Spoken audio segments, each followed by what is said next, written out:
In a world where animals have turned into mutated monsters, and humanity has in turn evolved to control them, the aspiration of many is to become a strong monster trainer. Gao Peng also shares that same aspiration, coupled with a broken ability known as the Monster Pet Evolution System, knowing all weaknesses of every monster in existence. It's time he took over and tamed some monsters. 3 years ago, the living beings of Earth faced a sudden and unprecedented change. Out of seemingly nowhere, they evolved into all sorts of new forms, from elemental attributes to heightened physicality and even just growing to giant sizes. However, this sudden mutation occurred only in animal and plant life. Human beings were left unchanged and unable to keep up with these newly evolved beasts. Nature played the reverse Uno card on humans. To prevent a global extinction and maintain a peaceful society, they too awakened a special ability not long after. Humans awakened the ability to control the very monsters threatening their existence. Okay, that's actually pretty fair then. With this new power, they gained the power to command even the most dangerous of monsters if they met the requirements. The people who possessed this power came to be known by a special name. In Class 3 of Chang'an 3rd Senior High School, head teacher Marong Chu Yi is currently telling her students about this exact phenomenon. The ones able to control monsters are known as Imperial Ambassadors. She speaks of how the world entered a new era after humanity awakened this power. With a warning that all this info will be on an upcoming test, she tells her students about a monster trainer exam scheduled for the next day. Any interested students are welcome to watch with their parents. With that announcement made, she dismisses her students for the day. Out of these students, we are following Gao Peng, an 18-year-old young man who studies at Chang'an 3rd Senior High. It is his personal dream, no, his goal, to become an Imperial Ambassador. As he walks through an alley on the way home, he thinks of a certain issue he's been facing lately. Not too long ago, he started seeing a strange interface, almost like the guide window in a video game. Going through day-to-day life, he often sees it pop up. While the system identifies itself as the Monster Evolution System and asks Gao to make good use of it, he's doubtful if it's even real. With how much stress he's been under in recent times, it wouldn't be surprising if it was just some really detailed hallucination. I might have a solution to that. Sleep, damn it. As he enters his apartment building and makes his way up the stairs, Gao suddenly comes face to face with a giant spider on the landing. From the sheer detail of it, even Gao can't dismiss it as a hallucination anymore. Hell, he doesn't even know all of that stuff. Looking at it, Gao remembers the gray disc spider is actually a pet raised by an old lady called Grandma Chen who lives here. According to Miss Mirong from school, they're a pretty gentle species. Don't look like it though. Out of nowhere, the spider attacks Gao, prompting him to dodge and run up the stairs. So much for being gentle. As he's fleeing, Gao just narrowly dodges a web shot at him by the spider. Turning his head to take a look at his attacker, Gao is terrified by how quickly the spider has caught up with him. In his panicked state, he suddenly recalls something from the system window earlier. It stated the spider's weakness is fire. Thinking fast, he pulls a lighter out of his pocket. Lighting it up, he throws the thing at the spider in hopes of stopping him. And it does, for about half a second. Turns out the flame from a single lighter is too small to stop a giant freaking spider. Between the crazed pursuit of the spider and his system window, Gao can figure the creature is angry at him for some reason but can't imagine why. Either way, he's confident that he'll be safe as long as he makes it to his apartment. As long as he can get there, Big Purple can protect him, whoever that is. Making his way up the last floor, Gao reaches his apartment door right as the spider makes a leap for him. With a fraction of a second to spare, Gao calls out to Big Purple to save him.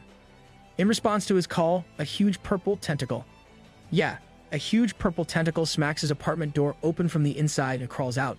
Standing upwards, the creature peers over Gao's shoulder at the spider, terrifying it. Oh, it wasn't a tentacle. It's just a huge centipede thing. Confident now that he's got this Big Purple to back him up, Gao looks down at the spider and asks if it still wants to play. Terrified by the massive insect standing behind Gao, the spider quickly scurries away. Can't blame him, that thing's creepy. As soon as the spider leaves, the formerly terrifying massive purple centipede transforms and turns into a chibi version of itself. I take it back, it's freaking adorable. Threat dealt with, Big Purple, or rather, Da Zi, communicates with Gao Peng. With the evolution of animals and mankind alike, an extra new ability developed. Once a monster bonds with a person, the two can speak to each other telepathically. And what does Da Zi use this gift to say? The same thing all pets do really. He's hungry. That might have been intimidating a few moments ago, but in this chibi form, Da Zi couldn't be further from it. You see, This is his non-combat form. All monsters have two forms. One is their combat form, which is suited for, well, combat. The other is a form that reduces the monster's size and greatly lowers the rate at which they consume energy. By doing this, they can conserve that energy for when it's needed and even heal damage done to them to a certain degree. Fawning over his pet like any smitten owner slash master, Gao gives Dazi some head pats and tells him he'll get to cooking. While Dazi goes to place Gao's bag on its cabinet, Gao himself steps into the kitchen. Here, his true skills shall shine. In mere moments, Gao Peng puts every last shred of his culinary talents to whip up an insanely delicious-looking meal. No, really, forget the centipede. I'd eat that. With hearts in his eyes, Dazi's only problem now is eating slow enough that he doesn't choke on his own food. Can't blame him. Meanwhile, Gao takes a look at the status window the monster pet evolution system shows for Dazi. One thing in particular that he sees, however, shocks him into a frozen stupor. According to a specific part of this window, Dazi can be promoted from a normal quality monster to an elite quality one. In this new world, monsters are divided into three main ranks based on their potential. From top to bottom, they are perfect quality, elite quality, and ordinary quality. If Dazi can evolve from normal to elite quality, maybe he can even go all the way to perfect. At that rank, he'll be able to break through the legendary barrier and rise to the rank of leader. In his excitement over this new opportunity, Gao starts doting on Dazi, much to the confusion of the chibi-pede. Deciding to get a better idea of this new option, he opens the promotion requirement panel in Dazi's status window. Inside, he finds 3 core items that are required to initiate the promotion process. While 2 of them, Yin Shengzhen Grass and Thunder Wood, are fairly easy to get with a little money, the third item is the problem, a Thunder Crystal Core. Being created with the bodies of fallen monsters, crystal cores are already extremely expensive. Even common attributes ones are worth 8 credits. Rare ones like the Thunder Core easily hit 10 credits and above. In the unified global currency system of the New World, credits are a premium currency of ridiculously high value. Each credit point is worth 10,000 affiliate coins, which are the basic currency. For reference, when Gao Peng's parents passed away in an accident, the state paid him 20 credits as compensation. To this day, he's managed to live off just 9 of those, still having 11 left over in his account. While that means he has enough to get the Thunder Crystal Core, he'll have almost nothing left afterward. Dazi will be promoted, but how is he supposed to get through day-to-day life at that point? Suddenly, he has an epiphany. If the info in the monster pet evolution system is really accurate, and it has been so far, then he can use it. He can use it to become a monster trainer. Monster promotion has been a mystery to trainers around the world, but Gao can see everything about them with his own eyes. Using this ability, he can become the top monster trainer and make all the money he could ever dream of. Remembering what head teacher Murong said about tomorrow's monster trainer exam, Gao jumps into action. Quickly, he logs into the school's website and registers himself as an examinee with just minutes to spare. The next day, Gao Peng can be seen knocking on the door of his neighboring apartment. Dazi stands at his side, the two of them waiting for the neighbor to answer. After some time, said neighbor finally comes to the door. This is Tang Tang, a woman who's on friendly terms with Gao due to their living arrangement. With a smile on her face, the beautiful woman asks Gao what he needs from her so early in the morning. Gao Peng tells Tang Tang that he's going to take the monster trainer's exam today. As such, he'd like to request that she look after Dazi for a few days while he's gone. Hang on. A few days? What kind of exam is this exactly? Tang Tang happily accepts Gao's request and tells him not to worry about the exam. With a blush and smile on his face, Gao sincerely thanks her and tells her he'll be able to take his exams with proper peace of mind thanks to her. Turning around, he rushes out of the building while promising to treat Tang Tang to dinner when he gets back. Alright bro, has some decent game, damn. Once Gao's gone though, Tang Tang's entire demeanor does a 180. With a condescending look in her eyes, she stares down at Dazi and speaks venomously. How exactly did Gao Peng end up with a pathetic little bug of a monster like him? Angered, Dazi leaps at her to attack, but Tang Tang is prepared. With an almost practiced ease, she switches back to her earlier friendly demeanor and pets Dazi to calm him down. Later, Tang Tang dials a number on her phone and calls someone saved as Old Man. As soon as he picks up, she reports to him about Gao Peng having become the master of a monster. She tells him that it's an ordinary quality purple-backed yellow-clawed centipede. Geez, that is one hell of a mouthful. Without missing a beat, the old man on the line has an even more exaggerated version of Tang Tang's earlier reaction to Dazi. He starts complaining about how low the potential of such a beast is and asks Tang Tang to talk to Gao about this matter. In response, Tang Tang makes a huge reveal. Gao Peng is just like the old man, his grandfather. Even though he seems to not care about much, the boy is far too stubborn to listen to anyone else, not when it comes to something he does treasure. And the purple-backed yellow-clawed centipede is certainly treasured by him. After all, it was left to Gao by his late parents. Putting that aside, she switches topics and asks the old man if his work still isn't done. In her opinion, they should just kill all those disobedient to them and replace them with loyal workers. There's no shortage of them after all. Hang on a minute, what the hell exactly do these people do? Brushing it off as just her thinking out loud, she tells the old man not to worry about Gao Peng.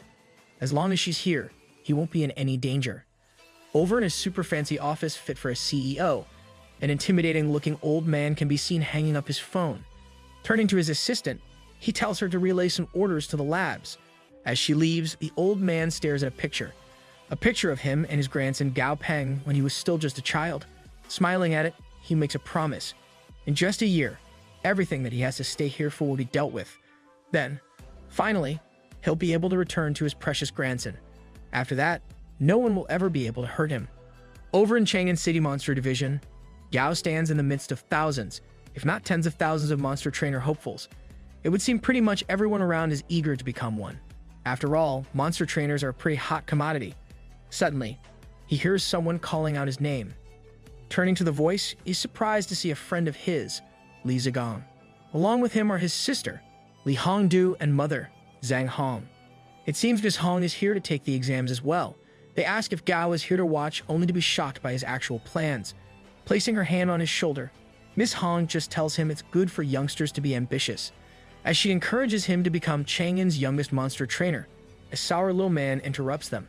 Walking their way, he starts talking down to the group and asks if they're even fit to participate here. While Zigong gets mad, Gao just mocks the guy back, making him turn away and leave in anger. As he leaves, Zhang Hong explains who he is. Wang Shu, son of the Wang group who has failed this exam 4 times already.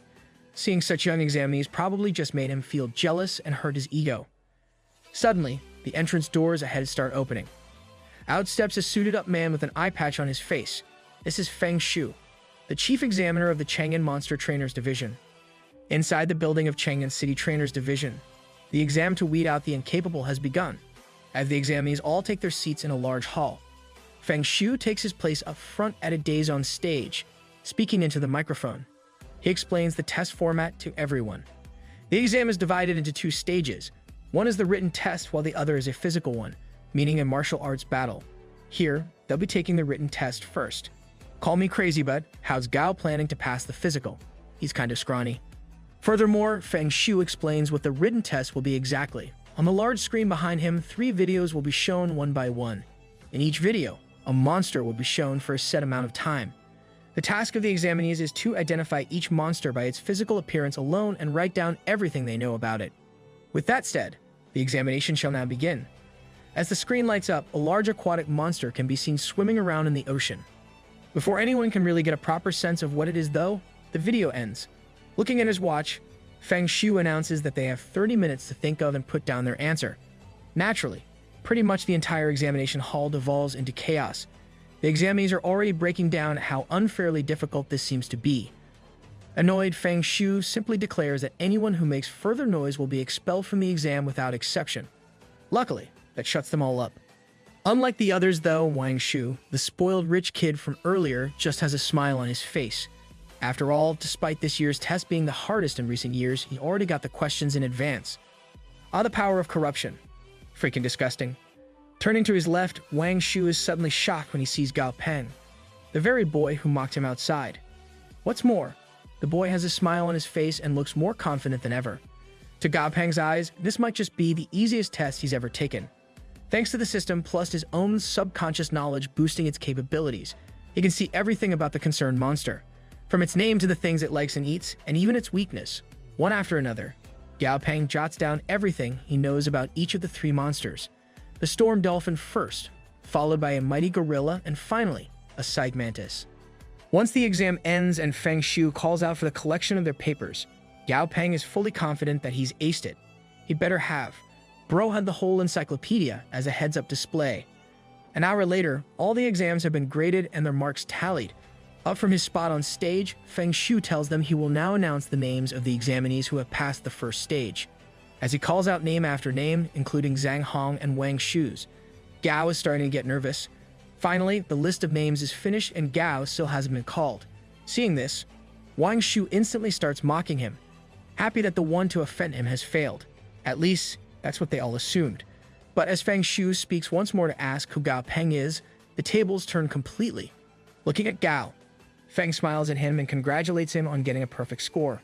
Yeah, okay, that makes more sense. As the room breaks down into equal parts envy, awe, and surprise, Gao Peng turns to one person in particular. Looking Wang Shu in the eyes, he reintroduces himself and apologizes for letting Wang down by surpassing him. Trash talk could use some work, but it's not too bad. With the exam entrance numbers having been cut down from thousands to a mere handful, they're all led to the location of the second stage. Feng Shu takes them through a handprint locked door and into a large, circular empty arena. Like, large, you could probably put a few houses in there. As everyone gathers near the center of the arena-like room, Feng Shu starts explaining their task for the second stage of the monster trainer exam. In the rooms around the edges of this space, there are monsters provided by the association waiting for them. Their task here is one that will span over the course of an entire week, should they choose to use the entire time limit. They must improve the quality of the monster, that is to say, evolve them to go up a rank within a week. Never mind my concerns then, Gao should ace this. All the materials required for such a task will be provided by the association and paid for in full. However, anyone who fails to improve the quality of their monster will have to pay a hefty penalty. The market price for the resources they use, they'll have to pay that entire amount. And considering the dilemma Gao was facing not long ago regarding the resources for evolving Dazi, well yeah, that'll probably make anyone but the richest individuals go broke. On top of that, if they go over a certain amount with the resources they take, that'll also be counted as a failure. With that in mind, they need to be careful with how they go about this. With a clap of his hands, Feng Shu summons another official. Li Jin, supervisor of the Chang'an Monster Division, walks over with a solid red-brown box in his hands. Inside this are rune cards for the examinees to pick at random. By doing this, they can be assured that there is no unfairness and their assigned monsters are fully based on their luck. At least, that's the idea on paper. In practice, it seems things are quite different. When Gao Peng's turn comes up and he puts his hand into the box, the beginnings of a scheme to sabotage him are revealed. As Wang Shu smirks at him from behind, Li Jin carries out his part in said scheme. Using a tiny invisible chameleon monster under his control, he has a specific rune card shoved into Gao's hand from inside the box. As he walks past, Li Jin's lips slightly turns up in smug and sinister joy. Yeah, this ain't looking too great for our boy. Zhang Hong and Gao Peng are sharing their rune numbers with each other when the announcement is made for them to head to their assigned rooms. With a strict face, Feng Shu declares the physical exam to have officially begun. Outside his assigned room, number 10, Gao meets Zhu Yan, a sincere man who explains he's the one in charge of room 10. Anything that Gao needs will be provided by him during the exam. As he swipes the room card and enters, though, Gao is left speechless by what he sees. A caged beast engulfed in a shadowy aura of fear and anger. Quickly viewing the creature's status window, Gao is shocked by the poor condition of the monster. A Red River ape, to be precise. Turning to Zhou Yan, he asks just what happened to make the ape's condition so pitiful. With an uncomfortable look on his face, Zhou explains that the ape has been experimented on and abused in the process so much that waste and conflicting energy has gathered in his body. The way he is now, he should have already been put down, but he was the only monster the association had left for the exam. Or rather, that's what he's been ordered to say. In truth, there are plenty of other monsters under the association, but Li Jin purposely brought the Red River ape here and sabotaged Gao to be assigned to it. All of this is to satisfy the Wang family, who contacted Li Jin due to Wang Shu's complaints about Gao. Knowing all this and feeling regretful over the situation, Zhou Yan tells Gao that the ape most likely can't be promoted, so he'll fail. If Gao would like, though, he can make arrangements to have him take the physical exam next year and carry over his written exam results. What a bro. Hope he has a great life. With the advantage he has, though, Gao is determined to get through this task no matter how hard it seems. After telling Zhou as much, he's left to his own devices. Walking up to the cage, Gao sees the state of the ape and feels disgusted by the thought of what he must have been put through to become like this. People really can be crueler than any monster. You said it, my guy. As Gao gets close, the ape starts howling in rage and even more so, fear of being abused yet again. To its shock, he simply puts his hand through the cage's bars and pets its head. With a comforting smile, Gao tells the ape that he'll definitely help it evolve. Eager to get started, Gao opens the Red River Ape's status window once more to get a look at the promotion requirements. What he sees, however, shocks him to the core. This is something he's never even thought to be possible. For the Red River Ape before him, there are not one, but two promotion paths. While one will bring about a normal evolution, the other is something else entirely, something darker. The normal evolution's path requires far too many resources to stay within the exam's limits, though. Taking that into consideration, Gao's only real option is to try the alternate evolution and take a risk. Thanks a lot, Li Jane, you scumbag. According to the system, the dark lesions on the ape can be advanced to absorb the power of yin energy. Using this process will allow a chance for the ape to evolve into a new species entirely, with the lowest quality being refined. Clicking on the path, Gao takes a look at the exact details of the process. First of all, the ape must eat a black candle herb half whole with each of 3 meals a day for 3 days. These names aren't the best translated, are they? Then, after the 3rd day, it must consume an elite-level undead monster crystal core. Finally, 8 luminous powder must be added into sulfuric acid water in pairs along with 1 skeleton mushroom or 2 grass knots. When Gao hands this list of items to Zhu Yan, the man can only wonder what the hell he's trying to do. Every single item on Gao's list is a highly toxic material. Is he planning to train the ape or kill it? Gao just smiles and tells him to have some faith. After all, a strong disease requires a strong cure, doesn't it? I don't think that's how that works, but for plot reasons, we'll let it slide. 3 days later, several of the other examinees failed the exam and been booted out of the facility. From someone who was left a smoking mess to a girl who just straight up failed and an older fellow who made a miscalculation in his formulas. Each of them has struck out spectacularly. On the other hand, Gao Peng and the Red River Ape under his care are doing better than ever. With the consumption of black candle herb half-hauls, the ape's external wounds have all been healed pretty much entirely. Not only that, but the black candle grass has brought the ape's spirit and condition to a peak of sorts. Even the undead monster core is starting to take effect. All that's left now is the sulfuric acid water bath. Yeah, that sure sounds fun. Opening his hand, Gao looks at the key to the ape's cage given to him by Zhou Yan earlier. While most association monsters are docile, the ape's mental state is highly unpredictable. As such, Gao has been told to free it at his own risk. Sure enough, that's really his only option if he's going to finish what he started. After making the ape promise to behave, Gao puts the key into the lock and turns it before taking a few steps back. As the cage opens, the ape instantly comes barreling out, rushing right at Gao. As soon as it reaches him, the ape jumps onto Gao and hugs him. Guess he's a good boy after all. Petting the beast's head, Gao tells it to follow along as he heads to the bathroom.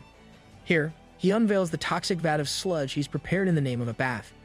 Seriously, that looks like it vaporizes anything that touches it. Already terrified by its appearance, the ape decides to test it out. Plucking a hair off its own butt cheek, it throws it into the bath, only for the thing to instantly be disintegrated. Called it. Horrified by what he's just seen, the ape begs Gao to not put him in. Gao can only watch on, impressed by the creature's intelligence. Putting a hand on its head in a comforting gesture, Gao smiles at the ape and assures it that this is for the best. It just needs to be brave for a bit, hearing this and wanting to make Gao proud. The ape steps into the bath with a resolute face. As soon as he steps in, a miniature storm of smoke and darkness engulfs the entire room. Up above, the abnormally high smoke levels trigger the facility's fire alarm. With the fire alarm blaring out, the security team for the facility quickly pinpoint where it was triggered from. Seeing it to be coming from room 10, they grab a fire extinguisher each and rush towards the room. Behind them, the other examinees follow along as well, interested to see just what's happened. Among them is Wang Shu, who is overjoyed at the thought of something bad having happened to Gao Peng. Boy, are you in for a surprise, you spoiled brat. Reaching room 10 in mere moments, the security team kicked the door clean off its hinges and entered to take care of the fire. Except, when they get inside, they see that there is no fire, only an absolute crap ton of black smoke. From amidst the said smoke, Gao Peng turns around to see the security team and expresses his surprise at their arrival. Addressing Zhu Yan at the front, he asks what brings the man here at this time. Zhou explains what happened and that the fire alarm's been going off for a little while now, much to Gao Peng's embarrassment. The young man explains that he can get really single-minded whenever he's focused on something that holds his interest. That's pretty much exactly what happened here, and he never even realized the alarm was going off. Geez, how is he even still alive with such little awareness? Turning back, Zhou Yan informs the others over his radio that room 10 is clear. While he asks them to dismiss the false alarm, the other examinees who followed the security team have finally caught up. Peering in from the corner of the room's entrance, they look at Gao and conclude he's just too young and inexperienced. He probably just messed something up that caused the alarm to go off. They do note something confusing though. There's no monster in his room. None are happier at this revelation than Wang Shu, who believes Gao's experiment has failed. Almost as though to refute this exact thought, a large, ghastly, skeletal hand suddenly emerges from the tub of toxic materials. Grabbing onto the corner of the tub, this hand pulls out the head and body of a brand new monster. From the tub, a monster emerges unlike the likes of anything the people there have seen before. A giant skeletal ape with a purple flame surrounding its entire body in a muscular coat. In its eye sockets and over its skull, an even darker flame burns brightly. Susanna Monkey. I repeat, Susanna Monkey. Nobody showed this to Kishimoto. From the entrance, Feng Shu and Li Jin stand in shock at what they're seeing, having just arrived as well. Gao simply reads out the notifications from the system, which inform him that the evolution is complete. The Red River ape has evolved into an elite quality battle-boned dead ape. With this, Gao's suspicions are confirmed. As long as he has the right materials in the future, he can promote pretty much any monster at his own discretion. That aside, he swiftly gets busy admiring and checking out the ape's new form for now. Between the much larger body, the metal-like bones, and the rock-solid gas around its body, it really has become an incredible specimen. This is a sentiment that's shared by the observers at the door. Li Jin is practically drooling as he speaks of how this is a new type of monster that's never been seen before, and on top of that, it's even a rare undead monster, making it even more valuable. Meanwhile, Feng Shu is just looking on at Gao Peng with an almost proud smile on his face. While the monster's new form is certainly amazing, nothing is more incredible than the monster trainer hopeful who has made it happen. Realizing Examiner Feng is present, Gao turns to him and instantly starts explaining that he has completed the task assigned for the physical exam. Feng's smile simply widens at the boy's enthusiasm, and he tells him he's really proving himself worthy of being the first-ranked examinee. Suddenly, the MC feels his shirt being pulled at from behind. Turning around, he sees the ape tugging at his clothes. Smiling up at the now much taller monster, Gao pets his finger and speaks to him. Meanwhile, Li Jin is, as usual, scheming. Does this guy never get tired of being a scumbag? At present, he's thinking about how monsters promoted in the exam are usually given to the association's employees as rewards. But considering how rare and seemingly powerful this monster is, he's determined to have it for himself. Before he can come up with some diabolical plan to make that happen, though, Feng Shu speaks up. Having seen the interaction between Gao Peng and the ape, he can tell that the monster is quite dependent on Gao. That aside, they've clearly formed a bond in the past few days that can't simply be overlooked. With all these factors taken into consideration, Feng Shu makes a decision. Extending his hand towards Gao, he tells the boy that he'll give the ape to him. From the sides, Zhou Yan and Li Jin are both flabbergasted by this decision, having never seen such a thing happen before. Gao Peng himself, on the other hand, is left speechless. The only word he can manage to get out in his current position is me. Can't blame him, that's a really weird spot to find yourself in. Gao Peng expresses his surprise at Feng Shu's decision. In response, Feng tells him that the monster he's evolved the ape into is a completely new and unrecorded species. While its stats are unknown, it's clearly the product of a successful evolution. As such, it's certainly far from a loss for Gao to receive it as his own.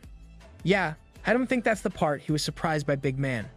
At Feng Shu's words, Gao decides to take a closer look at the ape's new status window and is stunned by what he sees. With the evolution, he's already at level 11.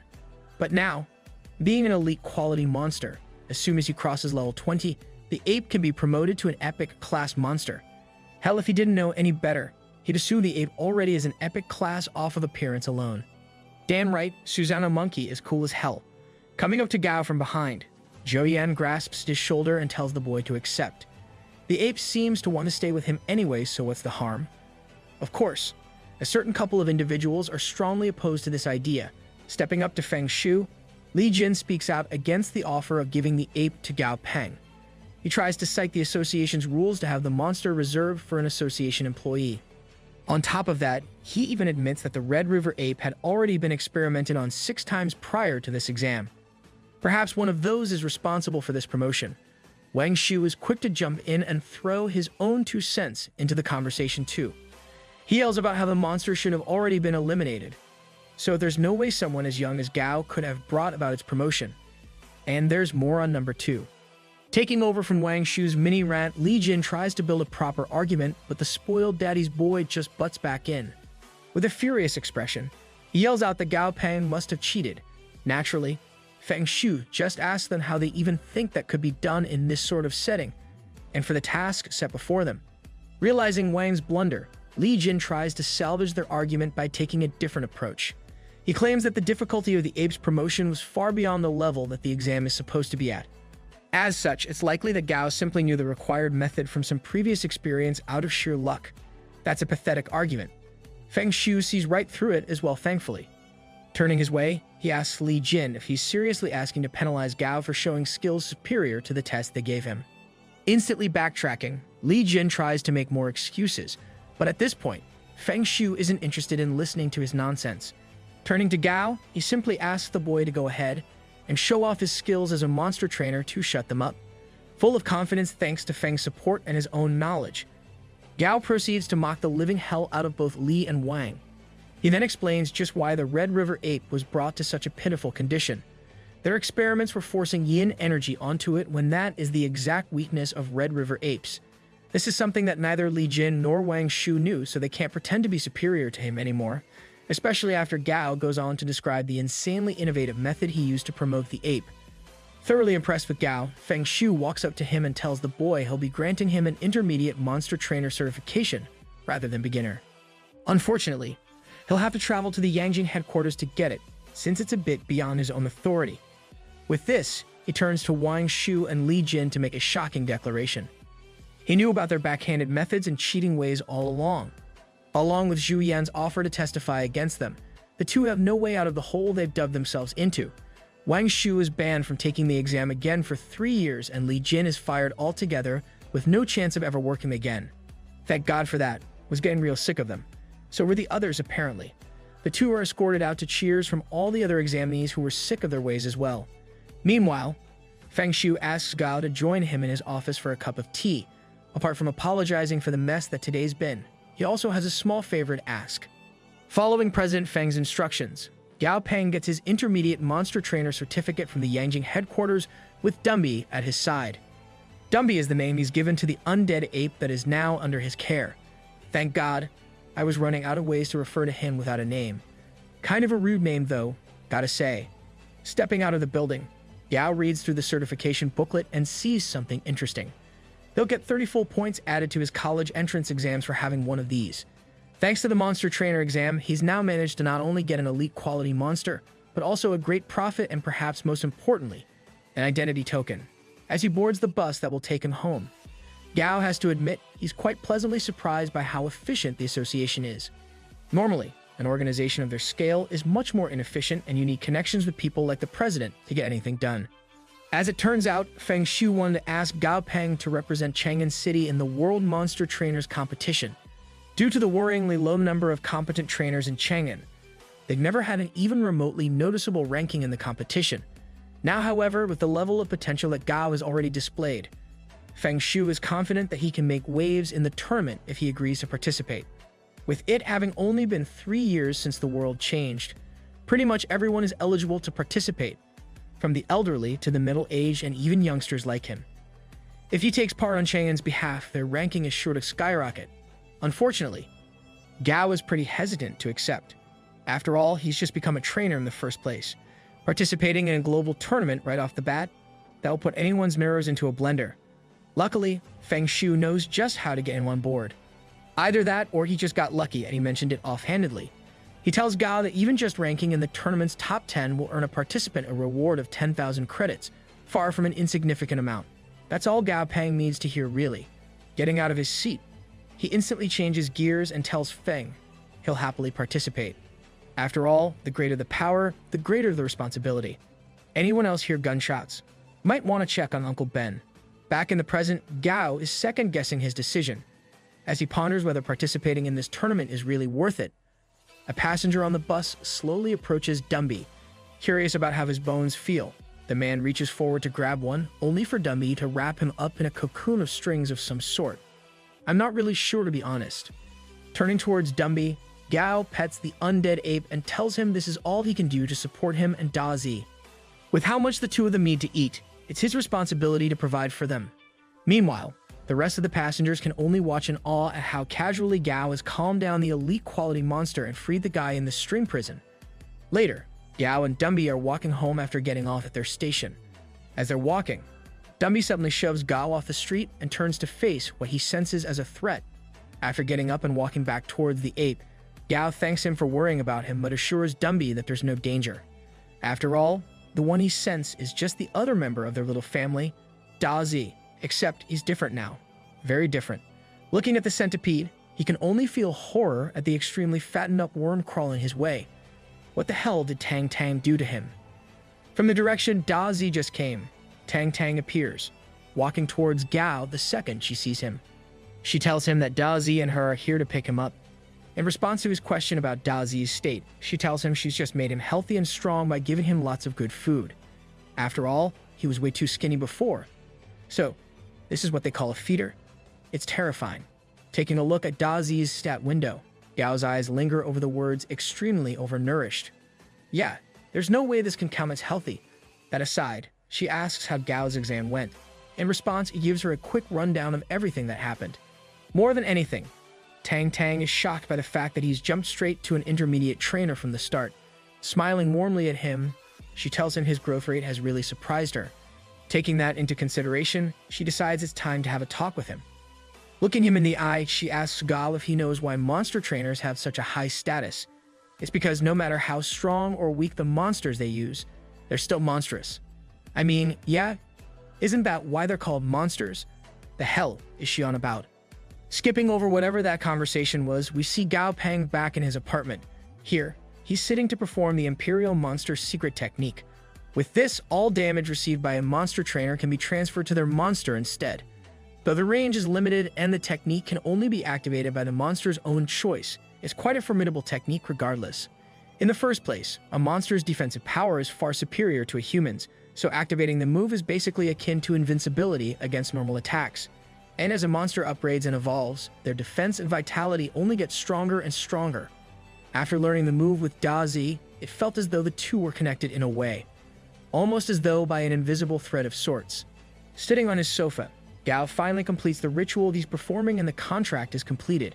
He has to admit, it's quite strange that Tang Tang was able to secure the scroll for it so casually. It's almost certain that she must have a pretty impressive background. Turning his eyes downwards, Gao is treated to a sight that greatly troubles him. It's Dazi, still in the extremely obese state that Tang Tang's care has left him in. When Gao tries to tell them as much, Dazi simply talks back to him. In response, Gao has Dumby bring him a mirror. Placing it in front of Dazi and forcing the centipede to take a proper look at himself seems to do the trick. The purple monster is left petrified by just how fat he's become and lies down on the floor, depressed. Feeling bad, Gao tells Dazi not to feel bad for himself right now. He should get up and do some proper exercise so all this extra body fat can be lost. If he does, then Gao will give him a quality upgrade and promote him the way he did Dumby. In his mind, Gao pictures the current super fat Dazi in an upgraded form with wings. Yeah, not a chance. He has to lose that weight first. The next day, Gao Peng joins Tang Tang to head to her company. With his new monster trainer certification, she's offered him a job there that he's more than happy to talk. On their way to the company, Tang Tang tells Gao about her previous business endeavors and how they were terrible failures. Looking at her current company though, Gao can only marvel at how amazing it is. Not only is it located in the center of downtown where the rent is famously high, but it's also quite a luxurious building. As they walk inside, Tang Tang talks about the pay rate Gao will be receiving for his work here. Surprisingly enough, the pay is much higher than market value for trainer services, but Tang Tang simply brushes it off. If it were anyone else, Gao would suspect this to be some sort of trap. But Tang Tang, the lady who's taken care of him ever since he was orphaned 3 years ago? No, he's sure she wouldn't do anything that could harm him. He'll just have to make sure to make loads of money in the future and repay her kindness. Moments later, they're greeted by a cute young lady by the name of Shun Chuan Chuan. This is the receptionist of their company. After introducing the two to each other, Tang Tang tells Chuan Chuan to show Gao around properly. She has some other things to deal with, so she'll be going on ahead. Exasperated with her antics but still happy to be here, Gao turns to Chuan Chuan. She tells him to follow her so they can get started with his registration, and the two head to her office. While Chuan Chuan punches in his information on her computer, Gao thinks about the rates he's charging for his services. Considering the fact that his services will almost always guarantee a promotion unlike other trainers, he feels it's reasonable enough. Not to mention he has to make a lot of money if he's going to pay back Tang Tang one day. Chuan Chuan asks him if he's sure about those rates, since they're about triple the maximum charge for normal trainers. Right as Gao's about to reply, a man charges in and starts making demands of Gao. He says that he can forget 3 times, he'll pay 10 times the maximum charge as long as Gao can cure his monster. With a panicked and rushed expression, the man, Mr. Ma, demands that Gao Peng cure his monster. If he can do it, he'll gladly pay 10 times the normal rate. Though he's surprised, Gao doesn't miss a beat in responding to the flustered gentleman. He tells him that just the triple charge that he's registered himself with is fine, especially since this is only his first order. Hearing this, Ma asks if he's truly confident in his ability to cure the man's monster. With a disarming smile, Gao tells him to at least show him the monster in question first. Once he's seen what the problem is exactly, he can offer an accurate answer, desperate for a solution to his problem. The man decides to go along with it for now. Quickly, but carefully, he pulls out his monster from its carrier in its non-combat form. Said monster is a purple mouse with a terrible injury in the side of its body. In a terrified voice, Ma asks once more whether Gao can cure it or not. Never heard of patience, has he? Taking a look at its status window, Gao sees the creature as a purple lightning rat of elite quality. Suddenly, he sees a warning notification from the system telling him to deal with the dangerous mutations that are conflicting with each other as soon as possible. Turning to Ma, Gao demands to know what he fed the rat to cause such a dangerous reaction within it. He admits that he fed the monster a blood jade mushroom in an attempt to make it mutate and evolve, but he never expected something like this would happen. Ignorance ain't innocence, pal. Really stupid move. Luckily, Gao was able to get a cure from the system after getting all the facts. While the rat is in fact in the process of evolving, the blood attribute of the mushroom and the rat's own lightning attribute are stuck in a conflict for dominance that's tearing its insides apart. With the system's suggested method, he'll be able to switch the conflict of the two attributes into a complementary coexistence that'll conclude the rat's evolution. Turning to Chuan Chuan, he asks her to bring him 5 shadow fruits, a red maple heart, a pair of thunder gold leaves, and 1 blood bat monster crystal core. Man, they really suck at naming things in this world. While Chuan Chuan rushes to get the requested items, Gao turns to Ma and reminds him of the rules for this kind of service. All the materials that are about to be used will be paid for in full by him. The client, only concerned with the health of his pet, Ma just says it's no problem. Once the requested materials are brought to him, Gao takes them and the rat to the treatment room. Here, he prepares a pot of stew over a stove and the proceeds to hold a butcher's knife over the rat. What? Horrified by what they're seeing, Chuan Chuan and Ma watch from the side. When Gao picks up the rat and plops it into the stew though, Ma rushes forward in fear after offering him a spoon of rat soup. Gao breaks down laughing and tells him it's just a joke. This isn't a stew or soup at all. It's a medicinal bath prepared with the materials he requested earlier. It's just on the stove so the heat can help the rat absorb the nutrients in the medicine. Sure enough, 10 minutes later, the pot's lid is blown away as a purple blur shoots out and makes a mess of the whole room. Thanks to Gao's method, the conflicting mutations within it have harmonized and the rat has evolved into a perfect quality lightning blood rat, a monster with dual attributes. He tells Ma that with a little training, the rat can even rise to a leader-level monster. Overjoyed at his monster's healthy recovery and promotion, Ma thanks Gao profusely. Once the matter of fees is settled, he asks Gao if he can make an appointment for another of his monsters tomorrow. Unfortunately for him, Gao has classes tomorrow, so he can't do that. As he's walking out, Ma asks just what class he's taking when he's already such an impressive monster trainer. Turning his head, Gao tells him he's a 3rd year in high school before walking away. Rooted in place, Chuan Chuan and Ma can only shiver in fear of just how impressive Gao is, even just as a student. Later, Tang Tang can be seen sitting in her apartment while fiddling with a little golden ball. This is a crystal core of considerably good quality. Turning to her own personal monster, she instructs the creature to send the stuff over for her. What is she, a mafia drug dealer? Crawling across the outside wall of the apartment building, her monster reaches the window of Gao Peng's apartment. Silently, it drops the crystal core through the window and onto the floor. Coincidentally enough, or rather perhaps intentionally, the crystal core lands right in front of Da Zi. Curious about the sudden appearance of this strange item, he crawls over to take a look at it. And then, without any regard for safety or his own health, he chomps down on the thing like it's the tastiest thing he's ever seen. Almost instantly, an intense reaction takes place and Da Zi starts shivering in agony. All the while, Dumby simply watches from behind, terrified for his sibling pet. Down on the street, Gao is returning to his apartment after doing some shopping for his monsters. With 15 pounds of cedar pine needles, he should be able to feed Dumby for a solid month. Since he's only just evolved to elite quality, Gao plans to give him some time before trying the next promotion to perfect quality. On the other hand, Da Zi's promotion is a matter of concern for him. Because of the crystal cores he needs to promote him, it probably won't be an option for quite a while yet. Well, is he in for a surprise? As Gao nears his apartment, he suddenly feels a sense of distress through the telepathic link with his monsters. Panicking, he drops the groceries in his hands and rushes back home at full speed. Slamming his apartment door open, Gao yells out for Dumby, terrified that the monster is in some sort of trouble. However, the ape is just fine. The distress signal he sent was because of the state Da Zi is currently in. On the ground in front of him, the little guy is rolling around in pain as he simultaneously drools and foams at the mouth. As he watches this happen, the system pops up to tell Gao just what is happening. According to the notification, Da Zi is in the process of evolving after consuming a large amount of blood and flesh of the lightning Vajra centipede along with a monster crystal core.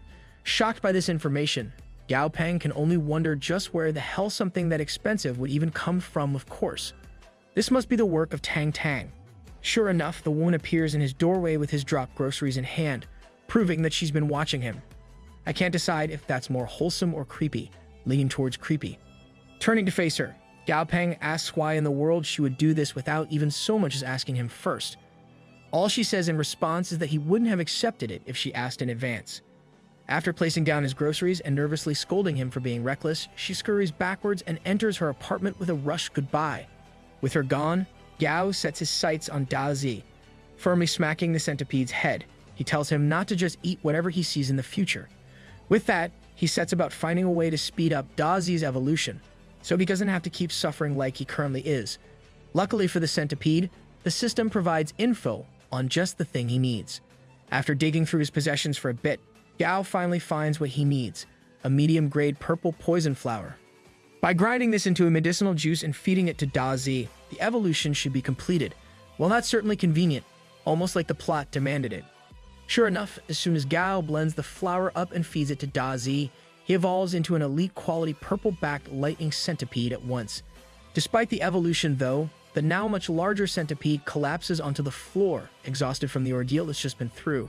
Seeing Dumby worried about him despite the rivalry between the two pets, Gao assures him that Da Zi is just tired and he'll be fine. While Da Zi lies there resting, Gao goes about feeding Dumby the food he got for him earlier. Later, Da Zi awakens to the sight of his master and brother both asleep on opposite sides of the couch. Having an idea, the centipede goes to grab a blanket and heads towards the couch.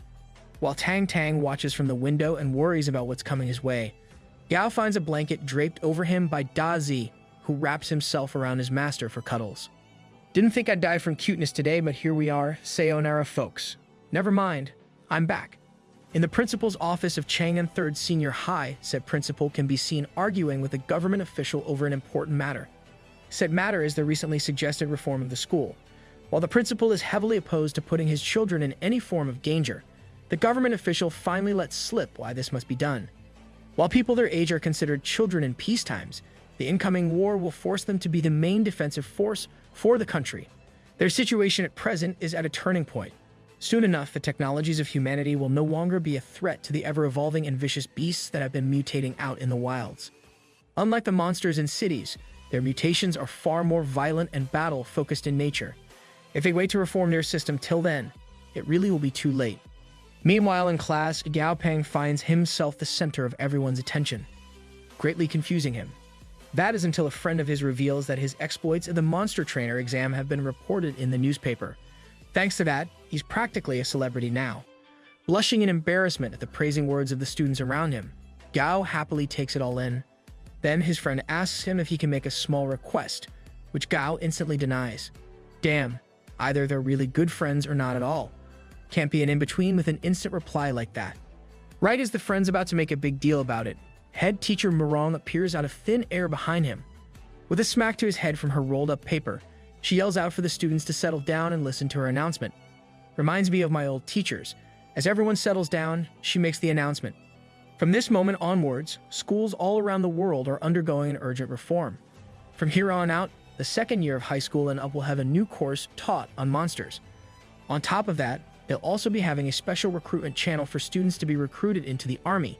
This is a joint effort between the Union Military and the Union Ministry of Education to create new Imperial ambassadors. Those students with the best records can be recruited directly to the top military academies. Military coaches are scheduled to arrive soon, and all the students who are interested in joining are to begin training this afternoon. As such, anyone who wishes to be a special student must come to see her after class to sign up. While the class redescends into chaos as they discuss the possible reasons for this, Miss Murong asks to speak to Gao Peng in private. Out in the hallway, she begins by congratulating Gao on his achievements in the Monster Trainer exam. Even the principal praised him by name in a recent meeting. Taking that into consideration, it would like Gao Peng to represent the school as a freshman to the students of 7th High who will be coming tomorrow. Sweating bullets, Gao instantly tells her that kind of thing is way too high profile for him, and he'd much prefer to stay under the radar for the most part. As a matter of fact, he's actually planning to apply as one of the special students to take military training. Confused and more than a little concerned for him, Miss Murong asks Gao why he's considering such a dangerous path. With his exceptional grades and the prestige of an intermediate monster trainer certification, he can make a lot of credits with even a normal job. Hell, he can even apply to the top foreign academies. If nothing else, he can use his achievements to enter the military academy and then apply to related majors. Clenching his fist, Gao tells her that he's really grateful for her concern, but that path is too slow for him. He wants to learn more from actual combat training and grow stronger as quickly as he can. Besides, he can take both exams at the same time, so if he doesn't plan on missing either opportunity. Smiling at her student in defeat, Miss Murong tells him she'll respect his decision, but she really hopes he'll consider her suggestions. Man, it's always so nice to see a wholesome teacher who actually cares about their students in these series. They're way too rare. Later in the afternoon, the special students are all gathered in the yard outside to meet the military coaches. While they're waiting, Gao runs into the friend from earlier, Tan Chanjin, and the two end up having a rather petty argument. Okay, I still can't tell if they're really good or really bad friends. Right on cue, an armored tank pulls up to the yard and the soldier in command, a colonel, steps forward. Standing behind the days on stage, he begins speaking. First and foremost, he congratulates them for having the guts to come here at all. And then he puts them down, telling them that they don't have what it takes to become an Imperial ambassador and detailing the humiliating reactions they'll have when they see a true monster out in the wild. As the students start responding with a sea of angry and offended complaints, the colonel simply offers to show them firsthand. Before their eyes, he has his subordinates bring up a giant muscle-bound beast of a white hound with glowing red eyes. Yeah, alright, that's definitely pretty scary. Calling over his subordinates, Colonel Chen takes the wolf's leash in his own hands. Meanwhile, he orders the soldiers to set up a 10-centimeter thick 3-type armor plate for the demonstration he's planning. Once it's done, he crouches down to the wolf's level and orders it to go ahead. Before he can even finish uttering the last syllable of his sentence, the hound is already on its way to the target. Dashing towards it at insane speeds, it leaps forward and slashes away, ripping the armor plate to shreds. The students have similar sentiments running among them now, shocked by what they've just seen. From his position, Colonel Chen calls out to them, telling them this is the power of a training beast. The monsters they'll have to face in the future will be of equal or even greater strength if they stay here. With that in mind, this is their last chance to back out. Anyone who doesn't want to do this must quit this instant. With their heads bowed down in shame, dozens of students start walking away. Seeing their downcast expressions, Colonel Chen calls out to them. With a comforting smile, he assures them they've done nothing wrong. Studying is an honorable path as well, as long as they do it well. What they've done here is not deserting, but making a rational choice. Man, the adults in this are so wholesome. Well, except Li Jin and the Wangs. Screw those guys. Turning towards the students who have stayed back though, Colonel Chen takes on the appearance of a demon, with a much more vicious smile now on his face. He tells them that if any of them leave now, they'll certainly be counted as deserters. Did I speak too soon? Later that day, Gao Peng returns home after an absolutely grueling day of training under the colonel. According to him, 1,200 students will be eliminated from enrollment out of all the city's institutes in just a month's time. With a rate that high, things are bound to be. Wait a second. Where's all the cedar pine needles he bought for Dumby? After thoroughly searching the fridge, he finds a single needle still in there. Turning towards his monsters, he demands to know what's going on. Dazi gleefully gives up his brother at once, telling Gao that he ate them all while he was gone. Gao goes to scold Dumby, but the poor ape is already so ashamed of himself that he can't bring himself to be mean. Petting the monster, Gao just tells him to say something first before eating next time. Man, being a dad is tough, ain't it? Sitting down, Gao goes over the consumption rate of both his monsters once more. Dumby needs to consume 600 pounds of cedar pine needles before evolving again. Right now, he's getting quite close to that amount. The more he eats, the faster they can move on to the next evolution. Once he does evolve, though, he'll need to consume even more valuable materials. Frankly, it's going to be a real headache managing the money needed for it all. As for Dazi, he needs 200 pounds of lightning flower fruit to reach perfect quality. While that's cheaper than the cedar pine needles, it's still not for a small amount. Not to mention he'll face the same problem as Dumby after evolving. Raising a family's pretty tough. That's what I said. Well, kinda. The next day, Gao Peng arrives at school to a worrying sight.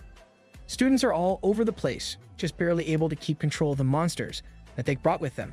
Most concerning of them all is perhaps a pig, a giant pig. Giant enough to literally be blocking the whole entrance of the building. From behind Gao, one of the military coaches approaches with his own gray wolf in tow, much like the one Colonel Chen commanded before. After seeing what the issue is, he turns to the wolf and tells it this situation is all his. With a terrifying growl, the monster stands up to the pig, scaring it out of place. With the entrance unblocked, the coach simply tells them that the show's over. Now it's time for their training to start. Over in the school's yard, the day's training is set to begin. The coach from earlier takes center stage and explains what they'll be doing today. For their first real lesson, they'll be learning how to properly command their beasts, the irrefutable most important aspect of being an imperial ambassador. If they don't have a strong connection with their beast, they'll never be able to make it obey their commands. For an example, he explains how he often buys his own silver moon wolf its favorite food and spends time playing and exercising with it. Thanks to that, their relationship has improved to a great degree and they can understand each other very well. It's thanks to this that the wolf happily listens to his commands. Moving on from that, he also explains how important it is to develop each aspect of a monster's combat abilities. Yesterday, they witnessed the Colonel's wolf smash an armor plate with just its tail. However, that isn't even the strong point of a silver moon wolf. It's simply something that became strong with months of systematic training. Similarly, another coach's wolf has an extraordinarily powerful bite force. He goes on to explain that there are currently 5 classifications of beasts: attackers, defenders, supporters, healers, and field controllers. However, the fact is that many species specialize in multiple categories. Similarly, they must train their beasts to be at least capable in all categories. For starters, they can use the training materials that have been shipped here to train bite force. Gao Peng, however, decides to train Da Zi's defensive capabilities first. The art of body transfer allows him to absorb any damage done to Gao, which is his most important asset at present. While thinking of a way to work on this, Gao remembers something he read some time ago about a species called fierce fist apes. Since they're born with very low defense, their parents train them from birth to hit tree trunks with their own bodies. Over time, they grow to move from trunks to rocks and then mountains. By doing this, their bodies naturally harden and their skin thickens. Calluses form to make a sort of armor that defends them. Considering how effective that method is for them, Gao decides to use it with Da Zi too. Pulling out a massive hammer from one of the resource crates, he prepares to squish the life out of a napping Da Zi. Naturally, the centipede takes off running, forcing Gao to chase after it. When he finally catches up to the monster, he nearly dislocates his arm just from the weight of the hammer. Yikes, maybe Da Zi isn't the one who needs training. 1 week later, Gao Peng wakes up to the sound of Da Zi smashing his door. The little guy wants breakfast, and he wants it at once. Stepping out of his room, he tells the centipede to relax and gets to cooking. As he's doing so, he has to admit, the past week's training certainly feels like it's made him stronger and faster. Even Da Zi has gotten bigger and risen to level 10. Regardless, he can't help but feel a bit depressed at the strain on his body and his wallet recently. Suddenly, his phone starts ringing, eager to be helpful. Dumby answers the call and holds it up for Gao on speaker. The person on the phone is Liu Senlin, the general manager of Blue Shield Security Company. This only confuses Gao as he's never even heard of such a company before. When he asks why they're looking for him, General Liu says he wants to talk about something that could be of great benefit to him. With that said, he asks if Gao has time to talk in person. Yeah, this doesn't seem sketchy at all. Gao Peng and his monsters have aced the monster trainer exam and land a part-time job as a consultant at his older sister's company. Now, he's undergoing training at his school from a renowned colonel and his squad to become an imperial ambassador. Though the growth of his pet monsters is certainly great, Gao Peng can't help but lament the cost of their food and upgrade materials. While pondering this one night after training, Gao Peng receives a phone call from Liu Senlin, the general manager of Blue Shield Security Company. Apparently, the man has a proposition for him. Gao Peng arrives at Fei Peng's studio for his meeting, where he's greeted by Quan Quan. At her direction, he heads inside where he meets Mr. Liu, the man who called him earlier. Getting right down to business, the older man tells Gao Peng that he wants to ask him to work for his company as a monster trainer consultant. Must be pretty desperate to one high schooler. Gao tells the man to sit down so they can actually talk first. Yeah, calm down, Uncle Sam. Skeptical about the offer, Gao asks why they want him when there are senior trainers in Chang'an City, not to mention other intermediate trainers like him too. Liu tells him, however, that he's being far too modest. While there are senior trainers in Chang'an, one is the president of the Monster Trainers Association himself, and the other is a full-time government consultant. When they come down to intermediate-level trainers, Liu just feels better hedging his bets on an up-and-coming talent like Gao Peng. Satisfied, Gao Peng sets his terms for a contract. He'll only work weekends, with the exception of emergencies, and he won't sign any kind of exclusivity contract. To Gao's surprise, his demands are agreed to almost instantly, and a contract is handed over. He can only wonder who the hell this company's owner is to offer him such a lucrative contract without a second thought. Either way, it's a boon for him, so Gao signs the thing and the meeting is concluded as Quan Quan enters the room. She tells Gao that Mr. Ma, who has an appointment with him, is outside. Manager Liu understands and leaves so Gao can attend to the other man. Once he's inside, Ma tells Gao what his request today is. He has a level 3 plant-based beast known as a flower demon. He wishes to evolve this beast and enter it in a Flower King competition in about half a month's time. Gao is shocked at the fact he'd want to put such a rare and amazing beast in what's essentially a beauty pageant, but doesn't question it. Yeah, asking questions doesn't really pay the bills. At Quan Quan's questioning, Ma reveals that the flower demon is his second beast and he wants to give it the best life he can offer. Gao understands and charges Ma the usual price, that is, triple the market value of such a service. Once that's done, he has Quan Quan bring him a list of ingredients from their store's stock and kicks both of them out of the room. A little while and a lot of nerves from Ma later. They're allowed back in the room and find that Gao has delivered. The flower demon is now a regal-looking creature sitting confidently at level 4. Ma gloms onto Gao in his joy over the success, eliciting anger from him and a heavy blush from Quan Quan.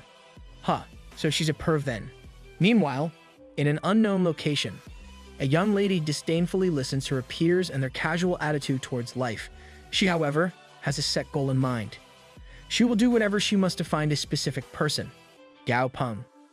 At the Chenji material shop, Gao arrives to pick up his usual order of 30 pounds of cedar pine needles for Dumby.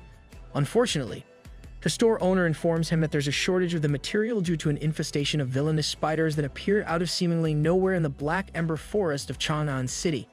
Not only have they destroyed the crops and herbs, but they're also eating the other monsters in the area. Geez, filthy insects are hungrier than me on a cheat day. As he's leaving the store, Gao thinks of recent events. Between the college and military's collaboration, the security company eager to recruit him, and now this, it seems clear that something big is about to happen soon. Just then, he receives a call from Liu Senlin. After answering the call, Gao ends up at Blue Shield Security Company's Building 1 to meet Liu. It turns out that the new spiders, designated as brutal gray spiders, are attacking several resource sites in large numbers. As such, the government has brought together several security companies and organizations to investigate them and learn their weaknesses. Blue Shield's team will be leaving in 3 days, and Liu needs Gao to help out with strengthening their Imperial Beast reserves. If even a few Devil Mantises can be strengthened, that would be a great boon for them.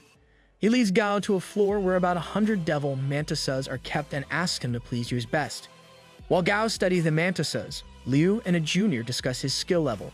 something Liu truly hopes is as great as he's been told since he's risking his neck for this. Thankfully, just 10 minutes later, Gao has picked out the 10 most powerful mantis suds and asked for them to be separated in a lab alongside a list of resources for each. Liu is elated at the clear proof that Gao is as impressive as he thought, perhaps even more so. That doesn't even begin to compare to how he feels a little while later though. Before the day has even ended, Gao has perfectly evolved a mantis to a leader level 4-winged jade mantis. Liu is overjoyed at the confirmation that Gao Ping is truly a treasure he's been lucky to recruit. Damn straight, better remember that too. At the training grounds where the colonel's team is overseeing the students, Gao praises Da Zi for his latest improvement in combat ability. As he treats the little guy, he takes note of all of his fellow classmates who have already begun slacking off and aren't taking this training nearly as seriously as they should be. Just then, he's approached by a girl named Mu Ting. Tall tomboy dami mommy, let's go. Mu compliments him on how well he's trained his beast and tells him what she's here for while Gao gawks at how tall she is. Since team battles will occur in the later stages of training, she wants to form a partnership with him. The only person she's seen who's as serious as her about this. At Gao's questioning, she summons her beast, Lotus Seed, a massive steel rhino with incredible defense and one of only 2 beasts of elite quality. The fact that he's incredibly timid, to a ridiculous extent actually, is overlooked by Gao for now. Du's the poster rhino for gentle giants. With Da Zi working on increasing his offensive capabilities, a tank will round out their formation perfectly. Right as Mu is turning away, thinking that Gao doesn't want her, he tells her he accepts. In her happiness, the girl rattles the life out of him with a monstrous handshake. Meanwhile, security teams have arrived outside the Black Ember Forest to work on the spider issue. Here, Manager Liu faces off against Captain Mu, who appears to be a fierce rival of his. While bickering between themselves, they give the go-ahead for a suppression shot to be fired into the forest. To their confusion, though, the devil mantis suds with Liu start acting terrified shortly after. The reason for this is revealed moments later as a giant white-furred, red-horned ape bursts out of the forest. They've drawn the attention of a Lord-level monster. This beast is none other than the Lord of the Black Ember Forest itself. As the forest's Lord Ape Beast Monster thing wreaks havoc on the allied forces, the non-military members instantly start fleeing away from the beast. Bunch of wusses. Luckily, the military forces are able to keep their cool and deploy a golden killer beast, a giant bird monster with flaming breath that attacks the ape with enough intensity to make it back off. As the ape leaves the area, the security forces regroup and a military officer tells Liu to get his people together quickly. Said officer returns to his superior to complain about these civilian organizations being unnecessary when they're already here. The superior, however, tells him that with the way the world is changing, even these people need experiences like this to grow and prepare for the uncertain future headed their way. Sometime later, a team of women are working their way through the elite-class monsters in the forest, or rather, in a cave. To conserve their beast's strength, their leader arranges defensive beasts in the front and supporters in the center of their formation. As for the attackers, they're on each flank. With this game plan, they work their way through even more spiders.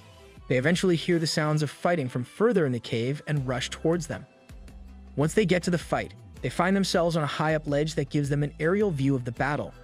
The security forces are currently locked in a fight with a mother spider that's birthing all the pests. Though it bursts the true threats, the mother itself is a very weak fighter for her class. Liu leads the charge against it and orders for the long-range attackers to focus on the eyes while everyone else goes for the legs. When they attempt this, though, they find the mother's eyes have a shield in front of them. While that's just downright inconvenient, the captain of the female squad holds her position even as her comrades advise going down there and helping out. She agrees that going down there is the right thing, but something about the mother doesn't feel quite right to her. Down on the battlefield, the eye shield is finally broken and Liu orders a full-force assault. Unfortunately, right as they begin damaging the beast, it lets out a shrill, piercing shriek that incapacitates everyone on the field. Seeing the creature's aura, Liu realizes something terrible. The mother spider is evolving into a Lord rank peak monster, and they have interrupted the evolutionary process. Their only option now is to run. How about that? A realistic approach for once. Roughly 3 hours after the initial forces went into the mother spider's cave, the forces outside are beginning to grow anxious. Suddenly, they spot a beast racing out of the forest and towards them. The military officer with them puts his guard up instantly and signals all troops to prepare for battle. Luckily, it's just a false alarm as the approaching beast is a devil mantis with Manager Liu riding atop it. After landing and catching his breath, Liu grabs the nearest government official in a rage and demands to know why they sent them to die. That was no low offense, Mother Spider. It was a damn evolving one in the process of reaching the Lord level. The military officer separates the two and asks Manager Liu to explain what exactly happened. Liu tells them about how the Mother Spider was mid-evolution and the power difference led to their forces being decimated. Even their best beasts, which they brought with them, have been lost inside the spider's cave. As if that weren't bad enough, Liu's subordinates are missing too. Turning to the government officials, the military officer angrily demands to know if their government really reported the Mother Spider as a low combat power beast. They're the government, bro. Of course they lied. To Liu's relief, one of his men actually makes it back to them as well. He tells the officers that the spider was chasing after all of them and they got scattered while fleeing. The officers discuss how they could have brought a larger force and captured this Mother Spider to be trained as an asset if they'd been given the proper intel from the start. Now though, they'll just have to wait for nature to take its course. The Black Ember Forest's leader beast, the giant ape, will have to be the one to take down the Spider Mother. Back at the academy, Gao is showing tremendous growth with Da Zi. As he thinks of the forest expedition Liu went on with the allied forces, he worries about how the hunting environment's development is driving inflation in monster corpse prices. At this point, he has to advance his monsters to leader rank and gain his senior monster trainer certificate to keep up with their expenses. TLDR, being broke sucks, man. While Da Zi is training, Mu offers Gal a guidebook she's made to learn their beast's abilities. Amusingly enough though, that's mostly just over-enthusiastic nonsense. She's a little confused, but she got the spirit. Suddenly, an announcement is made. The first phase of their training has ended and the slackers are now to be thrown out. Sure enough, everyone that showed subpar dedication is booted right out despite their protests. Now that the second phase, practical training, is beginning, they're to make groups of 5 for it. 2 particular students who are just fighting over which of their beasts is better instantly move to Gao and Mu and declare that they're a team. As the groups all familiarize themselves with each other, the instructor, Zhang Renbai, comes over to greet Gao's group. He is the one who'll be in charge of their practical training. Well, this is gonna be hell for them, isn't it? Instructor Zhang brings out a terrifyingly vicious-looking beast for them to train against as their first lesson. A level 9 steel pig. Looks more like a mammoth, but alright man, sure.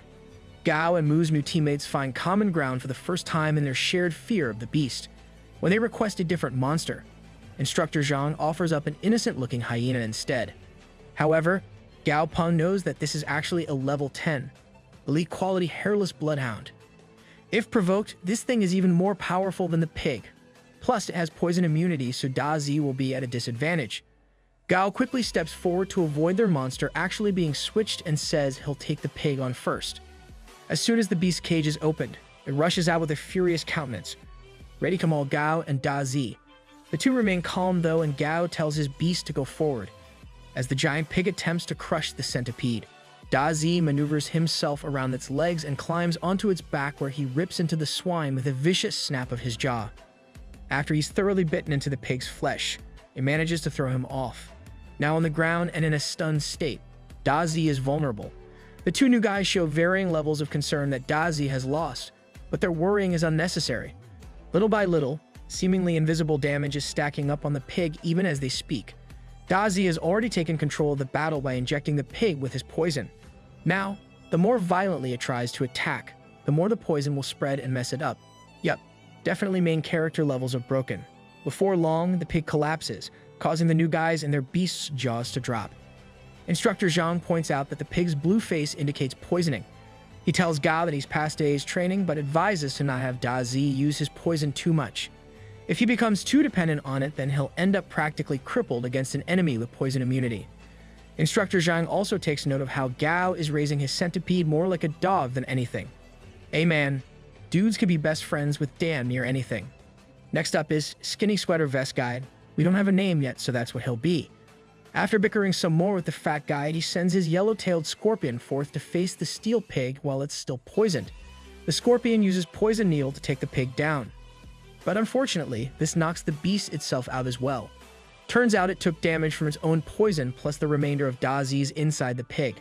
Meanwhile, the fat dude's beast is perhaps even more pathetic, as it seems to have fallen in love with the pig's unconscious body.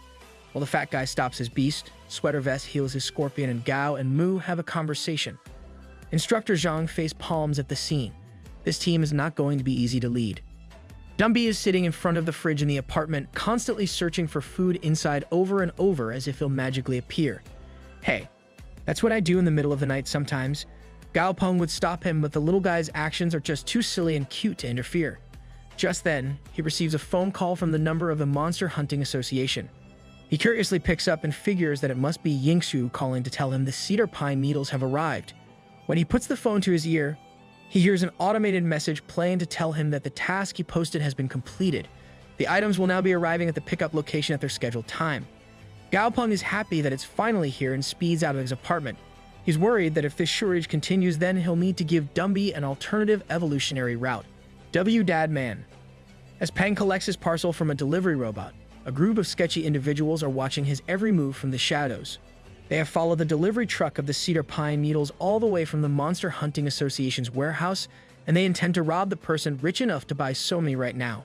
One of the thugs seems uncomfortable with the plan, but their leader shuts him up pretty fast. Plus, the other thug smacks the stuffing out of his head. That can't have felt nice. Much later that night, the three thugs are sneaking their way into Gao Peng's building while wondering why such a rich guy lives in such a crappy neighborhood. As they're trying to break into his apartment, a neighbor, Tong Tong, suddenly opens her door, curious about why there's so much noise. When the thugs see her, they get scared and start making excuses, but the leader sees an opportunity. He grabs Tong Tong's door before she can go back in and strong-arms his way inside with his boys. Strangely enough, she's rather accommodating towards them. Then, as the thugs lock the front door, her entire aura shifts, as she tells them that the soundproof material of her walls will prevent any noise going outside. A terrifying silhouette appears behind her. Her beast, the chameleon, is ready to fight. As expected, the thugs all but crap themselves. Though the thugs are terrified by the chameleon at first, the boss quickly regains his bearings and bum rushes Tong Tong with a knife. A knife which she cleanly knocks out of his hand. Holy crap. Gao better not get on her bad side. One of the thugs quickly sends forward his hedgehog pet to help their boss, only for the thing to be eaten by Tong Tong's chameleon. The thug can do little but cry out for his prickly prick. Huh, that's wild. Should probably get it checked out. As Tong Tong is joking with her chameleon, it suddenly comes under attack from a new beast. The thug leader has brought out his bullet rat and had it shoot up the chameleon and woman. However, he's left dumbfounded when he sees Tong Tong is completely unharmed other than a tear of her dress. In a single moment, Tong Tong's countenance shifts once more, this time to that of death itself. Meanwhile, next door in his own apartment, Gao Peng is annoyed by all the screaming from his neighbors. Guess that soundproofing thing was a lie then. Moments later, Tong Tong calls someone named Old Chi and asks him to have the thugs picked up and put to work at the border. The next day, Gao Peng and his team are undergoing more practical training. Right now, Da Zi is totally wiped from the exertion of trying to break a water bear bug's defenses. Sweater Vest and Fatso's beasts are down for the count too. This is a monster that has evolved to survive all sorts of harsh conditions, and that's an understatement at best. Gao considers taking one as his third beast, but realizes there's just no synergy with his other two boys. Right now, a long-range healing or flying-type beast will be much better. Off to the side, he notices Mu and her steel rhino are showing considerable improvement as well, the beast's timidity being much less than before. As he's watching, he receives a call from manager Liu where he acts suspiciously flattering and invites Gao to meet some friends together. Considering the losses from the Black Ember Forest, it's not too surprising though, so he goes with it. After school, Liu picks him up at the gates and reveals that his daughter is actually Gao's classmate, Liu Zhouyu. When Liu asks him to help Zhouyu with her beast if he ever has the time, Gao notes that it's a cat type, something that's fairly rare. He tells Zhouyu she can drop by the studio on weekends if she'd like, which makes her very happy as they drop her off at home. Confused and growing a little suspicious about why they dropped her home first, Gao asks just who Liu's friends are. Concerningly enough, Liu just smiles and tells him he'll know when the person arrives. Yeah, that's not worrying at all. Gao Peng and Liu arrive at a restaurant of sorts with a landscape garden-style layout. Gao observes that whoever made this place is well-versed in both northern and southern-style gardens. To be meeting here, Liu's friends are certainly no simple people. Sure enough, once they enter the private room where the party is seated, Gao is introduced to some real big shots. Captain Song Si of the Firefly Hunting Team, Captain Jiang Bu of the Sky Star Hunters, and a handful of others. They're NPCs, we don't need to talk about them. Jiang Gu instantly calls Liu out for making them meet with what appears to just be a young boy, implying he's a child. Gao can practically feel the condescending looks from all the others present as well, looking at him with temptation and doubt. Manager Liu tries to play the middleman and get dinner started, but Jiang Gu has more to say. He notices Gao's unhappy expression and puts pressure on him about it. Song Si berates him for bullying the student, and Liu butts in to try and de-escalate things. He tells them he just didn't make a proper appointment with Gao, so he wasn't expecting this meeting. It seems to work well enough and Jiang Gu backs off. But then, things go in a different, equally frustrating direction. After commenting on how hard Gao is to get a hold of, Jiang Gu tells Gao to do him a favor sometime with his skills. Sure enough, the other guests jump right onto the bandwagon and start talking about how they should all ask Gao for help. Seeing right through this farce of a meeting and its true purpose, Yao Peng has had enough. After he created such great value for Liu, this is how he decides to repay him. As the meal begins, Jiang Gu brings up the rumors of Gao's exceptional skills and wonders if they're true. Gao just speaks modestly and tells him he can come to the company for consultation anytime. This is where things truly reach a boiling point. Jiang Gu tells him that since they're all friends here, they should help each other without involving companies and such things. The NPCs agree with him at once, and everyone starts making veiled demands for Gao to provide them his services. Pissed off and seeing right through them, Gao gets up to leave. Outside, where everyone has followed him, Liu apologizes and offers to drive him back, but Gao tells him he already booked a car earlier. With that, he leaves, not even sparing the others a glance. As everyone else heads back inside to at least finish their meal, Jiang Gu hangs back to speak with Liu. As it turns out, this whole thing was set up by Liu to make Gao feel hostile towards organizations other than his own. This whole thing was just a plot to ensure Gao's exclusivity with Blue Shield and Jiang Gu helped things along because he owed Liu a debt. As he walks back inside, even Jiang Gu wonders how Liu could set up Gao Peng like this after all he's done for the man. He truly deserves his title of Old Fox. Yeah, not gonna lie, that's lame as hell. That night, Gao Peng is back at his apartment where he's trying to calm down and relax while watching the news. Recently, some wonder drug for beasts called Blue Devil Genetic Liquid was put out by the Jilanbang Group. Unfortunately, its high level of toxic ingredients has led to many beasts showing mutations and injuries, so a nationwide callback has been issued for the drug. Yikes, talk about a flop. As he's watching this news report, Gao receives a call from Liu Senlin, which he picks up after a moment's consideration. As expected, Liu is calling to apologize for the incident at the restaurant earlier and says it was his fault. But we don't say, Gao tells him he's not too mad about it, but Liu keeps sucking up to him and starts saying that if they don't respect Gao, then they don't respect him. Before he can finish that sentence though, Gao hangs up on him like he's a clingy ex. On his end, Gao stands in place, frustrated. He doesn't blame those people for trying to fool him, but he's furious that he's not strong enough yet to just tell such people to shove off. As he decides to play by the rules till he's strong enough, he watches the news report about the latest winner of the Dog King competition, a young man, age 21, who has raised his wolf monster to a level 39 leader rank. That weekend, Gao is at his studio whipping up a concoction for Dumby. Once he's done, he hands Dumby a test tube and tells him to drink the contents. That crap looks gross even from here. At the same time, Zhao Yu Li and two of her friends have arrived at the studio's entrance as she's interested in getting his services. As the friends bicker amongst themselves and wonder about the lack of customers in the place, Zhao Yu wonders if the ridiculous prices here are a reason for that. Suddenly, an overwhelming pressure presses down on everyone present, hindering their varied breathing. Inside the studio, a whole new beast has appeared. Dumby has evolved once more. With this latest evolution, Dumby has become a level 16 perfect quality skeleton dead ape. Plus, he now has an acquired characteristic called Blood Silk Heart. Not gonna lie, I ain't reading all that. It basically makes him much stronger passively, and when it's used actively, he can manipulate his heartbeat. Not sure how that helps, but we'll see, I guess. Though Dumby's combat power increase is great and all, Gao can see one big problem. The dude is massive now. When he opens the studio door to ask Quan Quan for something to cover Dumby with, he runs into Zhao Yu and her friends. At first, he believes Liu has sent her here as a way to gauge his current thoughts, but his attention is diverted by the pet of her friend, a floating jellyfish-like creature. Back to Zhao Yu, her attitude makes it clear that she has no idea what happened between him and her dad recently, so Gao treats her like a friendly acquaintance. As for her request to evolve her beast, he lets her know the price and rules and tells her he'll pay for the upgrade materials himself since he's close with her dad. Before moving on, they find that the cat beast in question is terrified by Dumby's presence and is backed into a corner. When Zhao Yu calls out to it, the cat instantly jumps right at her chest with a weirdly pervy smile. How is that even possible for a cat? Still curious, Gao turns to Zhao Yu's friend to ask about her jellyfish pet. She explains that he's a pretty harmless pet with a spatial storage skill of sorts, which essentially acts as a bottomless wallet for her. Gao recognizes the potential of such a pet instantly though, so when she tells him they're being sold in the commercial street of Wuku Square, Gao decides he's found his third beast. Later, Gao is in Wuku Square, where the jellyfish are being sold. Everyone in the area is practically head over heels for the beautiful creatures. As he approaches the vendor, Gao makes a specific request that only he can take advantage of. He asks to see all of their floating jellyfish so he can pick one himself. One of the salesmen brings Gao to a hidden room where they store their full stock of floating jellyfish. Jellyfishes?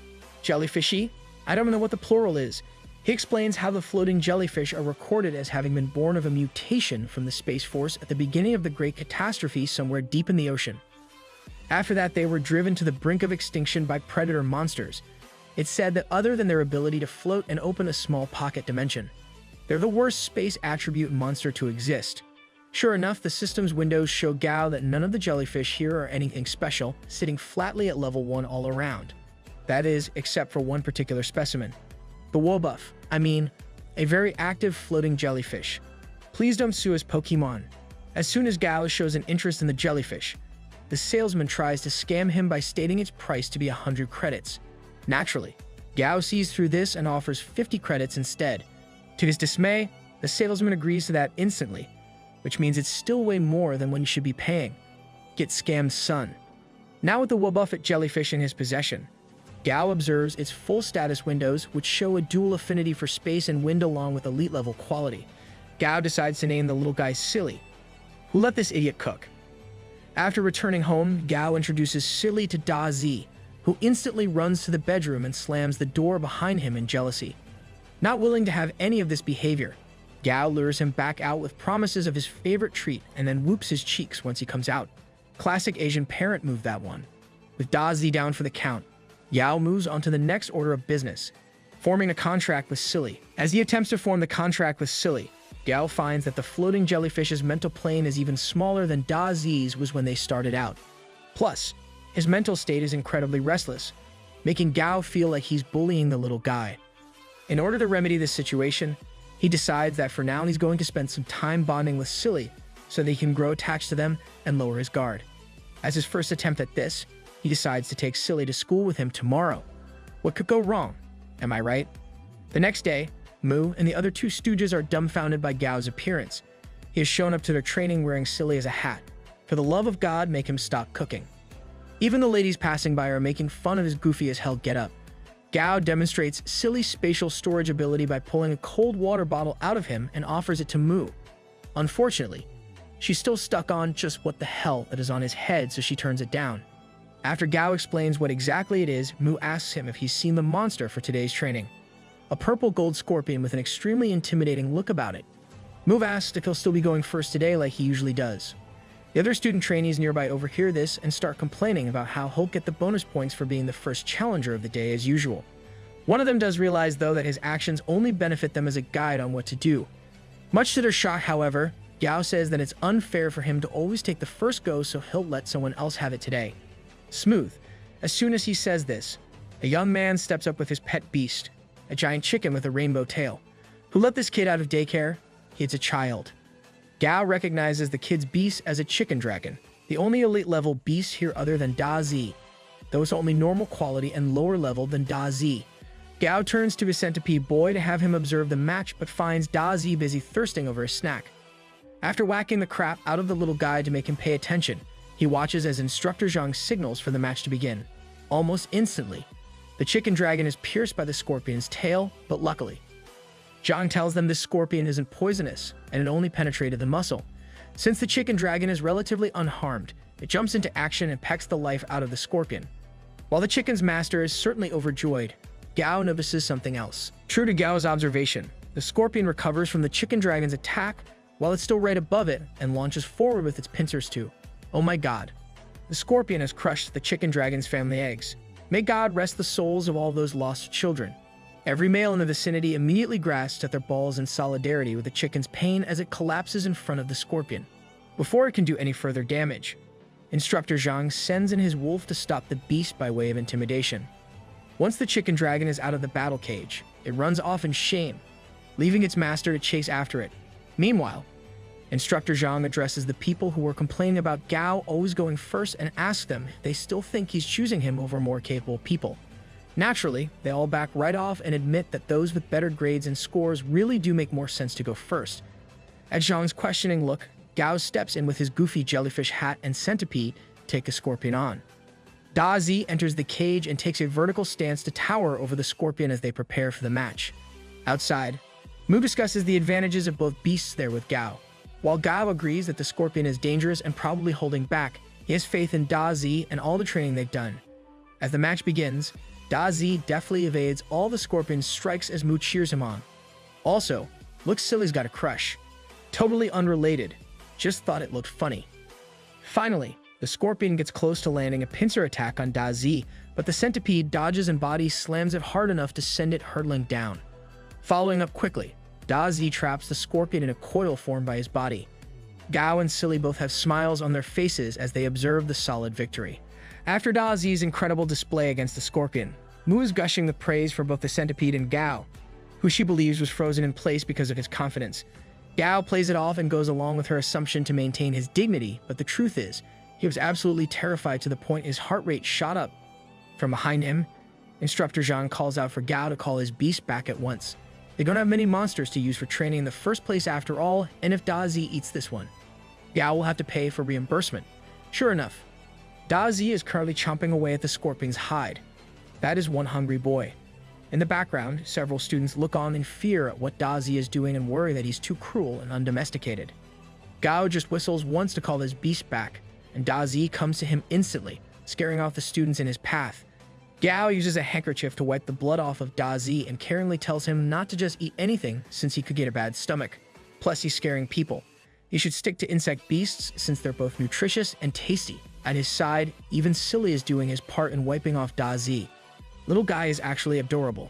Unfortunately, Gao's words set the other students off even further, and they start getting mad and saying that there should be a limit to cruelty. Mu tries to console him, but Gao shows he doesn't need it. He speaks out to everyone else and asks them if monsters in the wild instead of these cages will show them any pity or keep a limit on their cruelty. He tells them they're here to learn how to fight as viciously as their enemies, so anyone with that half-cocked attitude should quit now. Right as the students are getting even angrier at this, Instructor Zhang cuts in and reaffirms that Gao's words aren't untrue. That aside though, he has something else to announce now that he has their attention. Since basic training is no longer enough, they'll be conducting a 1-week-long field training as of tomorrow. The price for registration is 5 credits. However, Zhang mentions an alternative when some show concern of the cost. They can sign a contract with the military alliance that involves them working for the military for 8 years. Plus, if they get admitted to a military academy, their 4 years there will count towards that total too. So the arrangement is pretty ideal for students like them who will have to do 4 years of mandatory service anyways. Lastly, Instructor Zhang informs them they'll also have to sign a death certificate if they sign up. At a student's question, he clarifies that they may not die, but even if they suffer a potentially fatal injury, they'll be removed from the training at once. With the announcements over, Mu turns to Gao Peng and asks if she can swing by the company tomorrow. The two share a fist bump as he tells her he'd be honored. Wife her up right goddamn now. A convoy of military vehicles can be seen racing across a flattened, rough road running through the middle of a thick forest. Inside one of these vehicles are Gao Peng and a few of his classmates, while the others are all occupying themselves with the beautiful sights outside, from the mountains to the plant life and the beasts. Gao has something else on his mind. When he left his home to come on this field training trip earlier, he knocked on Tong Tong's door only to get no response. On top of that, she's not answering any of his phone calls either. Realistically, he knows she's quite strong, so she should be fine. But even so, Gao can't help but worry. To some extent, he wonders if this has anything to do with a secret she's never been able to tell him. Just as he thinks that, their vehicle screeches to a sudden stop and sends many of the students flying forward in their seats. They have arrived at their destination. Once everyone's out of the cars and gathered together, the instructors explain what's going to happen. In the valley ahead of them, only normal and elite level monsters have been left to roam, while leader levels will never appear as every inch of it has already been cleared by them. Now, each student has been provided with a watch containing a positioning system and emergency button, and their task is to survive in the valley for a full week. If they quit at any point in the middle of the training, they'll be considered as having given up. Well, yeah, thanks, Captain Obvious. At one student's question about fixed supply points, the officer explaining their task tells them about safe houses in the valley that are made of a special steel. Only monsters of leader level and higher can break into these, so if someone can find a safe house early on, they could very well ride out the whole week in there. Really turning the whole thing into a camping trip then, eh? Once the gates have been opened and the students start rushing in, Gao joins up with Mu. Together, the two walk at a leisurely pace while everyone else races ahead. Gao starts taking note of the birds in the area and the various rich monster species that must live in these wilds. As he does so, Mu praises his mentality of already observing the environment instead of hurrying like the others. Her image is shattered though when Gao admits that that's not the case at all. He was just waiting for everyone to pass because it was too crowded with them here. Well, that's reasonable, even if it's a bit underwhelming. That aside, it's time for them to move on ahead now though, so they grab their packs and get going. Internally though, Gao is concerned. If he's not mistaken, there was a figure in a tree canopy just now watching them. As day one of the field training gets underway fully, Gao and Mu explore their surroundings and eventually come across a camouflaged safe house. Inside it, they find a bunk bed along with enough rations to get them through the full week if they really stretch them out. However, Gao fully believes that anyone who needs to do that might as well not even be here. As he's taking stock of the rations, Mu brings out and equips a full-body protective suit that's stored here as a defense against mosquitoes and other toxic bugs. Holy milkers, man, what are those? Mu advises that Gao put one on as well, but he tells her he'll just stick to herbs and repellents. For now, he thinks they should go out and find some meat since he doesn't want to live off dry rations alone. With a safe house secured, they can use it as their base and have Lotus Seed clear a path to it in his full-sized form. Once they're outside, they follow behind Lotus Seed as he clears a path through the forest. Gao explains their first priority is finding a source of water. As they're looking for one, Mu finds herself being affected by the strange fragrance and rotten smell in the area. Luckily, she's brought to her senses when Gao grabs her forearm and motions for her to be quiet, signaling towards a tree up ahead. He tells her to have Lotus Seed ram it. Though she's confused, Mu trusts Gao's judgment and has Lotus Seed do as asked. Sure enough, a green tree snake falls out of one of the branches and Gao explains that its flesh contains a toxin that only monsters can eat. Thanks to his damage transfer contract with Dazi though, Gao realizes he can actually eat these snakes too since the poison damage won't affect the centipede. While fantasizing about eating delicious snake meat, he hears a rustling nearby but writes it off when Mu calls out for him. She's found a freshwater source, and boy is it a big one. Right as Gao is talking about how useful this will be, he feels something wet hitting his pant leg. Looking down, he sees a green frog floating in the water that's just spat on him. Disgusting little son of a gun, ain't he? For now, Gao decides to ignore it since they've got more important things to worry about, like how to clean the pond efficiently. Right then, the frog spits on him yet again, prompting a look of silent fury from Gao that just makes the frog smile. Annoyed by the frog's actions, Gao hawks a mean spitball right back at the frog's head. Yeah, a real mature big guy. Gao instantly feels overjoyed at having his revenge and takes a victorious pose, much to the confusion and concern of his companions. That's not to last much longer though, as the frog lets out a shrill scream that echoes all over the clearing. Before they know it, it's joined by dozens of similar calls from all directions. Turning to Gao, Mu concludes there must be multiple frogs then. The view Gao has of what's behind her not only confirms this, but also terrifies him completely. Quickly, he grabs her by the hand and makes a mad dash for the tree line as a literal army of frogs fires spit attacks their way. The duo barely manage to make it out of that scene from hell thanks to Lotus Seed covering their behind. Once they're in a safer area, they take a little while to catch their breath. Once that's done, Gao reevaluates their information of their surroundings. Behind the woods to the north is that pond with the hell frogs. To the west is the gate they entered from, and there are no large beasts between there and here. To the south is a dense forest with tracks of large monsters and too thick of a tree line for Lotus Seed to move through. Finally, to the east, there's a slope which leads to a spacious meadow with signs of herbivores. At Mu's question of what to do next, Gao gets a gleam in his eyes and tells her it's time to cook. Lord no please, he's been cooking vomit since day one.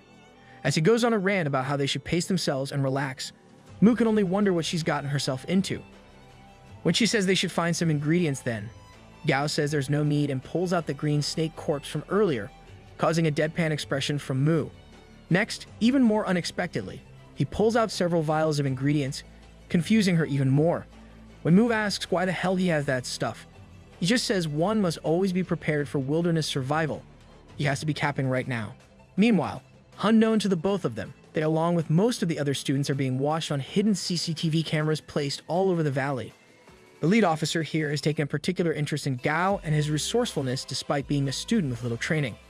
This man, a colonel, orders for a focus monitor on Gao to be given to him. Back with our heroes, Gao and Mu return to their safe house only to find a new problem. The building has been locked from the inside. Ah crap. Mu angrily bangs at the door of the safe house and calls out for the people who've hijacked it to open up. Unfortunately, the only response they get is to tell them to go somewhere else. Turning back to Gao, Mu admits that they can't exactly lay claim to something out here in the wild, so they can only count themselves unlucky to have come across such people. When Gao suggests they just camp out since there are only 2 people, the voices from inside the safe house call out again. They tell them to hurry and go somewhere else before it gets dark, injuring Mu. Before she can really give them a piece of her mind, Yao holds her back and tells her it's not worth it to be mad at such people. Someone will teach them a lesson soon enough either way. Accepting his words, Mu turns back and prepares to move on but becomes confused when Gao moves back to the safe house entrance. To her surprise, Gao brings out a chain and lock to seal the door shut and trap these people inside. At her question, Gao explains that the lock was inside the safe house when they first entered it and he stashed it in his bag in case they might need it. That's a load of plot armor and a half, but I love it. The two calmly walk away from the safe house now as Gao chuckles at the instant karma he's inflicted. In the surveillance room, the military personnel are all cracking up at what he's done as well. The colonel even comments that he has potential, while another officer admits he's better than average. His true test of survival will come with nightfall though, when monsters freely roam all over the place. Back with our power couple, they eventually happen upon a tree that's perfect for their plan of sleeping outside since there are no caves around. Since the trunk is straight and the tree is several meters high, they can build a simple shelter/bed on its bifurcated area. With Lotus Seed's help, they manage to build a bed of grass and leaves on it. To Mu's chagrin, Gao falls asleep nearly instantly, with Dazi and Lotus Seed following suit in their own spots. Deciding to go with the flow, she pulls out a blanket and lies down as well. Up in a tree branch higher above them, though, a shadowy figure is watching them and comments on their lack of campfire and night guard. As her face comes into the light, the person is revealed to be Tang Tang. Right when she's about to make a move, her eyes go wide as she senses something coming this way.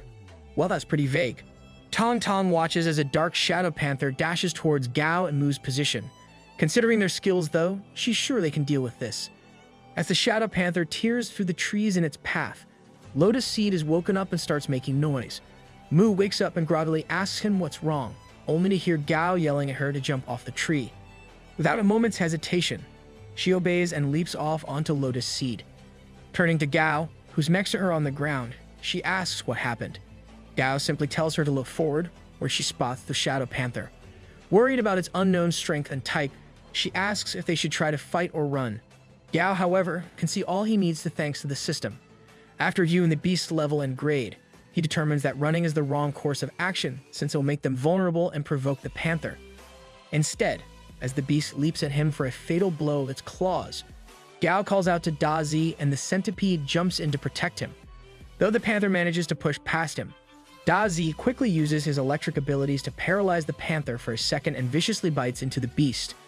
Gao watches with a smile and mentally praises Dazi's growth, but the panther manages to knock him away and beats a hasty retreat, as it stands on a tree branch, injured and in pain. An even bigger threat reveals itself. Coiled around the tree it's on, an absolutely massive green snake emerges from the shadows and eats the panther whole in one snap of its jaws. What? That flip. Run, boys, run. As the group flees atop Lotus Seed in a hurry, they don't realize that the giant snake isn't actually following after them.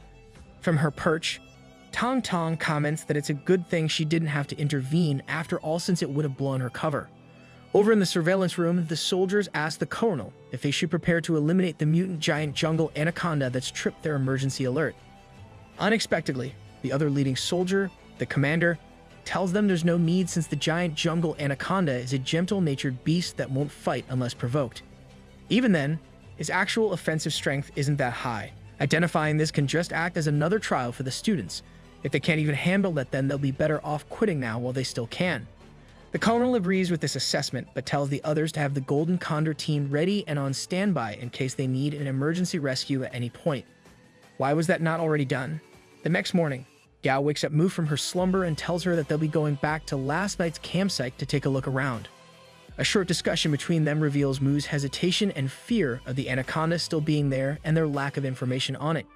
Gao tells her, though, that their lack of info is exactly why they need to return and collect any useful information that might be there. Damn, he's got ya there. Gao tells her that understanding a monster and its skill set is a vital part of being a monster trainer too, and in the changed times they live in, stagnating will only make them weaker. Damn, bro is spitting right now. Once they're back at the site and start investigating, Gao finds something that's a total game changer. Inside the destroyed bark of the tree they slept in last night is a resource known as wood space heart. The stuff is a key ingredient for evolving Silly, but it's so rare and elusive he wasn't sure it was even a real thing. Eating this stuff must be what made that giant snake from before grow so huge. It must have just been trying to protect its food last night. That aside, Gao decides this is the perfect chance for him. He should take advantage of this opportunity during field training and gather as many rare materials as he can. And so, for the remainder of the week-long training camp, Gao travels the valley with his companions and finds more and more rare materials to stash away.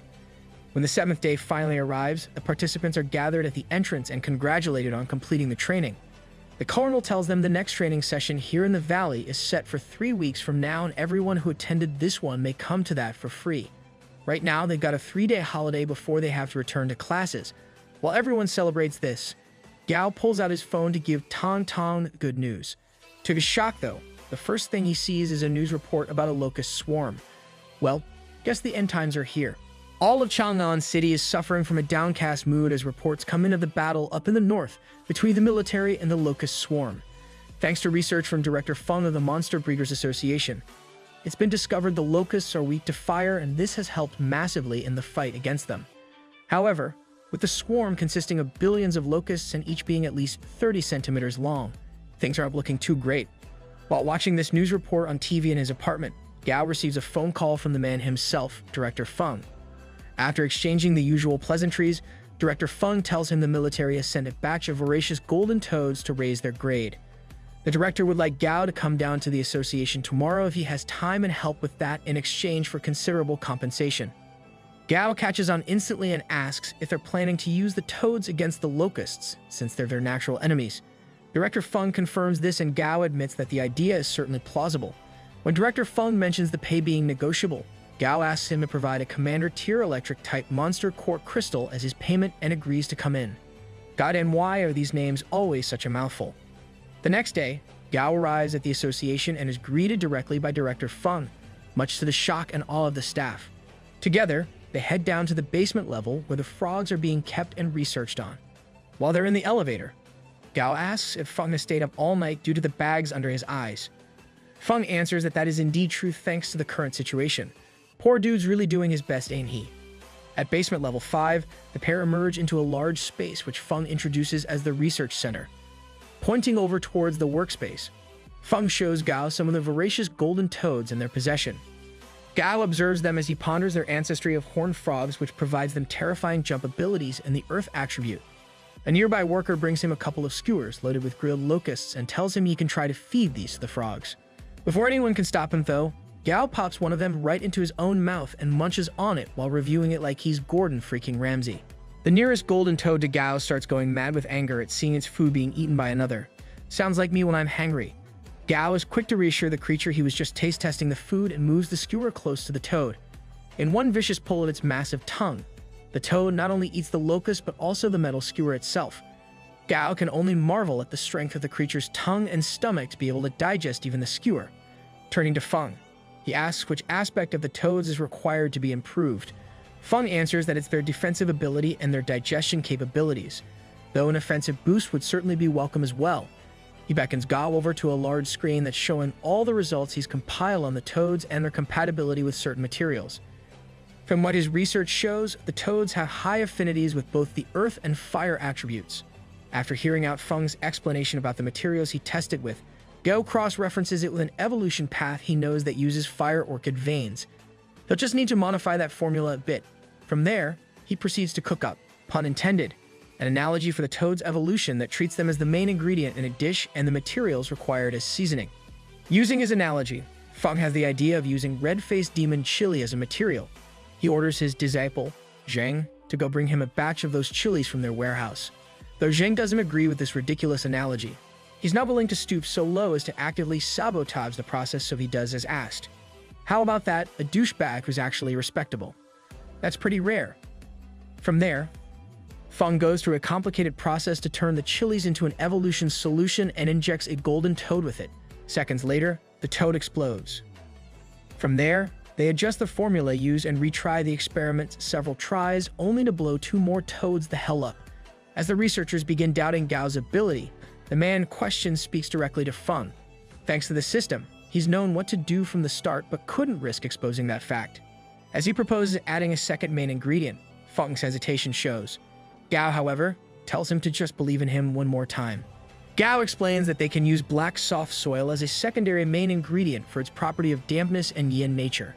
This will protect the toad's internal organs, while adding sparrow sulai va wood as a supporting ingredient will stabilize the whole thing. Hearing his explanation out, Director Feng has to admit that the mutual reinforcement and neutralization does sound like a plausible idea. Through some extensive testing, the lab techs and Zhang are able to determine that this approach should work very effectively. With that settled, Gao suggests moving on to live testing. Taking the new and improved solution, he steps over to a weak-looking toad and jabs the needle into it. The ensuing reaction releases a ton of smoke that fills up the room and causes Gao to step out for some fresh air after speaking to Feng. Now that he's by himself, he lets out a sigh of relief and hopes his knowledge didn't appear too unnatural. Right now, he can't let it be exposed that he knows things no normal person or monster trainer should. The way he allowed things to play out should make this be seen as Director Feng's own discovery. Suddenly, red smoke starts coming out from the research floor. Seeing this, Gao realizes the evolution has succeeded. When he re-enters the lab, he finds Zheng celebrating their success at Feng's side. Gao notes, however, that not all has gone well. In order to suit the evolutionary pathway, the toad's earth attribute has been discarded. Its muscles have been damaged and corroded, and its jumping ability has been reduced along with its evolutionary potential. Well damn, that's a lot of bad for all the good. At the front lines of the battles in the north of Chang'an City, the military is doing its best to drive back the locust swarm. Using white phosphorus incendiary bombs, they're able to do some serious damage to the swarm, but that doesn't last long. The locusts start preparing a sandstorm attack that renders the military's attempts meaningless. With the incendiary bombs no longer an option, the soldiers march forward with their firearms, refusing to let the civilians behind them be harmed. Luckily, they're not fighting alone. Right at that moment, a swarm of giant crimson toads come to their aid. The red toads release a mysterious red substance into the air that petrifies many of the locusts and causes the sandstorm to stop in its tracks. The soldiers are shocked by this development and ask their platoon leader where the hell these toads came from. Said leader tells them this is the work of a researcher with great knowledge, so they should be thankful. Moments later, the red toads all release a massive stream of red light from their maws, burning straight through hundreds of the locusts at once. The platoon leader is overjoyed at this sight, as it means his brothers in arms won't have to risk their lives in the fight against these monsters anymore. Whoever is responsible for this is a hero in his eyes. Hell yeah, he is. After the battle in the north is over, a military vehicle arrives at Gao Peng's apartment building and spits out a full squad. As the elders of the neighborhood watch from the sidewalk, the soldiers march up to the 6th floor where Gao lives. There, Gao Peng exits his apartment to be floored by how official this whole situation seems. Stepping forward from the others, the platoon leader from the battle presents Gao Peng with a case containing the crystal core he requested as payment for his help with the toads. The leader admits that he volunteered to bring him the item since he wanted to meet Gao in person. The man gives him a full salute and gives Gao his heartfelt thanks and respect on behalf of all his comrades. It's the duty of soldiers to defend their home and country with their lives. As such, it's not death they fear, but not dying properly. Thanks to Gao's efforts, he can proudly say none of that day's sacrifices were in vain. Damn man, gotta make me cry and crap. After the soldiers leave, Gao is forced to rethink a lot of stuff. The platoon leader's words have left him thinking he should participate in more experimental projects and research if they can help the front line like the Red Toads did. With the system being strictly an aid, he has to raise his own strength so he can protect himself and proudly speak up as a researcher. Sensing his serious mood, Dazi goes up to Gao and gives him a hug to comfort him. Can't tell me he's not a puppy.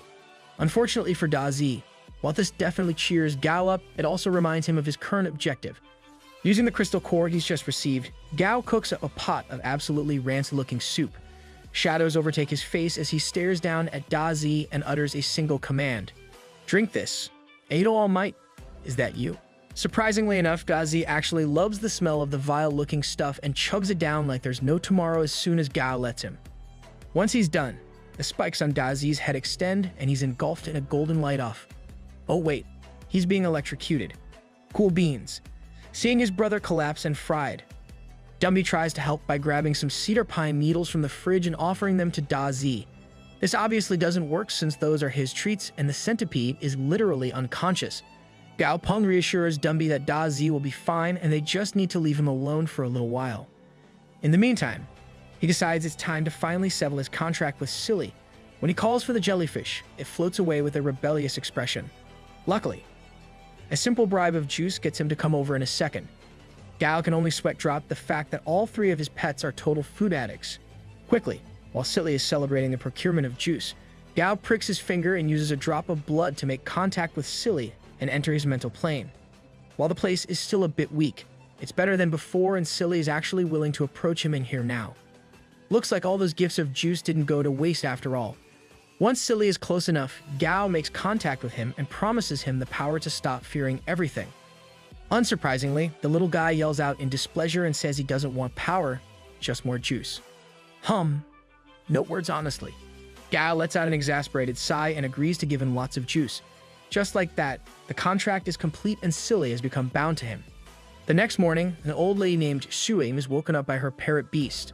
As her eyes open, she thanks the parrot for being with her all these years and starts talking about how he's been the only reason she could get up in the mornings since her husband died. But now, after so long, it's time for her to join him as well. In her last moments, the woman sees her late husband's spirit welcoming her and the two lock fingers with a promise to never be apart again. As the woman peacefully passes away, the parrot is at her side, placing its beak on her hand. Gao Peng is woken up from his sleep one morning by the sounds of Dazi moaning in pain.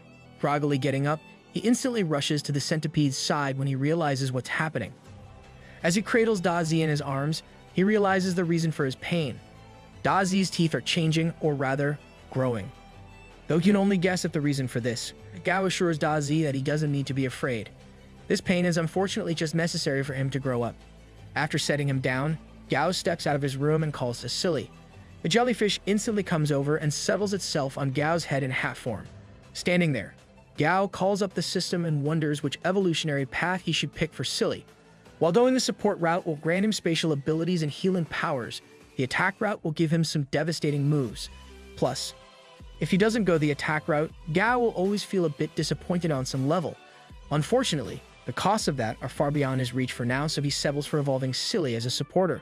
That will be faster too, which is to his benefit. Once he's stronger, he can evolve whatever types he wants. Later, Gao steps out of his building to see a crowd gathered on the ground floor. As he listens in on their conversation, he looks upwards to see a massive soul guardian beast flying over the building. From the sounds of it, Old Lady Chen has passed away and this beast is supposedly carrying her soul to the afterlife. Oh, the old lady who passed away in bed before. Gotcha. Once he hears this though, Gao has a different concern. From what he remembers, Old Lady Chen housed an uncontracted gray plate striped spider as well. Now that she's passed away, there's a high risk of it going feral and attacking other people. As fast as he can, Gao rushes to Old Lady Chen's apartment to get to the spider before it can hurt anyone. There, his extensive knowledge on monsters allows him to find where it's hiding up in a corner of the roof. Instantly, Gao summons Dazi, who appears in a flash and coils defensively around Gao. Seeing the centipede, the spider gets scared and falls right off the part of the roof he was sticking to. Seeing the pain and fear in the eyes of the spider who just misses its friend, Gao Peng extends a hand to pet its head and smiles at it. Without any hesitation, he tells the spider that if it would like, it can just come home with him. The end, for now. Gao Peng learns of Lady Shuying's passing and rushes to her apartment to prevent her uncontracted spider from going feral. He calms the terrified gray plate striped spider and offers it a new home with him. Gao Peng strolls about with Dazi and the gray plate spider, and their presence sparks whispers and suspicions among onlookers. He reflects on the need for a tank-like familiar, considering it a bit absurd to use a spider as a meat shield. Yet, Gao recalls that there's a potential evolutionary path for the striped gray plate spider to become a tank, and the required ingredients don't seem too difficult. As he enters the elevator to the studio, Gao can't shake the idea of forming a blood contract and rapidly strengthening the spider. This, he believes, will supply him with a wealth of soul power. With the combined soul power from Dazi and Silly, establishing a blood contract with Dumby should be a breeze. Gao does harbor some regret for promoting Dumby's grade prematurely, as it now poses a challenge to collect the necessary soul power for its advancement. Outside the Fei Peng familiar studio, Gao unexpectedly encounters Chuan Chuan, who addresses him as Little Boss instead of her usual Master Gao. He detects her frustration as she informs him about numerous inquiries regarding his whereabouts. Anxious, Gao assures Chuan Chuan that he has time to talk today, though she remains annoyed. Chuan Chuan begrudgingly accepts the list of ingredients Gao needs. As thanks, Gao promises to make her some milk tea.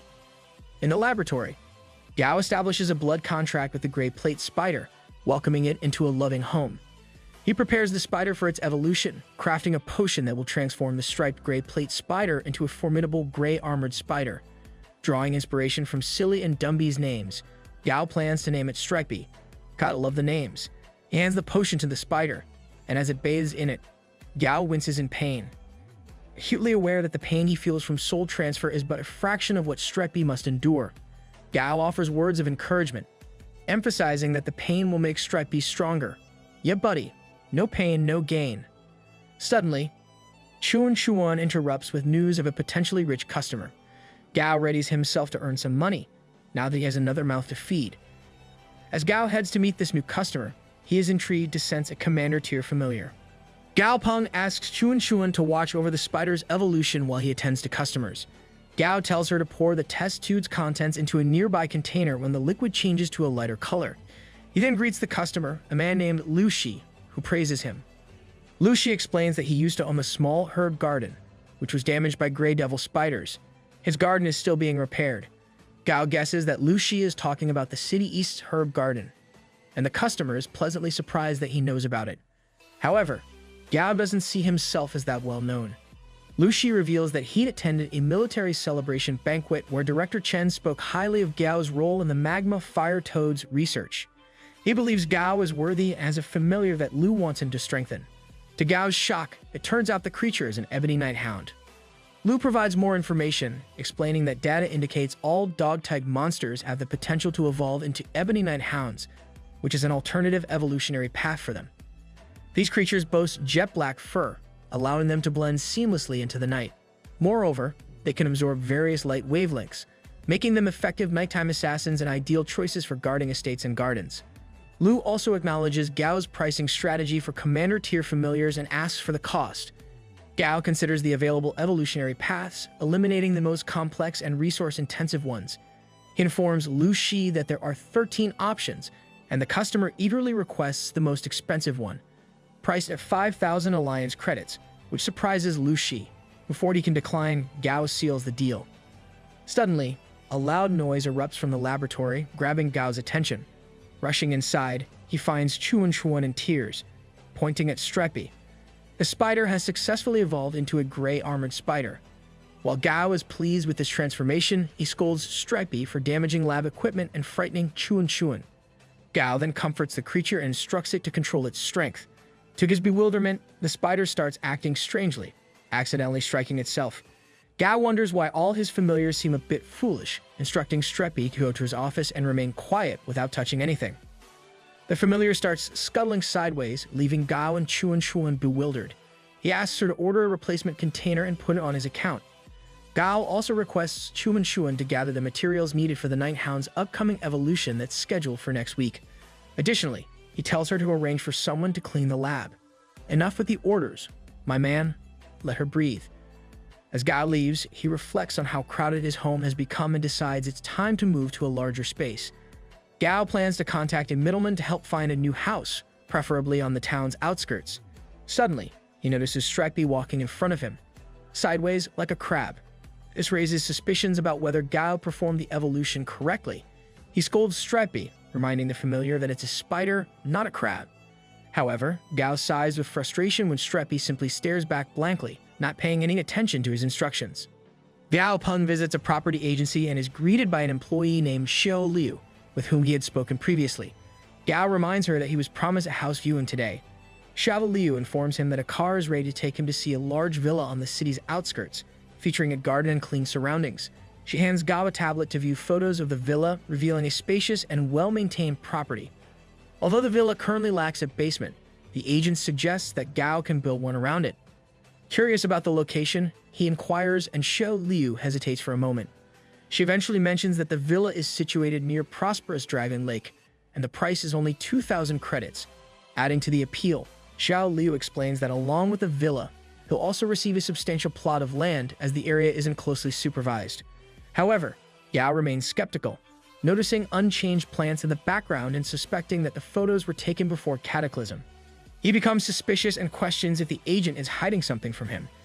Xiao Liu starts to sweat but shifts the conversation to emphasize the villa's facilities and its extraordinarily low price, claiming it's an offer nearly impossible to find elsewhere. She also mentions a road leading to the villa at the base of a hill. Gao Peng feels like he might be getting deceived and notices potential security and maintenance issues. He believes the villa is worth at least 3,000 or 4,000 credits. Gao recalls that there was much unrest after the Cataclysm and that the villa should have been in ruins.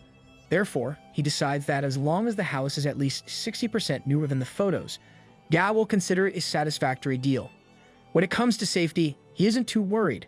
Gao figures his familiars can handle any issues that might come up. He starts chuckling at this idea, but the agent interrupts him. She explains that the seller is actually losing money on this deal. Intrigued, Gao asks to see the villa in person. As they head to the villa, Xiao Liu spots Stripey and humorously mistakes it for a crab. Gao clarifies that it is a spider, and the agent laughs it off. Suddenly, he senses something amiss just as a man is watching them from behind a wall. The man disappears, leaving Gao suspicious but ultimately dismissing it. Unbeknownst to them, the man behind the wall, holding a camera, is pleased to have found the recently famous Gao Peng. Upon reaching the villa, Gao is shocked to see its dismal condition from the outside. It looks nothing like the pictures, leaving him to wonder if it's just shabby on the exterior. Upon entering, Gao discovers there's no dust inside, and the furnishings are quite nice, albeit needing some repairs. He finds it strange that the owner is selling the house for such a low price, given the apparent value in the furniture. Suddenly, someone calls Gao's name, startling both him and the agent as they turn to see a man standing at the door. Xiao Liu introduces the man as the villa's seller to Gao. The man explains that he hurried over when he heard Mr. Gao was coming. Gao asks if they know each other. The owner responds with flattery, mentioning that Gao is well known as the ace of President Feng, the hero of the last military operation. He hands Gao his business card, revealing that he's involved in the Imperial Beasts business. To sweeten the deal, the man offers Gao a 20% discount, showcasing his business acumen. The seller then inquires about Gao's opinion of the house, noting that it's cleaned monthly and that he can move in immediately upon payment of a nursing fee. Gao admits it's a tempting offer, but asserts that the house is worth at least 4,000 credits, well above the asking price of 2,000. He asks the owner why he's selling it for so much less. The seller shares that the house was originally for his parents, who retired and wanted to live in the countryside. He purchased it to fulfill their dream. But the Beast Wave tragedy changed everything. His parents never got to enjoy the house, and they suffered. Overcome with anger and frustration, the seller vents his feelings by punching the furniture. He explains that the man had planned to keep the house but decided to offer it to Gao when he learned about his interest. The seller now feels powerless, but he believes that young people like Gao are the future of Chang'an City. The man hopes that tragedies like the Beast Wave can be prevented in the future. Gao, thinking of his own parents, expresses gratitude for the seller's trust and agrees to buy the villa. It's no longer House Hunters, but House and Heartstrings. Upon returning home, Gao excitedly greets Silly and Dumby, but they seem unfazed by his arrival. Undeterred, Gao informs his familiars that he's brought them some delicious food. As Gao lays out the tasty spread, all the creatures gather around him, making his home feel livelier. Tong Tong appears at the door, and Gao greets her warmly. She meets the familiars and notices Dazi's upgrade, teasing the centipede, which leaves it confused. Gao pays no mind to the banter. Tong Tong then brings up the news that Gao has bought a new house. He explains that they can't move in just yet because the house needs some repairs. Tong Tong suggests he should have consulted her regarding decorations, declaring him inexperienced. She bids farewell, determined to get to the villa ahead of time. In her thoughts, Tong Tong contemplates how, when the time comes, she could easily buy the house next to Gao's. Gao, accompanied by his familiars, ventures into the forest He's on a mission to locate the Bottle Grove, which Gao believes isn't too far ahead. Realizing it's the last day of his holidays, he decides to gather all the necessary materials today. If Gao doesn't collect the wood hollows now, he'll have to postpone it until the following week. However, Gao's focus is interrupted when he senses something approaching. Gao becomes alert, and there, perched on a nearby tree, is a level 13 gray sand bobcat. Just as suddenly, the beast vanishes, making Gao issue a warning to his familiars about his potential danger. Out of nowhere, the gray sand bobcat reappears, pouncing to attack, much to Da Zi's shock. However, its attempt is thwarted as Dumby steps in, declaring itself the beast's adversary. The sudden confrontation terrifies the gray sand bobcat, prompting it to flee, yet Dumby swiftly catches up and defeats the beast, overpowering it and causing it to bleed. Gao is astonished by Dumby's newfound strength, which seems 10 times greater than when it was a Red River ape. While he expected Dumby to be powerful after its evolution, he didn't anticipate this level of prowess. Dumby, too, is taken aback by its own abilities, leaving Gao a bit flustered. Gao realizes that Dumby hasn't had a chance to fight since evolving, and he decides to let it exercise more. Gao then urges his familiars to follow him. While Dumby reminisces about its days as a Red River ape and its first encounter with Gao, Da Zi and Gao have a playful argument about why the centipede couldn't protect him when Dumby threw it aside. Dumby, in its own way, feels a sense of emotional connection with Gao, despite not fully understanding him when they first met. Now, Gao means everything to Dumby, this ape more faithful than a dog, it would seem. After 3 hours of wandering through the woods, searching suitable areas for hollow bottle trees, Gao Peng finally stumbles upon them. He sees the same green snake from his previous visit in the hollow bottle tree area. Dumby also notices the snake and swiftly removes it from the tree, tearing it apart to reveal a green gem inside. Gao recognizes this as the core of the green tree snake, which is just a minor discovery compared to their main task of finding the spatial cores of hollow wood. Nonetheless, he smiles, appreciating Dumby's resourcefulness in obtaining the green snake core. Gao then instructs Dumby to punch one of the hollow bottle trees. It delivers a powerful blow, causing the tree to shatter instantly. Silly and Gao become exhilarated by the result, while Da Zi appears somewhat envious. Gao retrieves the crystal core from the hollow wood and asks Dumby to do it once more. Meanwhile, on the other side of the woods, 3 men are searching for someone based on information they received about a kid from a group. Their boss, accompanied by a rat familiar named Tudu, hears something unusual and follows Tudu's lead to investigate the source of the mysterious sound. As the men press forward through the forest, they hear a series of loud, rhythmic banging noises. Yao Huan, one of the men, suggests it sounds like someone boxing, but his companion dismisses the idea, stating that nobody would be practicing boxing in a forest teeming with monsters. However, their boss reprimands them, reminding them not to take the situation lightly, emphasizing their high-paid job and their responsibilities. The boss instructs the other 2 to cautiously investigate further. They peek out from behind a tree and observe Dumby striking trees with his powerful punches. My man's going all Mike Tyson on them trees. Yao Huan becomes apprehensive and wishes to withdraw, but the boss reveals Gao's picture, affirming that he is their target. However, Yao Huan is puzzled as he watches Gao searching within the shattered trunks of trees. He argues that they were paid to gather information about the kid's familiar and sees no reason to approach them. His companion agrees, referring to Da Zi, the formidable centipede, and suggesting that it's unwise to provoke them. Nevertheless, the boss urges them to stay silent and shares that they often undertake low-paying jobs because their abilities aren't sufficient to venture deep into the treacherous Black Ember Forest. He encourages his men to seize this opportunity, speculating that Gao must be dealing with some problem. The boss is curious as to why someone would create such a commotion in the forest just to measure tree thickness, and he's determined to uncover anything valuable concealed within the trees. The boss assigns Yao Huan to accompany him to confront the formidable monster, while he instructs the other man, Deng Sen, to wait until nightfall and use his familiar to control the kid. He motivates his men to take a risk, hoping to escape their miserable and challenging lives. Suddenly, Da Zi and Dumby become alerted to the presence of the intruders, causing Gao to ask what's going on. Following their gaze, he spots the men and calls for them to reveal themselves. The boss becomes tense, realizing that they might have been discovered. The boss quickly adopts an innocent tone, claiming their presence is purely coincidental, and they were merely checking to see if their assistance was required. Gao, however, grows suspicious. noticing the spiny bee and skeleton butterfly beasts accompanying the men, both adept at attacking enemies in the woods. This raises red flags in Gao's mind, and he becomes convinced that these two men have sinister intentions. Suddenly, Dumbi senses Dung Sen hiding behind another tree. The boss introduces Dung Sen as his brother and assures Gao that they mean no harm. Dung Sen emerges with his mithril playing mantis, an elite level 18 beast, which astonishes Gao due to its rare mutation. Nevertheless, Gao remains confident in Dazi's capabilities. He stands with unwavering confidence alongside his familiars, declaring that he doesn't require any assistance. The boss, smiling, decides to let the matter go when Gao makes it clear that he doesn't need their help. Yao Huan, one of the men, is shocked by their decision to leave. However, the boss explains that their cover is blown. Their surprise attack has failed, and it's unwise to make a new enemy. Furthermore, Gao is a challenging target to provoke, raising 3 royal beasts at such a young age. The boss also mentions how Dumbi made Tutu uncomfortable.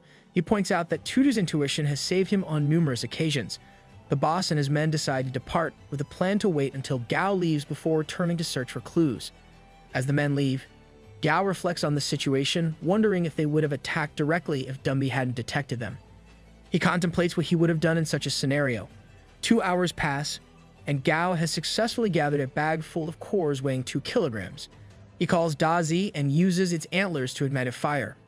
Gao proceeds to set fire to the area. He recollects that before the catastrophe, forest arson was considered a crime, but now it's permissible. Moreover, the plants have developed greater vitality and resistance after the catastrophe, so he's confident that the flames won't engulf the entire forest. Gao is content with the idea that he can easily eliminate all traces of his presence. Watching from a distance, Yao Huan notices the fire and draws his boss's attention to it. He wonders if the kid is afraid they'll discover something. The boss remarks that Gao is either overly cautious or unaware of the ruthlessness that lurks within him. Yao Huan questions whether he intends to let the matter go so easily. The boss explains that there's no conflict between them and the boy, and he would have taken the risk if there were treasures involved. The boss states that there isn't enough interest in the matter. He proceeds to make a call, instructing someone to inform Mr. Jiyan that the task is complete, and the royal beast screen data for the target has been transmitted. On the other end of the call, the person confirms the payment transfer and expresses gratitude for the cooperation. As the call ends, the man on the phone informs someone, likely his boss, Mr. Jiyan, that the trial mission has not succeeded. Nevertheless, the man appears content and seeks confirmation for the next step of their plan. He then smirks, claiming to have located Ji Hunwoo's grandson. The drama never ends. Gao returns to his house, only to be surprised by Stripey's rapid growth. Not only has its level increased, but it also appears noticeably larger. However, Stripey seems to be overindulging, consuming an excessive amount of food. Gao, curious about the creature's exoskeleton, speculates that it might possess magical properties similar to the skins of ancient beasts from novels. He encourages Stripey to continue eating and working hard while advising it to take a break for a while. Gao playfully suggests that after Stripey gains some weight, they can enjoy fried spider, which startles the familiar, causing it to back away from the can of food. Gao's intention is to prevent Stripey from overeating, as canned food can potentially accumulate as toxins in the body. Gao then reflects on the progress, feeling that he has collected all the necessary items, including the spatial core required for Silly's evolution. However, this time, all the materials require special processing. Gao heads to the Fei Peng Imperial Beast Studio and discovers that Chuan Chuan has already gone home, providing him with some much-needed solitude. The materials he has gathered are exceptionally rare and need specialized treatment involving cold storage, high temperatures, and strong acid corrosion. Gao initiates the procedure and successfully produces a potion, confident that Silly will find the taste delightful. Gao carefully pours the potion into a container, and Silly, attracted by its sweet scent, can't wait to dive in. It rushes into the container without a second thought, but suddenly, Gao is surprised as the colors of the potion start to change into a shade of green. He recalls that Silly's favorite spot is on top of his head, and starts to feel uncertain about the decision to evolve Silly in this particular direction. Gao isn't even a fan of the fluorescent green light that Silly is emitting now, but he realizes that the materials required for further evolution to epic quality are exceedingly rare. Gao is puzzled about what space-based material Huan Kongsha even is and deduces that Silly cannot be evolved any further at the moment. However, after the recent promotion of Silly, Gao senses an increase in his soul strength. He's confident that with some hard work, He'll be able to form a contract with Dumby in a few days. Out of the blue, Silly rushes toward him, determined to settle on top of his head. Despite Gao's efforts to stop it, Silly successfully finds his place on his head. Just as Gao is contemplating the oddness of this situation, he receives a call from someone, wondering if it's the decorating company that Tong Tong recommended. Gao is puzzled by the late-hour call.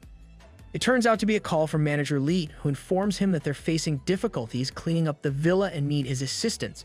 Mutant plants need removal, or the renovation can't proceed. Gao agrees to come and learns that all the workers are working overtime. However, he questions why they would be working late into the night for his sake. Manager Li explains that is how their business is while currently being held hostage by certain individuals. Mr. Ji Yang, who's holding Manager Li hostage, abruptly ends the call. Gao finds the situation suspicious, and when he can't reach Tong Tong, he decides to err on the side of caution. Gao grabs Dazi and Dumby and rushes to the villa, with Silly trailing closely behind. Half an hour passes by and Gao still hasn't reached the villa. Not like there's any urgency or anything. Ji Yang's subordinate starts to worry that the boy might have sensed something. Ji Yang, however, tells him not to fret, as they have a meeting with Ji Hunwoo's people, and he'd rather avoid using harsh methods at the moment. Ji Yang reveals that he was genuinely surprised to learn Ji Hunwoo had a living grandson. The cunning man remarks that if someone hadn't informed him secretly, he'd have thought Ji Hunwoo led a lonely life. Ji Yang's subordinate muses that if this information gets out, many individuals would be keen to eliminate such a threat. Ji Yang agrees, explaining that Ji Hunwoo has no one else, and his grandson is young. Moreover, the Southern Sky Group has become a formidable entity with numerous high-level factions. The subordinate inquires why they don't just kill Gao directly instead of resorting to multiple attempts. Ji Yang elaborates that there are likely people secretly protecting him. Acting impulsively could alert Ji Hunwoo, and their goal isn't to eliminate Gao, but to use him as leverage. He asks his subordinate if they should really believe themselves qualified to contest for control of the Southern Sky Group. Ji Yang admits that killing Ji Hunwoo's grandson would provoke his furious retaliation. Besides, the ultimate victors will be those truly deserving of the position. Ji Yang goes on to explain that the research institute he's affiliated with isn't even at the top, and there are at least 30 others at the same level. What's more, there are numerous security agencies alongside research institutions. Even if the sole heir of the Southern Sky Group perishes, the position wouldn't automatically fall into Ji Yang's hands. He notes that in a sense, Gao is like a prince who's likely to inherit the throne in the future. Ji Yang emphasizes that the distinction between friends and foes is not straightforward in this world. When he gains benefits to expand the laboratory tonight, Gao might not accept his surrender in the future. Ji Yang notices that it's nearly time for Ji Hunwoo's people to arrive. He instructs his familiar to control Manager Li and proceeds with caution. Ji Yang, claiming to be a dedicated researcher rather than a barbarian, has his butterfly familiar release a white substance. Manager Li falls unconscious and Ji Yang tells him to rest, implying he won't be part of the upcoming events and won't witness Ji Yang's success. However, a commotion in the sky grabs their attention, and Ji Yang's subordinate urges him to look up. They are astonished to see Ji Hunwoo himself approaching. Sometime earlier, in the Chang'an military district, the Golden Divine Hawk, which had been asleep, suddenly became alert and signaled a warning. Guards speculated if the Black Ember Forest Ape was on the loose, but the chief informed them that it was someone from the Southern Sky Group arriving in Chang'an. He instructed the guards to remain at their positions while he declared that a storm was coming. Now, Ji Hunwoo stands before Ji Yang, who has already lost his men. Ji Yang claims he has Gao Peng, but Ji Hunwoo cautions him to choose his words carefully.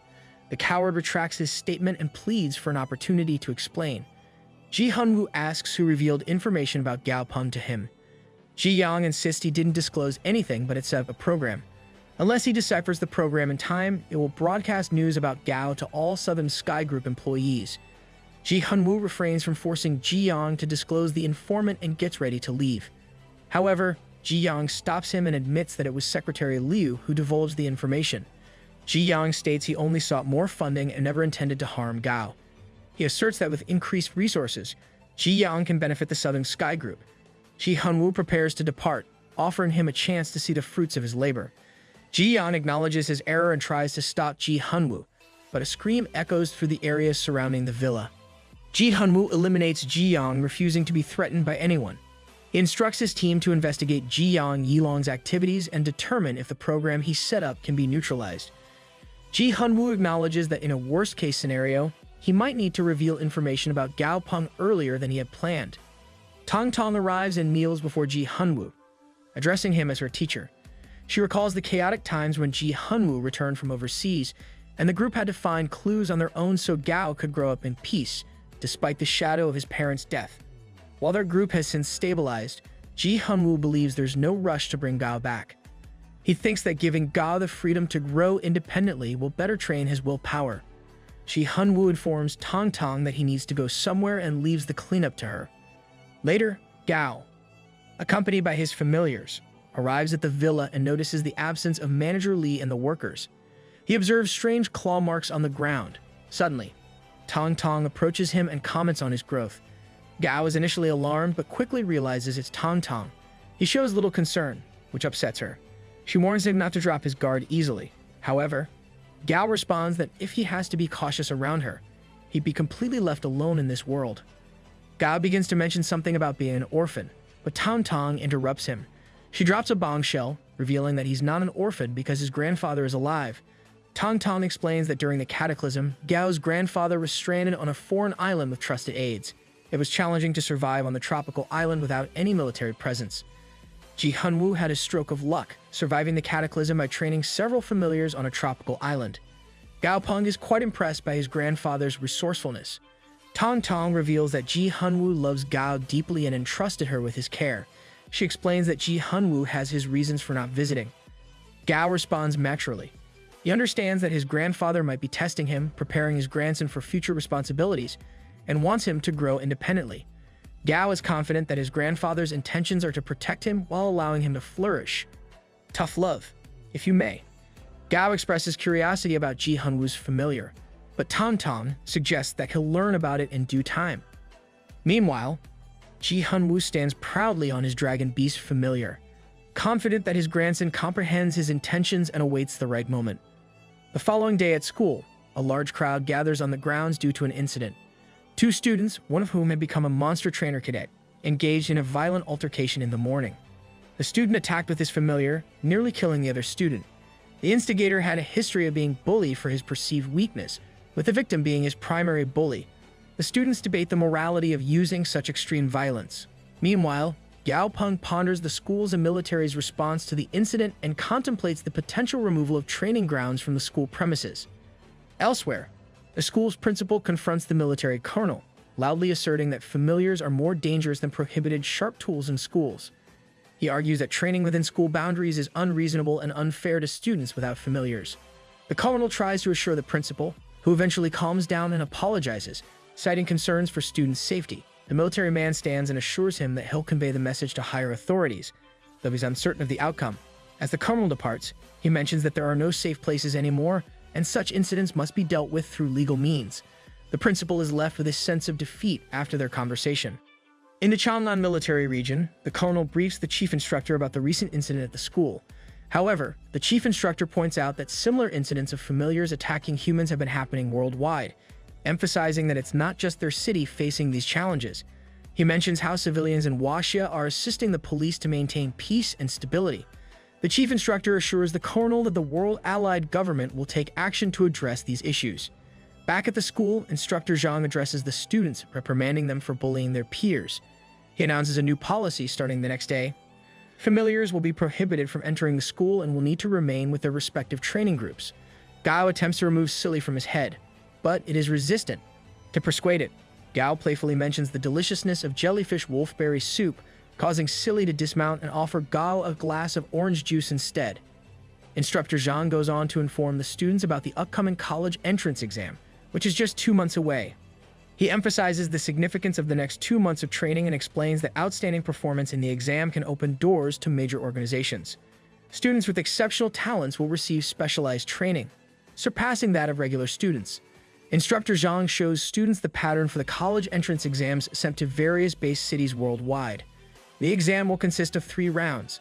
The first round will be standardized across the country. Students will engage their familiars in combat against monsters. They can choose the tier and grade of the monsters, but not their specific attributes. Overcoming a monster with attribute disadvantages will earn them a 10% bonus. Points will be awarded for defeating monsters, 10 points for normal tier, 50 points for elite tier, and 500 points for Commander tier. Excellent grade monsters will provide a 50% bonus, while perfect grade monsters will offer a 100% bonus. Additionally, the number of monsters challenged cannot exceed the number of monsters the student possesses. Instructor Zhang explains that only a select number of students will advance to the second round. The second round will involve a real combat survival mission in the wilderness, broadcast live. Students who meet the requirements for this round will have the chance to gain admission to prestigious universities. The details of the third round will be disclosed after the students qualify for the second round, and Instructor Zhang concludes his motivational speech. Gao contemplates the opportunity he has as a sophomore to participate this year. Gao realizes that he needs to promote Stripey to enhance its capabilities. Instructor Zhang then introduces a mutant dead leaf locust and inquires who wants to go first. Gao believes that Stripey, being at a similar level as the dead leaf locust, is the perfect opponent for training. He ponders why Stripey is acting timid when he knows that locusts are natural prey for spiders. Gao recalls Stripey's aggressive behavior during their last encounter and wonders if this timidity is a stress response. Gao raises his hand, asking the instructor to go first. Instructor Zhang is surprised to see another familiar with Gao and advises him that it's more beneficial to focus on training one familiar to the commander tier before raising another. Gao acknowledges the instructor's wisdom but can't reveal this unconventional method for promoting familiars. He encourages Stripey, noticing that it has grown fatter. The spider proceeds, though it appears hesitant and pleads with the locust not to attack. The other students grow impatient, and Gao reflects on the contrasting personalities of his familiars. Dazi was aggressive from the start, whereas Stripey displays timidity. He understands that Stripey needs to gain combat experience to grow. Suddenly, the dead leaf locust makes a move, snatching the spider off the ground, which concerns Gao. However, Stripey uses its spider silk to thwart the locust's attack, impressing Gao. The locust eventually breaks free from the spider's silk, and Stripey shifts to a defensive stance. A student praises Stripey, but Gao feels dissatisfied as it's not taking the initiative to attack. Frustrated, he steps in, trying to motivate Stripey to climb the cage and launch an attack. However, the familiar finds climbing too challenging. Gao grapples the frustration but realizes that training familiars is a demanding process. He acknowledges Stripey's defensive nature and calls it back. Fearing being abandoned, Stripey becomes aggressive and starts attacking the dead leaf locust, injuring it severely. While other students appreciate Stripey's abilities, Gao becomes concerned about its well-being. The system warns of Stripey's aggression and the potential damage it could cause to the familiar if it continues. Gao intervenes, holds Stripey down, and apologizes, assuring the familiar that they are partners and he won't abandon it. Stripey's aggressive state is restored to normal upon hearing Gao's words. In fact, Gao had noticed Stripey's condition earlier and asked Instructor Zhang to allow him into the cage, impressing the instructor with his fearless approach. He wishes that someone with Gao's talents would consider joining the military. After a week of training, Stripey finally loses weight and is no longer afraid of combat. Gao consults with Instructor Zhang to develop a defense strategy for Stripey, realizing that he can't rely solely on the system. Stripey reaches level 13, and Gao acknowledges that he needs to take things slowly due to his inexperience. However, Gao feels it's a waste to discard Stripey's exoskeletons, which he has learned are valuable as medicine. Gao decides to fry them, even if they might be poisonous. The dish turns out to be delicious, and Gao offers it to his familiars. Dazi enjoys it, but Stripey is apprehensive, as the dish reminds it of something. Gao then decides to attempt forming a contract with Dumby, given his increased soul strength. The contract is successful as Dumby agrees to become his familiar. Later, Gao departs on a train for the second wilderness training, feeling confident with Dazi and Dumby by his side. During the journey, he overhears a conversation among some individuals who were previously locked in the safe house by him. They discuss their desire to seek revenge on him but are unsure of his identity. Upon arrival at the destination, Gao realizes that Dumby's aura is intimidating other familiars. He asks Dumby to suppress its aura, which some students interpret as Gao being arrogant. He now ventures through the valley, riding on top of Dumby, and he's opted to go solo this time, not teaming up with Mu. Dumby reassures Gao that it will protect him, a phrase it learned from a children's show. As they explore, something darts in front of them swiftly, and Gao wonders what it was. He realizes that it vanished in the same direction as the pond where they encountered green-skinned frogs previously. Gao decides to change direction, but is confronted by the giant jungle anaconda. He begins to suspect this might be the anaconda's territory, considering it's their second encounter with the creature. Even the green-skinned frogs seem to fear the giant jungle anaconda, and their attempts to attack it prove futile. Despite the monster's level being only 20, its strength seems equivalent to that of a commander-tier monster with a higher level. Gao observes that the green-skinned frogs never disrupted the ecosystem's balance due to the presence of this giant anaconda. He decides it's best not to provoke a creature of such magnitude and opts for avoiding a conflict. After the giant anaconda departs, the frogs and tadpoles who went into hiding attempt to return to the pond. However, Gao captures them and prepares to cook them for a meal. Just your typical valley picnic, right? Suddenly, Dazi senses something and becomes alert. A black-light horse with a level 14 and excellent grade appears. Gao is impressed by it and considers the horse as a potential mount. However, he refrains from collecting it, remembering his commitment to his current familiars. When Gao looks back, he realizes that his food has disappeared. Upon questioning, Dazi pretends ignorance and blames Dumby. However, Dumby steps in, asserting itself against the accusation, which makes Gao proud. Suddenly, Dumby snatches Gao off the ground, leaving him shocked. The giant jungle anaconda reappears, attempting a sneak attack once again. Dumby comes to the rescue, saving both Gao and Dazi from the anaconda's attack. Gao acknowledges that they might have been in grave danger if Dumby hadn't reacted in time. He's frustrated by the unprovoked attacks from the anaconda. Gao turns to Dumby and inquires if it can defeat the monster. The ape springs into action, climbing the trees to position itself behind the snake and catch it by surprise. Dumby initiates its assault, slightly injuring the giant jungle anaconda with its first strike, followed by a more substantial blow. Gao is thoroughly impressed by Dumby's combat skills as it keeps relentlessly attacking the anaconda. However, things take a turn as the monster goes berserk, and Gao senses the impending danger. He urgently warns Dumby about the anaconda's trump card. The snake seizes Dumby off guard, launching an attack.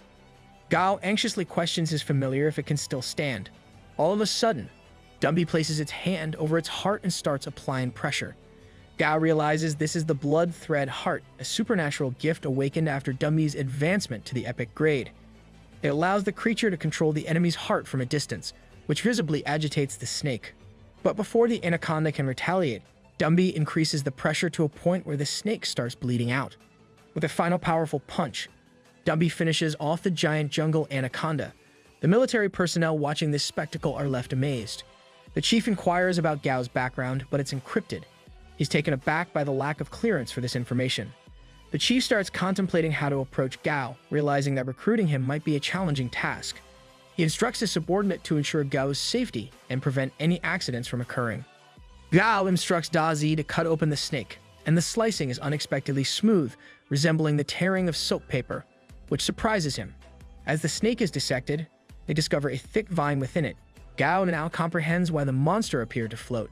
Dazi hands him the core crystal, and Gao praises its performance. However, he notices that Dumby's heart has been damaged due to the activation of the blood thread heart, leaving it weaker. Gao informs Dumby that the heart can regenerate, and its capabilities depend on how well it trains after regeneration. Suddenly, a loud noise resonates, and Dazi identifies it as the big one they previously encountered. Gao recognizes it as Mu Tiang, who possesses the lotus seed. He hurries for the commotion. Meanwhile, the girl Wen is injured, and Wei Wei is assisting her. Mu is locked in combat with a giant worm monster alone. She instructs the lotus seed to block its path, and then carries Wen as they try to flee. However, another worm blocks their escape. Just as Mu believes their situation is dire, Dumby and Dazi emerge to engage the worm, coming to their rescue. Gao directs Dumby and Dazi to handle the other worm as well. Mu expresses her gratitude for saving her life, but Gao reminds her that they are friends and helping one another is their responsibility. An announcement is made that the Wild Valley simulation training has concluded. Mu inquires if anything unusual has occurred, and Gao confirms her suspicions, noting that such earthworms appearing is uncommon. He suggests returning and regrouping, leading the way, which leaves a positive impression on the women. Later, Yao reflects on what the instructor told him. A new and formidable type of monster has emerged in the Daily Desert, prompting man-eating worms to migrate to their location. However, Gao has communicated with Director Feng, who informed him that the government is working on a solution. Subsequently, students from the safe house block Gao's path.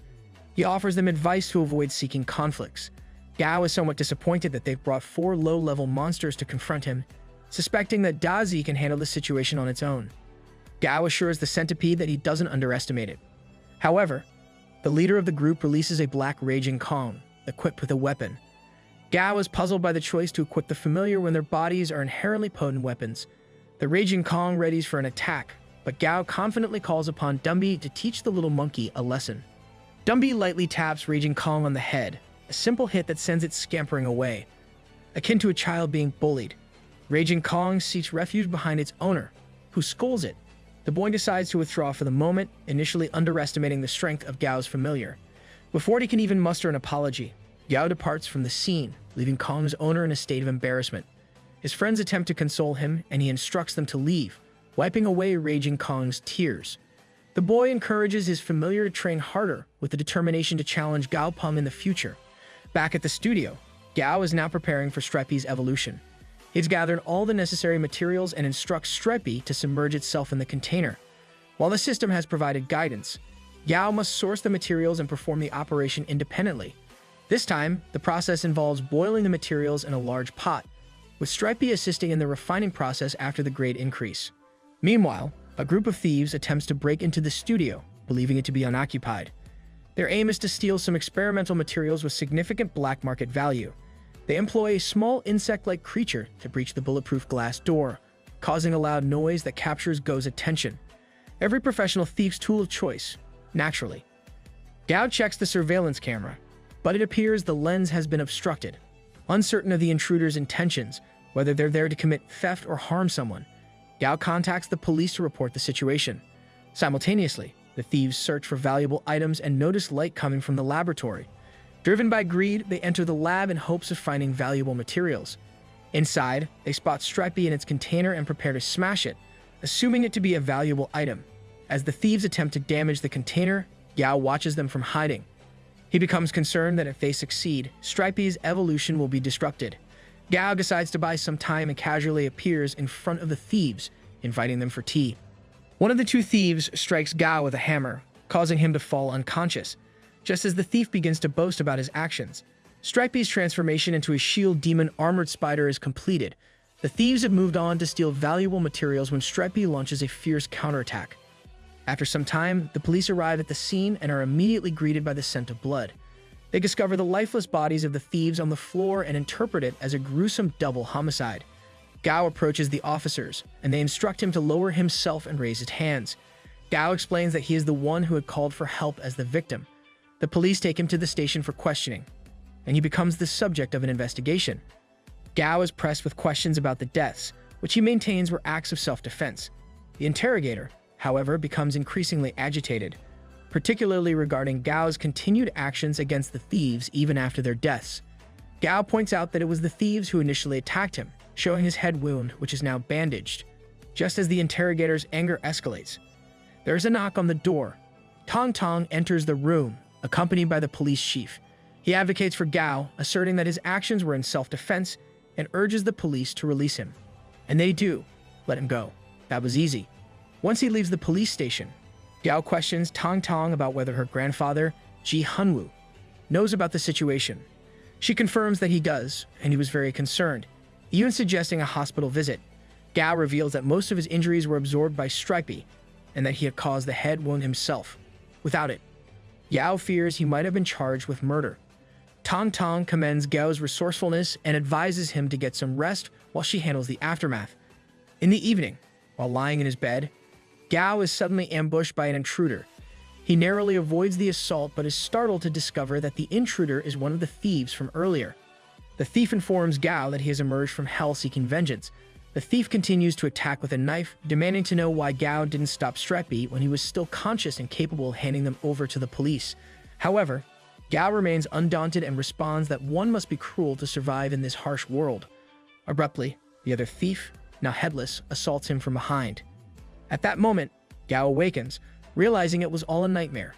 He contemplates whether it is fear or guilt haunting him, but then he recalls an inspiring quote, and it reignites his determination. The following morning, the military colonel addresses the gathered students at the training ground. He discloses that the world's top 12 monster trainer organizations and monster trainer leagues have united, implementing strict control measures on trainers. Furthermore, the Monster Hunting Association and Monster Breeder Association are now affiliated with the Monster Trainer League. Familiars are officially categorized into ordinary, Elite, Commander, and Lord tiers, and individuals can apply for certificates according to these tiers. The Colonel announces that the first Monster Trainer college entrance examination will be in tandem with intensified training difficulties. He further reveals that the challenge for the day is to defeat an elite tier skull-winged blue bat, with the reward being the right to keep the defeated monster. A student named Chen Hunxiao, whose familiar is an electric luster bear at level 18, volunteers to go first. Gao observes that the bear is a decent familiar compared to others. The luster bear enters the cage and displays aggression, but the skull-winged blue bat pays it no attention. The bear readies itself for an attack, yet the bat effortlessly defeats Chen's familiar with a single strike. The medical team is summoned for the injured bear, and Gao is impressed by the swift and powerful attack of the blue bat. The colonel then asks if anyone else is willing to try. However, all the students back out, leaving the instructor frustrated. Just as the situation becomes tense, Gao steps forward and offers to be the next challenger. Dumby enters the cage and the battle commences. It strikes the blue bat, drawing blood. Even the students from the safe house are impressed by Gao's familiar. The owner of the Raging Kong encourages his own familiar to work harder, but it becomes fearful. Meanwhile, the battle between Dumby and the blue bat rages on. One student comments that if Dumby could fly, the situation wouldn't be so tense. However, Yao has already devised a strategy. Dumby's stats are superior to the blue bat's, so the plan is to wear the monster down. This tactic begins to work as the blue bat's attack frequency starts to dwindle. Just when Gao believes that Dumby only needs to wait for an opportunity, that moment arrives. Dumby attacks the blue bat from behind, forcing it to the ground. The monster is severely wounded, and Gao's familiar emerges as the victor. The instructor awards the blue bat to Gao, who promptly announces that he's selling it for 500 Alliance credits. And that is how entrepreneurs are made. Mu expresses interest in purchasing the bat. Gao tries to dissuade her by explaining that skull-winged blue bats are not highly regarded and are primarily skilled at bullying non-flying monsters. However, Mu is determined to buy the bat and has already transferred the credits to Gao. He is delighted by her wealth and offers her a discount if she chooses to level up the bat's grade through him. In the evening, Gao strolls along, captivated by a transport truck equipped with remarkable, cutting-edge features. Dumby shadows him, while Gao declares his intent to acquire his dream vehicle, a sleek and formidable Steel Black Dragon Series 3. He envisions how this vehicle can comfortably accommodate all his familiars. Gao remarks that the truck's style exudes strength and authority, aligning perfectly with his persona. Tong Tong suddenly appears, holding a rather ordinary-looking cat familiar. She shares that it's a run-of-the-mill cat, emphasizing that it was filthy when she found it, despite its remarkable level 36 commander status as a night shadow cat. Gao is genuinely impressed by her familiars, but the cat, somewhat offended, walks away, displaying a hint of attitude. Gao playfully comments on the familiar's attitude, and Tong Tong dismisses it as a minor quirk. She inquires why Gao hasn't moved to his villa yet, to which he responds that he hasn't found the time. Tong Tong encourages him to make the move, citing his current situation's inconvenience, assuring him that he can return home anytime. As Gao heads back, he becomes emotional gazing at his parents' photograph, expressing his determination to live independently and support his grandfather after the college entrance exam. The day of the Monster Trainer's examination finally arrives, and Gao arrives at the venue in his impressive new truck, leaving everyone awestruck. "I'm sorry." With confidence, he proceeds in line with his familiars. At the entrance, the guards check admission tickets and confirm contracts with familiars using a special light. One student is stopped as the light turns red, indicating a missing contract. The student's familiar turns aggressive and bolts, but reinforcements in the form of Silver Moon, wolves are summoned. The situation escalates as the student pleads to retain his qualification, despite it being his father's familiar. Despite the student's pleas, the military personnel stand firm, disqualifying him and instructing him to return next year. Gao is astonished by the audacity of attempting to cheat in this critical examination. Gao receives his nameplate and contemplates that success in this exam depends on individual strength. He's designated an F5 plate and wonders about the area assigned to lower-tier familiars. Although Gao deems it impossible to have one at this stage, he notices the presence of 7 others with commander-tier familiars in Area A, confirming the competition. Gao's attention shifts to a girl with a black anaconda familiar and a guy with rare tiger-type familiar. This revelation surprises him, as tiger-type familiars are notably scarce. He observes that Area B accommodates elite-tier familiars, while Area C is designated for normal tier ones. Even though Dumby is elite tier, he possesses commander tier strength. Gao is exhilarated to be surrounded by other commander-tier familiars, despite feeling like a husky amidst a pack of wolves.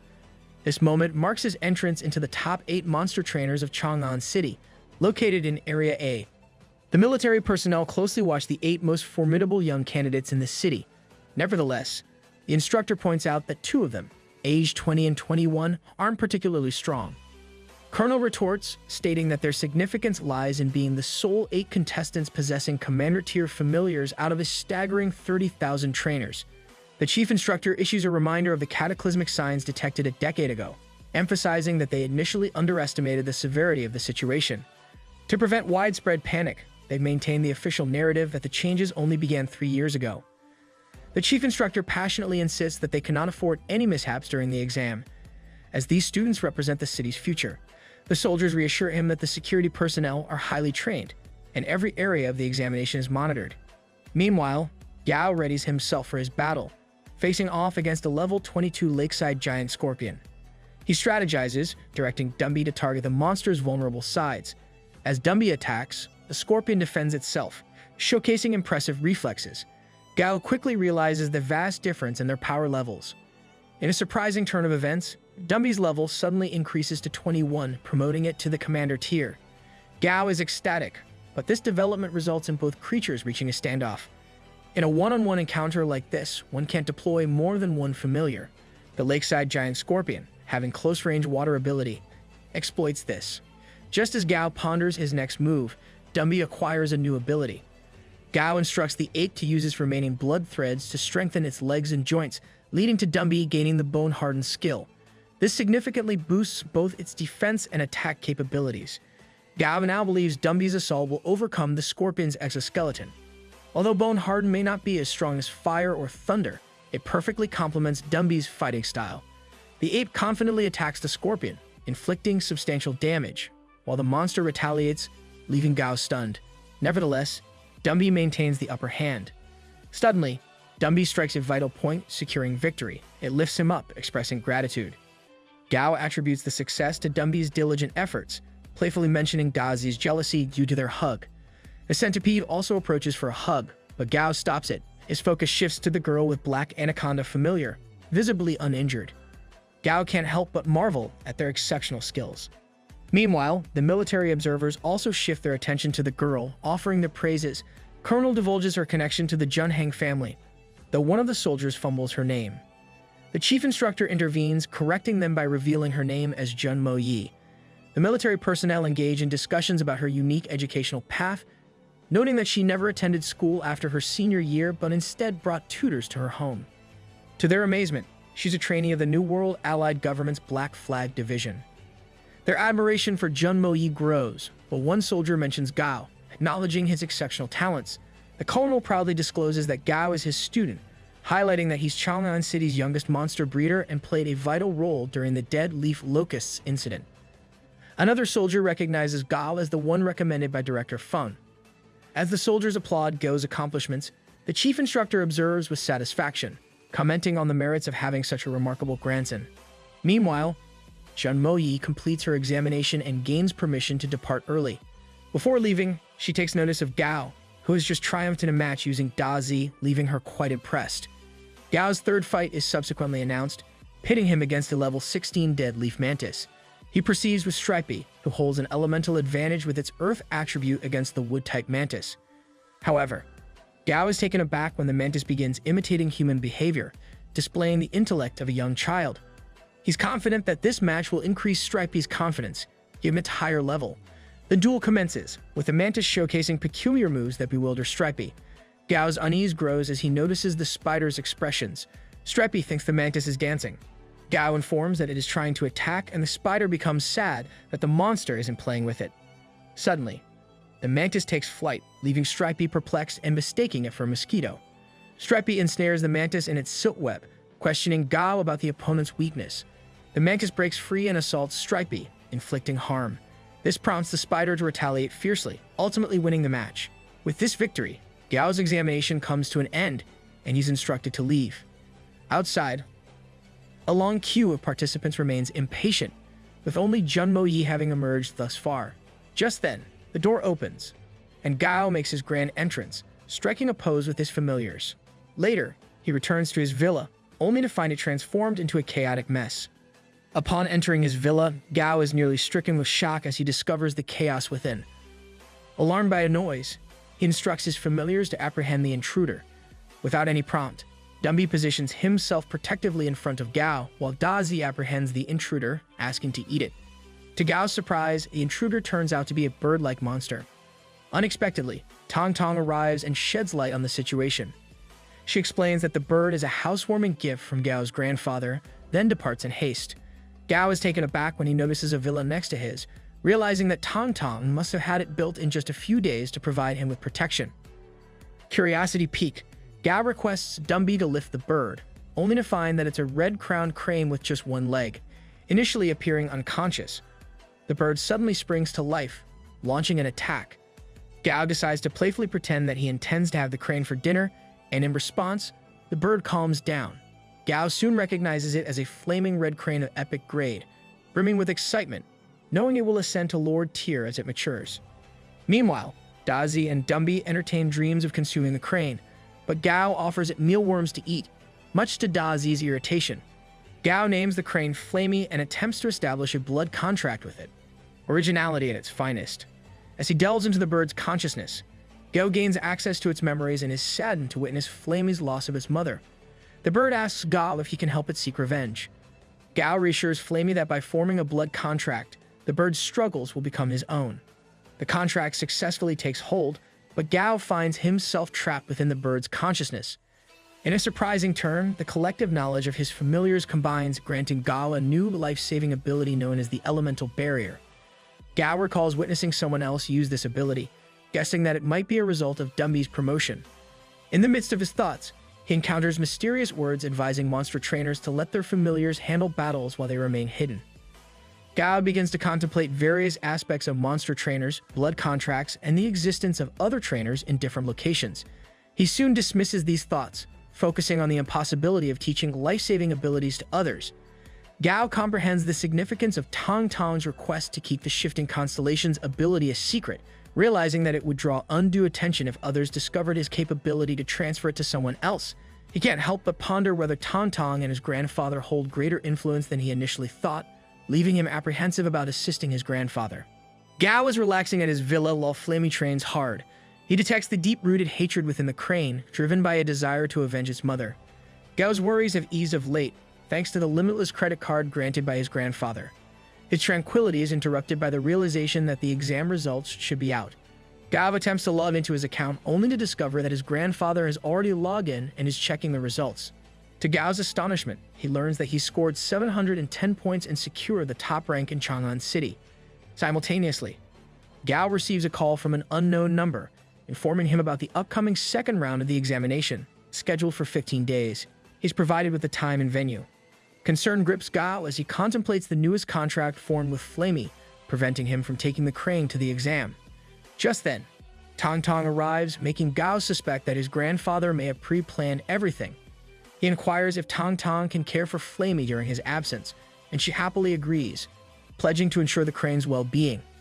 In another villa within Chang'an City, a boy grumbles about securing second place, deeming it unfair. A woman explains that Gao gained 10 bonus points in his last round. Frustrated, the second-place participant resolves not to let this go. The day of the second examination arrives, and Gao makes his way to the venue. To his surprise, he discovers that only 8 participants have reached this stage. The instructor reveals that the second round will transpire in Sun Mountain National Forest Park, the base city of Jiangnan. This time, participants will contend with real, untamed monsters. The instructor assures them that the forest has been scouted by top monster trainers, with no Lord-tier monsters present, but no fewer than 500 Commander-tier monsters roam the area. They're provided with flare guns for emergencies, and as it's a pristine forest, participation is optional. 2 participants opt out of the exam upon hearing this. Jun Mo-yi confidently steps forward, registering for the exam. The military personnel announces that only 6 participants will represent Chang'an City, as candidates from the Wuxia region will also join. He extends his best wishes to all, and a participant named Wang Zhenshan approaches Gao. Learning of Gao's top rank, Wang becomes elated, deeming themselves as the muggles among the participants. unlike those with rich, political, or powerful monster trainer backgrounds. Gao decides not to reveal his true background. Wang mentions that some companies approached him after the exam for recruitment, leaving Gao wondering if his grandfather or Tong Tong intervened on his behalf. Wang boosts Gao's confidence and introduces his familiar, named the God Ant. The system, however, displays a different name, a Golden Devil Ant at level 21. Gao wonders how the system assigns names and whether it possesses precognition abilities. The military personnel announces the arrival of airplanes, signaling the participants to prepare for departure. Participants dash toward the forest, and Gao is grateful for the shifting constellations technique that grants him this swift advantage. Among them, another participant rides a stellar white pig, its owner struggling to maintain control. Meanwhile, Tong Tong is watching the live broadcast of the exam. Flamey, having enjoyed some extra fish, has plumped up and eagerly awaits Gao. When he appears on screen and is declared one of the popular candidates for the top 12, Flamey becomes visibly excited, anticipating Gao's success. Back at the exam venue, those who fail to reach the forest entrance are swiftly disqualified.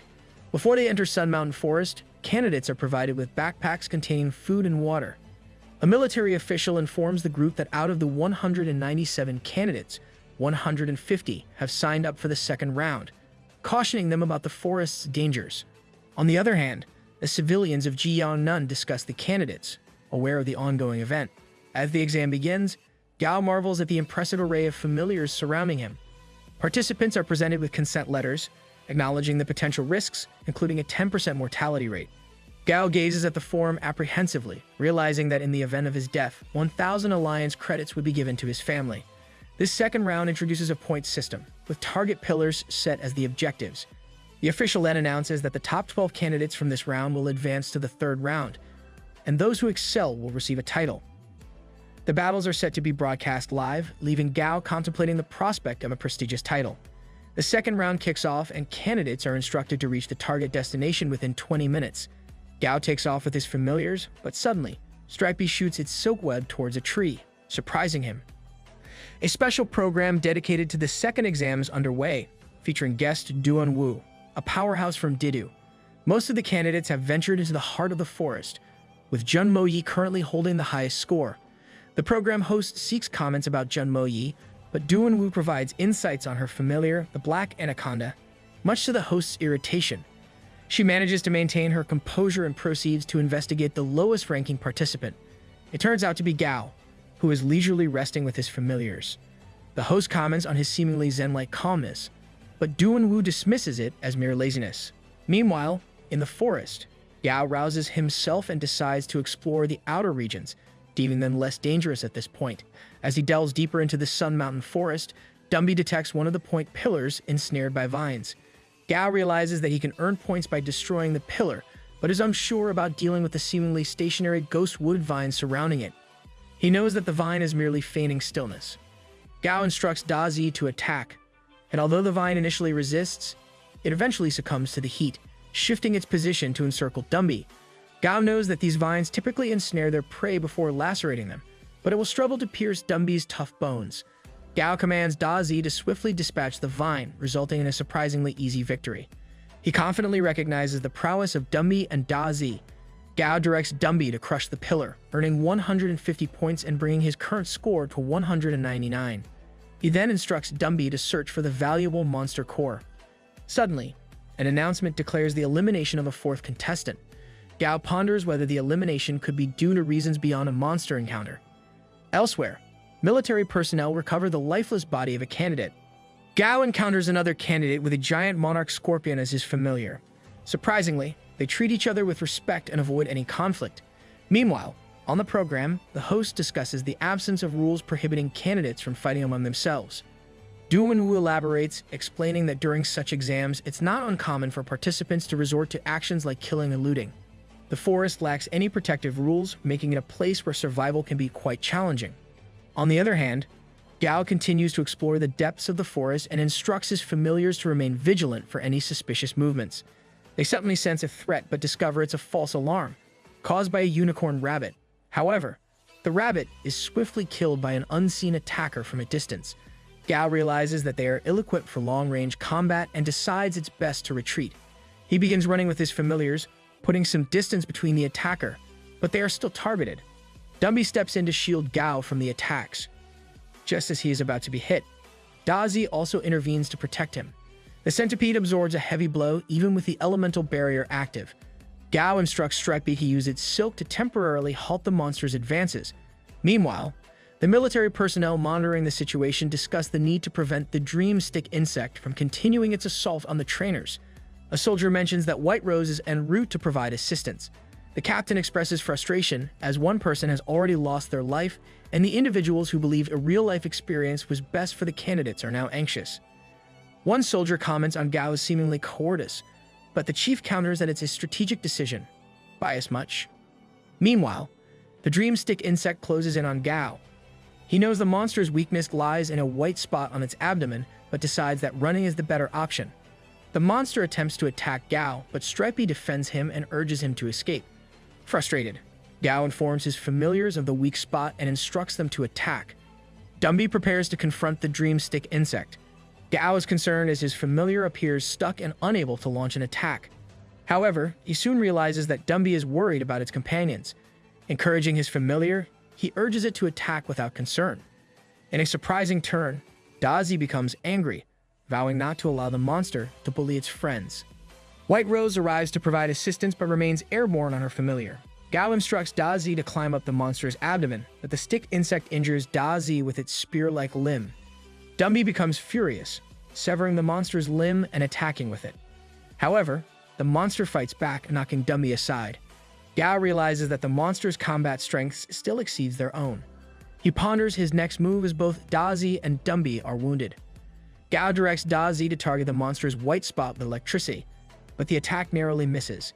Gao decides that Dumby will act as a distraction while Dazi tries the effective attack once more. White Rose inquires whether she should intervene, and upon receiving the command to exterminate, her familiar, a military-level 38 light albatross, swoops in to eliminate the dream stick insect. Gao is astonished by the power of her familiar as it carries away the monster, bringing relief to the situation. A soldier remarks on Gao's possession of 2 commander-tier familiars, but the captain notes that defeating the monster would have been a formidable challenge. Another military personnel questions the captain's decision to exterminate the monster, as they were not permitted to intervene without an emergency signal. The captain clarifies that the higher-ups want to ensure the number of monster trainers does not decrease. Back in the forest, Gao is surprised to find that his familiar's injuries have already begun to heal. Stripey has a broken leg, and Dazi expresses a sudden desire to consume it. Despite the spider's disappointment, Dazi claims it will recover faster after eating. Stripey offers his broken leg to the centipede, and the familiars shoot disapproving glances at Gao. As they move forward, another candidate is eliminated. Gao resolves to find food for Stripey. At night, they all sit down to eat, and Gao discusses the importance of lasting the longest in the exam. He plans to head toward the forest's outer edge to destroy the point pillars, as most candidates are concentrated in the center, taking it easy for now.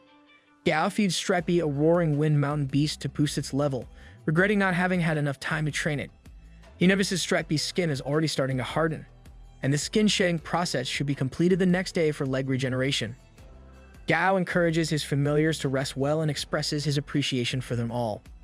The following morning, Stripey awakens full of energy. Having reached level 20, Gao is overjoyed to see Stripey fully healed and its leg regrown. He anticipates that with Stripey's next promotion, he'll have 3 commander-tier familiars. Their quest to find more point pillars continues as they discover valuable items and destroy the pillars along the way. While exploring, they come across a pond where Gao spots blue-skinned frogs resembling their green-skinned counterparts. To his surprise, the frogs suddenly start spitting, and Gao is thoroughly disgusted. What is spitting performance? It's then that he notices a drone camera hovering above them. Meanwhile, on the TV program, the host expresses amazement at Gao's rise to the 15th rank. Duan-Wu is impressed, highlighting that the top 15 includes participants who have already been eliminated, which means Gao has a chance to advance to the 3rd round. The host also notes that Jun Mo-yi currently holds the 2nd place, and most candidates have gained points by defeating monsters. After 15 days, the exam concludes, bringing relief to Gao. While they may not have found many point pillars, Stripey's promotion to the commander tier allowed them to defeat numerous monsters. Gao feels content, knowing he has given his best and will have no regrets. Finally, the results are announced, and Gao Peng secures the 11th rank. In a hotel in the base city of Jiangnan, an influential figure scolds his son for failing to secure a spot in the top 12. He is disappointed that his son won't be participating in the Alliance Youth Monster Trainer General Assembly. The boy suggests using his connections, but the man becomes irate, instructing his son to lie low and avoid hanging out with rubbish friends. A few days later, as Gao walks around, he receives news that the Youth Monster Trainer General Assembly has been postponed for 3 months due to unsatisfactory performances. The age limit has been extended to 20 years and 3 months, granting participants additional time to improve. Suddenly, Gao is approached by one of the candidates, Wang, along with some others, including Junmo Yi. They invite him to join them for dinner. As they depart, another man stops Gao and hands him 1 million alliance credits for his time. He proposes they go to a cafe to talk. W accompanies them, and the man, despite his nervousness, emphasizes the importance of caution. In the cafe, he presents Gao with an offer. The man reveals that someone is willing to pay Gao a sum of money greater than the reward for the first-place winner if he withdraws from the competition. To demonstrate his sincerity, the man shares inside information about a trainer from Mei District who has formed a contract with a Lord-tier familiar. Gao acknowledges that the person offering this deal must deeply care for their child. However, he prioritizes advancing to a higher level rather than monetary gain, stunning the man with his decision. The end, for now. Gao Peng has secured 11th rank in the second round of Strongest Youth Monster Trainer examination. Excited as he is, things take a sudden turn when a suspicious man offers him a huge sum of money to withdraw from the competition. Nonetheless, Gao Peng has firmly denied the offer, prioritizing advancement to a higher level instead of monetary gains. My man got priorities. Gao's determination to stay in the competition surprises the man. After Gao's departure, the man hurriedly makes a phone call to inform someone that the young participant declined their offer. He ponders the fact that his client prefers direct action over negotiations, but as a mere messenger, he remains detached. Suddenly, the man realizes he's alone in the cafe, and his surprise deepens when 2 imposing individuals, each accompanied by formidable familiars, appear at his side. He is ready to play his trump card, demanding to know who set him up. However, one of the men addresses him as Mr. Zhang and reveals they have control over his familiar, proposing a cooperative effort. Zhang starts to grasp the gravity of the situation as they escort him to meet someone. He complies only to find Ji Hunwoo and his secretary waiting. Without warning, she tosses a card towards Zhang. Yao's grandfather then reveals the card contains 5 million alliance credits. Zhang feels compelled to confess his efforts to persuade Gao to withdraw from the competition. He can't help but wonder about the connection between the high-status man and the young child. Zhang faces questioning from Ji Hunwoo about Gao's response. He divulges the truth, and at that moment, Zhang begins to recognize Ji Hunwoo's true identity. Just then, Gao's grandfather inquires about the man's next steps, issuing a chilling threat involving his sister. Zhang's younger sister, Xuan, arrives holding a man's hand and reveals that the old grandpa had invited her to meet her brother. Ji Hunwoo had even enticed the little girl with promises of ice cream in exchange for hiding from her brother until now. Damn, this old lad is something else. Xuan worries that Zhang might be upset with her, but Ji Hunwoo reassures the kid.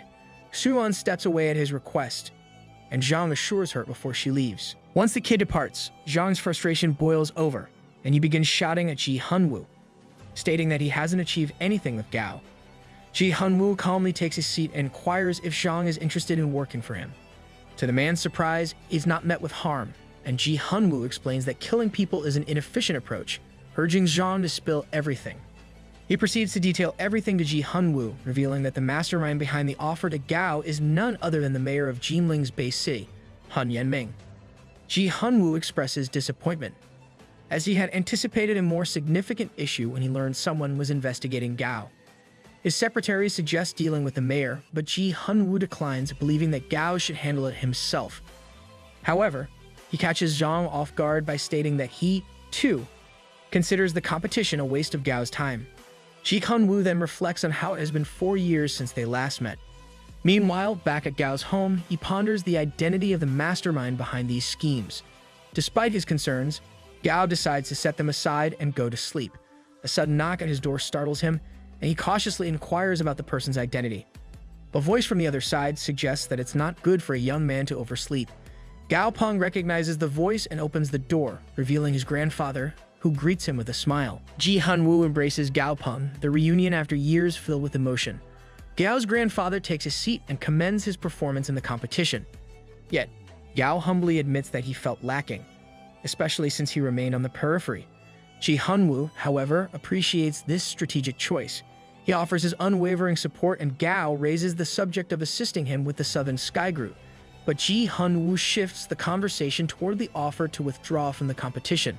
He informs Gao about Han Mingyan, the mayor of Jinling-based city, and reveals that the withdrawal offer was merely a courtesy before a war. Gao is concerned, prompting his grandfather to explain that the mayor plans to falsely accuse him of a heinous act using a girl to tarnish his reputation. Ji Hunwoo reassures his grandson of his support and motivates him to press forward. With a bit of teasing, Ji Hunwoo eventually gets to the main point, expressing his hope that Gao is ready to give up his participation in the Alliance Youth Monster Trainer General Assembly. Surprisingly, Gao readily agrees and prepares to contact the organizers. Ji Hunwoo is taken aback and questions if he has no objections. Gao, however, trusts that his grandfather must have solid reasons and is willing to hear them out. Ji Hunwoo emphasizes that since the cataclysm 3 years ago, the gap between individuals has narrowed significantly. Age no longer holds the same advantage, as everyone now stands on an equal starting line. Ji Hunwoo encourages Gao to aim for the title of the strongest monster trainer without the youth qualifier. Gao is astounded by this revelation, and his grandfather explains that it's an era of ambition, where conflicts are inevitable. Gao's grandfather urges him to be more ambitious, believing that participating in the competition would be a waste of time. Gao then asks Ji Hunwoo about his stance in the looming conflict, whether he aims to maintain order or disrupt it. Ji Hunwoo's response is vague but reassuring. He will protect Gao. Ji Hunwoo then offers to recommend Gao as a judge in the competition 3 months from now, encouraging his grandson to work hard during this time period. Gao becomes excited at the prospect of being a judge. After a while, Gao finds himself in the airport lobby of Chang'an-based city. He decides to take care of some matters here before heading straight to Yuzhou. Gao is confident in his system and believes it's best to apply to Yuzhou University. Being closer to his grandfather is another motivating factor. As he ponders these plans, his phone suddenly rings. Director Feng is on the line, seeking Gao's assistance with something important. He agrees, mentioning that he also has some business at the association. However, Feng surprises him by revealing that he has left the Monster Breeder organization. In response to Gao's inquiry, Feng explains that the organization has undergone significant changes and is now a subsidiary of the Monster Trainer League. Changing the subject, Feng discloses that he now works for the military and extends an offer for Gao to join him. While the pay might not be substantial, it can be compensated with rare materials. Gao requests him to get to the point, promising to evaluate whether it's within his capabilities. Feng proceeds to explain that there's a commander-tier monster within a colony of Shakshuman man-eating earthworms from the Dali Desert, and it's on the verge of evolving into the Lord tier. Gao inquires whether the military plans to capture it, to which Feng assures him that their role is solely to prevent other monsters from interfering in the evolution process. Gao is aware that there's already a Lord-tier desert ruler, and he suspects that the military aims to capitalize on the spoils of a battle between 2 Lord-tier monsters. Curiosity piqued, he questions Feng about why he has tasked Gao with this job when there are more powerful trainers within the military's ranks. Feng elaborates, revealing that it's his own plan, and it doesn't sit well with the higher-ups in the military. He relies on his personal connections for support and assures Gao that a few military trainers are on his side, with the promise of aid from the Golden Deity if everything goes smoothly. Gao then inquires about the timing of the earthworm's evolution. Feng, clearly excited, loudly proclaims that it's due within the next 2 days and offers his assistance whenever Gao needs it. After the call ends, Gao contemplates that this battle exceeds his current capabilities, but he acknowledges that observing it will be an opportunity to expand his horizons. His attention is then drawn to the presence of Tong Tong, who has come to receive him, accompanied by Flamey. Gao is taken aback by the sight of his familiar, which is transformed into what appears to be a chubby, penguin-like creature. Gao Peng embarks on a journey into the outskirts of Chang'an. With him are Feng, Tong Tong, and a few other companions. Feng warns them that if they proceed any further, they will enter the territory of the Lord of Dark Ember. Gao is astonished by Tong Tong's formidable familiar, a level 39 Shadow Japalura with the special characteristic of a shadow assassin. It dawns on Gao why his grandfather sent her to assist him. Among the other helpers, Feng introduces Li Qing, whose familiars include a level 24 thorny ironhide boar and a level 21 poison-blooded green snake, as well as Qin Yi, whose level 27 flaming bird joins them. Upon reaching a certain point, Fum advises everyone to stop to avoid provoking the man-eating earthborn monster, which is likely cautious due to an impending level breakthrough. They come across a multitude of earthworms, leaving Gao stunned.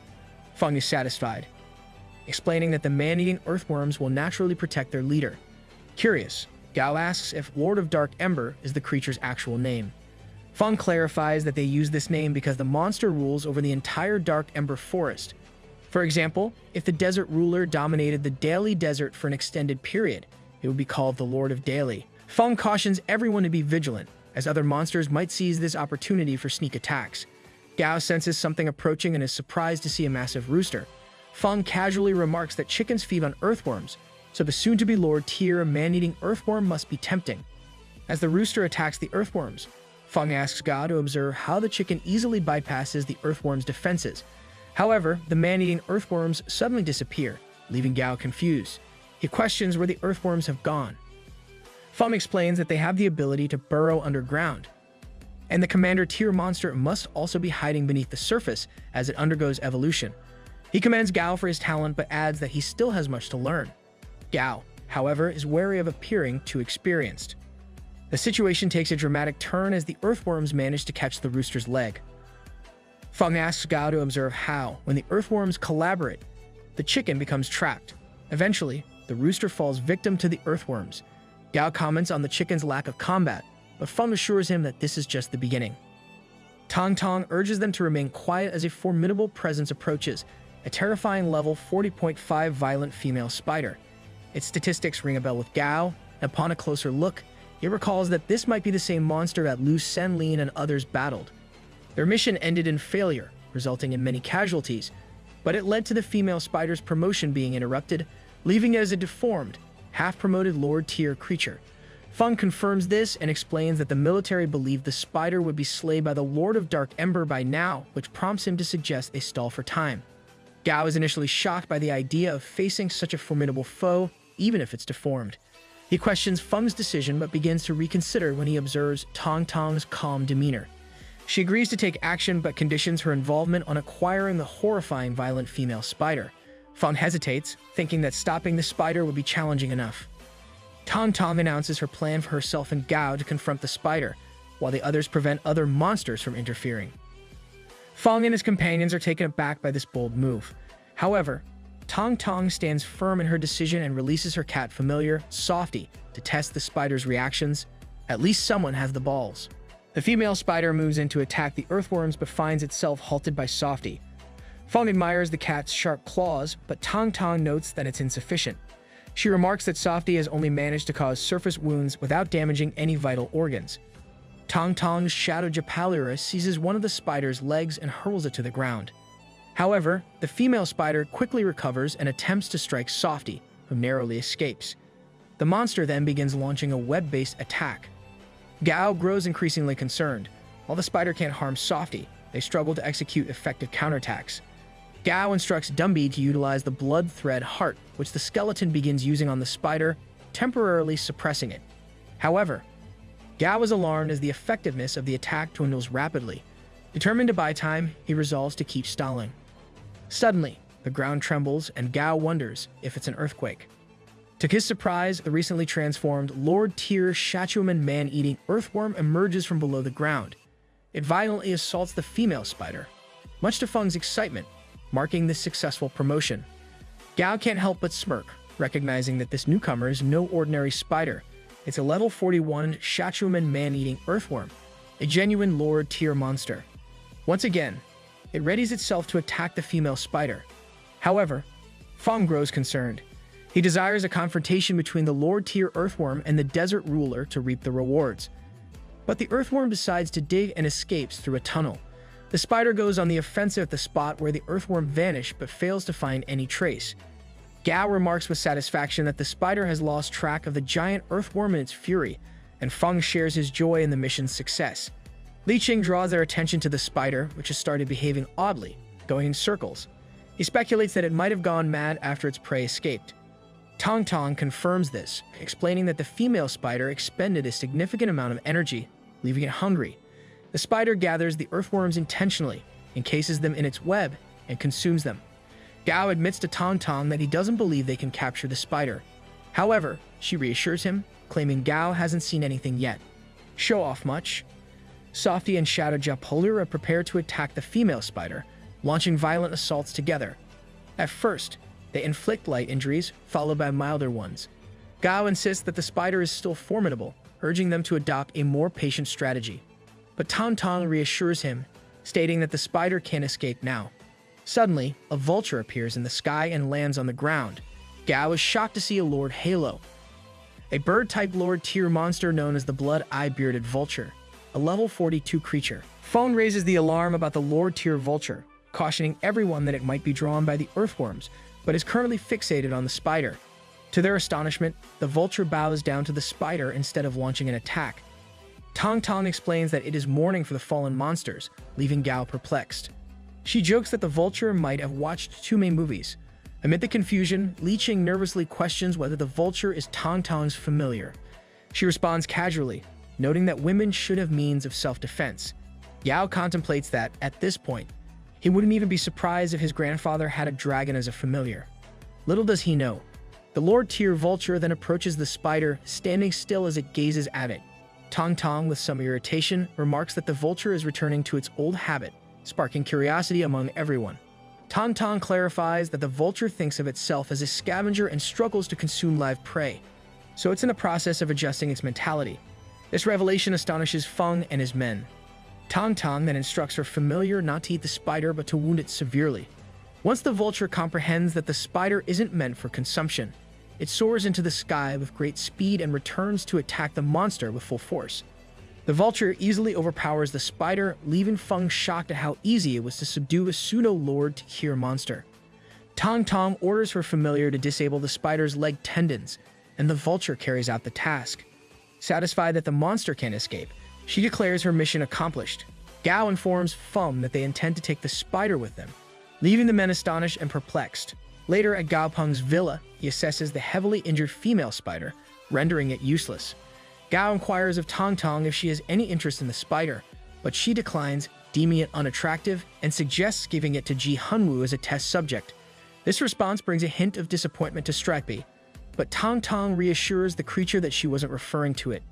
Gao extends an invitation to Tong Tong to stay for dinner, but she has to find someone to take care of the female spider. As Tong Tong departs, Gao enters his villa, where he's enthusiastically greeted by Dazi.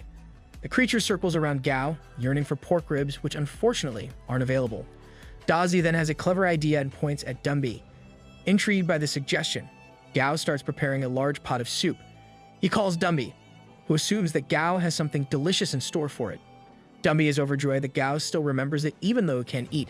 However, to its surprise, the skeleton is asked to take a bath in the soup to enhance its flavor. Gao is content that the temperature poses no issue for Dumby, sparing him the need to purchase ingredients for pork rib soup. Gao instructs his familiars to enjoy the soup while Silly comforts Dumby. Later, Gao's excitement builds as a new journey awaits him in Yuzhou City. Gao boards a flight bound for Yuzhou and arrives in the city. He quickly observes that the airport in Yuzhou shares similarities with Chang'an's but boasts more advanced technology. Accompanying Gao is Tong Tong, who informs him that his grandfather won't be able to pick them up due to some prior commitments. She assures Gao that there's nothing serious happening with his grandpa. Meanwhile, Ji Hunwoo finds himself facing off against a giant sea monster, and he's infuriated that such a minor threat has interrupted his reunion with Gao. The sea monster suddenly launches an attack on his ship, prompting orders to take cover. However, Ji Hunwoo confidently directs his familiar, White, to handle the situation, declaring that he needs to return to his grandson. The white dragon fiercely battles the sea monster and ultimately defeats it. The logistics team is instructed to speed up their work because the corpse of such a monster holds significant value. Subsequently, the Blue Monkey team is ordered to prepare for action, attaching hooks to the monster and initiating the dragging process. Elsewhere, the military observes this battle scene, but one soldier remarks that every time they witness nothing more than a mysterious fog. Their leader, a shrewd-looking man overseeing the situation, comments on Ji's cunning nature. At the same time, Gao and Tong Tong arrive at the Southern Sky Group. While she speaks with the guard, Gao notices a lower-tier white demon plant familiar on guard duty and considers it a bit of a waste. Tong Tong encourages Gao to relax and treat the place as his home, just as a woman behind Gao starts laughing at him. Tong Tong questions the woman's amusement, but she walks away with a man, referring to Gao as a country boy. The man beside her advises her to ignore the duo and hurry, emphasizing that they need to meet someone important. Gao playfully teases Tong Tong about not being recognized, and she retorts that it's because she has been in Chang'an for 2 years. Then, Tong Tong warmly greets a man, addressing him as Old Hun, which catches the attention of the snarky man who had mocked them earlier. He wonders how she knows the secretary. Hun recognizes Gao and warmly greets him as well. He invites the duo to accompany him to the top floor, where Chairman Ji is waiting. The ignorant man from earlier overhears this and becomes visibly concerned because there's only one Chairman Ji in the group. Gao takes the opportunity to have a good-natured laugh at their expense. The lady becomes upset, but Gao calmly mentions that he doesn't hold grudges and prefers to settle things on the spot. They proceed to meet Ji Hunwoo, who is delighted to see Gao Peng. Hun takes the initiative to arrange accommodation for Tong Tong, with Ji Hunwoo's approval. Once they're alone, Gao inquires if his grandfather has something to tell him and is informed that he will temporarily work for the Southern Sky Group. Gao expresses concern, feeling it might be too soon, but Ji Hunwoo counters that he needs to learn how to manage the group since he'll be in charge in the future. Gao remains apprehensive, causing Ji Hunwoo to wonder if he's been too harsh. Nevertheless, Gao's grandfather instructs him to go to the HR department and start from scratch. He informs Gao that he will be transferred to the research department after 2 days, where he'll be given a special lab. Ji Hunwoo also offers Gao the option of temporarily concealing his identity, suggesting that young people these days like to play down their capabilities. Gao assures him that he has no interest in such deception. Ji Hunwoo expresses pride in having Gao as his grandson. At this moment, Hun knocks on the door and informs them that the arrangements have been made. Ji Hunwoo instructs Gao to accompany Hun, who will show him a different kind of battlefield. As they enter the HR department, Gao notices something unusual. Hun asks him about it, and Gao smiles, revealing that he has just encountered some familiar faces. Ironically, the arrogant lady and the man who had mocked him earlier are standing in front of him. Hun introduces the man as Cao Xiang, the head of the marketing department, who bows and apologizes to Gao for his earlier presumptuous behavior. Gao shakes Ko's hand and casually brushes off the incident. He admires Ko's apparent ability to set aside his ego for the greater good, even if it means putting Gao in an awkward position. Cao hurriedly departs, offering to share a meal next time. Hun inquires about the matter, and Gao explains that it was a minor issue, and that Cao Xiang made it a bigger deal than necessary. Gao then asks Hun whether Cao is genuinely this composed or if he's expert at controlling his emotions. Hun suggests Gao figure it out himself and proposes they head to the Baiyi district to handle recruitment there. En route to Baiyi, Hun provides context, explaining that Baiyi is one of Yuzhou's districts that has struggled with economic development. He elaborates that many people lost their lives during the cataclysm, which drastically altered the social structure. Those who remain in Baiyi are individuals who have had difficulty adapting to the new circumstances. When Gao inquires further about the district's name, Hun shares that it's called Baiyi because it used to attract people from various professions seeking employment before the cataclysm. Before Hun can delve deeper into the topic, they arrive at their destination, the Baiyi district branch responsible for human resources management.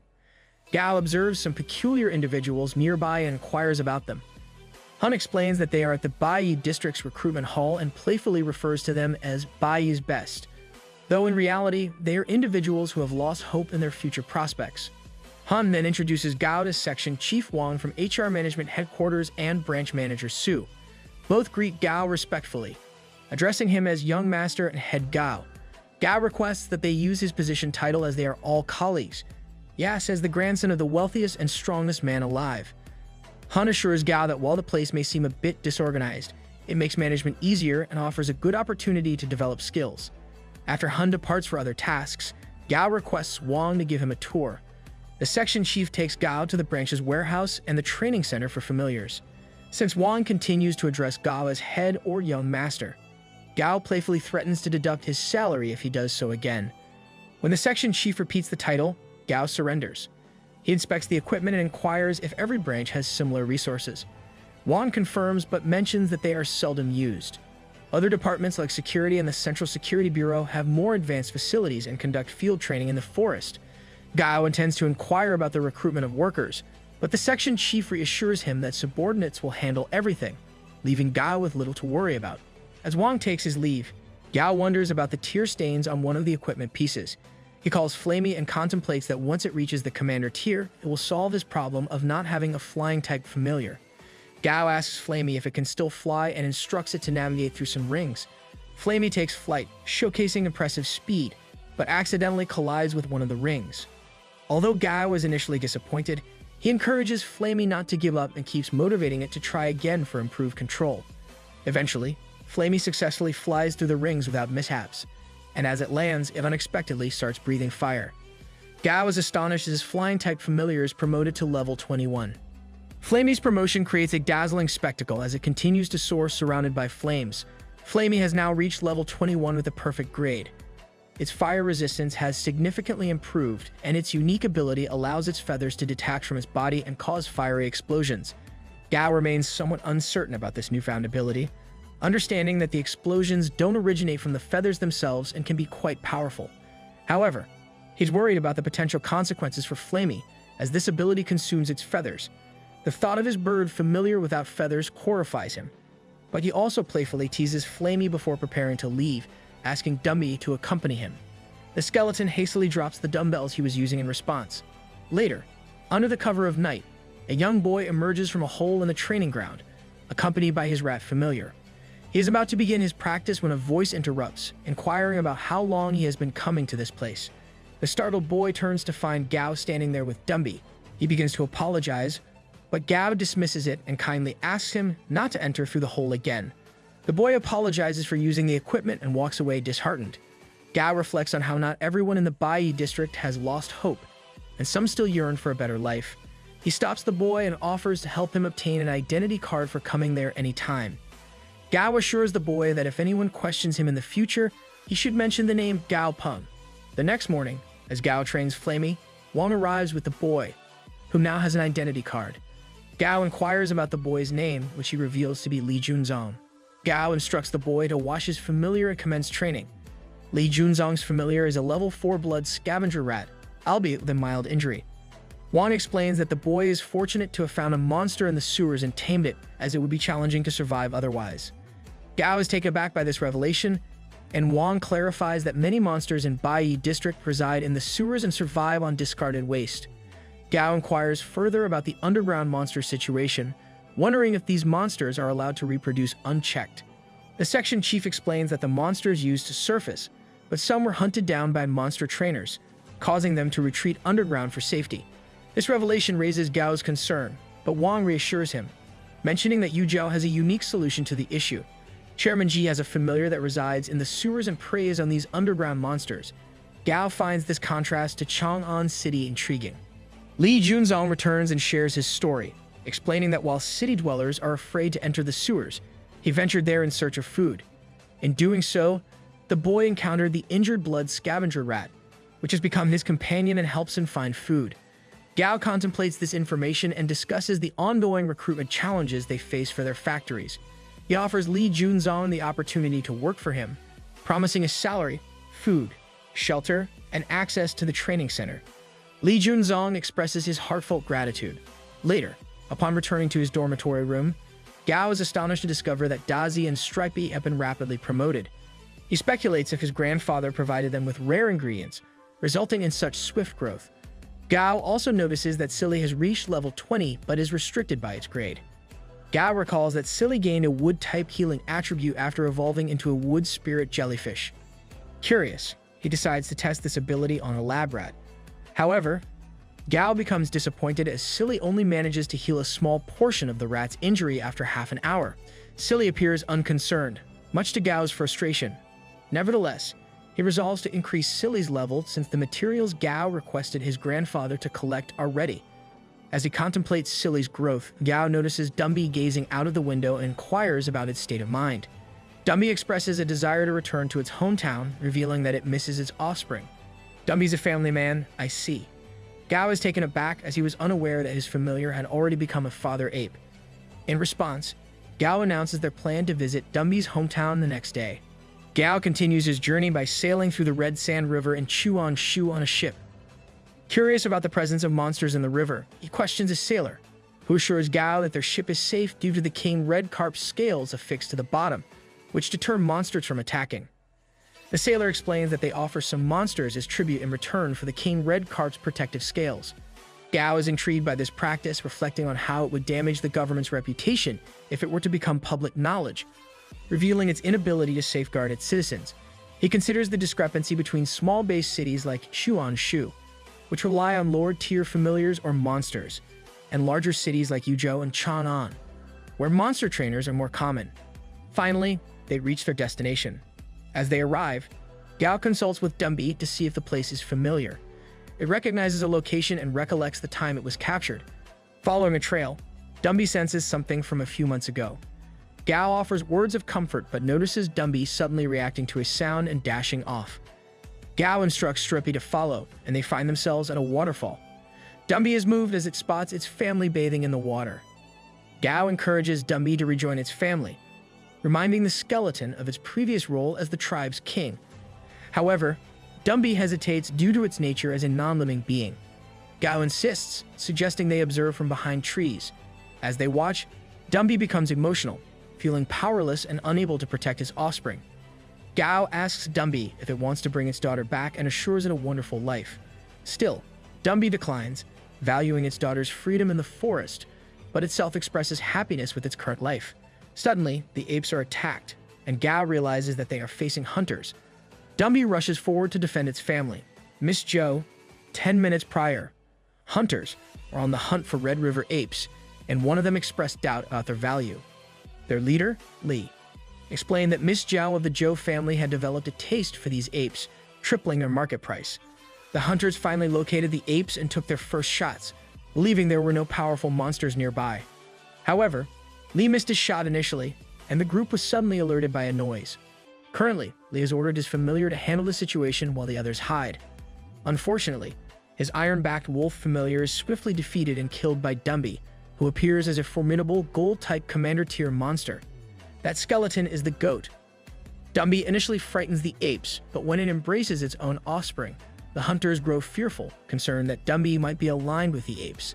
Li decides that they lack the equipment to face a commander-tier monster and advises waiting. Just then, Gao arrives, riding Stripey, and the hunters, who are hiding in a tree, get excited to see a monster trainer. They feel confident that he has come to their aid and sought his help. Gao remains seated atop Stripey, seemingly ignoring the hunters. Meanwhile, Dumbi reassures its daughter of protection, and Gao assures Dumbi that he will watch over its offspring. He assigns Flamey and Dazi to guard the young ape. Among the hunters, one of them shouts that the monster trainer is allied with a gold-type monster. Li scolds the loud hunter for drawing attention to their presence, especially as Dumbi has now located them and is closing in. It fiercely strikes a tree, ripping it from its roots, causing the hunters to fall to the ground. Li believes he has broken his ribs. He notices that his comrades have already been captured by Dumbi and decides to attempt an escape. Gao, finally taking notice, instructs Strippy to catch the escaping hunter with its spider web. As the hunter is captured, he pleads for his life, explaining that he is his elderly parents' only surviving son after his brothers died. The hunter paints a dire picture of his family, claiming they would all starve without him, and offers to provide all the apes he has killed. In shock, Gao questions whether the hunter was not capturing the apes to make them into familiars. The hunter trembles as he reveals that the reason they are hunting these seemingly worthless monkeys is that the second daughter of the Zhou family desires their hearts for her familiar. This infuriates Gao, who is appalled that these hunters are killing apes to satisfy the desires of the powerful Zhou family in Yuzhou City. The other two hunters quickly shift their allegiance and begin praising the Red River apes to win favor with Gao. One of them exposes Li's plot to raise the prices by killing the apes before other teams. Gao directs Dumbi to handle the situation as it sees fit and heads to the riverbank to await the resolution. Li starts berating Dumbi, cautioning it about the power and influence of the Zhou family. However, Dumbi gathers the Red River apes and declares a tooth-for-tooth vengeance. The apes become agitated and prepare to attack Li, while Dumbi carries its daughter on its back. Meanwhile, at the riverbank, Gao calls his grandfather to discuss his conflicted feelings about what just transpired. Ji Hunwu asks Gao if he regrets his decision, to which he expresses uncertainty. His grandfather reframes the question, asking if Gao would stop his familiar if given another chance, to which he confidently responds, no.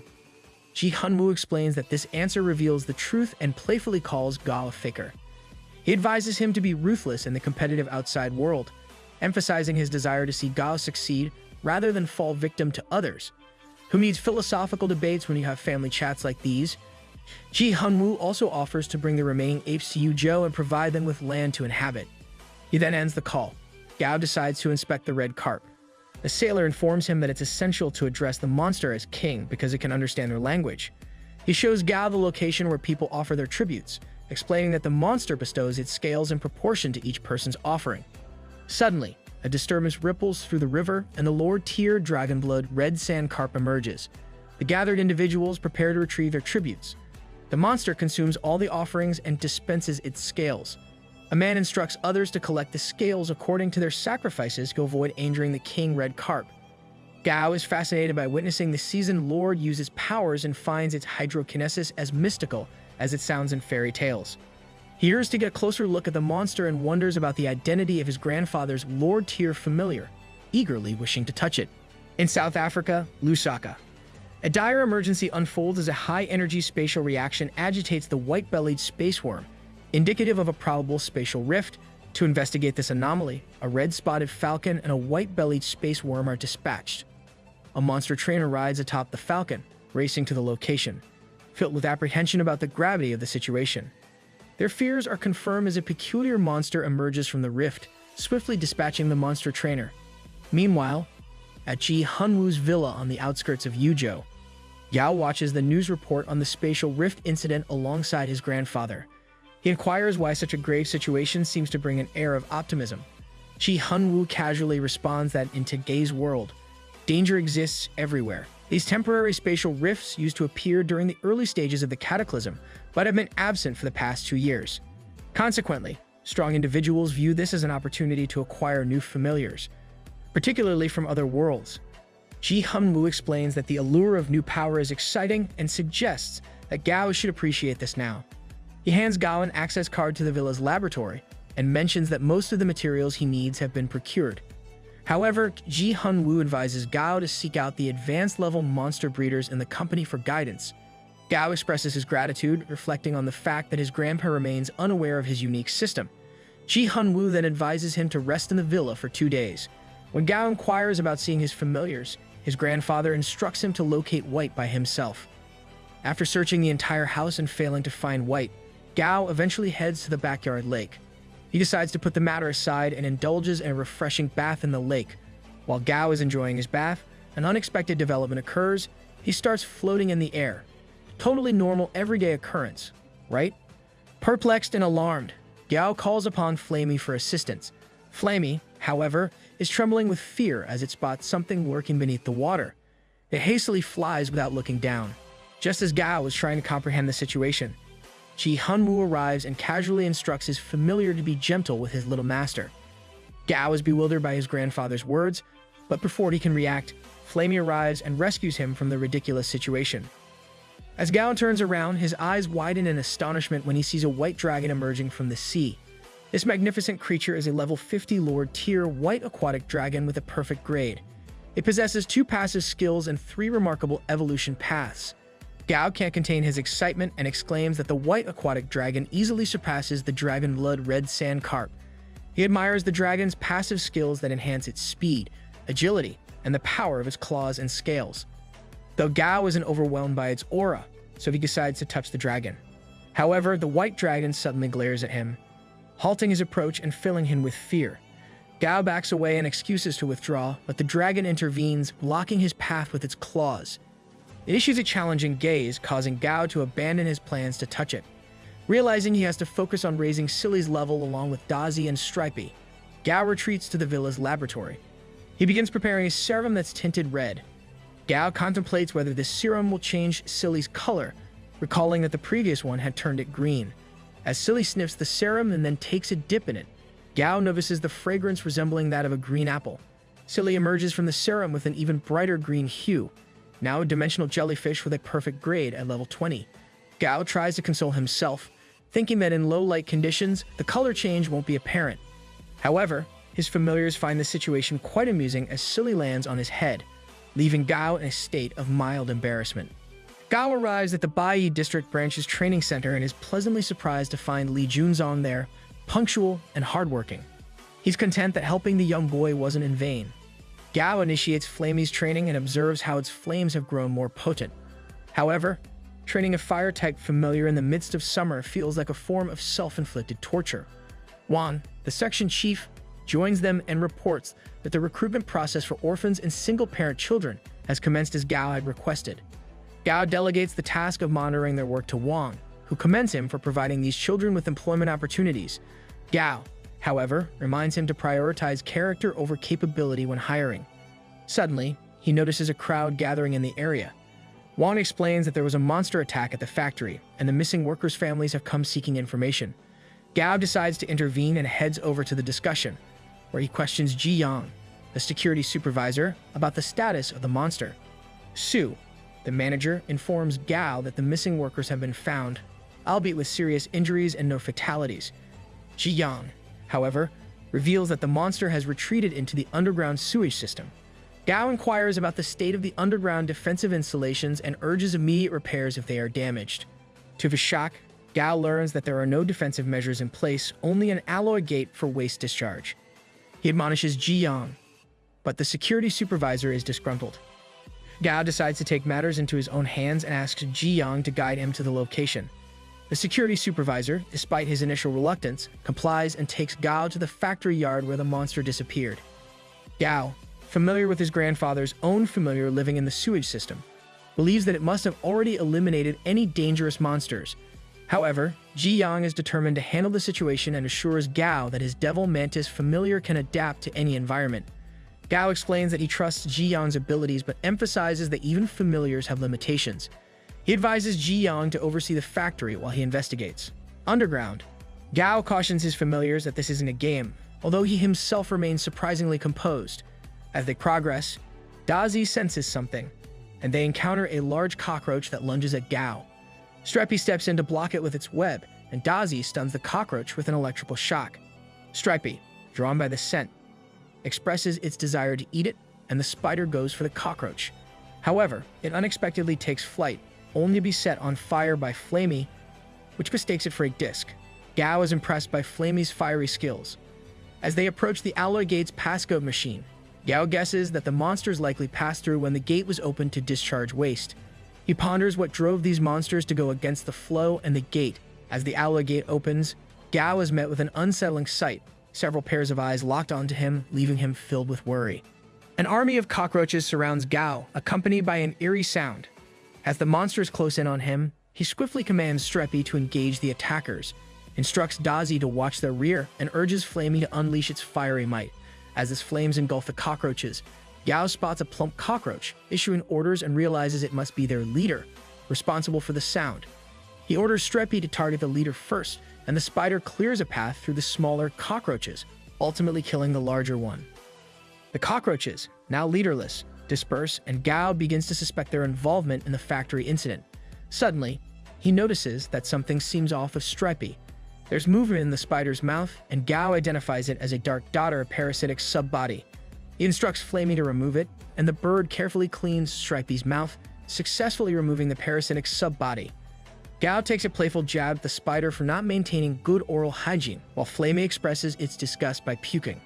Meanwhile, the parasite flees.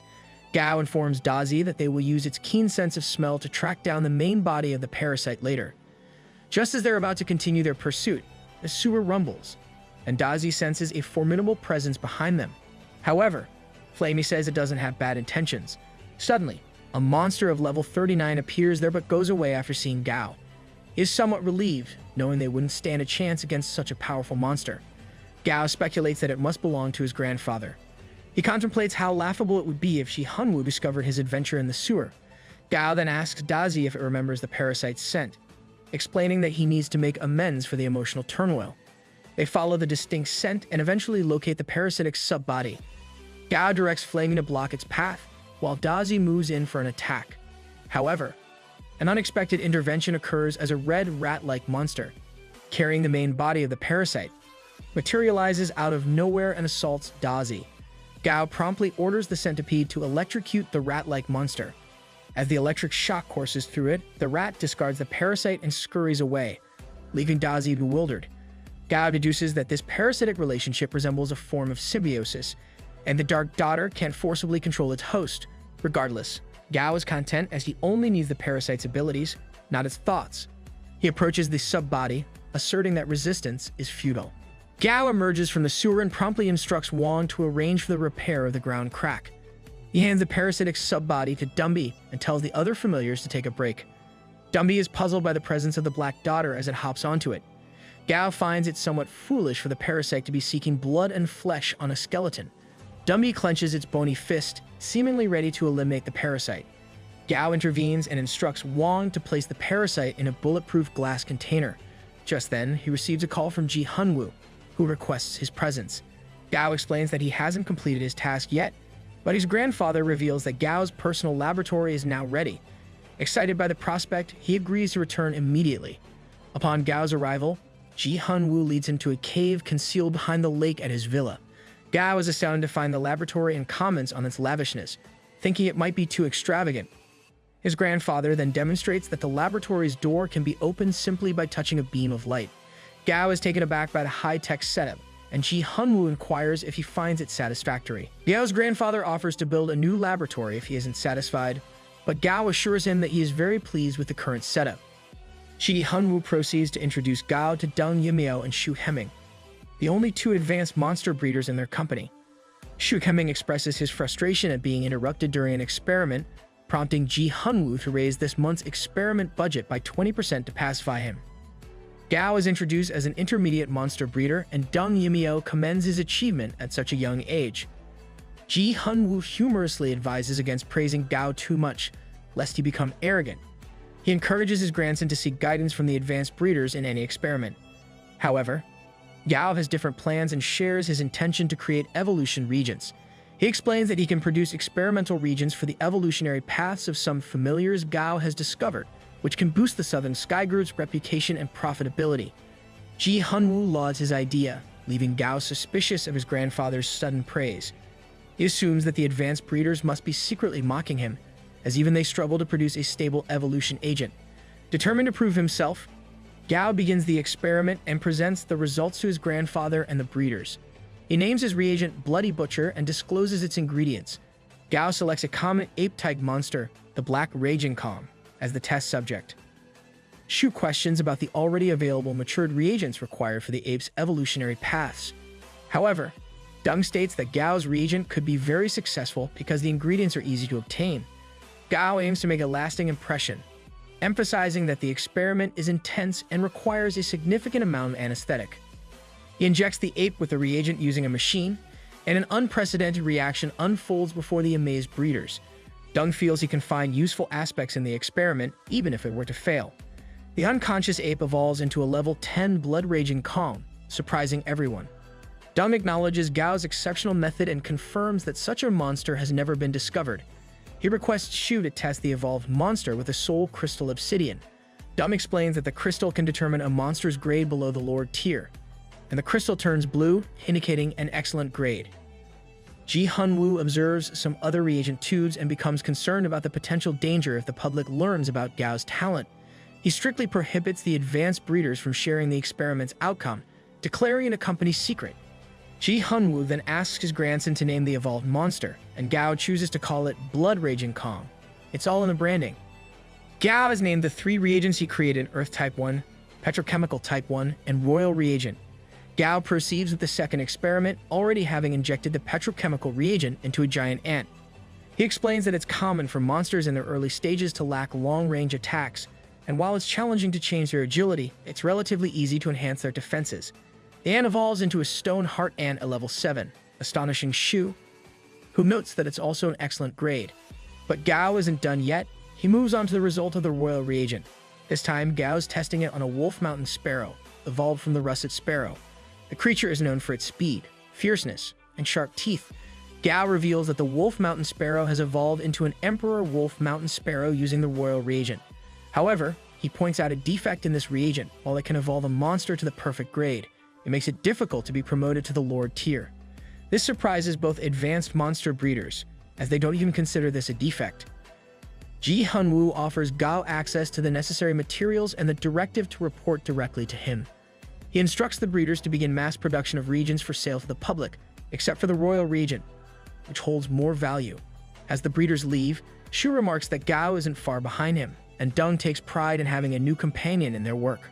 On the other hand, Gao believes that staying in the laboratory is just a way to enjoy air conditioning and pass the time since he doesn't even need to carry out experiments. Gao then inquires about any expeditions organized by their company.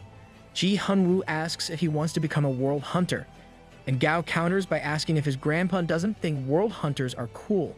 He elaborates on the significance of world hunters in the monster trainer community and how they are explorers of the world and warriors of the wilderness. Nearly half of the areas humans have explored have been scouted by world hunters. Gao gets excited about the idea, and Ji Hunwoo mentions that his grandson has always been adventurous. However, he reminds Gao that he can't venture into the wild without his permission or he will face consequences. Gao thinks about the shifting constellations technique, which means his grandfather would have to break his familiar's legs to keep him from going. Ji Hunwoo schedules special training for Gao's familiars at 6 o'clock the next morning, and Gao arrives promptly, receiving a reward of 30 push-ups for his grandfather for being punctual. Gao is perplexed, wondering how humans can compete with familiars that provide protection and combat power. This frustration upsets Ji Hunwoo, who channels his anger into an act of strength, kicking a nearby tree and breaking it in half. Because why discuss emotions when you can display dominance, right? Gao is stunned by this display, and his grandfather scolds him, emphasizing the importance of physical stamina for human survival. Ji Hunwoo explains that a monster trainer's life is of utmost importance, as they can influence the outcome of a battle as long as they're alive. He further clarifies that the power gained through the familiar's feedback is directly related to the familiar's levels. Ji Hunwoo says that he had only used 30% of his strength during his previous display, and even his white dragon is aware that he's showing off to his grandson. Ji Hunwoo calls upon his familiar, Thunder God, to give Dazi a nudge. It is a level 39 Thunder God snail with an epic grade, which Ji Hunwoo found in the ocean. He describes Thunder God as not being particularly strong but having a gentle character. Gao instructs Dazi to listen to Thunder God, as it's the centipede's senior. When Dazi hesitates, Gao employs Dumby to hold it in place and accuses the centipede of cowardice. Dazi retorts that it learned cowardice from its master. Gao then asks Thunder God to train his disobedient familiar without holding back. He inquires about his other familiars. Ji Hunwoo mentions that Flamey will train with Dazi and asks about Gao's plans for developing Stripey. Gao expresses his desire for it to focus on defense and control, so Ji Hunwoo decides to train the spider in control and counterattack abilities. He calls upon the White Dragon and assigns it the task of training Dumby and Stripey. Silly becomes unconscious upon seeing the White Dragon, mistaking it for a big fish. Ji Hunwoo confidently declares the start of their training. The training is in full swing, and Dumby and Stripey are struggling to keep up with the White Dragon. Stripey attempts a tactical move, getting a hold to hide, but it fails as the White Dragon catches and tosses it aside. Two bad dragons aren't fooled by amateur archaeology. Stripey becomes agitated, much to Gao's concern. The spider makes an attacking move, but once again, it's swiftly thrown away. Dumby, on the other hand, attacks Ji Hunwoo's familiar, although it's quickly defeated. However, it manages to land a hit on the White Dragon, showing signs of progress. Simultaneously, Ji Hunwoo is personally training Gao. Dazi and Flamey are training with the Thunder God snail. The snail gently encourages the centipede, showcasing its remarkable abilities. The Thunder God snail humbly describes its talents as natural, much like Dazi's ability to walk on many legs, which Flamey cannot do. This upsets Flamey, but the Thunder God snail tries to motivate the bird as well. Dazi becomes inspired to unleash its hidden power, but instead of a powerful electric display, it farts, leading to some laughter and a bit of disappointment. Silly, however, remains fearful of the White Dragon. Half a month passes, and Dumby becomes significantly more powerful, engaging in a fierce battle with the White Dragon. Even Ji Hunwoo's familiar acknowledges Dumby's improvement, noting that its reflexes and speed now meet qualifying standards. The dragon advises Stripey to endure the attacks. Flaming has also become skillful at controlling fire, but Dazi still requires more training. Meanwhile, Silly has reached the commander tier, and its portable space has expanded significantly. With the achievement of the training objectives set by Ji Hunwoo, Gao is now ready for his wilderness expedition. Ji Hunwoo provides him with a map, a tablet, and a compass, emphasizing their importance in the wilderness. He boosts Go's confidence, noting that having the flying-type familiar gives him an advantage. Chi Hunwoo assures his grandson that he'll always have his back, which deeply moves Gao, who promises to return soon. Gao reaches a jungle just outside Yuzhou City, consulting his map marked with red spots denoting the presence of lower-tier monsters. To elevate Stripey to an epic grade, it needs to consume an Earth Spirit core. The system pinpoints the core's location for Gao, allowing him to focus and identify materials' positions. Flamey spots large mosquitoes and readies to attack, but Gao wisely restrains it, cautious of potential hidden threats. Instead, he retrieves his sack of mosquito repellent from Silly. Stripey displays the bag, and as the mosquitoes encounter the scent, they drop dead. Gao's familiars are genuinely impressed by this effective display. Continuing their journey, the group faces an assault from a storm panther. Yet Dumby successfully shields them while Stripey retaliates. The panther flees and Flamey is eager to chase it, but Gao insists on caution, recognizing the danger. Suddenly, a level 29 golden palm tree spirit attempts to attack Gao. This time, he instructs Dazi and Flamey to engage the monster, showcasing their strength and thwarting the spirit. Gao acquires its core, marking their current location on the map. While seeking shelter in a mountain cave, a croaking duck inside captures their attention. Gao tries to hush it, but is astounded to find that the duck, despite its unimpressive croaking, possesses an epic grade status. He asks the duck to quack properly, choosing to leave the cave and continue toward their destination. As they progress, Dazi begins to feel hungry and expresses a desire to eat the duck. They engage in playful banter, with Gao teasing Dazi for riding Dumby, and Dazi returning the jest about Gao riding Stripey. However, Flamey suddenly stops them, relaying the duck's call to Gao. The falcon informs him that the duck is asking them to wait. Despite Flamey's plea to halt, Gao urges Stripey to proceed faster, leaving the duck behind. The little duck tries to chase them but stumbles. Overwhelmed by sadness at feeling unwanted, it cries. Gao reaches down to lift the duck, instantly brightening its spirits. Flamey speculates that the young duck might have been abandoned by its parents and inquires if they plan to leave it behind. Gao decides to take the duck with them, recognizing the value of having an epic grade familiar. All of Gao's familiars commit to protecting the little duck. Gao reaches a cave within the stone forest, a promising location for Earth Spirit cores. He instructs Dazi to enter the cave and inspect it. Suddenly, a level 11 rock scorpion emerges. Eager to assess the duck's combat abilities, Gao commands it to face the scorpion. As 10 minutes pass, Gao observes that both the duck and the scorpion are engaged in a shouting match, which frustrates him. Annoyed by the lack of progress, he orders Dumby to chase the scorpion away, pondering how the duck managed to survive in the forest. At this moment, Dazi returns from the cave with a small Earth Spirit core held in its mouth. Gao is slightly apprehensive due to its size but proceeds to a suitable area for testing. He gives the core to Stripey and instructs it to burrow into the ground and sleep with the core. During the night, the guardian of the location, a gray centipede, returns and encounters the duck walking its house's entrance. The centipede bites the duck, awakening it. Enraged, the duck undergoes a significant size increase. However, the centipede targets the duck's eyes, causing it pain. In response, the duck further enlarges. The commotion awakens Gao, who is astonished by the duck's transformation.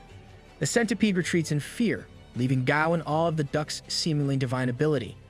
Intrigued, he decides to attempt forming a blood contract with the duck. Gao delves into the duck's mindscape, initially encountering a bright and cheerful environment filled with trees, flowers, and grass, each bearing eyes and mouths. Gao is captivated by this rich mindscape. However, the mood suddenly shifts, darkening the once happy mindscape. Even the duck has mood swings. The duck begins to recall its early days when it was born with 5 toes, causing its own parents and siblings to view it as a monster. The duck's siblings mistreated it, and during a moment when they were hitting it, the bird experienced a transformation, growing in size. This change angered its parents, leading them to cast the duck out. Understanding the duck's history, Gao realizes why it didn't know how to quack and became attached to him. The duck had been rejected by its own family, leaving it in need of companionship. Gao reassures the duck and they proceed to form a blood contract. He names the duck Goldie due to its yellow feathers. During this time, Stripey's evolution is successfully completed, and it now stands as an Earth Shield Spider, classified as an epic grade and commander tier creature, reaching level 25. Stripey has gained a new skill that allows it to create an Earth elemental armor around itself. After accomplishing their mission, Gao decides to return home. Following his arrival at the Yuzhou mansion, he discovers a note left by his grandfather. It contains images of Xihai Lake, where a shiny object has been discovered, attracting massive schools of giant carps. This object is the forbidden magic stone Gao previously mentioned to Ji Hunwu, which is required for Goldie's evolution. He is eager to obtain the stone to awaken a second skill in the duck. Shortly after, Yao receives a call from his grandfather, who informs him that someone will be dispatched to retrieve the magic stone for him. Gao is taken aback, feeling that he should be the one striving for the prize, but nonetheless, he is filled with happiness. Meanwhile, at Xihai Lake, multiple ships are present, trying to secure the forbidden stone. Some men aboard a ship discuss the reward offered by the Blackgate Group, 300 million Alliance dollars and 3 Commander-tier Monster Core crystals. The group realizes they need a flying-type familiar for the mission. However, their attention is diverted when they spot the Golden Goose King, along with its followers, prompting them to leave the scene. In the depths of Xihai Lake, a carp is attempting to consume the forbidden stone, believing it to be a powerful fruit capable of producing many purple-backed carps. 2 other carps accompany it, and one of them senses an approaching presence. Suddenly, a massive carp emerges, leading the smaller carps to realize that it is the sub-chief of the giant carp, causing shock and tension among them. Underwater reality TV, anyone? The purple-backed carps cautions the sub-chief carp not to advance, as the chief's daughter is positioned behind them. However, the sub-chief carp, undeterred, reveals that their chief had mercilessly killed many of its kind, and now it's time for revenge. Worried for their chief's daughter, the purple-backed carps advise her to swim to safety while they attempt to stall the sub-chief. Desperately, they try to trap the sub-chief using water currents. Their efforts briefly detain the sub-chief, but it manages to break free, killing the purple-backed carps. The sub-chief consumes the forbidden stone, and as it does, the Golden Goose King intervenes, injuring the carp before it flees. On land, some men attempt to capture the carp and continue their pursuit. The sub-chief carp manages to escape its pursuers and passes the forbidden stone to another carp. Meanwhile, a group of men, including a retrieval team, is ready to claim the stone. They successfully secure the forbidden stone, revealing that a boy within their team possesses the ability to control monsters, while other groups continue their quest to locate the stone. The men who secured it depart. Back at Ji Hunwu's mansion in Gao's laboratory, preparations are underway to initiate the duck's evolution process. Ji Hunwu is apprehensive, considering that no one has ever promoted a monster to the legendary grade, which Gao aims to achieve. Despite his concerns, he encourages his grandson, knowing that they now possess the forbidden stone. Gao initiates the transformation process, and the stone takes on a sky blue hue, indicating a successful outcome. He administers a blue reagent to the duck, which subsequently falls unconscious. A remarkable transformation unfolds as the duck begins to shed all its feathers, leaving it entirely bald. However, this marks the successful promotion of the forbidden adamantine duck to legendary grade, a historic achievement. Mao knows that the grade beyond legendary is mythical, yet he's uncertain if the necessary ingredients can be found on Earth. Eager to share the results of his experiment, he presents them to his grandfather. Ji Hunwu takes pride in his grandson's unprecedented achievement, but he emphasizes the importance of keeping it a secret. After this, Ji Hunwu departs, leaving Gao with the responsibility of further promoting his familiars. Goldie awakens, feeling notably powerful, and Gao praises its appearance. However, when the duck gazes into a mirror, it erupts into a fit of laughter. Commenting on the duck's unattractiveness, realizing the reflection to be itself, Goldie berates Gao, leading Flamey to give the duck a thwack to encourage better manners. Goldie's evolution grants it 2 significant effects: enhanced resistance to elemental attacks and the ability to create an element-free sphere around itself. In the days that follow, Gao embarks on a journey to the Yuzhou University Branch Campus College Town. His mission is to register for the Monster Trainer Major. Upon reaching the registration counter, Gao discovers that monster breeders are now highly regarded. The student assisting him is astounded when he finds that Gao holds the 11th rank in the Hua-Xia region and is the highest scorer in a large base city. He guides Gao to his dorm and takes the opportunity to inform him about the nicknames bestowed upon the top monster trainers. Gao learns that there are 4 exceptional monster trainers among all the universities in Yuzhou, with 2 of them, Suming and Lin Xinrui, hailing from Yuzhou University. As they arrive at the student dormitory, Gao comes to know about its luxurious features, donated by the university's chairman, Mr. Ji. The boy points out a statue of Ji Hunwu, the man responsible for safeguarding Yuzhou City from numerous monsters. He expresses his gratitude for Ji Hunwoo's protective efforts, a sentiment that swells Gao with pride for his grandfather. Can someone get in this, Grandpa? Outside the confines of Yuzhou City, a group of men is exploring the nearby mountains. Suddenly, their leader halts as his familiar cat, Bei Bei, exhibits unusual behavior. A memory resurfaces. The last time Bei Bei acted this way was when a Lord-tier monster flew above them. Their concern mounts as the ground begins to tremble. Gao has returned to Ji Hunwoo's villa amidst the mountain crisis in the Yuzhou City mountains. The city has declared a level 5 martial law due to numerous missing monster hunters. Ji Hunwoo, just back from helping Tong Tong with the evolution of the Shadow Japalura to Lord tier, informs Gao that even the Thundershell Lord is now at the peak of the Commander tier. He shares that the evolution of the Shadow Japalura was a success, resulting in significant changes. Concerned about the martial law, Gao inquires about the situation, and Ji Hunwoo reveals that it involves a new type of monster. This revelation shocks Gao, as he realizes that there are undiscovered creatures out there.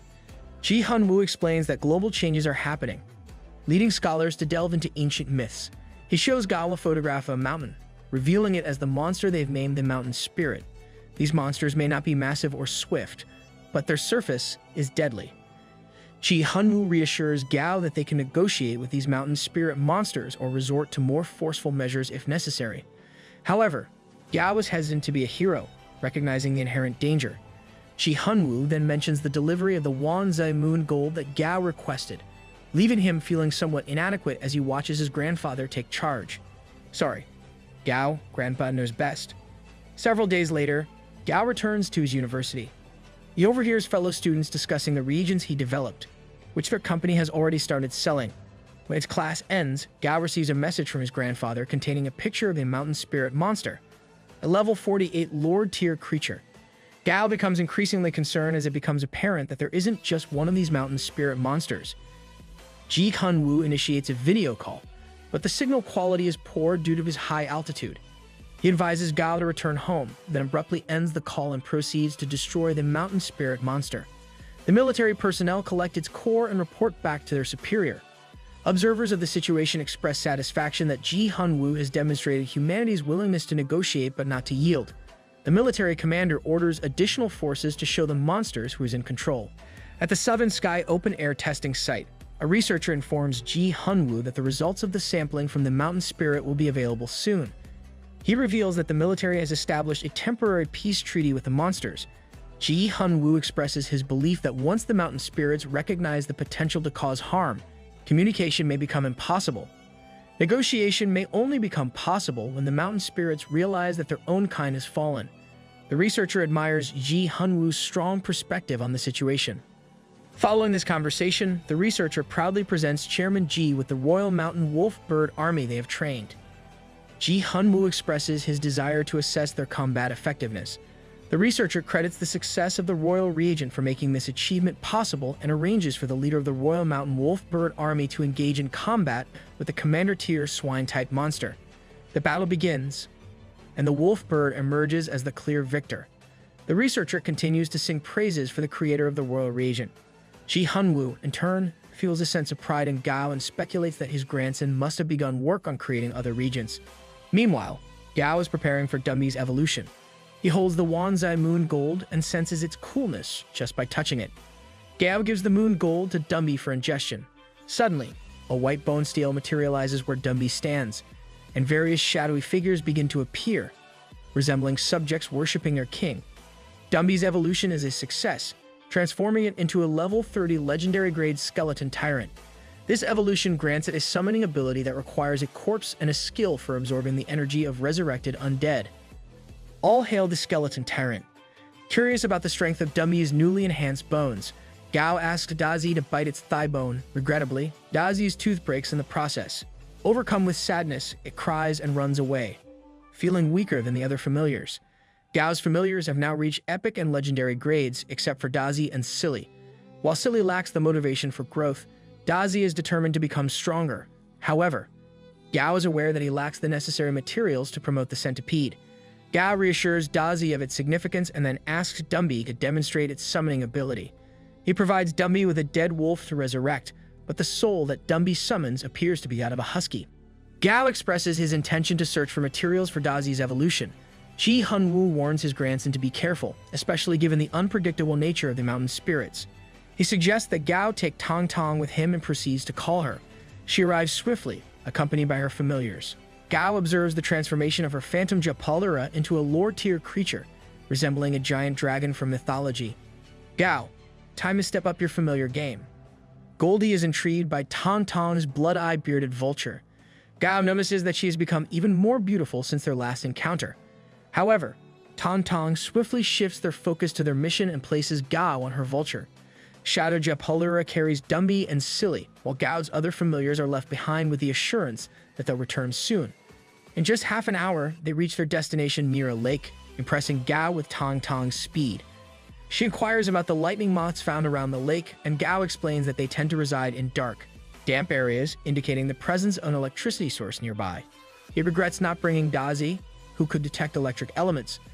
Gao offers a clue to Dumby, which then resurrects many fish skeletons from the water.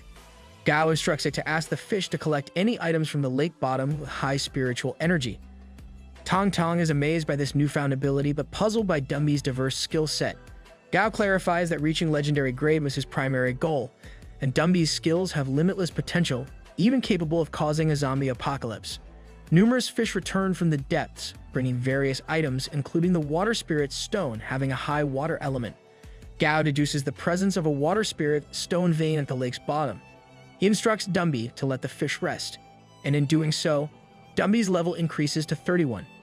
Gao is astonished by the remarkable effectiveness of absorbing energy from resurrected skeletons. Suddenly, the ground begins to shake, and Tong Tong suggests that a mountain spirit may be nearby. She tosses Gao onto her vulture familiar once again. As they depart, Gao catches sight of the living mountain spirit monster and is deeply unsettled by its appearance. Gao then hears the monster utter something and informs Tong Tong that it appears to be interested in negotiation.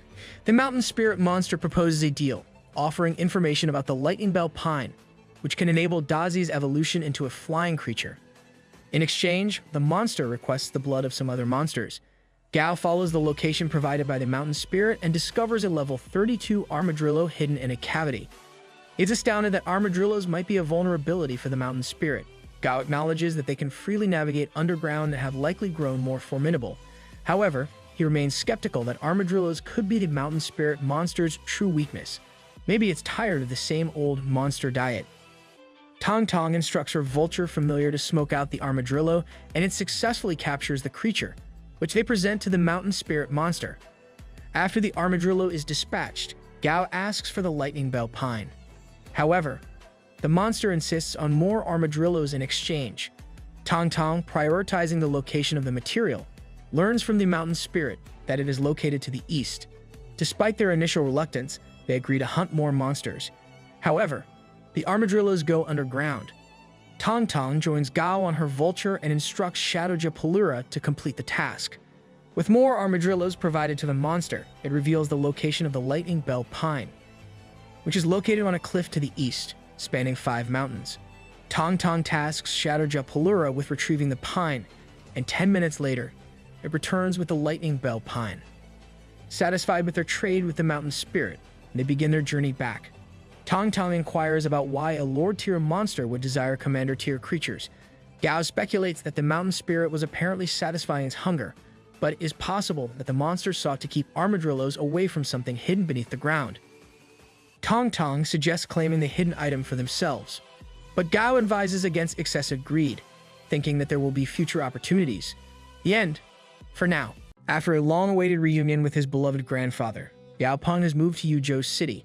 Here, he spends his days strengthening his familiars with the old man's near unlimited resources and tinkering in the lab that's been built for him. On top of that, his evolutionary reagents have become a famous product of their Southern Sky Group, and Gao has gained a new familiar in the form of an overly buffed duck. Yeah, it's been a weird few weeks.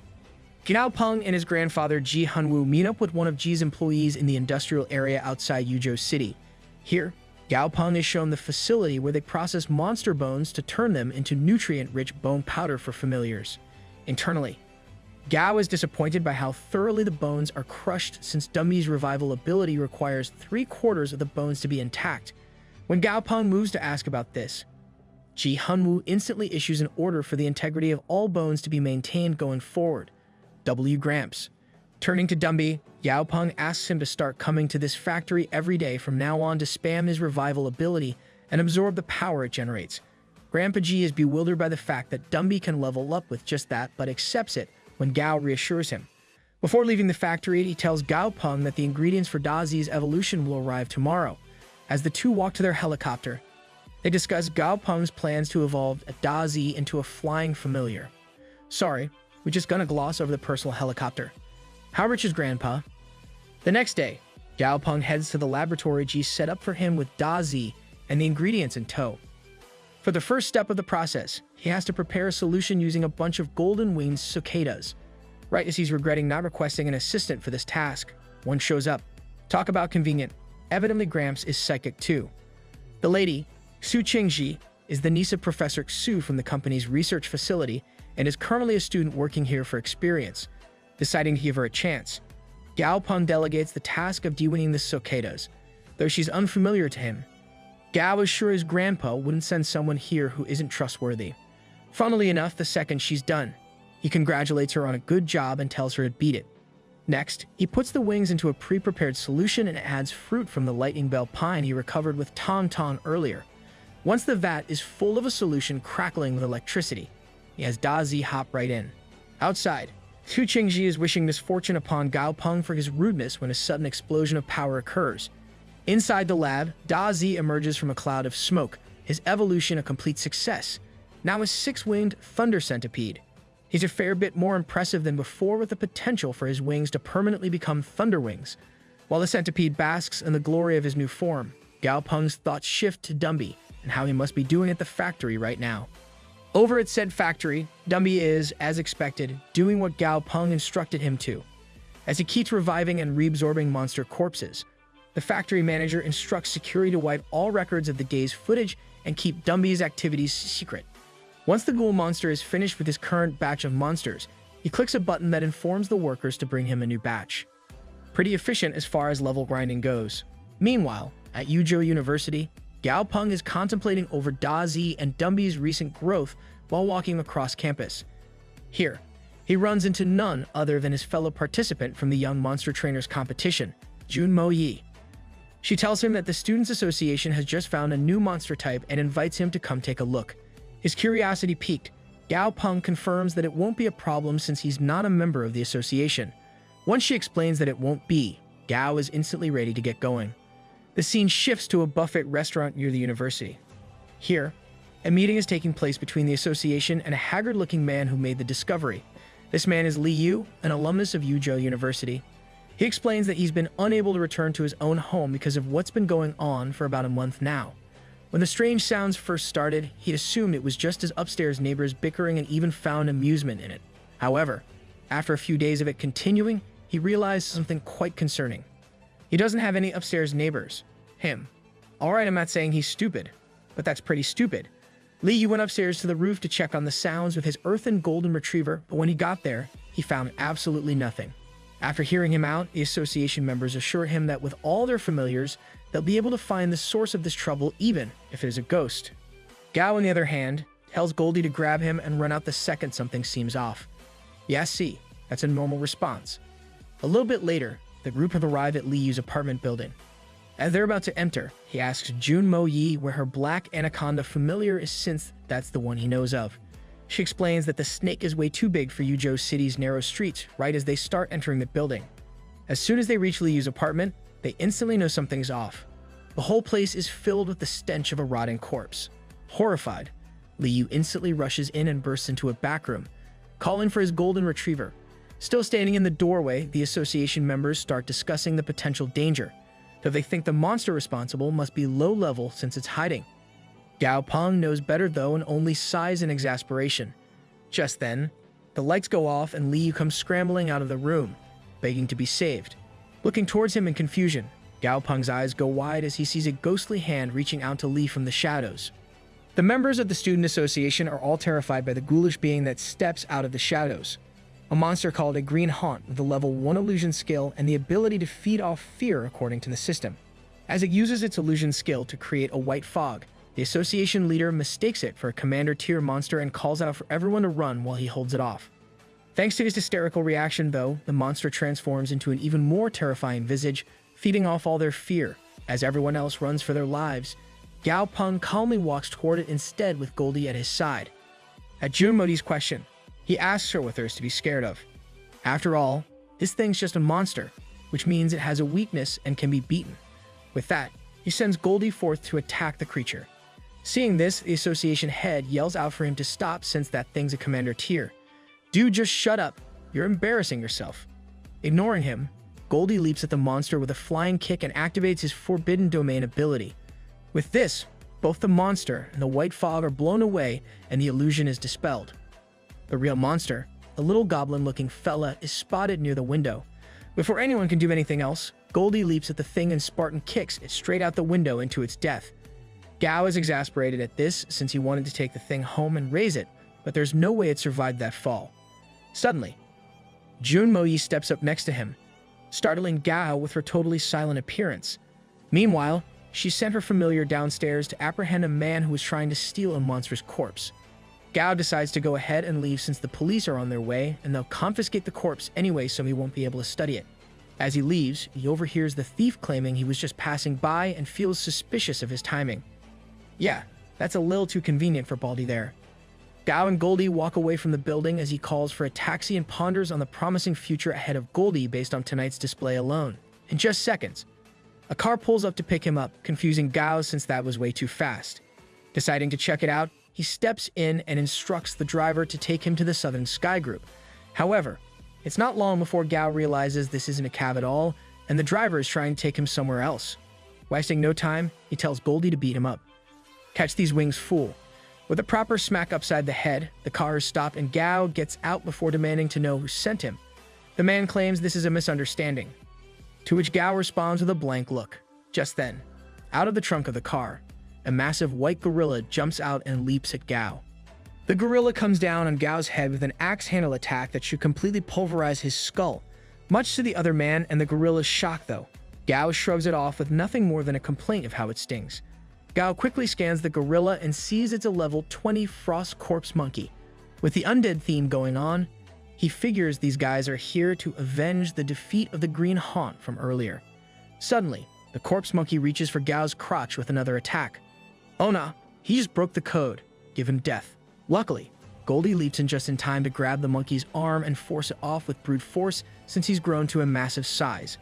Gao smirks at this as he realizes their tactic worked. Thanks to his damage transfer ability, he can tank some solid hits and pass the damage onto Goldie, who only benefits since this activates his passive ability to increase in size and strength. Chucking off his feathery jacket, Goldie Fly kicks the crap out of the corpse monkey in his full bald and buff glory. From behind, the driver tries to attack Gao with a metal pipe in a rage. Thanks to his training with his grandpa, though, Gao has a few tricks up his own sleeve now too. Turning on the spot, he knocks the pipe out of his hand and uppercuts the man hard enough to knock some teeth out. From there, Gao contacts a number his grandpa gave him in case of emergency since he has no clue where the drivers brought him. After briefly explaining the situation, the person on the other end of the call tells him they'll be with him shortly. Just moments later, a group of stealth choppers show up at Gao's location and a bunch of men in uniform descend from them. Their leader, Huang Ya, explains that they're essentially Chairman Ji's personal Black Ops squad. God, that's so damn cool. Once Gao explains the situation, one of the agents identifies the driver as a member of a lowly criminal group with just 2 commander-tier monsters in their ranks. Hearing that they're not the big shots he suspected, Gao tells them they can just handle this how they see fit. Before they leave, he tells them it'd be best if they could capture the 2 commander-tiers alive but to put their safety first. Not even a full 2 hours later, Huang Ya's squad has subjugated the group's leader and brought back the commander-tier familiars to Gao Peng. The young trainer is impressed with both their efficiency and the red blood war horse that is Huang's familiar. Under its hooves is a level 27 commander-tier Night Terror Ghost. More noticeable, however, is the level 23 commander-tier G Spirit, one of the 24 mythical spirits of old. Gao Peng can't help but be interested in this since it's one of his first times seeing a monster from an actual legend. Seeing his expression, Huang Ya asks Gao if he's interested in this ghost child. Gao responds that he'd like to keep the G Spirit with him to study it. As thanks for his hard work, Gao asks Huang if he'd like to visit Gao's laboratory. Knowing just how talented he is and how effective his methods are, Huang excitedly answers in the affirmative. Silently, he urges his warhorse not to act too haughty in front of Gao since he can help him evolve. Unfortunately, said warhorse is a little too hopped up on a certain warlord's biography to heed that warning. Seeing this, Gao decides to have some fun and totally shatters the horse's image of manliness with the super tasty smelling evolution reagent in his pocket. After Huang and his horse leave, Grandpa G arrives and the pair have a talk about Gao's familiars and their progress. Da Zi and Streppy are both at level 30 in epic grade now, while Dumby is level 39, close to promotion to Lord Tier. With just 1 week left before the World Youth Trainer Championship, Grandpa G tells Gao that he must have at least one Lord Tier familiar before then if he's to be accepted as a referee. Gao is slightly worried about how he'll get Dumby all the way up there in just a week. That, however, is washed away by excitement when he learns that G's aquatic dragon will be undergoing its breakthrough to the infamous King Tier tonight. Later that night, despite Grandpa G's advice to just go to sleep, Gao can't help but stand at attention by the lakeside, looking forward to the dragon's breakthrough. Strangely enough, after he sees signs of the evolution beginning, Gao sees that the system already recognizes the dragon as level 51, which means the breakthrough has already occurred. So then why is the beast howling? In the background, the military officials are at an impasse amongst each other as some believe Ji Hunwoo is getting too powerful, while others believe him to be a generous ally. While the senior official puts the matter to rest, one man still has sinister plans running through his mind. Back at the lakeside villa, a formidable-looking tiger beast is on the prowl for Ji's dragon, fully convinced it can defeat it while it's undergoing its breakthrough.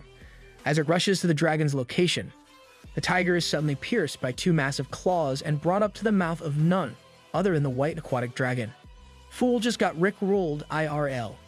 The next day, Chairman Ji is on call with a man named Suhi-T who is informing him of spies that have been found inside the company. At Ji's instruction, Su begins making moves to clean the trash up. Over in the company's technology department, Su breaks down a door with the help of his yoked-out kangaroo familiar to search the department head's office. No, seriously, that thing has muscles on top of its muscles. As expected, a bunch of sensitive documents are missing along with the man himself. At Su's instruction, Oriate, his kangaroo, heads down to the basement parking lot to find department head Zhao. Down in the basement, Zhao can be seen trying to escape with the documents as an offering to a rival company so he can get a high station there. It turns out he's the one who sent the tiger after Ji's aquatic dragon, but the whole thing was a trap and the dragon had already evolved long before. Right as he leaves the building, Oriate appears and crushes his car before capturing him. Later, Gao Peng is introduced to Xu He-Ti as Grandpa Ji's right-hand man. Xu Qingji's dad and old researcher Xu's son. More interesting than him, though, is his familiar, a golden dazzling light boxing champion kangaroo. So back to the ridiculous names it is then. Gao is quite interested in the ability shown by the system called Extraordinary Sixth Sense, something that's invaluable for a close-range fighter like Oriate. While he's checking out the kangaroo, Zhao is brought before Chairman Ji to have his fate decided. Between his blatant betrayal of them for the Sky River Group and all that Ji has done for him in the past, he has no chance when Ji asks Gao what should be done with him. Gao Peng hesitates but answers resolutely that he should be made an example of. With that, Zhao is dragged away kicking and screaming for mercy. Kinda late for that man, should have been better. Later that night, Gao Peng is watching over the aquatic dragon in deep thought when Ji approaches him. He admits to thinking of the consequences if they had let Zhao live. But people have seen that as weakness. When others have followed in his footsteps, Ji tells him he would have preferred not to involve him in the darker side of things, but as his successor, that can't be helped. For now, he'll have White Dragon catch some high-level monsters for Dumby's level grinding. A few days later at the Imperial Airport, Jun Mo-Yi is being dropped off for her flight to the Young Monster Trainers Championship final round. While saying their goodbyes, her group spots none other than Gao Peng and wonder what he's doing here since he withdrew from the championship after the last round. Oh, if only you guys knew. While those guys stew over what a waste Gao's withdrawal was, the man himself is waiting for the person from the capital his grandpa said would be here to pick him up. Much to his chagrin, though, the person ends up being a whole bus and security detail that make him stick out like a sore thumb in front of everyone. After reaching his destination, Gao Peng meets Zhou Tianmin, one of the 12 elders of the Monster Trainer League and the former chairman of the Nine Mountain Group. After introductions are out of the way, Zhou tells Gao that while his grandpa's word is good enough for him, old Peng Jiyan of the 12 elders doesn't approve of someone as young as Gao being a referee. Some people are taken up with him and are arguing against Gao's appointment, so Joe would like him to take a test and shut them all up. Funnily enough, this just puts a sinister smirk on Gao Peng's face. Boy, they don't know what's about to hit them. Inexperienced my ass. Joe takes Gao to the training room where he introduces his granddaughter Meng.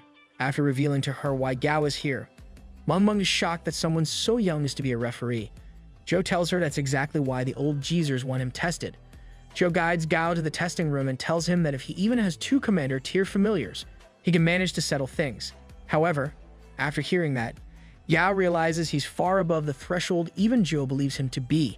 With a grin on his face, he tells Joe that the test won't be necessary at all and tells Dumby to give a demonstration.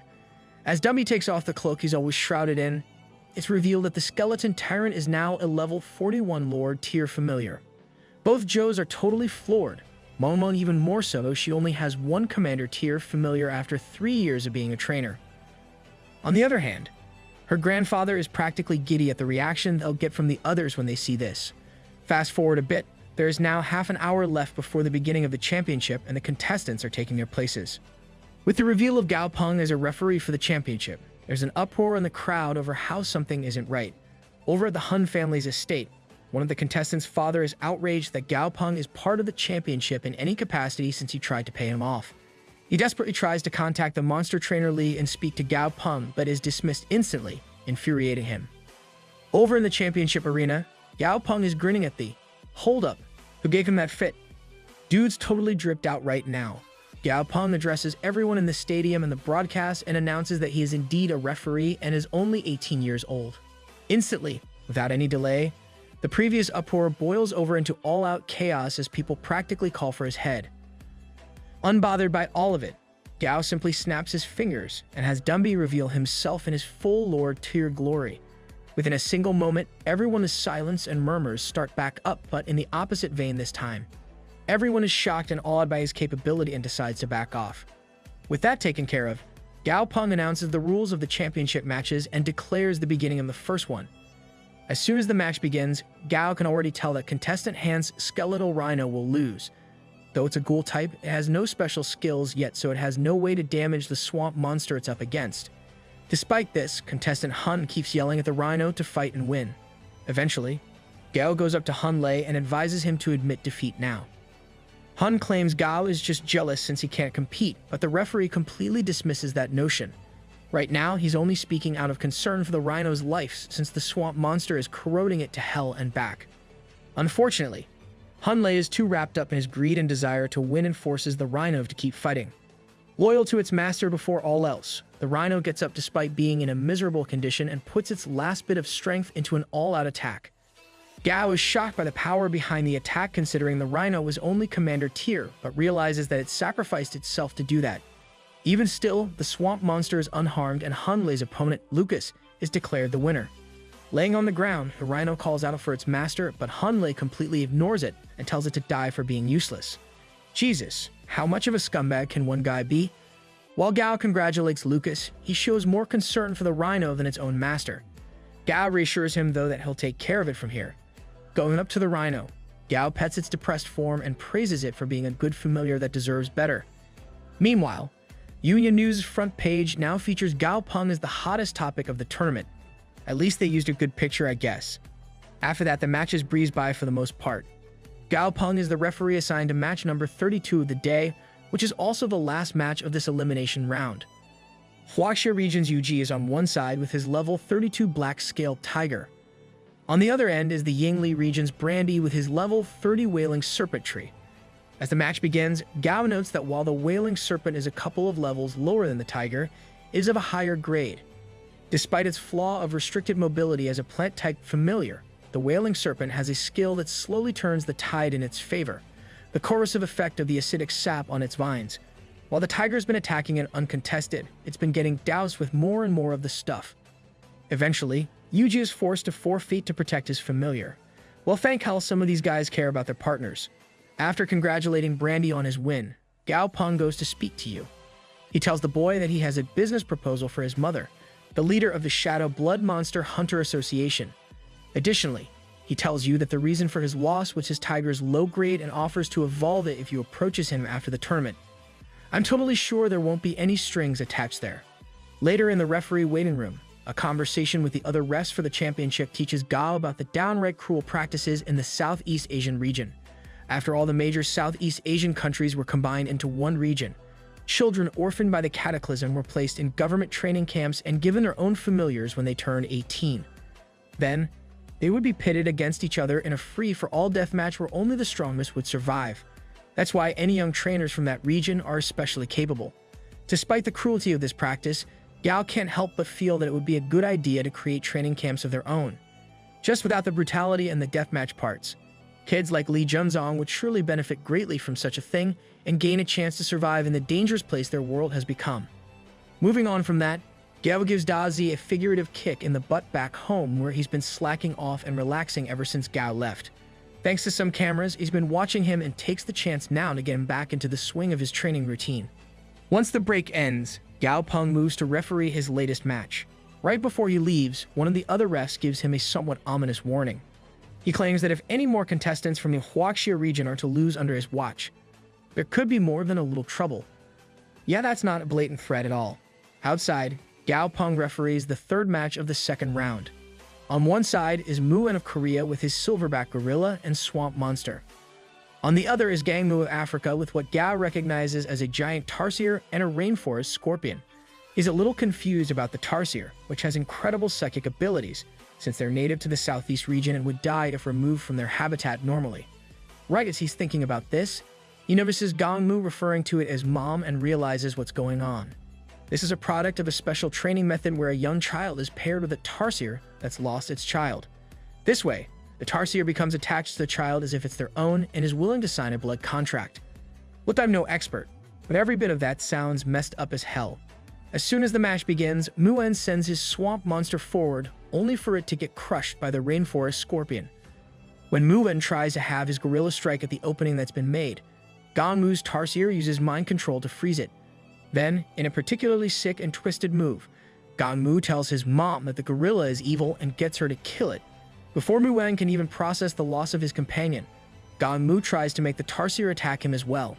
Luckily, Yao has Dumby on standby to deal with exactly that kind of thing, and the tarsier is knocked back. While Gao gives him a warning for breaking the rules by going after his opponent directly, Muan announces that he surrenders. After the match, while Gao Peng is being brown-nosed by some guys, he realizes something. He might not be able to make bets on these matches as a referee, but nothing in the rules says a familiar can't. And it would be a real shame to waste this opportunity since he can see clear as day which contestants will win their matches. I guess that's not technically cheating. I don't know, man, get that bag. Back home, Goldie is busy climbing up a fence wall for the noble purpose of peeping. The duck is peeping. What has the world come to? Luckily for the lady, Goldie's phone goes off just in time to alert her and send him running for his life. Once he picks up, Gao tells him that he needs him to place a couple of bets. In return, he'll increase his daily amount of fish for a whole month. After making his way to a branch of the Happy Lottery chain, Goldie goes up to the cashier and holds up his phone. The screen has a message displayed on it that tells the cashier what bet he wants to place. Zhang Yi of the Huaxia region is his pick despite this being a very unpopular bet because of his opponent. Regardless, Goldie follows Go's instructions and coughs up over 5,000 alliance credits to bet on the guy. After taking his lottery ticket, the little guy leaves the place while the cashier goes to the back room.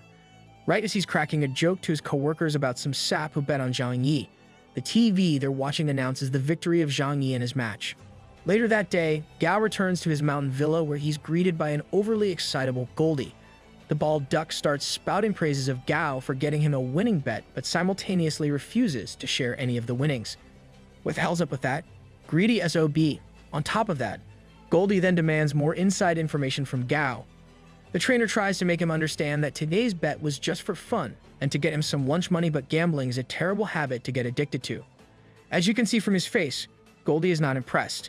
The panel where Gao picks up his phone. Unnoticed by Gao, Goldie overhears him on the phone when he's talking about a contestant with decent potential named Zheng Xiao. That's all Goldie needs to hear to feed his newly found addiction. The next day, Zhang Yi wins the first match of the third round and thanks his lucky stars Gao Peng wasn't his referee.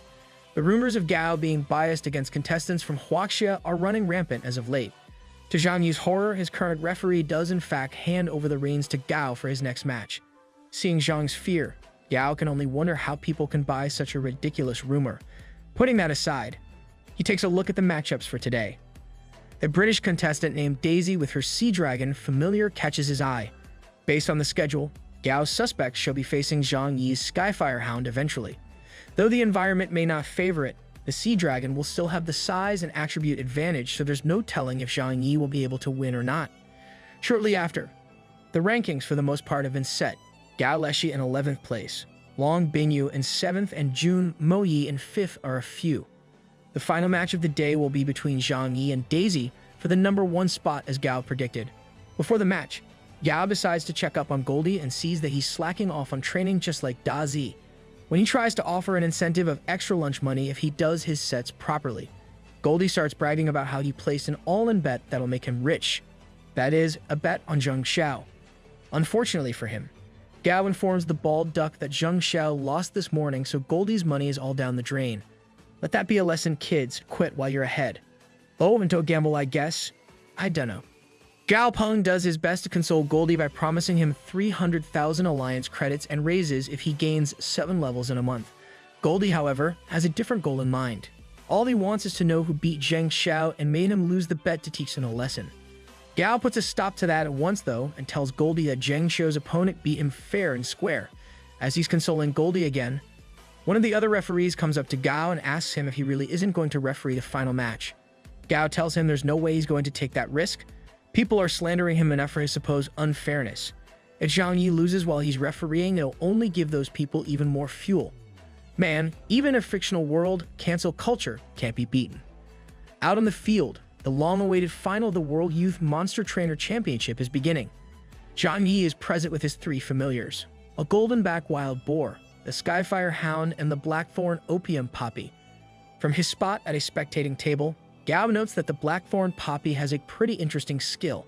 It can release a gas that makes any creature that inhales it go into a hyperactive state and lose its sense of pain. Using that on his other familiars is pretty clever, but it'll be a problem if they get addicted to the gas. Say no to drugs, kids. On the other end, Daisy is present with her Sea Dragon along with 2 Earth and River Otters that are around the same level. Gao notes that the Sea Dragon isn't just powerful, but also apparently a diplochoric variant, meaning its vision is greatly enhanced. Gao can only hope that Zhang Yi wins, or else people may still find a way to blame him for it. On the field, Zhang has his Blackthorn Poppy release its gas the second the match begins. After inhaling it, the golden-back boar bum rushes the otters, only for them to bring up a shield wall made of the arena material. The Skyfire Hound tries leaping above the wall, but Daisy's Sea Dragon smashes clean through the thick wall and slashes the boar with its claws. The boar remains standing, though, thanks to the Poppy's gas. Now the Hound and boar have the Sea Dragon surrounded. Unfortunately for them, the Sea Dragon unleashes a skill that changes the whole terrain into a sea temporarily. With the boar slowed down, the dragon focuses on breaking the Hound's momentum with some water pillars. Meanwhile, its body travels under the water secretly and strikes up to give the boar a lethal bite. Enraged by the death of his familiar, Zhang Yi loses his cool and orders his Hound to focus on getting revenge by killing one of the otters.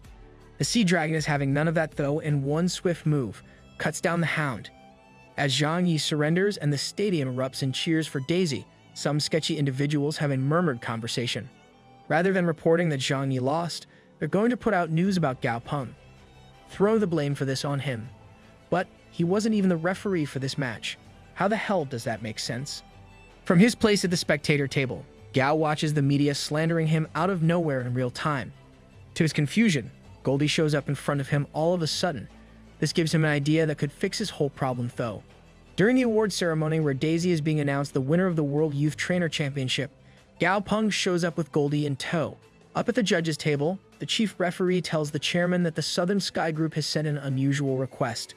Luckily, the chairman decides to let things play out. W old geezer. While Goldie rants at Daisy for making him lose his money, Gao uses his microphone to make an announcement to everyone in the stadium. He congratulates Daisy for becoming champion before stating that his little friend, that is to say Goldie, has a problem with her. He makes a show of presenting Goldie as a disobedient peasant duck from the countryside that's only at mid-commander tier. Turning to Daisy, he asks her to teach Goldie a lesson. Between the public announcement of Goldie's supposed weakness and the judges being silent, Daisy has no choice but to accept lest she appear weak. Just like that, the agreement is set and Goldie faces off against Sea Dragon in a performance competition between the year's champion and a duck. That sounds way too weird when I say it like that, Sea Dragon instantly uses its terrain-changing move to make the arena into a sea. Goldie, however, simply dashes right through the water which parts around him due to his ability. Leaping forward, the bulked-up bird punches the stuffing out of Sea Dragon's jaw. Sea Dragon proceeds to swat Goldie away before beginning a game of cat and mouse where it keeps chasing and doing damage to the duck. Daisy notices, though, that the light around Goldie is only getting brighter and stranger the more damage he takes. Eventually, Goldie kicks Sea Dragon in the throat and gets rewarded with a slam. Despite the strangeness, Daisy is certain this is a victory for her. However, as soon as the dust clears, she and everyone else are shocked by what they see. An absolutely massive, unreasonably buff, bald Goldie holding back Sea Dragon's claw with just one hand. Goldie proceeds to throw Sea Dragon into the air before hitting it with what he dubs the ultimate fist of destruction. As the dragon collapses and Goldie roars in victory, Daisy surrenders and the crowd goes absolutely backcrap insane with excitement and praise for Gao Peng. Just like that, all the bad press and rumors are blown away. Gao assures Daisy that her dragon will be fine in a few days and offers a ticket to his lab as an apology for what he had to do. Daisy is still reeling from the embarrassment though and brushes him off, claiming that someone from a rich family like her has no reason to go to some rando's lab. That suits Gao Peng just fine though. His lab is headed towards being one of the world's leading ones in just 5 years. Daisy will regret her choice soon enough. Ice cold. I love it. While preparing a bunch of Gao Peng's favorite sweets, Ji Hunwoo receives a call from the military requesting his help with a major issue. The things in the mausoleum of the first emperor have come to life. There's no way I read that right.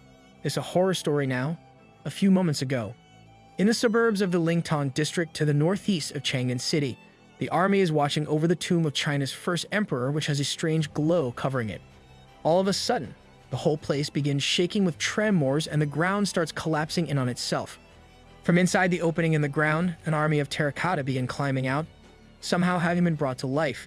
As they're marching and chanting a strange chant, the main mausoleum collapses and a coffin coated in a strange green energy is flown out, tied to 2 ghostly-looking beasts. Fortunately for everyone, the legendary white aquatic dragon and its master appear in the skies above and all everyone presented to stopping. The army makes an announcement addressing the coffin and offering a truce, stunned by the appearance of an honest-to-God dragon. The coffin agrees to this. Man, this keeps getting weirder and weirder. What have I just said? Before leaving to go back home, Ji Hunwoo tells his military contact to be careful since that thing in the tomb gives off an evil vibe. Back at the lakeside villa, Gao Peng is thinking about the arrangement between his grandpa and the alliance government. He's not sure what exactly it is, but clearly they need his help from time to time, and that allows the Southern Sky Group certain benefits. However, Gao isn't happy with the fact his grandfather has to face threats. What if he comes up against one that's too much one day? To this end, Gao decides to train a trustworthy Lord-tier monster trainer who can act in Ji's place and reduce the number of times he has to be sent out. Since he needs someone who's totally loyal to his grandpa for this, there's really only one person that comes to mind. Later, Huang Ya can be seen entering Gao Peng's laboratory with his warhorse at his side.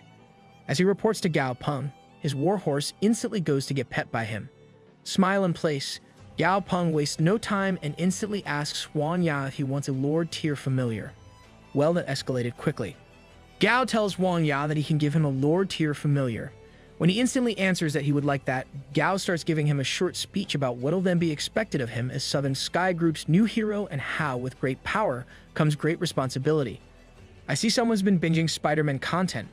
Huang Ya answers that he understands. Hearing this, Gao Peng leads him further into the lab. Gao leads Huang Ya to the area where the semi-evolved female spider monster has been captured and held since way back when. Using Stripey as a translator, he tells the female spider that he has a way for her to finish her evolution. In response, the female spider tells him she'll forgive him for capturing her and refrain from eating him if he goes ahead with that. Annoyed by the beast's subacity, Gao summons Dumby to his side. The skeleton tyrant appears in an instant, ready in his full combat stance to intimidate the crap out of the female spider. Hell, that scared me a bit, and I'm just reading this. Gao issues an ultimatum to the spider. She can either comply with them or continue to resist and end up becoming a trophy. Sufficiently cowed, the spider agrees to sign a blood contract at Gao's instruction.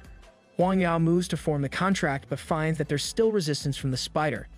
Instantly, Gao has Streppy beat the spider into submission and the contract is finally signed.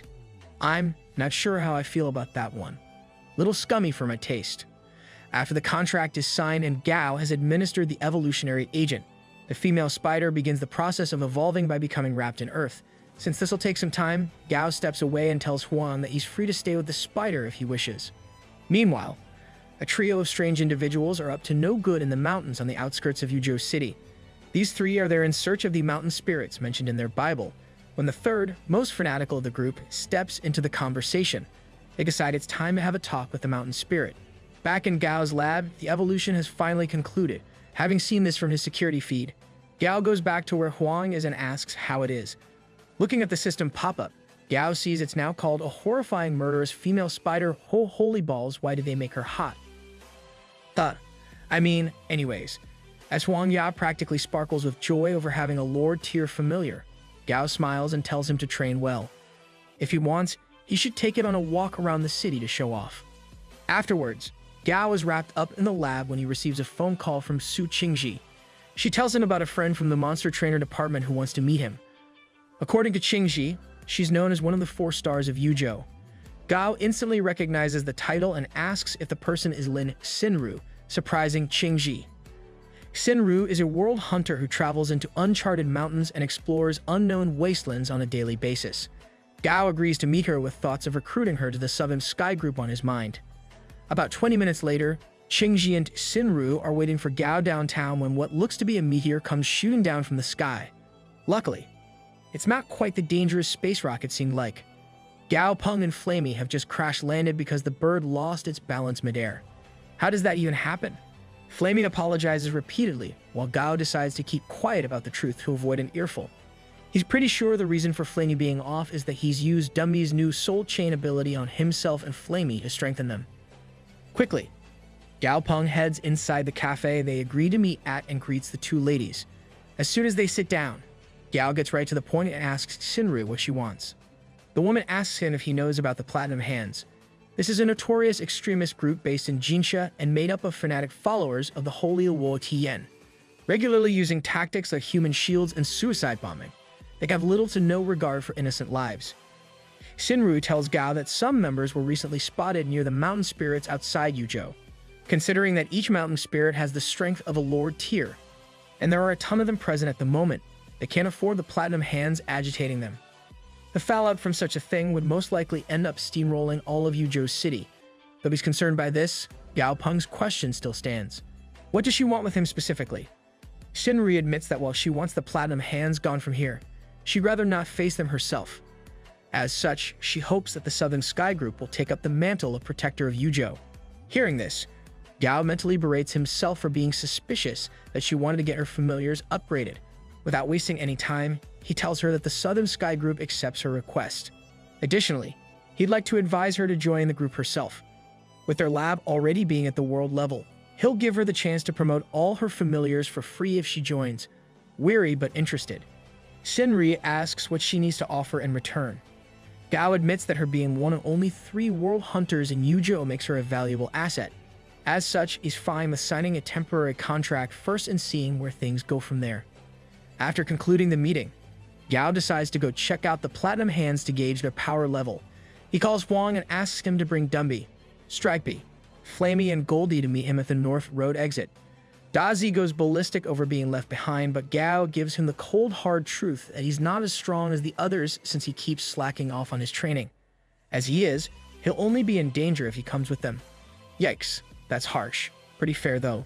Later, Gao and Huang are riding their respective familiars over the jungle outside Yuzhou City. When they finally reach the location where the mountain spirits were previously spotted though, they're both shocked. The only thing, there's a massive empty crater. Knowing that mountain spirits never move of their own will, Gao decides to give chase since this could be the Platinum Hands' doing. First and foremost, for the purpose of surveillance and reconnaissance, he sends Flamey up to alert them if he finds any traces at all of the spirits or humans. After flying some distance away, Flamey contacts Gao through their bond to tell him it can see an absolute crap ton of mountain spirits all gathered in one spot. Gao is deeply concerned by the fact that the Platinum Hands do indeed have a way of directing the mountain spirits. For now, he instructs Flame to act like he's just a wild monster and pretend to fall from the sky in fear of the spirits. What follows is truly Oscar-worthy acting. Down below, the trio from Platinum Hands take note of Flamey, but their leader chooses to ignore it. Right now, their goal here is about to be achieved. The mountain spirits suddenly start acting agitated, and the leader starts a strange chant about being blessed by the holy Luo Tian. In the midst of this, he discovers the presence of Gao and Huang through a familiar that was acting as a security measure. Instantly, he redirects his attention to this new problem and sends his winged thunder ape to attack. Back with Gao, Flamey is just moments away from getting back to him when he's shot with a massive plasma fireball. Despite his best attempts, Flamey is unable to hold it back and ends up getting burned before Huang puts up an elemental shield as well. Flamey survives thanks to Huang's spider, but his feathers are all but gone. Goldie gives the bird his jacket to cover himself before he's forced to tank another plasma ball. Despite his activation of the Forbidden Domain, Goldie is sent flying into a tree with immense force.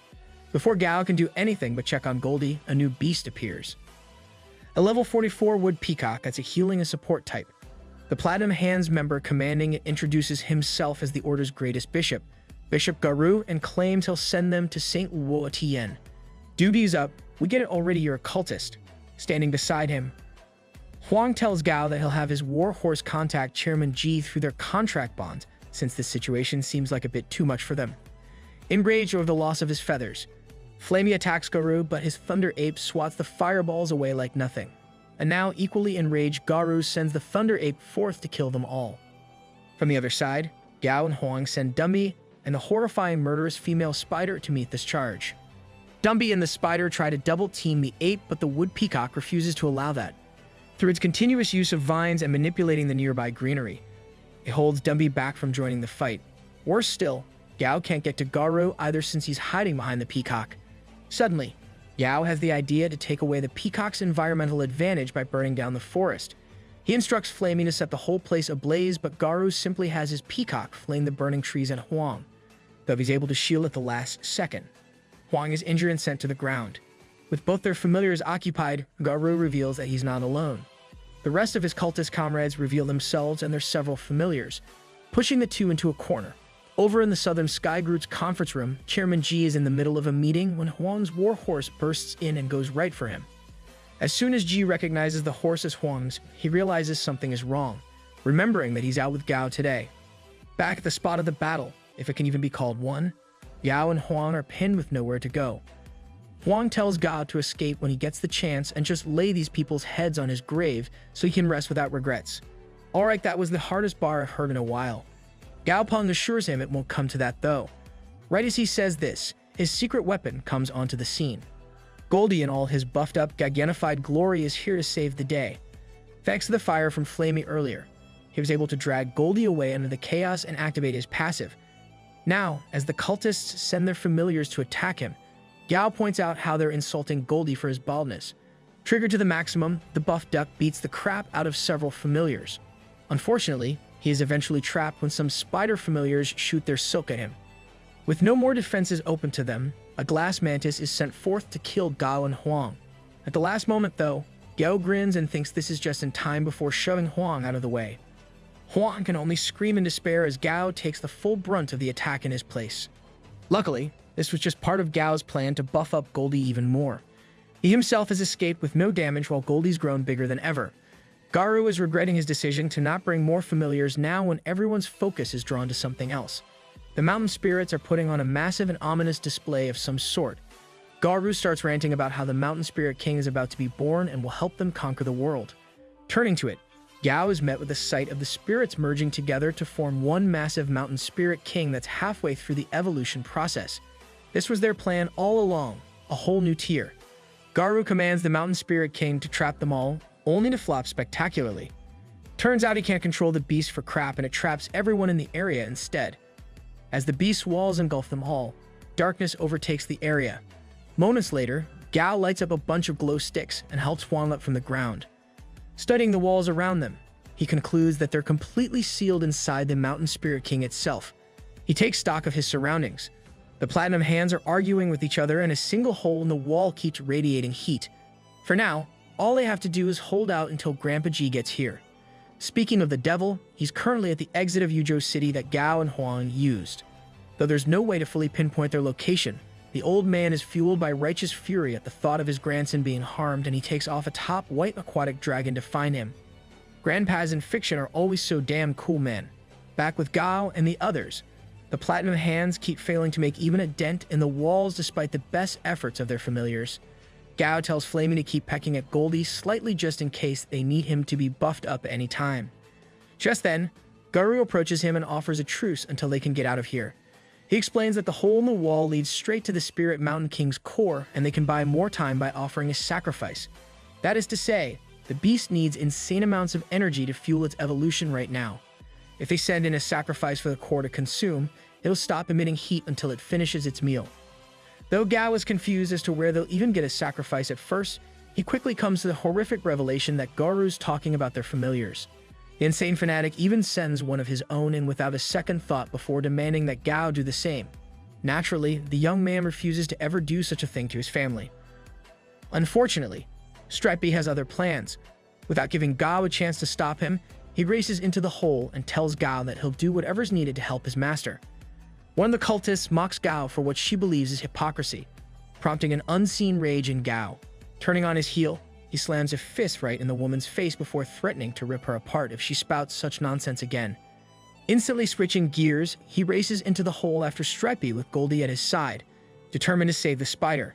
Before he can get anywhere close though, one of the walls is absolutely devastated and crashes apart. From outside, Gao spots the arm of Grandpa G's White Dragon. With the arrival of White Dragon and his grandpa, Gao Peng's hopes for Stripey are even higher than before. With White Dragon's help, the wall around the hole is crushed, only to reveal another hole further down. Even worse, when he calls out for Stripey, all he receives is a yawned-out declaration of how tired and sleepy he is. Gao yells out for Stripey to come back, practically begging for his survival, but there's still no reply. For now, Gao can see that he'll only get in the way and should rely on White Dragon's strength instead, as he's loading Huan's injured form onto the dragon. He notices the members of Platinum Hand planning to escape. Unwilling to have that, he tells White Dragon and G about them and the group are crushed to death with a single slam of the dragon's arm. Seeing this, Gao Peng realizes that his approach to monster training has been flawed recently. He's been so focused on grades that he hasn't given enough attention to leveling up. He thought that by just being higher grade, his familiars could beat anyone, but the fact is that tiers make the biggest difference of all. Suddenly, the Mountain Spirit King's evolution comes to a halt, and its vitality begins growing weaker, taking Stripey's along with it. With White Dragon's help, Gao manages to secure some Mountain Spirit cores to feed the king and keep it alive alongside Stripey. Unfortunately, an error occurs in the evolution process and the system tells him a whole new life form is about to be born. Gao Peng can feel the intense desire for survival of this new life and suspects it to be Stripey. All Gao can do is stand there feeling helpless and stewing in anger at himself for not being better. Grandpa G does his best to comfort him and promises Gao that they'll save Stripey together. But for now, they should go back and think of their next move. As they leave, Gao Peng vows that if Stripey dies, he'll kill every last mountain spirit in Yuzhou to avenge him.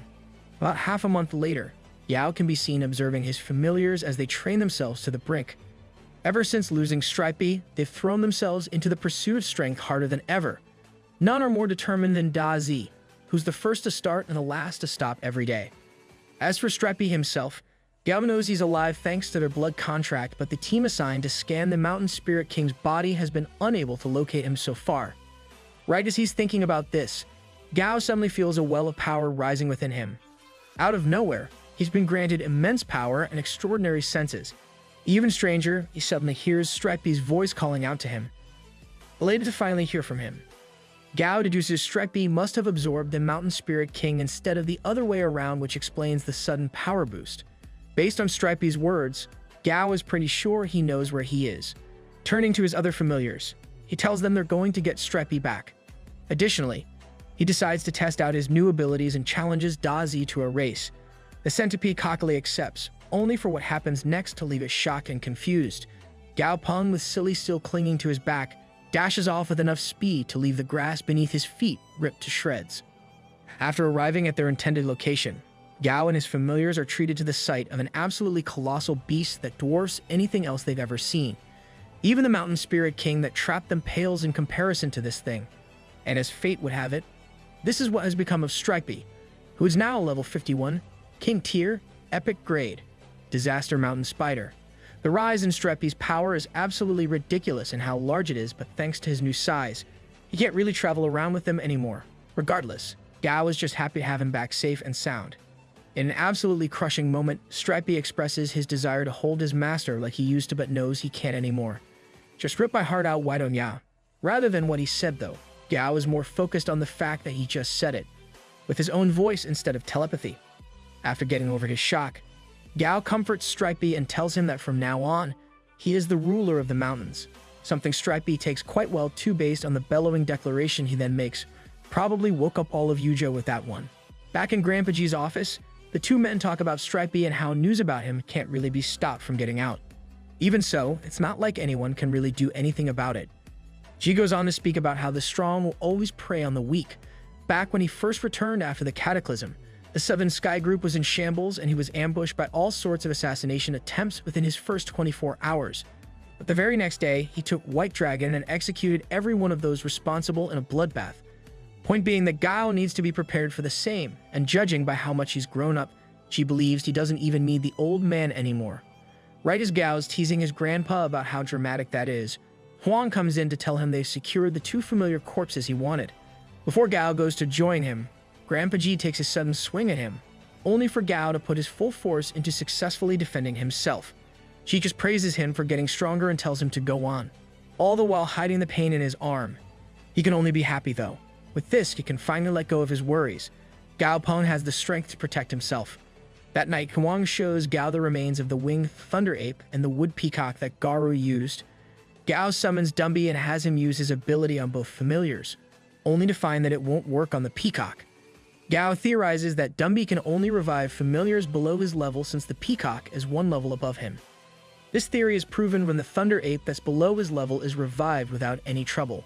While reviving the ape, Dumby decides there are too many memories lingering in the soul to deal with and just burns them all away. Left in their stead is a subordinate for the skeletal tyrant, a winged skeletal ape. Gao notes that though the revived ape is pretty strong, it's a full level and grade lower than when it was alive. Unfortunately, revived familiars just can't access the full spectrum of their pre-death power. Regardless, for now he just asks Dumby to have him gently move the wood peacock's body to the lab. Back in the lab, Gao Peng uses one of the surveillance drones to check up on Stripey, only to find that Da Zi has pranked him by planting tangerine trees on his head. These folks have a wild definition of prank, as those three are messing around. Gao receives a call from Huang to tell him the school he had set up is complete. The first batch of orphans to be enrolled has been arranged and the school is near the Seven Sky Group for its protection. With this, orphans of the Cataclysm will be able to lead better lives and grow into successful adults one day. All that's required in return is a little loyalty. Yeah, not sure I like how his eyes got when he said that. Once the call's done, Gao meets Lin Xinru, who has finally decided to visit his lab. The familiar she wishes to promote is a level 40 gold-tailed divine shrimp with about 6 different evolutionary paths. Unfortunately, it'll take a while to gather the required materials, so Gao asks Xinru to give him a week. She simply says that she understands and that she believes in him before leaving. Meanwhile, in an area known as the Adamantium Bridge District, an investigation into some random murders has revealed something shocking. Apparently, the victims have been killed by a living statue which has now made its way to another commercial district. Over in the Magnet Mouth Commercial District, Gao Peng is out with Silly and Da Zi to look for the materials he needs. Unfortunately, he still hasn't been able to get everything he needs. Just as he's considering venturing into the black market, Gao Peng spots something familiar. A statue of ancient Chinese General Guangong.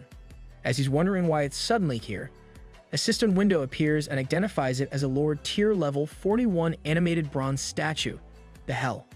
While studying the statue from afar, Gao Peng wonders how exactly it could have come to life and contacts his grandpa about it. Over a video call, Chi tells him that it's strange that the government didn't alert him to this, but they figure it's probably just to keep the situation quiet. Before ending the call, Ji tells Gao that he'll be sending Thunder God to help out.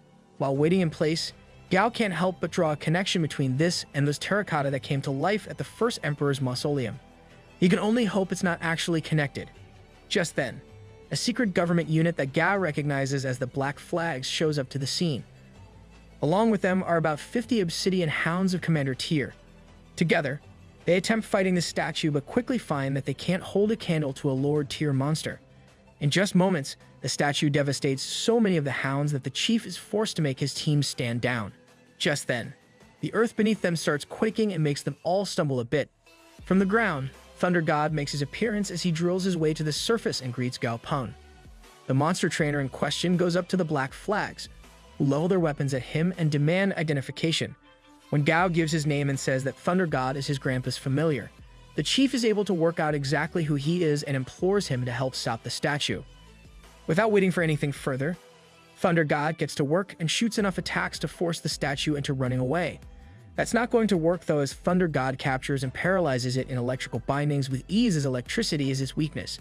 Gao notices that the Chief Luo, is berating one of the soldiers for trying to claim credit for the statue's defeat and decides he can work with this guy in the future. With everything taken care of, Gao loads up Thunder God and the statue into a truck and leaves. Before he does though, he tells Chief Luo that he can take the credit for defeating the Lord Tier monster. Gao Peng and his squad are now at the mountain behind his villa. Here, he allows Thunder God to rest up since he got to use quite a bit of energy on the statue. Just then, said statue escapes its bindings and swings its sword at Gao Peng. The monster trainer refuses to back down though and simply catches the dull blade with a single hand. Guess Grandpa's badassery genes are finally kicking in. Before the statue can react, Stripey shows himself standing behind it and traps the statue in a nearly 60-meter wide ball of rock. Gao decides to leave the statue in Stripey's care while he attends a call from Huang.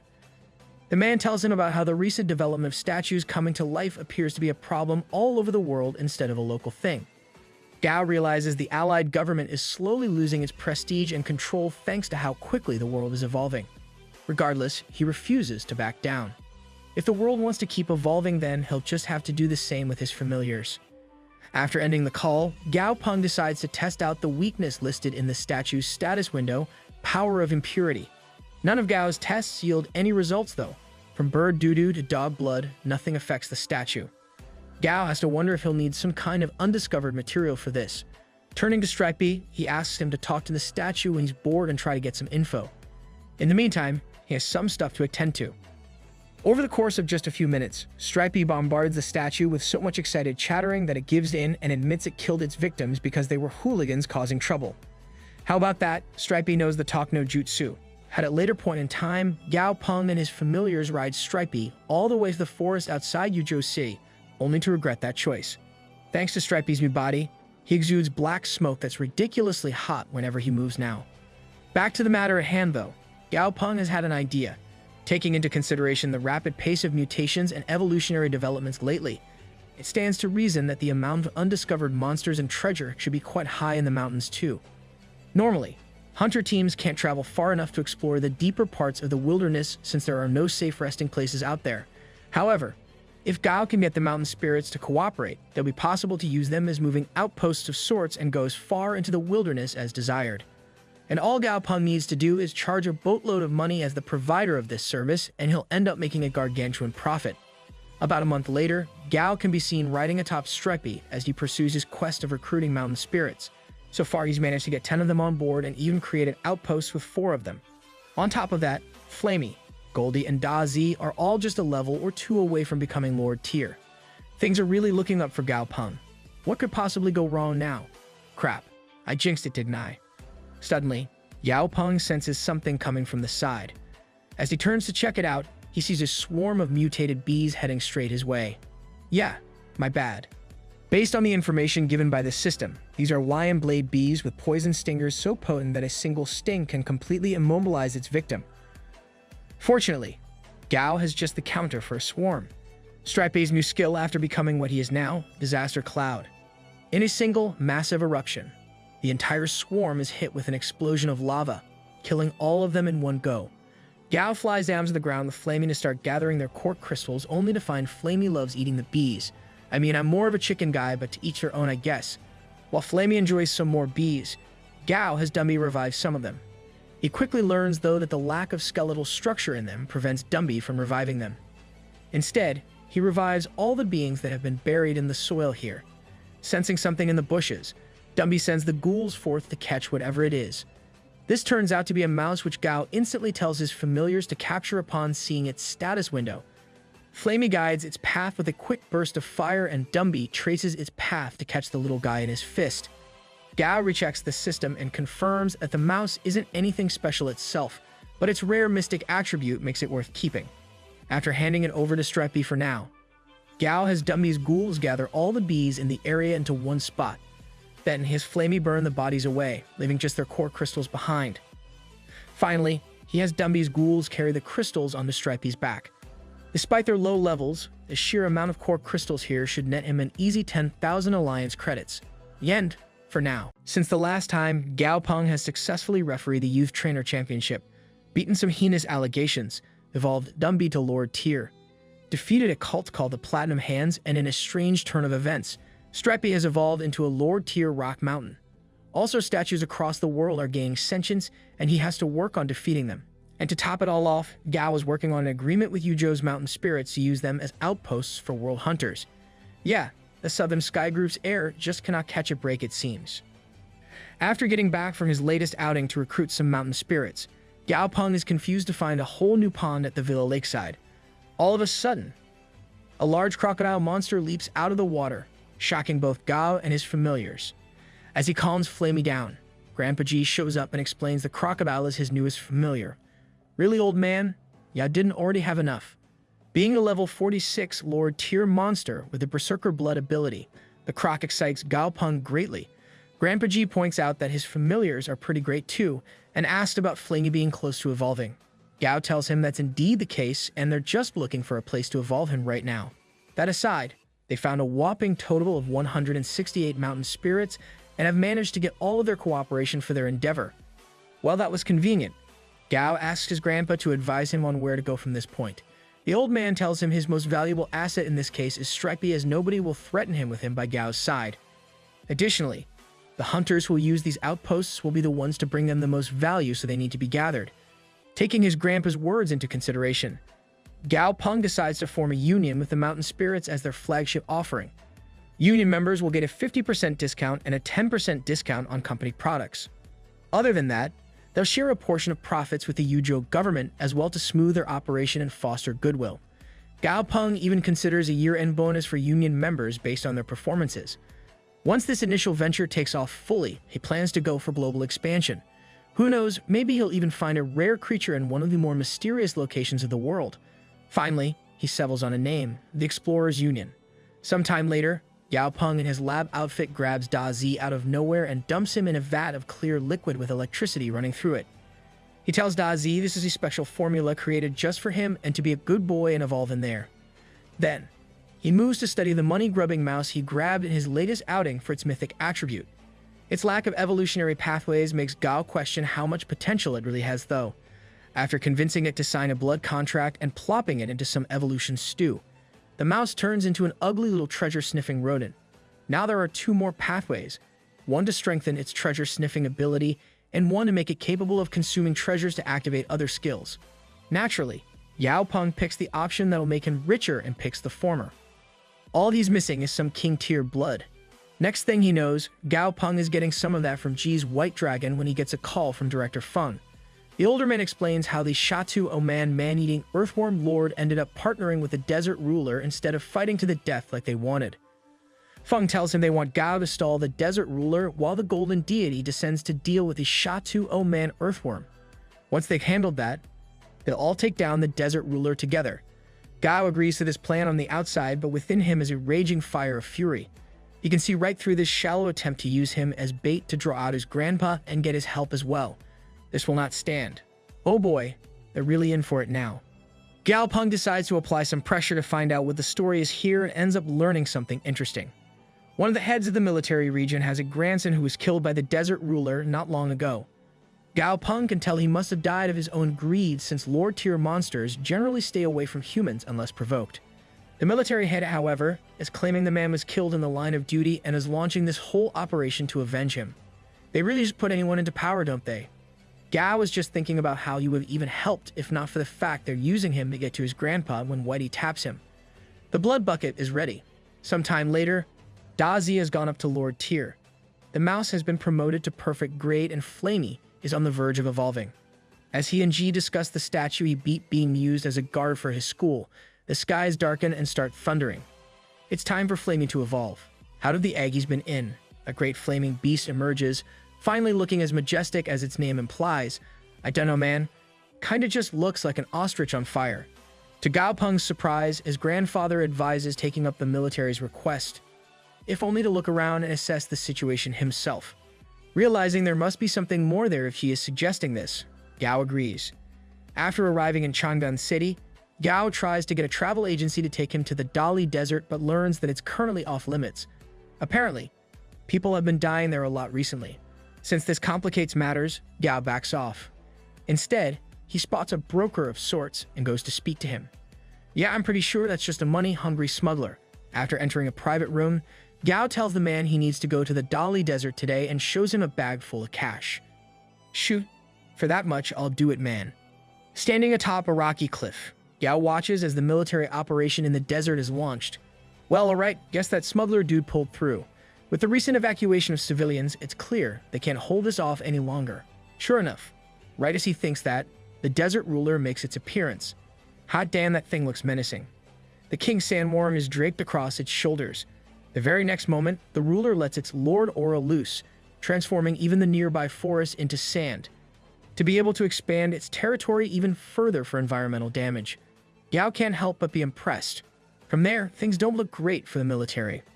Every one of their attacks on the monster are practically shrugged off like nothing. Luckily, when it goes to counterattack, the golden deity finally comes onto the scene in a magnificent display of light and blasts the desert ruler. The humans think they're finally up, but the ruler silences them when they realize it's completely unharmed. Gao notes that the monster is capable of dispersing any part of its body at a moment's notice to avoid damage. It uses incredibly quick reaction and analyzing speed to accomplish this. Also, it's kinda just like Obito then. Despite the golden deity's stats and abilities, the desert ruler has the home field advantage and eventually breaks through its defense with a single blow, driving it into the ground. The military is at a loss about what to do as well, since they can't risk launching an attack and harming the golden deity in the crossfire. After all, that beast is Chang'an City's symbol of hope. The commander on location instructs his men to wait for the deity to back off and fire their missiles the second they see an opening. This isn't to be, however, as the next thing they know they're being ambushed. The Sand King giant earthworm has shown itself, and dozens of giant man-eating earthworms have erupted from the sand right in the middle of their formation. As the commander orders for their tanks to scatter and familiars to move in, a team of giant chickens burst onto the scene and bite into the earthworms. Flashback time, folks. We're going to see exactly how Gao Peng ended up getting to the desert. The smuggler, shady as he seems, isn't much of a threat. All Gao Peng needs to do is glare at his hidden familiar to terrify the thing and make him weary enough that he doesn't try anything. At least not for the moment. He leads Gao to a supposed gathering place and tells him they'll depart at 10 p.m. Later, inside a hotel room in the Dali Desert, Gao wakes up and comments on how riding in a truck all day yesterday really messed up his back. Getting up and moving to the window gives him a view of the last outpost before fully entering the Dali Desert.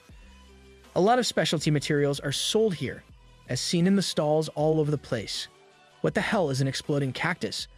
The most sold items are said cactus, along with sand-type monster core crystals and sand soul stones. A little bit later, Gao is sitting in a restaurant for a meal when he overhears a group of hunters talking about the military and its hobbying of the desert. Based on what he can hear, the military is locking down the desert and forbidding anyone from entering, which implies something pretty big is going to happen. Yeah, we already saw the brawl of the beasts. Later, the Gao and his familiars are trudging through the desert, a difficult task for Dumby in particular due to his size and weight. After Dazi teases him for a bit, the flying familiars come together to help him move. As they're doing so, Dumby comments to Gao that the sand here is very angry. Supposedly, when a Lord-tier monster has been in the same place long enough, it affects the environment surrounding it, even the air itself. Gao thinks of the White Dragon's Lake and realizes this is quite accurate. Suddenly, Flamey senses a fight up ahead and leads the others towards it. After arriving on the scene, Gao observes from higher ground as a group of hunters fight some cliché sand minion things. As the fight goes on, Gao observes something interesting. The sand monster's core crystal seems to act as a heart. With that being the case, he decides to use Dumby's ability for an experiment. Unfortunately, while Dumby's ability does cause all the monsters to seemingly explode, it does not actually damage their sand core crystals in any way. Between their resistance to electric and fire types, Dazi and Flamey are both practically useless against them, and Dumby is too restricted by the environment to get an advantageous position on them. If Gao decides to help the military, these elemental disadvantages are really going to suck. Back to the present. As they watch the military being ambushed by the earthworms, Flamey asks Gao if they should intervene. Gao answers in the negative and explains that they wouldn't be able to do much anyways. Plus, if the military came here with the serious intention of taking on Dali Desert, they've surely got something else up their sleeve. Like that thing in the black robe, off of size alone, it's clear isn't human. Gao is frustrated by his inability to view its stats because of the robe, but is distracted by the battle between Desert Ruler and Golden Deity. The sandy monster now has the bird clutched in its fist. Even worse for the military, it just ignores all the deity's attacks and heals thanks to the abundance of sand and its sand core being unharmed. This really isn't their day. Suddenly, the Desert Ruler starts absorbing the sand monsters from across the desert, stunning Gao Peng. Confirming his suspicions, the beast transforms into a much larger threat and crushes the Golden Deity against the sandy ground. Despite his disadvantage here, Gao Peng prepares to intervene for the sake of Chandun City's guardian. Luckily, this isn't necessary though, as just at that moment the robed figure finally jumps into the fray. As it reveals itself, Gao is finally able to see that it's none other than the terracotta soldier of historic General Meng Tian brought to life. The soldier of stone is able to hit the Desert Ruler with enough attacks at a high enough rate that it's forced to let go of the Golden Deity. Though there's still no damage to the Desert Ruler, the objective has been completed. The deity is safe. With their inability to defeat the Desert Ruler right now, the commander orders his forces to retreat.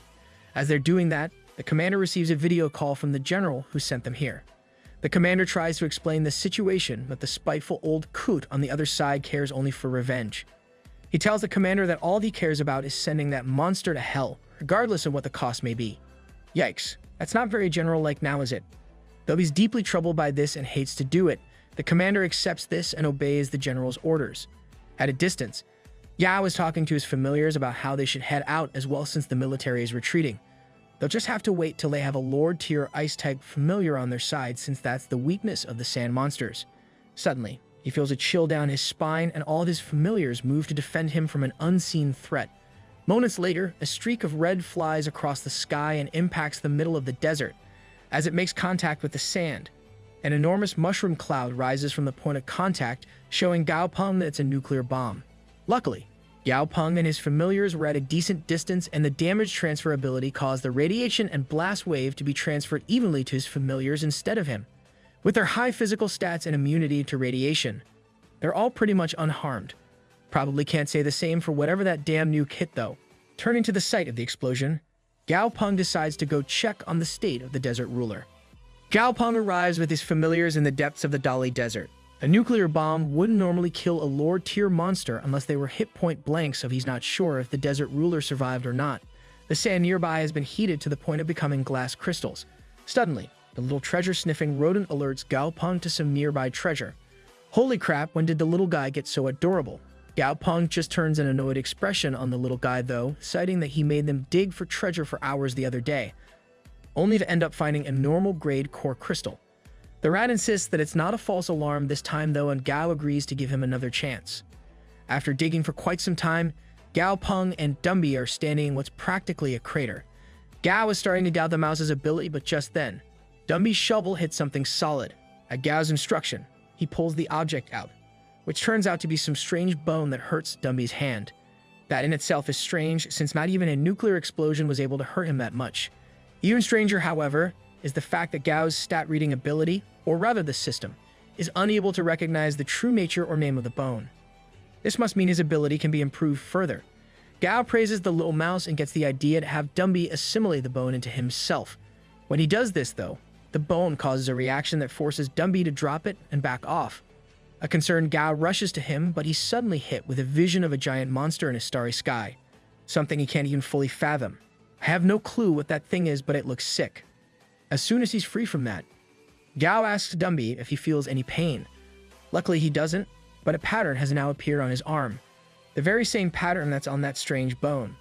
On top of that, Dumby has suddenly obtained a whole new skill, Level 2 Dark Flame Mastery. Strangely enough, the flame doesn't seem to actually burn anything as it's covering Dumby, but leaving his cloak unharmed. Gao finds this all very interesting and instructs Dumby to take the bone with him. They're going back for now. The next night, Gao is in his hotel room when a state of emergency is declared. Right as he's wondering about that, Some soldiers show up at his door and tell him all monster trainers in the city are to help the government fight off a level 5 threat. After telling them he'll come over ASAP, Gao goes inside to get ready. He can't help but feel uneasy though. The last time a level 5 threat occurred was when the White Dragon was undergoing evolution. Later, Yao is on top of Chang'an City's eastern wall when he sees what's happened. The desert ruler has mutated in order to survive the radiation of the nuke. Instead of dying from it, it can now use radiation to strengthen itself and its nuclear core. Though its hard body is much more brittle now, its defense and elemental resistances have risen greatly. Honestly, Gao isn't sure if this is a good or bad thing. Before Gao can think of a strategy, the Golden Deity swoops onto the scene and unleashes a powerful skill directly onto the nuclear ruler. Side note, that name is so goddamn cool. Unfortunately, the Golden Deity's beam barely leaves a scratch on the nuclear ruler. At Gao's instruction, Dumby jumps in to help hold it off. He may have been limited in the desert, but here on solid land, Dumby is more than capable of fighting this thing. As Dumby closes in on the ruler, it fires a beam which he blocks with his arm. Then, he uses his revival ability to call forth the corpse of the Elder King centipede that was slain on this land 6 months ago by the Golden Deity itself. Dumby uses the centipede to hold the nuclear ruler still while the Golden Deity fires off a wing slash to decapitate the beast. The nuclear ruler gets hit, but manages to get out of the way enough to get hit in the arm instead. From there, Glass Monster crushes the centipede's skull with a single hit. Gao orders Flaming to support Dumby from the air. The crane lets loose a massive wave of fire onto the nuclear ruler, but that doesn't last long as the monster reveals a new ability, gravity manipulation. With both offense and defense on the monster's side now, things look grim. But when it comes to melee combat, there's nobody better than Dumby. With a single hit, he strikes the nuclear ruler and gets Flamey freed. The nuclear ruler tries to strike back at Dumby, but the undead Tyrant is faster and hits the monster with a punch imbued with his new power, striking the ruler and stunning it just long enough for Flamey and the Golden Deity to launch a combined attack with all their power. That combination move leaves the nuclear ruler completely fried and beaten, dead on its feet. Afterwards, Gao Peng haggles with the soldiers present over how the corpse of the ruler will be divided. After bluffing them with a demand for 75% of the corpse, Yao Peng backs them into an offer where he gets the nuclear ruler's core crystal and one of the 2 flesh-enhancing tablets that they have in their possession. Back at Gao Peng's lab, Goldie emerges from a metal chamber, buffed up and stronger than ever before as a lower-tier monster. Unfortunately for the bald duck, Gao is quick to shut him down for destroying the chamber's door and tells him he'll have to pay for it himself. The pain of being financially responsible. After that's taken care of, Gao Peng tells Tong Tong that the military has sent over a flesh-enhancing tablet so they can start their experiment. It's time to evolve the blood-eyed, bearded vulture contracted to her. Other monster breeders have thus far failed to evolve it, but Gao Peng assures her he'll be able to do it without any trouble. With that said, Gao gets to work with Sully acting as his assistant. With a few ingredients, he transforms the tablet into a green rock that he instructs the vulture to swallow. As soon as it does this, the monster collapses to the ground as its eyes go red. Near instantly, Gao has Dumby wheel in a trolley loaded with raw meat that was specially prepared for the vulture. With the passing of another few moments, the vulture is fully evolved and Tong Tong's soul strength has increased. He informs his surrogate sister that now the vulture only needs to swallow fresh meat regularly and work hard to get stronger. He also offers to promote its grade if she can find the materials, but Tong Tong tells him that just this is fine for now. With that conversation concluded, Gao answers a call from Huangya. He tells Gao that Yangcheng Broadcasting Station has requested his presence as a guest of honor for one of their programs. While he'd normally decline this kind of request without consideration, Huang tells him they're willing to give him a thunder shell as compensation. Reluctantly, Gao Peng agrees to attend as that's one of the ingredients needed to evolve Grandpa G's Thunder God. With evolution materials for King and Lord tier familiars getting rarer and rarer, he can't let a chance like this pass him up. And so, Gao Peng ends up at Yangcheng Airport, where he's greeted by Wai Muzi, the assistant director of the program he's here for. An eye for talent. Once they're in his car, he tells Gao about all the different materials and monsters they've gathered from the wild. He even shares an information package with Gao and tells him to take a look at it, all the while he's going on about what the program is about. Meanwhile, Gao Peng spots something in the list of rare materials that he's intrigued by. What's listed as a Dalingtian dandelion is clearly labeled by the system as a yin-yang calendula, with the unusual combination of healing and weakening skills. He can't help but want to see it. When he asks Wang to name a price for it, the older man instantly tells him that there's no need to pay for something so small and that he'll have it sent to his room by tonight. Clout Digger spotted. Is that a word? Well, it is now. Sure enough. Later that night at the Ji family villa in Yangcheng, the yin-yang calendula arrives at Gao's room. After blowing on it to startle it a bit, Gao calls it out and tells it that he knows the truth. The little guy may be able to fool the program runners, but he can see clear as day that it's a plant-type monster, not a rare material. Gao Peng calls it an elite-grade light-type monster's core crystal and uses it as a way to form a contract with the yin-yang calendula. From there, he just names the little guy Flowery and assigns its safety to Dumby, who now has a new hat in the form of the little flower. Pretty cute, I can't lie. Meanwhile, in an unknown location, some strange eggs are beginning to hatch. Back with Gao, he's absolutely done with this whole program of the Yangcheng Broadcasting Service. Not only is the info on many of their materials outright incorrect, the script for the program sounds highly unnatural. Regardless, for the sake of the Thunder Shell and the Yin-Yang Calendula, he'll put up with even this. Right as he's thinking this, Wang Muzi shows up and apologizes for the show's director being a pampered rich kid. That's why some stuff seems off, as a ton of work has been pushed on him to do by himself. Yikes. So he's not a creep, just really overworked. I feel bad now. Gao Peng reassures him, and the man moves on to some other business. Meanwhile, Gao checks his phone and sees a ton of missed calls, including some from his grandpa. After calling him back to check in, Gao learns that the Yangcheng branch of the Southern Sky Group has been attacked by a wave of monsters. Grandpa Ji wants him to go stabilize the situation. Gao assures him that he'll sort everything out before he even gets here and ends the call.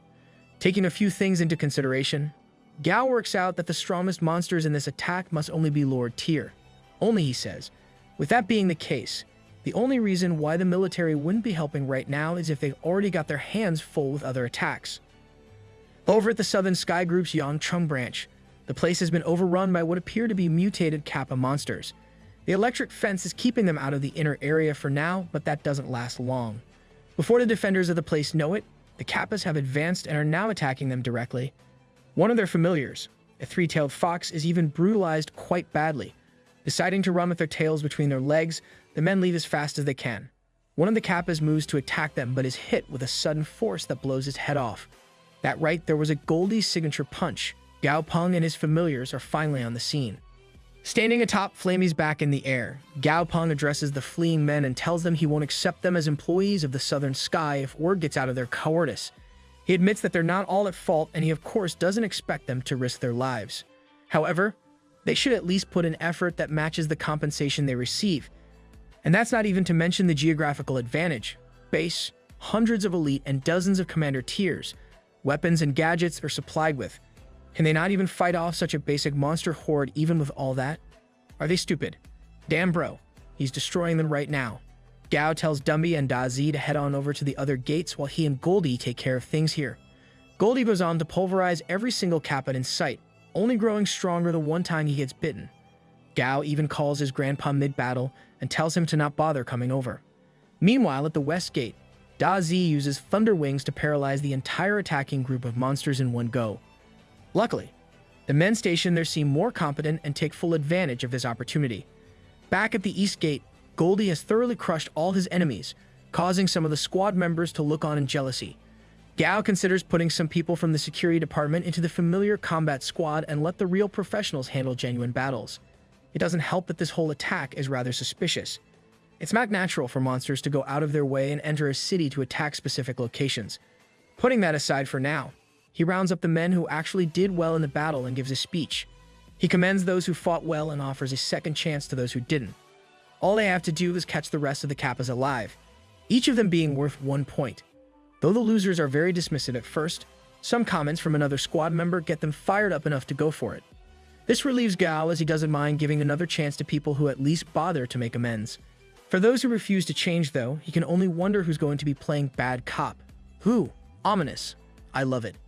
Once the Kappas have all been captured, Gao notes that the system is showing their evolutionary pathways with much more detail than usual. This may be due to his increasing soul strength. As he's pondering this, a man comes up to tell him his orders have been carried out. The captured monsters are all here, at Gao's instruction. He prepares to sell the dead Kappas and keep the live ones for the Southern Sky, since they don't sell particularly well.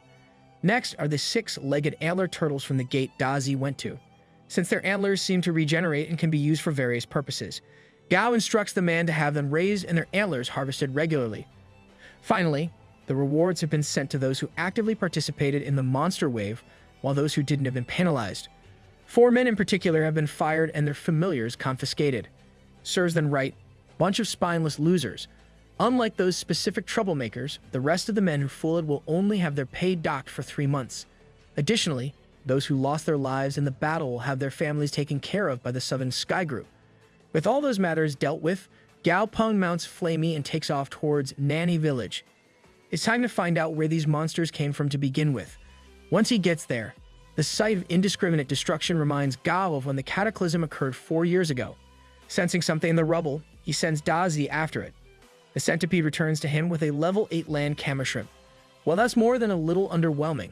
Gao Peng tells Dazi to let the little guy go, but when he does, the shrimp flops onto the ground, appearing dead. Gao Peng can see right through it thanks to the system though and realizes the shrimp is plain dead.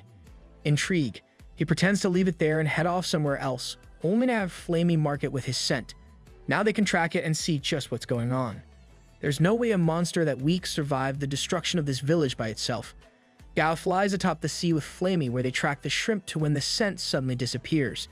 Gao realizes a Commander Tier must have caught on to their plan and the mastermind behind the monster wave may be closer than they think. Mona's after he tells Flamey to fly higher for safety. A giant monster bursts out of the sea in a massive eruption of water and attacks them. Dazi hits it with a massive blast, but it has armor beneath its scales that make his electricity useless. That doesn't stop the centipede though. In a burst of speed, he slashes straight through the monster's scales and electrocutes it from the inside. Damn son, that's raw as hell. As the monster retreats back into the water, Gao is able to glimpse its stat window. The monster is a level 46 Lord Tier gloaming oceanic manta ray. Gao praises Dazi but notes that this thing doesn't look strong enough to be the one they're looking for. Curious and eager to figure out just what's going on, Gao has Flamey shoot a burst of fire at the ocean's surface. What he sees, however, is far more than he bargained for. Right under the surface of the ocean lies a massive something. It's hard to make out exactly, but something's definitely not right. As such, Gao instantly has his group fall back. That does not bode well, does it? Over at the Yangcheng Military's Division 3 office, the commander is bored out of his mind when an alarm suddenly goes off. When he goes to check what's happened, he learns that their radar has detected a high-energy reaction under the sea, and it's only increasing with every second too. After sending out their drones to investigate, the matter only gets more serious. If their readings are right, whatever's down there is at least 300 square kilometers in size. This unknown monster is able to suppress 2 Lord Tiers by itself at the same time. Quick to react, the commander orders his men to bomb this monster wave to hell and back in hopes of driving it away. Outside Chang'an City, the sea is being blown to Kingdom Come while the military brings in hundreds of flying-type familiars to help. From his position below, Gao Peng observes all this while noting that a tsunami is a possible issue if the monsters create one. Luckily, the military upgraded the embankment so that hopefully won't be a problem. As the familiars charge in, Gao tells Dazi to move in with Flamey. Just then, a clash between the sea monsters and the military causes a several meters tall wave to come his way. From inside that wave, a large aquatic monster leaps out at Gao, but Goldie jumps in just in time, and he's striking a pose. He's been watching anime, hasn't he? After using what is supposedly called the secret pattern elemental vacuum domain, Goldie punches the crap out of the fish and sends it flying. Right, super secret pattern that was. With a further exertion of energy, Goldie sends out a blast that hurts a massive number of fish in a straight path from his position. Well, never mind then. Following Goldie's attack, one of the big bads of this monster wave shows itself. A level 43 Lord Tier Sea King electric eel. As it clashes with the bald duck, Dumby rushes in to offer support, summoning forth a spectral sword. He jams it in the eel's head, causing it to push him off and into Goldie. With the eel thrown off, Goldie takes the opening to pummel it with his explosive duck punch combo. Enraged, the eel fires off some electricity at Goldie, but he uses his ability to nullify it and follows up with a punch to the face. As the eel falls back into the water, the sea level suddenly starts rising dramatically. Before their eyes, the absolutely gargantuan creature that initially triggered everyone's radars finally shows itself. The level 51 King Tier Sea Coral King. Oh wow, that's pretty damn big. Gao Peng is instantly switching gears to a defensive position as he realizes they can't beat this thing. Especially if it's a living organism. Between its regenerative and communicative abilities, the thing is like an aircraft carrier, but for monsters. If anyone conquers this thing, they could build a whole Dan headquarters on its back and travel the world. Turning towards a couple of professors arguing over what exactly the thing is, Gao tells them to focus on what's important. Right now, they need to hurry and evacuate everyone from the area. If that thing attacks, hope you know surviving it. Talk about terrifying. Though most people have already been evacuated, some scavengers have sneaked into the area to loot monster corpses, not realizing the danger they're in. When the military officer present yells out a warning to them, they quickly rush towards shore, fearing for their lives. One of the men nearly gets killed by a golden sickle fish, but is saved by his canine familiar, Blackie, at the last moment. Unfortunately for them, Blackie ends up sacrificing himself to save his master. As the dog gets torn to shreds by the fish, the man begs his companions to help him, only for them all to shy away. Thankfully, Yao Peng is moved by the dog's loyalty and has Goldie retrieve him. Seeing that the man truly cares for his familiar as well, Yao gets a petal from Flowery and uses it to heal the beast. After that's taken care of, Yao Peng turns to the site of the battle where military forces are being overwhelmed by the monster wave. Yao Peng simply calls out for them all to step back and sends Dumby forward. The skeleton tyrant rushes at the monsters and unleashes the power of his dark flame mastery, piercing right through the head of one of the attacking monsters. Following his initial attack, Dumby uses his revival ability to raise an army consisting of every single monster that has fallen here. Together, this army is able to hold off the monster wave and buy enough time for the generals to start counterattacking. Before they know it, the Coral King has left and the ordeal is finally over. While Gao takes a call from Huang, Goldie goes around scavenging fish corpses to make a quick buck for himself. Never change, you bald, beautiful green bucket of buffness. Huang tells Gao that news of his achievements has already spread and stories of the Lord of the Undead are already in circulation. More importantly though, Huang has news about the unusual phenomenon Gao asked him to keep an eye on. Ghostly soldiers walking the earth have built a base in Bingzhou, Gao Peng's city. Gao wonders if he can find materials there to promote Dumby to legendary grade. For now, he just asks Huang to keep investigating the matter. Later, Gao Peng is in his lab back in Yuzhou City preparing Flowery's evolution process. After giving him a shot, he puts the little guy in a protective case and heads out to meet his grandpa who's just arrived. Outside, he finds his grandpa along with Thunder God who has completed his evolution. He's now a level 45 legendary grade being named Thunder Shell God. The electric element mastery on him is the highest Gao Peng has ever seen for any element. While Gao celebrates this success, Old Man Ji has some internal concerns. Every day Gao shows more and more incredible feats when it comes to familiar breeding. Southern Sky may be peaceful for now, but he'll have to get even stronger to protect his grandson. Gao Peng then asks his grandpa if he remembers where Flamey's birthplace is since he promised to visit it a while ago. She tells him it's a swamp to the west of Jiangnan base city, and Gao tells Flamey they'll go there together the very next day. Flamey doesn't react much outwardly, thinking of his mother back home. The next day, Gao Peng is in Southern Sky's Jiangnan branch getting some info from Manager Chen about the swamp. While he's scrolling through the monsters that reside there, Flamey alerts him to a specific crocodile. This is the one that hurt his mother way back when, as seen on the video feed. It's even terrorizing Flamey's kin to this day. Gao learns from Manager Chen that this swamp is unofficially accepted as Qian family territory. One of the four big families, Zhao, Qian, Sun, and Li. Gao puts his foot down at this and asserts that no one holds any ownership over the wilderness. He then learns that the master of a Lord-tier red-eyed crocodile is the second oldest member of Qian Wu Liang. Without missing a beat, Gao tells Chen to send Wu Liang a formal challenge. They'll be waiting on the city's northern outskirts in 3 days' time. That guy's so screwed. R.I.P. Manager Chen tries his best to talk Gao Peng out of his plan. He tells him that the Qian family are in an alliance with the other three big ones, and this would be like declaring war on them all. Gao Peng is far too clever to let such a simple matter deter him though. Rather than backing down, he tells Chen to send invitations to the other three families for a banquet. By undermining the Qian and then defeating their champion, they'll kick that whole family out of their territory as a whole. Hot damn, he just came up with that on the spot. That evening, the formal challenge is brought to the Qian family's mansion and causes quite a commotion. Though most of the family are hesitant to accept this challenge and risk drawing the attention of Chairman Ji, Wu Liang's ego refuses to let him back down. He claims to fear no one and declares that he'll win without even killing Gao Peng's familiars. Oh boy, you're gonna regret that one. With a highly cliché line about young people being all talk, he sends someone to change their meeting location to the western outskirts. After Wu Liyang leaves, the family's other lord tier trainer, Xiao Yu, is instructed by his mother to watch out in case his uncle Wu Liyang tries to cheat. Damn, even his family knows he's a scumbag. At some point during the next 3 days, Wu Liyang goes to the crocodile spirit swamp and pleads with it to help out. It appears their contract wasn't mutually agreed upon and the crocodile holds some resentment. Even so, it agrees to help when it hears Gao Peng is the challenger since it holds a grudge against Ji's white dragon. Meanwhile, Gao Peng does some sightseeing and learns that the local Lake Tai is now home to a silverfish prince, resulting in a halt of all silverfish fishing. After that, Gao and his familiars take a group photo like a little family. Soon enough, the day of the challenge arrives and Gao Peng stands at the western outskirts, studying the terrain. More noticeable than that, however, is Flamey's palpable rage at the sight of the crocodile that harmed his parents. Though the terrain is perfect for an amphibious monster like the croc, Flamey's ability to fly should even things out. All of a sudden, Wu Liyang comes up to Gao and puts on a show of being some kind of generous elder.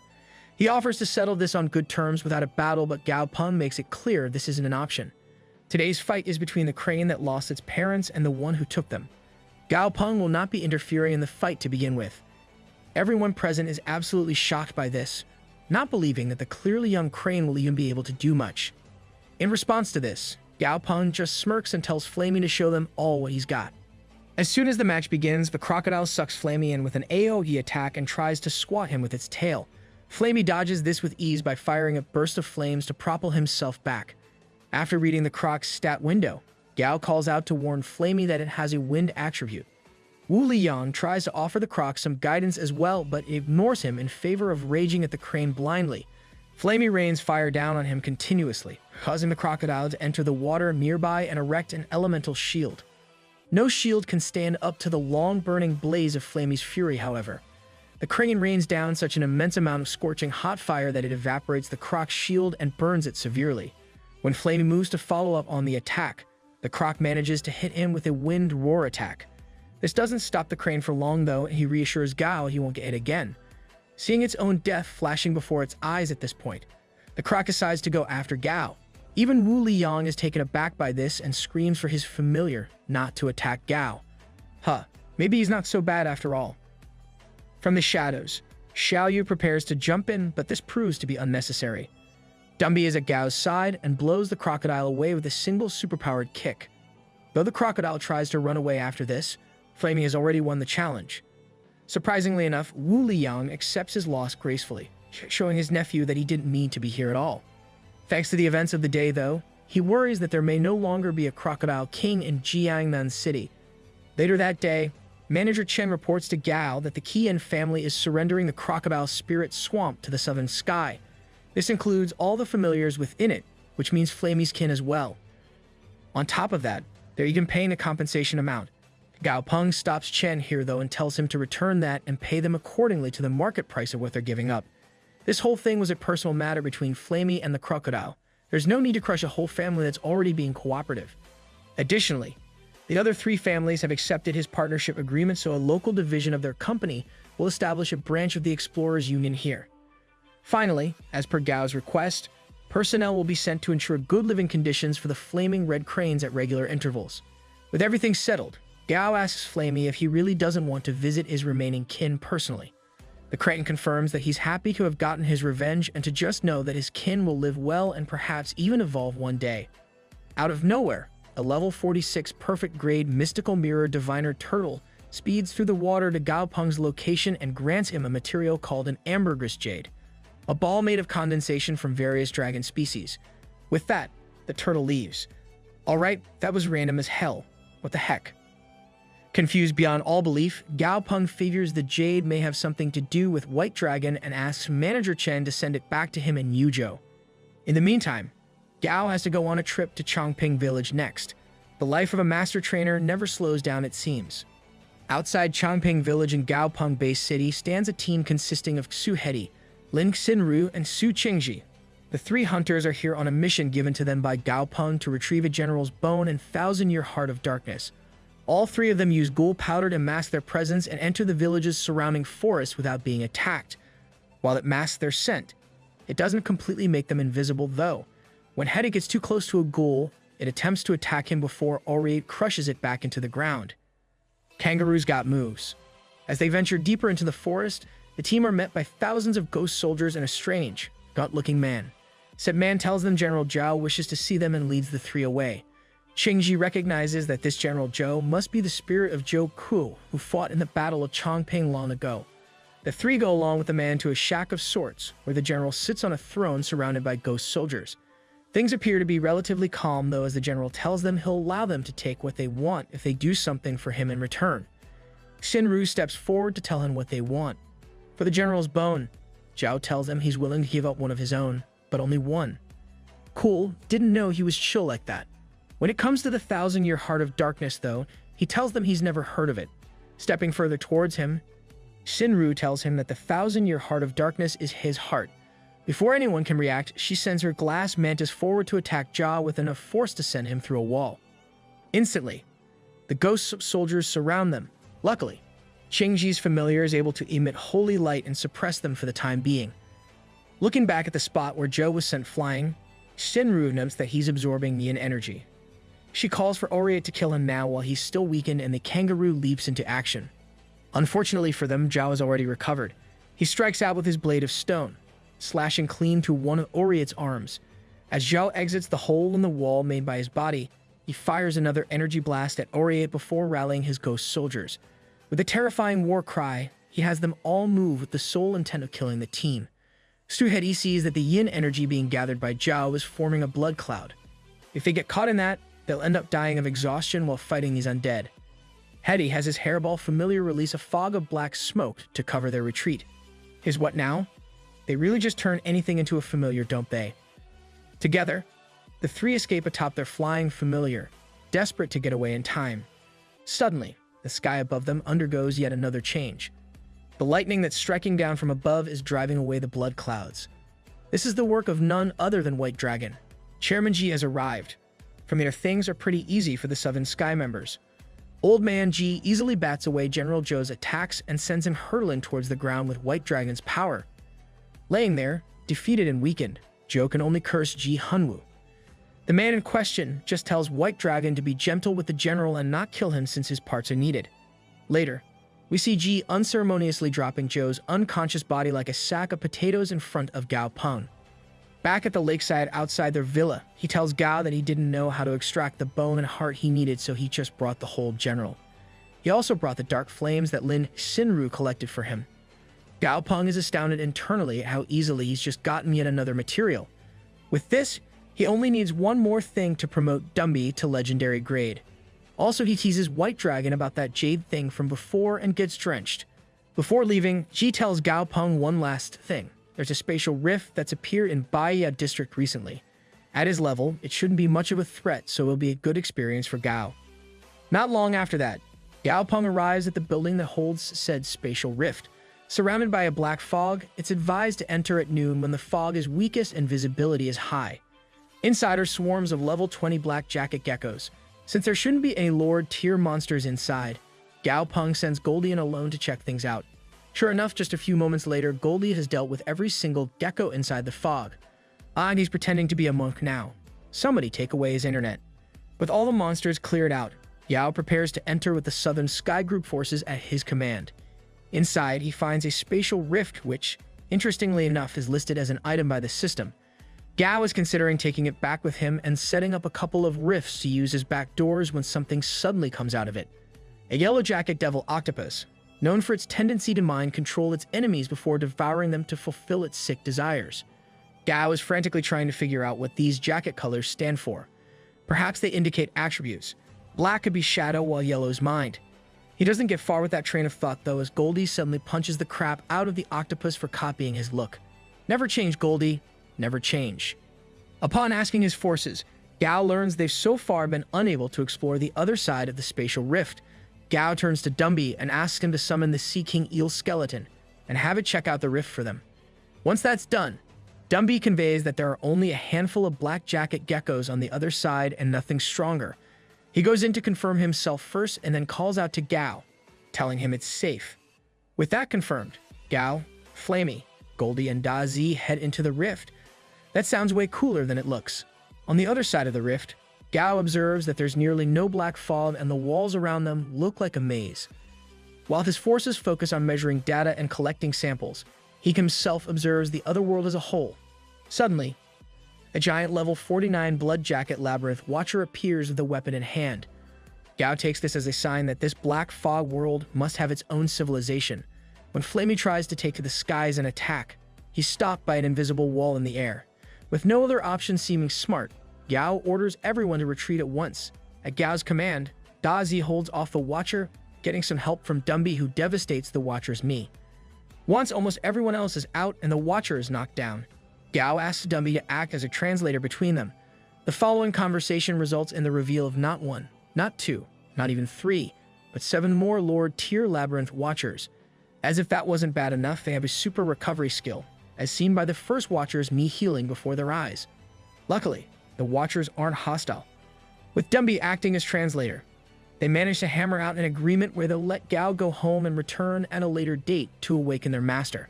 Whatever that means. In exchange, said master will be happy to trade with him for whatever he wants. Gao also learns that this world once had humans of its own, though they left it decades ago. As he's leaving to return to Earth, Gao ponders over the possible negative outcomes of other versions of humanity. If the power difference turns out to be too large, it could easily open the door to invasion and war. Way to bomb everyone out, man.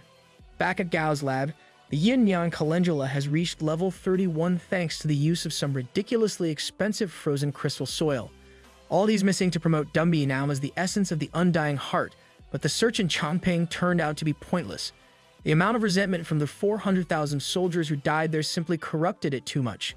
As he's thinking about that, Gao receives a call from the school he opened not long ago. As soon as he answers, the man on the other side worriedly tells him that his second bronze statue has appeared at the school gate. After arriving at the school, Gao Peng sees that there is indeed a whole new bronze statue standing next to the original one. Without a second thought, Gao has Dazi paralyze and bind it so he can carry it away. After having it spend some time with Stripey, he'll bring it back here to act as a second guard. Also, he carries away the statue that weighs tons with just one hand. Soul contracts are awesome. Over in the valley where Stripey is resting, Gao dumps the statue and tells the mountain ruler that it's a new toy for him. Instantly, Stripey crushes its fighting spirit when he literally crushes him for acting aggressive. Then, Stripey pleads with Gao Peng about when he'll be able to leave this place and travel with him again. He misses everyone. Oh Lord, I think I just felt my heart break a little. Gao is hit particularly hard by this and promises Stripey that he'll find a way for them to go on adventures together again. Meanwhile, in the African region of Zambia, Lusaka Base City acts as the home of the Black Badger group, whose leader is desperate to make a name for them. Using instructions from a strange tablet of unknown origin, he sets out on an expedition. Yeah, I'm sure that'll end well. Back in Baya District, Gao Peng has arrived with his own familiars, Suhedi and Tang Tang's Softy at his side. After stepping through the rift, he meets one of the Watchers from before. Using Dumby as a translator again, Yao discreetly confirms that the humans of this world had familiars as well. The Watcher leads them to the location where their master is sealed, a grand hall frozen in time. Also a massive crystal ballet. The Watcher explains that their master sealed himself in there and all that's needed for his awakening is for a monster trainer to enter the hall. That being the case, Yao Peng enters with Goldie at his side. Thanks to an elemental barrier, they make it through the hall without freezing despite the sub-zero temperature.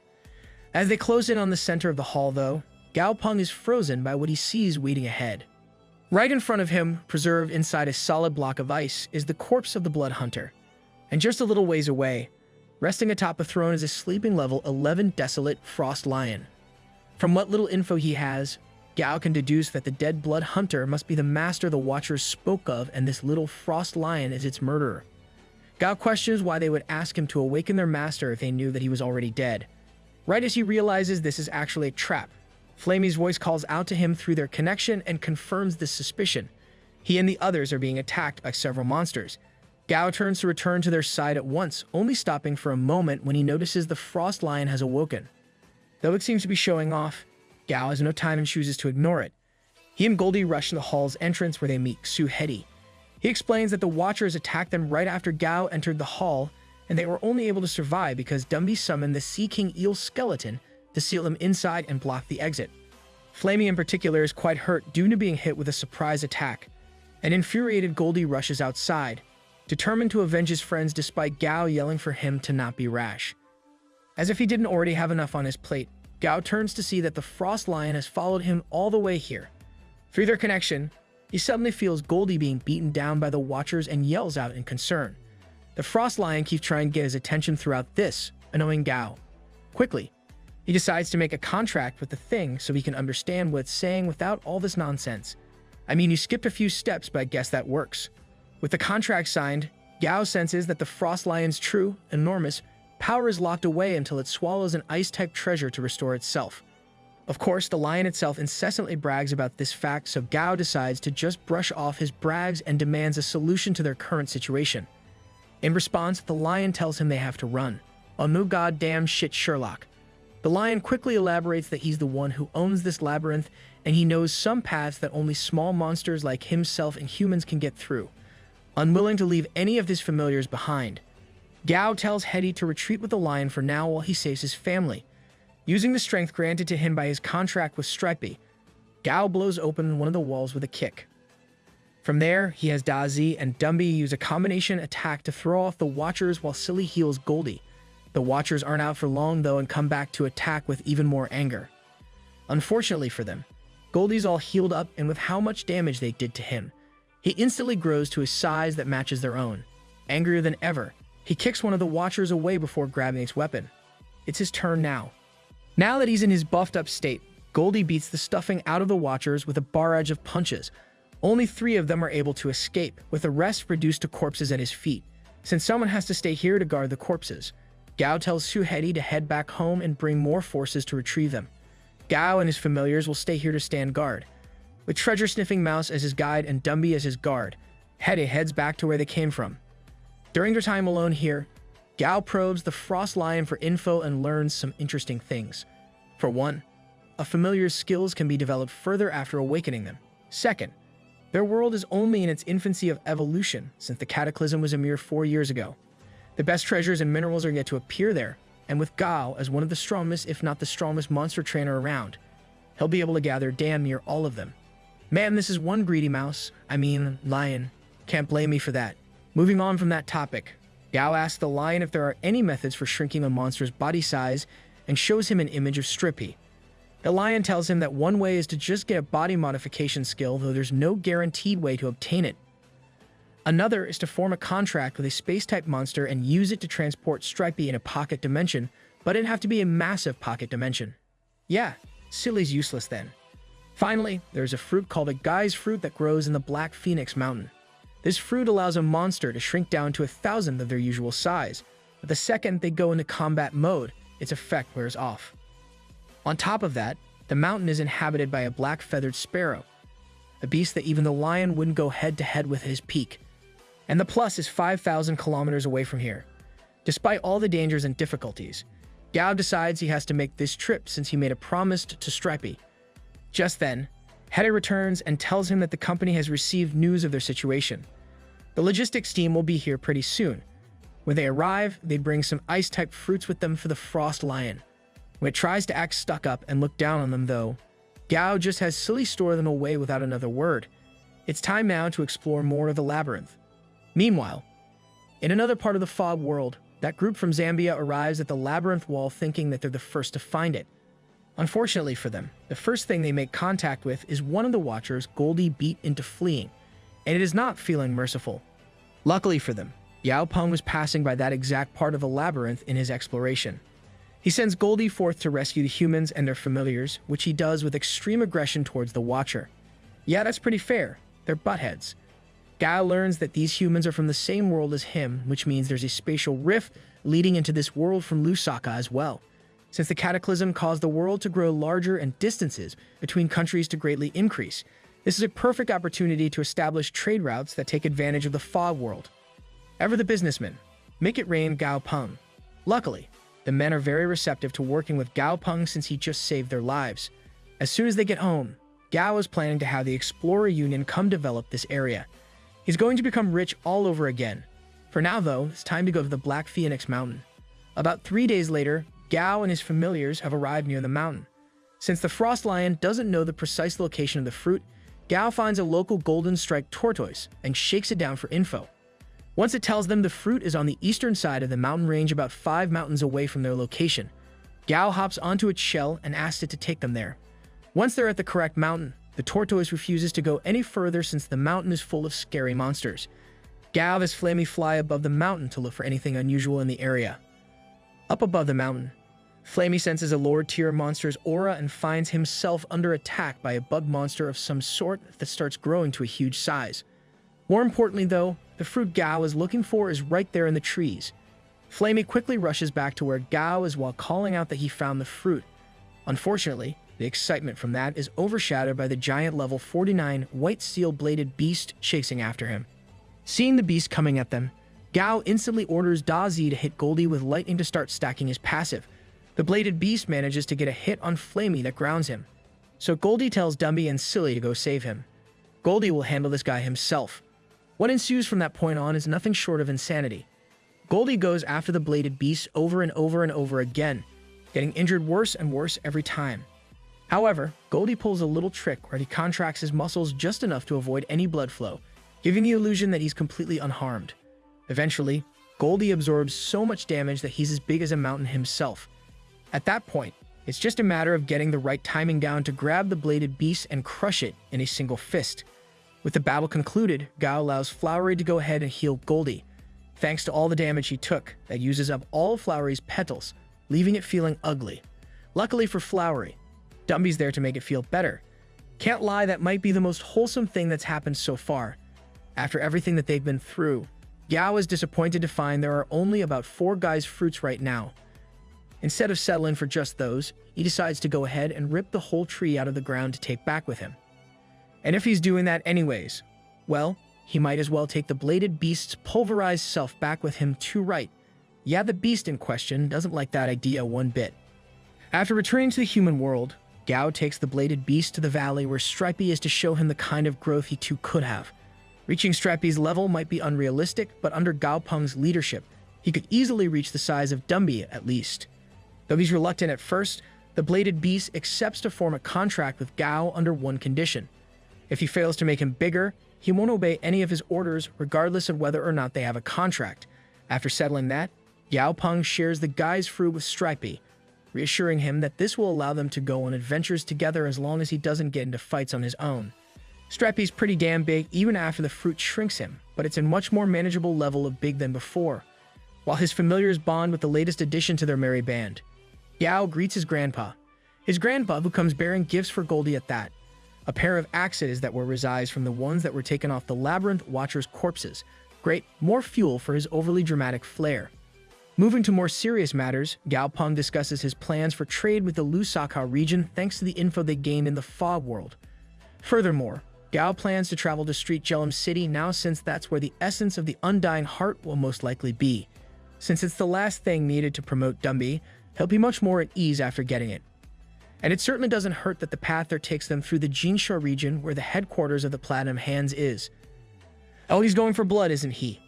Awesome. Grandpa G tells Gao that he's an adult now and can chart his own path, so he's already loaded Silly's storage with food and equipment for the journey. With his grandfather's blessing, Gao Peng takes off on his latest journey. During said journey, Gao Peng ends up taking a break at a freezing aqua pond at the foot of Mount Everest itself. Shockingly, a single dip in this pond raises Frost Lion up to Lord tier at level 41. And apparently it only works for him since he was already Emperor tier before and has a base to work off of. Later in the journey, the group are in the Golden Sand Desert where they come across a town. Sort of. Though it seems to be a town. The place is inhabited by white-spotted herbivorous monkeys who like to dress up as humans. Curious if someone's raising these monkeys here intentionally, Gao moves to investigate the town. Sure enough, he eventually finds a door with someone capable of speech behind it. Evidently, though, the ability to speak doesn't make you intelligent. The person behind the door falls for the most obvious trick ever and Gao Peng destroys the door to reveal a white-furred carnivorous monkey. Or as Gao calls him, a dumb monkey. Kinda harsh, but hey, if the shoe fits. The end, for now. Last time on Monster Ball Z, Gao Peng took down a walking nuclear bomb for the government and Dumby's got a new fire skill plus a flower for a hat. Right now, they're in a desert on their way to get Dumby's last evolution material and crush a cult's HQ. In said desert, they come across a small village inhabited by monkeys, all led by a stupid-looking white-furred carnivorous monkey. As Gao Peng and his posse walk into the carnivorous monkey's house, his newly acquired bladed beast familiar expresses concern. Gao Peng assures it that the monkey doesn't seem to hold ill intentions but to stay on guard regardless. Sure enough, the monkey welcomes them and offers a bowl of some strange soup to eat. Nope, not a chance. That crap looks nasty as hell. Gao Peng can sense something strange, so he heads to a door in the back while asking how the monkey could hide away the good stuff from guests. As soon as he gets near the door, the ape gets enraged and lunges at him with its arm raised, ready to end him. The bladed beast, who shall henceforth be known as Slicey, comes in before he can do any damage though and cuts him right up. Inside the back room, Gao Peng internally monologues about the signs of human life in the village and the smell of blood and cooked meat inside this particular house. Sure enough, as he walks further in, he spots a pot with a sinister-looking stew boiling in it. And from the middle of it, a single human finger is poking out. "Excuse me while I go barf up my breakfast." Turning to the monkey, Gao Peng asks if it enjoys eating people. Rather than being afraid or nervous, the ape unleashes a roar of all but palpable fury. He yells about how he's only doing what was already done to him. The man in his soup ate his son first. Alright, that's fair, I guess. Monkey owes me breakfast though. Looking down at him with saddened eyes, Gao Peng tells him he understands and can't judge him without being hypocritical. But regardless of that, he's still human, and he can't just excuse what's happened here. As he walks out of the house, he remorsefully tells Slicey to give the ape a swift and painless end. Later that day, Gao Peng along with the Frost Lion, Dumby and Flaming are spying on the Platinum Hand's headquarters. Thanks to intel from Grandpa G's friend, he's managed to find them, and now he'll take revenge for agitating the mountain spirits and sending assassins after him. At his command, Dumby activates his resurrection ability and awakens all the fallen beasts that have passed here. Inside the HQ, a couple of the Platinum Hand's bishops are going back and forth about their work here. One is whining about wanting to leave the desert while another is trying to pacify him when a messenger suddenly barges in. He tells them that corpses near their town have somehow been reanimated and are attacking their people. Sure enough, the cult members outside are being terrorized by a horde of undead led by the Supreme Lord of Necromancy, Dumby. The bishops recognize one of the reanimated beasts as a Lord-tier giant thorn-worn lizard they just barely managed to kill last month. They quickly send out a blue-scaled, four-armed river ape to fight against it, but it only manages a stalemate. Up on their vantage point, Gao Peng, Frosty, and Slicey are observing the battle when a silver-winged mirage comes flying at them. Gao realizes they didn't sense it incoming due to its mirage ability, but manages to send out Slicey just in time to deal with it. In a single use of his Storm Cross kill technique, Slicey drops the mirage like a simple housefly, leaving the Platinum Hand's bishops in a state of fearful panic. One of them tries to call back his Earth Dragon before it can be beaten as well, but Frosty already has that covered. After just a tad bit of posing, he traps the dragon in an ice cage with a simple thought. When Gao Peng mocks him for the ice already melting, Frosty puts in one whole finger's worth of effort and encases the dragon in a solid pillar of ice. With the mirage and dragon beaten, all that's left now is the blue four-armed ape. The blue ape is putting on an admirable fight, beating the stuffing out of Dumby's summoned underlings one by one. Dude looks like Vegeta from the Saiyan arc. After claiming victory on its enemies, the ape beats his chest to bask in the glory of victory. That doesn't last long though, as just a moment later Dumby himself arrives on the scene. Facing the ape, he drops one of the hardest one-liners in this series so far. Death is the final home of all the living. The ape is both caught off guard and just woefully under-equipped to fight back when Dumby proceeds to pummel him with ease. After a simple palm thrust, the ape is knocked down and stares up at Dumby in rage. That too is put to an end, however, when Dumby uses a special ability to make the ape writhe in agony. From his spot above, Gao Peng realizes that Dumby has combined his undead flame and blood thread heart skills to create a new one. With this, he can control and burn the enemy at the same time. Then, as a final defense, the blue ape releases a shockwave of elemental power to try and counterattack. Slicey asks Gao Peng if they should help Dumby, but Frosty is quick to state the water attack will do little more than give Dumby a wash. Gao Peng seconds this and says that this is nothing to Dumby, as the familiar in question shrugs off the ape's attack and uppercuts it into the next life.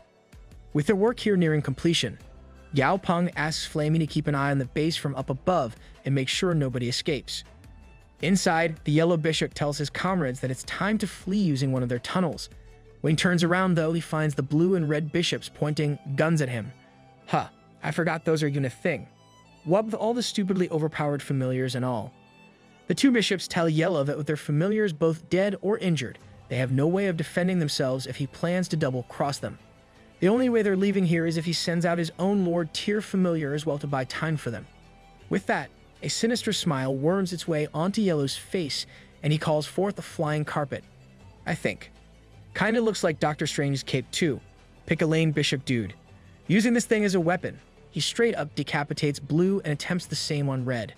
However, luckily for him, Red is able to escape at the last moment through some sort of teleportation. The Bishop lands in the desert outside and thanks his lucky stars that he's kept his true power hidden till now. Yeah, don't be too grateful just yet, pal. Unfortunately for him, he jumped from that frying pan straight into the fire that is Gao Peng's custody. He traps the Bishop inside Frosty's ice while Dumby tosses the unconscious body of Yellow at his feet. He also has the rub thing in his fist, which as it turns out is Yellow's familiar. Red takes one look at the brutalized condition of Yellow and he knows that he doesn't want to anger Gao Peng or his familiars. After all, he's just taken out the entire Platinum Hands on his own. Ahead of him, Gao Peng comments that these two living bishops are useless to him, even as hostages, and he should just off them now. Red instantly starts babbling and sucking up to him and promises to help him take everything from the Platinum Hands in exchange for his life. Their treasures, their bases. He'll tell Gao Peng where all of it is hidden. Seeing the bishop for the treasure trove of intel that he is, Gao Peng rubs his chin and tells him that he'll unfreeze the bishop so they can discuss this in more detail. Just then, Streppy telepathically informs Gao Peng that a monster is coming his way and it's far from weak. For a king tier beast like Stripey, who sees even Lord tiers as insects, Gao Peng is rightly unnerved by what this new beast could be.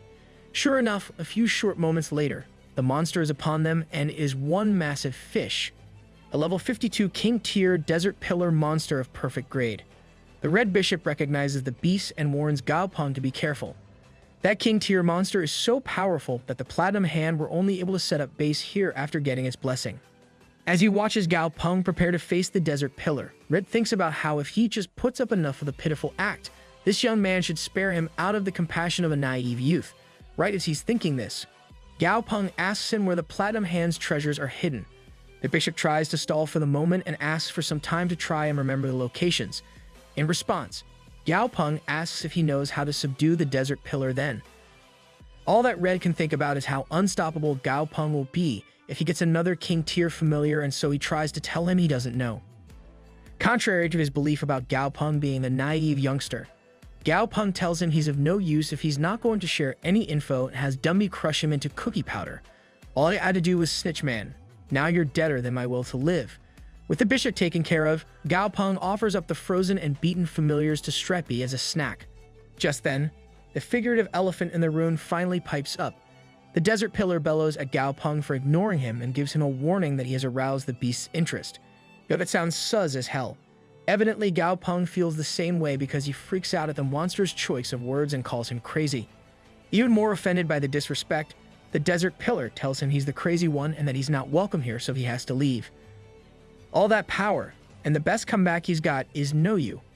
Gao Peng just casually tells the desert pillar that he's not going anywhere. He's tired, so he's going to stay here for the night. Enraged by the continued disrespect, the desert pillar announces that Gao Peng is dead and unleashes a massive shockwave of power. Gao Peng just looks on with an unimpressed and peeved expression before asking Frosty to take care of this. When the little guy starts shooting icicles up at the desert pillar, it assumes that Gao Peng is trying to gauge his power by using a weak familiar and decides to catch him alive for questioning. To start off his assault, he looks to Stripey and lunges to take out the largest threat first. Unfortunately, his pincers don't quite make it through the hard skin that Stripey now possesses. In fact, the massive earth spider barely feels it, thinking that a mosquito is trying to sting him. A second later, the effects of the guy's fru wear off and Stripey starts growing back to his full size. Still on the spider's back, Desert Ruler doesn't understand what's happening and senses his power getting weaker as he rises further from the desert floor, to top off the mountain of bad luck being dumped on him. The monster is spotted by Stripey, who releases the geysers of black fumes on his body. Standing right above one, the Desert Ruler gets cooked and blasted into the stratosphere at speeds that would even make Team Rocket jealous. After having a smug chuckle at the desert ruler's expense, Gao Peng turns to observe the gold-threaded rug monster that's now in Dumby's grasp. When he mentions how badly he wants to study it, Frosty asks if he wants to make it his familiar. Gao Peng replies that he just wants to study it, but even if he did want that, the rug is already bonded to a master. Confused, Frosty tells him that the blood contract can in fact be broken. All it requires is the proper incantation and conscious consent from both parties, the trainer and familiar. Gao Peng is intrigued by this method of peaceful separation and decides to not tell anyone except his grandfather for now. Telling the world about this when they've just barely adapted to the new world will only cause chaos. He decides to give the rug monster to Huang-ya when they get home and hands Frosty a fruit as thanks. The next day, Gao Peng and his group are on their way to the Holy Light Religion's temple where everything is made in the color white. The only thing that's black is a reanimated statue monster outside, making Gao question if it was contaminated before undergoing mutation. Suddenly, treasure-sniffing Mouse goes crazy, to what I can only assume is arousal when he senses nearby treasure. Interested by the intense reaction, Yao Peng instructs Strippy to follow the mouse's directions. A little bit later, they find themselves in front of a flame-faced mushroom which contains rich fire-based nutrients. Hell, there's even monsters around it acting as guards. Gao Peng and Da Zi instantly harmonize and trick Goldie into beating said guards so they can get the mushroom. Once they have it, Da Zi asks what this treasure is exactly. Gao Peng tells him that this right here is a material that can help with Flamey's evolution. Later that day, the gang finally arrive at the temple in the Yellow Desert region. In front of them stand a horde of monsters, specifically white birch tree demons, all led by the blackened stone statue of the convicted. Though it was only a level 40 in the picture Gao Peng saw of it just a few hours ago, it's already at the Lord tier now. Gao Peng instructs Flamey to take care of the tree demons while Slicey faces off against the statue. Flamey follows his orders to perfection, frying up all the birch trees like a bucket of chicken. Meanwhile, Slicey is easily cutting the statue up little by little. Gao Peng is surprised that it can even stand after Slicey's first attack, since any ordinary Lord tier monster would already be down for the count. The statue yells an incantation about the convicted going to hell or something and unleashes a wave of darkness that transforms the white birch trees into even more demonic-looking versions of themselves. Gao Peng sees that not only have they gotten stronger with their changed state, but their resistance to Flamey's fire has also increased significantly. Switching gears, he has Flamey retreat and sends in Da Zi instead. The mischievous centipede decides to showcase a technique taught to him by Grandpa G's Thunder God. Without a moment's warning, he unleashes the Thunder Net Storm skill, knocking down 4 of the birch tree demons at once and even dealing high damage to all the others. Meanwhile, Slicey is throwing a hissy fit because of a black spot on his shell. Gao Peng explains that it's just an effect of the statue's darkness element and it'll go away as soon as they defeat it. Slicey is livid at the shell. He's so proud of being sullied like this. In his rage, he attacks the statue with his 3,000 slashes of the Endless Hurricane and cuts it into pebbles. Man, these attack names are annoyingly long. Gao Peng berates Slicey for smashing the statue's core crystal, but the little guy is having none of it. That's what the statue gets for dirtying his shell. Luckily, this doesn't turn out to be too bad of a thing as the birch tree demons all just start wilting. Gao Peng realizes that they were feeding on the stone statue's power of darkness, and with that gone, they've got nothing to sustain them. With the bouncers taken care of, Gao Peng heads inside the temple after telling Strippy to wait for them outside. Yeah, no duh. Not like he fit in there anyways. Inside, they come across a fountain which features yet another statue. Though it's hidden quite well, Gao Peng sees right through it thanks to the system and knows this is another reanimated monster. He sends Goldie at it so they can start stacking up his passive buff, and a mere 3 minutes later, the statue is nothing but crushed rocks. Gao Peng quickly grabs the core from it and feeds it to Grassy, who is now level 36. With this core, he should be able to reach the Lord tier. After that, Yao Peng sees that the path ahead of them has been completely corrupted by darkness. When he has Flamey ignite a fireball to see the path, he spots a bunch of crystals of the Undying Heart. Based on the system's description of them, they're a sign that the essence of the Undying Heart is nearby. With a little more fire from Flamey, they're able to spot it, and Dumby grabs it right out of the darkness with a quick jab. With all the ingredients acquired, Gao Peng gets to work. He has Goldie punch a crater into the ground as a mixing vat and dumps a bunch of fluids into it. With the bath prepared, Gao Peng tells Dumby to place the essence of the Undying Heart in his eye socket and the 1,000-year Heart of Darkness in his chest. As soon as he does this, a power so intense erupts from Dumby that he's almost brought to his knees. Gao Peng instructs him to quickly get into the back. He's prepared and wishes him luck. Once Dumby's fully in the pit, a massive pillar of dark energy erupts into the sky, shocking Gao Peng with how much power is flowing from it. From the dust and debris of the sudden explosion, Dumby emerges. Only now, the red marks from his arm extend across his body, and the skeleton within him is encased in a golden glow. He is now a mythical grade lord tier level 7 skeleton dominator. So, he's a top then? What? It's a valid question. Gao Peng closely studies the new stats and skills that have appeared on Dumby's stat window. To his shock, he needs to upgrade his soul strength to view much of it. Even more shocking is that Dumby has a level 5 skill despite being below the king tier. Until now, he's only seen skills of that level in king tier or higher monsters. And if he considers the level boost from the flame of the undead skill, that makes 2 level 5 skills in Dumby's possession. Stripey may be his strongest beast right now, but it's clear that Dumby's potential to grow far outclasses any other beast he's seen up until now. Taking that into consideration, Gao Peng switches his soul chain to Dumby and has him test how much soul strength he can receive per monster absorbed. Following his instruction, Goldie walks off to bring over one of the birch tree demons they defeated earlier. Once he's back, Dumby summons one of his undead minions and has it release a freeze breath at Goldie. Not sure what's up with that. Sibling pranks, I guess. After having the minion absorb the tree demon, Dumby informs Gao Peng that absorbing a soul on his own will grant him about a fifth of its strength, while having one of his minions do it will grant him 1/10. Gao Peng starts strategizing ways to maximize this insane growth potential Dumby as while Goldie yells at him for a fight in the background. A little while later, Gao Peng has Dumby summon all his undead minions and tells him to only keep the ones at level 40 and above. He should go ahead and absorb all of the others. That's not very nice. I'm sure he likes them. Oh, never mind. He doesn't care at all.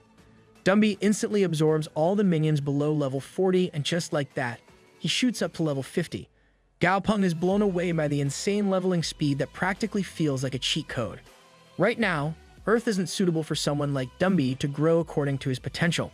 The Fog World, however, unlike Earth, is much further along and has tons more monster skeletons buried under the ground. As such, Gao Peng tells Dumby that when they go home, he should take his henchmen to the Black Fog World for expansion of their forces. Dumby sadly asks if his master is deserting him with a tear going down his eye socket. How is that even possible? And why does it make me so sad? Gao Peng is quick to scold him for even thinking that he would ever abandon his precious familiar. This is just so he can grow without restrictions, so his potential isn't wasted. Dumby kneels before his master and earnestly tells him that he understands and will grow strong enough to defeat any and everyone. Somehow, I don't doubt him. And so, Gao Peng meets old Huang at Black Dragon Base City's airport before heading out for his next journey. He takes a case full of resources that he requested before asking how things are back home. Once Huang assures him that everyone's doing well and the school is running smoothly, Gao Peng has Goldie bring over the rug familiar he took from the Yellow Bishop. Huang is shocked to learn the rug is actually a familiar. However, that pales in comparison to the surprise he feels when Gao Peng tells him the Lord Tier familiar is his to keep. Gao Peng just tells him to pay attention to Dumby in the Black Fog World and help bring Goldie and Dazi back home. He himself will be heading straight to the North Pole from here for the moment. You meeting Santa? Better ask why the fat old man never got me that PSP2. Later, Gao Peng trudges through the snowy terrain of the North Pole with Grassy, Frosty, Silly, and Slicey at his side. Grassy starts feeling cold, so Frosty uses a quick application of his power to give the plant a heat barrier. As they continue their trek, Gao Peng tells Frosty they can look at the South Pole if they don't find any materials for him here. Frosty assures him, though, that he can feel something up ahead to the northeast. With some words of encouragement from Frosty, Gao Peng keeps going until they eventually spot a massive, sprawling city of pure ice in the distance. As they get closer, Gao Peng studies the precise and exquisite quality of the architecture of the walls alone and realizes this is beyond human capabilities. Just then, the gate swings open and a level 51 king tier monster known as an Ice Azura Knight steps out. Without Dumby and Stripey here, Gao Peng's strongest beast is Slicey, but he's pretty sure that won't be enough against this guy. Frosty seems blind to the danger though, far too focused on whatever he's sensing from inside the city. Luckily for them, the knight isn't immediately hostile and gives them a warning to leave first. Gao Peng is shocked that it can speak human language, since that means it does have regular contact with human civilization. Either that or it was someone's familiar at some point. Nervously, Gao Peng requests permission to just look around the outside of the walls and promises to follow whatever rules are in place here. Without any response, the Azure Knight calmly turns around and walks right back into the palace it came from. Gao Peng assumes this means it has accepted their request and they're free to explore all they want. Before he can actually do that, though, Frosty leaps off his shoulder and makes a break for a frozen lake he spotted off to the side. Rose thirstier than an Eskimo in the desert. Gao Peng is unable to stop him before he dives face first into the water. To his surprise, though, Frosty's level shoots up from 41 to 43 just from that short dip. Suddenly, the Azure Knight appears right behind Gao Peng with zero warning and scares the crap out of him. Rather than saying anything about Frosty, he tells them all to come with him and promptly turns around to march back into the palace. Unfortunately, Frosty is a highly impulsive little beast with no situational awareness. The second he spots a pure ice spring, he tries to race off to dive into it. Luckily, Gao Peng manages to grab him this time and warns him that the knight is staring at them now. Surprisingly, the knight decides to be nice and states that this could help recover a portion of Frosty's lost power, allowing them to go ahead. Gao Peng eagerly thanks the knight before asking Silly for a bucket and a water tank. Dude's glazing like crazy. Weirdly enough, the water Gao Peng scoops into the bucket from the spring instantly turns a pure black and loses its steaming appearance upon being taken out. Frosty explains that this is a security measure to make sure the ice power in the water isn't lost. After all, it's a highly rare and valuable treasure. Regardless, Frosty dives headfirst into the water anyways. As a result, he's frozen solid in a chunk of ice the second he makes contact with the water. Well, that's one way to cool down his excitement, I guess. Pun fully intended. From behind him, Gao Peng hears the voice of a woman asking if this is his familiar. When he turns around, he sees a beautiful young woman. For some reason, his mind instantly focuses on the red lotus pattern on her forehead, something he internally berates himself for. He answers in the affirmative, and the girl then asks him what time it is. Weird question, but alright. Gao Peng answers that it's 7:30 p.m. The girl tells him she hasn't had guests in a while and asks how long it's been since the planet's elemental revitalization. When she hears him say that it's only been 5 years, she seems a tad disappointed and says that she's been asleep for a long time. That aside, though, it's very impressive that he's been able to raise Lord-tier familiars in just 5 years. Out of nowhere, she then asks Gao Peng if he'd like to taste her cooking and tells him she's great at making grilled fish. Instead, Gao Peng reassures her that he has canned food of his own, something he proceeds to offer her when she admits she doesn't even know what that is. Gao Peng offers a can to her, causing the knight behind the woman to perk up in concern. He's in the middle of warning her that it doesn't look very healthy when she pulls a spoon out of her dress and digs into the can. So she just keeps that in there. In just a few moments, the can is emptied and the woman is on the verge of crying. Gao Peng just tells her he has plenty more and the knight collapses on all fours with the despair of being totally disregarded. Peng really just seduced her with a can of soup. Didn't know he had game like that. Frosty breaks out of his ice and declares that he's back to King Tier. Gao Peng concludes that monsters above King Tiers must not be allowed to appear in their world yet, which is why Frosty didn't get even higher. Focusing back on the girl, Gao Peng tells her that it's getting late and he just came here to help Frosty level up. In response, she gives him a magnetic beast as a gift. With this, he'll be able to find the palace again next time he's here since it seeks out its partner beast which is in there. With that, Gao Peng promises to send her a shipment of canned foods once he gets home. The girl introduces herself as Bei Qingyan of the Bei tribe and tells him she'll find him in Yuzhou when her people have returned. And with that, a deal is made for the future. Gao Peng and his familiars are trudging their way through the snowy land of the North Pole in hopes of exploring the area more before heading home. Considering what a rare trip this is, Gao Peng wants to take back a souvenir. Eventually, they come across a horde of strange monsters. According to the system, these are yellow-browed monster penguins. Gao Peng confusedly asks if this is really a penguin as the closest one reaches all the way up to his chest. Suddenly, the whole horde starts screaming at him. Frosty plays translator and tells him they're warning them to stay away from their territory. Slicey is instantly ready to cut them down, but Gao Peng holds him back. He thinks about how these penguins should be in the South Pole, not the North, and comes to a decision. He asks Frosty to freeze the ones blocking their way so the rest will be scared away. The chibi lion does just that, but it angers the rest of the penguins instead and they block their path even more. At Gao Peng's command, Slicey steps in and straight up scalps a couple of their heads. Funnily enough, the loss of their hair spooks the penguins more than being full-on frozen and they all run away. Talk about not having your priorities straight. With the penguins gone, Gao Peng is able to examine what they were keeping them away from. This turns out to be a frozen ship with the flag of the Northern Bear region. Most of its cannon barrels, radar, and other apparatus have been destroyed completely from being frozen solid. Finding this quite interesting, Gao Peng asks Slicey which way the penguins ran off to. The familiars point out a nearby cave entrance and Gao Peng decides to check it out. After entering the cave, they find that it's actually some kind of abandoned lab facility.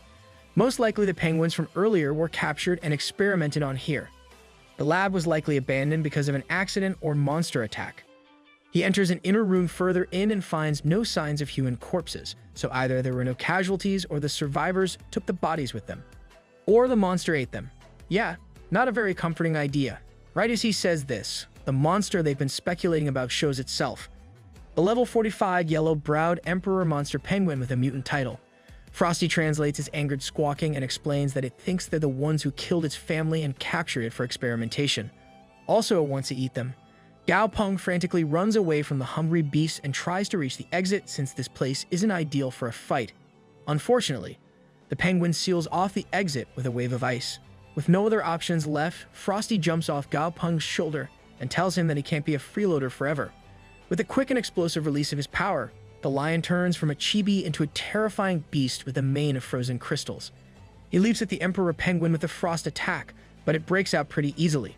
Frosty comments that this is expected since his power is only back to King Tier. Even so, he has some pretty neat tricks. When the penguin sends an ice war his way, Frosty uses frost consumption to fully absorb the attack and then slashes the now fleeing penguin. While Slicey rages at the now back in his chibi form Frosty, Gao Peng marvels at the frost consumption skill's effectiveness. That aside, he instructs Silly to bring the penguin's corpse back with them so he can study the gene splicing process the Northern Bear region must have used on it. Frosty just comments that this method has the downside of destroying a beast's innate abilities and mocks humans for always trying to play God. I mean, damn, he ain't wrong. Meanwhile, on the other side of the planet, some real heavy crap is going down outside the Lusaka spatial rift to the Black Fog world. The general in charge of the area can be seen receiving a report about a massive anaconda monster that's been named the Black Jormungandr.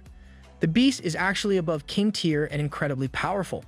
Rather than being afraid, though, the general is only interested in how valuable the core crystal of such a monster will be and how he'll go down in history as a hero if he beats it. Lust for fame and fortune. It can be anyone's downfall, kids, so avoid that. Right as the general's internal monologue ends, the entire base starts quaking like crazy. The general's familiar, a massive lion, and is just barely able to grab him and carry him away from danger when the Black Jormungandr itself erupts from the ground and destroys their building. Seeing it now in person, all the general can say is that they're doomed. Over in the Northern Bear region's Tomsk-based city, the Southern Sky have just opened a new branch. Inside, Gao Peng and old Huang are having a conversation. Their first batch of familiars to be sold here are ready. Gao Peng talks about how he's observed the people here, and as long as a familiar is strong, he'll gain popularity here with ease. At his question, Huang tells him about the situation in Lusaka and reveals that their spatial rift has been closed off. According to him, the Black Jormungandr was found in deep hibernation in the Black Fog world and was awakened when they tried to open his brain to steal its core crystal. Jesus, how stupid can you get? Hearing about the lockdown causes Gao Peng to panic as his Grandpa G was in the Black Fog world last he checked. Luckily, Huang tells him that G actually returned to Yuzhou City beforehand, so he's fine. Additionally, he strongly agrees with Gao Peng's decision to open a branch in this region. Gao Peng notes that if their business here in Tomsk goes smoothly, it could easily expand across the whole northern region. Then, Huang shows him the familiar they'll be selling tomorrow, the Commander Tier's 6-horned Dreadwolf. Between its combat, healing, and sensory abilities, it's the perfect hunting partner for people in the vast wilderness of this snowy area. Gao Peng praises Huang for never disappointing. Next, he asks him to arrange for their familiar to spar against one of the premier familiars of the Northern Bear region to showcase its advantages. Finally, he's made a new friend lately named Bunshaft, who's the second son of a well-known local family. As such, they'll be coming along tomorrow to liven things up, so Huang is to reimburse him. After Huang leaves, Gao Peng ponders on just how much is going on and wonders how Dumby is doing over in the Black Fog world. In said world, an army of undead stands before the Lake of 1,000 Streams. Here, they face off against a massive, whale-sized piranha monster under Dumby's command. Said undead overlord wishes to add the piranha to his army, but his attention is diverted to a powerful aura oozing from beneath the swamp. With a quick application of his resurrection, Dumby brings back a long-dead monster that the piranha recognizes as the blue water sky toad, a monster it killed in the past. Once the toad jumps into the fray, the piranha is pushed into a defensive role. At Dumby's orders, his army surrounds the piranha and launches a series of attacks at its hide. Enraged, the piranha tries to shake them off, but Dumby just sends in another wave of undead to attack it. Between the toad and Dumby's army, the piranha is slowly forced over the edge of defeat. In a last-ditch effort, it unleashes a massive attack called the Water Dragon Tooth, causing a massive explosion of power and water across the surface of the lake. As the steam from this attack clears and the area becomes visible again, Dumby decides to settle this matter himself. Damn, dude's a total Giga Chad now. Dumby crouches down and collects energy in the palm of his arm, which holds the sign of his dark flames. As the energy swirls together, he opens his eyes and launches himself at the piranha's head with immense speed and force. A single punch from him stuns the piranha long enough that Dumby is able to follow up and crush its skull. Standing on its head, he mocks the piranha and says there's really nothing special in the land of 1,000 streams. A few moments later, his power overwrites the piranha's living existence, and it's brought back as yet another member of his undead army. With the piranha now at his back, Dumby declares that he is the master of the land of 1,000 streams from this point on. Talk your crap, king. Over in the northern Bear region, Yao Peng is enjoying a nice cup of morning coffee while he's in his bathrobe. I don't know how many kinds of robes rich folks have. He turns on the TV to a news report about the Southern Sky's new familiar store here in the Huaxia area. It's not even 8 a.m. yet, and sure enough, the queue outside the store is massive. On a display above, the soon-to-be customers can watch the battle between the six-horned dread wolf and the area's previous default familiar, the Icefall bear. The customers are quick to praise how amazing the dread wolf is and talk about their plans once they get one for themselves. Gao Peng has a smile on his face as he watches what a success the store is sizing up to be, not to mention the great impression the six-horned dread wolf has left on the locals. Now that the new branch is stable, he's free to leave things to Huang and continue with the next step of his own journey. He shares the news of the Black Jormungandr with Frosty and tells him that he doesn't know what tier it is, so he can't go over there anytime soon. Frosty is quick to dismiss the idea that the snake could be anything above Emperor tier at most. After all, what Overlord tier would dare to slumber in the territory of another Overlord tier monster? Manga, he used to be a big shot and all, but the chibi is way too full of himself. Luckily, Yao Peng is saved from the Frost Lion's unashamed bragging when he gets a call from his grandpa. Pulling up the video feed on his wall screen, Yao Peng speaks to the older man. Grandpa G tells him that there is once again trouble brewing in Chang'an. There's a monster invasion coming from the Taklamakan Desert itself. That is to say, the whole desert is slowly moving to Chang'an, and it seems to be becoming a sentient monster. Based on their current calculations, the desert will completely cover Chang'an in just a decade. Gao Peng knows that Chang'an has seen its fair share of disasters, but this is a little too insane even for him. His grandfather agrees and tells him that's why he'll be checking out the situation tomorrow. Gao Peng instantly asks if he can join his grandfather and tells him he's got an ice-type familiar now so he could be useful. G smiles happily at his grandson and tells him to go ahead. Before ending the call, he mentions that the movement of the Taklamakan Desert is incredibly strange. Based on the trajectory it's taken and its original position, the desert seems to have begun moving towards Chang'an since the very beginning of the catastrophe. Gao Peng narrows his eyes as he thinks that there may be something in Chang'an that's attracting it. And so, the next day, Gao Peng and his grandfather are flying over the desert aboard White Dragon. Yao Peng is sure the desert isn't alive since he can't see any sign of life with the system at all. But despite that, the fact is the desert is moving. And not just moving, but even consuming the soil around it to become stronger. Gao Peng realizes before long how strange it is that he can't spot a single monster in the whole desert. Even in terrible conditions, there's always something that holds out somehow.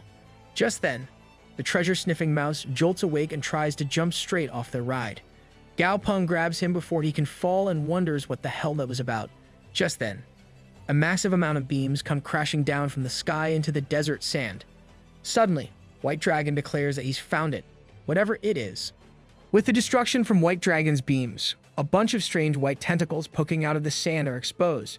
At Gao Peng's question to the treasure-sniffing mouse, it tells him that what it sensed is further down. After getting permission from his grandpa, Gao Peng leaps down to the sand and has Frosty freeze that whole patch of sand. Then, Goldie blasts the chunk of ice apart, exposing what was underneath all that sand. A level 51 king tier beast with a psychic attribute known as the Brain of Growth. Yeah, that's not creepy at all. Gao Peng is amazed by what he's seeing but equally disgusted. Thank you, saying your man. When the brain tries to run, Gao Peng instructs Goldie to go ahead and catch it. He leaps at the brain, slicing apart all the tentacles it sends at him, only to suddenly get caught by a mental attack.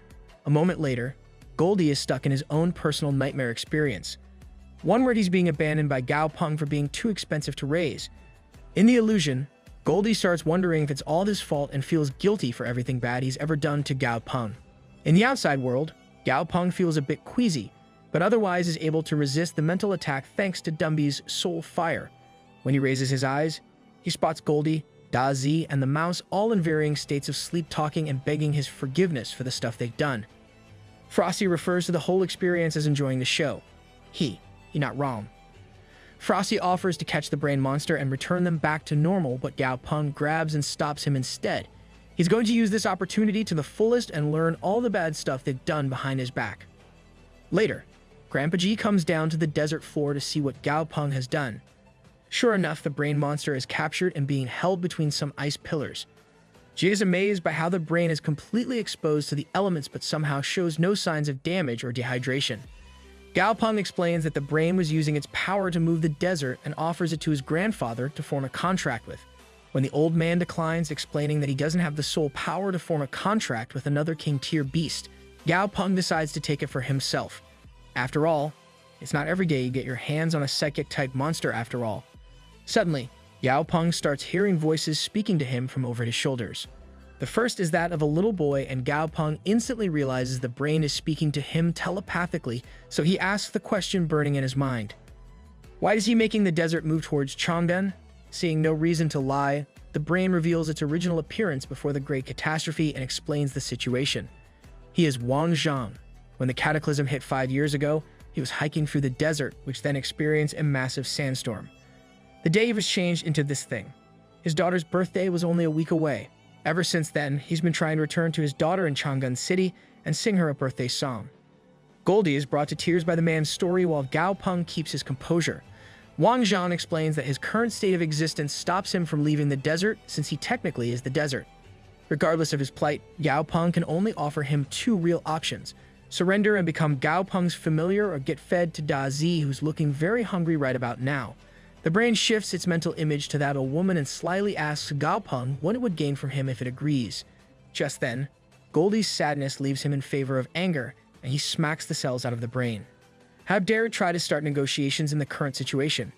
Gao Peng is being nice to it. Damn Karen, all right, chill. After forming the contract with the brain, which I shall now refer to as Brainy, Gao Peng is able to view the inside of its psyche. Here, all the memories of the brains Brainy has eaten are stored. Gao Peng can see that most of them are from low-level creatures with minimal intelligence, but there are about 7 whole humans in here too. Luckily, most of them passed from the disaster that occurred at the start of the cataclysm and not by Brainy's hands. From what Gao Peng can tell, Brainy's eye acts as both a visual organ and the mouth. Releasing memory fragments inside his psyche causes a brief power boost to Brainy. From that, Gao Peng concludes that even memories are a form of matter, albeit intangible. Yeah, he lost me. That sounds insane. Returning to the outside world, Gao Peng instructs Brainy to relinquish his control of the Taklamakan Desert. Though the desert will keep shifting even after that, it'll stop moving specifically towards Chang'an. In the midst of this talk, Goldie comes up to Gao Peng and asks if the treasure-sniffing mouth is dead. Right as Gao Peng tells him it's alive, the mouse perks up and leaps into the sand while screaming about treasure. Gao Peng turns to Brainy and asks if there are other monsters down there. The brain explains that it's just some parasitic beasts of his and brings them out. Said parasites turn out to be demonic sand tree, which is a parasite, but there are further parasite beetles living off of it. Parasitic times 2. Goldie waves over Gao Peng and shows him the mouse burrowing into the sand like there's no tomorrow. Gao Peng is shocked to see that the mouse has actually found something useful. From the sand, the edge of a giant slab is poking out. Upon fully digging up the slab, it turns out to be one that's identical to the one they found in the Dali Desert. A white jade bone with a complex pattern across the front in scarlet red. Reactions are varied. Grandpa G is amazed and happy with his grandson's abilities. Said grandson is exasperated with his mouse, and said mouse is all but humping the damn slab. Anyway, now that problem's settled, he wants to drop by Hanzhong later. Gao Peng just looks at him with confusion. 3 days later, the pair arrived in the Hanzhong-based city just over the suburbs atop White Dragon. Grandpa G gives Gao Peng something of a history lesson and explains a bunch of stuff that, well, I'll be honest, it'll bore you to death if I read it out. I recommend pausing real quick and reading through the lore dump. History lesson aside, G tells his grandson that the cataclysm brought a strange change in this land of prosperity. There were reports of fighting noises from Mount Dingjun recently, on top of sightings of army tents and flags. A Lord-tier monster trainer was sent by the city to inspect the area, but he didn't find anything suspicious. Gao Peng quickly comes to the conclusion that they hid the truth for some reason. Ji tells him that what he just narrated was the official statement given to the public. In truth, the trainer found a flag on Mount Dingjun. Rather than answering Gao Peng's curious questions about the flag possibly coming to life, Ji just tells him to wait and see for himself. Killing me with the suspense here, old man. The pair land near the top of the mountain in the middle of an army base when Gao Peng starts to hear someone shouting obscenities about bringing glory to the Han dynasty and having Xia Huo taste steel. Gao Peng can do little other than deadpan at the ridiculous statements being made, and his grandfather just tells him to come on over. The two ascend the stairs to the top of the mountain where Gao Peng spots the culprit. A level 46 Lord-tier military conferment flag. It's a damn flag. A flag is somehow a Lord-tier monster. Between the flag and the level 45 land terror alligator holding it up, Gao Peng is actually at a loss for words. Just then, a buff young old man comes up to the pair and strikes up some friendly conversation with Ji. Ji introduces him to Gao Peng as Uncle Lu. He's the friend who shared the intel about the ingredient Gao Peng was searching for a little while back. Gao Peng bows to him in thanks, and the good-natured man just laughs it off. He then shows them a strange rock which he found while trying to subdue the conferment flag. Seeing it for what it is, Gao Peng can only thank Lu and offer his own assistance if the man ever needs it. Lu just tells him it's no problem and invites the two to dinner with him. Gao Peng hands off the rock to Da Zi and tells him to be careful as it's a material for his evolution. Not wanting to actually carry the whole damn case, Da Zi buys off Goldie with 10,000 Alliance credits and a box of salted fish in exchange for carrying it instead. Dude just got scammed. That's way too much money. Sure enough, Goldie was planning on this to begin with. He knows how pampered Da Zi is, so he's looking for ways to scam the centipede out of the money he's given by Gao Peng. Over at Lu's place, Grandpa G makes fun of his friend for being unable to cut through and butcher the Ghostfire Crow he's planning to feed them tonight. Lu is adamant, though, that the Ghostfire Crow is a Lord tier, so it's only natural that cutting through it would be immensely difficult. Coming up to them, Gao Peng asks Lu to let him give it a go. Glad to see a young man who's willing to put in some work. Lu lets him take a crack at it. Once he gets his hands on the crow, Gao Peng makes Da Zi bite one of its claws off and then makes a makeshift knife out of that claw. From there, it's a matter of minutes before Gao Peng has expertly butchered all the meat they'll need for dinner. Freaking show off, Lu is very impressed with what he just saw while Gao Peng's familiars get busy making kebab skewers. Well, Goldie does at least.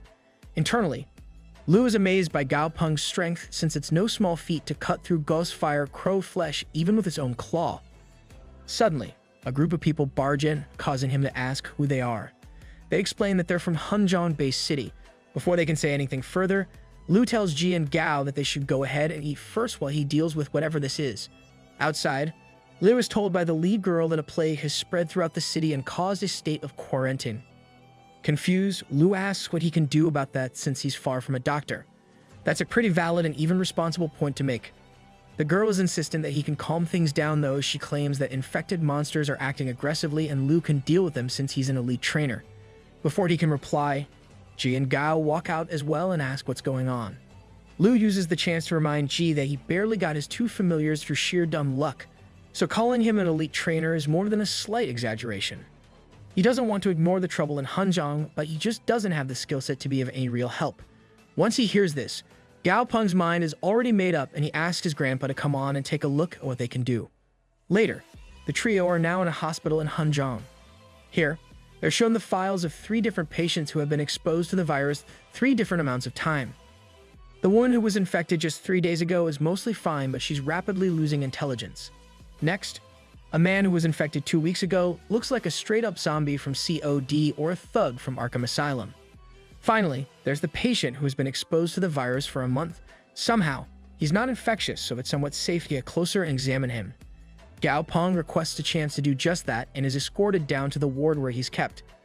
The whole place has been remodeled to withstand the attacks of a commander tier for a full hour, in fact. The patient inside the room Gao Peng wishes to study is huddled up into a corner. As soon as he senses them, though, the far-from-human creature rushes at the glass and puts on a display fitting of the most horrific zombies in all of sci-fi media. Gao Peng reads the system's entry about this person who now counts as a monster and learns that this is all caused by the green plague bug. Said bug releases fragments of itself all over the place as a method of reproduction. One particular thing Gao takes note of is that the bug's larvae survive even extreme conditions. He telepathically asks Brainy to perform a scan of the hospital. Sure enough, he does just that from high above where Flamey is carrying him and sends a mental snapshot over to Gao Peng. Once he sees the area around himself with the filtered vision, though, Gao Peng is freaked out enough even for the doctor to notice. Those larvae are all over the place. Luckily, he's able to pass it off as fear of the patient's terrible state, and he goes back to ask Uncle Lou about any ideas. As he's walking, Gao asks Brainy to do another scan, but of the whole city this time. And don't send him the results, just tell him verbally what he sees. Brainy tells him that they haven't spread across the whole city, but they're getting pretty damn close by now. Gao Peng knows that they could theoretically kill all these larvae, but it would ultimately be useless, since the source would still be out there. As a result, he goes to the girl who came to Lou for help and tells her to take him where the plague first broke out. The girl leads Gao Peng to the site of the first case, another hospital known as Nunxiang Orthopedic. The whole place had to be shut down because by the time people realized that the plague was loose, 90% of the staff were already infected with it. That's Gao Peng's first clue about the situation. He asks Frosty if he has any ideas on how to handle the situation. The lion chibi tells him that dealing with a parent insect will kill all the little ones, but Gao Peng already knew that. The problem is finding out how to smoke the parent insect out of hiding. Nuke the city. Worked in the Avengers, I think. Maybe? Gao Peng asks the girl if there's any CCTV footage of the hospital and if any leads have been found from watching it. Though the girl doesn't have much of an answer to that question, a new voice does. A youngish-looking man in an outfit that screams cop comes up to them and tells Gao Peng that they already found something. The problem is they severely lack hard evidence, so they can't just bring the guy in. The man introduces himself as Li Meng from Hanzhong City's Forensic Division and tells Gao that they already have a prime suspect. What's even worse is that even if they do take him in, they don't know if that'll stop the actual plague from spiraling out of control. Well, further out of control that is, Li Meng tells Gao that since he's here, Hanzhong is in his care. That is wildly irresponsible since he's a kid, but alright. Meng hands Gao the file of their suspect and he quickly opens it. What he sees inside, though, is shocking to the young man. Later that night, the doctor from the hospital Lu took Gao and Ji to return to his massive home and enters what appears to be a secret room. Or a secret basement, rather. Here, he laughs like an evil genius of a maniac as he observes his familiar floating in a tank. He claims this is his power and that all those who have ever mocked or belittled him shall fall whenever he wants them to. Dude, he had a life. Really out here crying about someone being mean. He reveals that his full plan is to have his familiars larvae infect all of Hanzhong and then keep the city as his own to control. Or he could even find the cure all by himself and gain global fame and fortune. The opportunities are endless. Well, it would be at least, if he'd managed to not get caught. From the stairs to this secret basement, Gao Peng slowly descends the steps, causing the doctor to make a run for it. Really? What happened to the evil genius crap a second ago? Dude's a flake. As he desperately tries to run away, the doctor suddenly notices that he's feeling extremely cold. As he's wondering why that is, he becomes fully encased and frozen in a person-sized block of ice by Frosty. Gao Peng takes a moment to mock the doctor for thinking he was some great mastermind that covered all of his tracks when the truth is that the authorities were onto him from the very beginning. Turning to the familiar, Gao Peng quietly observes it for a moment, wondering what to do. Before he can decide, the familiar tries to defend its master by sending out dozens of larvae at Gao Peng. The tamer doesn't even move though, simply instructing Brainy to use his psychic powers and incapacitate the larvae. Once that's done, he tells Brainy to give the bug another shot, only to learn that the last attack was his strongest one. Gao Peng is nothing but embarrassed that his familiar can't even beat a commander tier and takes the opportunity to teach him Finnish. He has Brainy stack his attacks on top of each other without releasing them and then let all of them loose as one on Gao's signal. Sure enough, this strategy works and Brainy is super proud of himself for being able to do it, almost kind of wholesome. With that, Gao Peng leaves after asking Frosty to freeze the bug's corpse to show the authorities. Upstairs, Gao Peng fantasizes about all the things he can do once he trains Brainy a bit more.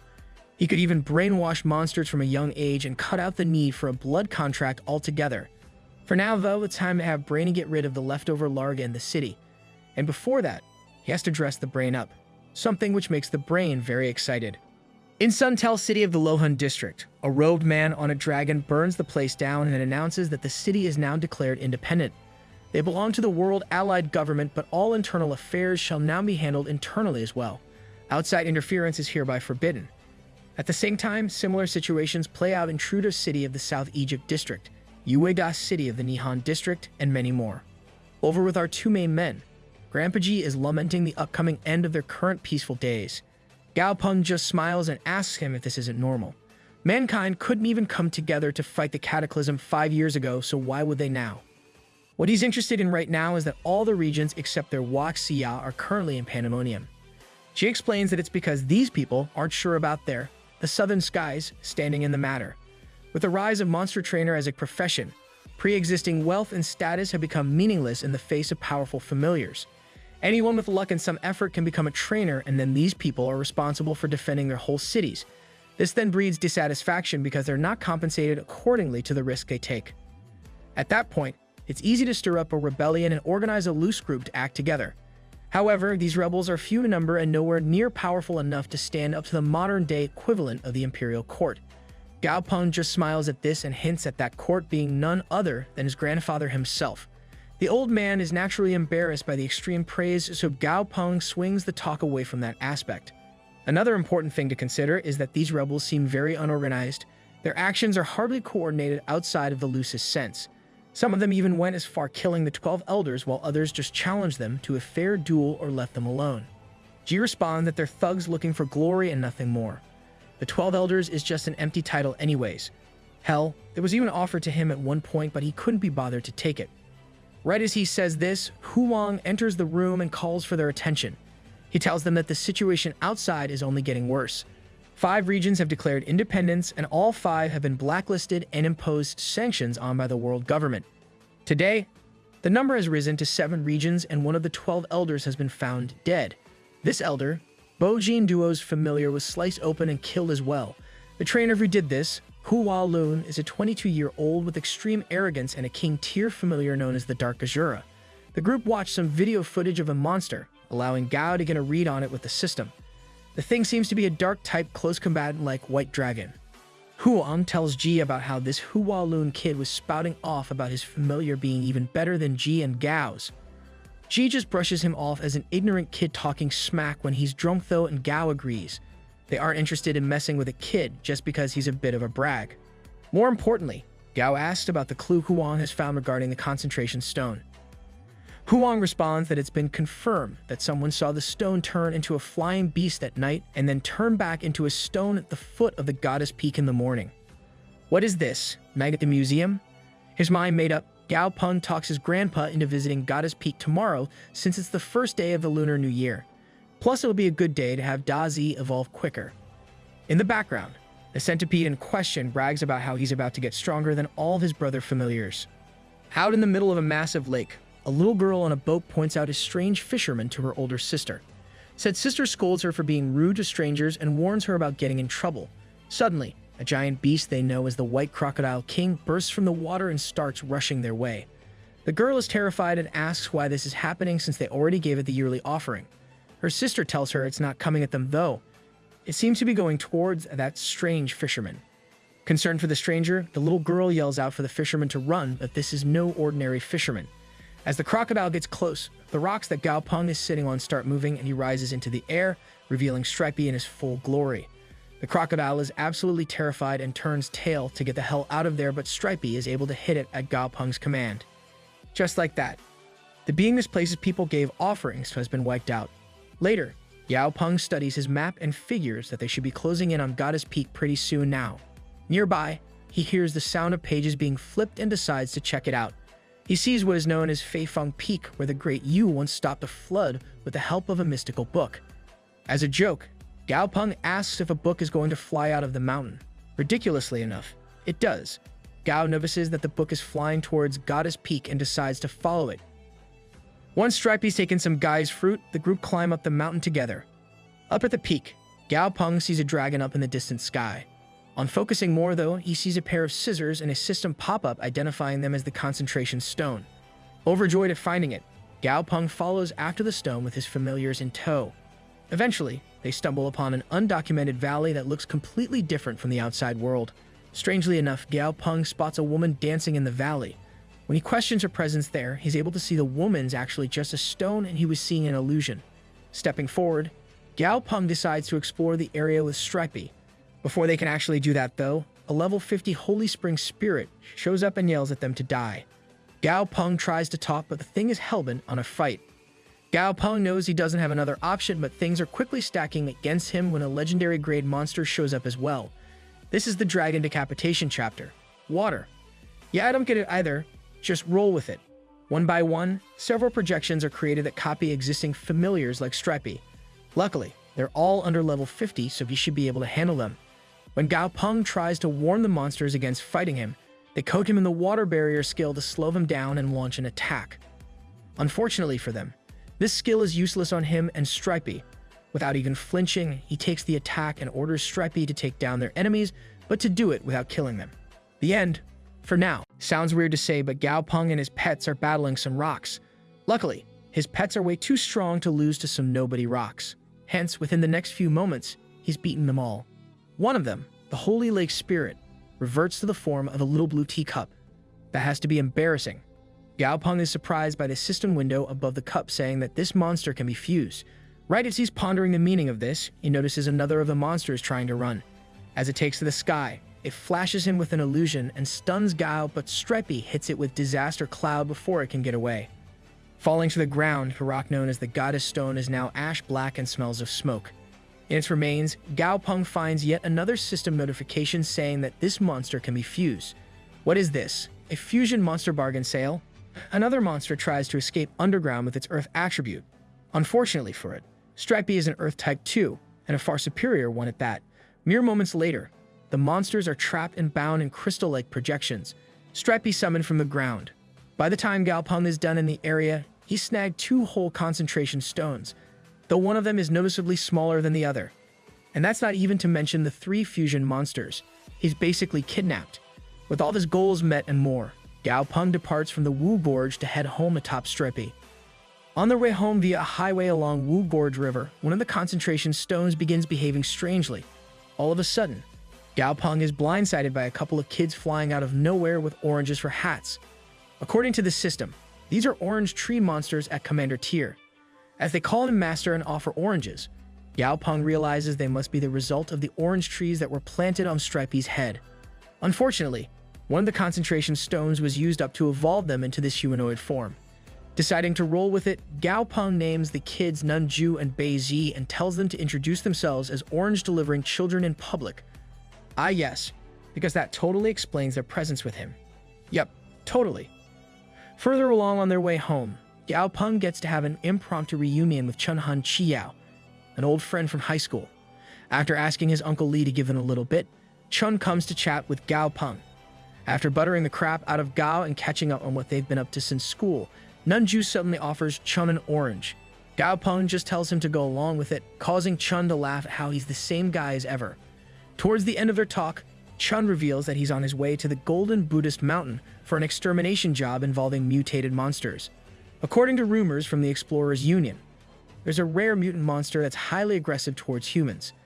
As the old friends each get back on their way, Gao Peng thinks about the Union and wonders if Chun will be okay. Later, the boy Wonder and his wonders are back at the lab beside the lake villa, while the orange kids thoroughly harass Go's lab tech. He gets Da Zi ready for his evolution. Though Gao keeps trying to warn him of the irreversibility of the act, Da Zi just impatiently tells him to get on with it. Me when an anime hits me with a 30-episode filler arc out of nowhere. Once it's clear, Da Zi doesn't care about any of that and just wants to get stronger. Gao prepares to stick a giant canister of a needle straight into the centipede's butt. Da Zi, however, is as impatient as ever and grabs the syringe, saying that he'll just drink it. Wrong kind of shot, little guy. Pretty much instantly, a highly volatile reaction starts taking place and Gao Peng realizes he has to evacuate the library. He skedaddles the heck out of there with his assistant in tow, and the two end up outside at the lake. Right as she asks what's going on, the entire lab erupts behind her in a pillar of purple energy and light. freaking her all the way out. When she stutters out that the lab just exploded, Gao Peng just tells her it's fine since he wanted to move to a new lab anyways. Imagine being that rich? Couldn't be me. Quietly, Gao Peng observes the after effects of Da Zi's evolution and concludes that it must be a success with that much of an energy expulsion. At his mental command, Da Zi transforms and the rubble from the explosion starts flying away. Somebody even smacks poor Stripey.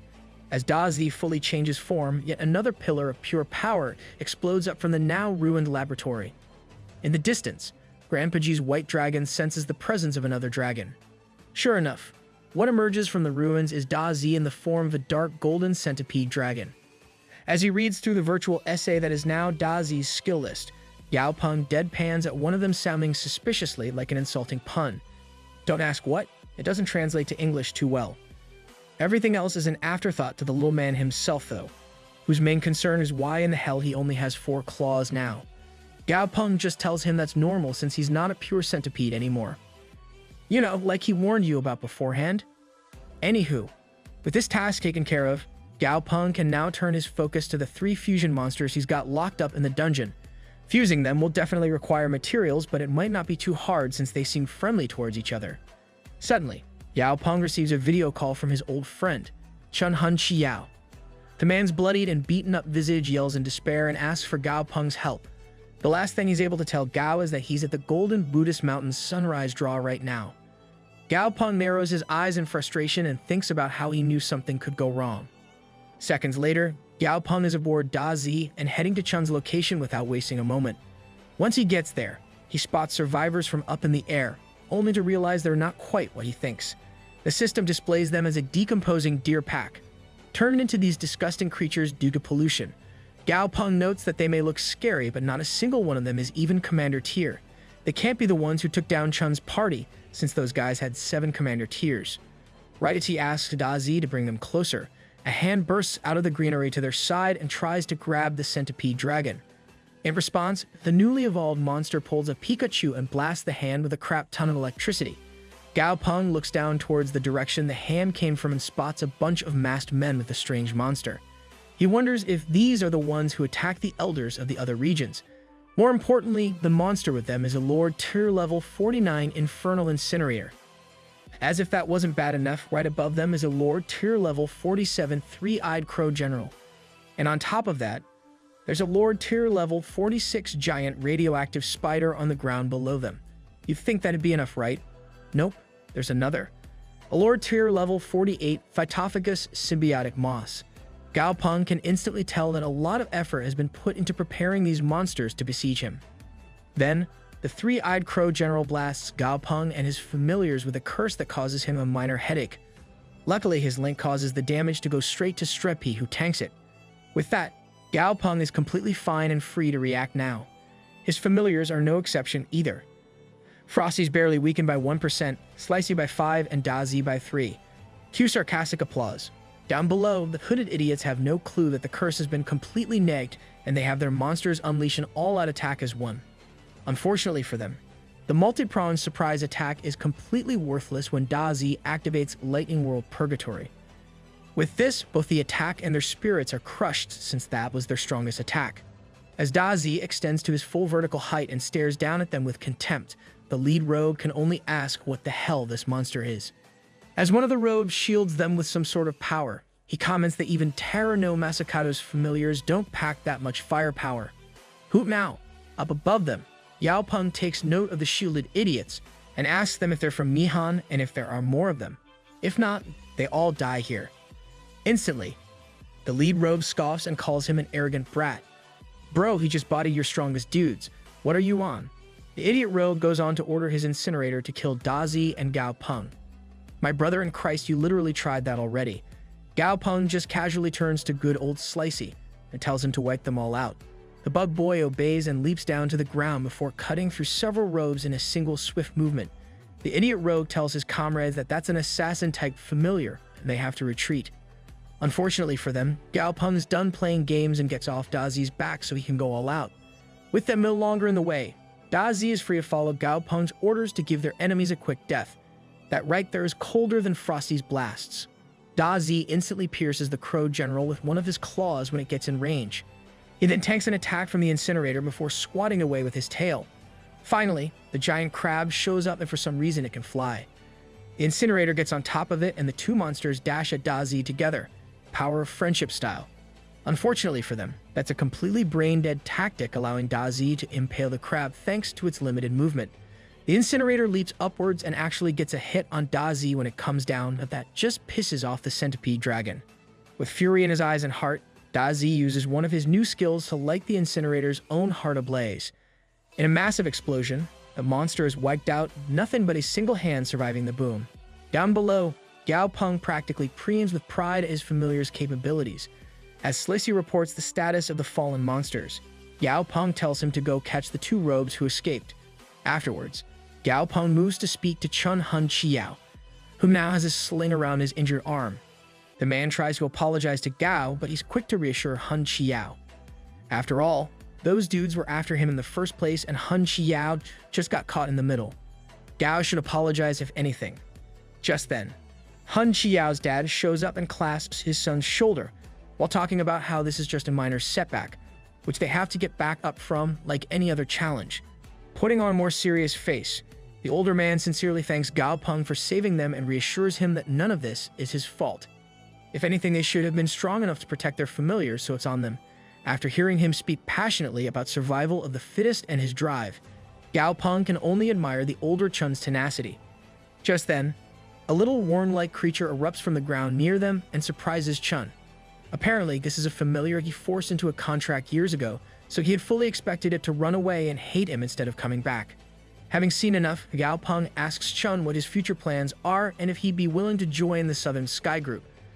Though the offer is generous, Chun is wary and warns Gao that they've lost everything already. Their monster hunting party is basically finished. Hell, he even canceled his blood contract with this little worm so it wouldn't get taken down for being his familiar earlier. Gao Peng just smiles at him and tells him a person's character is worth more than anything. And with the worm coming back to him, it's clear he has a good heart. With some encouragement from said worm, Chun locks eyes with Gao Peng with resolve and tells him they'll be happy to work for the Southern Sky Group. As for their next move from here, they'll be heading home and preparing to get revenge for what's happened today. Ominous. I love it. Back home, Gao Peng calls for Brainy to come out of the lake, only to find that it now has an army of aquatic minions. Or children. What the hell, man? Gao Peng decides to just ignore that for his own sanity and points at a couple of captured robes. He asks Brainy if he can extract their memories to find out who was behind the attack. The living brain tells him that the process leaves the victim's brain dead, but Gao Peng just tells him not to even worry about that. With the go-ahead granted, the tentacle monster all but leaps at its two newest victims. After thoroughly mind-screwing the two captives, Brainy tells Gao Peng what he's learned, which isn't much in terms of useful info. The two are originally from the Yangli region, but after infiltrating the Nihon region, they were dispatched by the Nihon region to assassinate Gao Peng. Their last orders were to disguise themselves as a nameless organization's agents. Gao Peng is highly confused by who their true master is and finds that Brainy has no concrete info on that. Behind him, Flamey asks Gao Peng why he's hesitating. If these guys are enemies, they just need to get rid of them. Pretty primitive, but he's not wrong though. Gao Peng agrees with Flamey and decides he just needs an excuse now rather than a concrete reason. Over in the Black Fog world, Dumby has subjugated hundreds if not thousands of undead. He calls forth his three strongest minions, the Broken Jade Devil Spirit, Six-Tailed Heavenly Fox Skeleton, and Stone Mountain Elephant Skeleton. Apart from these three, Dumby dispels all of his other minions and absorbs the accumulated energy from their time in his army. With a sudden burst of flame in his eyes, Dumby's power rises higher than ever and he puts on a horrifying grin. It's time to go home to his master. Back with Gao and the others, his pets suddenly sense a familiar presence. Half a second later, a spatial rift opens right in front of them and Dumby emerges from it before kneeling before Gao Peng. He is now at level 59. Cool, the Goku number. Dumby's telling his master about how he's gotten much stronger when Gao Peng gives him a shoulder hug and tells him that's great. Now that he's back, it's time for them to go overseas for a bit. According to Gao, there's a rumor that a night parade of 100 demons appeared in the Nihon region after the cataclysm, so they'll go there. As the two move away from the lake, the other familiars bicker in the background about how Goldie's a brainless buffoon. Well, not really, but he is that though. Over in the Nihon region later that day, Gao Peng lands on a beach and finds some men picking what seem to be shells from the sand.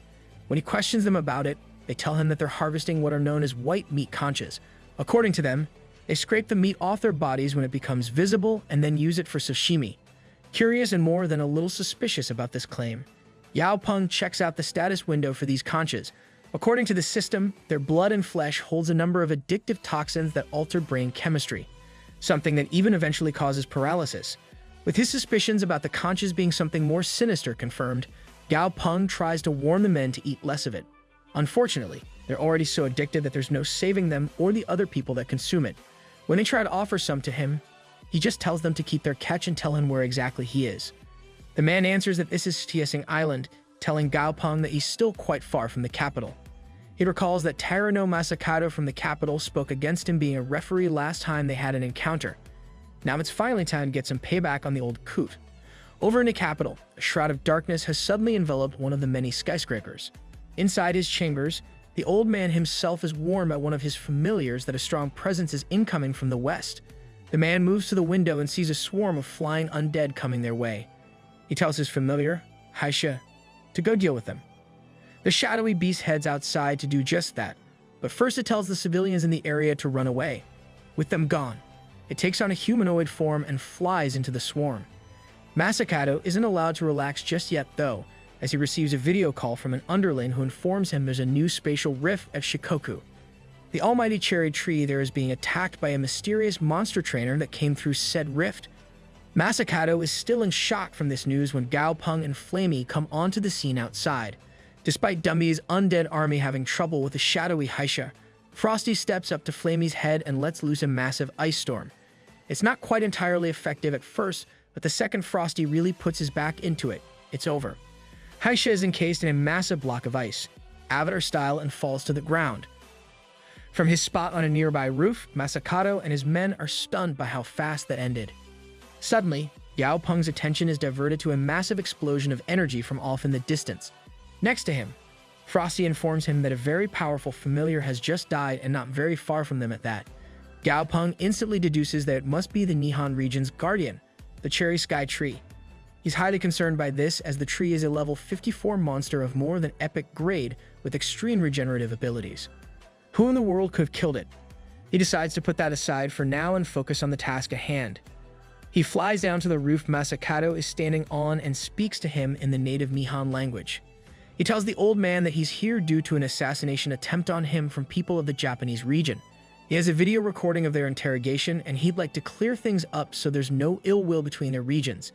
As he's doing this, he studies the system window of the giant chicken thing next to Masakato, a level 47 beast known as Gai Long with poison abilities. To Gao's surprise, the old man answers him in the native language of the Kuwashia region, telling him that he studied there once. Masakato tells Gao that he's willing to speak openly and overlook how badly his familiar has been injured just now. Before that though, he wants to show Gao Peng something. He pulls out a black box and plays a hologram recording of a scene of utter destruction. This is footage they just received from their drone stationed at the Cherry Sky Tree's location. The last thing recorded was the face of a strange man alongside a group of similar men and giant, unheard of monsters. Immediately after that, one of the monsters noticed the drone and destroyed it. According to Masakato, they've run the man's face through every recognition software that got only to turn up 0 matches. And with their equipment being the best of the best, there's no explanation for that, at least not for them. Gao Peng has a theory of his own though. When he went to the North Pole and met Bei Qingyan, he was able to work out more or less what her situation is. There was once a civilization of monsters and trainers on Earth many years ago. They, however, left the world long before the cataclysm. These people plan to return to Earth once it became inhabitable for them once more. It seems these new people are part of that civilization and that got less than friendly intentions. Masakato tells Gao Peng that their forces can't stand up to these people and they would like his assistance for the sake of both their regions. Gao agrees to help under 2 conditions. Firstly, he'll only speak to them through real-time broadcast, not any kind of face-to-face meeting. Secondly, if the enemy proves too strong, he's getting the hell out of this region at once. Yeah, sounds smart to be honest. Hell had already be gone. Masakato assures him that won't be a problem and turns to take action. From behind him, Gao Peng suggests someone over ASAP and to send someone strong since these people clearly aren't peaceful. Masakato agrees and decides to go with a nuclear option. He himself will go meet them. Damn Grams, all right, go get them. Over the edge of a major city, the green-haired individuals from the drone footage can be seen watching the city and speaking about it. Their leader, Tong Mo, clearly believes the people of Earth to be inferior to them. The ancient trainers, the man whose face was in the footage, Tong Ying, suddenly speaks up about someone coming their way. Acting as arrogant as he looks, Tong Mo tells Ying to test the incoming person's strength with his black lightning eagle. Up in the skies, Masakato speaks to Gao Peng through an earpiece and tells him that he's arrived at the scheduled location. On the footage from his camera, Gao Peng can clearly see the events of the next few seconds. Right as Masakato is thanking Gao Peng for agreeing to help, a black eagle comes soaring his way. Masakato believes it's an attempt to make contact, so he's unprepared when a moment later, the eagle is right on top of him and unleashes a massive lightning blast that destroys the camera. Inside the control room, Masakato's men are in a panicked frenzy while Gao Peng silently declares that Terra no Masakato has lost his life. For that to happen so fast, the enemy's familiars are no doubt King Tyr at the very least. The others quickly re-establish a feed on the enemies and call out that they're heading towards Higashida Base City. On the screen, Gao Peng is able to study their familiars and finds that not a single one of them is less than a peak King Tyr. He's lucky none of them are legendaries or he have no option but to pack it in and run. Right now, with both sides having familiars of more or less the same level, things will come down to the grades of the familiars instead. Still outside Higashida, the Tongs are arguing about what their next move should be. The girl named Ling believes they should head back now since the city's population alone is more than their entire tribe. In a place like that, there's bound to be strong trainers that will give them trouble. The chubby dude named Tong Xiang is of the same mind and believes they should leave since they've already completed their mission by scouting the area out. On the other hand, the Dr. Stone cosplayer Tong Mo insists that he wants someone strong to challenge him. To that end, he has his familiar let loose his power to draw out all the strong trainers from the city. After all, his one-eyed giant demon is the strongest familiar this planet has ever seen. Oh boy, who's gonna break it to this heavily diluted idiot? Internally, the idiot starts monologuing about how he'll prove to Ling how powerful he is. Oh boy, he's a simp too. Or is this insult territory? 10 minutes later, the Tongs are confused by the lack of reaction from literally anyone in the whole city. Tong Mo is just about to say that there must not be any trainers in the city when Ying calls out that someone's coming.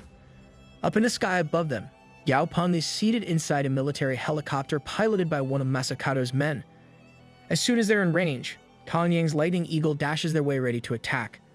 Gao Peng just scoffs at their barbaric actions and prompts Frosty to step in. A second later, the entire helicopter is coated in a solid casing of ice, causing the eagle to crash into it and back off. Gao Peng is pleased to learn that these ancient trainers don't seem to have any concept of modern technology. Makes sense. The ice chick didn't even know what canned food was. Sure enough, Tong Mo was astounded by what he believes to be an ice metal dual attribute beast up in the sky. He decides it doesn't matter though and orders his one-eyed demon to shoot an attack at the enemy. Sure enough, the Cyclops fires a pretty strong beam straight at the helicopter and it does as intended.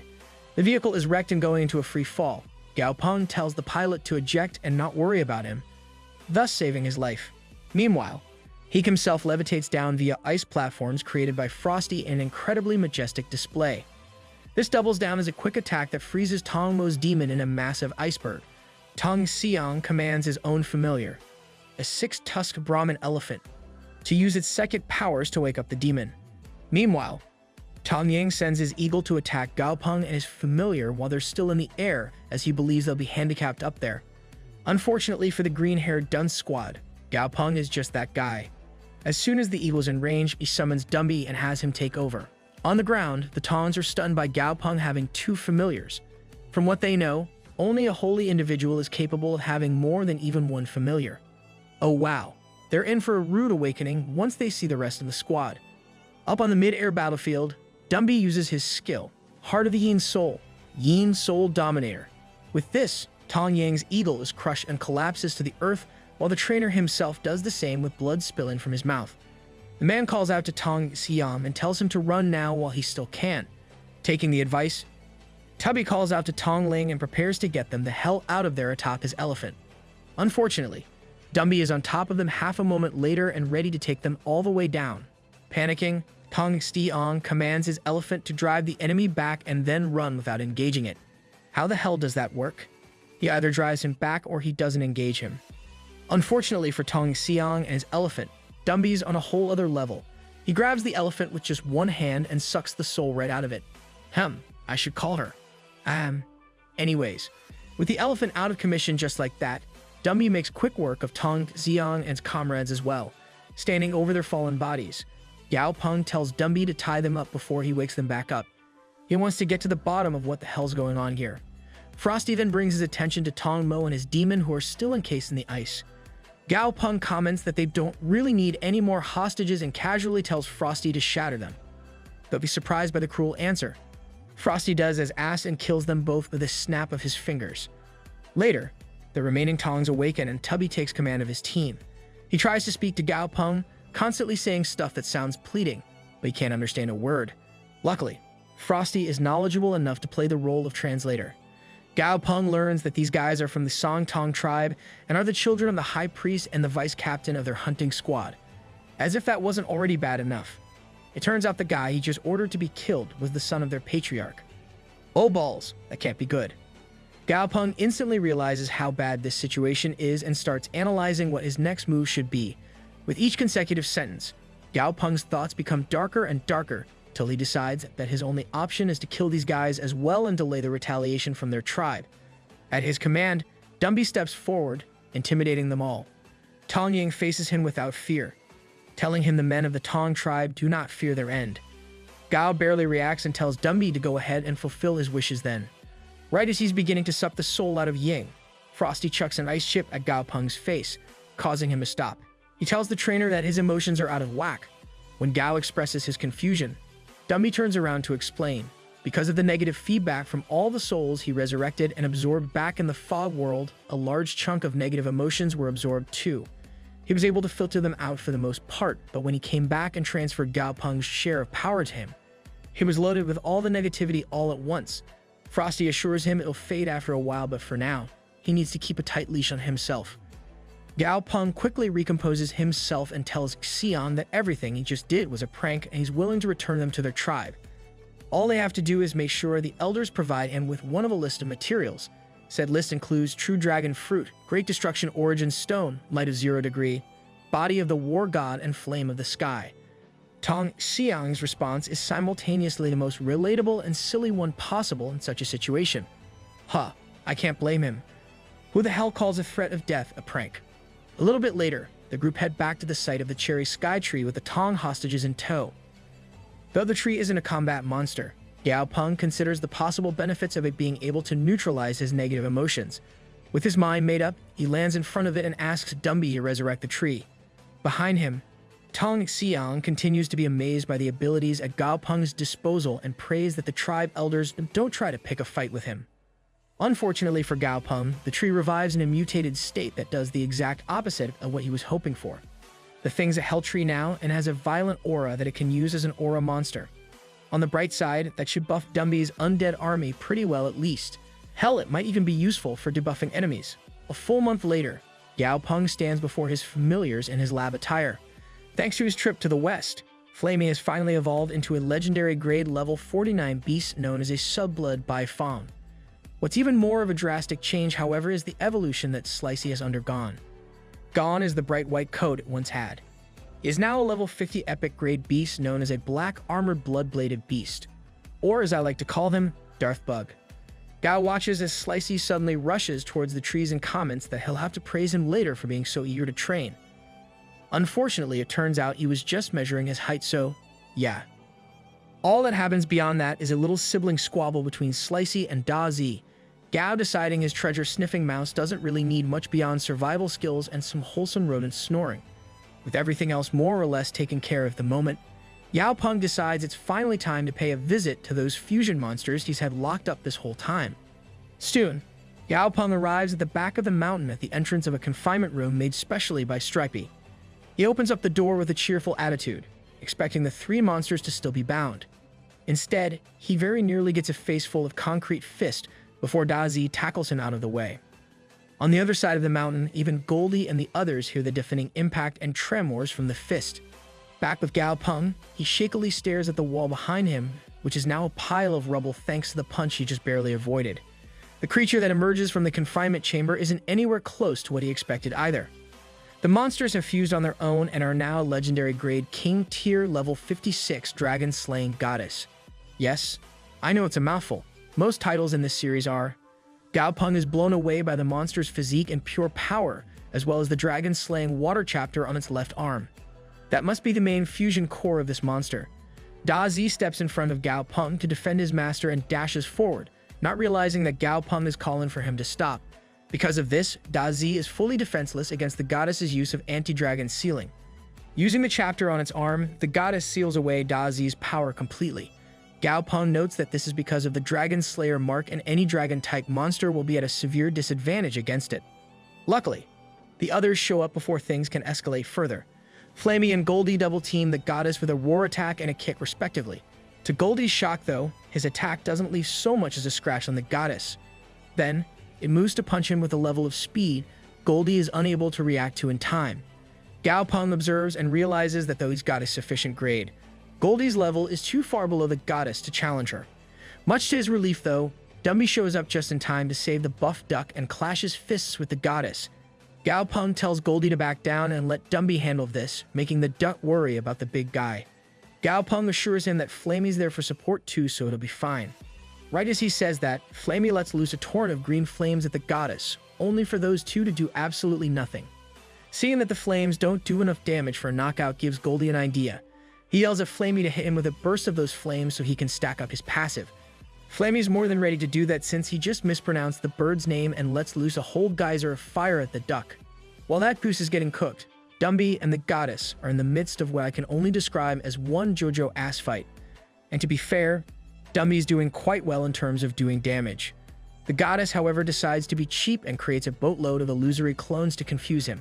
Before that strategy can pay off though, Gao Peng's largest familiar quite literally steps in and sits down on the goddess. That's one way to settle things down, I guess. Now that Streppy has handled the situation for them, Gao Peng decides it's the perfect time to test out the Hell Tree's abilities. With the aura it provides and the stacking of his passive, Goldie instantly grows into a giant and gains a sinister purple aura. Dude's a legitimate ultra ego user. Goldie steps forward and tells Streppy to let the goddess go so they can have a fair one-on-one fight. What follows from there, though, is anything but fair. Goldie completely tanks the goddess's hit and proceeds to toss the statue face first into a wall. Just like that, the whole thing is over. With the battle over, Frosty quickly freezes the goddess in a chunk of ice and Stripey stomps on it with one of his building-sized legs. Completely defeated and now crushed into pieces, the goddess separates into the three monsters it originally formed from. Two of them are in heavily injured states while one is just outright dead.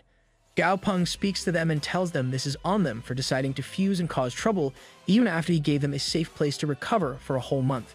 I mean, recovering from the beatdown Gao gave them in the first place, but yeah, fair enough.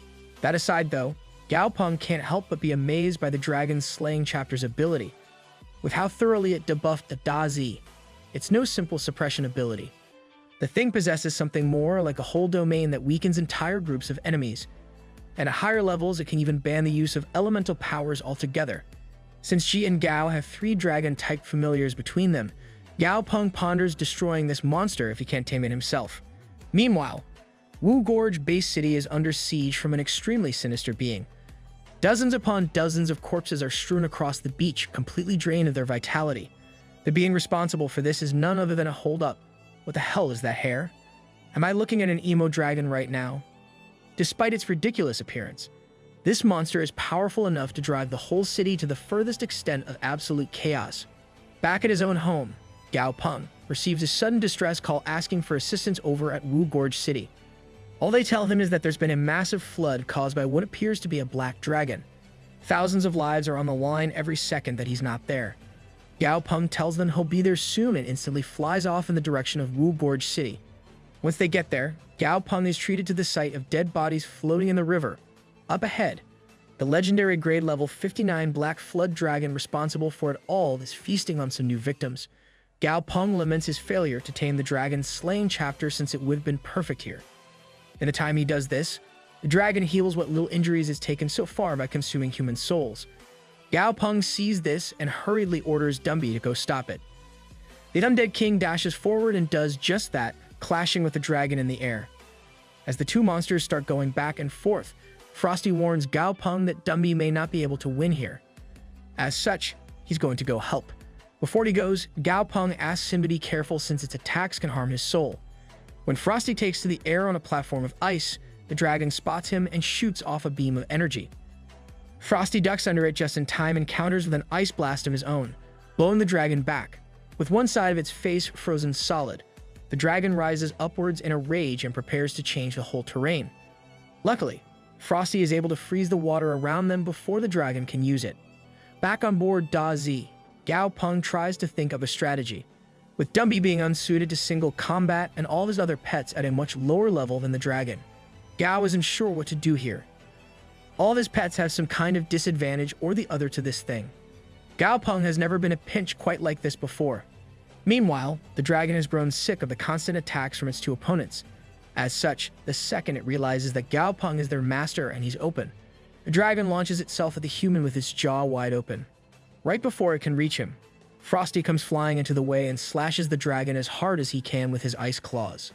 Thanks to Frosty, Gao Peng is saved and the dragon's attention is diverted just long enough for the next two familiars to jump in, namely Da Zi and Goldie, who have been preparing something of their own. At Gao Peng's signal, Goldie activates the Forbidden Domain, causing them to be completely protected from the dragon's next attack. To the side, Frosty comments that it's a good thing Goldie was close to Gao Peng. However, he suddenly senses something to the side.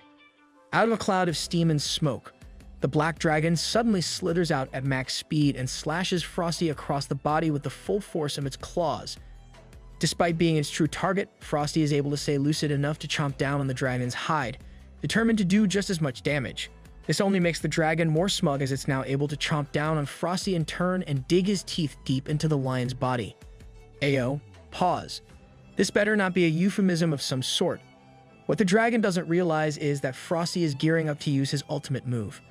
Gao Peng realizes this and calls out to his familiars that Frosty wants to use Eternal Frost Field, the very skill that caused him to go into hibernation back in the fog world. Unwilling to let a member of their little family sacrifice themselves, Dumby calls out to Frosty not to do it. Gathering his power, Dumby launches a full-force spiritual attack on the black dragon. Gao Peng notes that even monsters at the peak of Lord Tier would be knocked out by that. And yet, the dragon is not only keeping up the pressure on Frosty's body, it's even biting down harder. Since the spiritual attack didn't work, Dumby moves on to his next resort. He snaps one of his ribs straight out of the cage, imbues it with his energy, and holds it up like an almighty spear. Then, he hoists it over his shoulder and launches the impromptu weapon with so much force that it completely embeds itself into the dragon's body and blows it off of Frosty. Gao Peng is quick to go and catch the little furry lion out of the air as he reverts to his miniature form. Meanwhile, the black dragon manages to escape, shocked from Dumby's final attack. Gao Peng examines Frosty's injury and sees that it's quite serious. Using his ultimate skill may have stopped the dragon and even kept it from escaping, but he just can't bear the idea of losing Frosty like that. The bad news is just beginning though. Because of the extreme effects of their battle just now, Wu Gorge City is completely destroyed. All that's left is a flooded crater with the floating remains of some buildings. The only good news is that Stripey has finally arrived with Brainy and the others. With Flowery on the scene, they can get right to healing Frosty back up to full health. While the flower works on that, Dumby tells Gao Peng that the dragon has fled to the south. Gao Peng thinks back to what they saw earlier and realizes that the dragon will just go on a rampage in another city and absorb souls to heal from the damage they've done. He can only regret not taming the dragon's slaying chapter and Goddess Stone back when he had the time. If he had just done that, then the black dragon would have been nothing but a worm to him. Hey man, you know what they say about hindsight? It sucks. Regardless, their priority now is preventing the dragon from getting its jaw on another city. To that end, the group begin chasing after it, upsetting all manners of wildlife on the way. Well, mostly just these adorable squirrel things. They eventually catch up to the dragon and Da Zi instantly hits it with a beam of lightning to stun it. While it's still stunned, Dummy weaves through the water tornadoes it's created and crashes into the dragon with a staggering kick. Only a second later, though, he's impaled by 3 of the dragon claws. Rather than showing any sign of worry, Dumby activates the next part of his plan. The dragon realizes what he's doing and calls him out for using himself as a medium to infuse his soul power into its body. By doing so, he can make it resonate with the rib spear he threw inside the dragon earlier and cause an implosion. The dragon angrily calls out that both Dumby and Frosty are insane, unwilling to accept its impending defeat. All Dumby has to say is that the resonance is complete. It's time for the dragon to die. Right before he activates the finishing move, the black dragon gathers its energy for one final rage-filled attack. If it's going down, it refuses to do so alone. Once the energy for its attack is gathered, the black dragon fires it quickly. To Dumby's shock and subsequent panic, though, the attack is headed not for the undead king, but Gao Peng. I don't mean to be a backseat driver, but that's twice y'all have fallen for that now. As the blast closes in on Gao Peng, he realizes Flamey isn't fast enough to dodge it. This is the end for him. Or at least it would be if Dumby didn't have one last ace up his sleeve. Right before the blast hits, an absolutely enormous hand appears in its path and nullifies it. Dumby now stands in the center of a Titan-sized avatar under his control. Gao Peng is as shocked by this new skill as everyone else. The aura from it alone is absolutely terrifying on a whole new level. The black dragon senses this as well and tries to escape in the direction of human souls. Unfortunately for it, Dumby is sick and tired of the fiend.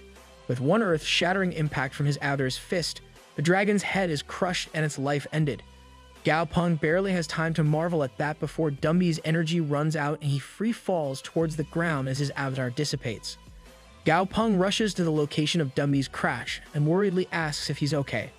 Luckily, the big guy's mostly alright, just extremely exhausted. Relieved to see he'll live, Gao Peng praises Dumby for this new power. He asks if Dumby remembers what he just did, only to get a shake of the head in response. Deciding to shelf that for now, Gao Peng heads to the black dragon's corpse and asks Dumby if he can try to resurrect it. He gives their shot but tells Gao Peng that it's not possible since the beast is missing its head. Probably for the best. Screw that thing. Gao Peng tells him that's fine and contacts the Southern Sky employees closest to them so they can come collect the corpse at least. For now, it's time to go home. Back in the Southern Sky Group's experimental areas, Huang and Chun Sr. meet up where the black dragon's corpse is being harvested. Gao Peng has ordered for the organs, marrow, and spine to be kept while everything else can be distributed. Huang also informs Chun that Gao Peng finally managed to sign a contract with the dragon's slaying chapter.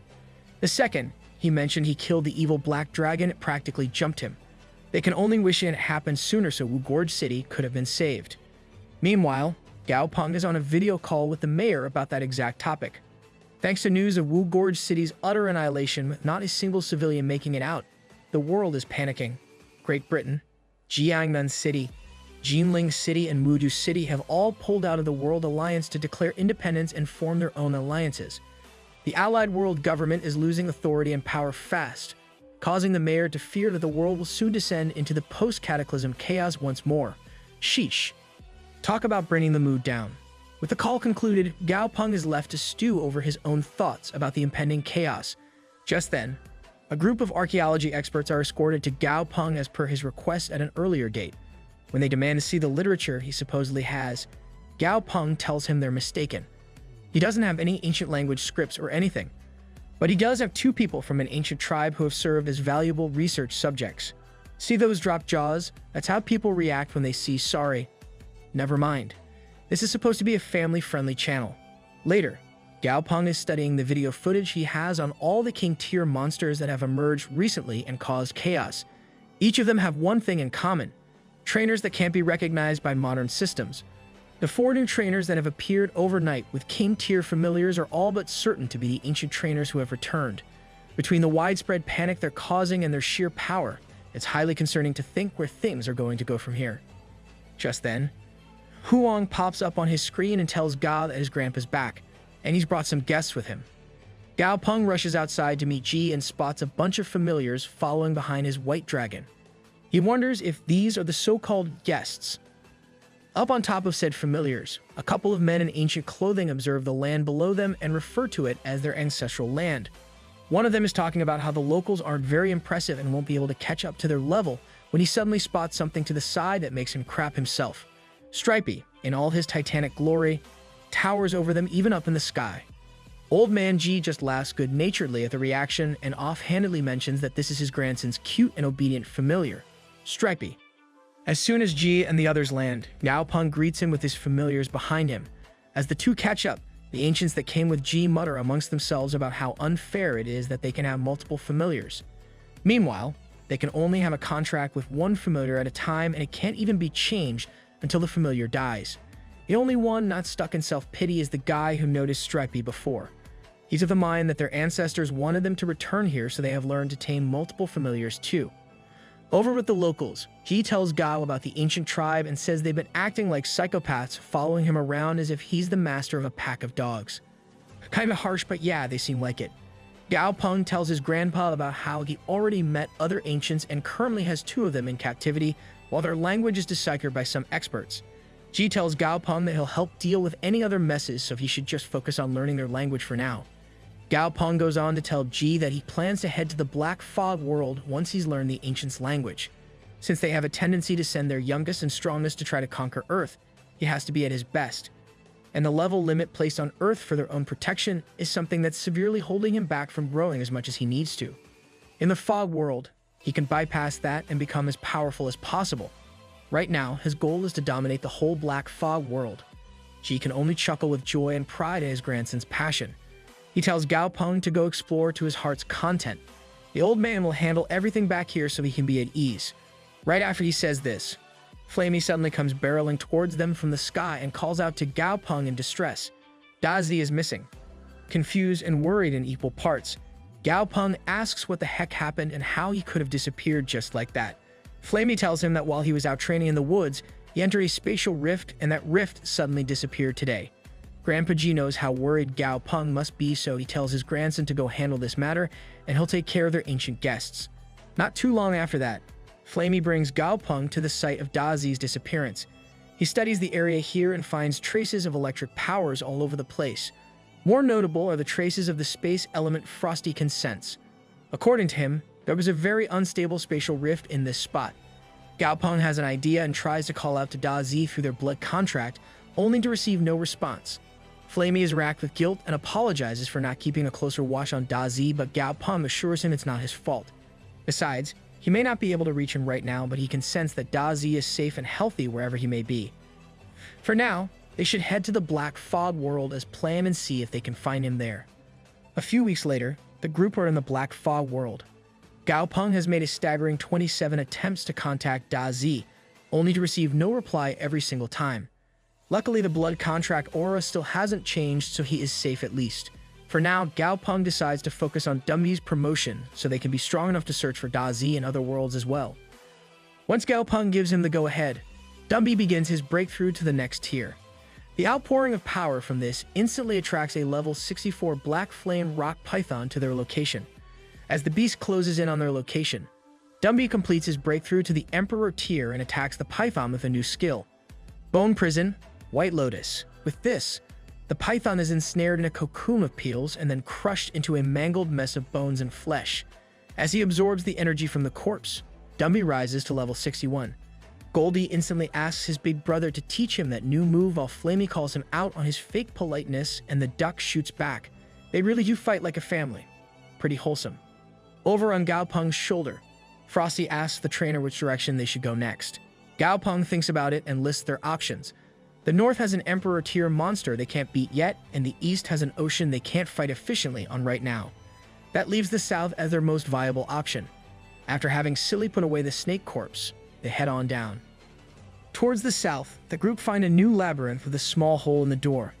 Without even thinking of any possible consequences, Goldie goes straight to fiddling with the hole and pushes the door open. He's really not doing much to go against the whole blondes are dumb stereotype as he. On the other side of the door, Gao Peng is surprised to find cauldrons and firewood as well as a corpse. It's pretty strange to see that the monsters here had a sort of civilization of their own. Something about this place feels strangely off to him though.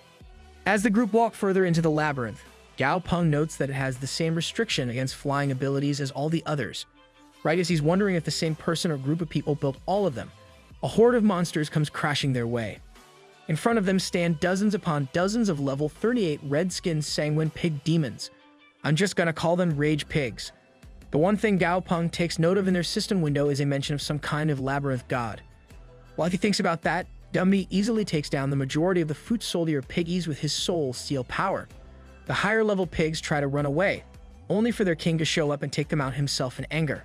This one is much larger than the others and a level 54 monster. Slightly impressive but still child's play for Dumby, as the mini monster trio cheers him on. Dumby makes short work of the Pig King in a single move, while he stands in place to absorb the power of all his prey. Gao Peng tells him they'll head straight to the center and see if there's any treasure once he's done. Sure enough, there's definitely something at the center of the labyrinth. As far as Gao can tell, it's a bronze altar of some sort, but there's nothing on it. When he tries to touch it, a flame bursts to life and burns away the tips of his gloves, making Gao Peng think it's a trap. As such, he orders Dumby to smash the thing. Right as he says this, a little imp of some kind emerges from the altar and begs them not to break in while promising power. Dumby's already halfway through the movement though and ends up punching the altar regardless. To both his and Gao Peng's shock though, there's not so much as a scratch on the altar. Even if Dumby was holding back, that's pretty impressive. Sure enough, the system window tells Gao Peng that this is the Abyss plundering altar. When something is placed on it, the altar disassembles it and returns the contents to the offerer in a usable form. The imp that can now be identified as the avatar of the altar itself lies on top of it with a smug smile. It tells Gao Peng that it accepts him as its new master and promises to serve him well. Gao Peng decides to test something out and plops a wooden stick from the ground onto the altar. Sure enough, the flame bursts to life and transforms the stick into a rough wooden crystal with the nutrients normally found in wood. Gao Peng begins to understand that this is most likely a food processing instrument. With this, he never has to worry about starving in the wild again. Turning to Silly, he has the little guide bring out the corpse of the python they killed earlier and plops it onto the altar. Sure enough, the altar works on this too, transforming the corpse into 3 pills. One that acts as a food pill, one that grants level 2 earth resistance, and one that grants level 2 fire resistance permanently. Gao Peng is blown away by the usefulness of this altar. Eating pills from it may remove the ability to upgrade resistances in other ways, but the pills themselves can be stacked. As he advances on the altar with a greedy look, the imp tells him that he's in a damaged state right now. When he eventually regains his former glory, the extraction ability will be even more effective and impressive. If his mind wasn't made up before, it definitely is now. Gao Peng has Dumby carry the altar on the Streppy's back where he sets it down for the foreseeable future. While he's speaking to the altar imp, Frosty suddenly informs Gao Peng that there are monsters fighting for ownership of a nearby labyrinth right now. After approaching the labyrinth that Frosty pointed out, the group watches what's happening from atop a nearby cliff. A whole horde of level 67 dragon ants are marching on the labyrinth doors. From his system window, Gao Peng learns that they're kind of like blood thieves in that they steal dragon blood to jumpstart their own transformation. Suddenly, the door of the labyrinth swings open and the monster that lives within emerges. A level 69 6-armed giant. Heh, nice. Between its insane level and the powers listed in the system window, Gao Peng is blown away by the strength of this beast. The dragon ants are little more than lambs to the slaughter as the giant crushes them one after the other with ease. As the massacre goes on, Slicey is examining the giant very closely and can clearly see every single weak point on its body. Despite this, he knows that his blades aren't strong enough yet to truly shred through those points. This is something that greatly bothers him. Meanwhile, the giant is going absolutely sicko mode on the battlefield. It impales, crushes, stabs, stomps, rips apart, and altogether annihilates every dragon ant in its sight. Gao Peng can't believe how massive the difference in strength between the two sides is despite there only being a 2-level jump. That's when Slicey suddenly dashes past him, off their cliff and onto the battlefield like a monster possessed. He yells about how they'll be completely useless if he doesn't go out and do something. Even if he can't win, he has to at least make this one cut, and sure enough, the cut he's talking about is right at the giant's Achilles tendon, causing it to collapse onto the ground while Slicey speeds past it and back to his safe distance. Unfortunately, he starts gloating a little early and nearly gets caught by a projectile from the giant. Though he's able to dodge it, Gao Peng sees that the danger is rising and sends Dumby out to go help Slicey escape. The undead emperor rushes onto the battlefield and pulls the arm of a dead monster out of the ground before spinning around and slamming it into the 6-armed giant. After doing that again, he fires a shot from his bow at the beast, followed up by a cut, a juke, and a dash to safety. Now that they're out of its range, the giant decides to retreat inside the labyrinth to lick its wounds. Gao Peng tells Dumby to let it go and not follow. After all, the labyrinth is its personal territory and they don't know what kind of traps it may have set up in there. For now, they'll wait until Dumby's level is higher before going in. Putting that aside, Gao Peng also scolds Slicey for his impulsive actions, causing the little guy to meekly apologize. There is one good thing to come out of this whole thing though. Thanks to the giant being forced to retreat, all the dragon ant corpses have been left out here for them to collect for themselves. Since Dumby's resurrection ability won't work on monsters of a higher level than his own, Yao Peng decides to have Goldie absorb the monster cores to boost his strength and prepare for his next evolution. Everything else can just be fed straight into the altar for maximum benefit. A win-win for everyone.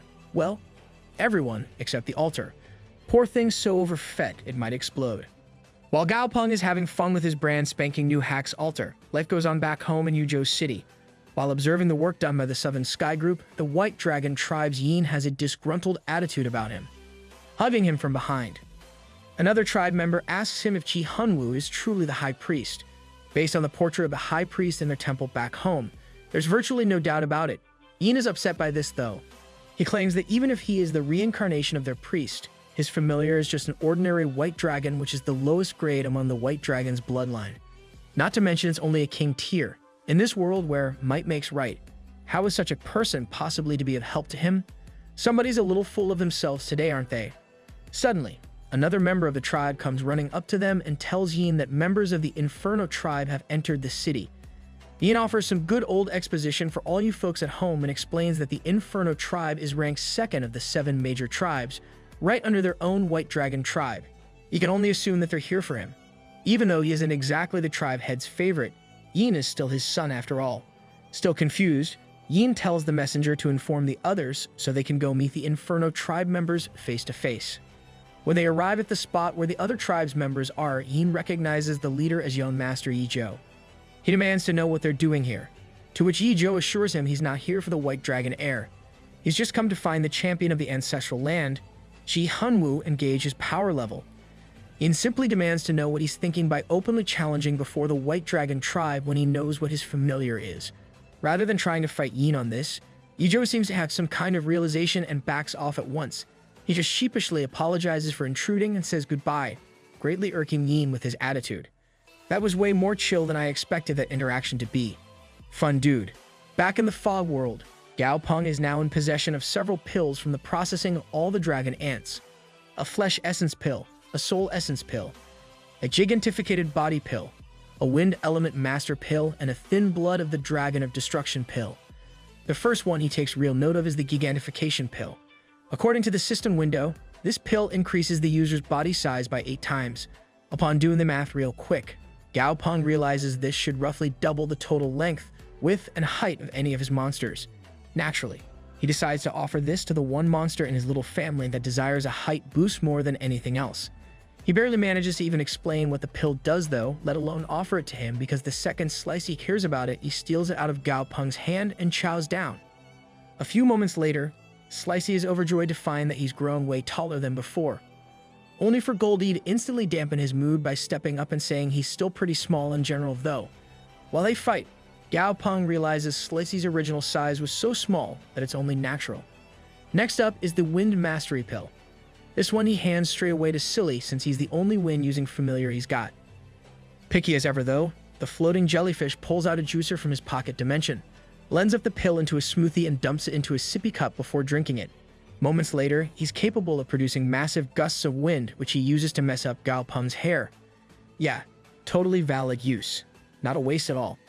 After thoroughly yelling at Silly and taking the time to calm his hair back into perfection, Gao Peng wonders what to do with the thin blood of the Dragon of Destruction pill. The Altar Imp actually advises against using it on any of his familiars since it's a thin bloodline which is a gamble to use. Not to mention possible clashes with other bloodlines that it's incompatible with in the future. Gao Peng decides he's right and stows away the pill for future use. With all that taken care of, it's time to put the treasure-sniffing rodent to work once more. There's plenty more dragon ants to find and mess up after all. As soon as the mouse picks up the trail of the dragon ants, Stripey marches on in their direction. Eventually, they make their way to a forested area with some mountains in the middle. Based on the behavior of the animals outside the mountains, Gao Peng's pretty sure the ants are all still inside it. And so, he asks Stripey to do what he does best. Smash the whole damn place and kill everything in sight. The end. For now. Gao Peng, after decimating the majority of a dragon ant colony in his latest endeavor, has come to a realization. They love food. This guy's supposed to be a genius. In any case, he's managed to gain the allegiance of the remaining dragon ants by bribing them with pet food. This way, He doesn't even need to bother signing blood contracts with them. While they chow down, the treasure-sniffing rat tells Gao Peng that there's still 3 super rare treasures inside the colony. Gao Peng enters the underground area with the rodent leading the way. At one point, they come across a pile of monster corpses in what he can only assume is the colony's storage area. Here, he finds a scroll stuck between the corpses. After opening it up, he sees a map of sorts depicted on it. Based on the symbols it shows, he believes this could be the Death Dragon Valley where he'll have to train the dragon ants. With the white dragon tribe stirring, he can never have too many dragon-suppressing monsters. A week later, Flamey has gone up to King Tier thanks to some flesh and blood essence pills. Putting that aside, they've arrived at their latest destination. According to the map from the ant colony, they're at the entrance of the mermaid labyrinth. Gao Peng is stumped as to how exactly any mermaids could live here since they're supposed to be half-human, half-fish hybrids. The only thing he can think of is a pond inside the labyrinth. Deciding to find out for himself, he instructs Slicey to go knock on the door. If there's any danger, he's the fastest of them, so he'll be able to get back safely. The second Slicey knocks on the door, it starts creaking open to reveal a pitch-black interior.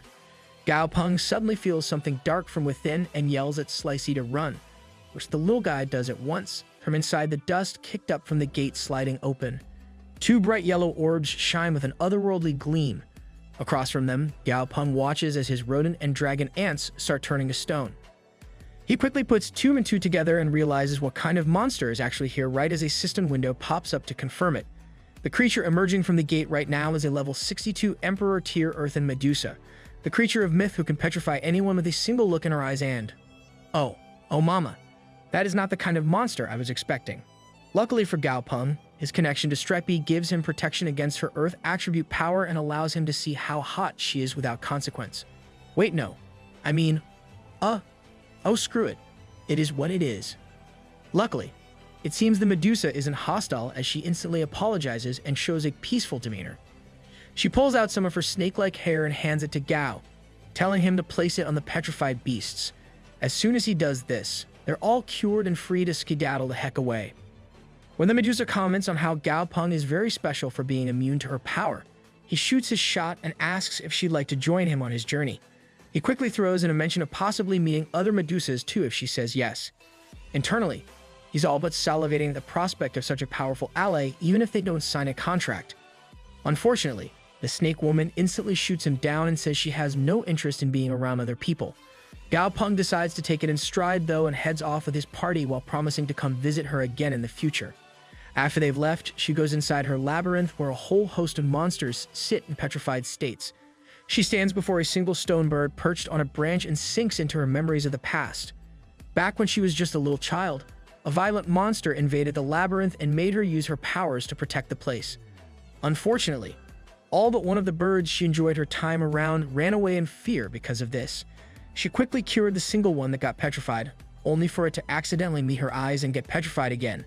Not a very bright bird is he. After a couple of repetitions of this, the bird perched atop her head and comforted her. Over the years, the two would stay together as she grew into the woman she is now. As for the bird, it reached the end of its natural life and requested to look into her eyes one final time before passing away. Since then, it has rested in her garden as an eternal companion, one who she misses dearly even now, all these years later. Man, who the hell is chopping onions in here? While moving away from the labyrinth atop Stripey, Goldie comments on how that Medusa lady was actually pretty nice for sacrificing her hair to cure them. Gao Peng admits it's his first time meeting a friendly monster, but they have to respect a person's decision not to join them. Regardless, it's time to head to the next labyrinth. The nearest one on the map appears to have a crab drawing on it. However, because of the mix-up with the last one, Gao Peng wonders if it could actually be an abstract drawing of a spider that he's misinterpreting. Only time will tell. It was not, in fact, a spider. What they're up against in this labyrinth is a level 68 Emperor tier Inferno King Crab. Gao Peng makes a surprised Pikachu face at being wrong about being wrong this time and watches as the crab displays incredible battle skills.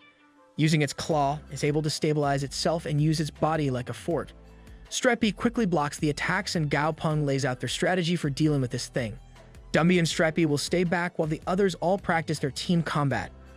Flamey is to burn the crap out of Goldie to stack his passive, while Flowery heals him. Meanwhile, Frosty will attack the crab to distract it and Slicey will back him up by attacking the crab's joints around its legs. Finally, the dragon's slaying chapter and Silly, can just watch. Really just called them useless. Frosty puts his all into keeping the crab at bay, leaping all over the place on his ice constructs. Goldie sits in place like the totally deluded weeb he is and spits some ultra-cringe lines about how he can barely feel the fire. As that goes on, Frosty can feel himself losing steam since he hasn't fully healed from his previous injuries and calls out to the others to hurry. Enraged at the enemy's refusal to charge at him all at once, the crab unleashes a wave of flames powerful enough to vaporize all of Frosty's ice. Gaopeng is blown away by the power of the crab's element and realizes this is the cause of this world's desert-like state. This ill-tempered crab is the one who scorched this earth to the point of water and nutrients being completely eradicated. Dude's literally the fire demon from Silver the Hedgehog's timeline. On the battlefield, Frosty's ice shield finally gives out against the crab's flames and he gets blown back. Slicey jumps in and takes advantage of the chaos to get some decent hits in, dropping the crab to the ground. Gaopeng is sure the crab's loss of balance will tilt things in their favor but realizes his error a millisecond later. The beast is using its momentum to launch itself up and fall towards Slicey. Luckily for the little bug beast, Goldie jumps onto the scene at that moment, his passive finally at an acceptable stack. Gaopeng worries over the injured Slicey and Frosty while Goldie takes on the crab himself. Well, he tries to at least. The crab quickly proves to be his superior though and beats the crap out of him. Even as he's getting battered though, Goldie has a smirk on his face and comments that he might not be a threat now, but he will be soon. Sure enough, as the crab keeps demolishing Goldie, it quickly becomes confused as he's just getting bigger and bigger with each hit. More importantly, he's getting stronger. This is proven moments later when Goldie grabs the crab with both fists and proceeds to pile drive it into the ground with enough force to flatten its skull. The battle is over. Goldie has won. Goldie and Flamey end up in one of their usual bickering sessions in the aftermath of the battle with the Inferno Crab.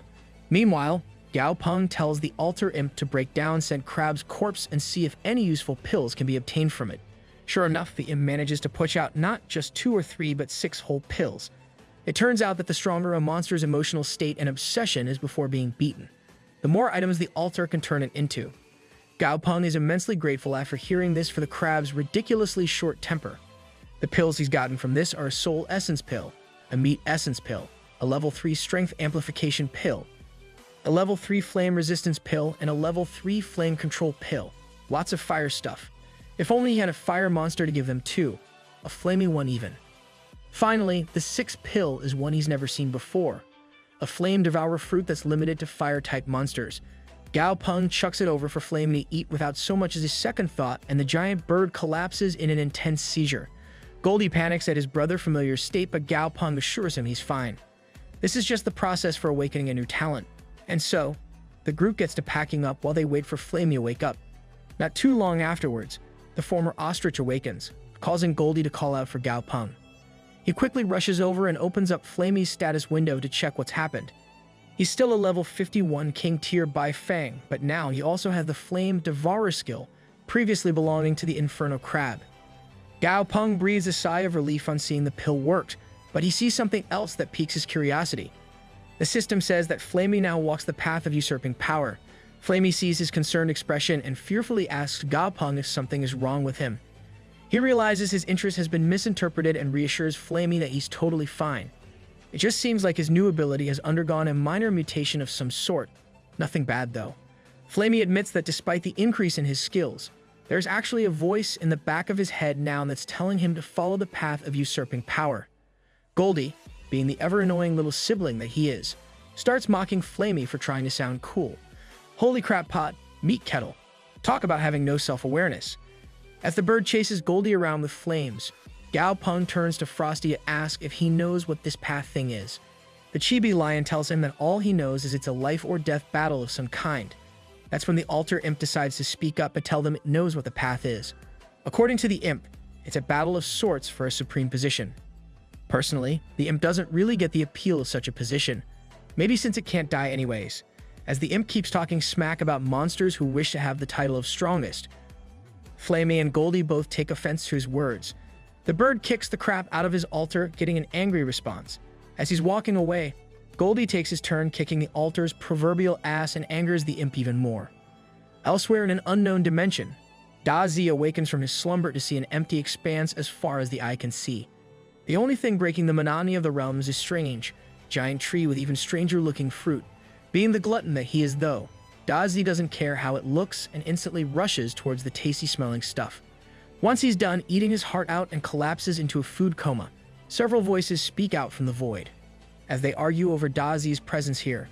One particularly authoritative voice claims that this is simply the work of fate. Back in the fog world, Gao Peng and the gang have just arrived near Death Dragon Valley. As they reach a cliff, the dragon ants Gao has befriended start chittering about something smelling good.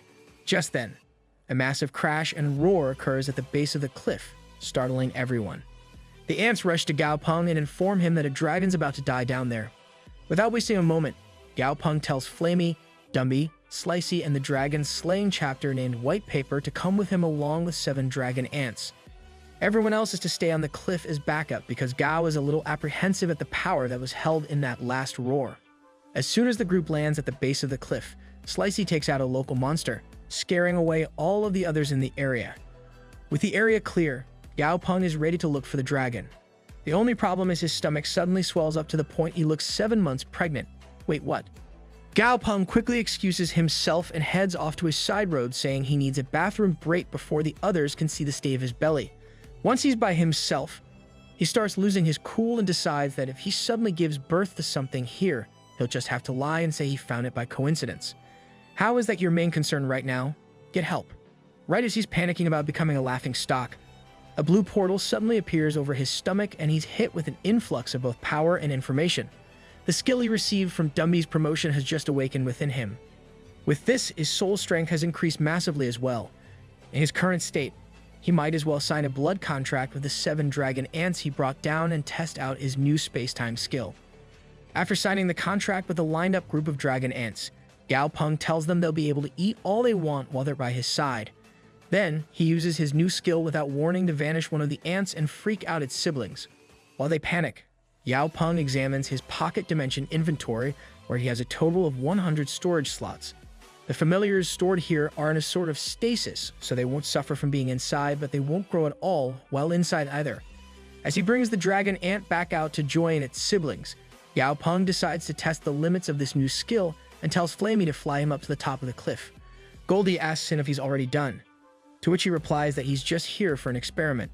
Without any further explanation, he raises his arm and vanishes Stripey into his storage. Goldie loses his literal and figurative crap while Gao Peng continues examining the storage space. Stripey only takes up 1 slot, same as the dragon ant, so mass doesn't seem to be a factor in this skill's usage. Just as Gao Peng returns Stripey to the outside, he spots a whole new beast skittering down the cliff.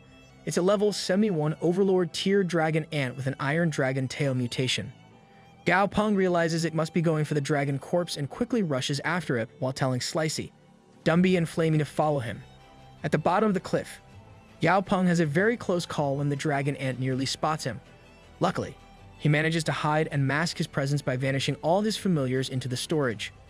From there, Gao Peng quietly sneaks after the Overlord dragon ant as it moves towards the location of the dragon corpse. The whole way there, he hears an intense battle up ahead and is hindered by the constant curtain of smoke. Once they finally get to the corpse, Gao Peng finds out that the corpse is that of a smoke dragon, which explains the constant smoke. Gao Peng notes that the dragon ants that have gathered to feast on the corpse are working together to drive away other monsters. Upon realizing that there are species that help their own, Gao Peng brings out one of his contracted dragon ants and instructs it on how to go up there and blend in. Sure enough, when the baby ant goes up to the corpse, the Overlord allows it to step up and eat its fill without any hostility. Can't blame him, that hungry face was adorable. Once the ant conks out from overeating, Gao Peng smiles and sends the next one forward. As his ants continue their feasting without a worry in the world, Gao Peng surveys the scene. The dragon ants evidently have a very strong sense of kinship towards their own, but they're equally hostile to any that aren't of their kind. Just off to the side, an ape monster has had its arms slashed just for stealing a handful of meat. Talk about brutal. Strangely enough, none of the monsters have even gone near the smoke dragon's head, which is where the dragon crystal is stored, inside the brain. You can only wonder if these monsters just don't eat crystals or something else is amiss that he's not aware of. Roughly 3 days have passed since the consumption of the smoke dragon's flesh, and Gao Peng is pleased to see that not only have 2 of his dragon ant babies gotten bigger, but one has straight up mutated. Dragon Ant 6 now has the ability to release smoke that it can manipulate for both offensive and defensive purposes. While the other dragon ants are geeking out over their awesome brother, a massive roar suddenly shakes the whole valley and turns the skies blood red. Gaopeng is highly concerned by this, but the dragon ants are even more terrified as they can sense whatever is coming. Sure enough, just a moment later, the cause of the sudden chaos shows itself as it flies past them. It's the ancient Blood Rage Dragon, which is a level 91 quasi-god tier beast. Yeah, the power creep is more real than in a gacha game. Gaopeng is freaked out by the insane level of power displayed on the creature's status window, to say the least. Even in its current state of being heavily injured, it makes the Overlord tier dragon ant from before look like an infant. Hang on, what the hell was able to cause heavy injuries to this thing? Still in shock from the dragon's appearance, Gaopeng doesn't think to ask that question and just rushes after it. Why? No, seriously. Why? That's horror movie level bad decision making. As they race after the dragon, the group lose it before long when you come across a puddle of the dragon's blood that dripped out from its injury. Before Gaopeng can stop him, the oldest of his dragon ants rushes to the puddle and declares that he will test the waters for them despite its corrosive nature. A moment later, he's throat deep in the puddle of blood, yelling that it hurts, but it's so good. Whoa, that's a little too raunchy, pal. We're a family-friendly channel here. As the dragon ant continues slurping up the dragon's life juice, Gaopeng tells his other familiars to be on high alert. Blood of such high quality as this is sure to attract plenty of other monsters as well. Sure enough, Flammy finds himself fighting off a wolf not long after that as it tries to get to the puddle. Luckily, the Firebird is more than a match for it, and takes it out with some blazing feather projectiles. Over by the puddle, the feasting dragon ant has fallen unconscious after just a few mouthfuls of the stuff, making Gaopeng wonder if there's alcohol in it. Did he just get stupider this chapter somehow or what?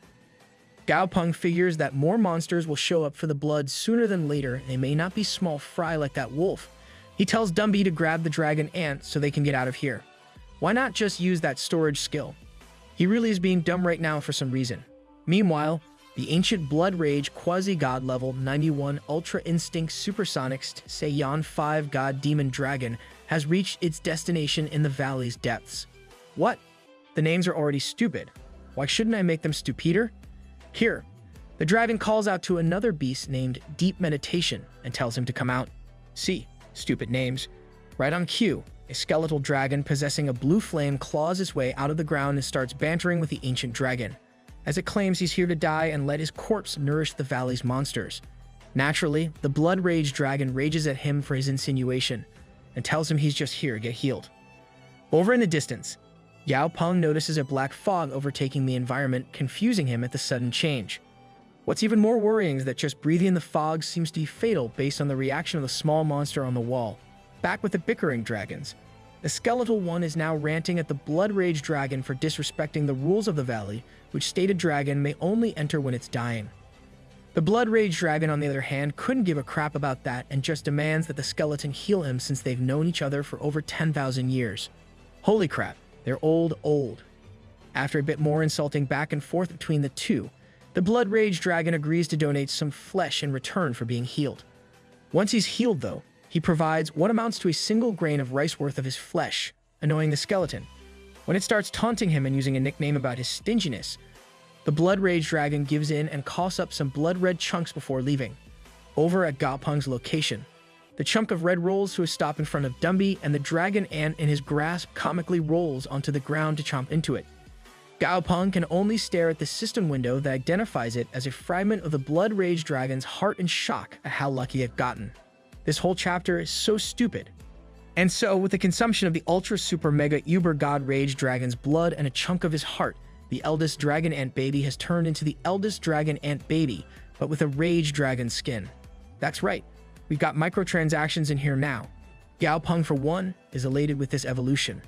Before now, Stripey was their only tank, but he's too large to be a practical frontline tank.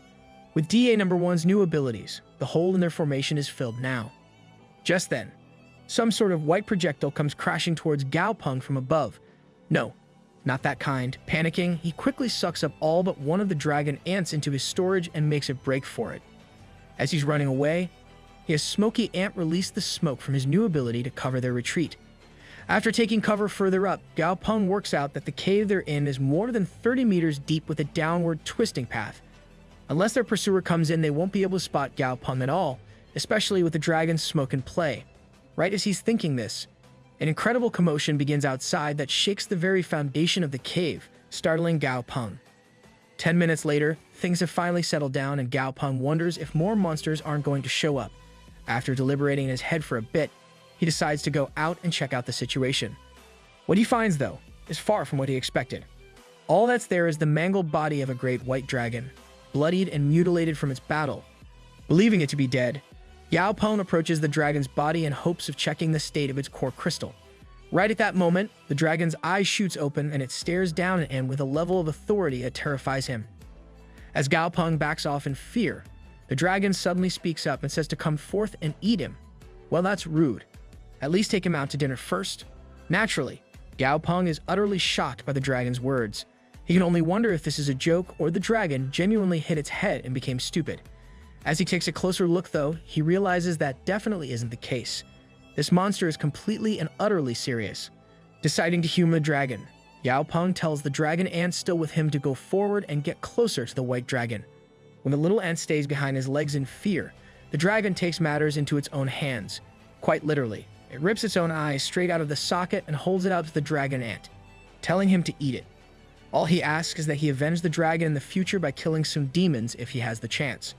Eyes going wide at the opportunity before it, the ant chomps into the eyeball without a second thought, completely forgetting its previous fear. As the dragon ant is chowing down, a ferocious red-furred beast comes onto the scene and leaps for the ant. The white dragon has been watching with his remaining eye, though, and he bats away the beast with a quick flick of its tail. As the beast scurries away, the dragon suddenly tosses a glimmering crystal at Gao Peng and tells him to take this too. Gao Peng is shocked to see what he's pretty sure is the dragon's core crystal. The white dragon simply says it's better for him to have it than the ones who have put him in this state. As the demons he's speaking of start showing up on the scene, the white dragon tells Gao Peng to leave now while he still can. Taking the dragon's advice, Gao Peng tells Silly to store away the core crystal before grabbing the dragon ant and racing off into the cave. As they run from the scene of the white dragon's last stand, Gao Peng comes to a startling revelation: the white dragon's request to avenge it. The severely injured blood rage dragon. The name of this valley, even the way monsters are bred here with the bodies of dying dragons. The fact that they've been in this valley for 3 months now and yet some unseen force has been maintaining a chaotic order from the background. There's probably a dragon maintaining that order at the center of this valley. That's probably the one who tossed the chunk of the blood rage dragon's heart to him before. That's why he's never met a monster above the overlord tier in his whole time here. This valley isn't a graveyard of dragons. No, it's a breeding farm for them. With this revelation, a lot of things start making sense to Gao Peng. These of which is still the fact he's seen no monsters above the overlord tier here. They must all leave the valley once they reach that level. As for Dragon Ant number 2, his consumption of the white dragon's eye has granted him an ability called the Daylight Aurora Pupil, which can see through darkness and even through objects eventually.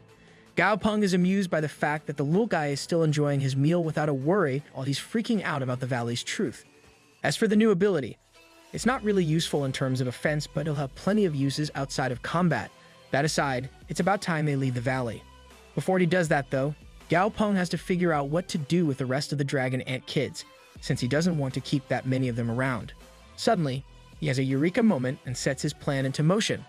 Later, the Overlord Dragon Ant is relaxing outside its home and enjoying the nice weather for once. It's one of the rare days he can take off and have a good time. That is at least. Until he suddenly senses a presence nearby. Instantly going on full alert, he calls out for them to show themselves. With all monsters above the Overlord tier already leaving this place, the Bears challenge him. Just as he says this, the 3rd, 4th, 5th, and 7th Dragon Ant kids pop out of a nearby bush and start chittering at him. The Overlord is confused and asks just whose babies these are with a sweat drop going down his head. That's when they decide to give him the fright of his life as they start yelling out that he's their daddy. Yikes, that's not what you want to hear randomly. The Overlord is pretty chill about it though and remembers his own kids who he enjoyed raising so much. Now that it's almost time for them to move out, he entertains the idea of asking his wife to make a new nest when they leave. Putting those thoughts aside, he turns to the kids and tells them not to call him that since he's not actually their father. In response, the kids start bawling and crying out that their daddy doesn't want them anymore. Terrified that his wife might hear them, the Overlord begs them to stop yelling. Unfortunately for him, it's a little too late for that. The Overlord's wife comes out of their cave upon hearing the commotion outside and comes upon a scene that enrages her. Her husband telling a group of children that he's not their father, and the children insisting that their mother asked them to come find him before she left. As they beg him not to turn them away, the wife appears behind the Overlord with righteous fury burning in her eyes. He can only plead with his wife to hear him out first, hoping to stay in her good graces. Instead, his wife ignores him and turns to the children before asking them where their parents are. When the children start crying and say that their parents abandoned them, the Overlord wife's motherly instincts flare up and she instantly embraces them. Just like that, they got new family. From the bushes to the side, Gao Peng just watches with a thumbs up and a crap-eating grin. Oh, that is just devious. Later, above the Death Dragon Valley, Gao Peng is facing one of the rare dilemmas that come with having too many familiars. He can't decide which one to promote first. Before he has to make a decision, Stripey interrupts to tell him there's a monster hiding in the soil nearby. At Gao Peng's instruction, Stripey forces it out of the ground and reveals a firetail mink toad. As the toad lays on its belly knocked out, Gao Peng sees its level 4 Earth Flame skill and tells Flamey to absorb the fire. The firebird does so and proceeds to, for some reason, break wind right in Goldie's face. The action results in Goldie's untimely passing from sheer disgust. Rest in peace, Goldie, you died the death of a true warrior. While Flamey rages at the toad for its fire making him gassy, Gao Peng tells him to calm down.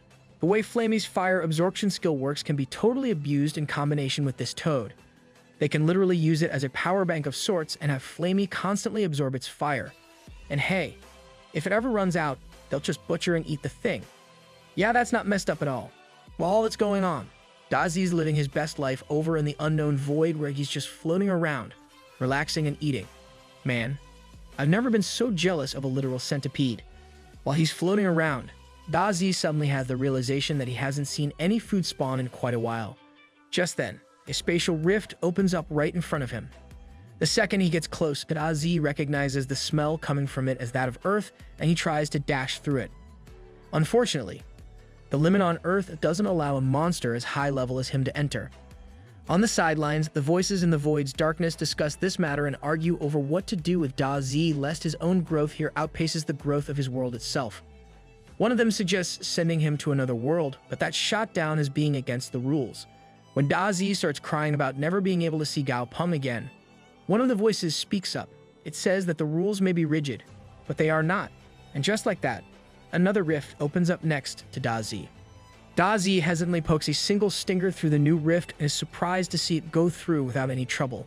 Curiosity getting the best of him, he pokes his head through to check out the other side, only to see a massive ocean that stretches as far as the eye can see. Worried that he might drown, Dazi decides to just retreat back into the void and wait for another chance to return to Earth. Unfortunately, the voices from within the void aren't having that and they kick him out of the rift and into the ocean. As the rift closes, Dazi looks up at it and cusses up a storm. He has to abandon that in favor of survival, though as a moment later, a giant fish tries to attack him from below. Annoyed by the low-class beast trying to get bite of him, Dazi lets loose a blast of lightning that completely fries the fish. One tray of fries and we've got ourselves some primo fish and chips here. After that's dealt with, Dazi angrily flies off into the distance, unaware of the other fish watching him go. Over with the others, Gao Peng suddenly senses an overbearing presence. He worries that the monster from the bottom of the valley has caught up to them, not realizing that what he's sensing is Dazi and his connection being restored. Turning to the others, he quickly has them get into formation to fend off an attack. As soon as they're all prepped, Gao Peng calls out to catch their attacker off guard and attack it as soon as it appears. 10 minutes later, nothing has happened. When Flamey tells him there aren't any monsters chasing them, Gao Peng decides to pretend it was all planned in an attempt to preserve his dignity. Spoilers, it does not work. After putting that whole incident behind them, Gao Peng decides to head east now since there are only labyrinths in the south. Hell, he might even get a decent water-type familiar out of the ocean there. Thanks to his new storage space skill, he doesn't have to worry about keeping such a familiar inside water at all times. With that decided, he sits in a chair on Stripey's back and praises the treasure-sniffing mouse for finding more wolfberry grass today. With this, he can now kickstart the evolution of Xiao Hua, Dumby's daughter. She's level 30 now and of excellent grade with a deep interest in reading and studying. Gao Peng figures there's no time like the present and preps to promote her today. He grabs the tools necessary from Silly and gets to work on preparing the necessary solution. Once that's done, he hands it over to Xiao Hua in her studying area and tells her to drink it.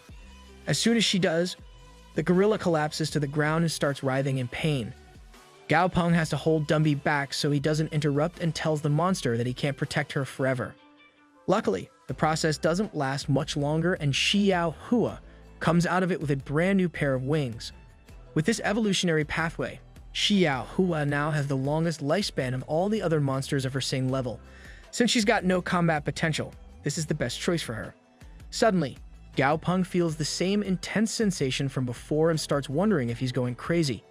Meanwhile, Da Zi is busy fleeing over the ocean from an angry mother beast. As he's fleeing, he yells out at the mother for being mad when he only ate one egg. Oh wow, that's messed up, man. As the beast closes in on him, Da Zi can only scream out for Gao Peng to save him. As he continues fleeing from the giant sea monster, Da Zi yells back at it to stop chasing him since he already returned his egg yolk. Is that some kind of pun I'm too saying to get? Rather than listening to a word he has to say, the beast just lets out a guttural roar and lunges toward him. Da Zi just barely makes it through the several slash attacks in his way without getting hit and decides to use his eye of the heart to read its thoughts. Unfortunately, the only thought in the beast's mind is to eat Da Zi. Realizing the beast has no intention of ever letting up on him, Da Zi lets loose a torrent of lightning right there in the middle of the ocean. With the beast stunned for a few precious seconds, Da Zi runs like all hell away from it. Well, flies actually, but you get it. Smugly, he turns his head to taunt the beast for chasing him. Instead of mouthing off, he gets to see the terrifying image of the beast's maw wide open as it closes in on him. As Da Zi yells out wondering why it didn't work and begging for Gao Peng's help, the man himself is at the seashore examining the ocean. As he's watching the water, he suddenly hears Da Zi's thoughts about how hungry he is. Exasperated with himself, Gao Peng believes he's imagining stuff out of how much he misses Da Zi. Flamey and Goldie do their best to comfort their master, but just then, he hears the centipede's voice again. Realizing this can't be a coincidence, Gao Peng sends out a thought, asking where Da Zi is. Sure enough, this works and the centipede dragon is overjoyed to finally get a reply after so long. He starts blabbering about how much he's missed Gao Peng and that he's been getting chased by a huge worm for 4 straight days now. Hold up, what? Dumbfounded by what he's hearing, Gao Peng tells Da Zi they're at the seashore and asks where he is. Da Zi replies that he's in the middle of the ocean and has no idea which way land is. Since there are no real landmarks out at sea, Gao Peng tells Da Zi to just keep going straight till he eventually reaches land.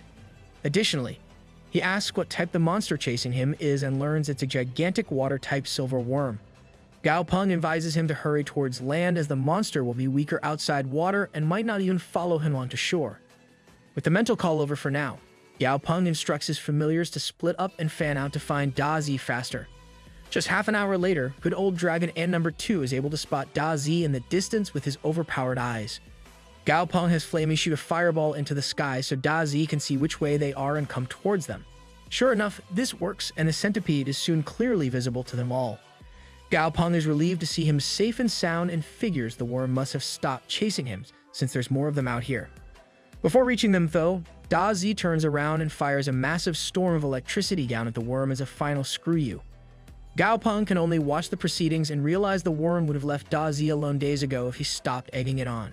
Now that things are calmer, Gao Peng can't help but wonder how Da Zi grew so many wings on his back in just 6 months.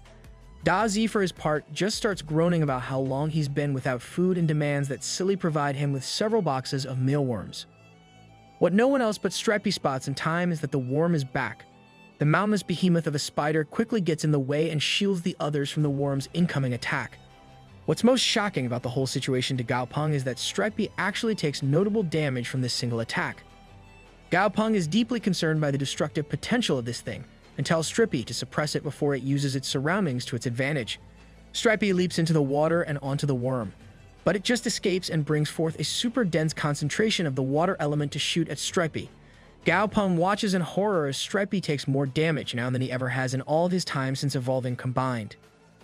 Confused about just what the hell Da Zi has provoked, Gao Peng checks the beast's stat window and is hit with instant regret. They're facing a level 74 Overlord tier Deep Sea Silver winged 3-eyed snake. They're so screwed. Floating behind his head, Da Zi innocently asks Gao Peng if he messed up. Yes. Just yes. So badly.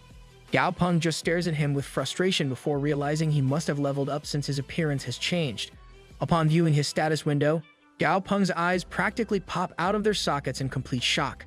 Not only is Da Zi now at Emperor tier as a level 69. Heh, nice. But he also has multiple skills over level 5 and a mythical grade along with a named 24-winged lightning sky dragon. The stats are actually more impressive than those of the deep sea silver winged three-eyed snake.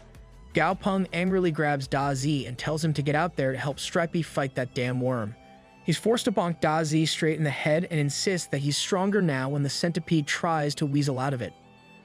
Unable to argue against Gao Peng, Da Zi leaps into action and lets loose a skill called Explosive Lightning at his suggestion. Shockingly, this goes straight through the water barrier pulled up by the worm despite it having the environmental advantage. Dumby quickly uses the opening to close in on the snake and deliver a powerful blow, but the worm moves just in time to make it hit its scales instead. With that, Dumby is blown back to land. However, he's able to activate his dark flames all over the worm's body now and does so without hesitation. Gao Peng realizes that the flames are actually burning the seawater on the snake's scales, rather than its own elemental energy, and interestingly observes the effect. Meanwhile, the giant worm unleashes a trio of extremely powerful water elemental tornadoes. In the midst of these, it dives underwater in an attempt to escape.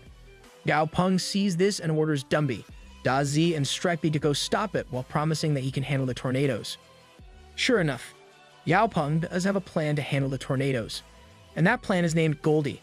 Since the Twisters are an elemental attack, Goldie's Forbidden Domain ability completely cancels them out and leaves the two totally safe. A full hour later, the fight is still going, albeit in a very terrible state. Stripey is heavily injured while Dumby and the giant worm are both moderately so. Gao Peng watches from atop Flamey up in the sky and thinks about how this would have been over if it were any other monster. Regardless of its durability though, it has no way to escape now. Sure enough, the next flying kick Dumby hits it with is the one that blasts the worm unconscious and into the ocean. Gao Peng is celebrating the victory of his familiars over an overlord and thinks about how insanely strong Da Zi will be now with just a bit more experience. Back on Earth, the ancient tribes that have reservists clearly don't see Earthlings as compatriots, so Gao Peng's familiars will become targets if he's not strong enough. With that in mind, he has to promote both their grades and levels in equal measure to give them an edge over all the other familiars. More importantly, he's super excited by the idea of using his new storage skill as a loophole to smuggle higher tier monsters than what are allowed into Earth. As for the aftermath of their battle itself, Stripey has severe injuries, but the Earth's elemental energy is healing him as fast as possible. Meanwhile, Dumby is able to heal just by absorbing the ghouls he's resurrected, which even Gao Peng thinks is pretty broken. And finally, it's time for Gao Peng to get to work with the altar imp he has decided to call Dark Child. A name which Dark Child really doesn't like and tries to convince Gao Peng not to use since he's literally just the altar's avatar. Unfortunately, he achieves absolutely zero success with that, and even Goldie jumps in with his 2 cents about how that name is totally cool. Hang in there, Dark Child. And so, our hero and his pseudo family spend the next 6 months together, honing their skills and growing stronger than ever. It has now been a full year since Gao Peng has been training in the Black Fog world, and let's just say it shows. Daddy?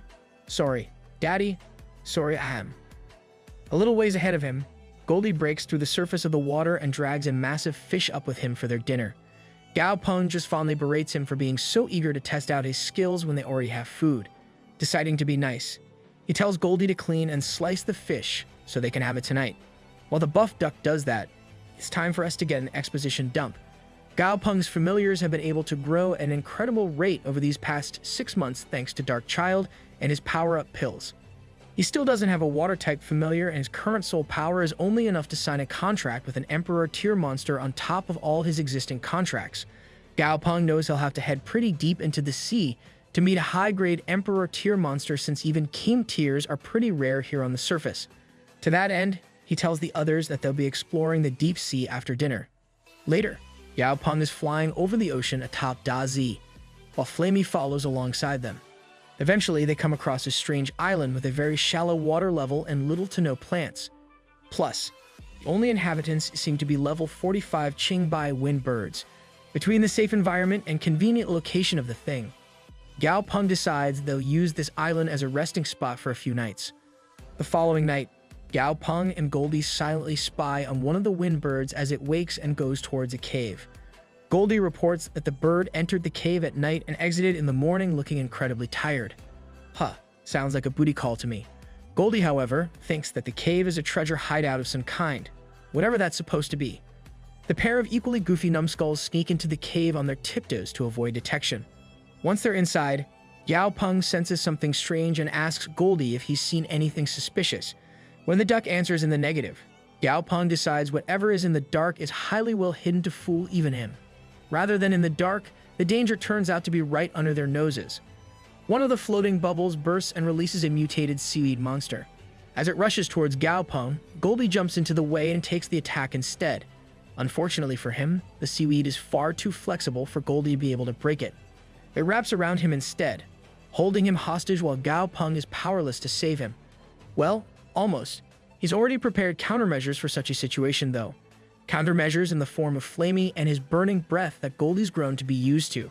As Flamey blasts him with as much fire as possible, the seaweed is burnt away despite having a fire-resistant skill. While Goldie argues with Flamey over cooking him alive, Gao Peng examines the seaweed. Its flame resistance level only being level 3 is why Flamey was able to just burn through it and cause damage anyways. Suddenly, Gao Peng hears menacing sounds from up ahead and watches as several pairs of glowing eyes appear from the dark. Without wasting a single moment on hesitation, he orders Flamey to fry the crap out of the dark end of the cave. As Flamey carries out that order, one particular monster manages to break through his flames and make a path for other water types behind it.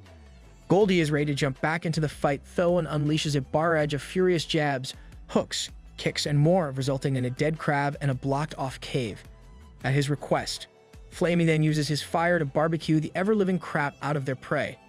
Half an hour later, the group are enjoying the fruits, or rather the fish, of their labor when Da Zi shows up, lured over by the smell of food. Gao Peng tells him to forget about it since he didn't contribute to beating these monsters at all, and tells Goldie to move them outside first. The buff baldy of a duck is carrying out an oyster when it makes a strange noise. He and Gao Peng give each other a knowing look before Goldie forces the thing open with brute strength. As soon as he gets it open though, the thing inside rushes away too fast to be seen. It might be too fast to be seen, but it's not too fast to be messed with though. Gao Peng casually sticks his leg out in the path of the moving object and causes it to roll to a stop. As they get closer to it, Goldie picks up the ordinary-looking fish and grins as he thinks of the 500 credits he gets on average for such a catch. As the fish stares at him with unfettered hatred and rage, Goldie comments that it must be worth even more than the usual. That's when the fish decides to finally speak up and start cursing the crap out of Goldie and Gao Peng. Well, Gao Peng is pretty sure it's mostly meant for him since the fish is speaking in Mandarin Chinese, his language. Unaffected and even annoyed by the fish's anger, Goldie flicks it hard enough to make the fish's head spin. In response, it gets even angrier and starts ranting about the usual, "Do you know who I am?" crap and blah blah blah. Meanwhile, Gao Peng takes the opportunity to study the fish's status window and finds that its name, level, and grade are all unavailable for him to view. Gao Peng knows thanks to his experience with Frosty that this means the fish is in a sealed state. He can only imagine how powerful it'll be when fully restored if it's at level 50, even in this weakened state. As the fish notices Gao Peng staring at it with stars in his eyes, it starts cussing him out too. In response, Goldie takes offense and gets in front of him, ready to fight. Gao Peng stops him though and tells him the fish is trying to agitate him on purpose. Turning to the fish, Gao Peng blatantly tells it that he's looking for a water-type monster to contract, and even if it's useless in combat, he'd still like to contract it since it's so cute. This of course frustrates the fish, who insists that it's evil and ferocious. This only cements Gao Peng's decision though and ends with him asking Goldie to take the fish outside for a little heart-to-heart. Totally not a torture session. Later, Goldie returns with the fish in a highly bruised and battered state. Gao Peng keeps telling it how amazing it is despite its insistence to the contrary. The fish tells him it knows the location of some of the highest grade monsters in the ocean and will help Gao Peng find a satisfactory one to contract with. Gao Peng sticks to his guns though. He tells the fish that he understands its hesitance, but he doesn't want any other familiar but it. Instead of letting him go, Gao Peng offers to help the fish recover its lost grade. Either that or get buried in a hole. Yikes, not much of a choice now, is that? The fish feels very much the same as it just stares at him angrily. Suddenly, Gao Peng places his palm on the fish and closes his eyes. A moment later, he's inside the creature's consciousness. Here, he sees a dead-looking endless ocean with just one small area having any sense of life to it. That's when the fish enters its consciousness as well and bellows at Gao Peng angrily for sneaking in when its guard was down. Gao Peng just cockily asks if it wants to try hitting him with lightning. On the inside, he's cool as a cucumber because he knows the fish's soul power is lower than ever right now. So much so that it may even be less than his own. When he offers to contract with the fish one more time, it rethinks its options and asks Gao Peng if he can truly help recover its grade. With a bit of sweet talking from Gao Peng, the decision is made and their contract is signed. With that done, some of the unviewable stuff on Gao Peng's system window shows itself. It's the requirements for the fish's promotion to perfect grade, and let's just say they're far from being reasonable. Gao Peng can only scream at the several tons of materials he's going to have to dish out to evolve the damn fish. 3 years later, a busy bar can be seen in the Yuzhou area. A bunch of men in here are discussing the state of the world's monster trainer scene and how the strongest trainers are those of the ancient tribes when an older gentleman speaks up. He tells them all for putting down the people of Earth and encourages them to walk their own path. He also says that Ji Hanwu and Gao Peng are the strongest trainers of their time, but this seems to draw the ire of one of the men. He tells the older guy that he agrees that Ji Hanwu is strong, but he refuses to acknowledge Gao Peng. Instantly, the cocky guy's friend grabs him by the arm and tells him to shut up. Here at Yuzhou, everyone should know that the Southern Sky Group are the ones on top. Even the guards are staring at him with poorly hidden anger. An older man speaks to a seated young man and tells him he'll send someone to punish the offenders at once. Instead, the young man, now revealed to be Gao Peng, tells him to let them have their freedom of speech. Let's be real, we all knew it was him. Though he says this on the outside, Gao Peng quietly signals Flowery to place a curse on the two guys that'll make them sick for a few days. Talking smack about him behind his back is one thing, but how is he supposed to excuse such disrespect right to his face? Gao Peng is more than a little surprised to find that the limit on Earth still hasn't been released or even raised in the time he's been gone. Luckily, the loophole he thought of regarding his storage space worked out after all, and he can smuggle over his familiars. As for said familiars, Xiao Hua is now even more different than before and always wears a robe. Most of the others are busy with more training or other important tasks. The fish he contracted, now known as Fishy, is acting as a spy in the Fa world's ocean. It's thanks to him that they've been able to advance so much. As he's pondering over all that, the drive ends and Gao Peng arrives back home at last. Only it's way different than he remembers. After the shock he suffered upon seeing the new entrance, Gao Peng enters the Southern Sky Group HQ to meet Grandpa Ji. After a quick hug, the old man instantly tells Gao Peng to come in for his favorite pork rib soup that he's prepared. Inside, Gao Peng is shocked to see Bei Qingyan lounging around in casual clothes. She seems happy to see him but tells him she'll leave so he can have a proper reunion with his grandpa. The old man in question is quick to tell her to stay for dinner, though since they already know each other.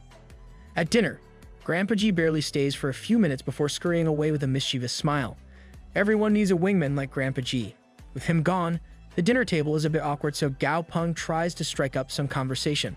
When talking about Yuzhou's food turns out to be a dead end, Gao Peng comments on how Bei's face has gotten rounder since their last meeting. Holy crap, how do you fumble that bad? As anyone with a brain would expect, Bei gets upset and leaves, telling Gao Peng to enjoy the rest of his meal. From the spot where he's spying, Grandpa G can only be mad at how clueless his grandson is and how he'll never get any grandkids at this rate. Sometime later, Gao Peng joins his grandpa as he gives a speech to the students of his high school. One meant to inspire them to do their best at this year's National High School Championship. Not only will the top 3 have their pick of a commander-tier familiar from the Southern Sky Group, Gao Peng will personally customize anything for the first-place winner. Later in the principal's office, Gao Peng asks what the hell the National High School Championship even is. I mean, it sounds pretty self-explanatory. Come on, man. She explains that it's an annual tournament jointly organized by the government and various top forces of the Huaxia region. This year will be the second one. Gao Peng is quick to note how strange it is that they placed 8th last year when they're literally one of the organizing committees.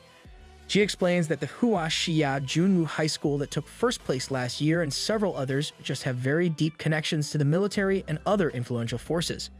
Gao Peng can't help but believe that the government has become a shell of itself over these past 3 years. She assures Gao that they didn't place low for a lack of talent or quality though. It's simply because they supported their students in terms of educational resources instead of giving them familiars right off the bat. Gao Peng quickly comes to a conclusion about this method and tells his grandpa that he totally understands. It's a great idea to raise trainers like this, so they're well trained without becoming over-reliant on their familiars for everything. Rather than telling him he's right, Grandpa G angrily yells at Gao Peng that he doesn't understand anything. A confused Gao Peng is then subjected to his grandpa's ranting about how rough things have been in regards to the Northern Frost tribe and how much trouble it was to get Bei Qing Yan here only for him to open his big mouth and offend her. Gao Peng is quick to defend himself and tells Ji that he doesn't even know if she's interested in him like that. Plus, it'd be really awkward for their friendship if she rejected him or something. Grandpa G just angrily tells him that that's nonsense. Of course she doesn't have feelings for him. Those don't just come out of nowhere. They have to be brought out. He was way smoother than this when he got with Gao's grandma, and his father was the same with his mother. Weird flex, but alright, Gramps. Rather than listen to his grandpa talk more about romance, Gao Peng decides to bail when he isn't looking and runs for the hills. He calls behind him that he's decided to lead the academy's team in this year's championship, so he's going to go prep for that. Later, Gao Peng arrives in one of the gardens on the property to meet his sister Tong Tong after so long. Whoa, I forgot she even exists. While teasingly petting her softie, Gao Peng begins asking her for a favor. Because of the several unfavorable forces making moves recently, he'd like her to work as Tianga Academy's gatekeeper. While Gao Peng starts listing off benefits like just delegating the job to her familiars and building her a villa next to the campus, Tong Tong agrees without much convincing. In her own words, it's not like she has anything better to do. Right after she agrees, Gao Peng slightly startles upon sensing something in the distance. When Tong Tong asks what's wrong, he just says that some people aren't too happy about his return. That night, Gao Peng walks the outdoor walkways of the group HQ, using himself as bait for the attackers he already knew would come for him. Sure enough, a spider familiar attacks him right on time, causing Gao to dodge out of the way and springboard off a soon-ruined wall. As he examines the spider's movement patterns, Sister Tong Tong's Softie shows up to help him out. As Softie fights off the level 55 Moonshadow spider, it decides to cut its losses and run away. Unwilling to accept that, Gao Peng brings out his treasure-sniffing rat and tells him to find that spider's trainer via scent. As long as he doesn't kill anyone, everything is fair game. The rat fires off a salute at its master and rushes off to complete the task given to it. In an unknown location in the nearby forest, a robed man is quietly lamenting the failure of his assassination attempt on Gao Peng just now. He's preparing to flee the area lest he be found out when his dog familiar is suddenly cleaved into two by the treasure-hunting rodent. Well, looks like someone got quite the upgrade. The would-be assailant is just as confused since his info on the rat is from before the Fog World training. As such, he's unprepared when said rat uppercuts his jaw shut and sends him to Dreamland. Back at Southern Sky HQ, Gao Peng can tell from the spider's agitated movement that its master has been caught. The spider tries to go transparent and use its enhanced speed to get a clean hit on Softie, but Gao Peng sees right through it. He warns Softie in time for the cat to dodge. In the next couple of seconds, the spider is seconds too late to see the danger coming in at it from the sky above. Flaming is shown up to the scene and utterly crushed the spider in one fell swoop. Gao Peng takes a closer look at the spider that's clinging to life by a thread. Seeing as how it just tried to assassinate him though, he's not feeling particularly merciful and tosses a rock at its head, finishing it off. As he's turning away from that, the treasure-sniffing mouse gets back, dragging the spider's trainer behind him by the foot. Gao Peng just calls out Flowery and decides to heal this fool so they can wring some information out of him. By the time he's awake, Gao Peng is at the end of his rope in terms of patience. He tells the man to get to talking about who sent him and how he knew where Gao Peng would be. To make sure the threat in his words is clear, he brings out a mace to intimidate the man. When he starts whining about how this is illegal, Gao Peng can't help but be amused and call him out for being childish. Didn't me just try to carry out an assassination? Illegal my butt. Just a few moments later, Gao Peng has extracted most of the info he needs. This guy, Tong Chun, was sent by the Kushan group to investigate the strength of their candidates for the national championship. The only reason he decided to pull an assassination attempt on Gao Peng was as a bonus since he was here anyway. There's just one problem. Gao Peng doesn't believe that pile of crap for a second, and Tong Chong refuses to say anything further. Seeing that it's time to resort to drastic measures, Gao Peng calls out Brainy and has him get to work. Moments later, the living brain has extracted the memories of the assailant and shares all the relevant info with Gao Peng. He was actually sent here to eliminate the familiars and the 5 representatives they've registered for the championship. Stormcloud Sparrow in particular. Gao Peng realizes this means they have a spy since Grandpa G was keeping that familiar as a secret trump card and very few people even knew about it. Plus, the assailant knew where Tong Tong's house was and when he'd be there. Gao Peng had originally planned to just coach his team through a fair and clean run of the championship, but things seemed too complicated for that to be possible now. The next day, the 5 representatives from Gao Peng's academy gather at the mountain behind his villa at his request. The group kills some time talking to each other about their new coach and all his achievements before he finally shows up. The entrance to his lab opens up with a loud rumble and kicks up a cloud of dust as Gao Peng invites the students in. As they're stepping in, Gao Peng explains that he wanted them to just have fun and get some good experience at the championship initially. With the most recent developments though, he wants them to win it now. Now fully inside his lab, Gao Peng gives them the cold hard truth that expecting to win with their current familiars is a pipe dream, if even that.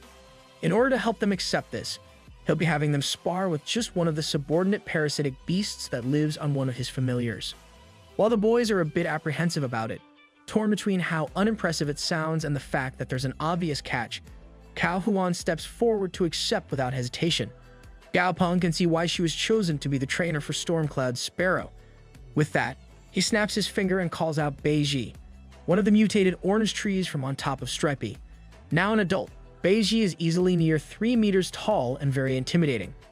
As the boys stare at the beast in awe and speculate on how this is possible, one of them unknowingly hits the nail on the head by asking if Gao Peng has a familiar the size of a mountain. That aside, Gao Peng goes on to inform them that this beast is a very low level one, being only level 50. Plus, it's not even a combat type. If they can beat this beast, he'll let them be eligible to compete in the championship. 2 of the boys instantly send their Iron-Boned Saber-Toothed Tiger and Iron-Winged Armored Paladin to take on Beiji. Unfortunately for them, Beiji takes out their familiars with barely any effort at all. He knocks away the tiger and traps the paladin in a tight wooden prison, leaving Gao Peng to stare down at them sinisterly with just one thing to say: let's have some fun. The end, for now. Gao Peng is training some students from his school to participate in the national championship for monster trainer students, and Gao's familiar, Beiji, seem to be dominating the battle. Frustrated, Jiu Jia and Ali send out their pets to stall. The former has his pet, Devil Vine mountain climbing monster, using the restriction skill. Not even 5 minutes in and we're back at it with these ridiculous names. Beiji stands in place as the plant-based monster's vines hold him in a death grip. But there's one fatal flaw in this approach, one that Gao Peng instantly takes note of. Despite their decent teamwork, they just made an attempt to control a wood-type familiar with a lower-level familiar of the same type. Well, time for them to get wrecked. The second Beiji opens its eyes and gets anything close to serious. The vine monster's position is reversed and it's trapped in fresh vines. Glancing toward Cao Huan, Gao Peng wonders what she'll do since her Stormcloud Sparrow is their only chance of victory now. Surprisingly, she actually raises her hand and admits defeat, shocking her classmates to their core. As they question her decision, Gao Peng makes it known that her familiar did stand some chance of victory, even if a slim one. So why did she surrender? She replies that her familiar's grade was raised by him in the first place, so whether she fought or not was unimportant. What? How does that make any sense? This seems to satisfy Gao Peng as he then tells them he wants to show them the importance of levels with this beatdown of a battle.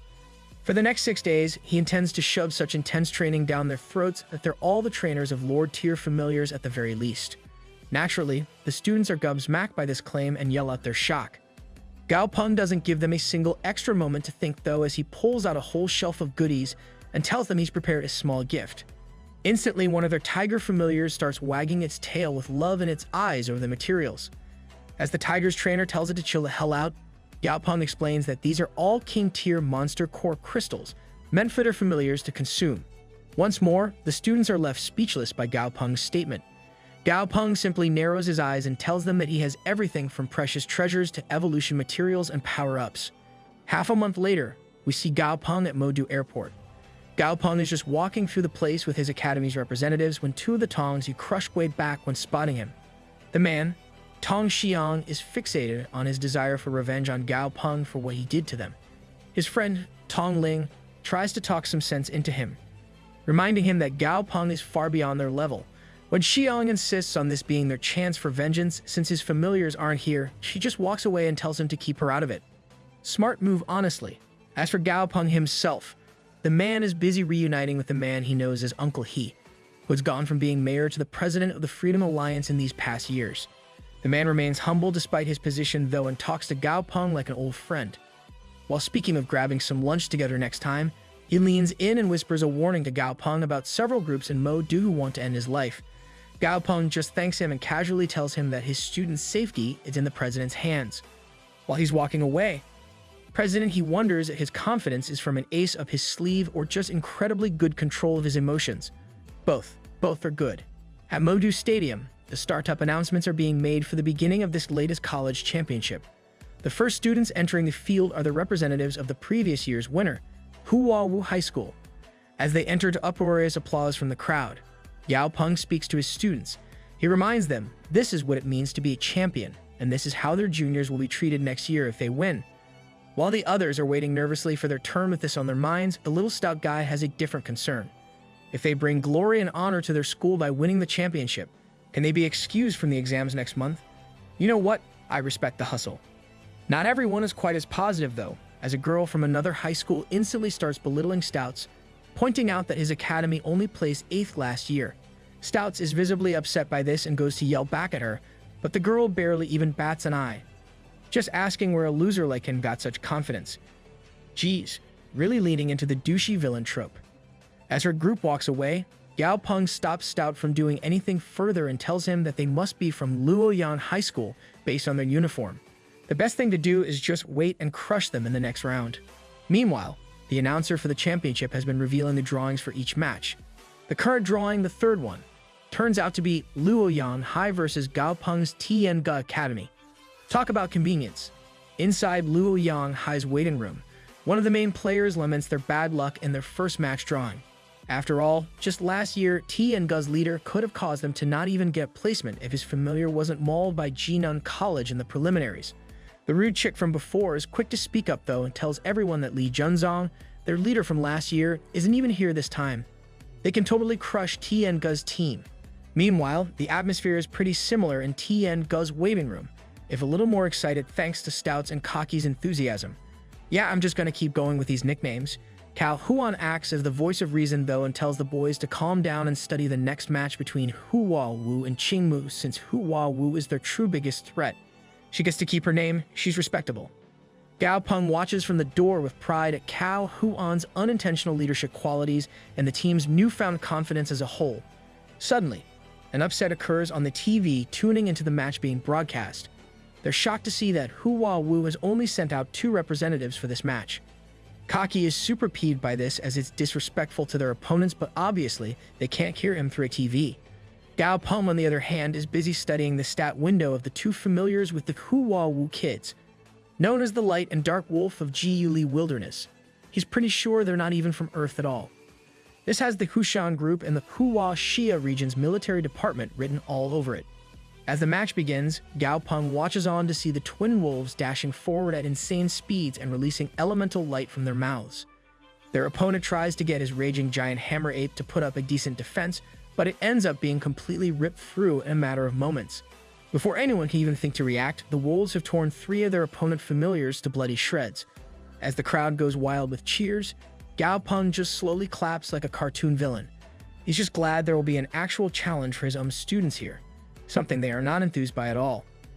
Next up is Tianga versus Luoyang. The commentators take their time explaining how Gao Peng has returned after 3 years of absence to lead this year's team. Over in their prep area, Stouts asks Gao Peng if they should just send out 2 familiars as well to assert dominance. Though he has confidence, Gao Peng doesn't want to leave anything to chance and tells them to keep their cards close to their chest till the finals. He turns to Cao Huan and shares his strategy with her on how to handle the current match. With a combination of her Cloud Sparrow Storm Cloud Sparrow and the Devil Vine Mountain Climbing Monster, they should be able to end things without ever revealing their trump cards. All the students are very approving of Gao Peng's sly ways, though he maintains it's just strategy. Over in Hua Wu Hai's waiting room, their coach is gloating over how Tianga is weak and will lose with their subpar familiars trained by the subpar man that is Gao Peng. There's a reality check just waiting to happen. On the arena floor, Tianga's team faces off against their opponents with the planned familiars in place. The commentators are quite confused by Tianga's decision to put forth the wood type as their front line, considering the low defense of such types and the fire type of their opponent. The snarky chick from before actually senses that something is off and warns her teammates before the match starts. As soon as things are underway, Stouts has devil vines spread out multiple vines to seize the terrain. Something which Luo Yang tries to punish with flame, only to learn the shocking fact that Stouts' devil vine is somehow immune. Just then, the commentators voice their theory about this situation. Considering the fire immunity and the number of vines released by this familiar, it seems to have already reached Lord Tier. As the rest of her teammates freak out over the opponent's familiar being a Lord Tier, the snarky chick tries to regain control of the battle. She sends out her 1,000 leaf mantis to cut off the vines before spreading, causing it to lunge forward with a full-powered smash of its blade-like arm. Unfortunately for them, this barely even puts a scratch into the vines of the devil vine. From the other end of the arena, Stouts smugly tells Devil Vine to take them all down, with a devastating application of the skill called Strangling Vine Ocean. The Devil Vine does just that, and the battle is over before it can even truly begin. The snarky chick forfeits the moment she and her teammates feel their familiar's vital signs fading. Well, at least they're good trainers, I guess. With their victory, the Manga Academy students have shocked the crowd and put themselves back in the public eye after last year's defeat. Something that's compounded even more by the fact they did it with just a single familiar. From his spot, Gao Peng smiles at all the students and notes that the Luo Yang girl made the right choice. Since this is just the qualifier match, they're better off conserving the energy of their pets for later. Later that night, Gao Peng exits the arena to meet a driver sent by President He to get him. When his students ask if he's not coming with them, Gao Peng smiles sinisterly and tells them he has something to take care of. Even later that night, Gao Peng heads out onto the streets and gets into a taxi. He asks the driver to get him to a quiet spot and puts on the news. The only information on there is incredibly grim. Not only are spatial distortions of increasing magnitude expected soon, but new monsters are also appearing. Gao Peng ponders on it all and thinks about how monsters were fierce beasts in the early days after the cataclysm and are now living among humans. Unlike the people of Earth, Gao Peng has learned the truth from the Black Fog world. Considering that truth, he wonders if the ancient tribes are really as omnipotent as they like to claim. Well, that's some foreshadowing if I've ever seen any. Suddenly, the taxi comes to a halt outside a seemingly random spot with the sound of tides nearby. Gao Peng notes that the place is definitely quiet. Just then, the taxi driver asks a generic question. In response, Gao Peng reveals he knows the man isn't a real taxi driver. The man introduces himself as Yin and tells him he's here with an invitation for Gao Peng to join the Yuhu tribe. Upon Gao Peng's skepticism, Yin claims that his clan only recruits those of the highest potential. Gao Peng sees right through all the flattery and bullcrap though and calls him out for his tribe being in desperate need of help of some sort. Offended and annoyed, Yin tells him the Southern Sky Group will pay for his words today. Gao Peng simply asks him to answer one single question. Why are they targeting Manga Academy constantly if they want to recruit him? Wait, what? I must have missed something. Before Yin can respond, Tong Xiang shows himself from behind a tree and explains that this is just the way of the ancient tribe. Any tribe is weaker than theirs is to be taken over by their enemies by default. Gao Peng is on guard at once as he states that the Tong tribe is in on this. Xiang quickly assures him though that that's not the case. He's just mad at Gao Peng, so he's here to watch Yin end him as a spectator. Huh. Well, that's something. Xiang also mentions that the White Dragon tribe won't send anyone to help him since his grandpa refused their recruitment. Rather than being concerned by any of this, Gao Peng just calls out 5 of his weaker familiars and tells them he doesn't need the White Dragon tribe. Rather than being intimidated, Yin just laughs at him for only having 5 familiars out here. Gao Peng just tells him that only King Tier monsters can be born here thanks to Earth's limit restrictions, so what else would he need? This seems to be just what Yin wanted to hear as he starts going feral with claims of how it's a special day today.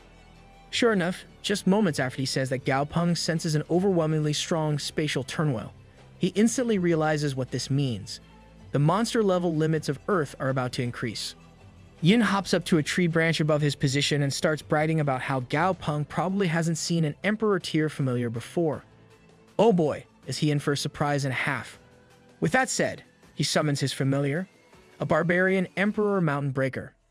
Gao Peng's busy reading the status window of its supporting familiar, a level 60 meteorite magic ball, when Yin mistakes his silence for fear. He tells him he'll give Gao Peng the chance by only using his supporting familiar. Plus, he'll wait 10 minutes so Gao Peng can run, and the further he gets the less Yin will hurt him. Internally, Gao Peng is just stumped at how cocky the guy is when he hasn't even shown his own cards yet. Not to mention the meteorite ball thing is clearly rarer than the mountain breaker with the ability to possess living beings. That's the glow around Yin's limbs. Yin takes offense to the fact that Gao Peng is refusing to run and shoots a beam attack at him. Dummy's daughter blocks this with only minor injuries which Flowery is quick to heal. Yin retains his smugness from inflicting that injury though and starts talking about how Gao Peng should just stay under the radar if he wants to live to reach his true potential. The man in question just laughs in Yin's face and tells him he lacks imagination. With that, he snaps his fingers and summons forth Slicey, who now dons an impressive set of black armor shell. Yin instantly recognizes the bladed beast for the Emperor tier it is, and he's blown away that Gao Peng managed to get a familiar that high in just 3 years inside the Black Fog world. Brother, you don't know the half of it. Yin worriedly sends forth his mountain breaker and whines about how his original plans to toy with Gao Peng have been ruined now. Womp womp loser. The second the mountain breaker gets near Gao Peng's location, Slicey takes off in a burst of speed and slashes the larger beast's arm to ribbons. Then, from his position in the sky, Slicey leaps downwards toward Yin while he's still in shock and slashes his arm as well. Luckily for him, he's able to use his special skill, life-saving teleportation, in the nick of time to escape. Well, sort of escape. He only gets so far before Gao Peng instantly catches up to him and turns the tables. Now he has 10 minutes to run. Yin knows he's done for and starts groveling and begging to be spared. When he promises he'll stop his tribe from making trouble in the future, Gao Peng just tells him there won't be a Yuhu tribe left in the future. With that, he steps away to tell Tong Xiang that they need to talk since he knows more about Yuhu. Once he has his back turned, Yin yells that he forced his hand and sends Mountain Breaker forward to attack once more. Tong Xiang points out that Yin is flying away, but Gao Peng just casually says that he won't make it far. Sure enough, right as Mountain Breaker gets close, Gao Peng summons Dragon Ant number 3, the Power King Kong Ant. As a level 68, he easily stops the Mountain Breaker and proceeds to smash him into the ground hard enough to make a Kaiju jealous. From behind him, Tong Xiang can only be grateful he decided not to openly oppose Gao Peng. Up in the air, Yin is sure he's safe as long as he's airborne. That belief is shattered moments later when Slicey is launched into the air like a cannonball and twists in a tornado of bladed fury to shred Yin into a bloody paste. Afterward, Gao Peng amusedly watches Dragon Ant number 3 and Slicey's antics. Suddenly, Slicey rushes his way and brings out Yin's meteorite ball, saying that he found it. Tong Xiang is utterly flabbergasted by how casually Gao Peng just summoned 2 Emperor-tier familiars. Oblivious to Xiang's worldview being shattered, Gao Peng just examines the meteorite ball thingy that Slicey's brought over to him. He holds up the moderately injured orb to Xiang and asks him what it is. The Tong tribe member answers that it's known as the Starry Magic Ball. Gao Peng is interested in how he calls it by a different name than the system itself does.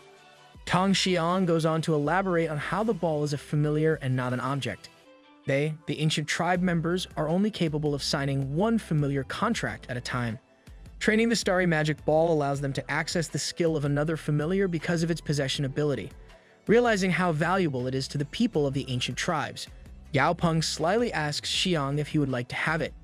When the green-haired wonder expresses his surprise, Gao Peng tells him it's no big deal. After all, he'll get a bunch of them when he cleans out the Yuhu tribe.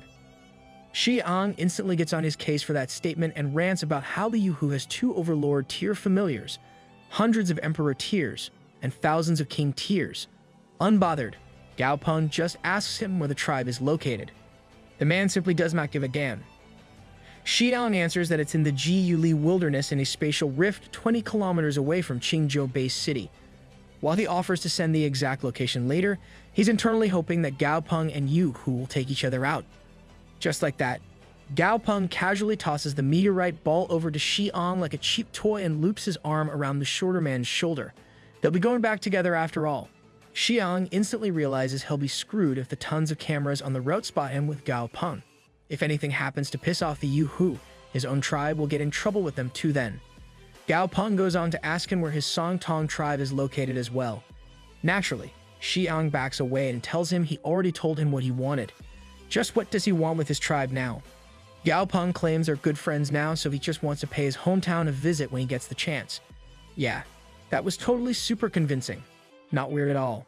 When all he gets from Xiang is a scoff, Gao Peng heads off and tells him he won't force him if he doesn't want to share that information. Later on the outskirts of Modu, Gao Peng is traveling atop his fourth dragon ant baby. The Aurora dragon ant is now a level 69 Emperor tier beast. He speaks to his Uncle He over the phone and asks him to take care of his students while he heads out to handle some things. The older man is happy to accommodate him, leaving Gao Peng free to work out his next plan. For one, he finds it odd that the ancient tribes are unable to sign more than one familiar contract at a time, especially since they reportedly were able to do so many years ago but lost that capability over time after leaving Earth.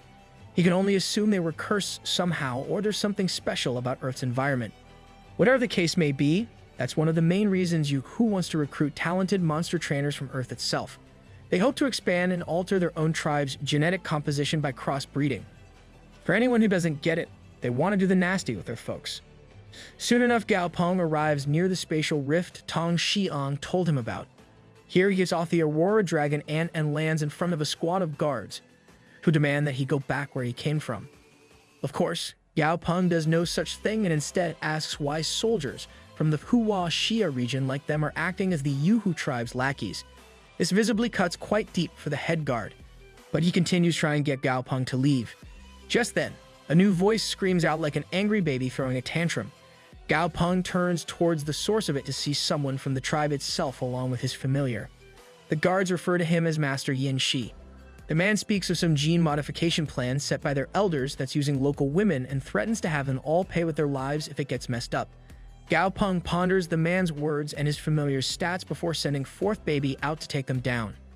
The dragon ant baby unfurls his wings and displays his full glory before letting loose a long-range slash attack that defeats the blood-red crystal deer. The guards are all shocked that the deer was beaten in a single blow. Gao Peng turns to said guards and tries to offer them a way out since he doesn't want to hurt them. As he speaks to them, the cowardly Yin Shi runs back towards the rift to get back up. At his command to pacify Gao Peng till then, the head guard releases his iron-backed wolfhound. Except, to everyone's surprise, he sends the hound at Yin Shi instead of Gao Peng. With him incapacitated, the old guard tries to advise Gao Peng against risking himself and tells him to preserve his own life rather than fight the tribe. Confused by his exact words, Gao Peng asks what he's talking about and learns that the tribe has been kidnapping girls to enhance their genes. Pondering over their words, Gao Peng decides the soldiers are good people. As such, he offers them a place with the Southern Sky Group if they'd like to leave this post. There, they'll be safe. Stepping towards the spatial rift, he's got one foot in when he calls back to them. The Yuhu tribe will no longer exist after today. After stepping through the spatial rift, Gao Peng finds himself on a wide cleared path in the middle of a fairly spread out forest. He's just thinking about how it doesn't seem quite like the wilderness he expected when he spots some buildings up ahead. The tribe is right there. Well, that was convenient. Almost like someone wrote it to be that way. Before Gao Peng can really get on his way to the tribe though, a cloud comes to life and starts yapping at him about how he's a foreigner. Seems a bit rude, but okay. Gao Peng claims that he's from the Song Tong tribe to try and defuse the situation while discreetly reading the cloud's stat window. The level 64 giant cloud king recites a data entry about the Song Tong tribe being in a valley 300 lands away from here, causing Gao Peng to initiate his backup plan. Slicey comes flying through the air at lightning-fast speed with a move he calls True Death Ultimate Extermination Slash. In the span of a few seconds, he slashed the cloud to little more than wisps of vapor. Or rather, a cloud. He just slashed the one next to the Cloud King monster. He corrects that quickly though as the Cloud King is eliminated just moments later. Not sure what happened there, to be honest. Performance issues, I guess. With the Cloud King dead, a large core crystal appears in its place. Before Slicey can stake his claim on the core though, the Aurora Dragon Ant Gao Peng is riding on chomps down on the thing. Gao Peng stops Slicey from fighting over it by reminding him that he'll get his fill soon now. Down in a building where one of the tribe's elders is lounging, he suddenly suffers massive damage due to the Cloud King's death and desperately tries to move out and warn the other elders. His efforts appear to be in vain though as Gao Peng is already making his move above the tribe. He summons Stripey up in the air above their settlement, causing him to come down like the meteoric fury of a god. As he's been taking notes from Madara, the people of the tribe are in disarray panic as the mountain of a familiar descends, all while Gao Peng sits atop him with a smug look. The tribe patriarch's giant white serpent familiar suddenly bursts from the ground to defend them, but it's hardly a threat to Stripey, who crushes it with his fall alone. With the whole area cleared, Gao Peng mentally thanked Kang Xiang for the info about the kidnapped people being in a reinforced area underground. Thanks to that, he can let loose without worrying about collateral damage. Suddenly, the patriarch's white serpent reels back up and attacks Gao Peng himself with unbridled fury. As Gao Peng states, though, that fury and hatred blind it to the simple fact that Stripey is still the superior here. Something that's proven when he crushes the serpent yet again. Next, Stripey searches the rubble of his crash for more familiars and crushes them all at Gao Peng's instructions. With most of the area crushed, Gao Peng is left to wonder why the serpent is the only Overlord tier familiar that came to fight them. After all, they're supposed to have two, and he'd rather crush them both here than wait for one to come for revenge later. Regardless, his priority here is to save the kidnapped girls. As such, he sends in his familiars and tells them to kill any from the Yuhu tribe that get in their way. In one area, some survivors of Stripey's crash try to escape through the trees and regroup. Unfortunately for them, their rides are sliced apart and their lives are left hanging by a thread as they're stalked like prey. The predator? One of Gao Peng's dragon ant babies is in camouflage mode. With this, the fifth baby with the specialty of stealth is the hidden dragon ant. At level 66, he's able to shred through the Yuhu survivors like wet tissues. Gao Peng comes onto the scene to check up on the woman the survivors were trying to escape with and confirms that she's alive. At Gao Peng's command, the hidden dragon ant returns to the tunnel they came from to look for more victims. While he leaves to complete that task, Gao Peng looks up to the sky and spots the reinforcements that were most likely sent earlier. With the second baby DA, he's able to determine that there are 7 enemies in total, with the leader being a giant black tiger with black lightning all around it. This is most likely the second Overlord tier beast. That gets Gao Peng's attention, and as such, he summons forth his most passionate fighter to deal with the matter. That's right, folks, Goldie's back. And holy crap, he's been juicing because the dude's yoked as hell. His personality remains unchanged though, as the buff duck instantly starts acting like a cringe anime role player. Gao Peng is terribly sickened by this, as he should be, and tells Goldie to get to work. The familiar simply tells Gao Peng not to worry before launching off of the ground with enough force to create a whole shockwave in his wake. Up in the sky, he leads from monster to monster, one-shotting each one he passes until he reaches the black tiger itself. As he mocks it by calling it a little kitty, the tiger gets very visibly upset and discharges a metric crap ton of electricity at him.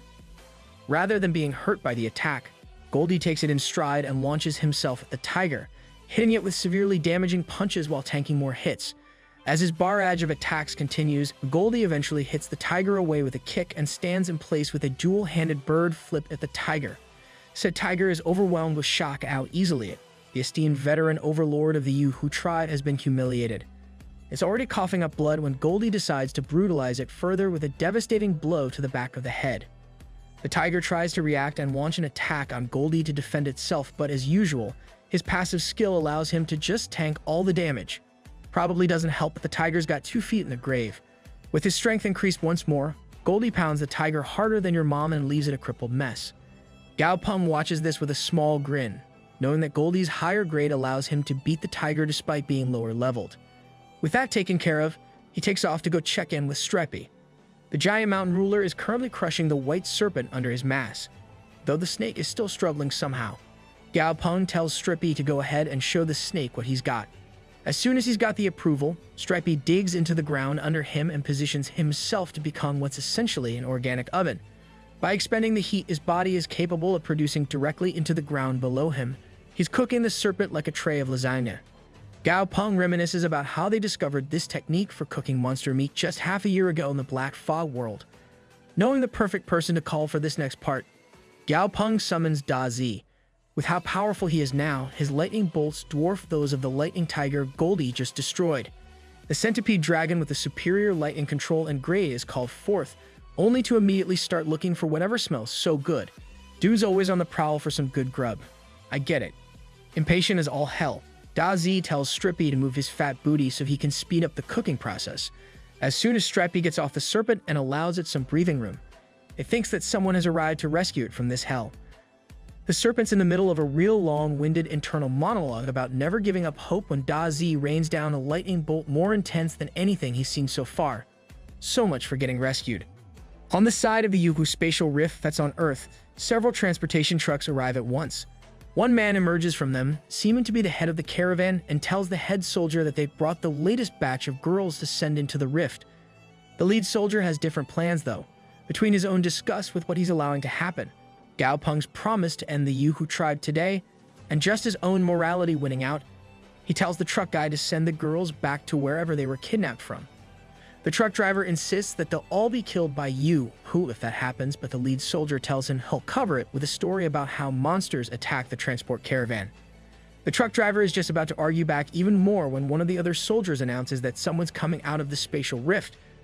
The men are braced for whatever may exit the rift, but they're left stunned when the ones to emerge are the very girls who were kidnapped and sent inside before now. The soldiers are instantly ordered to help the injured women and get them settled so they can be taken home. One of the soldiers asks a woman what happened in the Ji wilderness and how they escaped. She answers that a kind man saved them with his overlord Tyr familiars. The lead soldier is even more stunned than before, if that's possible. As far as he knows, King Tyrs are the pinnacle of beasts, so what kind of existence could be an overlord? Right as he thinks this, Gao Peng emerges from the rift as well with a finger held up to his smiling lips to signal silence. Before the soldier can ask any questions, Gao Peng has already taken off atop one of his dragon ants, leaving behind a group of grateful women and amazed soldiers. Up in the air, Gao Peng thinks about how he was lucky the Yuhu tribe didn't have any Saint Tyr familiars. Dummy should be getting to that point before long now, since he was already at level 80 when Gao Peng left the Black Fog world. From what Fishy told him, Saint Tyrs gain a halo and a domain that suppresses other lower-leveled monsters of the same element. Gao Peng just hopes he can get one soon so he can have more confidence while facing the ancient tribes. Oh, and he has a bunch of those meteorite ball thingies to play with now. That night, Tong Xiang can barely get a wink of sleep in his panic over the situation with Gao Peng. If he gets taken out by the Yuhu, they trace him back to Xiang, his life will be over without any doubt. He's just regretting telling him what he knew in the heat of the moment when he suddenly gets a phone call from his father. The older Tong asks Xiang if he's in Modu and then asks if Xiang has done anything to piss off Gao Peng. When Xiang answers in the negative, his father breathes a sigh of relief and tells him that spies recovered footage 4 hours ago of a concerning event. Gao Peng has wiped out the Yuhu tribe. With one last bit of advice to try and befriend Gao Peng, his father cuts the call, leaving his son to freak out over Gao Peng's brutality and power. All over the world, similar calls are being made as the news of Gao Peng's feats spreads. Before morning, everyone knows of his seemingly unbeatable power. The next day, the National High School Championship Finals begins between Tianga Academy and Hua Wu High School. As the match goes on, the Tianga students are overjoyed by how well the fight is going for them. Yao Peng, on the other hand, is rather annoyed. As far as he can tell, and can tell all right, the opponent team seems to be losing on purpose. Between that and the tournament staff offering him a private suite, he can tell what's happening and he's less than happy about it. His annihilation of the Yuku tribe has become public knowledge, and now everyone is bending over backwards to gain his favor, something which only frustrates him as the Hua Wuhai team soon forfeits the match. Though he puts on a smile for his students who are celebrating unaware of the situation, Gao Peng finds the whole situation insulting as he knows his students would have won even if their opponents went all out. With things as they are now, he's planning to stay cooped up in his lab for a while to get the public's attention off of him. Because that'll totally work. Not like he just committed mass murder or anything, even if they did have it coming. A couple of days have passed with Gao Peng cooped up in his lab behind the villa, just as he said he would be. During this time, he's managed to sort out the company's main familiars. White Dragon, Silver Dragon, and the blood-eye-bearded Vulture have all been promoted to Emperor tier. White Dragon in particular shot up to level 64 and his combat power skyrocketed. All that's left is to wait for the secret realm to open so he can acquire the true dragon fruit to promote White Dragon to legendary grade. Right as he's pondering the current state of the world since the level limiter has been raised, Gao Peng is informed that he has guests. Knowing that normal guests wouldn't even be allowed far enough for news of them to reach his ears, Gao Peng wonders who they could be, probably someone important, I'm guessing. Sure enough, the man Gao Peng is led to meet is clearly someone of status, apparent from both his appearance and the bodyguard with him. Gao Peng greets him with an offer of tea that he has the red snow tea plant monster choose very meticulously. Though the old man's bodyguard tries to butt in and stop this, the old man himself tells him it's fine. He graciously accepts the tea and has some before praising it. With that done, he tells Gao Peng they can cut the formalities and all that crap and just get to the point. Well, alright. That's something I can get behind. First and foremost, he tells Gao Peng he wants to express his gratitude and does so while bowing down. His bodyguard once more is perturbed by this, but he continues. He tells Gao Peng that he only found out about the kidnapped women after the incident where Gao Peng wiped out Yu Hu. The men involved have been locked up and stripped of their familiar rights too. Gao Peng tries to divert the man's attention and tells him that these talks can be had with his grandpa since he's really just a young guy not cut out for such things. Right as he's finishing this statement, the old man tells him that the Southern Sky Group will no longer have to pay any taxes. Whoa, holy crap. Sign me up 2 gramps. Gao Peng tries to show some humility and sheepishly says that he doesn't deserve such a thing. When the old man praises him and tells him he can keep paying them then, Gao Peng almost loses his lunch. Luckily, the old geezer's just messing with him. That aside, it's time to talk about what he came here for in truth. He has a favor to ask of Gao Peng. A few days later, several buses and trucks arrived at Shennong Jia. While waiting for someone to join them, some men dressed as scientists complain about who this mystery person is. One of them speculates it's the trainer from Southern Sky who recently got a ton of attention, only to get scolded by a senior since Gao Peng is just behind them. Luckily, he's busy thinking back to how he got here. The old man from the other day informed him of a passageway soon to open in Shennong Jia. They set up an expedition to explore it and have employed him as their security for it. With the severe shortage of competent specialists, the man pretty much had to turn to Gao Peng and promise him rights over anything he finds inside. From what Gao Peng remembers the old man telling him, the higher-ups of the world actually discovered signs of the cataclysm decades before it happened, but kept it a secret from the public for their own gain. The passage in Shennong Jia is likely one that leads to a pocket dimension with a high concentration of spiritual energy. Gao Peng suspects this dimension has been sucking away their planet's spiritual energy. Just then, new players appear in the sky above. Members of the Qing Lumon tribe who are here to join them. With level 68 Emperor tier familiars as mere steeds and their tribe being one of the Great Seven who are far stronger than Yu Hu and San Tong, they have Gao Peng more than a little on edge. Strangely enough, Bei Qingyan is here to look after Gao Peng as repayment for freeloading at his grandpa's place. Though he's a little peeved since his grandpa's motivations for this are obvious, Gao Peng admits Bei is more knowledgeable than him, so she'll likely be quite helpful. Gao Peng is wondering if the 7 great tribes have Saint-tier familiars when their departure is announced. With everyone gathered, they head to the site of the spatial rift. There, they find a massive crack in reality itself, leading to a deadened version of the same land they're in. The scientists are debating over whether it's a spatial rift or not while Gao Peng just casually walks in. Once inside, he's surprised to find that it feels like the world limit was just lifted. That means there could be Overlord tiers here. Right as he has this thought, a terrified scream rings out from behind him. One of the scientists is being chased by a monster that just spawned right out of the ground. The scientist being chased yells for help as the monster closes in on him.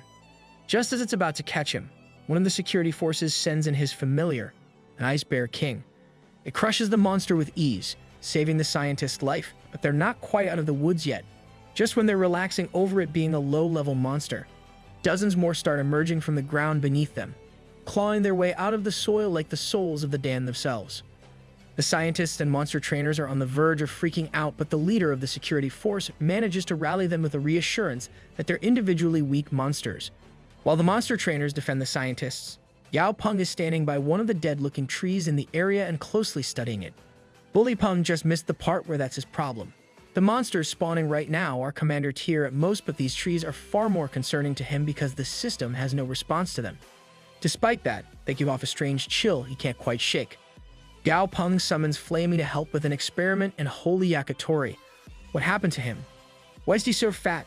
Gao Peng studies the tree closer to Flamey's power and determines that it has an aura of soul power, something Flamey's fire appears to inflict heavier damage on. In the background, Flamey gets asked by another familiar why he's so damn fat, and he plays it off as a metabolism thing. Back with the others, the hostile monsters have all been cleared out and they're ready to keep moving once everyone's ready. One of the scientists spots a flower that's never been seen before and instantly rushes to interact with it without a hint of caution. You'd think a scientist would know better. As he's observing it, he even comments that it looks strange while trying to dig it up. Gao Peng finally notices what's happening, and after a quick look at the flower's stat window, he yells at the scientists to get away from it. Unfortunately, he's too slow and ends up being completely vaporized by a burst of lasers from the flower, leaving behind nothing but a skeleton. That's yikes. All right, Another of the scientists starts raging at the flower for taking his friend's life and tries to rush its way and destroy it. My brother in Christ, were you not paying attention to what just happened? The others are just barely able to hold him back and make sure he doesn't get himself deleted as well. With more than 2 accidents within half a day since coming here, Gao Peng asks Commander Lee to let him scout out the path ahead from the sky before they move further. With Lee's approval, Gao Peng takes to the sky aboard Flamey. A few minutes later, he discovered that the layout of this place was pretty much constant all the way through to hundreds of miles out. He suddenly notices a bird flying next to them and checks out its stat window. Shockingly enough, if what the system is saying is to be believed, then this bird is an inhabitant of the Naihe underworld. That is to say, they're literally in hell right now. Gao Peng finds that to be shocking, but also believable considering the environment. He turns around to return to the others with his info. As he's turning, the undead bird tries to attack them but is quickly dealt with via a burst of fire from Flamey. Get cooked. Back with the others, Gao Peng tells Lee that their surroundings are the same as here for hundreds of miles ahead, so they'll need to prepare themselves. One of the scientists, arguably the only sensible one, suggests they take measurements of the environment's temperature and humidity first, so they have as much information as possible. The monster trainers hired as security are enraged by this though and claim that they're all the precaution the group will need. Even worse, one of the scientists agrees with them and wants to move ahead. Gao Peng takes note that the only ones being rowdy right now are pretty weak themselves and likely just want to get a shot at some glory. The stronger trainers from the Qing Luan tribe actually have troubled looks on their faces as they remain silent. Curious to know if the ancients know something more about this place, Gao Peng remembers that he has one of those on his side whom he can just ask. Time to put that head of Bei Qingyan to use. Ayo. Pause. Now Peng tries to signal Bei Qingyan to share the info in question with him using signs for some reason. Unfortunately, she completely misreads him and pulls out some chocolate to offer him instead. Why not just use words? A few minutes later, Commander Lee is losing any hope of keeping the group united thanks to the argument that's been brewing. Stepping up to the man, Gao Peng asks why he doesn't just let everyone go their own way. He tells Gao Peng that they're supposed to be exploring this place as one group, and if anyone gets hurt, then that'll be on his head. Gao Peng is quick to point out, though, that forcing them all to stay in a group at this point will be the furthest thing possible from efficiency. With everyone having a different opinion on what they should be doing, it'll be impossible to manage the group. Despite his own concerns, Commander Lee has to admit Gao Peng is right. As such, he announces that everyone is free to explore according to their own wishes as long as they meet back here in a week's time. Yeah, I'm sure a lot of them will make it back. Totally. Yeah, no. For sure. Pretty much as soon as he's finished saying his piece, the monster trainers and more reckless scientists rush off into the east and west to look for glory, fortune, and power. Gao Peng and Bei are moving in a particular direction themselves too, and he invites Commander Lee to join them along with whoever else would like to. And so, Gao Peng, Bei, Commander Lee, and some of the more sensible scientists set out together. At one point, one of the scientists gets close to a tree to study its composition. Right as he's doing this, a monster bursts out of hiding and attempts to grab him but is burned away by Flamey's fire at the last moment. The scientist sincerely thanks Gao Peng and his familiar, to which he just asks him to please be more careful. Unknown to the others, Flamey and Gao Peng already knew about the monster, but let him make the first move so the scientists would understand the danger this place posed. Suddenly, the same guide who was studying the tree spots a giant mansion to the side from where they're walking. Gao Peng is both confused and suspicious by the presence of a building in this sort of place, but agrees to go over and take a look. Once they're closer, the scientists are able to practically feel how suspicious the mansion is. One of them is all but certain they even saw movement inside, but there's no way to prove it. The oldest of the scientists speaks up and tells them they must have the courage to explore as proper scientists. But the sudden movement of the mansion freezes them all in their spots with fear. From behind them, Gao Peng notices that the building looks oddly paper-like. When Flamey mentions there's heavy yin energy radiating from inside it, Gao Peng uses the system to study the building. Surprisingly, the building has a stat window, and it's actually a paper mache manor of the king tier. Why? Just why? Freaking everything's a monster at this point. Now that he knows what it is, Gao Peng tells the scientists they absolutely shouldn't enter it. When they seem doubtful, Gao Peng tells them he can't guarantee his protection when monsters above the Emperor tier show up. He has Flamey blow away the top of the manor, revealing the monsters inside and proving that the manor itself is in fact alive. Or undead, I guess. Gao Peng instantly burns it to ashes, leaving the scientist's request to dissect it unanswered. To Gao Peng's bemusement, the guide just collects some of the ashes instead. Suddenly, the group hears a voice yelling out for help. Raising their eyes to the source of it, they see one of the trainers from the Qing Luan tribe flying their way at a breakneck pace. As they spot the giant mass of darkness following behind, they hear him yell that an overlord tier monster is chasing after them, because nobody could see that damn thing themselves. As the tribe member lands near the group, Gao Peng tells them all to get out of his way and stay back. In front of him, two massive green glowing orbs stare out from a mountain's worth of dust and smoke. Gao Peng realizes electricity should deal increased damage on yin energy, so he calls out Da Zi and tells him to use silver lightning. Even the centipede himself can practically feel how menacing their opponent is, but he obliges and fires off the attack. As the lightning crashes into the beast, the smoke clears up and it's staggered backwards from the sudden shock. The figure within the smoke is revealed to be a massive sword-wielding minotaur of gargantuan proportions. Once it brings its blade down in anger to clear the area, Gao Peng is able to examine the creature's status window. And oh boy, it's one hell of a stat window. Suffice to say, there's no way in hell he can fight this thing, a Saint-tier beast, and protect the group as well. Gao Peng is racking his brain for a way to fight the thing off, wishing Dumby was here to help buy time. The scientist is on the ground, moments away from crapping himself in fear. The Minotaur is standing in place, looking at them with a confused look and no more hostility. Wait, what? The Minotaur speaks out in their tongue and asks what living humans are doing here. Gao Peng jumps on this lifeline and tells the being that they accidentally stumbled in here through a strange passageway that they found, and they're very sorry if they disturbed him. As far as he's concerned, talking this out is the safest and, realistically, the only option for them since the Minotaur is intelligent. Well, in a very basic sense at least. After hearing Gao Peng's explanation about how they ended up here, the Minotaur admits that they've just been unlucky and the problem isn't all that severe. The solution is pretty simple too. Since living humans aren't allowed to enter this place, they'll just have to stay here forever for breaching it. How the hell does that make any sense? Gao Peng and his group are, understandably, absolutely horrified upon hearing this. Before the despair can truly set in though, another being makes itself known. A humanoid horse steps out of the smoke and asks the Minotaur, or Oxhead as he's called, if he's found the problem. This new monster, Horseface as the system calls him, curiously messes with Da Zi's wings to see what that's about. The centipede instantly retreats behind Gao Peng upon feeling the pain and starts crying about how this place is scary. Aw geez, that's just sad. While Gao Peng ponders how much stronger a horse face must be than an ox head, the two monsters in question are having a talk about their intruders. Upon confirming that they are in fact living humans, Horseface tells Oxhead to just chase them back out the way they entered since they barged in by mistake.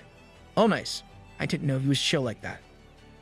Horseface stomps his foot on the ground, causing dozens of ghostly souls to be summoned from the soil. These undead beings will go out and find the other humans currently in the underworld before bringing them back here so they can all leave together. While the scientists are of differing opinions and suspicions, Gao Peng and the Qing Luan tribe members are in agreement that the best course of action is to comply and get out of there with their lives.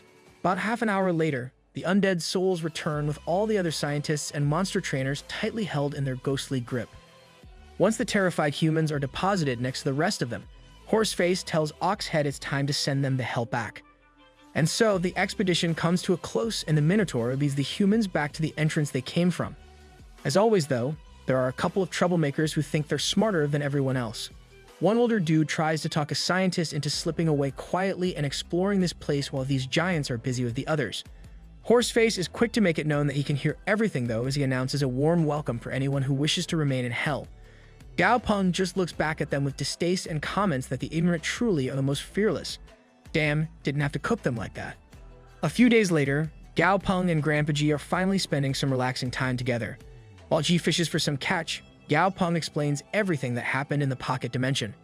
Grandpa G praises him for taking the smart approach and not acting rashly in the face of superior opponents.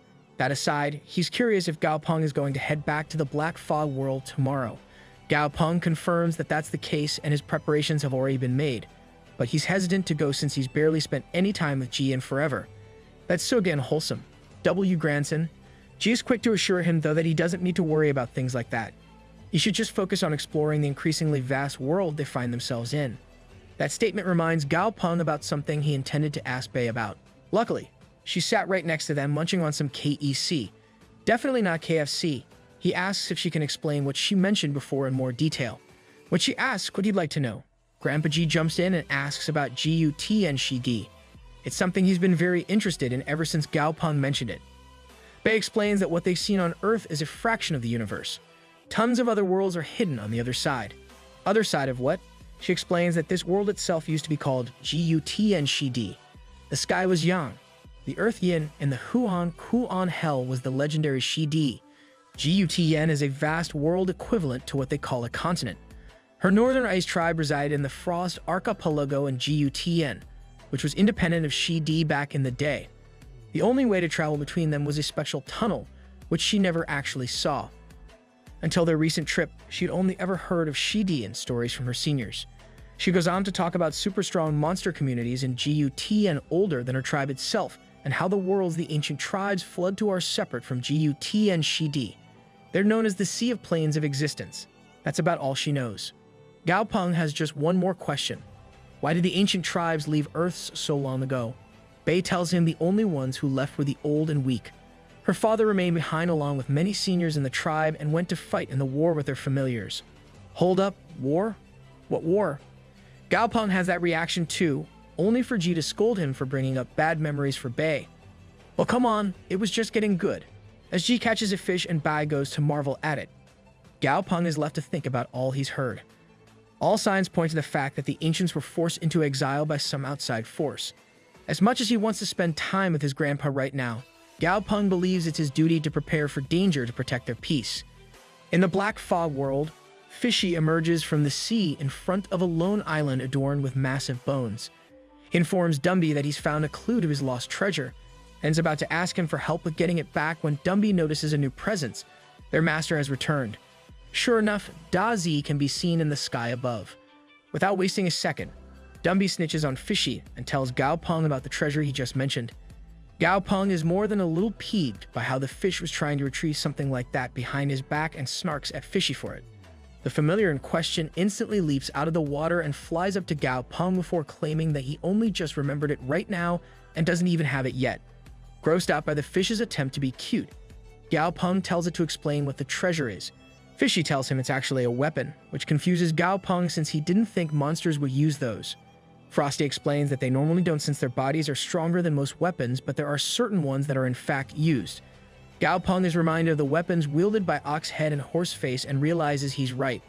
Even so, he can't imagine what kind of weapon a limbless fish like Fishy could possibly use. A helmet maybe? Fishy is quick to reject that idea though and tells him that it's actually an artifact. Hearing this, Gao Peng decides it's worth his time and tells his familiars to head inside the palace so they can talk about this further in a more comfortable setting. Inside the palace, Gao Peng and his familiars sit at a round table to discuss the latest development. Goldie is beyond frustrated to find out that Fishy's lost treasure is actually a divine artifact. He's pissed that Fishy's actually rich as hell, and he instantly starts being a suck-up, offering compliments and a full-body massage to the fish. Huh, I guess Goldie's short for gold digger. Meanwhile, Gao Peng is thinking about how it makes sense Fishy would be some kind of special being since his name is hidden by the system, not to mention his weirdly strong abilities. Frosty, as if hearing his thoughts, explains that a divine artifact is a weapon used by the gods. Each artifact is one of a kind because it contains a god's principle and each god can only create one of them.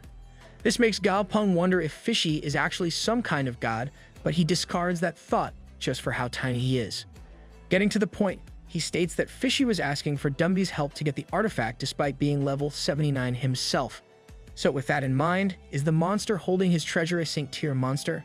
Fishy casually tells him it's not. No, it's a quasi-god actually. Gao Peng empties the contents of his mouth all over Da Zi in shock before proceeding to beat the crap out of Fishy for even daring to ask for help on such a suicide mission. After tolerating the abuse for a bit, Fishy asks Gao Peng in an unimpressed tone if him knowing the quasi-god's weakness would change things. Gao Peng is interested, but he maintains that knowing its weakness doesn't change the fact that they're too weak to actually exploit it. Fishy persists though and tells Gao Peng that he left a mark on his weapon that can make it attack whoever is holding it at critical moments. Now that catches Gao Peng's attention. When Fishy tells him he can make his decision after checking out the monster for himself, he's got little reason left to refuse. And so, the pair find themselves traversing the depths of the ocean, Fishy by himself and Gao Peng in a bubble of air. On their way to the monster's location, Gao Peng sparks up a conversation with Fishy about the nature of quasi-gods and their difference from Saint Tiers. Fishy explains that apart from having a vastly superior domain/territory, the main difference is the title of god itself. Quasi-gods are also called semi-gods because the power within them has peaked and touched the threshold of a god. Gao Peng correctly deduces that this is when deification starts, slowly affecting some of the organs and spreading out to the whole body over a very long period of time. When Gao Peng tries to ask more about the difference between a quasi-god and a true god, Fishy tells him that it's so far beyond and right now there's no point in even knowing about it. Well, that's kind of a fishy thing to say. Get it? As their conversation comes to an end, Gao Peng notes that the light here at the bottom of the sea is dimmer than ever and he can't really see much. Suddenly, he's startled by a massive hand coming from the side to grab a bunch of giant seaweed. Fishy is quick to assure Gao Peng he's safe since that monster is a vegetarian. At least, that's what he thought. But when the monster's hand comes back their way to grab them this time, they run out of pure instinct and fear. Fishy manages to hit the monster with an attack that slows it down a bit, allowing them to put even more distance between them. Now that he has some breathing room, Gao Peng notices the beast's status window, which identifies it as a four-armed Jia Luo Sea King beast at level 84 in Saint Tier. Seeing the tier, Gao Peng asks Fishy if he made some kind of mistake, but the answer he gets is even more concerning. This thing isn't the monster they're here for. That one's actually chasing this monster down. Oh, that can't be good.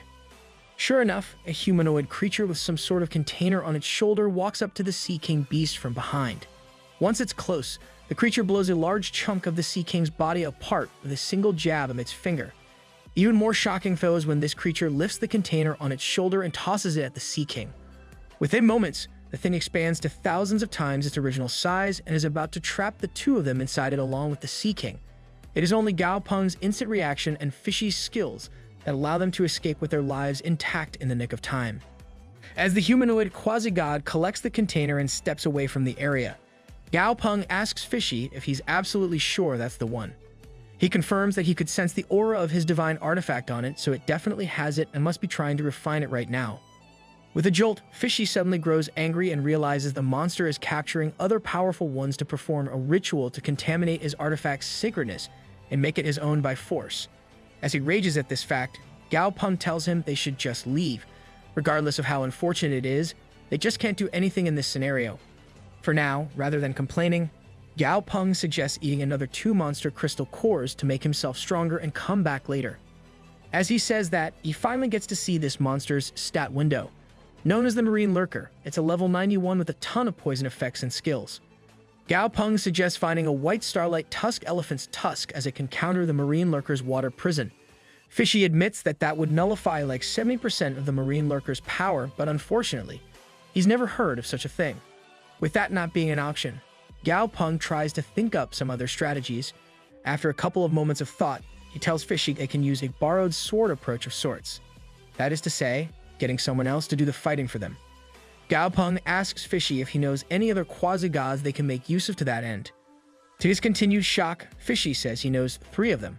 Wuji is an incredibly powerful being who's the basis for the legendary tale of Sun Wukong, the windstorm water magic spider, and finally, the deep sea-covered mountain giant. Gao Peng wants to get one of them to fight the Marine Lurker so that both entities end up injured and weakened. Then, the 2 of them can swoop in and steal back Fishy's treasure. Unfortunately, 2 of the 3 quasi-gods are out of the question right off the bat. In the case of Wuji, it's because he's so low-key nobody can find him. And in the case of the windstorm water magic spider, it's because the quasi-god is Fishy's illegitimate child. What now? So apparently that's a thing. Between Fishy's bad relationship with his child and the fact that their shared blood will make it easier for the spider to steal his artifact and refine it for himself, it's definitely not a viable option. That just leaves the deep sea-covered mountain giant. Luckily, Fishy is almost completely certain he knows where that quasi-god is sleeping, and there's no particularly bad blood between them either. With their unwitting ally chosen, the 2 head out to set things into motion. About half a day later, Gao Peng and Fishy are at the undersea mountain range where their ally is supposed to be sleeping. Floating atop the water's surface, they continuously bombard the seabed with sea urchin bombs from Fishy to try and get the mountain giant to wake up from its slumber. Gao Peng is just starting to question if this is actually going to work when the surface of the water suddenly becomes restless. Within moments, The two are forced to retreat as the mountain giant awakens and rises. They get away just in time too, as just the sheer output of power and the movement of the mountain giant causes the sea level itself to collapse. Yeah, this is definitely more than a match for the mountain lurker. The end, for now. As the ocean rumbles with the awakening of the deep sea-covered mountain giant, the quasi-god himself is trembling with mounting fury. He has slept for so many years, awoken 8 different times, each time stronger than the last. Now finally, he had received a dream worth staying asleep for. One of a warrior maiden of unparalleled beauty. And yet, this was taken from him. With the rage of 1,000 burning suns, the mountain giant screams ferociously while emerging from the water. The dude's tweaking over losing a wet dream. I respect it. From his spot a little way away, Gao Peng goes through the quasi-god's status window. Now that he can see it, and he realizes the origin of this being's name. He turns to Fishy and asks if arrangements have been made to ensure their plan works. Fishy just smiles smugly and tells him there's nothing to worry about. Now that the mountain giants emerged, all the fish monsters in the area will attack it, and since they're steeped in the marine lurker's stench, the mountain giant will be lured towards it.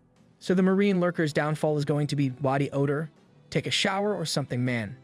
After hearing this, Gao Peng turns back towards the mountain giant and marvels at the incredible power of a quasi-god that can cause such terrifying phenomena. Fishy instantly butts in and claims he's capable of even greater stuff in his peak form, causing Gao Peng to sweat drop at his arrogance. For now, he speeds across the water to a nearby island, so they don't get swept into the coming battle between two quasi-gods. Back with the mountain giant himself, his wet dream being interrupted already has him angry enough. On top of that, the monsters in the area are constantly attacking him despite his obvious superiority. When one particular prawn-like creature leaps and slams its pincer into him, only for it to shatter, the mountain giant has had enough. He lets out a tremendous roar that blows the monster away from him. With his immediate surroundings cleared, the infuriated quasi-god reaches for a nearby mountain and quite literally yanks it out of place like a weed. He proceeds to slam it into the pests, leaving Gao Peng to giggle while watching. It's time for the main event soon now. Over at the marine lurker's lair, the green skin abomination is busy offering blood sacrifices to try and refine Fishy's artifact for his own use. Unfortunately, this proves to be a fruitless endeavor despite his many prior tries. Just then, the entire lair begins quaking with incredible force. Reaching out with his senses, the marine lurker realizes there's a quasi-god in the area and freaks out. A few minutes later, things have suddenly calmed down, leading the marine lurker to believe that the other quasi-god has left. That is, until the quaking suddenly starts again with even more force, thus freaking him out again, as leaks start springing from his lair's ceiling. This other quasi-god is causing an earthquake.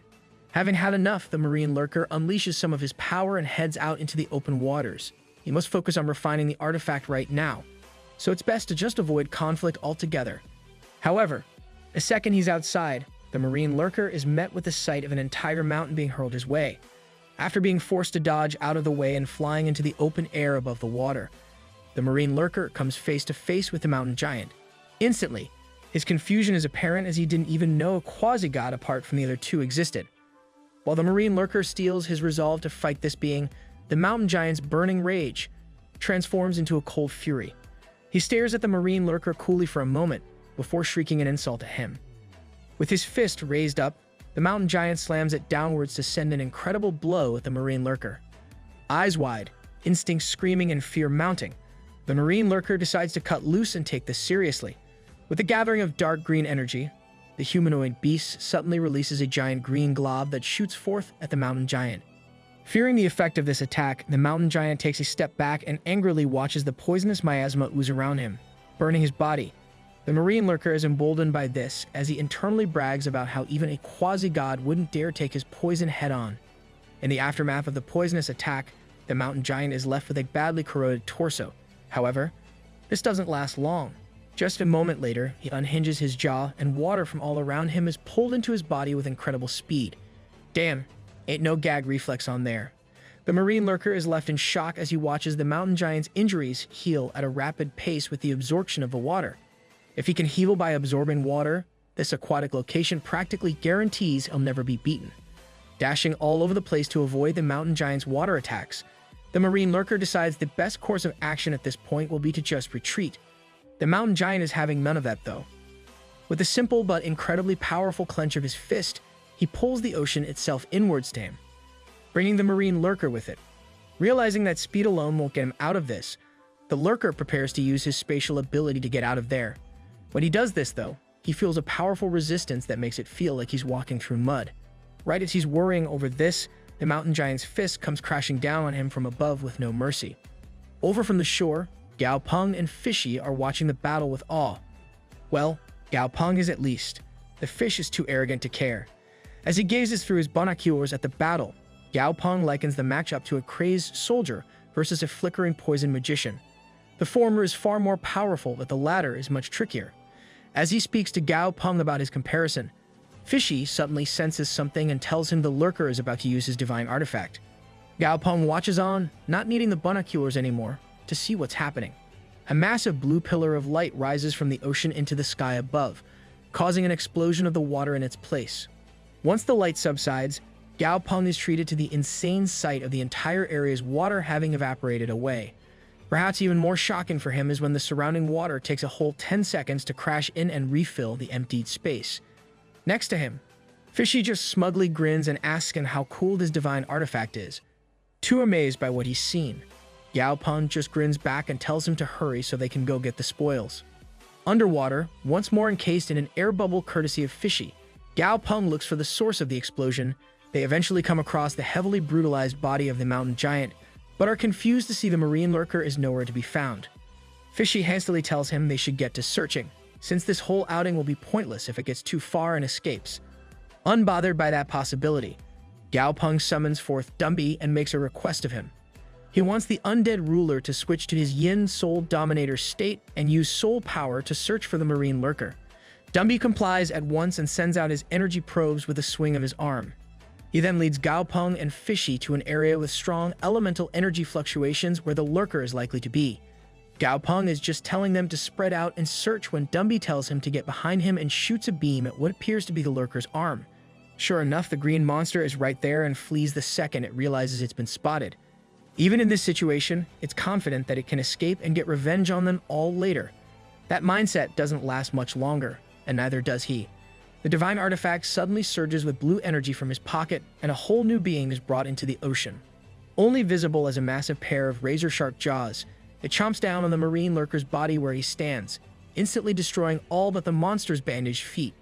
Rooted in his spot, Gao Peng just nervously asks Fishy if his divine artifact can, in fact, eat. Gao Peng is as stunned as he is speechless at what has just occurred in front of him. More than anything else, he sees it as a waste, since he could have fed the marine lurker's corpse to his altar imp. Who knows what kind of pills he could have gotten out of that? More important right now, however, is the fact that he can see an actual set of teeth inside the divine artifact itself. Even more worrying is that it turns around and flees Gao Peng and Fishy a moment later. Fishy angrily tells Gao Peng to get his crap together and chase the thing, but he just stays in place and thinks about what exactly that divine artifact is. This only angers Fishy further, as he starts yelling at the artifact itself for running. Gao Peng tells him to calm down though, since he can just call Da Zi and catch the artifact with his superior speed. Unfortunately, he neglects to remember that Da Zi needs air to breathe. Once the poor centipede has experienced what it feels like to drown for a few seconds, Gao Peng has Fishy create another air bubble for Da Zi and apologizes to his first familiar. After that, he climbs aboard the centipede dragon and tells him to give chase to the divine artifact. Both Dumby and Gao Peng just barely hang on to Da Zi's back as the speedy beast snooze towards the divine artifact with insane levels of speed. As soon as the artifact is within their field of vision, Gao Peng listens to Fishy's demand and launches him at it with his full strength. As he flies, or rather, swims, at breakneck pace, Fishy transforms into his larger shark form and face plants into the ground where the artifact was. Da Zi sheepishly asks Gao Peng if Fishy is dead after that impact, to which Gao Peng doesn't really have a straight answer. Luckily, Fishy yanks his head out of the seabed at that moment and proudly presents his divine artifact in the form intended for his use. A set of golden braces for his teeth. His treasure is a dental instrument. Must be British. Gao Peng asks Fishy if those braces are his treasure, not knowing what else to say. Even more confusing is the brace's stat window, which mentions 2% devouring precept, something Gao Peng has no idea what the baseline for is. While he wonders what the hell is up with the style of his artifact, Da Zi pokes fun at his big teeth. Fishy is quick to defend the choice of weapon though, as he says his jaws are his only real weapon with the physiology that he has. Gao Peng can't really fault that logic and moves on to asking if Fishy can create another divine artifact like this one. The now golden-toothed menace is quick to shut him down though, as he explains that each god can only create one divine artifact. The only way he's getting more of these is by taking them from other gods, because that's such an easy thing to do. Fishy reassures him it's not impossible to do so, since there are plenty of divine artifacts left behind by fallen gods of the past. Gao Peng silently wonders about the connections Fishy might have to some of these fallen gods, who are supposedly the core from which this whole world arose. After thanking Gao Peng for his help, Fishy goes on a mini rant about how they're cool now and he's willing to remove the punishment clause for Gao Peng from their contract. Gao Peng picks up on the suddenly increased hubris and discreetly signals Dumby to carry out a certain task. As Gao Peng distracts him, the undead ruler gets behind the shark and bonks Fishy hard enough to not only knock him out, but also knock his teeth out of his mouth. Yeah, that'll really hurt in the morning. With Fishy knocked out, Gao Peng examines the gold braces more closely while answering Da Zi's somewhat childish questions. To his disappointment, the artifact is completely unresponsive at the moment and he still has no clue how the devouring precept from the stat window works. For now, he just tells Dumby it's time to head home and worry about this when they get back. Later on, Dumby is sitting on his throne in the White Bone Palace when something strange happens. The divine artifact placed next to him suddenly comes to life and launches itself at him with its jaws wide open. Luckily, it turns out the divine artifact is just looking to get some head pats. Yes, that's right. The thing that sucked up the marine lurker is now a tiny adorable puppy. Sort of. While a little guy happily paws at Dumby's feet and wags around. Fishy finally wakes up from his Dumby-induced coma. The little aquatic menace instantly starts looking for his divine artifact, shooting across the throne room like a kid on a sugar high. Upon finally turning his sights to Dumby, he sees the creature and lets out a shocked gasp. He rushes to the artifact puppy with hearts in his eyes, only for the artipuppy to shy away from him. Dumby tells him that he passed out suddenly and none of them were able to wake him till just now. Meanwhile, Artipuppy hides behind his legs. Fishy accepts his explanation since he doesn't really remember anything, but he does wonder out loud why the back of his head hurts so bad. Almost as though someone knocked him out. Yeah, because that definitely did not actually happen. Yup. Dumby smoothly thinks up a lie and tells him it's probably because of all the built-up stress from his recent activity and the excitement at getting his artifact back. This time, Fishy doesn't accept the explanation and demands to know why the artifact is with Dumby then, instead of him. Dumby just picks the thing up in a tight fist and tells Fishy it came to him on its own, before tossing it to Fishy. The marine familiar angrily chomps on it, while scolding it for going to another beast. Gao Peng walks in at that exact moment, right in time to see the artifact return to its form as Fishy's braces. Braces which he is all too eager to show off again. Gao Peng just says it's good that he's finally awake, since he wants to know what the divine artifact does exactly. When Fishy asks why he wants to know, Gao Peng just launches into an overly friendly reassurance about how he doesn't want the artifact for himself or anything. Fishy accepts this and explains that his artifact is known as the Sea Emperor's Devouring Teeth, which he created after hunting a peak-level quasi-god. Gao Peng gets stuck on that, questioning Fishy about being able to kill a peak quasi-god and anger ring the former god. Said god is quick to remind him that he was in fact a god back then. When Gao Peng comments on his current form not matching that kind of claim, Fishy turns his back in a huff. It's all Gao Peng can do to apologize and get Fishy to open back up. Fishy continues to explain that his killing of the quasi-god was little more than an accident, as was his ascension to godhood itself. If anything, his whole reason for wanting to be a god was because an older fish told him it'd make him omnipotent, and yet he couldn't even save himself, let alone others. Surprised, Gao Peng asks how even a life attribute god couldn't save them, prompting Fishy to launch into a lecture about the rules behind such things. To put it simply, those kinds of things are only achievable by beings of divine descent, not those of common birth like himself.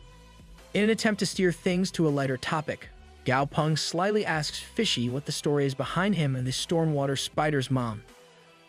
Oh hell yeah, this I have to hear. This only makes Fishy start sweating with traumatic memories and he rushes to the corner, refusing to answer any questions about such things. Yikes, bro's been through it. Gao Peng decides to get serious and finally asks Fishy about his friends who died and left behind divine artifacts. Fishy smiles at him coyly and tells him he remembers a place where his old friend might have stored divine artifacts. Before elaborating, he initiates a conversation with Gao Peng about how the Black Fog world came to be named as such, a god monster known as the God of Fog. as well as the Black Fog Dominator, started a bloody war way back in the day. Due to his own actions, he was the first to fall in that war and leave his divine artifact behind. Now the general rule is that the foggier the area, the closer you are to the divine artifact. Gao Peng thinks about that for a moment and remembers that the thickest black fog is on the west side of this world, where monsters are rumored to never return from. He turns to Fishy and asks if he knows the one who built so many labyrinths in the southern area. Surprisingly, this confuses Fishy, as he remembers there only being a handful of labyrinths back in his day. Gao Peng goes on to explain how they work these days and just how common they are, specifically stone labyrinths. When he speaks of high-tier labyrinths, Fishy is reminded of a god he once knew, the Fat Golem Lord, also known as the Labyrinth God and Fishy's mortal enemy. From what Fishy remembers, the Golem Lord was still alive when he fell, so it's surprising to hear that he's probably gone. More important, however, is the fact that that must mean his divine artifact is up for grabs. As the two bump fists at this realization, Fishy tells Gao Peng that he knows many of the Golem Lord's tricks and secrets as his former mortal nemesis. As soon as he breaks through to the Sync tier, they can set out to get his artifact. Just then, the entire palace suddenly starts quaking violently. Gao Peng can sense the chaotic spatial aura being emitted and realizes that someone has broken through to a new tier. Sure enough, Gao Peng's conclusion is proven correct when Silly comes forth in front of them with some new additions to his form. His stat window appears, proudly showing that he is now a level 61 Emperor tier familiar. Gao Peng can only lament how slow the advancement of space-type familiars is in comparison to others. Hell, Goldie, Stripey, Frosty, and Dazi are already Overlord tier, with Flamey not far behind. Silly is the only one left so far behind, the rate of his progression being no faster than the Dragon Ants. Regardless of all that, Gao Peng is intrigued by a new special characteristic in Silly's stat window. Outside the palace, Gao Peng floats above the ocean atop Dazi and tells Silly to test out his new abilities. First up is Spatial Flash, which is basically a teleportation skill. Upon seeing Silly use it, Gao Peng is rather underwhelmed, as it only took him about 5 kilometers away, a distance that Slicey can cover in just a second or two at top speed. Even more disappointing is when Silly ends up exhausted after just a few minutes of continuous flashing. Continuous what now? That's not legal, is it? Gao Peng decides to look on the bright side, which is that Silly's portable pocket dimension space has increased to over 100 meters in height, enough room to store a whole-size food reserve inside, if so needed. Next up, Gao Peng tells Silly to try Spatial Riot, which seems to be his only offensive ability. Silly puts his all into using the move, exerting a great amount of force as he uses it, only for nothing to happen. Gao Peng is confused by the lack of, well, anything really. That is until Dazi speaks up and mentions that something about the air in this area has suddenly become extremely oppressive. Gao Peng realizes that he can't see the effects of this ability unless he has some spatial ability of his own. To remedy this, he uses his new trainer skill, Link, to share his 5 senses with Silly. Not only that, but this also allows him to use the linked familiar's powers temporarily. After finishing the link, Gao Peng opens his eyes to see if it worked. He finds himself staring at a whole new spectrum of color from the same perspective as Silly, after all their years together, telling him that it did, in fact, work. Next up, he uses some spatial attacks from Silly's arsenal himself and finds that he can actually see their form now. With his theory confirmed, Gao Peng unlinks with Silly and startles Dazi, who says that he suddenly disappeared just now.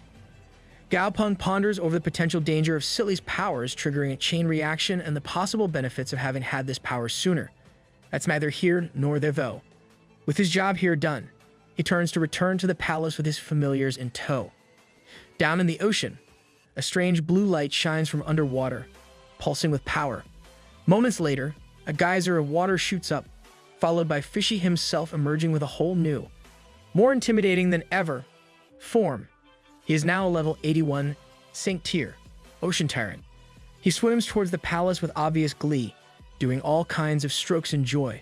Somewhat put off by his smugness, Dumby, who's watching from the palace shore, sticks his hand out and summons one of his undead. Moments later, Fishy is left stunned and staggered as the amphoric hell tree, now with 6 whole rings, shoots out of the water and stands proud. The tree shoots towards Dumby, and in a quick gust of wind, it's absorbed into a tattoo on Dumby's palm. Gao Peng explains that with 6 forms of negative energies absorbed, the tree just needs 1 more to reach the Sync tier. Anywho, now that Fishy is back and at the Sync tier as agreed upon, It's time to head out. Days later, Gao Peng is riding atop fourth baby's body through the sky when he spots something interesting down below. It's Medusa fighting against a massive rock monster. What's she even gonna do? Make it more hard? Wait, no, not like that. On closer inspection, Gao Peng can see the monster she's fighting is a level 61 mountain giant. Despite its lower level, the creature's earth attribute makes it immune to her petrification, which is why the battle is in a stalemate. As they close in, the mountain giant spots fourth baby and hurls a giant boulder at him up in the sky. The dragon ant easily slashes the projectile apart, rendering the attack ineffective. From his spot atop fourth baby, Gao Peng calls down to Medusa and asks if she needs some help when she recognizes him. Upon seeing her nod frantically, Gao Peng tells fourth baby this is all him. Putting on a serious expression, the dragon ant fires a volley of slashes that impact the mountain giant with incredible force. Rather than ending the battle, this just ticks off the mountain giant and it starts yelling at fourth baby like a child throwing a tantrum. And so he does what you should always do when violence doesn't work. He uses more violence.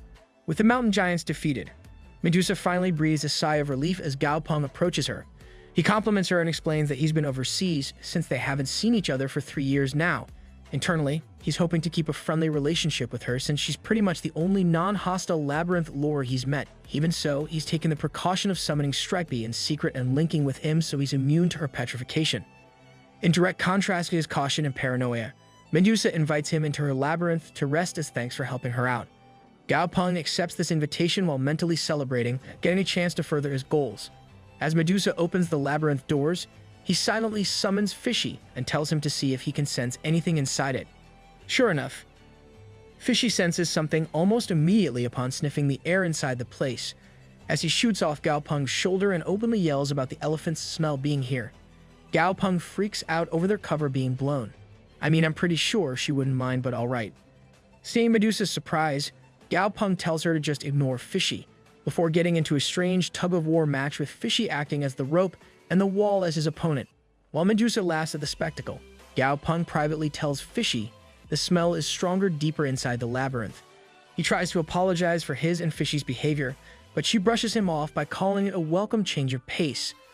Once they're further inside the labyrinth, Gao Peng is surprised to find a bamboo forest of all things. Here he's treated to the sight of all the stone statues that have been created by Medusa's power over the years. Seeing an opportunity, Gao Peng asks her more about the statues to distract her, while telling Fishy to slip away and continue the search. Once the two humanoids are busy talking about the statues, Fishy follows the scent of the elephant known as the Golem Lord and concludes that while his traces are all over the place, he's never actually been here. As far as he can tell, the most likely case is that this place was built by his divine artifact itself. Unknown to Fishy, Gao Peng is keeping watch on him and has realized that the fish has found something. Sure enough, Fishy darts around the place and eventually finds a patch of soil that he starts beating on viciously. A concerned Medusa asks what's going on here, causing Gao Peng to release nervous laughter at Fishy's inability to be stealthy.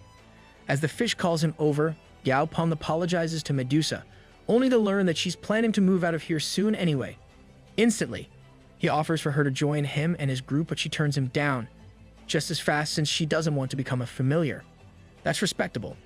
Gao Peng tells her that he'll respect her choice right before hearing a strange sound from behind him. Turning to its source, Gao Peng finds Fishy planted face first in the soil with something smacking in his mouth. Naturally, he asks what the hell Fishy is eating. Sweat dripping down his face, Fishy nervously claims that he's just eating some dirt. Yeah, that's believable. Gao Peng doesn't buy it and looks down to spot a brick of some sort. Fishy tries to claim it's just an ordinary brick, but the cistern window tells him it's a divine brick that fell off the endless reincarnation labyrinth. Gao Peng grabs Fishy by the tail and holds him up, both confusing and angering the little guy. Then, without so much as a moment's hesitation, he just tosses Fishy up into the air behind him. Once the fish lands, he stumbles over the ground for a bit before coming to a stop in a puddle of his own tears. Talk about dramatic, someone get this fish an Oscar. Gao Peng sees right through the crocodile tears though and ignores him. He picks up the brick and realizes that you really wouldn't be able to tell it apart from a normal one without the system. Turning his gaze to the still crying Fishy, Gao Peng asks how many bricks like this fell off the endless reincarnation labyrinth. Fishy's eyes go wide as dinner plates upon the realization that Gao Peng knows the truth. He instantly does a whole 180 and starts groveling about how he's sorry for being selfish and he's done a lot of work. Disgusted by the act, Gao Peng gives up the brick to Fishy.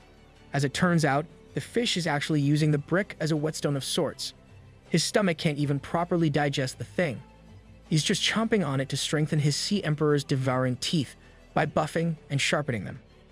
All that aside, Fishy shares some crucial info with Gao Peng. There should be one of these bricks in each labyrinth, putting out a divine aura that helps the beings inside the labyrinth grow and evolve. Unlike his braces, though, these bricks shouldn't still be functional without the owner's divine artifact being active. Gao Peng pieces it together and asks Fishy if the Golem Lord may actually be alive. Fishy is insistent this is impossible, though, since the only reason for the overabundance of labyrinths would be his fall from grace and the destruction of his body. As they move south to search some more, Gao Peng apologizes to Medusa and comes clean about them taking the brick when she senses the labyrinth's vitality dropping. Once more, though, she assures him she'll be finding a new home soon, so it doesn't really matter. Mythical Monstrosity Man. After that, the two part ways with Medusa and head in the direction that Fishy can sense more divine bricks. Unfortunately, Fishy's sense of direction turns out to be as lacking as his modesty. One after the other, he leads the group to dead end after dead end for the next half a year. Holy crap, that long? I'm with Goldie on this one. Fishy only gets mad at the others for doubting him, which causes Gao Peng to tell him he can lead the way one more time. To the unending relief of the group, this turns out to finally be the time Fishy gets it right. They land outside a giant entrance in the middle of tons of trees. So many trees, in fact, that Gao Peng wonders if the labyrinth's vitality is just that strong. Right before his eyes, the cycle of nature occurs as a snake chows down on some bird eggs. More importantly, there's sand in the air in copious amounts, blurring their vision of anything more than a few feet away. He turns to Da Zi with a serious expression and tells him they'll go take a look. At his request, Gao Peng grabs Frosty too, since he hasn't been here before and wants to learn as much as possible. From a vantage point high above the labyrinth, Gao Peng takes stock of the maze-like interior. He tries to take a picture of the place to serve as a map, but finds that the sand makes any attempt at a picture completely pointless. Frosty crosses his arms and states that this labyrinth is indeed no ordinary one. Oh, you don't say. Thanks, Captain Obvious. With that method out the window, Gao Peng decides to just commit the best path through the maze to memory. A few hours later, he's fully memorized the best path through the labyrinth and prepares to go inside.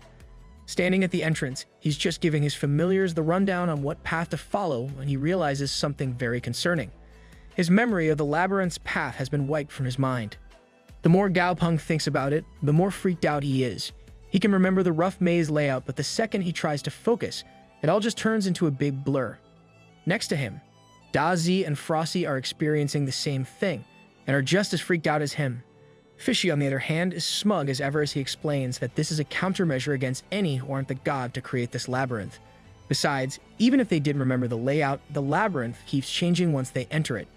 Okay, that's just broken. Gao Peng insists that it hasn't changed from what he saw from above, but Fishy ensures that it won't be the same. It's hard to explain, but the labyrinth uses its precepts to affect the six senses themselves. Luckily, Fishy tells them he stayed in the labyrinth for a long time in his past life, so he's familiar enough with it to get them moving. Gao Peng is glad but annoyed by the fish's unending and very loud enthusiasm as he sends his other familiars to their storage. Gao Peng is just thinking about how Fishy really does seem to know his way around this place when they come across a hole in the bottom of a wall. Fishy quickly rushes through it before signaling for Gao Peng to do the same. The man can only wonder how long Fishy was locked in here to even know the secret passages and shortcuts like this. As they move further into the labyrinth, Fishy starts advising Gao Peng on how he should stay calm, no matter what may happen from here on out. He's giving Gao Peng advice on how to deal with specific situations here, when he takes a jab at the fish about being a diamond member of this place to know so much. Fishy is, of course, quite offended by this and reminds Gao Peng that without all this power being restored, he may not be able to defend the trainer from any threats of the artifact's making. One thing that Gao Peng picks up on is when Fishy mentions that this labyrinth itself is an artifact all of its own. This prompts Gao Peng to try and examine it with his system, only to find the data panel failing to appear. Fishy tells him they're technically inside the artifact, but not quite its core just yet. Right as he's saying this, Gao Peng tries to warn Fishy of a monster approaching from behind him. The fish is way ahead of him, though, and transforms into his shark form real quick, to turn that monster into a snack. Returning to his miniature form, Fishy praises the taste of monsters in here and warns Gao Peng to keep his words in mind. Gao Peng asks Fishy if they can link with his new technique, since he'll give him an extra layer of protection and merge their mental spaces. Fishy is quite heavily against this idea, as he believes that other gods will lose all respect for him if they find out he merged with a human. Gao Peng isn't about to be deterred though, and he forms the link in a sudden surprise attack. That's not funny at all. Consent's not a joke. Gao, old buddy, old pal. Upon entering Fishy's mental space, Gao Peng is amazed by the change in perception and the extreme confidence granted by the aura of Devour. When he activates their shared vision, he's even more surprised to find a ton of golden chain links floating around in the air around him. When he asks Fishy about these, the little guy gets mad and screams that those are precept chains. Yeah, because I totally know what those are. Turning his gaze to the golden glow on the labyrinth walls, Gao Peng realizes those are nets made of runes that protect the labyrinth. Further inside, the pair come upon the section of this place known as the Lightning Labyrinth. Fishy gets through this one in record time, bouncing off the walls at the exact right moments to avoid electrocution. Gao Peng almost feels sorry for how well acquainted Fishy is with this place. Next up is the Dark Labyrinth, a place completely devoid of light that has to be maneuvered with an insanely tough body, capable of withstanding the grinders all over the place. Either that or go in blind and place your faith in the Almighty. In the case of this labyrinth, Fishy doesn't have a way to get through, since back when he was a god he could just brute force through this place. Now though, he has no way to bypass it. Fishy tells Gao Peng that he can still try to see if he can tank his way through, since the defenses should have gotten weaker by now. Gao Peng stops him though and tells him there might be a better way. With a snap of his fingers, he calls forth Second Baby and has him use his eye power to light up the entirety of the Dark Labyrinth. Fishy is amazed by this, as well as shocked to see what he can recognize as the diurnal pupil. The eye of the great white dragon's second baby got this power from in the first place. Fishy recalls that when he and some others killed the god of fog, all those years ago, one of the ancient dragons had the diurnal pupil and was able to reduce the fog god's power by over 70% with it. Since this is the same power, he's not surprised it can pierce through the darkness. Gao Peng just smugly asks him how he likes this method and tells Fishy it's time to lead on. After moving forward for a little while more, the two turn left as per Fishy's memory. There, they find a large pyramid-shaped altar right in the center of the labyrinth. Even more curious is the absolutely gigantic coffin, sitting outside it for all to see. Fishy is practically giddy upon seeing the coffin, as he starts celebrating his enemy's demise. Just then, loud banging sounds start coming from inside the coffin itself. From his spot, Fishy is confused and asks if the coffin just moved. Sure enough, the lid suddenly starts coming off, causing Fishy's eyes to pop out in shock. Gao Peng's nose is choked with the powerful aura of death, and he asks Fishy what to do now. Fishy encourages him to escape now while he can, but Gao Peng has no intention of doing so. Instead, he calls out the one familiar he has, who knows all there is about using undead energy as his own. With Dumby now added to the battlefield, Fishy wastes no time in letting loose a massive water bullet at the coffin in front, shattering an invisible shield in the process. Some of the energy from the explosion of the attack flies over to them, prompting Dumby to jump in the way and protect his master. Rather than hurting him though, the flames seem to like Dumby. Internally, Gao Peng decides to link up with Dumby so that he can fight without fear of hurting his master. With that done, Dumby summons forth a massive javelin of bone and chucks it at the coffin as per Fishy's demands. This, however, has the effect of awakening the being within. From inside the coffin, the head of the obese elephant lord emerges as a level 90 Saint tier beast. Gao Peng watches as this head alone launches a gout of dark flames at his familiars. Fishy takes the brunt of it and finds it hurting far more than anything else normally would be able to. Gao Peng recognizes that the flames are similar to Dumby's own and tries to come up with a plan to fight it. Over to the side, Fishy is preparing yet another vortex, like the one that ended the marine lurker's life.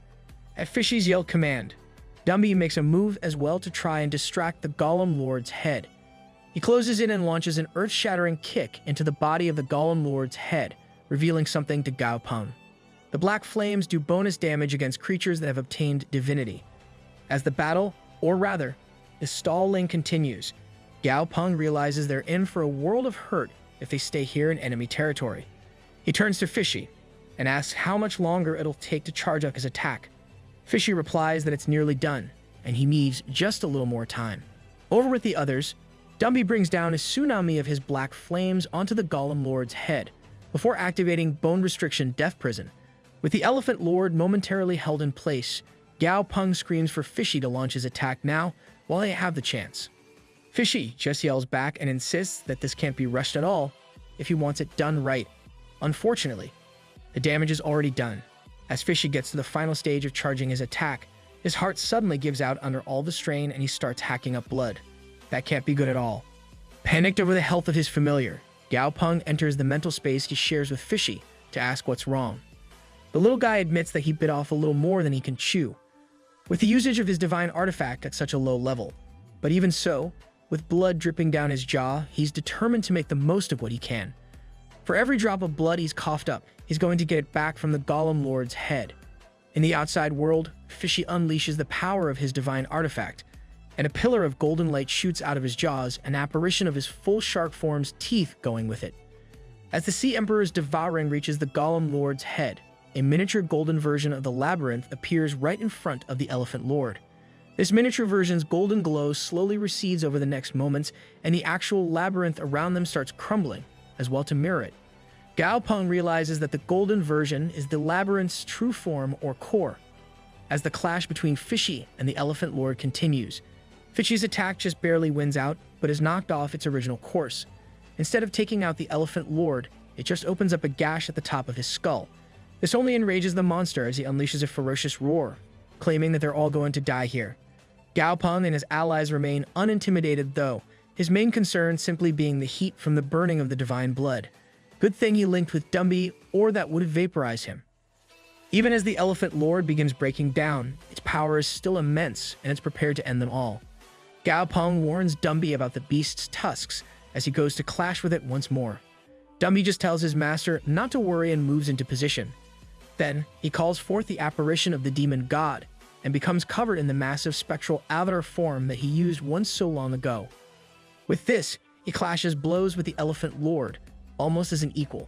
Unfortunately, they aren't quite on the same level.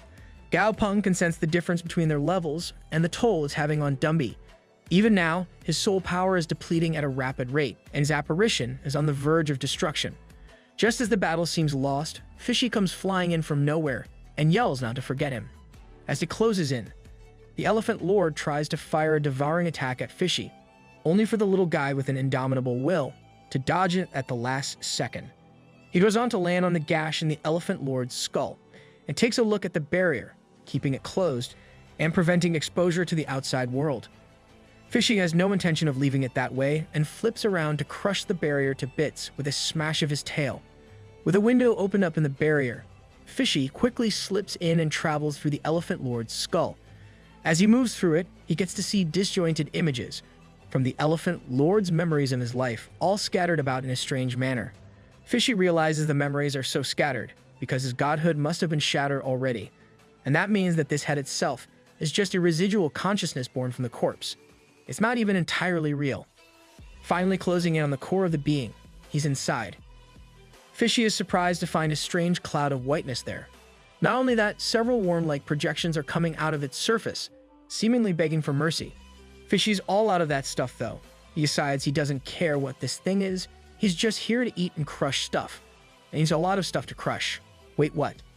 On the outside, Gao Peng and his familiars watch with bated breath as the Elephant Lord's skeleton silently floats in place. The status window next to it only reads that the beast has been moderately injured. Right as Gao Peng is wondering what the hell is happening on the inside. Right as he voices this thought, the Elephant Lord's head suddenly drops from moderately injured to heavily injured. With this change in status, Gao Peng can only praise Fishy for whatever he's doing to make it happen. Inside, Fishy places his faith in Gao Peng to buy him just a little more time so he can finish this damn beast off. Gao Peng seems to get the message somehow and commands Dumby to use his black flame to attack the Elephant Lord. Dumby does so at once and shoots his hand out to attack the Elephant Lord. Right as he's getting in range though, the golden miniature version of the labyrinth leaps into the path of his fist and stops him in his tracks. Gao Peng is wondering how it can protect its owner without any commands from him, when the whole area explodes, blowing Dumby away through the air. Gao Peng screams out for his second oldest familiar and asks if he's okay, to which the undead ruler responds that he can still fight. Give this man a medal or something because he deserves it. Unfortunately, Dumby is unable to actually get back up thanks to the sheer exhaustion that's beginning to set in. Gao Peng comfortingly tells the big guy not to push it since he's used up so much soul power today. For now, he can just rest. With Dumby out of commission, Gao Peng summons forth Silly and tells him to use Spatial Rift in an attempt to disrupt the Golden Labyrinth. The floating jellyfish does just that, and it appears to be working as the labyrinth is twisted into an unstable form, though it's readjusting itself very quickly. Just then, Fishy comes flying out of the Elephant Lord's skull in his full shark form. From inside his mouth, he unleashes his divine artifact, which whips out like a tendril with another set of jaws attached at the end of it. As said tendril closes in on the Golden Labyrinth, Gao Peng is shocked to see its changed form. Fishy informs him, though, that this is its original form, revealed now due to it using up all of its energy. Just like that, the Elephant Lord's head collapses from the air to the ground and the battle is over at last. As he floats over the battlefield courtesy of Silly, Gao Peng worriedly wonders if they've just committed dicide. Really, dude? Now you think about that, Fishy is quick to butt in, though, and assures him that the thing they just beat didn't even have a proper divine soul. Between that and the incomplete divine body, it was just an ordinary mortal creature with some traces of divinity in it. Gao Peng just stares at Fishy with a deadpan expression at the complete ruining of his momentary joy. Everything else aside, it's time for the best part of any post-battle period, the splitting of the spoils of their victory. Fishy allows Dumby to take the first pick. After only a few moments of deliberation, he unsurprisingly picks the corpse of the Elephant Lord. That leaves the mini labyrinth itself for Fishy. He's just about to pick it up when Gao Peng butts in and grabs Fishy by a fin. He declares that his merging with Dumby was enough of a contribution to get him that labyrinth, making Fishy's jaw drop in shock and annoyance. Gao Peng assures Fishy, however, that he won't take what truly belongs to Fishy. When asked what that is, he says that it's the satisfaction and joy of getting his vengeance. That is some grade A horse crap, if I've ever heard any. Fishy feels the same way, all but petrified by that awful statement. Standing in place with the mini labyrinth now firmly in his grasp, Gao Peng realizes something important after reining in his laughter. He doesn't know how to make this thing acknowledge him as its new master. Fishy explains that as a non-monster with no elemental power and no precept to speak of, he can't control the artifact. Confused, Gao Peng wonders what he means by precept as he reads the item's status window. This artifact, known as the Endless Reincarnation Labyrinth, has a precept content of 7%. Whatever the hell it means. Gao Peng, upon realizing he can't actually make use of the thing, tosses it over to Fishy and tells him he can keep it after all. Fishy tells him that if he really wants to use an artifact, he'll let him when the two of them merge. Fishy goes on to add that the best way to use the Endless Reincarnation Labyrinth is to cultivate monsters. By that logic, Gao Peng realizes that the same must also apply to familiars. Fishy confirms this and goes on to explain how the artifact will become a proper giant labyrinth upon being activated and regaining its form. It'll then absorb all manner of elements from the air itself around it and form all kinds of environments and traps inside. Finally, the owner of the labyrinth can alter the elemental density inside to increase the speed of their familiars, strengthening. Stars in his eyes upon hearing all those features, Gao Peng asks Fishy to let him try it out here and now. Fishy just berates him for acting like a country bumpkin before giving in. He tosses up the artifact, allowing it to expand into a massive multi-story labyrinth of proper proportions. A golden door appears in thin air in front of Gao Peng as well, no doubt leading into the newly formed labyrinth. Upon stepping inside it with Fishy, Gao Peng comments that it feels much stronger than it did before. The fish responds with a confirmation that the artifact was auto-maintaining itself earlier. Now with a proper living owner, it can reach its full potential. Meanwhile, Gao Peng's mind has latched onto one particular aspect of this new addition to his arsenal. He finally owns his own house. Well, technically Fishy owns it, so yeah. After taking care of Gao Peng and explaining his labyrinth to him, Fishy is now standing with Dumby as he thinks about what to do with the Elephant Lord's corpse. Fishy tells him that the stuff is practically divine medicine for someone like him. Dumby brings his arm down to touch some of the spilled blood and energy shoots all over the place. Dumby steps up to the massive hole in the elephant's skull and makes his choice. Turning around, he tells Fishy to take care of their master while he's gone. Geez, you think he's going off to war instead of like 5 feet away. Without waiting for a reply from Fishy, he coats his arm in wood and energy and leaps inside the corpse of the Elephant Lord. An annoyed Fishy makes his way back to Gao Peng, who starts asking where Dumby is. Fishy tells him the big guy is absorbing the energy from the elephant's corpse to upgrade. This gives Gao Peng the idea to use this time as a test run for their labyrinth. He calls out Silly, Dazi, and Goldie and tells them each to find a suitable area to go and absorb energy in. Once they've left, he ponders on the requirement of a divine artifact to have the power of law to be used to its fullest. These two divine artifacts that got right now are probably limited by more than 90%. Fishy explains to Gao that gods shift from their own extraordinary abilities to laws when they actually become gods. Some can only specialize in one, and each has a certain weakness, which divine artifacts are meant to make up for. Even Fishy himself forged his devouring teeth to understand the devouring law inside. After going through a ton of hardship to forge the teeth, he was killed shortly afterward. Cool story, but who asked though? Gao Peng suddenly hears a loud noise in the distance. Turning towards it, he asks Dazi to go have a look at what's going on. The centipede dragon flies away post-haste, eager to help its master. Dazi returns 3 minutes later with news of a force of monsters coming their way. Gao Peng instantly uses his contract connection to speak to Frosty and ask where he is. After hearing that he's just relaxing in some AC area, Gao Peng tells him to go see what's going on outside. Frosty hops over the walls of the labyrinth with ease until he reaches the outermost one. There he spots monsters from several directions trying to rush into the labyrinth and relays this to Gao Peng. Upon hearing of all the Emperor Tears headed their way, Gao Peng concludes that they must be drawn to the abundant elements inside the labyrinth. Gao Peng doesn't waste a moment and tells his familiars to each choose 1 or 2 monsters and take them out. Dummy's evolution is not to be interrupted no matter what. With that, the full might of Gao Peng's familiar force heads out to crush their enemies. Back at the Elephant Lord's corpse, Fishy is napping peacefully right outside where Dumby entered it from. He's suddenly awoken by a strange beeping sound that keeps getting louder. When he's no longer able to ignore it, the wall of the Elephant Lord's skull is suddenly blown outwards and a clawed hand grips at its edge. From inside, Dumby emerges, now stronger than he's ever been. As he approaches his family, Gao Peng is shocked to see he's shot all the way up to level 85 in the Saint tier. Even his amorphic hell tree has improved to level 81. Moreover, Fishy spots a strange glow on Dumby's right hand. Upon closer inspection, Fishy is flabbergasted to learn that Dumby has actually managed to deify his fingers. Looking at his familiar's new powered-up state, Gao Peng can only smile. It's finally time for them to go home.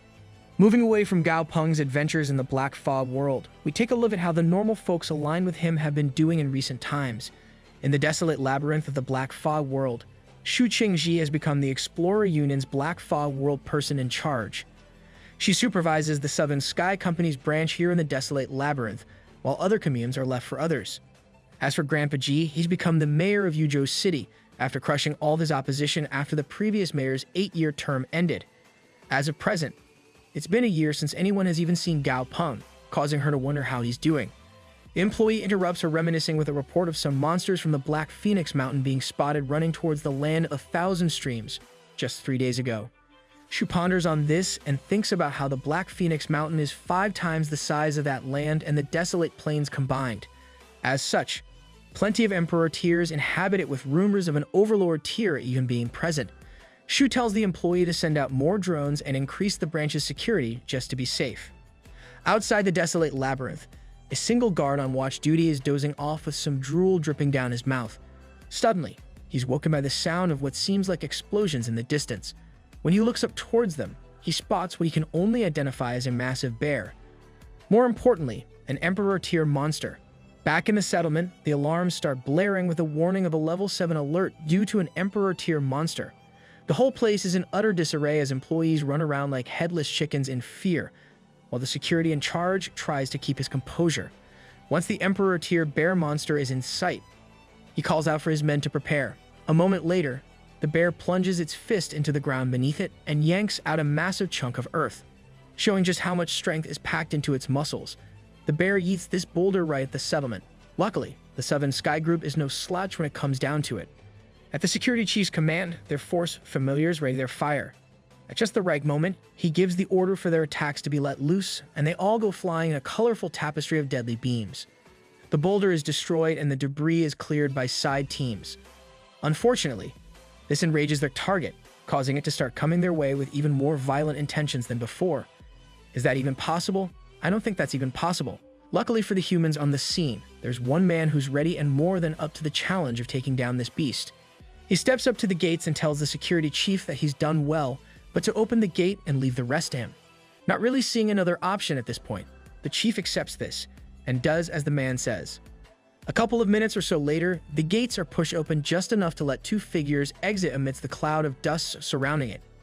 As they step further into the open, they are revealed to be the two animated statues that act as the guardians of Gaopeng's orphanage/academy for underprivileged children. As soon as their eyes open, the statues leap into action. One leaps high above the bear before coming down with his scythe to slash apart the monster's upper jaw.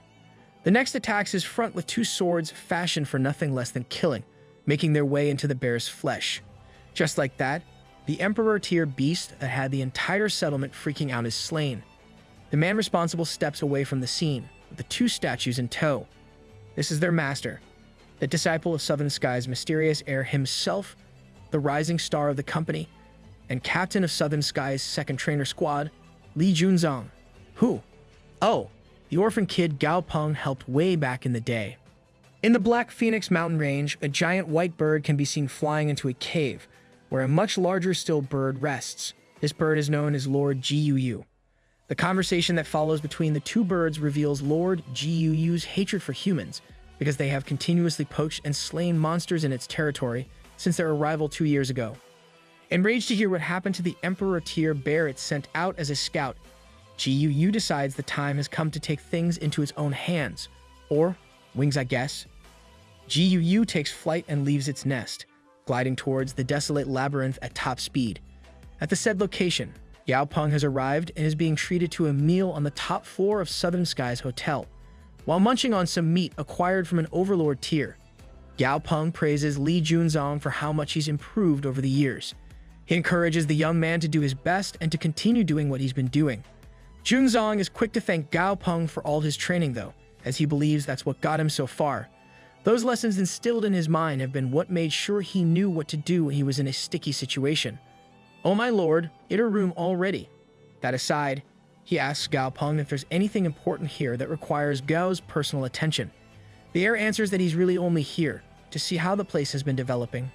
Secretly though, he's hoping to convince Fishy to leave a divine brick here, so that the base can become safer and more useful to the Southern Sky in terms of growing their power. Unfortunately, that does mean he'll only be able to use this place to access the features of the divine brick. Before he can fall too far down that rabbit hole of thoughts, Shu informs him there's something she needs to report to him. This labyrinth, from all their research, seems to have been protected by some mysterious power that disappeared without any trace just about half a year ago. Yeah, that totally has nothing to do with Fishy grabbing the divine brick from here. Nope, not at all.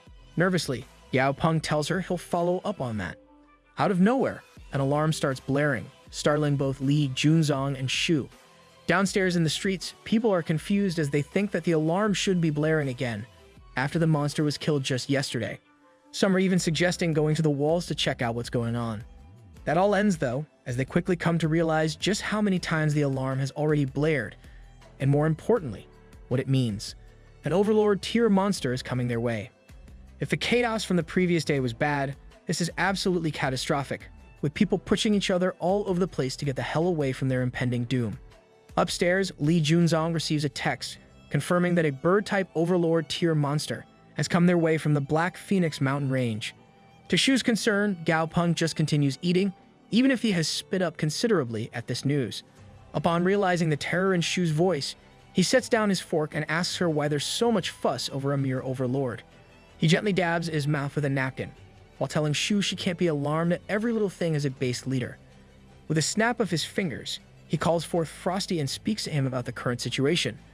As it happens, the overlord bird coming their way has some bad blood with Frosty, which is because they were neighbors way back in the day. With a smile on his face and a plan brewing in his mind, the chibi ice lion decides it's time to pay his ex-neighbor a warm welcome and greeting.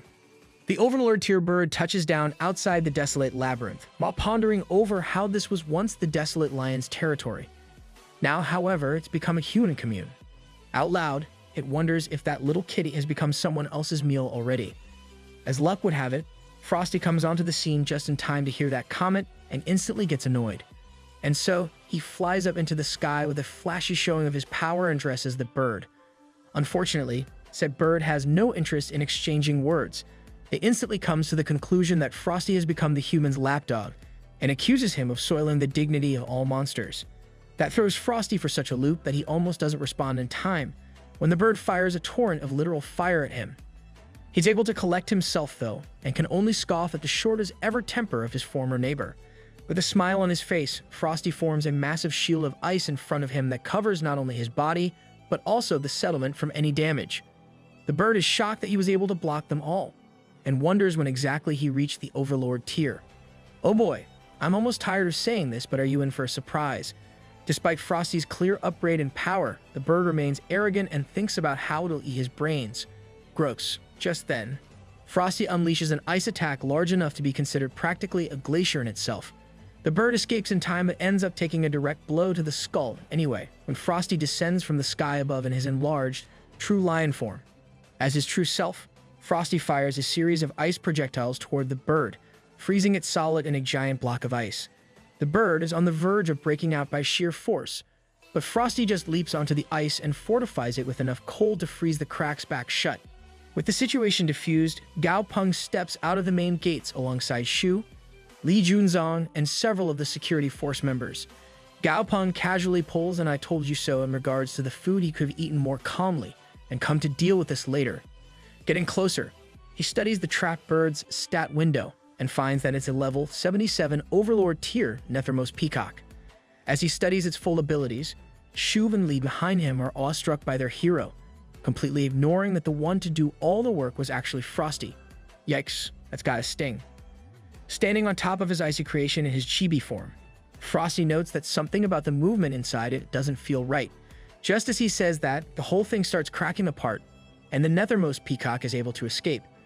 Only then does Frosty realize that he underestimated the level of ice needed, since the peacock has obviously grown much stronger in the 1,000 years since they last met. You'd think he might have considered that beforehand. So much for being wise. Shu and Li are instantly on guard and about to panic again as they call for a retreat. But Gao Peng remains unbothered. Mentally, he commands Dumby and Goldie to act in the shadows and take this beast down.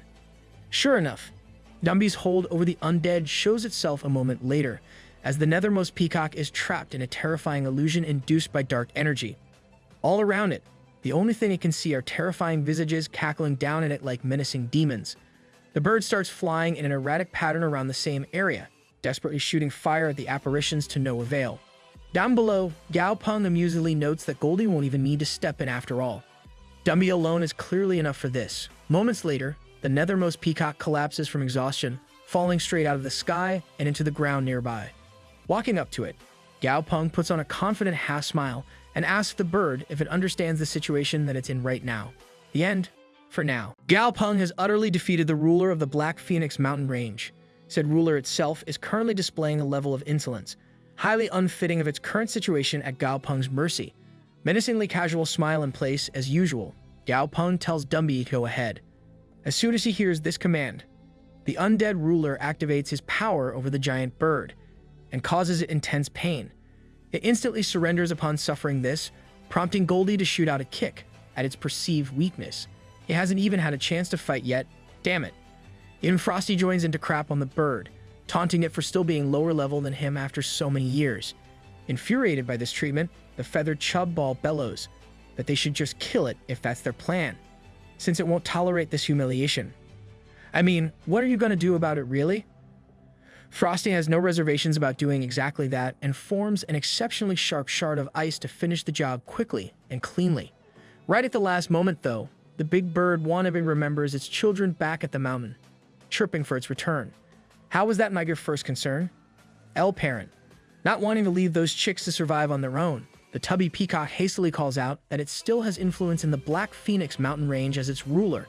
It goes on to detail how it can be of use to Gao Peng by cooperating as they are, rather than him having to find a new monster of his choice to rise to power there.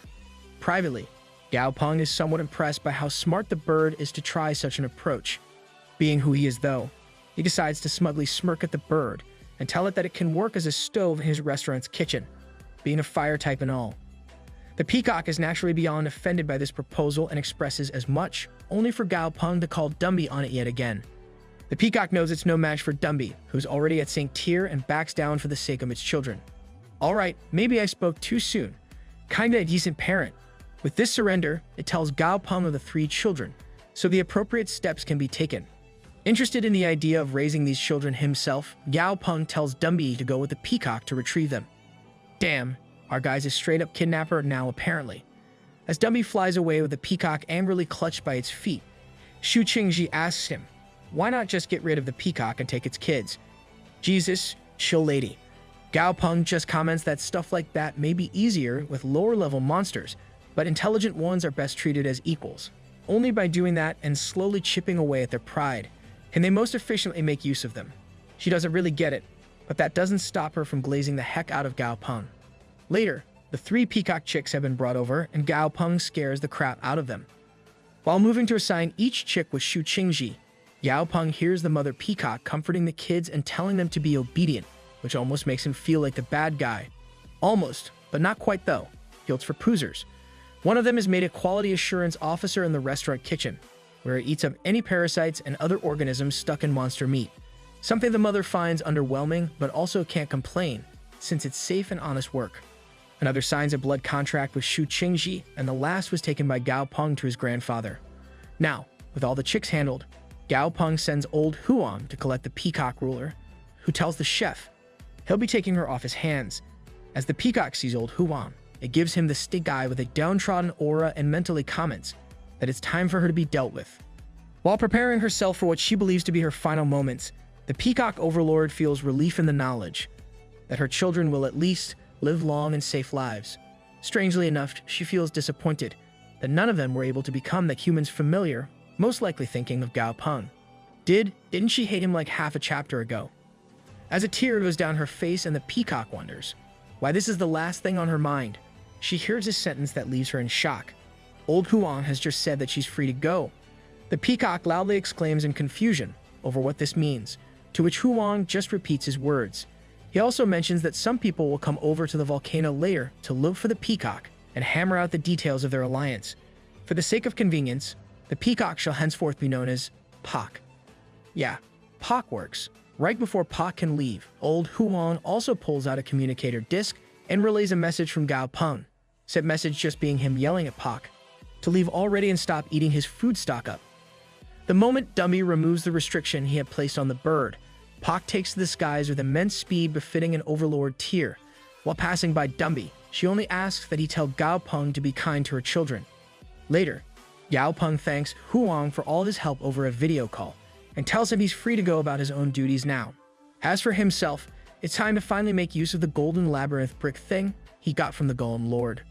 Alongside Xu Qingji, he steps outside and snaps his fingers with a blue flame over them. With nary but a pop, Fishy is summoned forth in his goofy chibi form. Xu Qingji begins commenting on how strange this new familiar of his is, when Fishy pulls out the golden labyrinth cube from his own storage. Xu Qingji, the simple-minded airhead that she can sometimes be, mistakes the thing for a Rubik's Cube, somehow, even though it's all one color. Freaking idiot. Fishy clarifies the name of the item to be the God Brick, and it's currently taking shape. The brick shoots out of Fishy's fins into the ground with a beam of golden light, causing the land to quake, as though Gaia herself were wailing. The people of the city are running around like headless chickens, in panic at the sudden development, but it luckily doesn't last much longer. Once the vibrations have settled down, Gao Peng tells Xu Qingji to have her new familiar, the little sparrow, attack the labyrinth wall that has formed around the city's perimeter. She does so, only for the little sparrow to faceplant into the wall, and then the ground in quick succession. Xu Qingji notices a mysterious light coating the wall like a protective barrier, and realizes the mysterious power of the labyrinth has returned. Gao Peng casually tells her that the settlement will be completely protected against all but Saint-tier beasts and higher. With that, it's time for him to head back to his grandpa, leaving this place in her and Li Junzong's care. Upon returning to his grandfather's villa back home, Gao Peng is surprised to find the place looking livelier than he's seen it in pretty much forever. There are a ton of people hanging around, as though a banquet is being held, most of them looking like they hail from an ancient tribe. Gao Peng meets up with his grandpa further inside the villa, where it seems he is having a meeting with an elderly woman. While Gao Peng is reporting to Ji on the evolution formulas he's managed to stabilize for their group, the woman comments that Gao Peng is just like his grandfather and like him. Everyone place your bets on who him is. Grandpa Ji coughs upon hearing this and tells the woman he's Ji Hunwoo, not him. He just happened to get that person's inheritance, but this is a mistake. I am so lost right now. Upon Gao Peng's questioning look, he's told that this lady is from the White Dragon tribe. Oh, right. They think Gramps is their holy priest or something. Thinking back on what limited knowledge he has of the ancient tribes, Gao Peng recalls that the White Dragon tribe is one of the top 3 tribes, leagues above all those below them. As far as he knows, the White Dragon tribe isn't particularly interested in fighting over territory here on Earth. They only came here to Yuzhou after establishing some level of friendliness with Southern Sky. Hell, they didn't even come off the fence and take a side. We straight up committed genocide on the Yuhu tribe. So why are they here now? His internal monologue is interrupted when the old lady once more states that Gao Peng and his grandpa are really similar, a statement the old man seems to dislike as he instantly tells her he's who he is and Gao Peng is who he is. The old lady just patronizingly tells Grandpa Ji that she believes him, causing a tic to form on his head. Grandma really knows how to push the geezer's buttons. Moving away from the lighthearted banter, the old lady tells Gao Peng that she's here for serious business this time around. That business is an alliance that's to be held in the squared world in 6 days. All medium-sized and above tribes will participate to decide things like their stance towards Earth and the inevitability of the world becoming the main bridgehead for the war over the Jiyu Tianxidi. Remembering what he heard about the ancient tribes being driven to the Black Fog world due to a lack of resources, Gao Peng wonders what bridgehead is exactly. The old lady explains that the tribes will not allow their war to take place in the squared world, as that is their headquarters. As such, the easiest solution they'll see is to make Earth the battleground for their war. Gao Peng can only get more worried and ask what happened last time around. Since the Jiyu Tianxidi is their enemy, Granny just tells him that it's not quite so severe, as them being enemies and more that the current owners of Jiyu Tianxidi don't want them to return back to it. I dunno, Grandma. That sounds pretty hostile to me. Later that night, Grandpa Ji finds Gao Peng standing at the edge of their balcony, staring out at the water with a troubled expression. As the old man approaches and makes his presence known, the two launch into a conversation about what is to come. Knowing that the Earth is going to become a battlefield in the near future is a little too much for him to be able to sleep after hearing it. With the supposed ancient tribes on one side and the unknown Jiyu Tianxidi on the other, they want to break into his house and use it as an arena. And it's not like they can refuse either. Strong or not, Gao Peng is just one person, and a direct battle always holds the chance of killing him. He'd consider having his familiars help defend Yuzhou, but then one of other cities like Chang'an. To Gao Peng's shock, his grandpa just cheerfully puts forth the recommendation that they move. That's right. His solution is for them to pack up all of humanity and skedaddle over to another world temporarily, since the ancient tribes are likely to do something similar. Grandpa Ji goes on to praise Gao Peng for how much he's grown in recent years, but reminds him that he needs to be able to look at the bigger picture as a leader. Gao Peng can't find a flaw in this idea and knows that the Black Fog world is more than enough to fit billions of people. The only issue is the matter of how they're going to get so many people transported. A concern Grandpa Ji quickly addresses as he tells Gao Peng not to do everything himself. The coalition government should be more than capable of helping make this plan work. For their immediate plans, the two of them will head to the squared world to see what the ancient tribes are getting up to. Gao Peng reassures him that he alone can handle checking out the squared world since Ji is needed by the Alliance right now. In truth, he just doesn't want to put the old man in any unnecessary danger since the squared world is unknown to them. From the proud wave, Ji Hunwoo smiles at this. It's apparent that he can see right through his grandson. The next day, Gao Peng is flying through the sky above the Himalayas, alongside some White Dragon tribe members. One of them, in particular, catches his eye.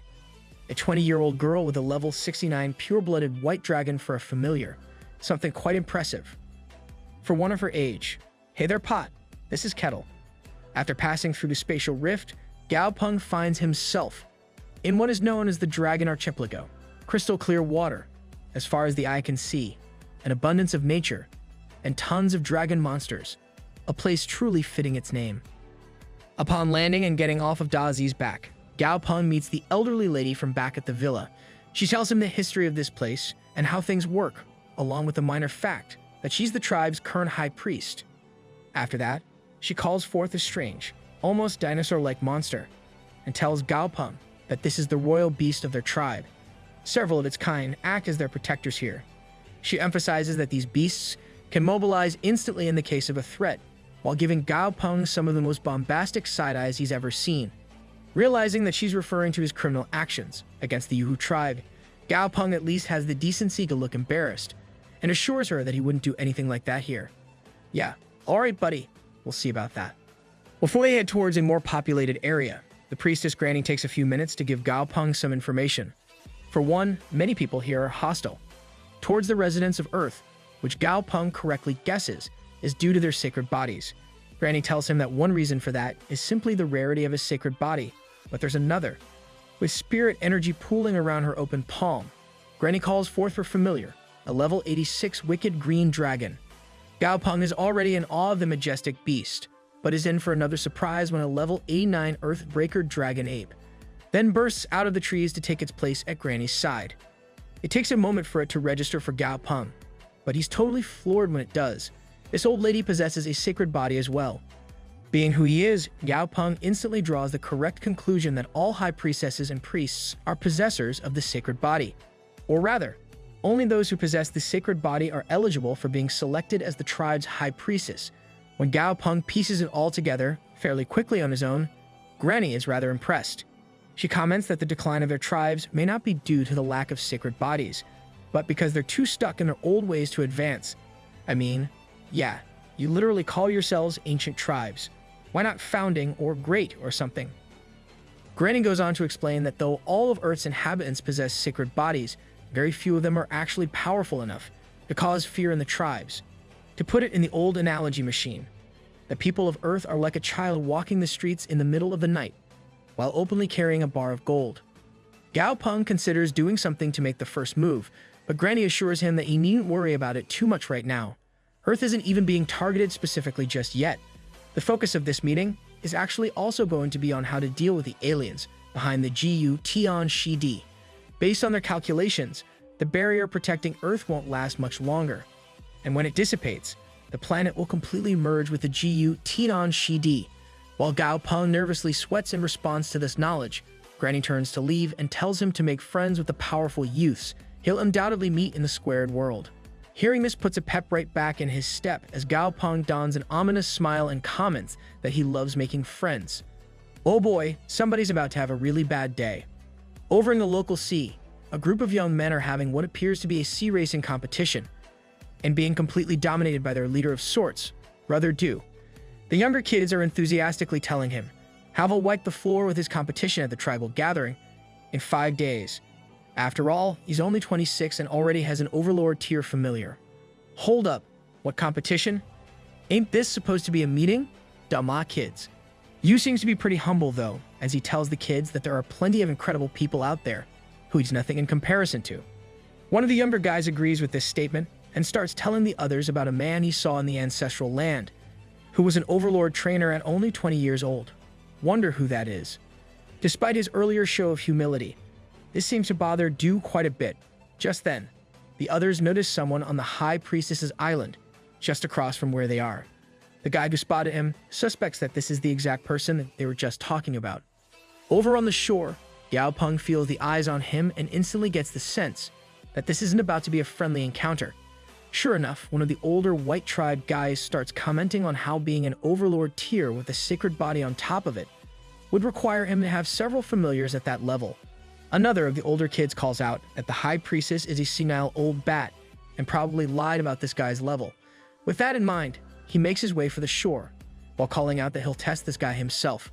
Yu calls out to this guy, by Ga, not to do anything rash, but he's in no mood to listen. With an unusual application of his spirit energy, he spreads it through the water below him, and calls forth a giant shark-like monster. This beast, the Great Ao Tian, is what he'll attack Gao Peng with, your funeral dude. As Baiga plays with Ao Tian like an old friend, Du watches on in concern. Ao Tian is the king of their tribe's Plesiosaurus herd and rivals the strength of even Overlord tier monsters, but will it be enough? Watching Baiga play with him and convince him to stick around, Du decides to let things play out. Ao Tian is no less powerful than any other Overlord after all. Calling it again, it's the poor thing's funeral. At Bai Ge's command, Ao Tian dives back underwater and zooms toward Gao Peng's location. Over on the shore, said prodigy trainer is just annoyed by the weird vibe he's picking up from the white-tried youths. For now, he decides to just say screw them and do his own thing. He summons Goldie and tells the buff old duck to catch 2 fish for dinner, along with a promise of a bonus when he's done. Being the overly extra wee weirdo he is, Goldie cracks his knuckles, drops an unnecessarily dramatic line, and hops into the water. He stays close to shore for a few moments while stretching out his senses to find the biggest possible fish. Moments later, he senses none other than Ao Tian, swimming his way with a fierce expression and great speed. Completely unconcerned, Goldie dives into the water with one palm stretched out in front of him and closes in on the fish. Upon getting closer, he closes his hand into a fist and activates his anti-magic field, completely outclassing the plesiosaurus with a simple flex of his power. Up on the surface, all that can be seen are giant geysers of water shooting up into the air suddenly, causing differing, but equally confused reactions from both parties. Gao Peng is just annoyed by the fish landing on his head and confused by all the noise over catching some dinner. On the other side, the white tribe youths are highly concerned. Bai Ge in particular looks white as a sheet, with fearful worry. Terrified for his old friend's safety, he tries to leap forward to go check out what's happening, only for Du to pull him back. The older boy reminds Bai Ge that if anything bad happens to any of them, he'll be beaten to death by his dad. Bai Ge backs off, but he still expresses concern over Ao Tian. So Du tells him to have his familiar roar and call the plesiosaurus back. While Bai Ge does that, Du has the rest of their group retreat from the location at once. After they turned and left, Du asked Bai Ge what's taking so long, only to be faced with the boy crying. Ao Tian isn't giving any kind of response at all. Though he's regretful, Du has no choice but to tell Bai Ge just forget about it and move on. He gives one last glance to Gao Peng on the shore and declares that being an Overlord tier trainer is far from the goal. Between the two of them, he wants to see who will enter the Saint tier first. Oh buddy, have I got some news for you. Back on the shore, Gao Peng is as confused as ever to see the White Dragon tribe youths leaving the area. More importantly, Goldie has just surfaced with the now lifeless corpse of Ao Tian atop his shoulders. While Goldie explains how the plesiosaurus attacked him first and he totally annihilated it, Gao Peng stays quiet. Then, when Goldie has the audacity to ask if they should barbecue or steam it, Gao Peng has had enough and asks him if he knows the huge mistake he's just made. Goldie just scratches his head in confusion, frustrating Gao Peng further. The man swiftly strikes Goldie across the front of his head and yells at him for daring to think of eating fish without fish soup. Light the fire and set up the pot now. A good while later, under a beautiful dusk sky, Gao Peng is lounging on a long chair, while Goldie happily stirs the roasting fish meat in front of the soup pot. Gao Peng gets up and moves forward to try some of the food, only to be amazed by how great it smells. After getting some green onions from Silly, he pulls a salt bay and dinner is served. Right as he's about to dig in, Gao Peng hears someone calling to him from a little way off. To Gao Peng's surprise, the one calling his name is Bai Yin, the dude from the White Dragon tribe he's met before. To answer Gao Peng's question about what he's doing here, Bai Yin explains that he expected Gao would be the guest from Yuzhou he's been hearing about.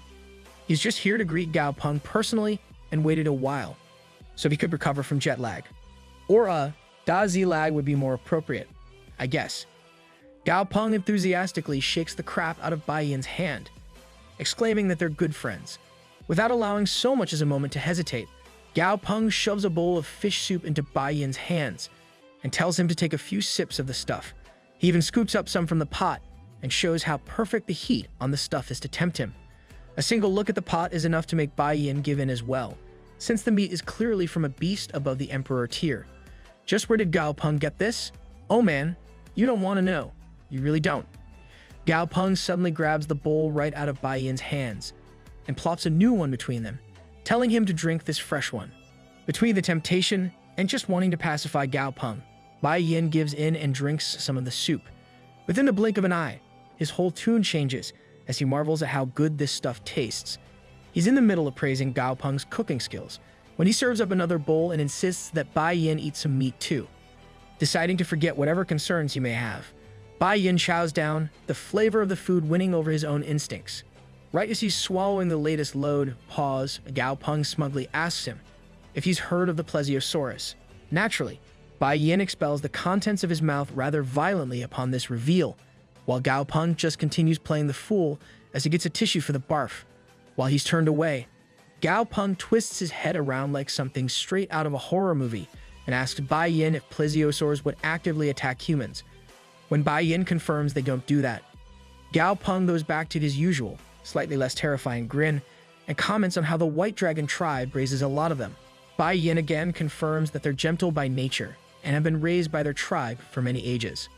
In the middle of explaining how close they are to humans, Bai Yin's mind catches up to his words and he goes stock still upon realizing what exactly the meat he's been eating is from.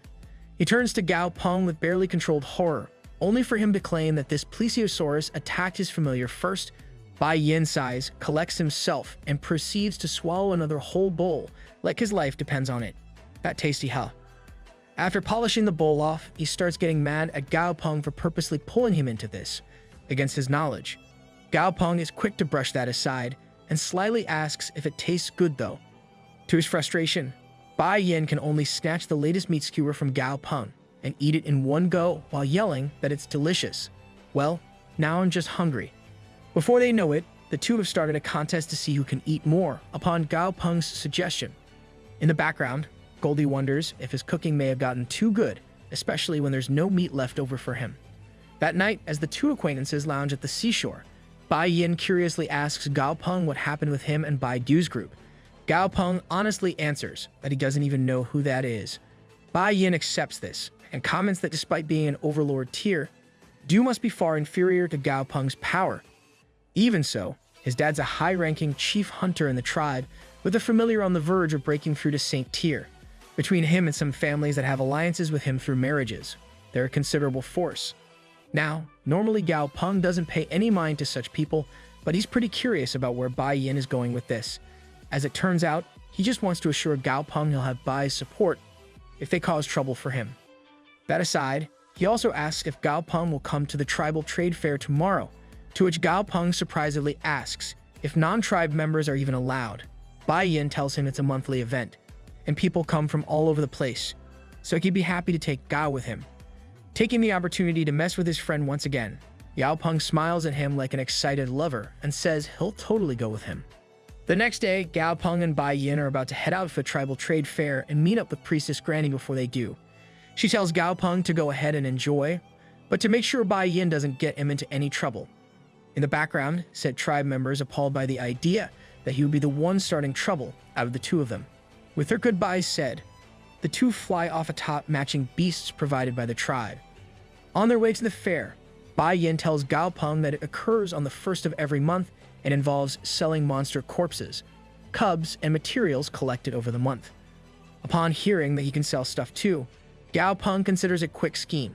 He could easily buy the monster corpses, feed them to his altar imp, and then sell the pills refined from those corpses at insane rates. Unfortunately, even he recognizes that would draw too much attention, so he shells the idea. That's not even to mention how long it takes for the altar to properly digest meat and soul essence. And most important of all, Gao Peng doesn't need the money anyway. The dude is filthy rich as it is. To the side, Bai Yin can only be worried by the sinister expression on Gao Peng's face. He decides to speak up and reminds Gao Peng that the area they're going to is one jointly supervised by all the tribes. If he stirs crap up over there, the White Dragon tribe alone won't be able to just sweep things under the rug. Gao Peng just puts on his smug face and tells Bai Yin that he's a very good person, who'd never cause trouble. Yeah, sure, and I'm being say. Not long after that, the pair finally arrive at their destination and touch down. Stepping onto the ground, Gao Peng is pretty surprised by just how many people are there. The sky is littered with more monsters than he's ever seen in one place outside a battle. As they walk through the street, Gao Peng keeps an ear open to all the strange vendors and their even stranger wares. His attention is eventually caught by something called a nutmeg moss flower that can be mixed with other ingredients to produce a mutagenic concoction, because that definitely doesn't sound like a zombie apocalypse waiting to happen. Studying the item's stat window has Gao Peng thinking about how the main character of a novel would pick up treasures in places like this. A little bit ahead, Bai Yin points out a store with ordinary goods on the outer display and tells Gao Peng to come inside and see what else they've got. Before they step in, he asks Gao Peng if he needs Bai Yin to act as a translator. but Gao Peng tells him he already learned the ancient's language back in the Black Fog world. Finally, Bai Yin tells him that most of these stores are opened by people of high status, so the wares tend to be accordingly expensive. Gao Peng listens with one ear while walking forward. The first thing of interest he spots in the store is a level 26 commander tier, Dragon Snow Toad. The kind of familiar that'd be snatched right up by the government back on Earth. More noticeable, however, is a massive bronze-colored tablet. Its status window reveals it to be a divine adamantine tablet, makes it as close to indestructible as anything can get. Even more surprising is that the thing only costs 1 Overlord tier monster core crystal, or the Emperor tier equivalent, which is 20 core crystals. While the price is pretty high on average, Gao Peng is certain the shop owner doesn't know the tablet's true function or it'd be priced way higher. Unfortunately, Gao Peng can't really buy the thing without making a huge commotion, since his clothes make it obvious he's from Earth and shouldn't be able to obtain Overlord tier crystals. Catching a glimpse of Bai Yin over to the side, Gao Peng smirks at his own genius and goes to give the guy a one-armed hug before Bai Yin can even register what's happening. Gao Peng has deposited an Overlord tier core crystal in his hand, told him to buy the tablet, and scurried off. Minutes later, Bai Yin steps out with a tablet strapped to the back of a pack animal since it's too heavy to carry. As he's explaining this, Gao Peng just summons Silly and has him suck the tablet up into his personal space. A curious Bai Yin asks Gao Peng what exactly he bought a monument like that for, to which the smug man gives an obvious non-answer, claiming that it's to keep his house in order. Bai Yin just puts on a sour expression and thinks to himself that he'd obviously never believe that. As they head towards the exit of the fair, Bai Yin can't help but keep wondering why Gao Peng spent so much money on that weird stone tablet. Even so, he isn't about to ask, because knowing Gao Peng, the answer is just going to make him want to punch something. He's learning. Later in the day, Gao Peng arrives back at the deserted area, where he left Goldie to chill and laze about. After waking the duck up, he has Silly barf up the things he got from the fair. Holding a couple of ingredient bottles in his hands, Gao Peng comes up to Goldie, who's more than a little upset at being woken up. Gao Peng clarifies that he's spoken to the High Priestess and gotten her agreement to place them under her protection over here. After all, the promotion that's about to happen may get extremely loud. Smugly grinning at Goldie, he asks if the duck is ready. Goldie, for his part, shows just how much more bronze he's got than brains as he starts asking who's being promoted and what's going on. My brother in Duck Christ, he just laid it all out for you. Gao Peng tells him not to cause any trouble and warns him that this promotion process is going to be a bloody and painful one, that he has to be mentally prepared for beforehand. After Goldie meekly accepts this, Gao Peng gets to work mixing up the ingredients and throws together a sick-looking snot-green vial of fluid. I do not want to know what's in there. Next up, he orders Goldie to make a fire, while he and Silly get to work coating the adamantine tablet with the liquid he just prepared. With both of those steps completed, next, he has Goldie place the tablet on top of the fire. Ever the air-headed fool, Goldie starts wondering if Gao Peng is baking the stone for him to eat. He takes a closer look at it to see if it looks tasty, but isn't able to decide.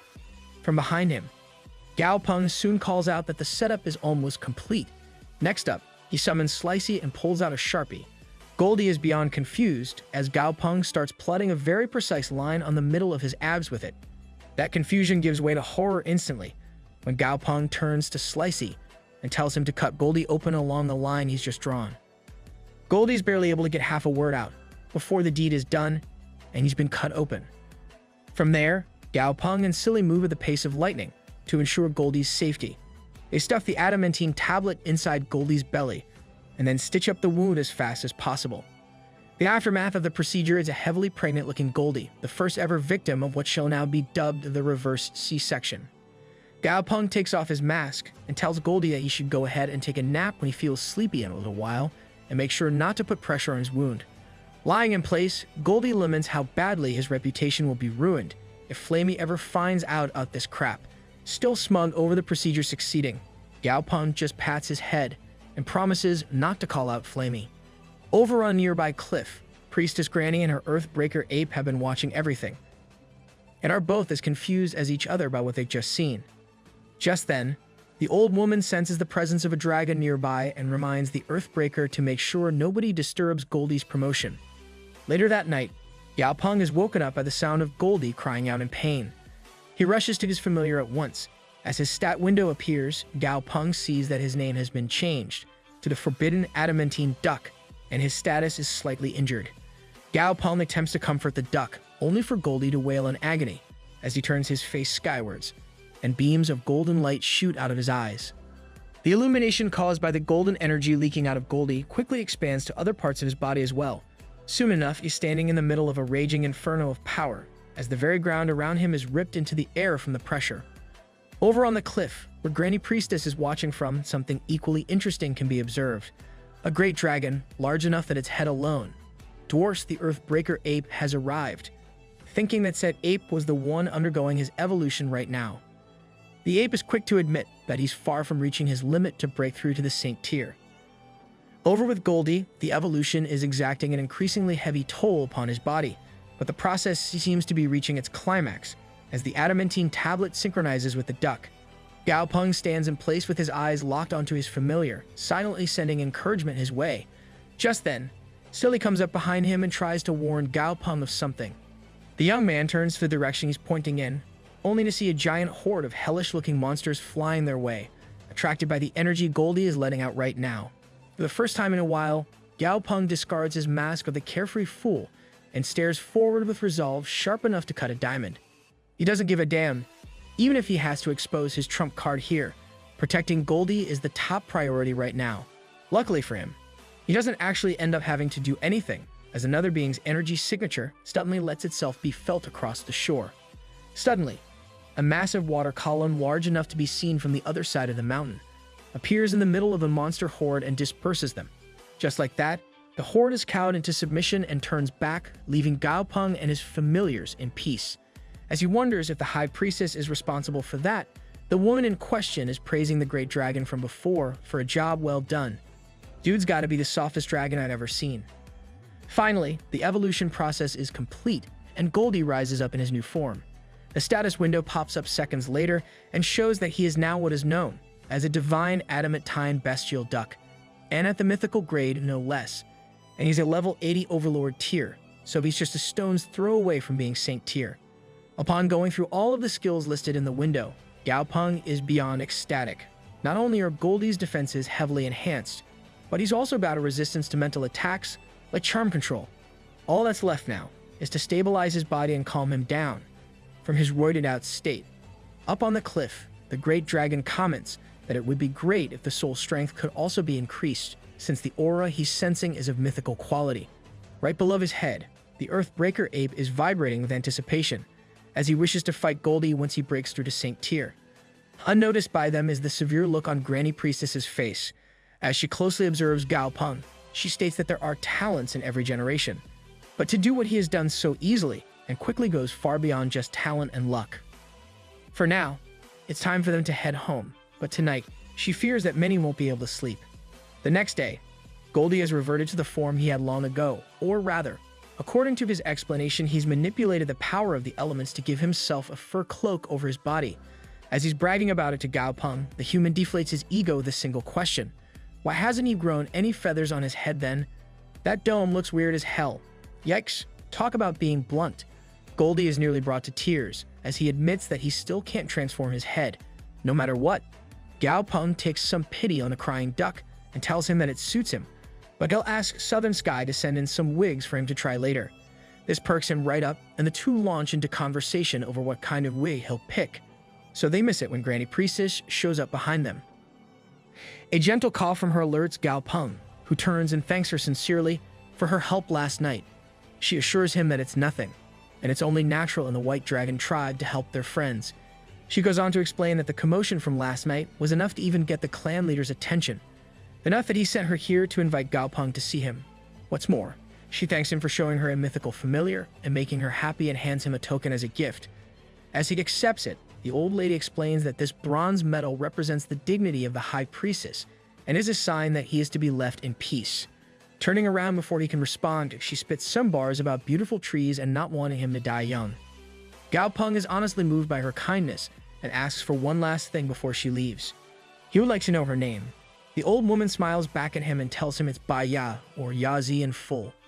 Sometime later, Gao Peng and Goldie can be seen flying through the skies atop one of the local mounts. During their flight, Gao Peng decides to tease the little guy over his extra smooth and hairless scalp and tells Goldie that he'll get used to it before long, because I'm sure they'll make him feel much better. Right as he's teasing Goldie, they finally spot the shoreline of the island that is their destination, the home of the White Dragon tribe's leader. As soon as they touch down, they're greeted by a polite tribe member who directs them on which way to go. As they walk towards the tribe leader's building, the guide warns Gao Peng that their patriarch has a terrible temper, and if he starts lecturing him, Gao Peng should just be silent and listen. Once they've reached the entrance of a specific cave, the guide tells them they're here and takes his leave. Inside the cave, Gao Peng and Goldie come face to face with a decrepit old man, sitting on a throne of stone. As soon as they get near him, the old man's head shoots up and he stares at them intensely with one eye open. Or at least they thought that's what he was doing. Turns out he's just super sleepy, as evidenced by the jaw-breaking yawn he proceeds to let out. Somebody missed their beauty sleep. To Gao Peng's confusion, the old man then just waves his hand at him as though to shoo him off. The younger man can only wonder what the hell just happened as he follows the tribe leader's instruction and leaves the cave. He's still thinking about how weird the old man and his actions are when Bai Yin comes running up behind them. He greets Gao Peng with a smile and congratulates him on Goldie's breakthrough, while also praising him for being able to stand up to his terrifying father. Okay, seriously, what are we missing here? That dude was anything but scary. Gao Peng is just as confused as us and wonders if Bai Yin is just messing with him.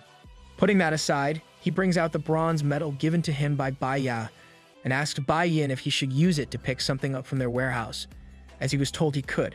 Before giving any kind of answer, Bai Yin takes his time freaking out over the fact that the High Priestess actually gave Gao Peng the medal.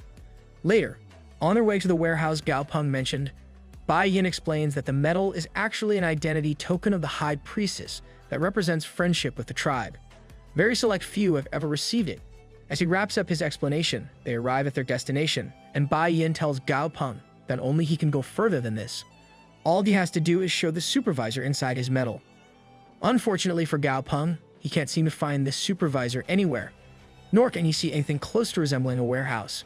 Right as he's thinking this, a giant known as the level 87 Saint Tier 5-clawed White Dragon shows itself, terrifying Gao Peng and chilling him to the bone. The scared young man hastily whips out the identity token to make sure he's not erased for trespassing and shows it to the dragon. This proves to be the right move as it turns around upon seeing it and leaves. At the same time, a path appears in the mountainside that was previously a solid wall lifted up by several giant golems.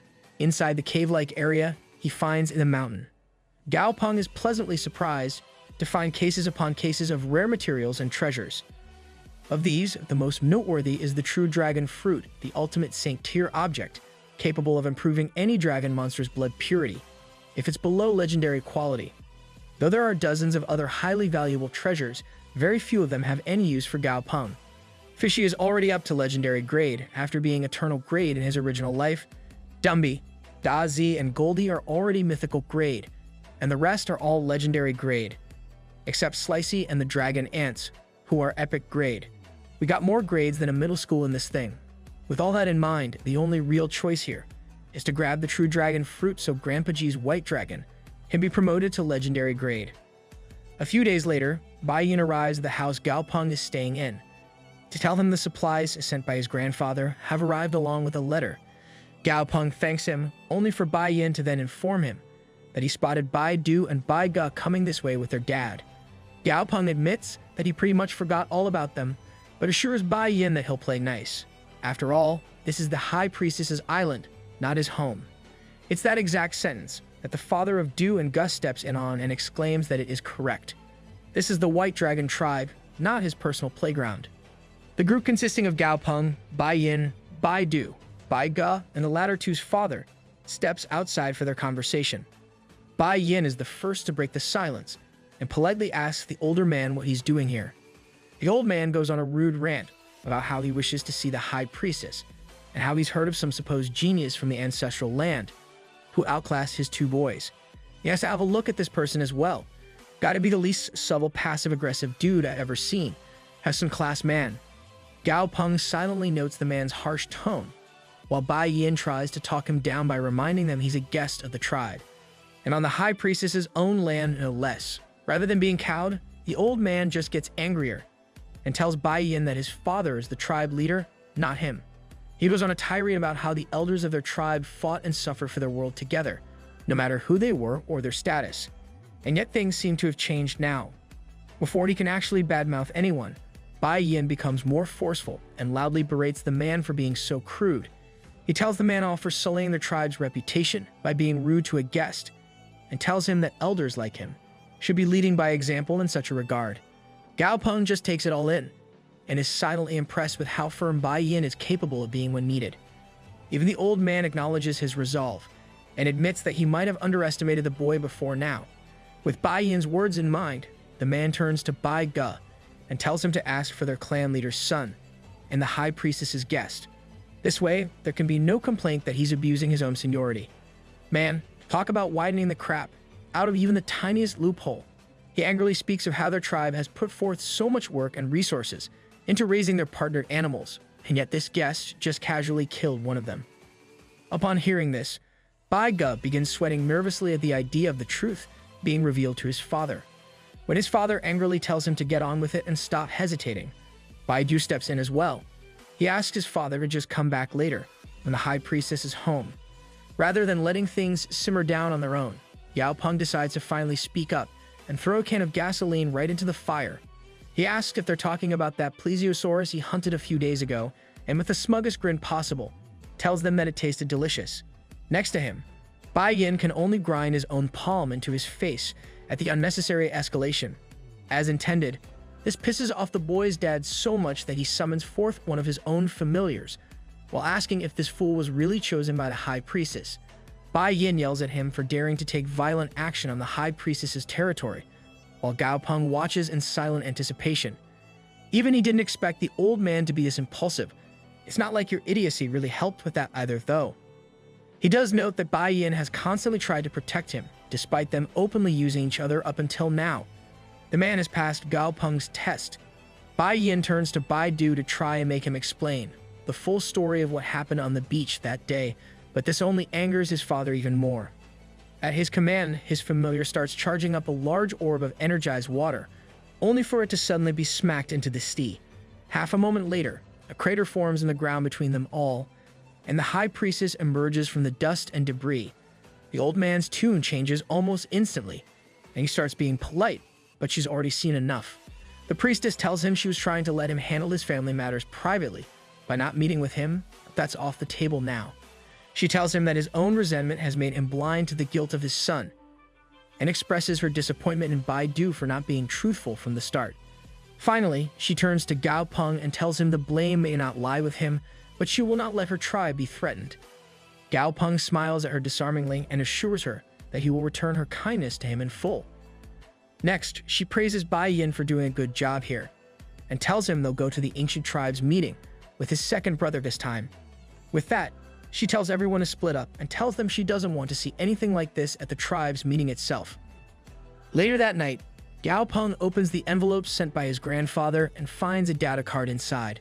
Upon plugging it into his computer, he reads his grandpa's message about how the White Dragon's been upgraded, the relocation operation has been carried out, alongside the government, and the people of China are migrating as they speak. Though the message is in the typical tone of his grandfather, something is bothering Gao Peng about this. That's when he notices that this file has 12,000 pages, and upon each page, the same message has been repeated, over and over again. That is until the very last page, which has an even shorter message hastily typed in.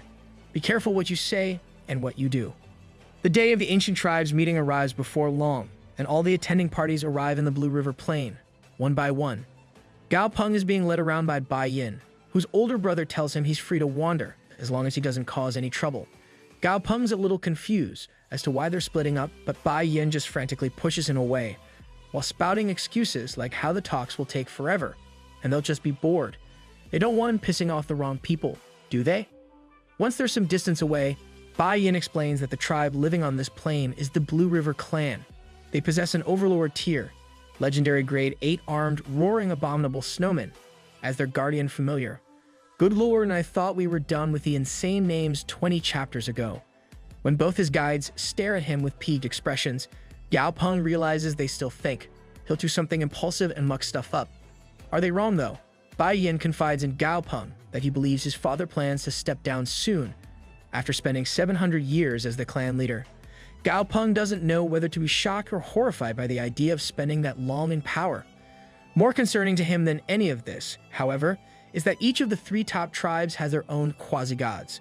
Just like nuclear weapons, though, those are only used as deterrents and a last resort. With that in mind, the highest tier of familiar at this meeting should be the Saint Tier. As a Saint Tier trainer himself, he should have an equal standing to the 7 king tribes if he wishes to speak up. He's just finishing up that less than comforting thought when Gao Peng notices Bei Qingyan being blocked off by some other tribe members. She spots him as well and instantly calls out to him, breaking away from the wannabe suitors to join his side. She comments on how brave he is to come here, but Gao Peng is pretty sure the main danger to him is because of her attention. Some of her tribe members call Qingyan by name and demand to know who Gao Peng is, but she's quick to shut them all down. She scolds them for speaking to her so casually, despite her seniority, and sends them all but running, with their tails between their legs. Gao Peng explains to a confused Bai Yin that Bei Qingyan has been on Earth without her tribe for many years now, causing her to technically beat her senior by a lot. After she's done telling off her tribesmen, Qingyan comes back over to Gao Peng's side. Bai Yin has the good sense to take the hint and leaves to let the two have some alone time. Now if only Gao Peng had some of that sense, dude's dense as a bowl of oatmeal. After some playful banter and concerned warnings are shared between the two, Bei Qingyan wonders out loud what Gao Peng is here for. When he tells her he's here to delay the Earth being turned into a battlefield, she's actually disappointed. After all, she thought he was here for her. Or she hoped at least. She refuses to break and doesn't tell Gao Peng any of this, instead telling him that war will break out on Earth one way or another, regardless of what the tribes choose. The second Earth's barrier goes down, the mutated tribespeople will bring the war to Earth. Gao Peng pauses at this and tells her he's heard of these mutated ones before, but doesn't know what exactly they are. He's in the middle of asking Bei about them when a bolt of purple energy suddenly crackles in the sky, and a spatial rift begins to open up. Tribesmen all over the place are watching in confusion, wondering what this is. Out of the spatial rift, a horrific beast with the body of a cockroach emerges. The monster named Bloody Fei Lian, a level 96 legendary grade quasi-god, is here to wreak havoc. Gao Peng is extremely worried by this sudden development, but this proves to be unnecessary in the next few moments. From the corners, each of her tribes is camped in. 3 more quasi-gods shoot up into the sky. Despite this being a relief, Gao Peng can't help but curse the top tribes for lying about not bringing their gods with them. Bro's so salty right now, the ocean would be jealous. Bei Qingyan tells Gao Peng that the quasi-god Fei Lian isn't with any of the 3 major tribes, while grabbing him and fleeing. This place is about to be a battlefield for the gods. Up above, the 3 quasi-gods of the top tribes cooperate to trap Fei Lian and slash at his exterior. In response, the overgrown cockroach unleashes its great sun-blood flame all around itself. The great white dragon quasi-god fights back against the flame with its water power, while praising the green one, the 9 heavenly biotopes. Fei Lian proves a formidable opponent as it strategically tries to take down one of its enemies first to reduce their numbers advantage. Unfortunately for the roach, the 3rd quasi-god on their side is now making its move. The 1,000-armed faceless Buddha draws a symbol in the air, before it sends it raining down on the roach with enough power to drive it into the ground. The cockroach's shell begins cracking just from the pressure holding the attack at bay. In the distance, Gao Peng is awed by the violence that the Buddha is capable of. It can kill any type of enemy, be it physical or otherwise. While the other tribesmen cackle with glee over their quasi-gods and their power, Gao Peng sees something far more concerning. The status of Fei Lian, even after being decapitated, is only listed as slightly injured. Hang on. What in the what now? He ain't got a head though. The other quasi-gods know this as well, and the Buddha tells them to make sure it doesn't have a chance to heal. To that end, both of the others charge up their beam attacks and fire them at the roach with everything they've got. Unfortunately, the Buddha notes after retrieving its shell that Fei Lian shed its body and escaped at the last moment. The only silver lining here is that it must have fallen to Saint Tier at the very least, after such a grueling battle. Suddenly, the 1,000-armed Buddha's master emerges from inside its body and comments on how the foreign quasi-god knew about the time and location of their meeting beforehand and planned this attack. With that in mind, he calls out to everyone present in the area and declares that there is a traitor in their midst. Once the 3 tribe leaders come together to discuss this matter, the Green God tribe's elder, insists that the traitor isn't from his people, since only he and his granddaughter have come.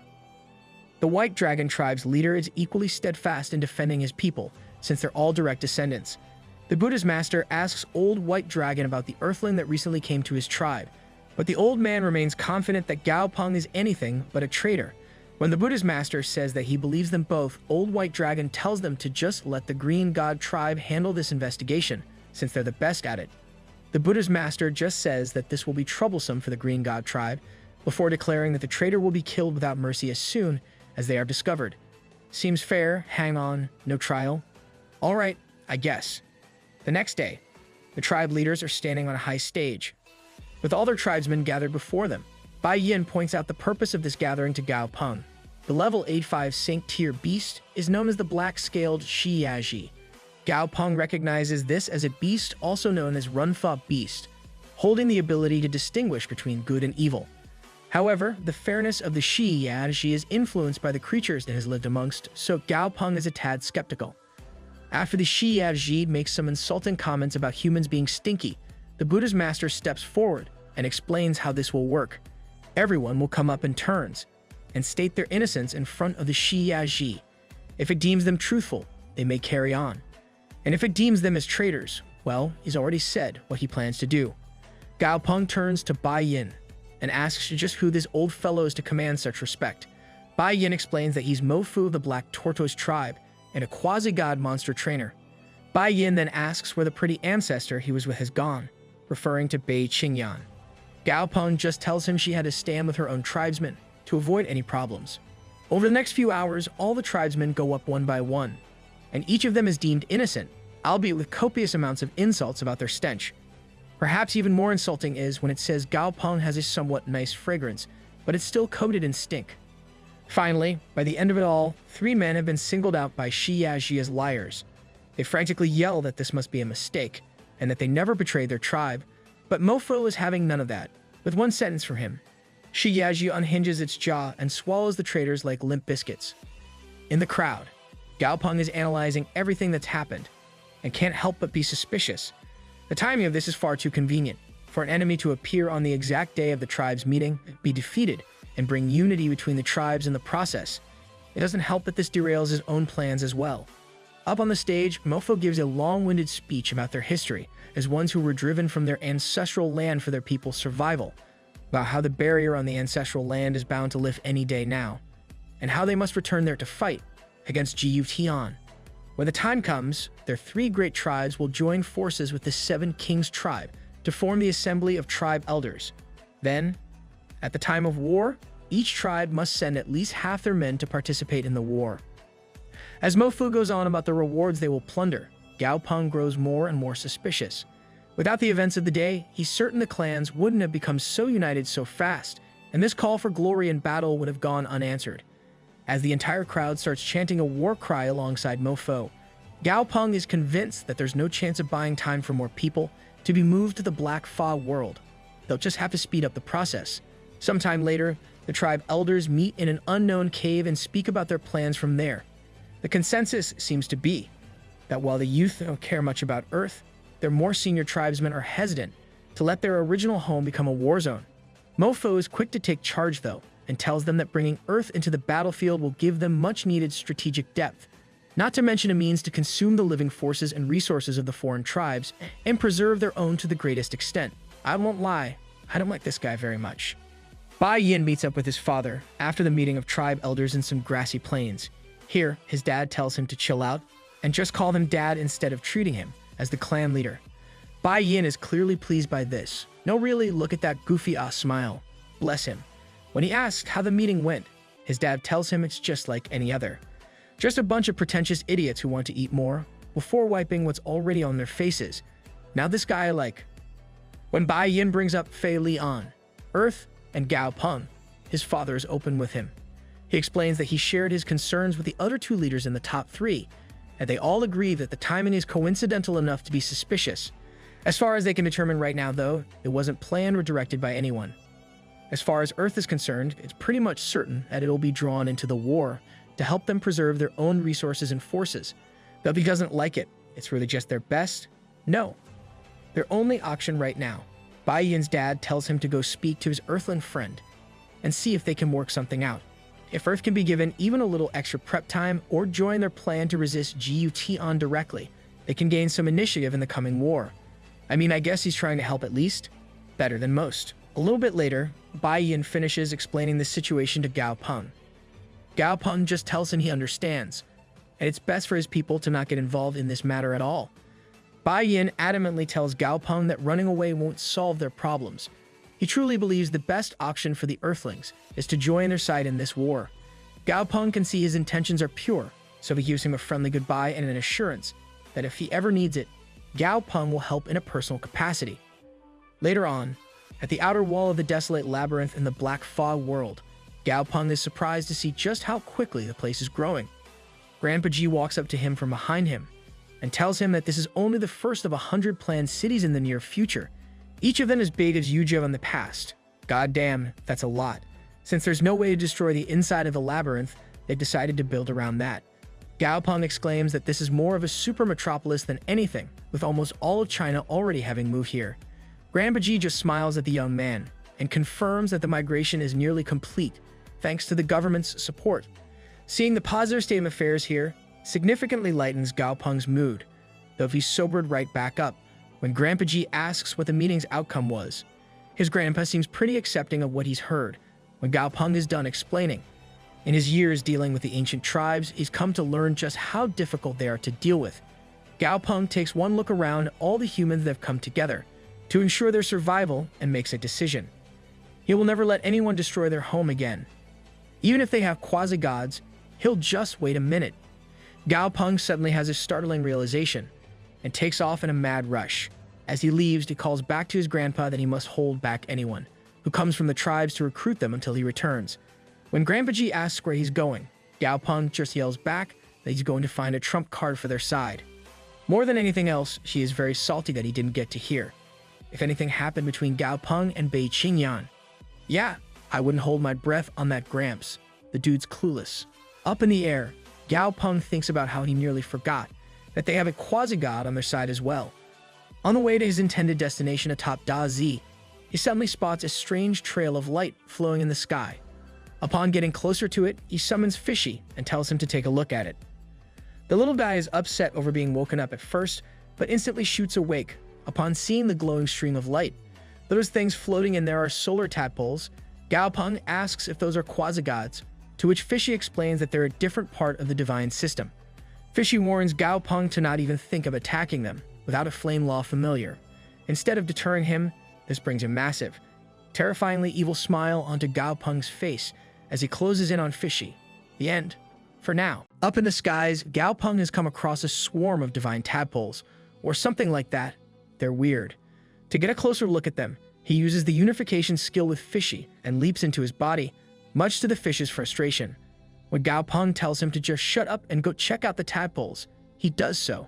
In the distance, he spots several flying monsters, making a beeline for the tadpoles as well. Fishy just snarks at Gao Peng for not knowing what's going on, causing the man to huff in annoyance. Just then, some of the tadpoles lag behind the rest of the swarm and are instantly grabbed up by the hostile monsters. At Gao Peng's command, Fishy races for the swarm and grabs up one of the tadpoles before they can all be stolen away. To Fishy's confusion and Gao Peng's surprise, the tadpole only struggles for a fraction of a moment before falling asleep. Talk about having your priorities straight. Suddenly, Gao Peng notices something out of the corner of Fishy's eye and tells him to look at the sun. Once he does so, the pair witness the appearance of a giant golden palace of all things in front of it. They're both tempted to go near it in hopes of finding treasures, but are stopped in their tracks by what happens next. The palace changes, and in its place is a giant golden toad. The moment it opens its mouth, the swarm of tadpoles practically forces itself down his throat, eager to be eaten. Both trainer and familiar are blown away by the power of this new creature. Gao Peng more so, once he sees the stat window. This is a level 99 quasi-god sun golden toad, on the verge of evolving to divinity. Fishy tells Gao Peng they must escape, as it's using the law of sunfire to temper its body, confusing Gao Peng once more, since Fishy was once a god too. Fishy just angrily reminds him that he's not in his prime anymore, when he could have squashed this thing. Right as he's explaining the threat before them, the golden toad's evolution comes to a head. and waves of orange energy emit outwards from it. The hostile monsters from before are turned to ash by the outpouring of energy alone right before their eyes. When they look back up at it, the toad is now a level 100 paramount god. What's more, another entity has appeared, bathed in blue light and obscured in a terrifying, cloudy coat. As Fishy attempts to flee out of fear, the blue being's energy shoots out like a shockwave at everything in the area. After frying the golden toad, said shockwave crashes into Fishy, in turn making him crash into the ground. Moments later, Gao Peng separates from Fishy and stands on his own feet. While asking what's happening up there, Fishy explains that the toad is considered a sun deity and is thus the mortal enemy of moon deities, one of which has shown up to fight. The two of them just happened to get caught in a crossfire, so just pure dumb bad luck then. That checks out. Fishy goes on to explain some of the intricacies of pantheons and how they're just groups of gods that aren't strong enough to go solo, like the true gods. Gao Peng proceeds to hurt Fishy's feelings by mentioning how he's weak enough to fear even them now and instantly regrets it. He quickly calms him down and switches the topic, asking about the ocean pantheon. Fishy explains there's no such thing, since the ocean gods refuse to obey any one of them as a leader. Though he's disappointed, Gao Peng already has something else in mind. He faces Fishy with a glint in his eyes and asks him to introduce the man to his ocean god. Fishy tries to play dumb about who that is, but Gao Peng is quick to remind him they already spoke of this being. That's right, it's time to meet Fishy's son. Without a single heartbeat's worth of hesitation, Fishy shoots that idea down and tells Gao Peng that he's not on good terms with his kid. Gao Peng insists that no matter what, it's his child, so it's not like he's going to eat Fishy or anything. Besides, they need a quasi-god on their side for what's coming. Fishy scrunches his face to think for a few moments before finally giving in. He tells Gao Peng that he'll take him there, but can't guarantee any actual success. He only moderately regrets this a second later when Gao Peng starts petting him furiously with gratitude. Sometime later, the pair are in a small base city under the Ural Mountains. Seeing the ruined condition of the place prompts Gao Peng to ask Fishy if he's sure this is the spot. The familiar confirms that it is, since the new rift in the North Bear country here passes through its own dimensional sea. I didn't get any of that, so we'll chalk it up to spirit mumbo-jumbo. Gao Peng spots a newspaper with warnings of an impending devil. He grabs the thing and starts reading. In it, he finds a story about terrible demons that will soon attack the Earth, far worse than even the monsters from spatial rifts. That, and the government's efforts to relocate all humans to a safer world for the time being. Ah, it's just propaganda. For a good cause for once, but still. Gao Peng spots an old man cruising by and realizes that some still haven't been able to evacuate, something he fears will put them in a worse situation if they can't repel the ancient tribes. When he turns to Fishy, he's surprised to find sympathy in the little being's eyes, something he attributes to also being forced out of his home by the fight between two greater beings when he was much younger. This further convinces him to help Gao Peng recruit his child and tells him he'll try to put in a few words, but that's all. Excited by Fishy's sudden altruism, Gao Peng calls out his dragon baby mount and takes off. He doesn't get far though, as further in the city he hears a call for help. When he turns towards it, Gao Peng sees a man cradling a baby and asks what's wrong. The man and his wife both beg Gao Peng to take their baby with him, so it can be safe. When he sees how desperate they are, Gao Peng is launched into a flashback of his own childhood, when his parents hid him away and faced their doom alone, so he could live on. Spurred on by the memory of parental love and his own good nature, Gao Peng puts out his arm and tells them he'll do it. The parents are equally as relieved, as they are sad to be separated from their child. Gao Peng takes one look at the adorable baby and knows he's made the right choice. He calls out silly and has the spatial manipulator drop a large crate before the parents. Before taking back off, Gao Peng calls out to the parents that they shouldn't give up on their family. One day, their child will come back to them. After he wishes them good luck and flies off with a wish to see them again, the father opens the crate. He's stunned to see several days' worth of supplies, easily enough to get them through their current predicament. Up in the open skies, Gao Peng holds the baby close as Fishy asks what they'll do, since they can't take the baby where they're going right now. Gao Peng just pulls out his phone and tells Fishy that he'll find a way. Ought to hold that thing more carefully, dude. Later, the group is on the edge of a sea area on Earth. Here, an old face arrives to greet Gao Peng at his request. It's Sister Tang Tang. During their quick reunion and exchange of pleasantries, Gao Peng learns that she's staying on Earth to help with the last bits of cleanup. As soon as she finishes though, she plans to head back to the Black Fog world since her familiar is about to evolve. Just then, she finally notices the baby in Fishy's fins. As she stares between the baby, the fish, and Gao Peng, the cogs in her head turn, and she comes to the most logical conclusion. Gao Peng and his fish have had a baby. Yup, totally logical. Sensible even, for sure. A few moments pass with no reaction from anyone to Tong Tong's insane statement. Then, like a landmine that just had its pressure sensor set off, Gao Peng explodes with disgust and incredulity. How the hell does she think that would even be possible? It's a damn fish, thankfully. Tong Tong has enough between her ears to realize that he's right and looks sheepish over the conclusion. Gao Peng explains how the baby was entrusted to him by a couple in northern Bear Country. He also tells her that he wants to ask her to take it to the Black Fog world for now, since he has something else to do. Further than that, he also tells her about a team he's assembled to help people still stuck on Earth for whatever reason. He wants to leave that to her and Grandpa G to handle stuff on a case-by-case basis. Tong Tong can only smile at how much the little boy she looked out for has grown up. Gao Peng smiles back at her and tells her that now it's his turn to protect all those he loves. Once Tong Tong is on her way with baby Alexei, Gao Peng turns to Fishy and tells him to lead the way to his kid.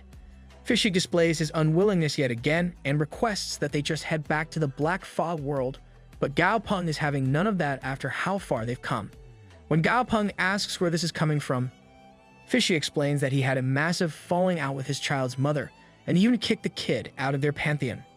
Gao Peng is understandably frustrated by this and asks what kind of father would do that to their son. Rather than addressing the question, Fishy decides to be a petulant little douche and says that it's actually his daughter, not his son. Holy crap, he just turned into an actually guy. As expected, this does nothing to appease Gao Peng, who slaps the snot out of Fishy and asks if that makes him proud. Surprisingly enough, Fishy actually looks a little remorseful then and explains that the situation at the time was extremely complicated. He's afraid his daughter won't forgive him and asks if they can just go back home and focus on strengthening himself instead. Once more, Gao Peng's only stirring emotion is frustration. He tells Fishy in no uncertain terms that if they wait for him to regain his power, Earth's people even in the Black Fog world will be taken by the tribes as cannon fodder. If he must, he'll die before Fishy's daughter right here and now. Unable to talk his way out of this, Fishy makes his way to the abyss of the sea and looks around for something. Gao Peng speaks up inside his mind. From where he's using the unification skill to join their bodies, Fishy takes a deep breath and steels himself before dashing for the location where he can sense his daughter. Once he's there, his tail is suddenly caught in a glowing blue web, which causes him to turn with shock and horror. Behind him, a giant spider appears and asks what little bug is here to disturb it. It then emerges from the shadows, acknowledging Fishy as its father and holding him at blade point. The beast furiously roars out to ask what he's doing here, and if he's come to die in this pathetic, weakened state. Fishy is internally screaming at Gao Peng for putting them in this situation, when the man takes the reins and tells Fishy to let him do the talking. Outside, Fishy remorsefully addresses his daughter and apologizes for his past actions. He gives a short speech on how much he regrets what he did and how much he loves her. As planned, Fishy's daughter actually pauses at what she's hearing and asks him when he learned to lie so well. In their mental space, Fishy just smirks and comments that she's pretty smart. The dude has zero faith in his own parenting too, I see. Gao Peng just tells him to shut up and continues begging for his daughter's forgiveness. Fishy's daughter is completely blown away by her father actually uttering such words and asks if he's being impersonated. Once more, Fishy comments that he is indeed being impersonated, annoying Gao Peng in her mental space. Outside, though, his daughter seems to have fallen for the whole play hook, line, and sinker, as she shrinks down from her giant monster form to a holy crap. Man, what the hell is it with monster chicks always being so hot? In this new form, she smiles at her father and comments that she doesn't dislike this side of him. Inside their mental space, Fishy is overjoyed and comments on how simple his daughter must be to get fooled by a bunch of words from a vile being like Gao Peng. Geez, somebody give him the Worst Father of the Year award. Despite her dropping her hostility, Fishy's daughter still isn't entirely willing to make nice with him and tells him to leave while she's in a good mood. Gao Peng, still speaking through Fishy's mouth, goes ahead and puts up a super convincing display of apologetic groveling. He tells her he was too proud to admit his mistakes, and now he'll die at the hands of other monsters if he doesn't get her help. Fishy's daughter is quiet for a moment before spinning around to face him and says that he's got a problem. Gee, ya think? Gao Peng tells her that in his current weakened form, he'd rather be eaten by her than some random upstart monsters if he has to be. Inside the mental space, Fishy is freaking out and grabbing at Gao Peng for putting his body on the line so casually. Gao Peng just tells him to shut up and stop interrupting. The daughter's hand shoots out and grabs the webbing Fishy is stuck in to hold him up to her face. She repeats his words about being eaten by her, with downcast eyes, and then drops him before turning back around. All she says next is that she wants to see who dares to steal food from her. Back in the mental space, Fishy is absolutely dumbfounded as to why she just left and didn't eat his body after all. Dude needs serious emotional counseling. Gao Peng tells him not to worry. Right as Fishy's daughter turns her head his way with a small blush, she tells him to stay here while she tidies up her place and makes sure her food doesn't escape while she's gone with him. This is what Gao Peng was aiming for. It was clear from the moment she didn't outright kill him that Fishy's daughter still cares about him to some extent. It's just the time apart and Fishy's mistakes that have strained that love. Gao Peng looks at Fishy with annoyance and jabs at him for wanting to protect his pride and refusing to apologize despite being at fault. Fishy just huffs in annoyance and claims that he has some dignity to maintain as a father. Yeah, lots of dignity there for sure. Freaking scumbag. Gao Peng decides to just drop it, since this is who he is. More importantly, he finally has a quasi-god ally. Over in the Black Fog world, some members of the ancient tribes have arrived at the desolate labyrinth, where Southern Sky's main HQ is located. The representative of the tribe demands to speak to the ones he spoke to previously, and angrily bellows at them for trying to delay the signing of their contract. Behind the man, his son harumphs at the situation and speaks as though his father is doing them all the world's biggest favor by even being here, to negotiate with them rather than letting them die out. Just then, a representative of Southern Sky finally reaches the standoff and rushes up to the man to speak to him. This is Zhu Yuming, Southern Sky's joint business director. He tries to explain that they can't sign any contracts, with both Master Ji and Master Gao away on important business to save their people. The tribesman doesn't give a hoot though and says that that's not his problem. He just wants the contract signed and now. He tosses the contract to Zhu Yuming and says that if it isn't signed by today, his hand will be forced in this matter. To emphasize this point, he shoots a beam of golden light into the sky and calls forth his familiar, a giant golden-maned bear. With a single flap of its jaw, the bear shoots out a massive beam of energy that cracks open the labyrinth's protective shield, showing that it's well into the sink tier. The tribesman tells Zhu Yuming that he'll apologize for this and offer compensation if he signs their contract. Otherwise, this is only a taste of what will follow. Unable to delay any further, Zhu Yuming frustratedly prepares to sign the damn thing, wishing the whole time that Director Ji or Gao Peng was here. Almost as if the man's prayer was heard by the heavens themselves, an oppressive energy suddenly appears in the sky above them, crushing the spirits of the ancient tribe. One of the men in the area spots something in the sky and yells for everyone else to look. There's a wave of water in the air. Riding atop this wave is Fishy and his daughter, making their entrance in style. Down below, the tribesman rep is stunned at the feeling of a quasi-god's pressure. Fishy, or rather, Gao Peng, tells his daughter not to be too harsh and just hurt them a little. He answers her confusion at this with an explanation about how there's a group of quasi-gods backing those tribesmen that might come after her in turn. With an understanding achieved, father and daughter don identical evil smirks as she gathers an energy bolt in her hand. With only a promise to leave the bear alive, she lets the attack loose as it thunders down from the sky and rips clean through the bear's shoulder. Blood erupts from the hole in the beast's shoulder as it collapses to the ground, its master coming, running in concern. Despite the injury though, the sun bear holds its ground and glares up at Myrna. Fishy's daughter is just a mouthful. She's Myrna now. Myrna is only amused by the bear's defiance, showing not even a hint of concern. Before it can fire any sort of counterattack, she dives down from above and kicks the bear, so hard it punctures his body. In the ensuing chaos and debris, Gao Peng orders Fishy to find a particularly smoky area, so they can finally separate. As soon as this is done, Gao Peng feels relief to be back in his own body. Myrna actually spots them together, but Fishy quickly explains that he's signed a contract with this human for a cooperative relationship. Though she doesn't question it, Myrna is rather perturbed by how much her old man has changed. As the dust finally clears, the bear is revealed to still be conscious despite all his injuries. God handed to him. He's one tough sucker. Unfortunately for him, Myrn isn't having any of that. With a quick swipe of her claws, she sends forth a flurry of energy slashes as a warning shot to ensure it doesn't make any further moves. Sure enough, this works, as the bear is completely cowed and backs off. To the side, the bear's trainer silently observes Gao Peng and decides the best course of action here and now is simply to smooth things over with this man. He totally has no clue who he's about to talk to, does he? He addresses Gao Peng and tells him there's been some misunderstanding. Since those in the tribal alliance are friendly to each other and share and exchange their materials, Gao Peng just smirks at the man's ignorance and tells him that if his Chinese people need to resist foreigners, they'll handle it themselves, not with this farce of a contract of his. This only shocks the man, as he can't believe such a powerful trainer is from China, an Earth country. In his mind, he's frantically trying to work out how the hell China has a quasi-god level envoy, when Earth has only had the whole monsters and rifts thing for a handful of years. Ignorant, or more likely just uncaring, of the man's inner turmoil, Gao Peng saunters up to him and tells him to return to the elders with a message that the Chinese are peace-loving people. In the history of their world, the Chinese have known no such thing as war. Well, hold on now. I'm no historian, but something smells like bull here. Behind him, all of Gao Peng's comrades stand united in joy over his return and handling of the tribesmen.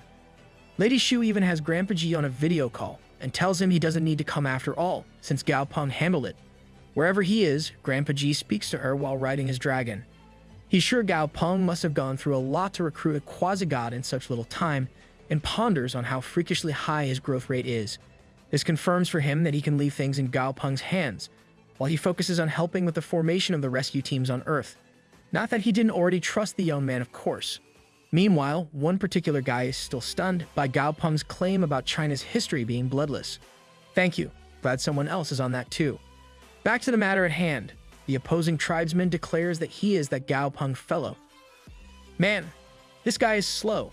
Gao Peng casually tells him to relax and puts forth the solid argument that his people are too weak to affect the coming battles, and will only be a burden to the tribesmen. Backed into a corner, the other man can't exactly admit that he only wanted to contract them as soldiers to be used as cannon fodder. As such, he decides to hide behind his masters and announces that this matter must be decided by the quasi-god envoys of the Elder Council. Gao Peng stares at the man with a grin and tells him he's aware of their quasi-gods as well as the fact there are several. At a nudge from him, Fishy quietly signals Myrna to make a move. She gets the gist of it pretty easily and proceeds to fire an attack that injures the sun bear even further. As the tribesman panics over his familiar's condition, Gao Peng tells him that in China, an uninvited guest is required to leave a little greeting gift. Odd thing to tell him, but alright. Then, he asks the tribesman if, regardless of China's current weakness, he really wants another quasi-god enemy at the critical point of their war. In an unknown location out in the wilderness of the squared world, a spatial rift suddenly tears open in the sky and spits out the sun bear and its master along with their men. Then, as they're regrouping, he notes the sun bear licking its wounds and reminds himself that Saint-Tier monsters like itself have advanced healing, so he'll be fine. If anything, it's lucky to still be alive after facing a quasi-god. The man's son is quick to worry, though, as he points out the tribe will blame him for not completing their mission. The older man simply tells his son to go back and train his familiar hard and well for the coming war. When the fighting begins, reputation won't be worth a damn anyways. His son accepts this, and is about to move out when his father says one last thing. From what he can work out, a quasi-god tier that just thrashed them probably isn't Gao Peng's familiar at all. Seeing his son's confusion, the man tells him not to mention that to anyone, and just tell people the quasi-god was indeed his familiar. Regardless of whether or not they believe it, chances are they'll be tempted to confirm this for themselves. And when they do, they too will be humiliated as thoroughly as he has been today, leaving him no longer as the sole laughing stock. That's a whole new level of pettiness. Dude's a total troll. Over the headquarters of the Tribe Alliance, the tribe elders are holding a meeting over the latest developments. The Green God tribe's elder is shocked to hear the mission failed, while the White Dragon tribe chief is secretly amused. This is just what he expected after all. Some of the other elders demand to know how this is possible, since the man they sent, He Kuang, is an overlord tier trainer. A man from He Kuang's tribe takes that moment to speak up, and says that rumors claim there's a quasi-god tier trainer in China. Naturally, this causes chaos in the meeting room, as people try to digest this new piece of information. As usual, the first question is how this is possible, when Earth has only had the monster system back for about a decade. Based on their latest info, Gao Peng is the only trainer there who's even at the Overlord tier. Oh man, that info's really outdated.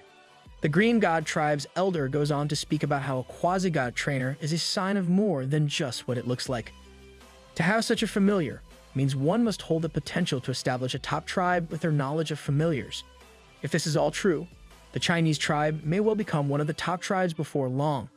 From his seat, the leader of the Black Something Something clan, Mofo, finally pitches in, asking if such a prodigious talent could be a sign of the reincarnation of a god. The White Dragon Chief is quick to shoot down that idea and assures them Gao Peng is no god, just a formidable young man who has connections to his own tribe. The Green God Tribe elder wonders if that would mean the quasi-god he summoned was an ally rather than a contracted familiar. Gramps really hit the nail on the head there. Nice. Mofo suddenly rises from his seat and declares that there's no time to waste. He will meet Gao Peng tomorrow in person. Then, if he kills the beast Gao Peng summoned, he will spare the life of the boy himself, out of consideration for the White Dragon Tribe. More importantly, the Chinese will then sign their contract obediently. Keep telling yourself that, pal. From his seat, the White Dragon Chief can only scoff at that whole plan with amusement. The Green Geezer asks what he'll do if his own familiar is killed instead, but Mofo is confident his Buddha cannot be beaten. Now that's just fighting words. Over in the mountains, near the desolate labyrinth in the Black Fog world, we see a familiar face after quite some time in Stripey. Gao Peng is in his garden poring over the plans for the latest upgrade to the central city. There'll be several layers of walls, with a king-tier trainer guarding each, and alarms for the police force with them all. This emergency plan that's been cooked up for their newly designed central city, is City of Hope, is one he's quite pleased by. As he's stretching, Gao Peng suddenly feels unusually bright sunlight from above. It only takes him half a moment to figure out this strange light is not in fact the sun. Over in the city, people all over the streets are looking up as well, and spot none other than the 1,000-armed faceless Buddha of Mofo. As they watch on, Mofo steps forward in front of the Buddha and declares that he's here to invite the local quasi-god trainer to fight with him. While the citizens down below are annoyed at best by this development, just wanting to live their lives in peace, Gao Peng is more amused. If anything, this took longer than he expected it to. Before Mofo even has time to register what's happening, his challenge is answered, the surprise attack, or rather, a surprise cage. Myrna has discreetly trapped him and his Buddha inside a massive lattice of spider webs. The second he spots her, the man starts spouting off about how this must be the quasi-god and blah blah blah. Myrna amusedly scoffs at the rambling, while Gao Peng comments that the bad guys sure do love talking a lot. You can say that again, man. Without so much as a moment's respite, Mofo senses Myrna dashing through the air in spider webs to come to attack his Buddha. He orders the massive avatar to avoid the attack, but soon finds that the webs all around them are limiting its movements far too much. With its ability to dodge hindered so heavily, the Buddha tries to fight back instead, shooting several of its arms forward at Myrna. This attempt proves to be pointless though, as Myrna just shields herself with ease and continues on her warpath towards them. Mofo is startled by the lack of effect from his move, but orders his Buddha to keep dodging as best he can. Turns out that doesn't work very well though, as he registers a second later, the Buddha's arm is trapped in yet another spider web line. Trapped and too slow to react in time, the Buddha ends up taking a blow right to the face from Myrna, leaving its face with a sizable crack. Mofo finally accepts that this quasi-god they're facing is too good to take lightly, and he fuses with the Buddha so they can fight more freely. As soon as the master and familiar unite, the Buddha unleashes its technique, Buddha Annihilation. Very creative. In a few seconds, the entire web lattice trapping the Buddha inside is torn to shreds, and Mofo screams out to ask what Myrna can do now. Down below, Gao Peng is now a little concerned, as he didn't expect the Buddha to have such high explosive power. Next to him, Fishy is totally unbothered though, and comments that he'll see his daughter's serious fighting style soon. Up in the sky, Myrna emerges from the smoke of that last attack, now without her robe. As she stands in place, she silently rages over her web being destroyed, after spending all of last night spinning it. From his side of the battlefield, Mofo can sense the quasi-god's aura getting more and more dangerous by the second. It's preparing its killer move. Sure enough, Myrna proceeds to coat herself in her energy and blitzes through the Buddha's defenses, tearing them down little by little. Mofo is more than a little concerned now, as she's become even faster than before and has the Buddha on the defensive. Little by little, she whittles away at the Buddha's defenses before finally taking on her full monster form. In this form, she shoots through the air at incredible speeds and crashes into the Buddha with enough power to crack open its body.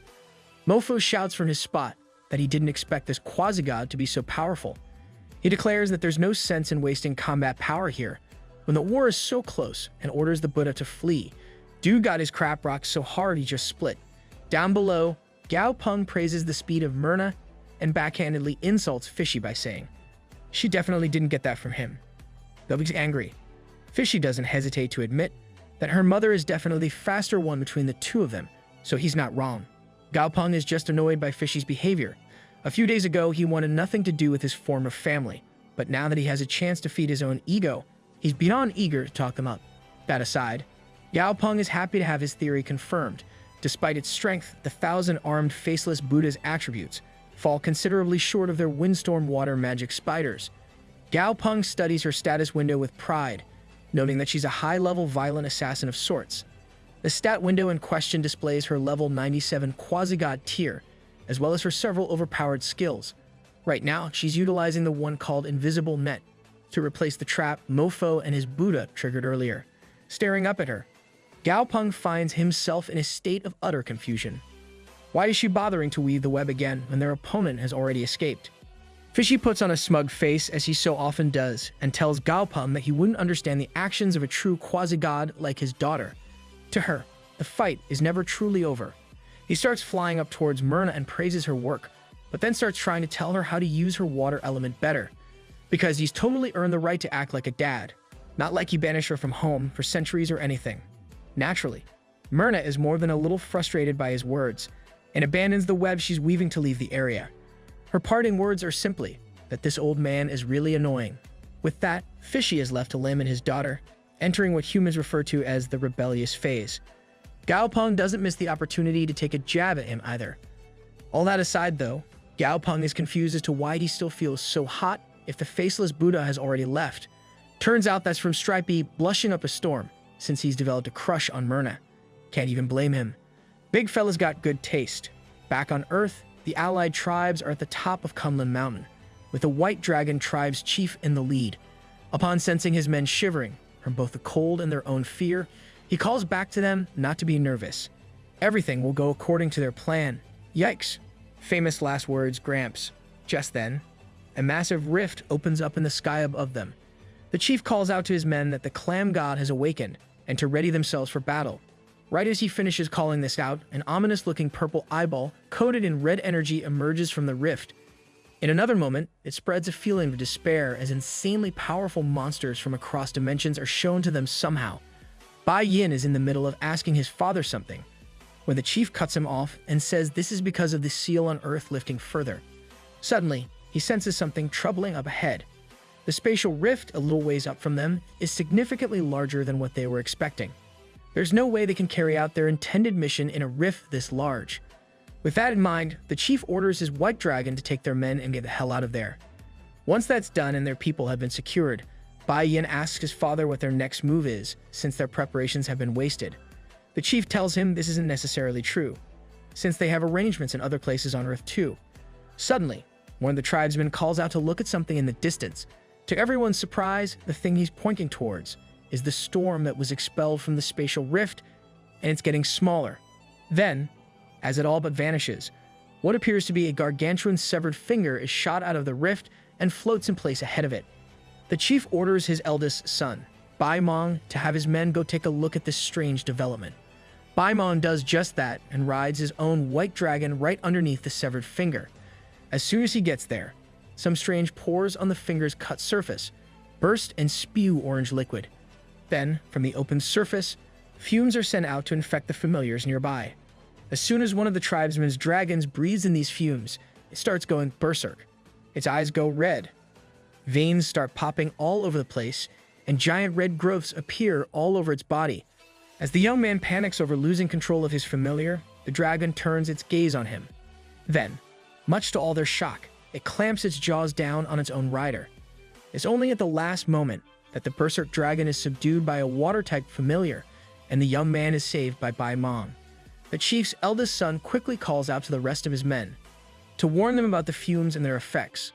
Unfortunately, it seems it's already too late. Several more of their men start losing control of their familiars and freak out. The chief has seen enough at this point and steps in. His own white dragon saves the flailing tribesmen while knocking down the turned familiars. Right as they solve one problem, though, another appears. A spatial rift full of plant life reveals itself right in front of the chief, confusing him with its appearance.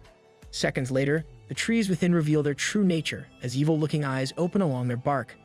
The same eye that first exited the rift when they got here. As the tribesmen of the White Dragon tribe watch on, the rift widens and dozens, if not hundreds, of those sinister-looking trees leap onto Earth, raining down from the sky like a hailstorm of evil personified. As he watches on, the White Dragon tribe chief can only come to one conclusion: the war has begun.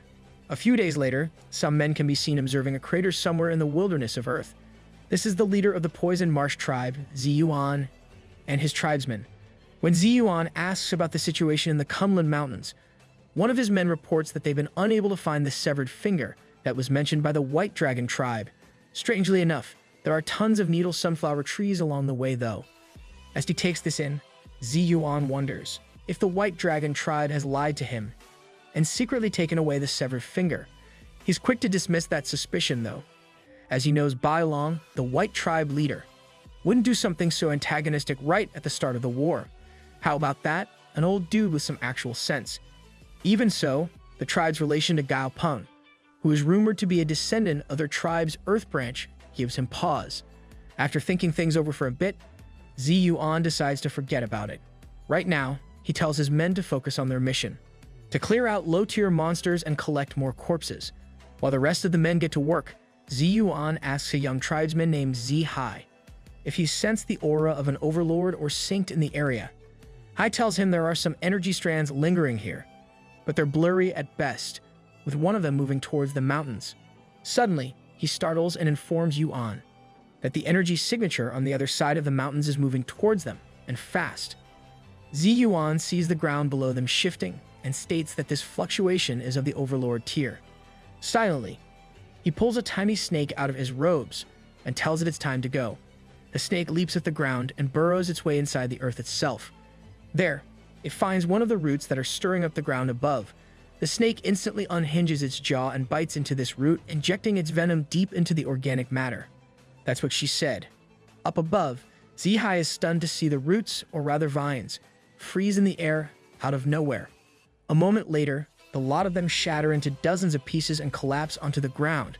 Completely neutralized, Ziyuan's snake hops back into his hand at the same moment, earning praise from the tribe leader.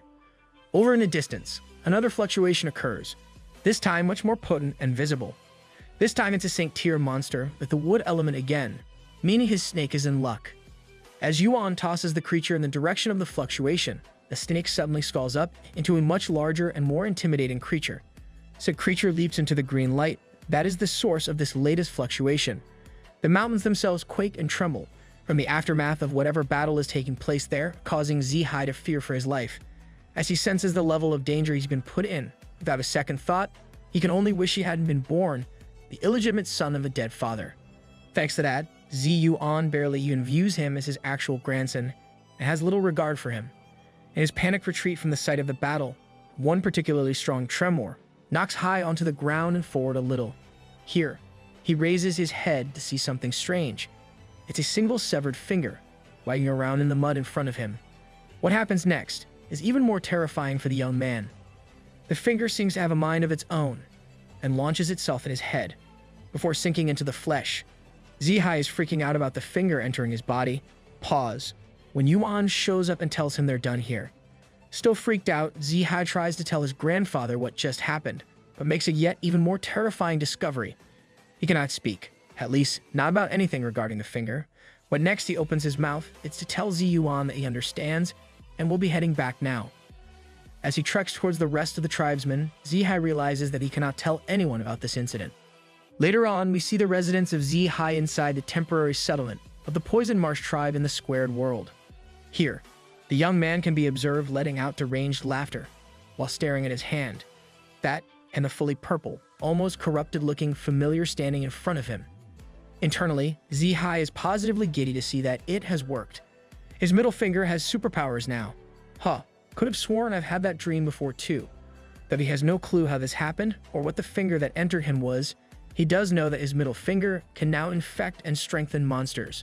Not only that, but the effect can even spread from monster to monster without needing his input at all. Right at that moment, some tribesmen show up at Hai's place and tell him that the team returning to Earth to deal with the tree demons is about to leave, a team he's meant to be on. Zihai quickly weighs the pros and cons of going on this mission. Back on Earth, he can test his new power out on the monsters there. At the prospect of gaining more of this power, his expression twists into a manic grin, with the flames of insanity behind his eyes. Meanwhile, Dumby has returned to Gaopeng in the Black Fog world with an offering. As he stares at the undead ruler with a strange look, Gaopeng asks him if he knows the meaning of the word random, because that's what he requested him to catch out of the tree demons on Earth so he can study it. Instead, he went out of his way to catch a Saint-Tier demon tree for him. Dumby bashfully admits that when Gaopeng said random, he just decided to get him the best possible auction.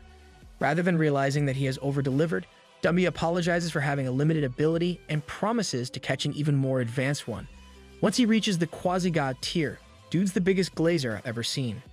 Gaopeng ends up laughing it off and fondly comments on how only Dumby would be so literal in his desire to please Gaopeng.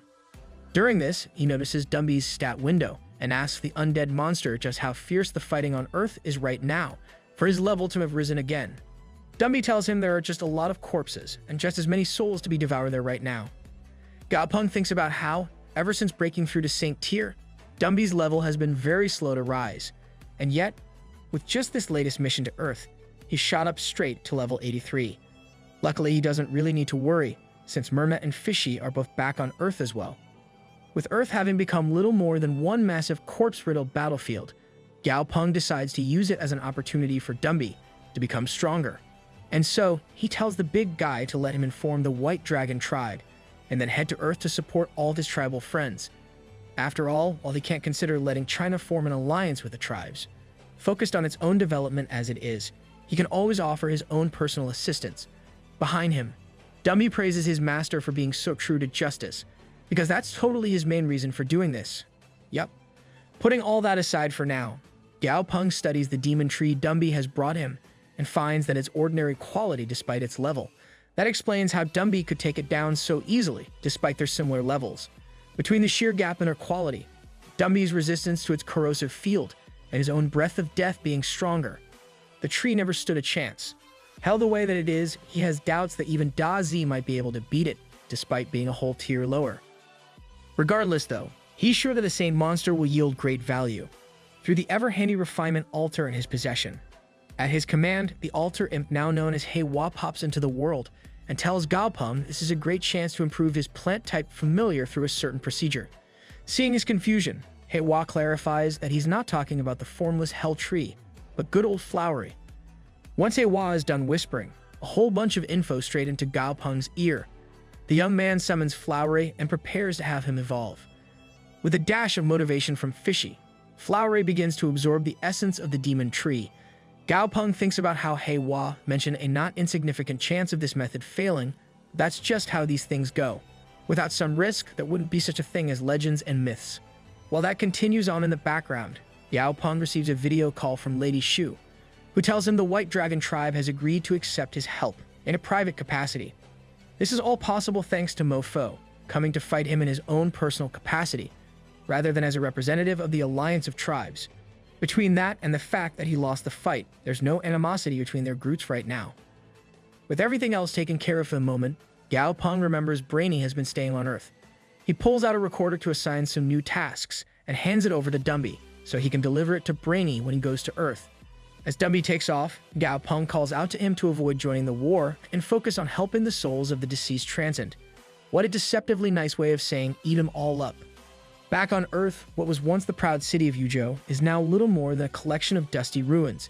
This is the scene Dumby arrives at, a single large spatial rift perpetually present in the sky above the city. With the sun and moon both gone, the light that shines on Earth now is what's coming through from the Gu-Tian Shidi. Dumby sadly comments on how Gaopeng must be saddened by the state of this place. After that, he arrives at the river, where Brainy has been spending his time. When Dummy calls the psychic familiar out, a lanky figure emerges from the surface of the water. What the hell is that? No, seriously, what is that? The creature that's just appeared has the body of a human, likely a copy of Gao Peng's, and the head of a worm, I think. This is so weird. W tosses the recorder Gao Peng sent towards Brainy, who catches it with ease. He tells Brainy he should know how to use it, so he'll be off to attend to other matters.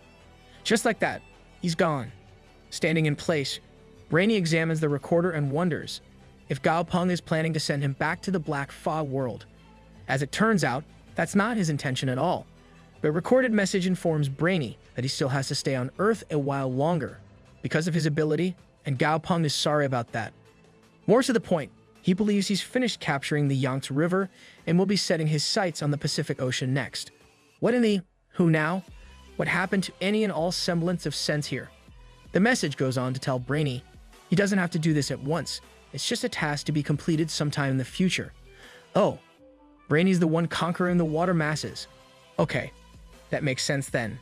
These translations get really confusing sometimes. Brainy lies down on the water's surface after the message ends and thanks his lucky stars he gets to stay here on Earth. He's convinced that living with Gao Peng is a miserable existence. That means following his every order. A fish suddenly pokes its head out of the water, while Brainy is thinking and refers to him as Dad. Okay, this whole chapter is just a fever dream at this point. When Brainy asks what's wrong, the fish tells him that a group of monsters is chasing some humans nearby. Seeing this as an opportunity to get on Gao Peng's good side and to build a reputation for himself as well, Brainy decides to go help these people. With all the monsters in the Yangtze River being his underlings now, he's practically invincible, and he's gotten bored of that. It's time to have some fun. A while later, Brainy arrives at the shore, where the battle between humans and monsters is taking place. Right as the humans are being put on the back foot and losing hope, a massive creature made of water appears at the river bank. It declares its name to be Shun Changshi, the supreme water god of the Shuanming infinite world, who watches over this river. For attacking humans in his territory, it sentences the monsters to death by drowning. As this is all taking place, Brainy is watching and pulling the strings from a distance, happy to see his plan so far is working. To his surprise, the humans actually seem to have picked up on the water god name he gave himself and actually believe it. Brainy decides to take advantage of this and hits them all with a minor mind alteration to make them believe in this god fully. With his work here done for now, Brainy leaves the area with his underlings. Back on the shore, the humans speak about their savior, the water god. While most of them are grateful to this strange god, one particular guy claims they don't know what its intentions are. Before the argument can become a full-blown fight, an older man calms things down and suggests repaying the water god for saving their lives with a sacrifice. At the suggestion of one man about the sacrifices in stories of old, they decide to offer up some livestock. Sure enough, a group of humans arrive at the shore the next day with a whole roasted cow as an offering. Despite their apprehension as to whether the god will even like this, they offer up the cow and wait, and then wait some more. It's only a full half-hour later, when they're beginning to doubt their plan, that a massive water claw shoots out of the water and swipes the cow off the shore. Unknown to Brainy, a ship a good distance away from the shore has a direct view of the show. He's putting on for his newly acquired followers. The captain is just terrified by what he sees, as yet another new danger to worry about, and orders his men to hurry so they can get the hell away from here. That's when one of the crew points out to him that the people on the shore seem to be worshipping the strange water titan. Instantly, the captain whips out his phone and starts recording the whole event. Why? I dunno. Back in the Black Fog world, Gao Peng is grilling some meat on the outdoor barbecue. When the news comes in of a certain new deity in the Yangtze River, Gao Peng instantly recognizes this as the work of Brainy and wonders just what the hell he's doing over there. Goldie takes some shots at Brainy for being shameless enough to claim himself as a pre-existing god, but only because he wishes he'd thought it first. Flamey lives up to his name and roasts the crap out of Goldie for his words, followed by a stare down that shows just which of them is the inferior being. I remember when that damn bird wasn't so terrifying. Simpler times. Next to Gao Peng, Fishy comments that Brainy wants to follow the path of belief to become a god. When Gao Peng expresses interest in this new concept, Fishy explains that this is a method of reaching the god tier as well. By maintaining a large group of believers, the being can become a god tier faster than through other methods, but it will be much weaker in terms of combat power. The weakest even. Gao Peng seizes the chance for a jab at Fishy and slyly comments that he thought the weakest god is him. Naturally, this puts off Fishy, who refuses to speak any further. With all the relevant facts in place, Gao Peng decides that the best option is to help Brainy along this path to becoming a god, since that will benefit them too. He opens the floor to his familiars and tells them to speak if they have any ideas on how to go about helping Brainy. Rather than getting suggestions, Gao Peng is then treated with a front row seat to the comedy drama that is Goldie, treasure-sniffing mouse, and Flamey's friendship dynamic. It's only towards the end of their back and forth when Gao Peng hears something that freezes his blood cold. Flamey is pregnant with Goldie. Wait, Flamey's a girl? Luckily for Gao Peng's sanity, Flamey confirms that there's zero truth to that idea and blasts Goldie for making it sound like the bird has gotten fat. Seeing the absolute circus in front of him, Gao Peng sighs and wonders why there's nobody reliable here. As if to answer his prayers, a reasonable voice finally appears and tells him that the more sincere the worshipper's belief is, the more faith they can provide to the god. This knowledge comes from Myrna, who has come back to spend some time with the group. As she devours a barbecue skewer and bats away her dad, she tells Gao Peng to send a ton of this stuff to her nest, since it tastes good. Sounds like me. Anytime I go to a buffet. Now, taking everything he's learned into consideration, Gao Peng comes up with the idea of forming an organization, similar to a church to grow Brainy's followers. For that, they'll need to get help from people higher up in the government.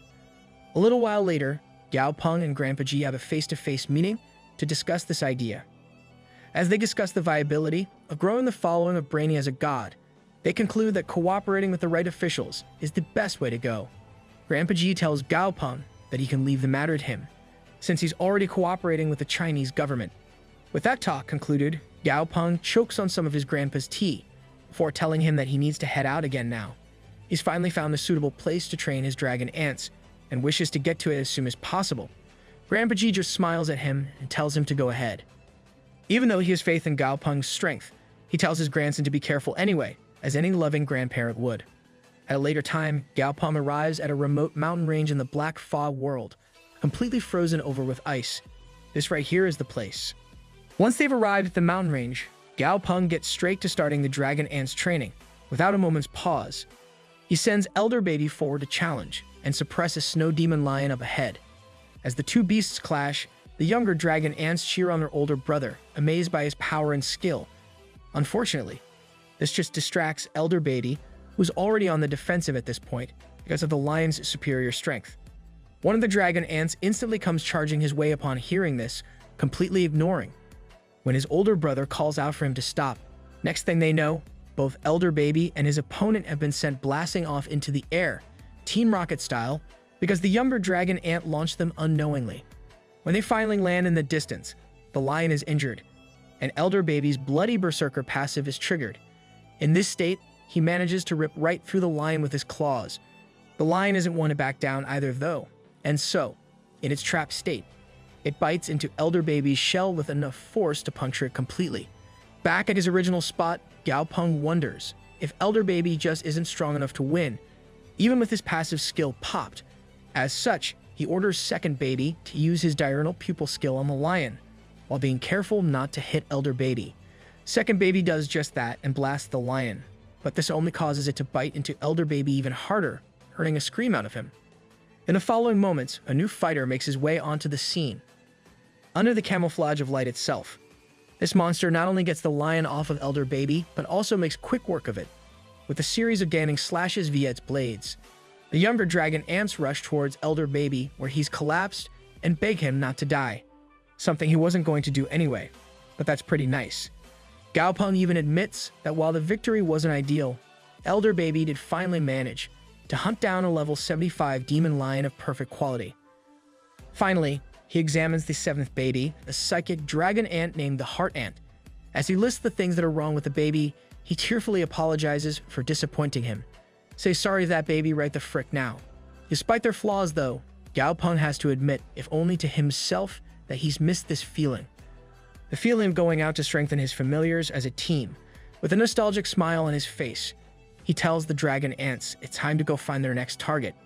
Meanwhile, back in Hope City, Grandpa G is having a meeting with none other than Tong Ling about some ruins. As the two speak of the possibility of these ruins opening soon, Grandpa G tells her he'll see if he can send Gao Peng to explore them at her request. Once she thanks him and leaves, G calls Gao Peng on his big screen. After getting a quick status update, he tells Gao Peng that the ruins they recently spoke of will be opening soon, and the tribe will send a team to investigate. As such, he wants to know if Gao Peng would like to go with them. Naturally, Gao Peng tells him that he'll absolutely do so, and the decision is made. After all, according to Fishy, those ruins are where several gods fell, so their artifacts will probably be there for the taking. Bro is always thinking about the grind. Days later, Gao Peng has arrived at the location known as the Polo Surface. Here, he joins up with several members of different tribes as they gather together under the leadership of Qingyu Nun, a quasi-god monster trainer from the Green God tribe. Gao Peng is surprised by the presence of such a high-level trainer, but it makes sense considering the value of what's inside these ruins. As it so often does when he's involved though, trouble finds the group before they can even begin their expedition. A giant spatial rifters open above them, and even Qingyu Nun himself looks on with terror at what is coming out of it. A giant monstrosity covered in jagged crimson scales makes its way through the rift and into another, completely ignoring the group of humans.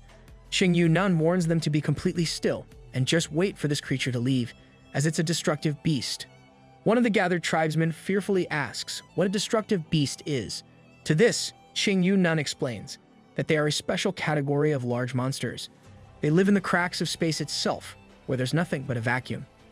Because of the brutal environment in these cracks, hosting all sorts of indescribable natural disasters, the beasts that preside here have adapted to be the toughest living beings in existence. Luckily, that also means they pay no mind to lesser beings, as long as they don't draw their attention. Silver lining right. Once the destructive beast has left, the group breathes a collective sigh of relief, and Qingyu Nun goes right back to leading them into the ruins. Said ruins are so breathtaking, even Gao Peng lets out an odd word or two. According to Qing, this was once a floating island, but plummeted to the ground for some unknown reason at some unknown point in time. The entrance to the Mystery Land is inside this crashed floating island. He turns to the tribesmen he's playing guide for and advises them not to rely on flying familiars to get onto the floating island.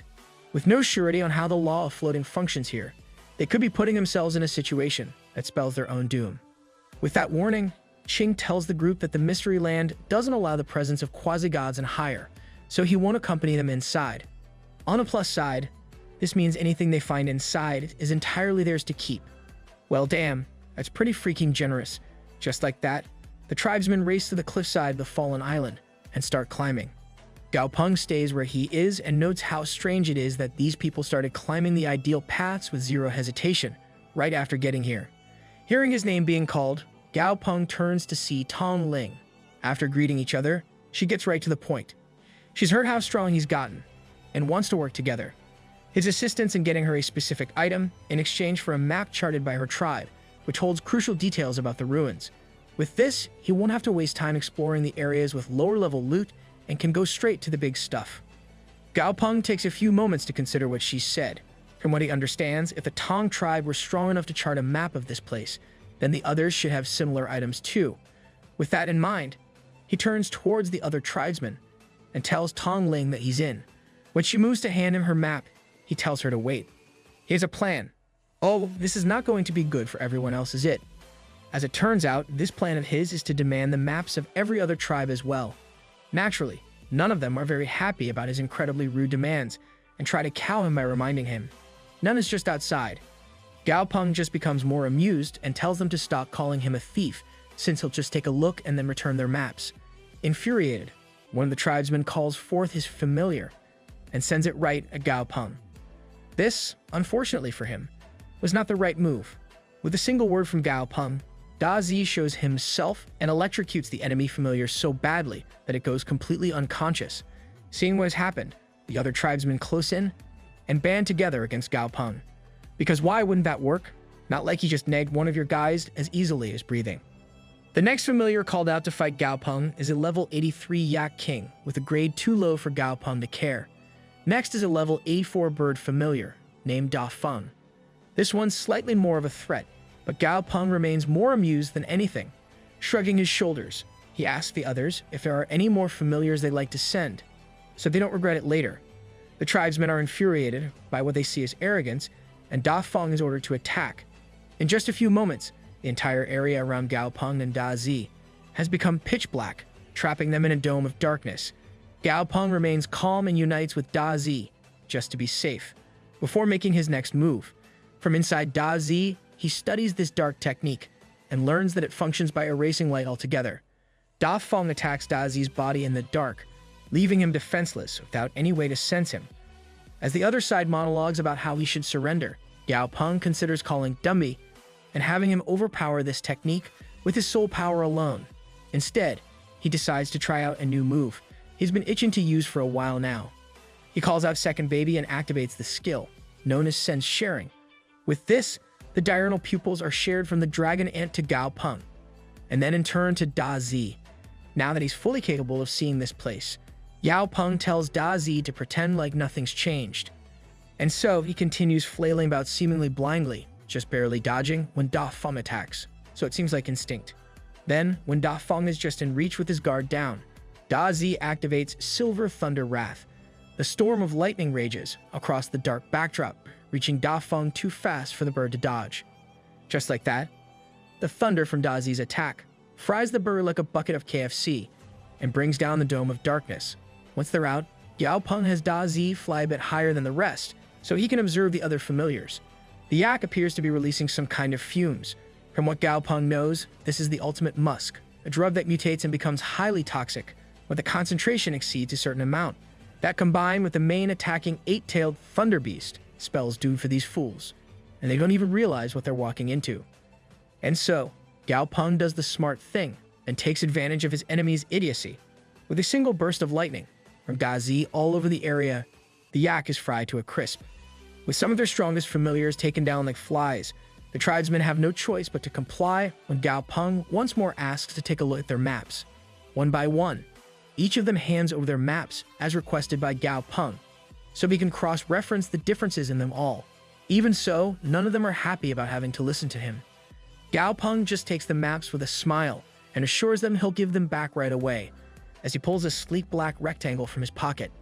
Then, as the tribesmen watch on in confusion and barely concealed anger, Gao Peng snaps a bunch of photos of the maps with his smartphone, an act none of them can even begin to understand. 3 cheers for modern technology, you backwater stuck-up douchebags.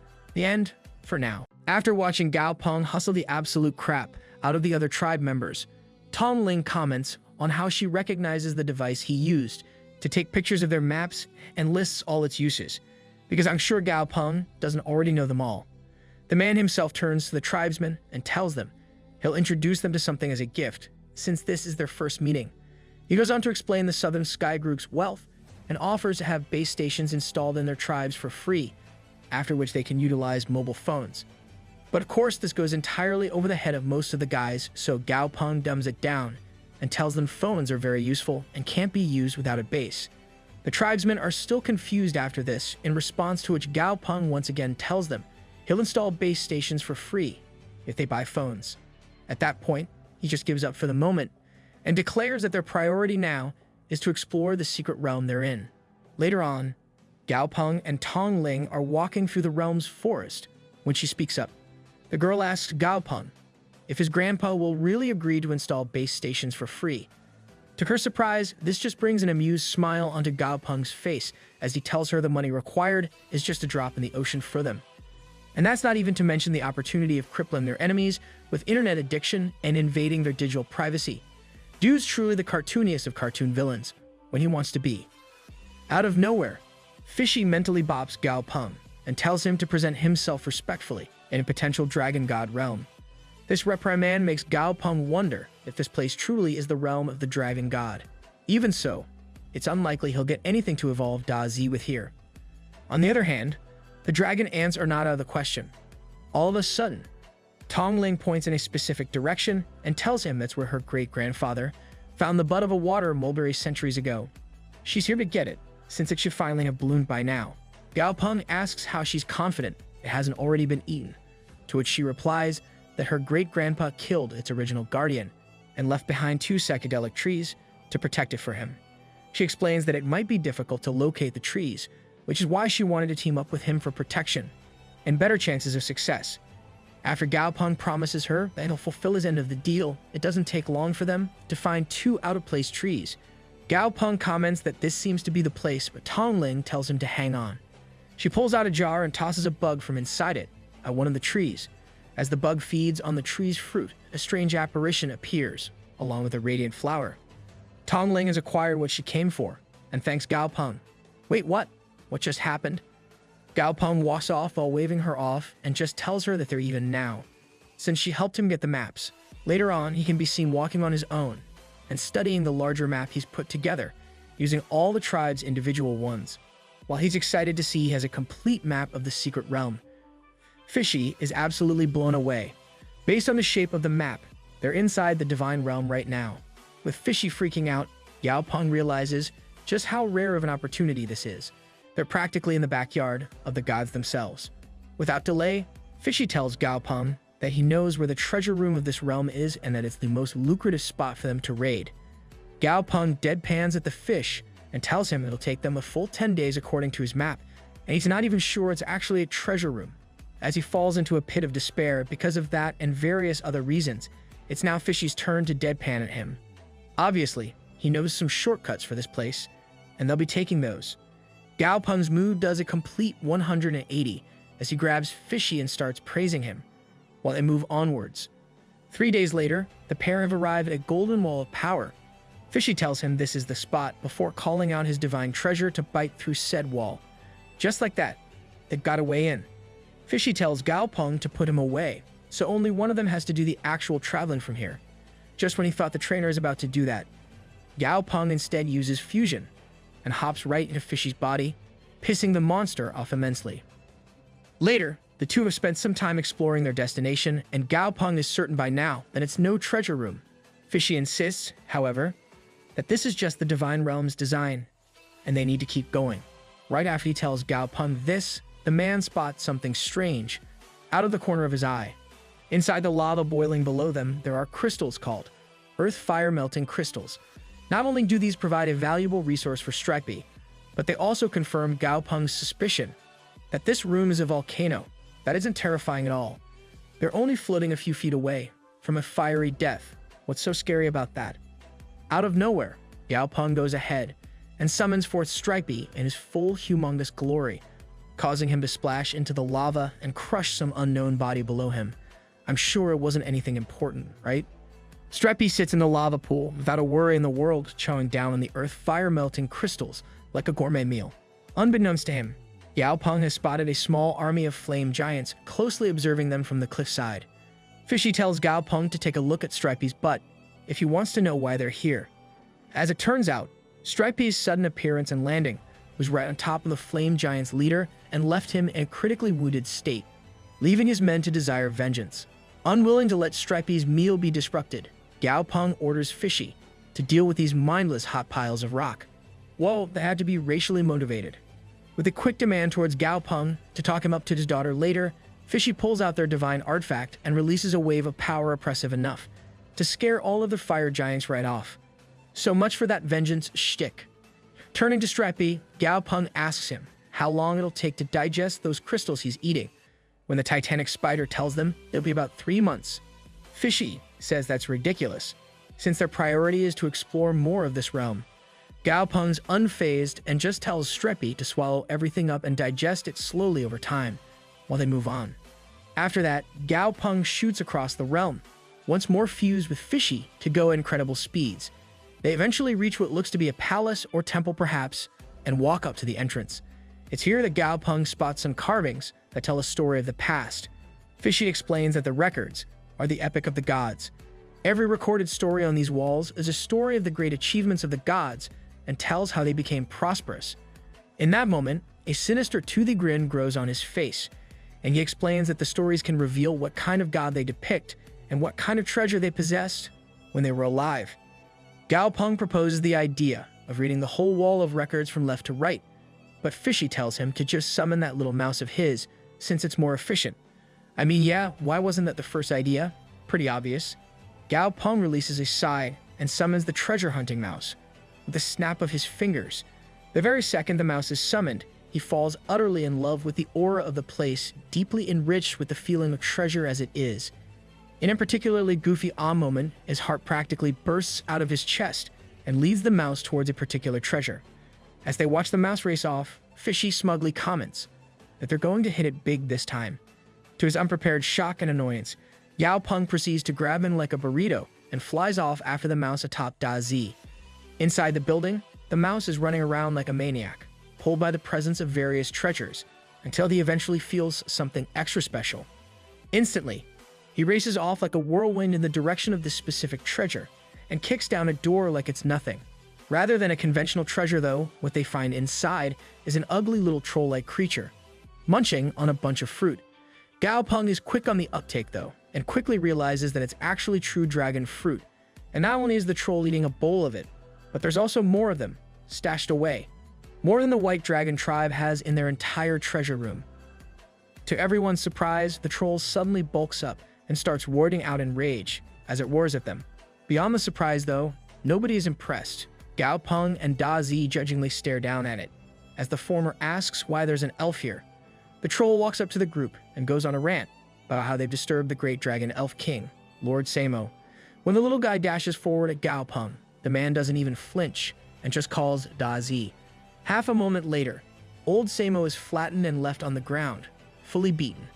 Bending down on one knee to get a closer look at him, Gao Peng says but one thing: "This dude's really ugly. Ouch." With an unimpressed look still on his face, Gao Peng picks up the little guy by the scruff of his neck and repeats his insult to his face. "Not even demons are this ugly. Jesus dude, he's already dead. Just stop." As the troll continues to struggle, Gao Peng reads his status window and finds that he is indeed a dragon elf king, and is sitting at level 70. To Gao Peng's surprise though, the creature's skills are ridiculously far removed from its nature, like several strength skills and a plant affinity that looks like it was added as an afterthought. As he mentally goes over what he knows, Gao Peng's expression grows more and more ridiculous. With over 10,000 different varieties of true dragon plants, the Dragon Elf King's evolution route is supposed to be insanely difficult. And yet, this little creature has not only evolved to an emperor tier, but is also the gardener of a dragon plant tree. Gao Peng quickly decides that the dragon monsters in Southern Sky will benefit greatly from a true dragon fruit tree like this. As such, he summons Silly and has him suck the whole tree up into his pocket dimension. With something like this, he could leave this realm right now and become one of the richest people in the world, because I'm totally sure he's not already one of those. He turns to the Dragon Elf King and tells him that he can take care of the tree and have a whole botanical garden of his own, if he just sticks with Gao Peng. The ugly little guy is about to refuse out of sheer pride, but a menacing look from Da Zi is more than enough to shut him up and accept Gao Peng's terms. Now that that's all taken care of, he turns to the treasure hunting mouse and tells him it's time to find the next treasure. Unfortunately, the mouse in question is completely worn out and severely depressed over never getting a share of the treasures he finds for his master. As the rodent spills tears over his thankless job, Gao Peng promises to give him anything that can be of use to him from the next load of treasure they find. Just like that, the mouse is back to 100% and ready to get to work. Must have some crocodile DNA in him to make tears like that. No one is expecting what happens next though, as the mouse activates a new power called Extreme Treasure Hunting. A single lock of fur spikes up as the mouse sees a whole new world of colors open up to him. With each passing second, he's closer to homing in on the most valuable treasure possible, until finally he pinpoints it. Then he's off once again, racing towards its location like a rat possessed. Gao Peng and his posse follow after the rodent, until they come face to face with a set of 3 doors. Though they're meant to be a test or trap of some sort, the mouse sees right through them and into the red color of the treasure's aura. The door on the left falls victim to his foot, revealing the contents of the room beyond it to them all. As he peers inside, Gao Peng has the most dumbfounded expression he's let out in ages. The only thing in the room is a small well, and above it is the branch of a tree with precious few leaves. Only the leaf above the well appears to be releasing drops of water into the well little by little. The system informs Gao Peng that this is the artifact known as the Divine Well of Darkness. This artifact possesses an 8.8% water rule and 3.2% yin rule for its preset content. Yeah, I'm confused too. It has some power over water and spirit. Let's just leave it at that. Gao Peng and his group are absolutely floored, with the man himself pinching his own cheek to check if this is real. Fishy is practically foaming at the mouth with how manically he's screaming when they spot something strange in the well. Well, stranger, that is. A serpent made purely of water is rising up from the lip of the well, staring at them. Gao Peng feels a chill go through him from the creature and tells Fishy that this thing must be a Saint Tier that controls water. Fishy just smirks at him though and asks him what the heck he's talking about. He unleashes a wave of his power at the snake, causing it to flee back into the well. Fishy isn't having that though, and he summons his divine chompers to chase after it. Unfortunately for them, the well turns out to have its own automatic defense, even without a master, and blocks off the devouring teeth. Despite this, Fishy refuses to back down. In a moment of unexpected genius, or perhaps just blindly stupid tenacity, he uses the golden labyrinth brick to bypass the well's defense and sends his chompers back in. Just like that, the devouring teeth manage to capture the watery serpent in a single bite. Up at the surface, Fishy is dancing with joy over being closer than ever to restoring his original power with this water artifact. As the fish flails around in the devouring teeth, Gao Peng looks at Fishy speculatively. The smug expression he brings Fishy in and comments on how he'll have a quasi-god familiar once Fishy breaks through. Of course, his smugness is no match for that of Fishy, who said he'll stop at just quasi-god level. With the sparkles of greed still in his eyes, the fish tells Gao Peng to hurry so they can get going. Before that, though, it's time for the devouring teeth to really put in some work. At Fishy's command, the divine artifact sucks in an all-encompassing breath that pulls the entire well and tree inside it. Well, with a little violent help from Fishy, that is. As soon as that's done, Fishy and Gao Peng pump their fists in the air with glee and head out. Only a few days after that, Gao Peng stands with a stuffed Silly in his arms and declares that their search is almost complete. With Silly's storage packed to the brim, his current wealth is no less than the greatest tribes themselves. Sure, the stress from their intensive treasure hunting burnt out Mousy so bad that he went bald, but it's totally worth it. Gao Peng can just get him a patch-up and start his evolution later. Right at the moment he thinks this, a portal suddenly opens in front of Gao Peng and proceeds to swallow him whole before he can react. Luckily, this seems to have just been a harmless teleportation that's landed him at the entrance of the realm, along with all the other members of the expedition. Xing Yunan is at the front of the group, a disarming smile in place as always. As soon as they see him, the other tribesmen start trying to get Gao Peng in trouble for his stunt with the maps. At the beginning of their expedition, Gao Peng remains unfazed and even asks why the little guy is so mad, going as far as to mock him. Naturally, this frustrates the tribesmen even more, something Gao Peng revels in as he escalates the situation for his own amusement. Just when the younger boy is about to give in and start a fight, Qing steps in and stops the whole exchange with a simple reminder. They aren't safe here. As tensions settle, Gao Peng notes how several people seem varying degrees of happy or relaxed. Meanwhile, one man is weeping over the loss of his partner. As Gao Peng ponders over the duality of the expedition's results, a tear opens up in the sky above them, out of nowhere. Qing recognizes the new tears and worriedly calls to the others to stay back. This is the same rift from when they started. A destructive behemoth is emerging. The tribesmen all run off in fear, while Gao Peng remains rooted in his spot by awe and curiosity. The beast that has emerged is displayed by the system as a medium god tier, giant destructive butcher whale. Without delay, the beast unhinges its jaw and begins sucking up everything in the vicinity, like a superpowered vacuum cleaner. A handful of moments later, the beast has disappeared once again, causing Gao Peng to wonder what that was about. It just ate the whole secret place they were in, and skedaddled right off. The sheer scale of it reminds Gao Peng that humans are nothing but ants in the face of god-level monsters. Qing comes up to the front and announces that they have to take another path home. Since this one has collapsed into a dimensional tier, they'll attract more such beasts. With a downcast expression, he sadly tells them they might be the last ones to ever enter this realm. While most of the tribesmen are upset by this, Gao Peng just has his usual smug smile in place as he realizes they won't try to take any of the treasures he has anymore. Unbeknownst to him, Qing is thinking about how fast this collapse is spreading and the lifting of restrictions on monster levels that it will lead to. As he stands there in thought, he wonders whether he should tell Gao Peng about this. On the one hand, he's a quasi-god trainer, who will be helpful to have around, but he's also not a tribe member. With that in mind, Is he trustworthy? Woefully unaware of the internal conflict Ching is going through, Gao Peng goes up to the man to tell him he's leaving since their expedition is over. Just like that, he dashes off through the sky, with a bursting trail of golden light, faster than Tong Ling can stop him, to say thanks again. Alright, now that's rude man. A while later, Gao Peng stands outside of Southern Sky's Hope City and tells Dragon and 4 to find an open area outside the city for them to stop in.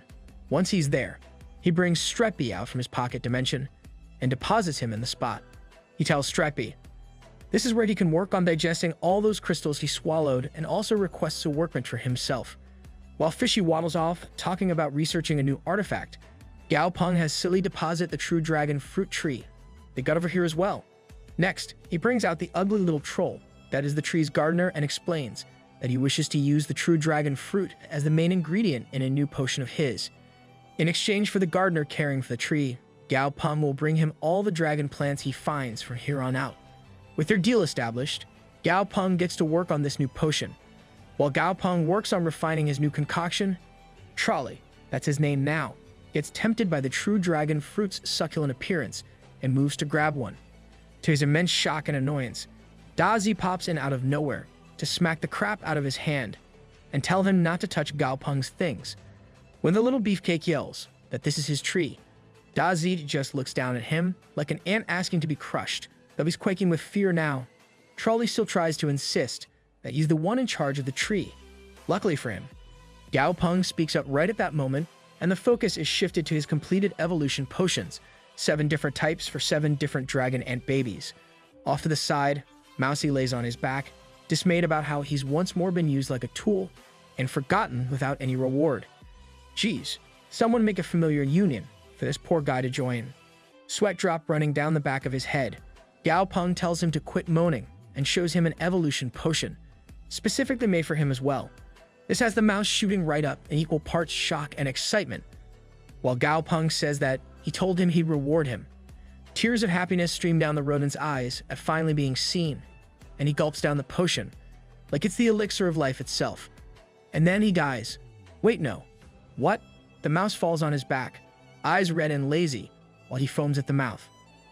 From his spot a few steps away, Gao Peng turns his head back with a shadowed, evil grin in place and explains that he added an ingredient that will strengthen him and help absorb the potion.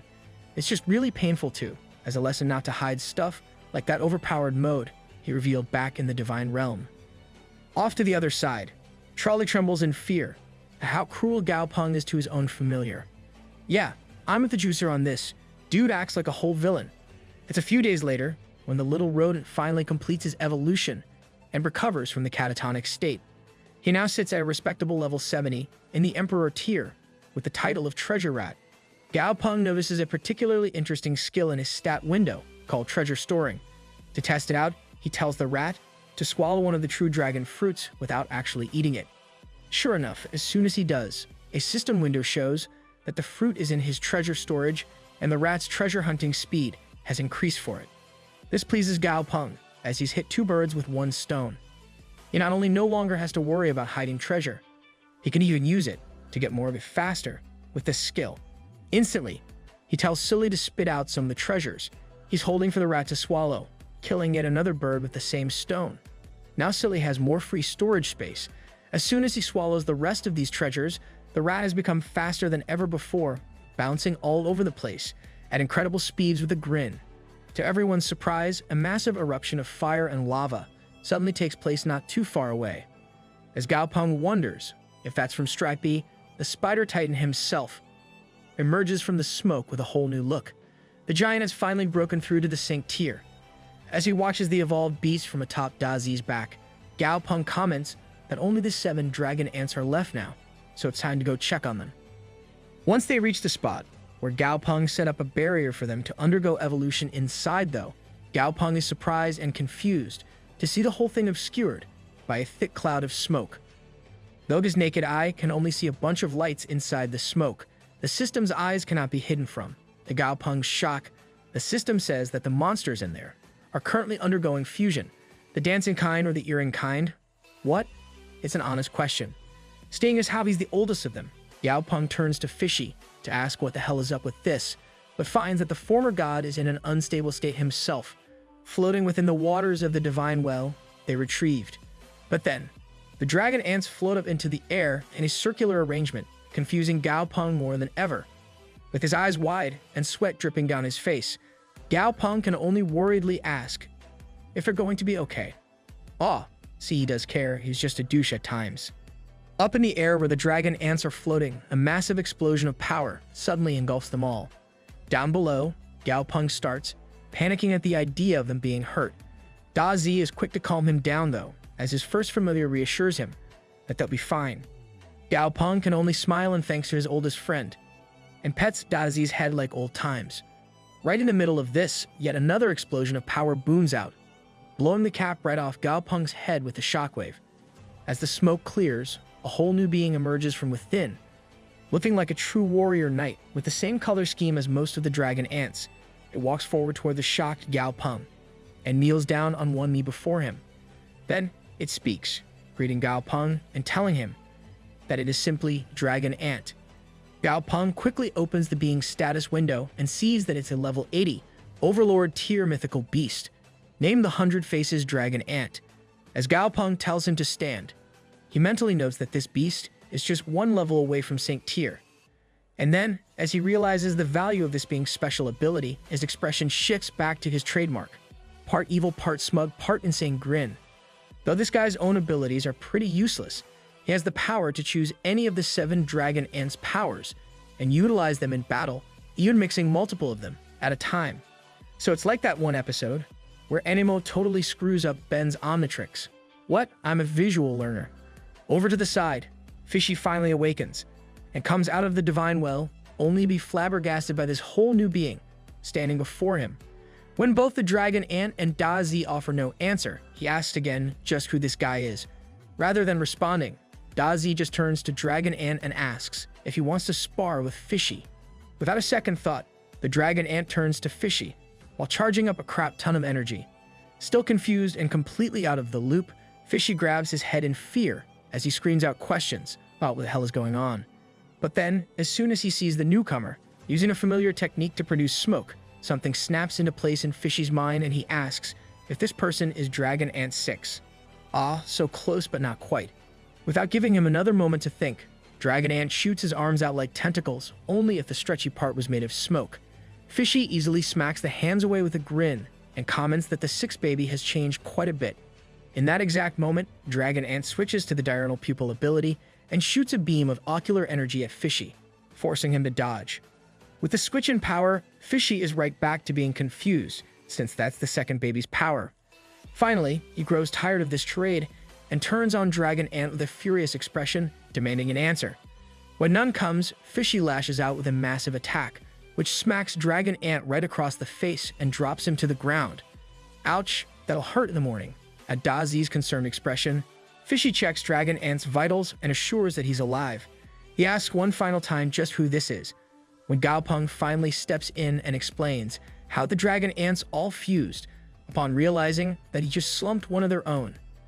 Fishy lets out an insanely nervous smile and shakily comments that there's no wonder he felt so familiar. Everybody pray Gao Peng doesn't turn him into sushi, please. Back on Earth, a member of the White Dragon tribe is flying over a particular river when he senses a terrifying presence from within it. A very specific one, too. After rushing back to the chief's abode, the tribesman reports to the old man that the blue dragon has been found. When the chief asks for confirmation, the younger man explains that the aura alone ensures it, since it frightened even his own beast. The chief understands the gravity of that statement, since the young man's own dragon is nearly a pure-blooded Qing Luan. If it was frightened, this other beast must be fully pure-blooded. As far as he's concerned, though, the presence of a beast that can go even beyond quasi-god, like the pure-blooded blue dragon, is great news. That means Earth is getting more and more powerful. Putting that aside for the moment, the chief orders the younger man to assemble the elders from the other tribes for a meeting, as their team has brought back vital intel on Gu Tian Shidi. As soon as the young man is gone, the chief unfurls the scroll he's been gripping, revealing a map of a whole city. As he stares at it, he can only wonder out loud how the alien races in the Gu Tian Shidi have developed so fast. Not long after his call for a meeting, the White Dragon Tribe's chief presides over a meeting in the Great Council Hall. Here, he shares the map charted by the tribesmen he sent to Gu Tianshidi previously and tells the other leaders to take a look. When one of them comments that there's nothing special about this simple map, the White Dragon chief elaborates. He tells them that the forces of Gu Tianshidi have evolved much faster and further over the previous several centuries than they had expected. In fact, their top cultivators/trainers are now beyond the ancient tribes in terms of both quantity and quality. This gets the attention of everyone at the table as they instantly veer towards panic. The White Dragon chief is quick to stop that, however, as he instantly tells them there's good news too. With how much they've developed, their enemies have separated into several countries within their own home world, countries which are now at war with each other. Pretty much everyone agrees that this is a great thing for them, since a divided enemy is automatically a weaker one. The White Dragon chief stands from his seat with a fierce stance and declares that there's no shame in them exploiting this weakness, since their enemy is far superior to them. At once, the other leaders stand and ask him what his plan is for exploiting this weakness. As he said, the Green Tribe's old leader remains calmer, but shares the same sentiment, asking the White Dragon chief to quit the theatrics and spit it out already. And so, the man explains that their enemies have yet to find out about their spying, or if they have, they simply don't care. He turns to the others with a cunning smirk and tells them they can use their enemy's arrogance to their advantage and continue probing for intel without fear, since they aren't even threatened. One of the leaders asks if they should bring the Chinese into their plan, since having an extra quasi-god trainer on their side would be a massive boon. The White Dragon chief is just about to agree with this when a new voice speaks up. Yu Huangming of the Shuanhu tribe tells them to just wipe out the Chinese if they refuse to work with the tribes. Arrogant smirk in place, he turns to the White Dragon chief and tells him he has to put the bigger picture first. Internally, the man is frustrated over not being able to just tell off Huangming to his face, since he's a significant leader. Outwardly, though, he just raises his glass and tells them that China's quasi-god trainer won't refuse them. Over in Seven Sky's headquarters in Hope City, Fishy is enjoying a leisurely swim inside the divine well, free of any and all worries. And then his daughter shows up. So much for no worries then. When he asks if she's come to see him, his daughter, Myrna, just comments on how great he is for finding yet another divine artifact. Fishy just smiles at her and tells her he'll lend the thing to her as soon as he's restored his original power. Myrna is quick to turn down the offer, though, and comments on how it's nothing she hasn't seen before. Damn, that's the most polite burn I think I've ever heard. Before taking back off, she comments on how Fishy looks like a big fat fish being steamed in a pot. Unfortunately for him, he's too slow getting out of the well to tell her off. Before she flies into the distance, little dude stays getting roasted. Even worse to Fishy is when Gao Peng walks over from the side with a cup of coffee and an amused grin, since he just saw that whole exchange. Right at that moment, Gao Peng gets a notification that he has a visitor from the White Dragon tribe. Very soon after that, Gao Peng is at the entrance of the headquarters, where he finds the White Dragon chief, Bai, and his sons marveling at the ingenuity of human architecture and infrastructure. Yeah, paved streets and skyscrapers are pretty cool, aren't they? From behind Gao Peng, his grandpa walks up as well, as greetings are exchanged, and he assures them they're more than welcome here. He's still talking when Bai suddenly rushes up to him and grabs his hands before calling him master and asking if he remembers him. Being used to this by now, Grandpa G politely lowers Bai's hands and explains that he's mistaking him for someone else. He assures Bai that he doesn't mind, but it's a total coincidence that he looks like their great priest, ancient leader, master, something to that effect. I've forgotten the exact term. Bai backs off without arguing and just apologizes to G for the mix-up. Meanwhile, Gao Peng observes the whole exchange from the side and wonders if this really is just a coincidence or something deeper, since the High Priestess made the same mistake. Wanting to get things back on track, Gao Peng gives the chief's son, Bai Yin, the most bombastic side-eye he's ever experienced. Bai Yin takes the hint and reminds his dad what they're here for. The chief is instantly back into business mode once he's calm and tells Gao Peng that they're here to invite the Chinese to their alliance. Gao Peng and his grandfather exchange a look that lasts all of 2 seconds before turning to face the chief. Gao Peng is the one to speak and declares in no uncertain terms that the Chinese people have no interest in being caught up in the wars of other people.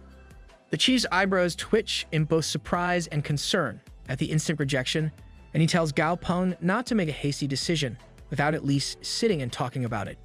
With one look from Gao Peng, Grandpa Ji leads the group over to a conference room inside their headquarters. Here, Gao Peng tells Chief Bai to go ahead and say whatever it is he wants to. In lieu of that, he pulls out a rolled-up parchment and asks them to take a look at this first. Turns out, it's the same map he showed the other tribe leaders. He goes on to explain the same thing to them, about how the forces of Jiyu Tian Shidi have multiplied and established several countries. More importantly, they appear to have forgotten all about the ancient tribes and are embroiled in their own wars instead. At Grandpa G's question, he confirms that these are civil wars and tells him they plan to fight there. Gao Peng has an unreadable expression sans a raised eyebrow as he admits the intel is highly valuable. However, in the face of invasion, who's to say they won't unite to wipe out all their forces first? Chief Bai insists that Gao Peng is overestimating them, and it won't be that easy for them to identify their invaders anyways. After all, apart from their blood being green instead of red, their appearances are largely the same. Gao Peng lets this new information run through his mind for a moment and thinks out loud that their enemies won't even know who they are if they don't get injured. Gao Peng admits that this does make the offer to join their alliance much more tempting. However, if he is to do so, he demands that the Chinese people enjoy the same status as the top tribe and retain the right to refuse important decisions. Is that all? What a reasonable list of nope, he's crazy. Chief Bai tells Gao Peng, not unkindly, that he's underestimating the top tribes and a single quasi-god isn't enough to be on their level. He's in the middle of offering a compromise when Gao Peng interrupts him with an outrageous question. If one quasi-god isn't enough, what about two? For once, Chief Bai is left completely floored, with his eyes wider than they've been in a long time. In response to his questioning look, Gao Peng walks over to the balcony door and slides it open, while commenting that they might not have had any before, but they do now. If he was shocked before, Bai is completely speechless now. Right outside the building, an insane level of power and aura is being released that's changing the very color of the sky. Chief Bai realizes that Gao Peng's familiar is breaking through to the quasi-god level right as they speak. Bai is still in a state of shock when his own white dragon suddenly appears and tells him he has to use his own pressure to suppress this energy for Bai's protection. Bai tries to call out to his dragon to wait, but it's too late. Yet another quasi-god has already appeared and is staring down the white dragon with amusement, while telling that it shouldn't interfere with the breakthroughs of others. Chief Bai recognizes this as the quasi-god that set Mofo's Buddha back home in a broken state and assures her that he didn't mean to be disrespectful. Internally, he acknowledges that despite his many trump cards, it's best not to make enemies of these beings. A massive cloud appears just a little way from the balcony, and Chief Bai marvels at the ascension of quasi-god, something he hasn't seen in an incredibly long time. And then, to his surprise, a bunch of phantom fish float into his field of view from the side. But it's not just them. Before he knows it, the whole city has been engulfed in an aquatic aura, making it look like an underwater city. But then that ends too when just a moment later, an insanely large fish, perhaps a shark, appears and declares itself to be the ruler of the ocean. Yet again, Chief Bai is blown completely out of the water, pun intended, by what he recognizes as an imperial god. Before his eyes, this god opens its mouth, unleashes a gold coating onto its teeth, and proceeds to quite literally eat the darkness out of the sky. Next to Bai, Gao Peng comments that between Fishy's own deified teeth and the Sea Emperor's devouring teeth artifact, he possesses power close enough to the Great Law to destroy space itself. All over the city, the public is abuzz with conversation about what just happened in the sky. It's only when a news anchor announces that it was from the ascension of Gao Peng's familiar to quasi-god status that they all calm down. After all, the stronger Gao Peng is, the safer they are. Well, that's a pretty wholesome level of faith. I dig it. Back with the main cast, Chief Bai silently observes the antics of Fishy, now back in his chibi form, and Myrna. He can't even begin to fathom how much Gao Peng is still keeping secret, if this father-daughter quasi-god duo is something he's only now revealing. Just a moment later, Grandpa G steps in and tells them that it's time for dinner and more conversation. Soon after that, Fishy and Bai's white dragon can be seen debating over how good Gao Peng's barbecue is. Meanwhile, Chief Bai tells Gao Peng that they're planning to send Imperial envoys into Jiyu Tianshidi soon, with very strict control over their entry and exit points. Gao Peng agrees that such measures are only reasonable, and then asks Chief Bai to give him a spot on the first team that'll be going through. Chief Bai asks if he's sure since, although he's certainly qualified, there will be many who have problems with him. To this, Gao Peng replies with a confident grin and tells him he just needs a list of those people's names so he can persuade them himself. In the face of such youthful enthusiasm, Chief Bai has nothing more to say. Sometime later, Chief Bai returns to the hill where the Council of Ancient Tribes meets. Here, he is greeted by Yu Huangming of the Shuanhu tribe once more. When Huangming asks what happened with the boy, Chief Bai tells him that he's agreed to join them and will be leaving with the next batch of envoys to enter Jiyu Tianshidi. Chief Bai is full of praise for the responsible young man, but Huangming waves it all off and comments that he knows exactly what the kid is after. He just wants to bang an alien. Huh, that's an interesting leap in logic. Both Chief Bai and the Green God Tribe's elders are utterly baffled by the ridiculousness of this statement. Huangming is quick to get in Chief Bai's face, though, and demands to know why else China would participate in such an endeavor at their level. Chief Bai clamps down on his growing anger and casually brushes past Huangming while telling him about how he watched Gao Peng's familiar breakthrough to quasi-god before his very eyes.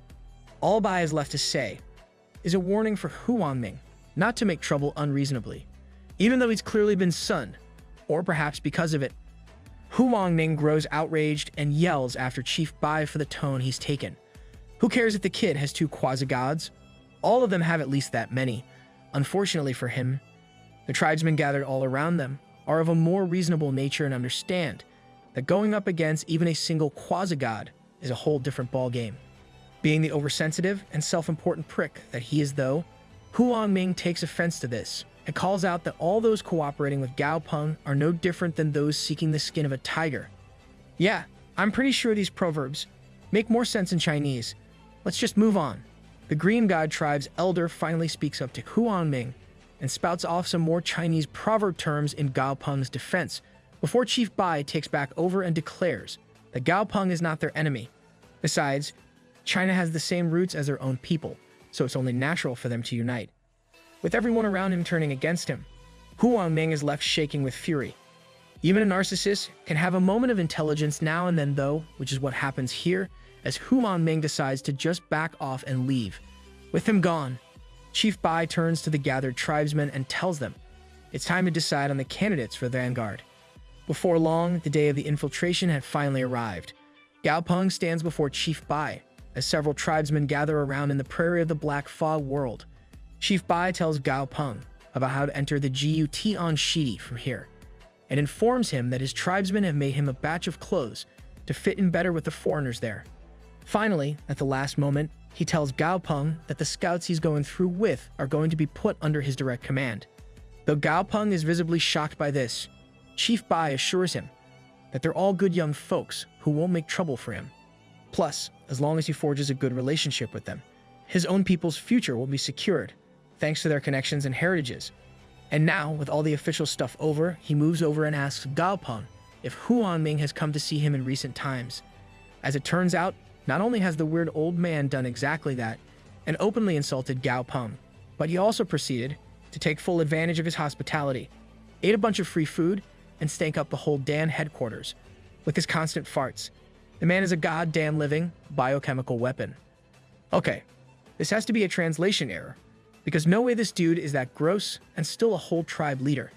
Then, as the preparations finalize and the group comes together, Gao Peng notices something strange about one of the scouts. A young man from the Poison Marsh tribe named Zi Hai has a strange quasi-godlike aura. Gao Peng is instantly suspicious of this.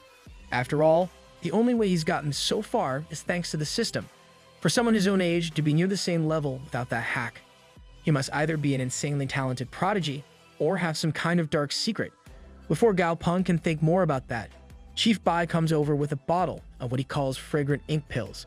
With these, he'll be able to fully disguise himself as a resident of Jiyu Tianshidi. His blood will remain red, though, so he has to make sure he doesn't reveal it in any way. Gao Peng sees the other scouts around him all taking the pills without hesitation. So he throws his own back as well. All of a sudden, he feels a surge within him as a sheen of green spreads out and covers his entire body. With Frosty's assistance, he takes a quick look at himself and decides it could be worse. Then, after receiving a more detailed map from Chief Bai, he moves to meet the team he'll be leading.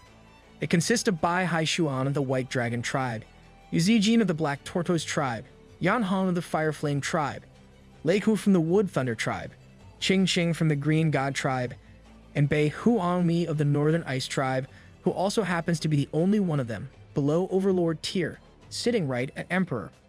As for the final member of their team, it is Zihai of the Poison Marsh Tribe, and he is a Saint tier trainer. While everyone else looks at Zihai in awe of how accomplished he is at such a young age, Gao Peng has different thoughts.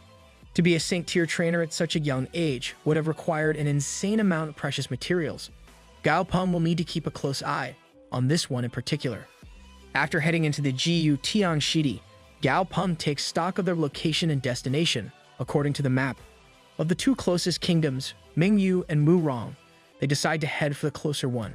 Without delay, Gao Peng brings out Dumby and tells the others to call out any beasts that can be traveled with, since the road ahead will be pretty rough. Right before his eyes, Gao Peng takes note of Zihai's familiar in particular.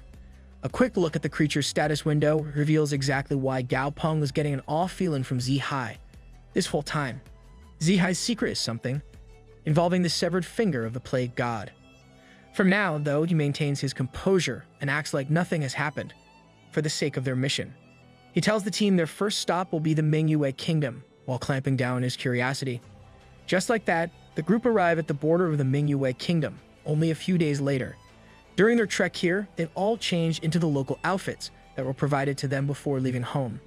Huang Mi notes just how dilapidated the whole place looks and asks about the development of the foreigners out loud. Luckily, Qing Qing is quick to scold and remind her not to use the word foreigner around here, since ya know they're meant to be playing locals. Gao Peng explains that due to an ongoing war between Mingyue and Murong, the border area is a constant danger zone full of poverty and strife. Luckily, they can see the walls of Mingyue ahead, so they just have a short way left to go.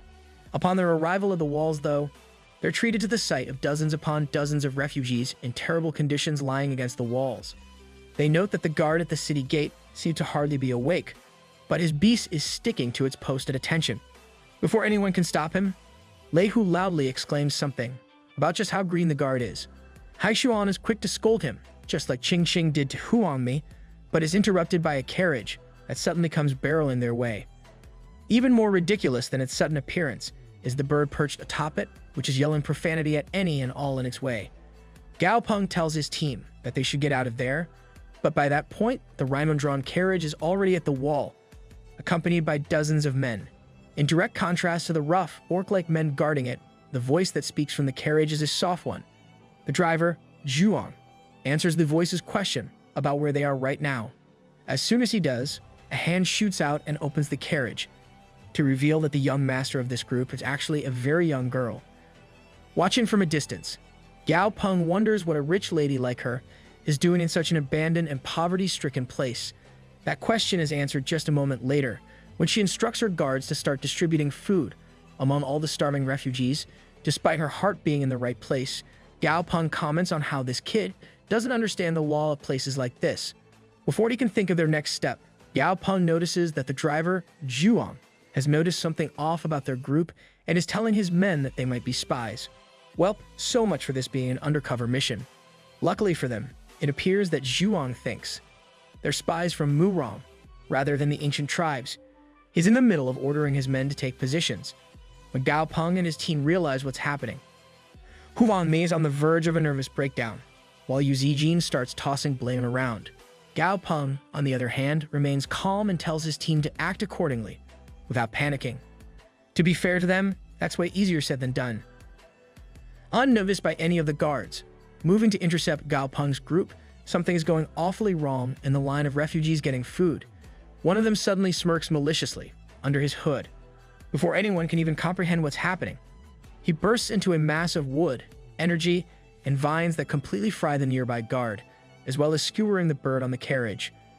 Zhuang screams in fear for his master's life and rushes back towards her, while summoning his own beast. As his beast emerges and gathers energy for an attack, Zhuang orders it to fire the move known as Split Space Deception.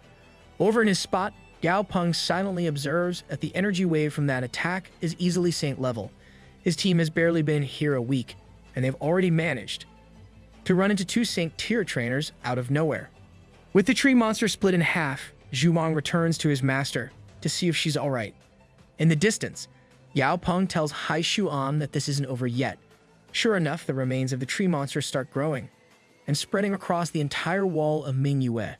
Gao Peng tells his team to retreat now while they can, before the damn plant covers the whole town. It's not long until the tree has grown to be absolutely massive, absorbing the very life essence of everybody and every corpse in sight. Gao Peng's team is terrified by what they're seeing, but manages to keep their cool for the moment.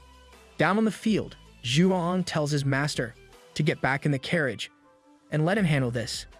I don't know, man, seems like a pretty stupid plan. His familiar continuously shoots attacks at the tree, but for every branch that's blasted, 2 more seem to grow in its place. From where his team is standing, Yao Peng realizes that the blue-white giant tiger of Zhuang is slowly being eaten away by the tree monster. With its attention split between attacking the tree and defending the carriage, it won't be long before the tiger falls and gets absorbed by the tree. While his team members discuss this, Gao Peng summons his second oldest familiar and tells him to purify all the nearby dead souls and extract any useful memories. Sure enough, Dumby has that task completed within moments and hands Gao Peng the crystal holding the language memory that he's extracted. Without a moment's hesitation, Gao Peng places his palm on the crystal and goes into a dreamlike state to absorb all the info. Behind him, his team comments on how a quasi-god trainer really does have a lot of tricks. Down on the battlefield, things look more dire than ever. Zhuang's tiger is just barely managing to protect the young lady while he fights on, and he's not sure how much longer she can last against the tree's life-absorbing power. In that moment, he spots an all-too-perfect gap in the tree monster's body and races forth on his tiger to capitalize on it. As it turns out, though, that's exactly what the enemy was hoping for, and the opening was a trap. Now that he's closer to the monster's core, it releases a massive blast of energy right at him. Zhuang manages to dodge, but even Gao Peng's team feels the attack's shockwave all the way up on their perch, something that's absolutely insane for a plant-type familiar. Unlike the others, Dumby has a whole other concern. That shockwave just now almost jostled Gao Peng out of his info-absorbing stage. All of a sudden, he's overcome with fury at his master being disturbed and leaps into battle himself. The tree monster senses the sudden arrival of a Saint-tier monster and pauses his onslaught, causing Zhuang to be confusingly shocked as well. If the Saint-tier is from those spies he spotted earlier, are they really from the Murong Kingdom? There are no answers to be had. In that particular instant, though, as half a blink later, Dumby uppercuts the tree monster with enough power to send it flying. And if that hadn't been enough, his terrifying death aura sends it running out of fear anyway. While Zhuang thanks his lucky stars that this beast isn't targeting him, Dumby beats the crap out of the tree and captures it. A little while later, Gao Peng wakes up from absorbing the crystal's information, only to find that everything has gone quiet. As he looks to Dumby and asks, "What the hell is going on?" the tree monster smashes its head into the ground to kneel before Gao Peng and beg his forgiveness. What did Dumby do to this poor lad? Gao Peng is left scratching his head as he wonders just what the hell happened while he was under. Suddenly, the plant monster rises up and forcefully ejects its master from their fused state, before yelling at him to get out of there. Just like that, it vows to cover his retreat, even if it has to sacrifice itself. Gao Peng is quite interested in how the beast managed to forcefully end the fusion state, but beyond that, is pretty unbothered. We see why a moment later, as Dumby takes the monster down with a simple, single blast of undead energy from just one hand. Now you might not realize this, but that really shouldn't have been that easy. Once Dumby is done, absorbing the soul of the monster's trainer as well, Gao Peng wonders why they fell so easily when the monster was Saint-tier, just like Dumby. The only answer he can come up with is that breakthroughs are unnaturally easy in this world's environment, so levels don't equate to fighting ability the same way they do back home. Or maybe the plant monster was just a weak knob. Either way, his team is amazed by what they've seen and starts talking about all the things they've heard of him. Zihai. on the other hand, has a frustrated look on his face. To everyone's surprise, Zhuang comes up to the group and starts thanking Gao Peng for saving them. Yet even more surprising, however, is when the young lady rushes forward to shake his hands and appears to be completely starstruck. Hell, she goes as far as to promise that she'll have her father make him an officer right away, without even knowing anything about him. This chick's the poster girl for hero worship, isn't she? Though he's quite surprised by her words internally, Gao Peng maintains a cool demeanor and asks if she's a princess in the language of this world. You learned it from the crystal thingy, don't worry about it. When she happily admits that she is, without a care in the world, even Gao Peng has to express his disbelief at just how clueless she seems to be. In the background, his team continues to speculate on what the hell is going on and starts wondering if he's being seduced by this young lady. Paf, fat chance of that. Dude's as dense as a brick of solid lead. When Zihai is asked about his opinion on what's happening, he just scoffs at the whole situation. Back with Gao Peng, he apologizes to the princess for being unable to join her or accept any reward, and offers a story about how he and his siblings here are on a training journey ordered by their master at the top of the mountain. The princess accepts this pretty much instantly, but Zhuang is a little more cautious. He doesn't want to doubt their savior, of course, but the people in the town Gao Peng must be from were wiped out recently, so there's no way to confirm his words. Before any further questions can be asked, Gao Peng returns to his team while calling out a goodbye to Zhuang and the princess. The second he gets back to his team, Gao Peng can't get the hell out of there any faster. Even as the two he saved call out to him, he just yells another farewell back. After all, he'll be totally screwed if they realize none of his group can even speak this world's language. Yeah, you'd think they would have considered that before setting out on a whole spy mission. But what concerns Gao Peng even more than that, perhaps, is how restless he can practically feel Zihai becoming. Something is about to go down, and it won't be good. That night, the team takes shelter in a random inn in the manhua kingdom. Most of the team can be seen sleeping soundly inside. Well, those who aren't kept up by Lei Hu's absolutely monstrous snores at least. One particular bed, however, is suspiciously empty. With no one any wiser to their exit, the occupant of this bed disguises themselves in a cloak and steps out of the inn in total silence. The cloaked figure makes its way all the way to the outskirts of Mingyue, even beyond the walls. It's here that they finally reveal themselves to be none other than Zihai. With a cocky smile on his face, he calls out to the seemingly empty area around him and asks Gao Peng if he still isn't tired of following him. Sure enough, Gao Peng reveals himself from where he was hiding with the great dragon ant's stealth ability. Now that they're face to face, Zihai asks why he's bothering with him when the man has enough to worry about already. He goes on to tell Gao Peng he actually admires him for being a true genius rather than going through the kind of stuff he's had to. Okay, bud, you're kinda just sounding jealous now. As Gao Peng wonders if Zihai is about to put all his cards on the table, the man in question summons his familiar and fuses with it in one quick and fluid movement. Gao Peng watches the beast roar to the night sky and asks in shock if he's really broken through to the quasi-god tier. Fused with his beast, Zihai calls out to Gao Peng, saying that taking him down here will be like child's play. Yeah, spoiler alert, that ain't how this is gonna go down. Gao Peng just smiles at how cocky this guy is before summoning Fishy with a snap of his fingers. The napping chibi slowly wakes up with a million questions about what the hell is going on, causing Zihai to be enraged at what he sees as Gao Peng mocking him. That's his biggest mistake yet though, because as soon as Fishy hears the insult to his own being, the only thing on his mind is destroying this punk. Within moments, he's transformed into his true god form, completely dwarfing Zihai's beast by 1.5 miles. All Zihai can get out is an enraged demand to know how the hell Gao Peng's familiar is this powerful after just evolving. Instead of an answer, he gets swallowed whole by Fishy. Then, finally, as the king of the ocean chews his food, he spits out a particularly disgusting piece of something and asks what the hell that is. All of a sudden, the item, a severed finger from the looks of it, shoots up into the air and tries to fly away. It doesn't get very far though, as Fishy shrinks back down to chibi size and brings out the golden labyrinth artifact when Gao Peng tells him to capture that thing.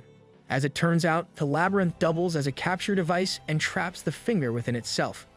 Seeing no way out of this, the finger suddenly starts speaking to Gao Peng and offers promises of incredible power, something which Fishy is quick to shut down as he slams the finger with the labyrinth. Though he'll never admit it, he's determined to be the only deity Gao Peng needs at his side. How about that? The tsundere is finally being honest with himself. When Gao Peng refers to the finger as the severed finger of the plague god, though, Fishy is stunned that he knows what it is and reluctantly gives it up. With the finger now lying before him, Gao Peng reads through its cistern window, which warns of a dangerously toxic contagion. Then, the finger suddenly starts babbling on and on about all the power it can grant Gao Peng again. Annoyed by the single-mindedness of the thing, Gao Peng tells Fishy to go ahead and eat the finger already. That's when, in a last-ditch effort to survive, the finger screams that it has an insanely valuable treasure from its time as a deity that it can lead Gao Peng to. This finally gets Gao Peng's attention, causing him to turn back around with an evil smile and an eager look. The finger desperately swears on its life that it will tell Gao Peng everything it knows the second he signs a blood contract with it. Fishy, however, is very vehemently against such a thing. He's extremely vocal in telling Gao Peng that the deity this finger belonged to can't be trusted and the slope to becoming corrupted by it is a highly slippery one. Eventually, Gao Peng accepts Fishy's advice and allows him to just go ahead and eat the thing. There's no way the little guy did all that just for a snack, right? Luckily, Dumby can extract the memories from the soul of the severed finger. While most of them are fragmented, the location of the treasure is one that's completely preserved. Other than that, are some memories of how the plague god ascended to godhood, a cult it managed to create for itself, and the event that led to its defeat. Knowing the location of this treasure turns out to be all but useless though, because according to Dumby, it'll take them a full week to travel there, even with the great dragon ant as a mount. Even though if he really doesn't want to, Gao Peng now has to consider just giving up on the treasure, since he has to stick with his team for now. The next morning, Hai Xuan, Zijin, Huangmi, and Qing Qing are gathered outside Gao Peng's room, as per his request. The absence of Lei Hu, Yan Hong, and Zihai does not go unnoticed, as they all wonder where the three could have gone. The group all have their own ideas, but the conversation comes to a halt when Gao Peng finally joins them. When he asks after the others and is told they're gone, he just says they should be considered as having taken off on their own. As such, the five of them don't have to wait for them anymore. That seems a bit harsh, does it not? Lei Hu wasn't even a half-bad dude. Without missing a beat, Gao Peng turns back around and tells the team that they're heading to Iwaki. As he walks away, the four have a discussion about whether or not they should follow Gao Peng, with most of them being firmly in favor of sticking together. They are pretty confused though when Hai Xuan explains that their new destination is west of Mingyue, with their current location being to the southeast of Mingyue. That means they'll have to cross the whole damn kingdom. Unknown to all of them, Gao Peng can hear their clumsily whispered words as loud as if they were being yelled. As he smirks at their cluelessness, he thinks about how this new route will allow him to reach the location of the plague god's treasure without even having to separate from the group. The reason for that is that their new destination is the city where the plague god's cult was created. More importantly, if they question the decision, he can just say that going through the kingdom, from end to end, is bound to give them the most intel on their enemies. And that's not even a lie. The art of bull crap. Truly one of the most beautiful. And so, the team sets out on a journey that takes them through all of Mingyue Kingdom over the course of many, many days. One night, when they turn into sleep, Gao Peng alone lies awake and gets up. Earlier, when nobody was watching him, he added a calming agent while cooking dinner to put everyone firmly to sleep. This way, he can head out, go work on finding the plague god's treasure, and be back by morning without any risk of them finding out. Putting his hood on, Gao Peng initiates the plan and heads out of camp. After reaching a quiet clearing, far from the team's campsite, Gao Peng calls out Dumby and tells him to continue the process of refining the bone from the plague god's severed finger. While he works on absorbing the bone's essence, Gao Peng starts a mental yapping session about how he does what he does and how great it is. Soon enough, the process is complete, and Dumby has completely refined and absorbed the bone, just in time for them to reach the Rock City, where they're going to. Roughly a full week later, Gao Peng and his team reach the gates of Yanchang. Dude, how many damn names does this city have? Iwaki, Rock City, Yanchang? I'm just calling it Rockland from here. While the others observe the primitive architecture of the place, Gao Peng sees something concerning at the actual gates and brings their attention to it. There's a queue to enter the city, and every person that goes through is being inspected by a strange mirror of some sort. When Hai Shuan explains that it seems to have the ability to check people's identity, Huang Mi is on the verge of a nervous breakdown. Gao Peng is quick to calm them down though, and tells them to just keep watching for now. Very soon after that, an incident with a young girl trying to enter the city reveals that the guards are only on the lookout for remnants of the plague god's cult. After they take the girl in for questioning, Gao Peng has his team join the queue. Between what they just saw and the info on the mirror's stat window, he's pretty sure they're in no danger of being discovered. Even though they could get through with no trouble, Gao Peng and Fishy feel up to a spot of mischief when it's his turn to be scanned. When the mirror scans Gao Peng, it writes off the aura of water around him as that of a trainer with a water-type mythical beast. It's not prepared, however, for the feeling of drowning under an ocean of power when Fishy brings it into their mental space and absolutely terrifies it with his full presence. Out in the real world, the mirror shrinks away from Gao Peng and starts hiding behind the guard on duty. Said guard just writes off the strange behavior as another of the mirror's cowardly tendencies and pays it no further mind. He does wonder just what about Gao Peng could warrant that reaction. But since he hasn't raised any alarms, the guard decides to just let him through. Completely unknown to him, Gao Peng and Fishy are mentally celebrating the complete and utter punking they just performed on this lackluster security system of theirs. The end, for now. Gao Peng is scamming his way past security to enter the rock city of Iwaki and find the hidden treasure. As the guard moves to let him through, Gao Peng coyly asks if he's sure he doesn't need a closer inspection. Luckily for him and his team, the guard just laughs him off and tells him someone strong enough to even frighten their inspection mirror could never be part of the Dao One sect.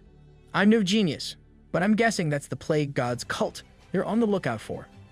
Gao Peng just thanks the guard and mentions that he has some friends too. With his luck holding up, the guard decides they're all clear if they're with Gao Peng and ushers them through. Before they can leave the queue though, the guard brings out an ID token and hands it to Gao Peng, so he's free to roam the city as he wishes, taking the token without hesitation. Gao Peng thanks the guard again, and his team is on its way. That night, Gao Peng's teammates do the usual stuff that comrades on a super-secret spy mission to another realm do. They play card games, throw tantrums, and snore the night away, so loud their friends can't get a moment of peace. On the other hand, the man himself has much more pressing matters to attend to. Gao Peng summons forth the fused dragon ant and combines with it for ease of movement. Then, within the dragon ant's body, he dashes out of his window to complete his own personal mission. Not long after that, Gao Peng in the form of the dragon ant arrives on a very particular hill outside Rock City. According to the memories of the plague god which he absorbed, his secret treasure trove should be right here. Sure enough, he spots a very specific platform that's at the forefront of the plague god's memories. Crashing into it, the dragon ant reveals a hidden passageway leading inside. Seeing as how it's darker inside than an orphan joke, he uses diurnal pupil to light the place up. Much to Gao Peng's joy, the interior of the cave is exactly the same as in the memories he's absorbed. With his goal within arm's reach, Gao Peng hurries on inside. Eventually, he comes across a spirit pool that's clearly the poison type. Rather than be bothered, Gao Peng has nothing but interest in what he's seeing. According to the plague god's memories, his followers use all kinds of rare spirits and essences to cultivate this pool. Right as he's pondering over the pool's properties, Gao Peng witnesses the emergence of a strange pig from it. Knowing better than to judge based off of appearances, he sincerely tells the pig that he's a believer in the plague god when he's asked. For all of 3 seconds, this seems to placate the pig. Out of nowhere though, it transforms into a terrifying visage and asks Gao Peng if he knows its name then. Fortunately for the human, the plague god's memories are still as useful as ever and reveal to him that the pig's name is Little Ming. Satisfied with his proof of being a believer, the pig backs down, allowing Gao Peng to study its status window in peace. Evidently, this little creature is a quasi-god.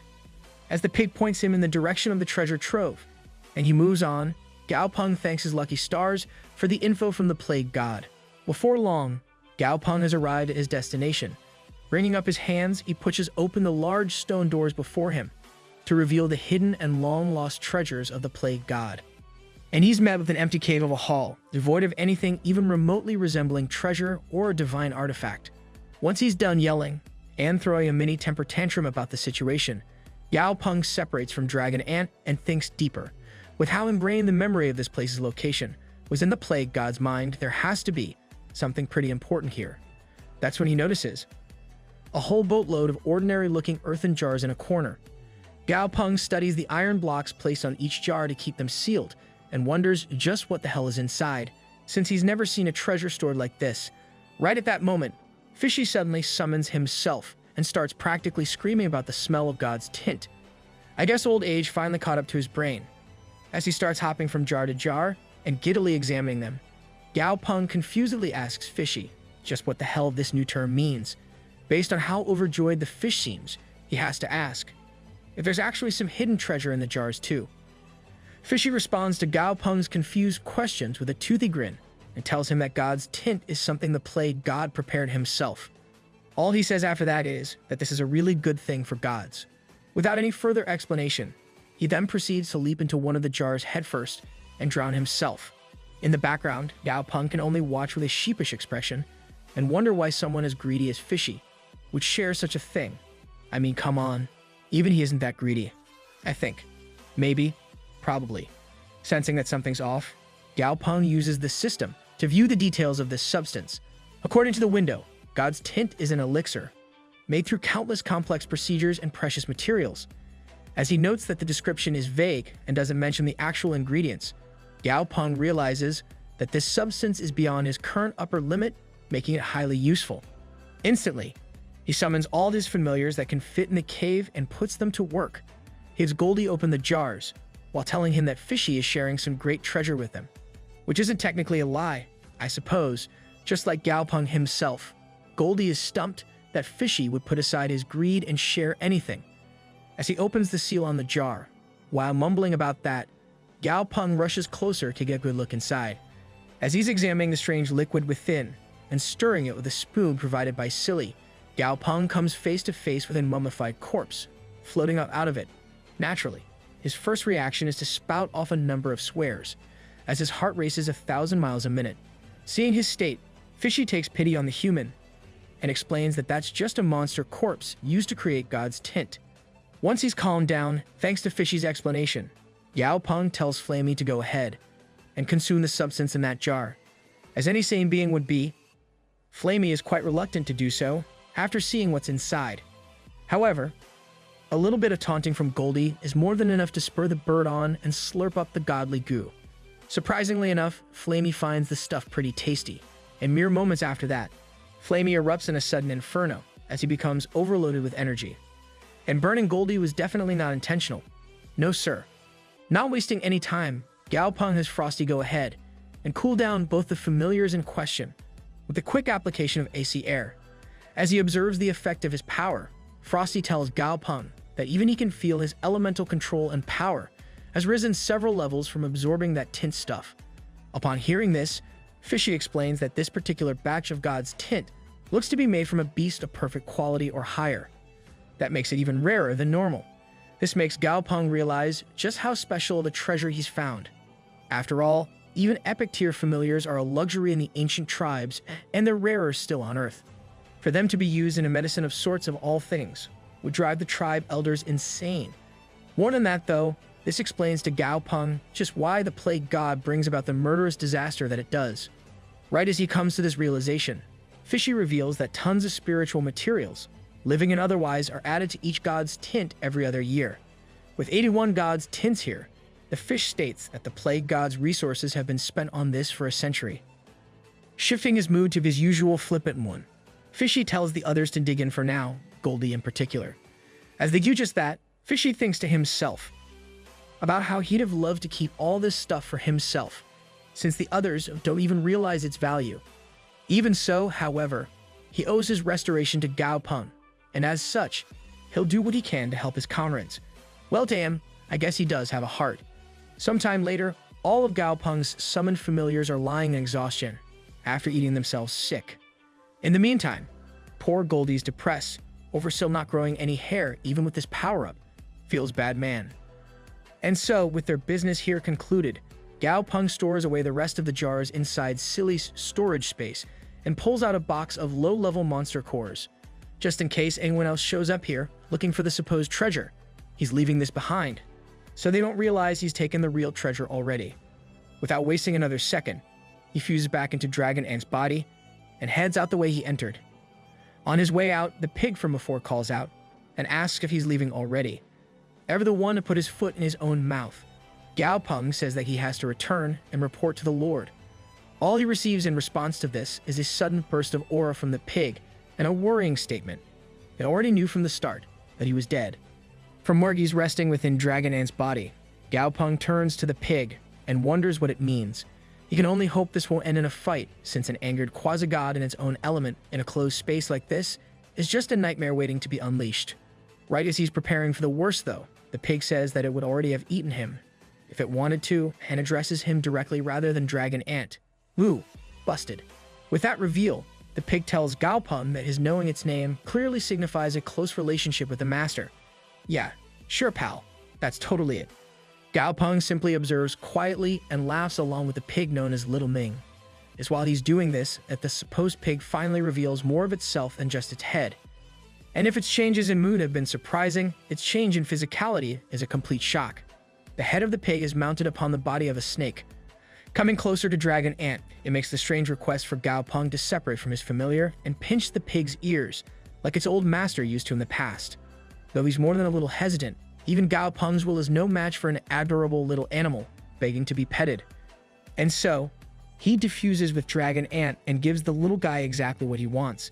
This sends the pig into absolute ecstasy, while Gao Peng has to admit it feels pretty good too. Once it's done though, he declares it's time to go and moves to leave the cave. That's when things get even wackier, as the pig wraps its serpentine body around Gao Peng's arm and sticks there. Strangely enough, it obeys and backs away. The second Gao Peng orders it to do so in a stern voice, stating that the pig is essentially acting like a trained dog.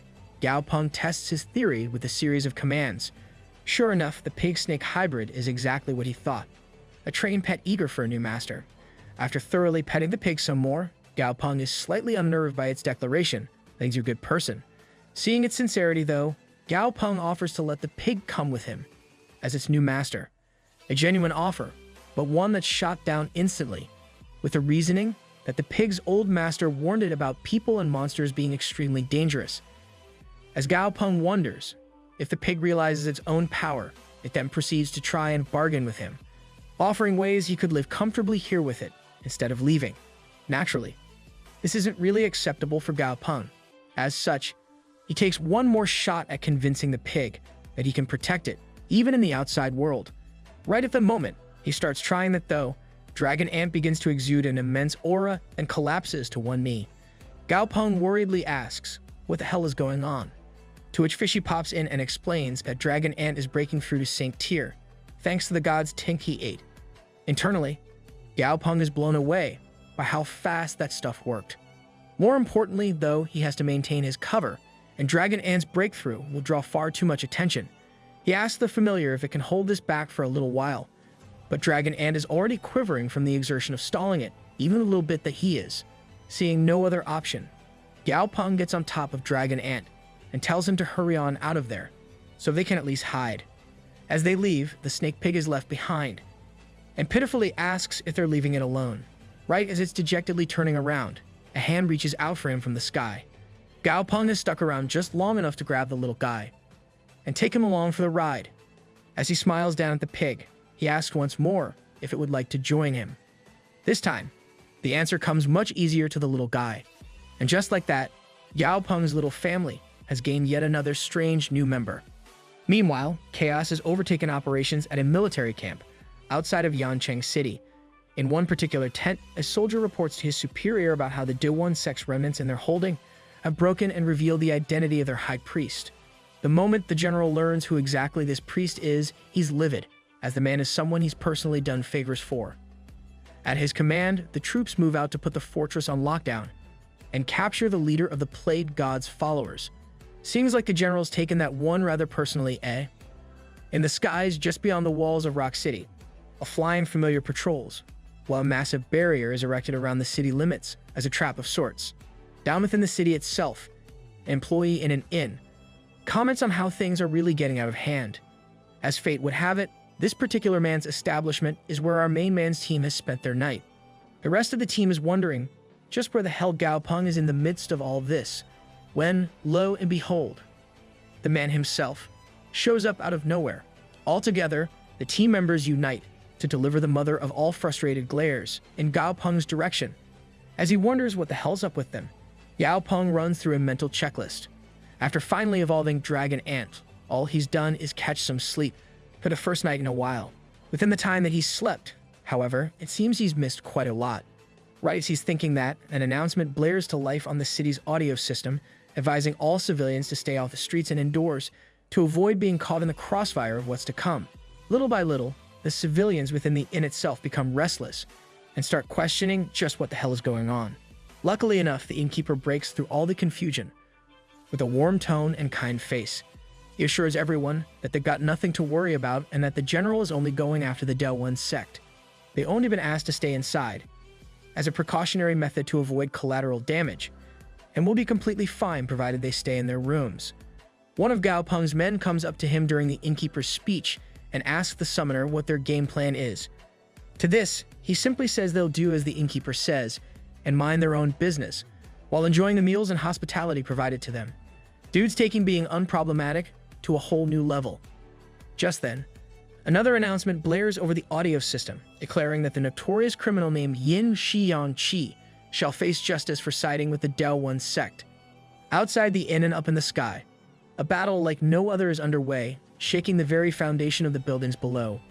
Even as people all over the place run around like headless chickens in a panic though, Yao Peng remains entirely unaffected and just toys with his food.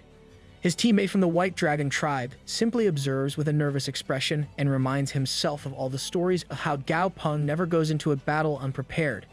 Surely this is just him strategizing. Yeah, no, fat chance. In reality, Yao Peng is sweating up a nervous storm as he desperately asks Fishy if he thinks he can handle this level of a fight. The familiar in question simply has a smug little grin on his face as he taunts Gao Peng for the highly unbecoming behavior.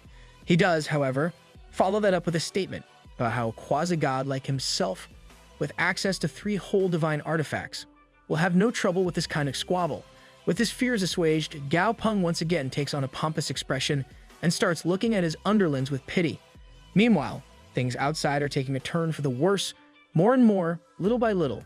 Eventually, the general from before and the criminal known as Yin Xiangqi come face to face, both of them fused with their respective beasts for the sake of battle. Though the general tries to speak to the other man, he's too far gone to be reasoned with. Seeing no point in continuing this, the general declares that it's time for Xiangqi to meet his demise. As the two beasts face off in the open, Xiangqi openly taunts the general, goading him to go for the first attack. Sure enough, this ends up working, and the red dragon soars at the criminal in an attempt to slash off a limb. When that fails, the dragon lets loose a massive flaming roar. Or at the very least, he attempts to do so, but is stopped midway when Xiangqi spits out his own roar of poison, sealing his mouth shut. Now, while the red dragon is distracted by its sealed shut mouth, Xiangqi comes crashing down from above and swiftly moves past with his incredibly sharp claws, held in front of his body. Just like that, the red dragon's head has been sliced clean off his body, seemingly ending the battle. Back inside the inn, Bei Huangmi worriedly asks if this is really all the local forces are capable of. Yu Zijing chimes in as well, wondering how the blood dragon could go down, after talking such a big game and seemingly having the upper hand. That's when Gao Peng decides to finally speak up, as he tells his underlings to look closely, because the battle isn't over quite just yet. As the others stand in place, confused by his words, Gao Peng is thinking about the red dragon's regenerative factor, and is certain it has some trick up its sleeve. Back on the battlefield, Xiangqi is of a similar opinion, as he calls out to the general's body and tells him that he knows that's not enough to keep the dragon down for long. Really? Decapitation ain't enough to keep him down. Well, alright then, I guess. With no response from the dragon, Xiangqi declares that he'll smash the general to bits and see what he has to say for himself then. Huang Mi and the others are horrified by what they're hearing. However, as fate would have it, another entity joins the battle at that exact moment and uses a strange power to freeze Xiangqi in place. Half a moment later, a single white projectile comes barreling down from the sky and punches a hole clean through Xiangqi's head. Yeah, that one's definitely gonna sting in the morning. Up in the sky above, as the haze of the battle clears, a being most closely resembling a literal angel is revealed, floating in place. Suddenly, the massive white knight starts mumbling about some strange feeling in its heart. At the same time, back at the inn, Yuzijin and the others are left frozen in shock and awe at the instant win they've just witnessed against a god-level beast. Gao Peng, on the other hand, is having an internal conversation with Fishy. The quasi-god informs Gao Peng that the White Knight is a time-type divine beast, with a divine artifact grasped in its hand on top of that. Even more troubling is the fact that the artifact is a golden-type divine variant, wielding 6.7% of the law of gold. So its power is being rich then? As if the situation wasn't already bad enough, Fishy gets closer to Gao Peng and tells him there's one more troublesome thing. This monster has probably sensed Gao Peng's presence here already. Oh, he's so cooked. As Silly starts yapping about the beast's powers and likens them to his own, Gao Peng draws the conclusion that Time's ability is kind of like a powerful magnetic field influenced by the strength of others around it. This brings Gao Peng to the further realization that the Time Guardian is kind of just a bully afraid of a real challenge or anyone above his own power level. Even so, however, the being is a level 97 quasi-god with god-tier equipment to boot. No matter what else may be true, Gao Peng wouldn't be too bothered by the being if he was here on his own. But he knows that his team has some dead weight that'll hold him back should a battle break out. As a result, he decides to just lay low for now and avoid any altercations. To this end, he has Fishy hide his presence from the Time Guardian. Over with said Guardian, it relaxes as soon as it feels the presence of the other quasi-god disappear and rules that it should be fine, since he didn't feel any ill will from that person anyway. Next thing anyone knows, the Blood Dragon has finished recovering and rises up to thank the Time Guardian for its help. Said Guardian just tells the dragon to keep up the good work protecting their country and disappears into the sky. Back at the inn, Gao Peng resolves to keep himself as hidden as possible, even as his teammates marvel at the Blood Dragon's survivability. A few days after the titanic battle between beasts, Yancheng City is on the difficult path to recovering from its aftereffects. About half the city was caught up in the damage caused by the battle, and countless buildings were ruined, if not straight out reduced to rubble. As he sips on some coffee inside his room, Gao Peng looks out at the city and thinks about how it's been in constant turmoil ever since the battle. With the general's forces hunting down the remaining rebels and the military withdrawing, you'd think the cleanup would be pretty much done by now, but there's plenty left to do. Suddenly, out of nowhere, a procession comes marching through the city streets with a massive coffin held above their shoulders and a pair of giant beasts guarding them. As the leader of the procession blows on a horn, Gao Peng is reminded of the past and how so many customs seem to be the same here as they are on Earth. Frankly, it's rather chilling what the implications of such a thing are. Down in the streets below, the procession stops at the command of its leader. Here, halted in essentially the middle of the city, the leader tells his brute to prepare the sacrifices for the king of the underworld. As per the orders of the mustached menace, several prisoners are brought out wearing gags, blindfolds, and handcuffs. Up in his window, Gao Peng is absolutely frozen with shock when he realizes these prisoners aren't just humans, but earthlings at that. Gao Peng is certain that this is the case since the skin color alone is something that aliens aren't capable of replicating, even in the worst circumstances. I mean, what about body paint though? Down in the street, the prisoners are gathered into a huddled group as the procession's leader starts chanting with his hands raised. As he finishes his chant, a burst of power occurs, blowing tons of dust and wind into Gao Peng's eyes. When it finally clears though, the sight he's treated to is far from welcome. From one corner of the coffin carried by the procession, an all-encompassing darkness leaks out and rises up towards the sky. Though he's never seen this before in his life, Gao Peng is surprised to find the feeling and scent of this darkness is eerily familiar. Ever the helpful exposition device, Fishy explains that that's the stench of death, something with the same source as his second familiar, Dumby, which is why Gao Peng finds it so recognizable. Right as he's pondering over something else Fishy has said, an open palm suddenly emerges from the dark energy and curls over the human prisoners. Within a moment, the lot of them are crushed, along with several yards of ground. All around them, the procession's leader sighs a breath of relief and comments that it's almost over. That relief quickly morphs to shock and horror, though when he realizes that the sacrifices have disappeared and were not killed by the Dark Hand. Suddenly, in a shocking, disturbing, and altogether rather gross turn of events, an eye snaps open on the surface of the hand and starts demanding where its delicious treats have gone. The members of the procession fall to their knees and start begging the beast's forgiveness, but mercy is not something it has in large supply. With its original victims nowhere to be seen, the beast turns its sights on its own worshippers and snatches one of them up by his clothes. Over with the rest of the worshippers, a young boy suddenly screams out at the hand to let go of his father. Using the strongest skill of his ox familiar, the boy manages to free his father and even damage the hand a bit. Unfortunately for the boy, this results in an immediate beating and scolding from the leader of their group. The older man yells at the boy for causing a catastrophe, only to be promptly shut up when the boy calls him out for being afraid of a beast that couldn't even handle his familiar. Then, as the dust and debris from the whole incident clears up, the procession's leader starts yelling at the boy again. He explains that the beast they summoned was simply the love child of Hades, but now the real deal is pissed off. I mean, why though? Dude needs some therapy or something. True to the leader's words, a pair of massive red doors appear in the wake of the smaller beast and open up to reveal a pair of demonic eyes. Everyone in the area instantly bows down and begs for the king of the underworld's forgiveness. In the meantime, Yao Peng silences the humans he rescued from the fate of being sacrificed and turns towards the newest arrival. As he gazes upon the so-called Lord of the Underworld, he can only wonder, what's with that ridiculously feeble aura? The spineless coward of a cult leader now stands in front of the gate, from which Hades himself is emerging. Before anyone knows it, the Lord of the Underworld has arrived, and he too is in the form of a giant hand, the same as his child before. As per their leader's orders, the worshippers all fall to their hands and knees, begging Hades for forgiveness. The ruler of the underworld in question senses around them for powerful beings and realizes that there shouldn't be anyone here greater than himself. Should being the keyword.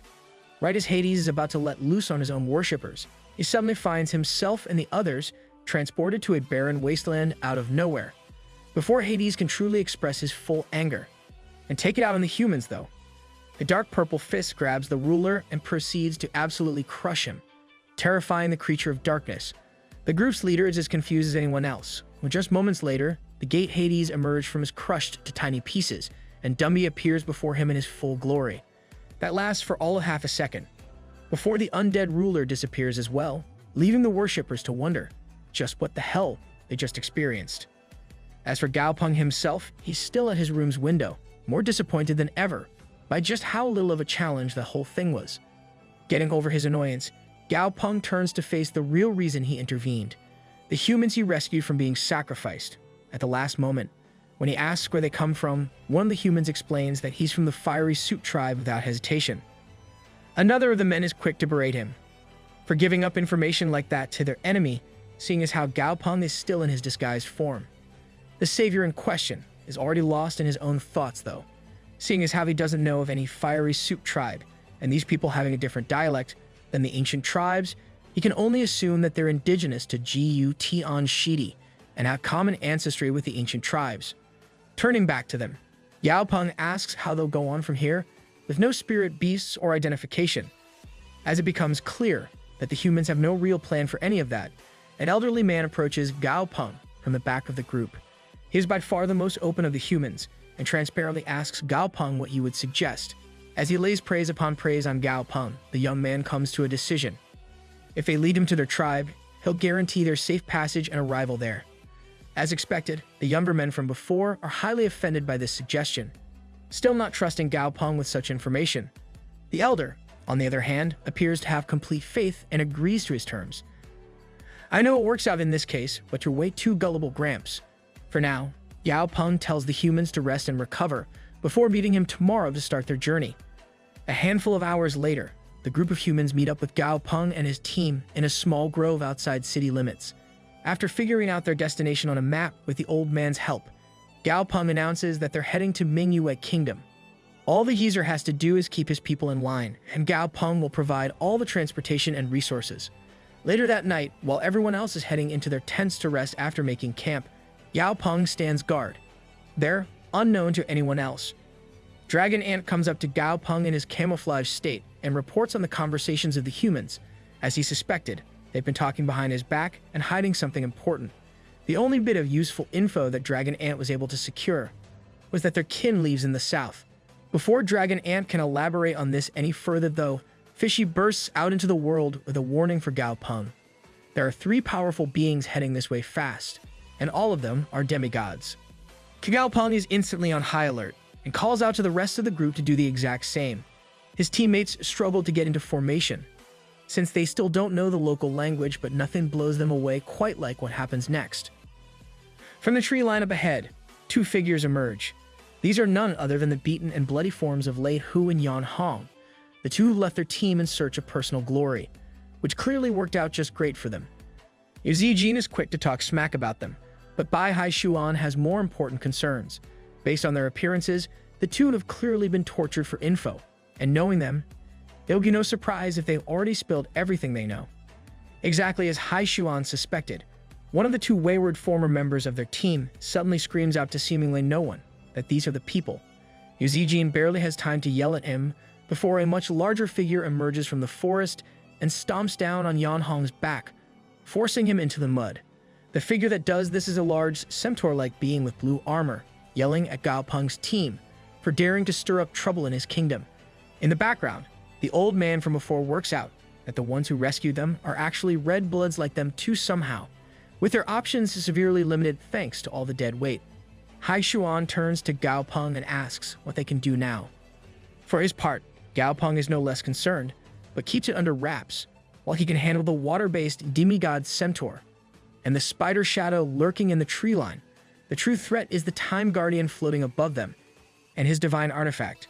The only beast he's encountered on a similar level is the celestial jade beast, which had a divine artifact of the gold element in its claws. With enemies surrounding them, and their cover blown much sooner than he expected, Gao Peng's first priority is getting the humans out of there. To that end, he tells Hai Xuan to take charge and calm them down. Once he transports the lot of them to another realm in a moment, doesn't he, not even speak their language? Oh well, I guess. As the others group together, Yao Peng releases a giant cloud of fog to try and cover the escape of the humans. Up in the air, the Time Guardian scoffs at the supposedly petty trick and blows away every last bit of the fog. By that point, though, everyone except Gao Peng himself has already been evacuated. Over with Yan Hong, the traitorous scumbag tries to weasel his way out of the situation by bartering with the water demigod. Unfortunately for him, snitches really do get stitches, or in this case, the exact opposite when the demigod slices him apart. Back with the main combatants, the Time Guardian tosses his divine artifact at Gao Peng after his usual mid-battle yapping. Fortunately for Gao Peng, he fuses with Fishy just in time to dodge the attack completely before proceeding to repeat that action once more. From there, he gets caught by the Shadow Spider and proceeds to get battered by the two demigods one by one. Seeing this, the Time Guardian realizes something is off, since a quasi-god shouldn't be so easily beaten regardless of the circumstances. Sure enough, this was all part of Gao Peng and Fishy's plan. While the others' guards are down, he suddenly activates the Golden Jaws artifact and makes a move on the Shadow Spider, ready to end it then and there. While his Golden Jaws make short work of the spider, Fishy turns his sights on the centaur. The four-legged beast rushes at Fishy in a rage to free its comrade, but a quick slap from his tail, using another artifact, completely crushes the centaur. All that's left now is to finish off the spider, and oh my bad, there's this douchebag too. As the Time Guardian shoots down his artifact in hopes of hitting Fishy head-on, our hero makes an attempt to dodge. This is not to be, however, as the Guardian uses his abilities to freeze Fishy in time. Fortunately, though, he can still deploy his final divine artifact, the Golden Labyrinthine Brick. As he tosses it into the path of the Guardian's attack, an explosion occurs and Fishy is sent skidding through the air. Fishy barely has enough time to register that he survived that attack before the Time Guardian decides to go for a second shot. At the final moment, though, the energy he's charging up dissipates, and the Guardian is shaken completely upon seeing the golden cube. Not only did that damn thing withstand his attack, it's now sucking him dry. Ayo, pause. Using a quick maneuver, the Guardian breaks free of the cube as best he can and launches yet another attack at Fishy. Can this dude do anything except throw crap? Despite the incoming attack, Fishy is no longer phased. This time, he transforms directly into his full, giant, quasi-god form and moves in for close quarters combat. As he gets closer and closer, the Time Guardian suddenly asks if he's sure about this, before activating his special ability, Clockwork of Time. In his frozen state of shock, Fishy listens as the Guardian explains that he faked being drained of his energy, the second he realized what the golden cube was doing. From there, it was only a matter of waiting for the right moment to go all out and strike, and do nothing. To the Time Guardian's utter surprise, his attack does absolutely nothing to the diamond-hard skull of Fishy. Another attempt with more power and more yapping from the Guardian results in the same exact thing. That is, Fishy staying in place, completely unaffected by the attack. At that point, the Guardian's on the verge of throwing a tantrum, and might even have done so if Fishy hadn't chosen that exact moment to break free of his time stop. He proceeds to use the Guardian's artifact like a toothpick, before unleashing his true power. Storm clouds swirl above them, and lightning strikes down in arcs of power, as Fishy becomes the true embodiment of the ocean he rules. With everything he's seen so far, the Time Guardian realizes what his best option is at this point. As such, he turns on his heel and flees as far from Fishy as he can. Luckily for the Guardian, that just so happens to be the moment Fishy finally runs out of energy as well and collapses to the ground below, before being able to chase after him. From within their shared mental space, Gao Peng worriedly calls out to Fishy and asks if he's okay.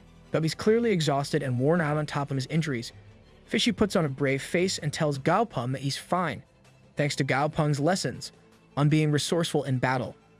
Right now, though, they have to get the hell out of here, before any of those demigods decide to come back.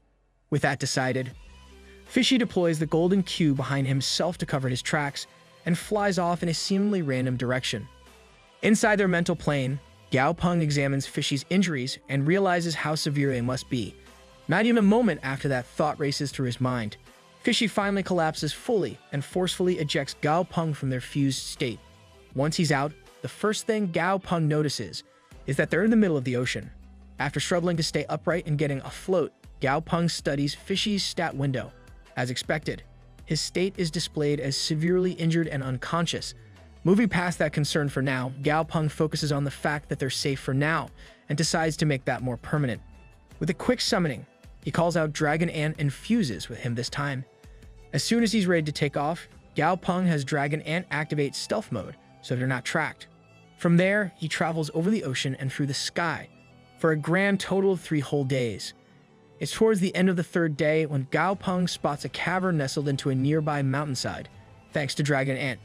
At Dragon Ant's suggestion, they head inside to scope out the place and see if they can set up camp for the time being. Sure enough, even just a cursory glance shows that the cave is more than large enough for their purposes. As soon as they touch down inside and he defuses from Dragon Ant, Gao Peng summons Silly, only to get glomped onto. Evidently, one of his oldest familiars was absolutely terrified by the prospect of losing him. After spending a couple of minutes just comforting Silly and reassuring him that everything's fine now, he has the little guy release all of the people that were stored inside his pocket dimension for safety. Once the others are out, Gao Peng tells Hai Shuan what the situation is and assigns him to take care of everyone settling in, while he explores more of the cavern. The reason for this is simple. He heard the sound of flowing water further inside earlier, and he needs that to help Fishy heal. Sure enough, he finds a stream not long after that and quickly places Fishy's body inside, so he can start using the water to heal himself. All of a sudden, Goldie shows up out of nowhere and starts comforting Gao Peng, as if they're at a funeral. Naturally, this prompts Fishy to literally break out of his coma, just to cuss the crap out of Goldie before instantly falling back asleep. Yeah, that checks out. Even more sudden than Goldie's appearance is that of, we'll call him Hammy.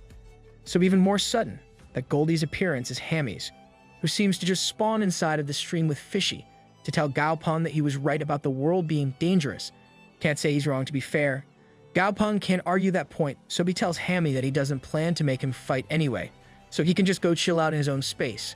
Before long, all of Gao Peng's familiars have gathered around Fishy to show support for their comrade. Silly even goes as far as to pour a bottle of his treasured fruit skin essence straight into Fishy's mouth to help him along. After that, Gao Peng moves off to have a conversation with Hai Shuan. For the most part, it's just him reassuring him of a couple of things. Namely that he made sure that they wouldn't be followed, and that he wasn't the one to off their former teammates, and he wouldn't have, if he could either. At some point in the middle of that conversation, the elder from the group of humans comes over too, and they explain their situation as spies to him, so he knows that they are indeed humans like the others here. Hai Shuan tells Gao Peng that the hostility they were previously faced with has been pretty much gone, since that particular reveal as well, which can only be a good thing. While all of that is going on with the main players, 2 particular individuals are about to go off on an adventure of their own. In particular, Slicey has convinced Mousy to head on out together and hunt down some treasure to impress Gaopeng while he's here. Unknown to the both of them, something sinister lurks in the woods outside of their cavern, waiting for any prey that dares cross his path. Not far from the cavern where the humans have taken shelter, there is another cave that houses a trio of apex predators, beasts so vicious that all who lay eyes on them are sent to the afterlife before they can speak a word of them to anyone else, as these three vicious canine beasts exit their cave and feast on their latest catch. Their true nature is revealed. They're honestly just a bunch of fluffballs, or one fluffball with three heads rather. As with any group of siblings, they then proceed to start arguing over who's getting more food and who should be getting it. From where they're hiding in some bushes off to the side, Slicey and Mousy can only watch on and listen in equal parts, fascination and confusion, deciding to keep observing the apparently three-headed dog. The unlikely pair of Mouse and Beale continue following stealthily. As the three-headed canine ventures further and further into the forest, the heads start arguing with each other over whether they should head home or not before their mom gets mad. For better or worse, the pointy-eared head, henceforth dubbed Pointy, talks the others into exploring and taking whatever scolding they get later. As they're walking, though, the middle head, which shall now be known as simply Doggo, yells out something about food and starts rushing in a particular direction with zero warning. Eventually, the trio in one reach a semi-enclosed cave, where a beetle of some kind is sitting atop a pile of rocks. Instantly, the third head, henceforth known as Fluffy, finds the whole situation to be odd, to say the least. Despite his desire for a cautious approach, though, Pointy is too overconfident for that, and Doggo is just straight up too dumb and hungry. And so, the adorable mini Cerberus leaps at the beetle, ready to tear it to shreds. Unfortunately for them, this particular beetle is always battle-ready. Slicey turns his head, just in time to spot every single one of the weak spots on the dog's body and proceeds to tear them to shreds. The cuts are so clean and precise that they don't even register in the dog's heads for a moment. When they do, though, the canine heads scream in agony and collapse to the floor. Next thing they know, they're unconscious and being dragged along by Slicey to his own base. Early in the morning of the next day, Gaopeng visits Fishy in his personal recovery pool, while the rest of his familiars rest together in a large dog pile of sorts. It's while he's smiling in relief at seeing Fishy recovering well that Gaopeng first hears the arguing voices of the dog heads. His confusion doesn't last long, as Slicey brings them straight to his master, as they continue to argue about who's responsible for getting them into this predicament, between Fluffy and Pointy, both teaming up to crap on Doggo's leadership skills.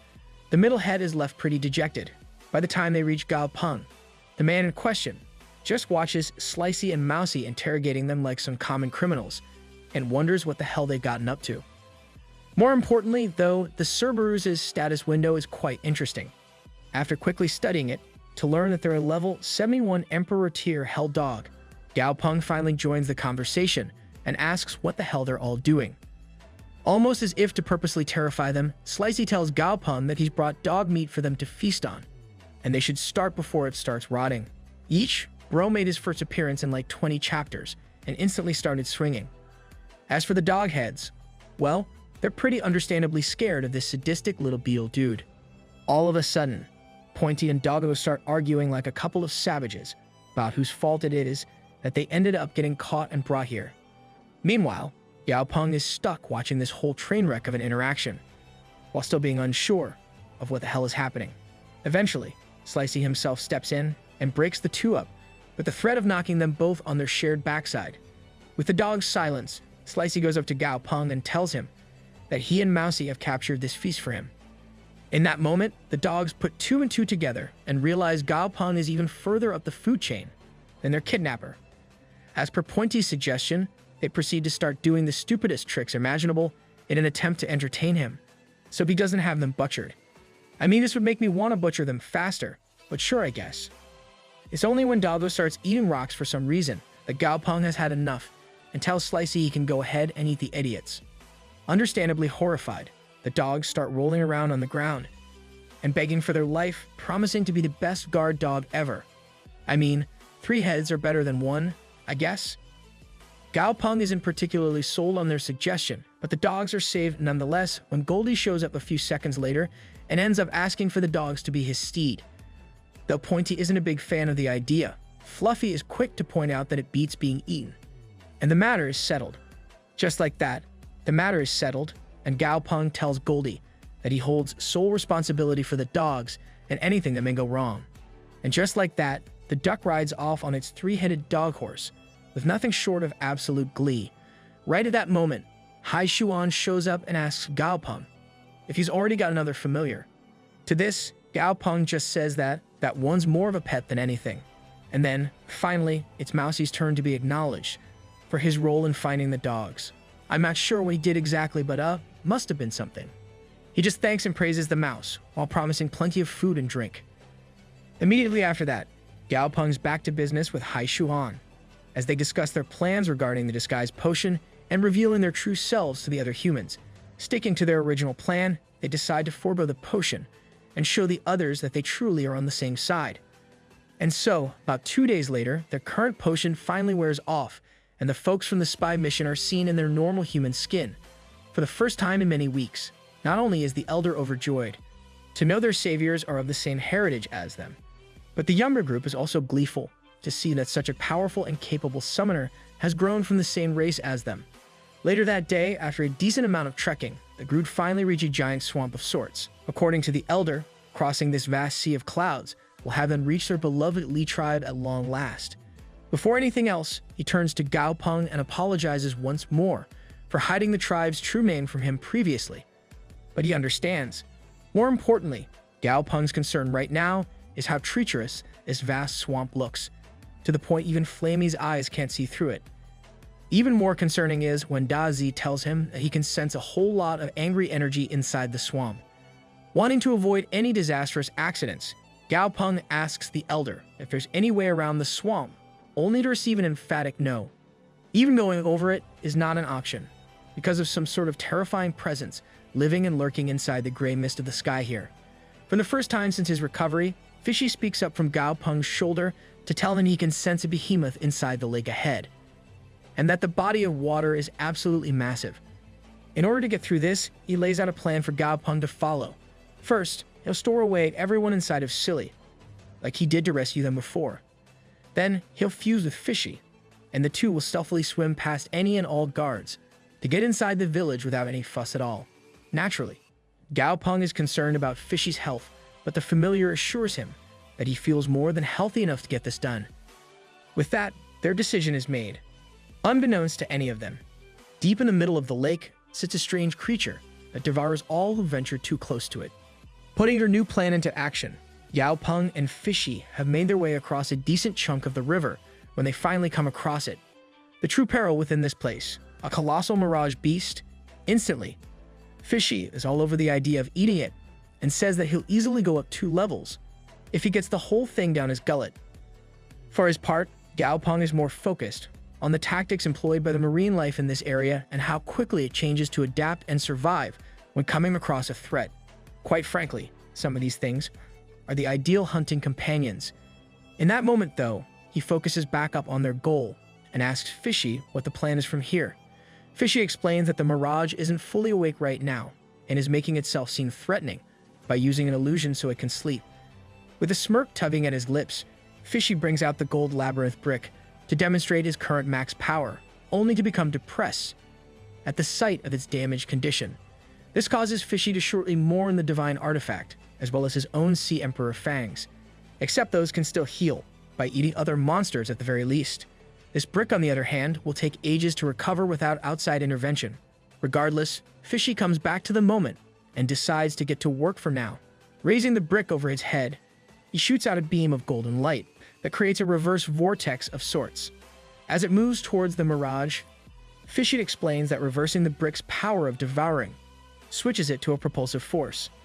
Sure enough, Fishy is able to manipulate the currents of this propulsive force into what is essentially a water javelin of the utmost sharpness and tosses it straight at the mirage. Still half asleep and not having its wits about it, the mirage ends up being struck by the javelin, which Fishy quickly freezes into a massive chain of ice crystals, expanding far enough to rise out of the water's surface like an iceberg. Next, Fishy leaps out of the water himself, takes to the sky, and expands to his full quasi-god form. As the absolutely titanic fish that he is, he crashes into the crystal, shattering it into tiny pieces and leaving nothing but a cracked shell in its wake. As Fishy closes in, on what he calls the shell and woohoo. Gao Peng curiously pokes at the pearl that's peeking out of the cracked shell. This, however, proves to be perhaps the greatest mistake he could have made, because as soon as his hand comes into contact with the pearl, a piece of shell flies into his chest and knocks Gao Peng into the sweet, sweet land of unconsciousness. An unknown amount of time later, after floating through dark inky blackness for who knows how long, Gao Peng awakens. Not in the water he was in before, nor in the cavern he was in before that. No, Gao Peng awakens in a completely unfamiliar hospital bed, feeling a constant pain in his body. As he sits up to get a better look at his surroundings, a nurse enters the room and comments about how he's finally awake. Before Gao Peng even has the chance to ask any questions about his location, two people he would have never expected to see again in a million years come through the door and greet him. Right before his eyes, as if nothing ever even happened to them, stand Gao Peng's mother and father, just as he remembers them. As he sits up in the bed, with his long-lost parents huddled around him, Gao Peng can barely understand what the hell is going on. Even as his mother strokes her hand through his hair, and his father teases him for being half asleep, Gao Peng offers no response. If anything, he gets more and more panicked with each passing second. Only when his mom gets up to leave and calls a doctor does Gao Peng finally move, and he does it to stop her. He desperately clings onto what he knows shouldn't be possible and tells his parents that he just missed them a lot. Smiling gently at him, his parents jokingly ask if he's still scared of the hospital, even after being all grown up. More importantly, they promise they'll go home together once he's feeling better. As soon as Gao Peng thinks of the term going home, he feels a splitting headache, threatening to overtake his consciousness. Worried about his condition, his mother instantly comes to his side and tells Gao Peng to lie down and rest, since a head injury is no small matter. The pain gets so intense, it causes Gao Peng to physically cringe, but he can't shake the feeling something is wrong. He tries to remember what happened to put him in the hospital as hard as he can, but comes up completely blank. For some reason, he can't remember anything about how he got hurt. For now, though, maybe it's enough that his parents are here and taking care of him. As they leave the room to let him rest, he almost manages to drift off to sleep. Only in the last moments of wakefulness does he hear a familiar voice that causes him to jolt up again. That voice, he knows it, as he spots the tail of the fish swimming out his door from the corner of his eye. Gao Peng rips off his bandage, gets out of bed, and races after that fish. The shouted faces of his parents stare at him in confusion and concern as Gao Peng hurries away from them and towards the fish.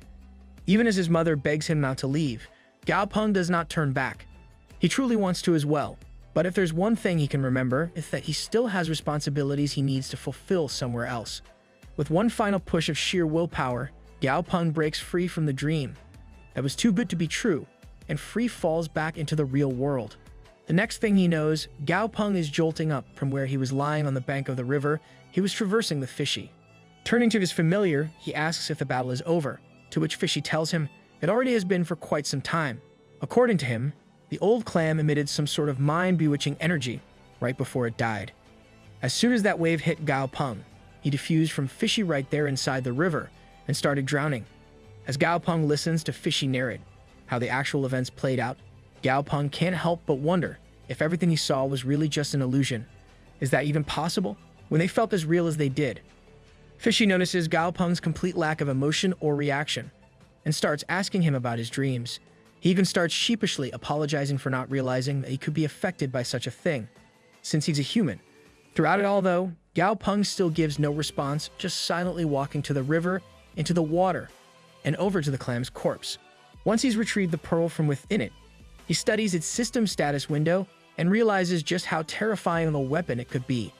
Think of the infinite Tsukuyomi from Naruto, but you don't even need the weird eyes to do it. Gao Peng lets an incredibly small smile finally come onto his face. Though it may have cost him quite a bit, he can't deny this is one hell of a win. Strangely enough, the next thing he does is toss the pearl to Goldie and tell him to hatch it. Understandably, this gets a completely dumbfounded and questioning response from the duck. No, seriously, what? Not wanting to disappoint his master, Goldie shamelessly claims that he's some kind of expert at hatching eggs. And then, while he's claiming that Gao Peng can count on him for this, he accidentally squeezes the pearl too tight and crushes it within his fist. Welp, so much for all that expertise. The riverbank goes so silent, you hear a pin drop in the aftermath of Goldie's screw-up. Then, as if he has an obligation to explain what happened, Goldie starts to tell the others that the pearl has shattered. Oh, yep, don't say. A frustrated Gao Peng tells Goldie that he can clearly see that, since he isn't blind. Deciding to drop the act, Goldie asks what even happened, to which Gao Peng tells the idiot that he used too much strength. Seeing as how it's basically useless now, Goldie tries to toss the pearl/egg behind him, only to find that it won't unstick from his hand. As he brings it up to his face with confusion, Gao Peng sees a status window showing the details of a newly born monster.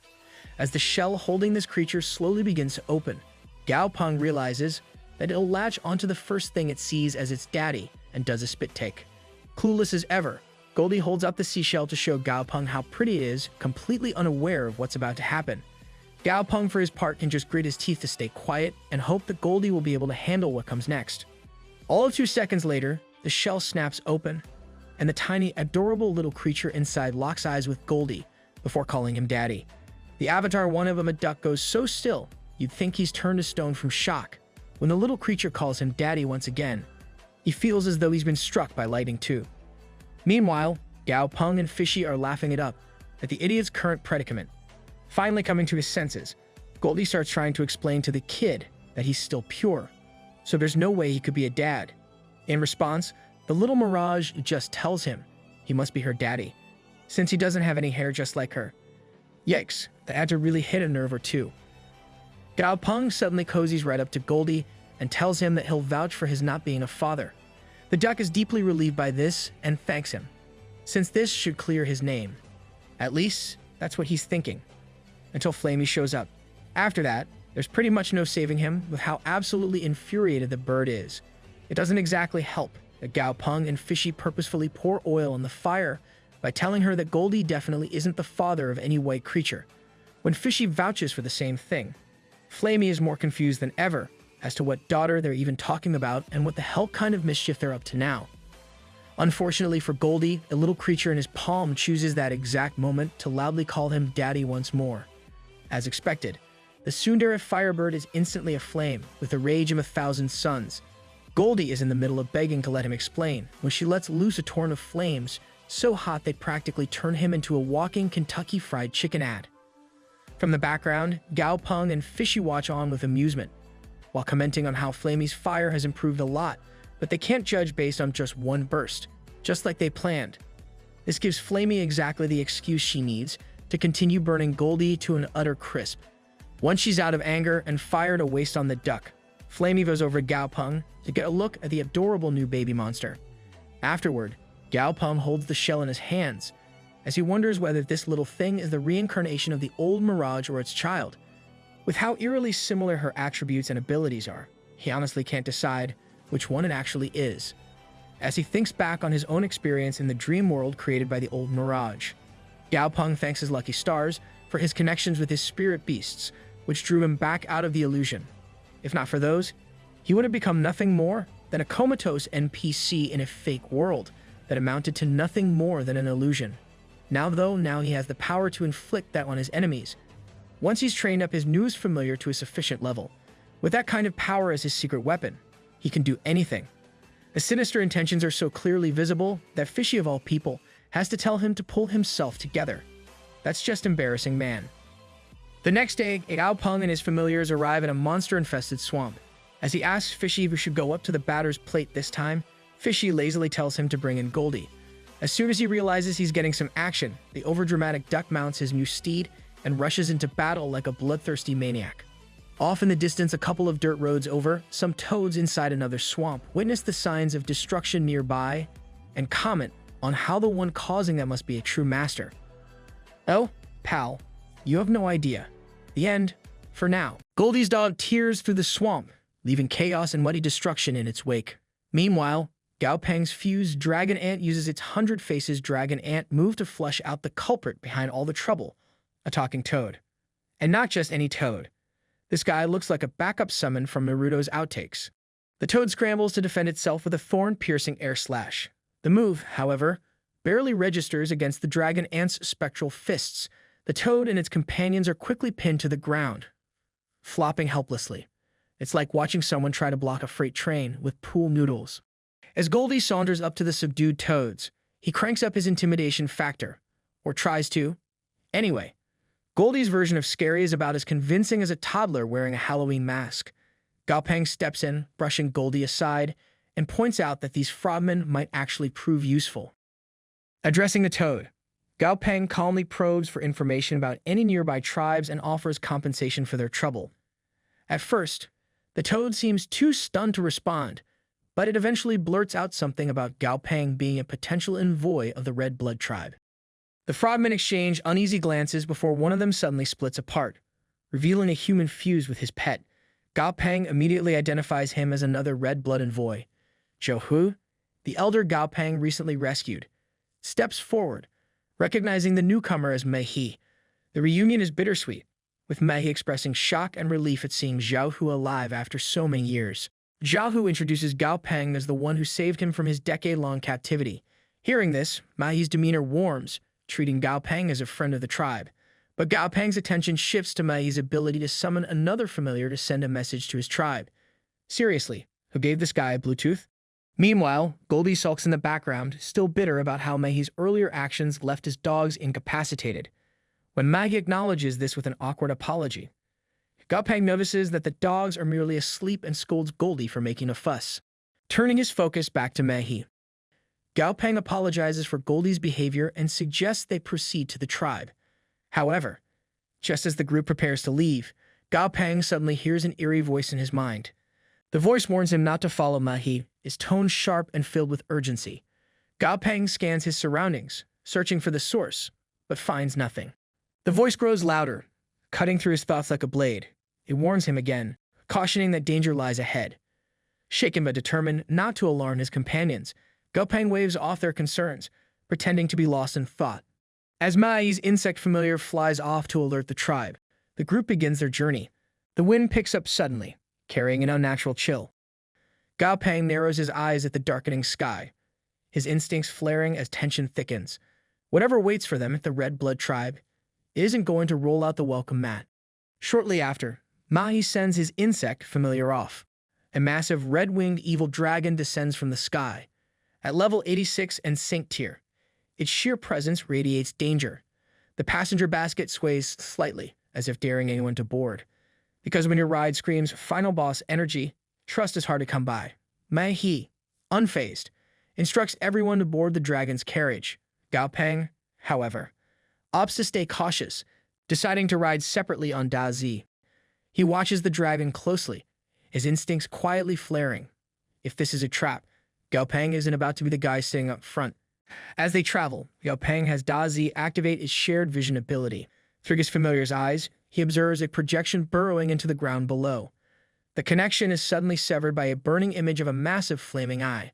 For a fleeting moment, despair, pain, and sorrow crash into Gao Peng, leaving him stunned. The lingering sensation feels more than unnatural. It feels personal. Da Zi just dialed into the universe's trauma hotline, and now Gao Peng's paying the price. Pushing through the unease, Gao Peng continues as they reach the Red Blood tribe's settlement.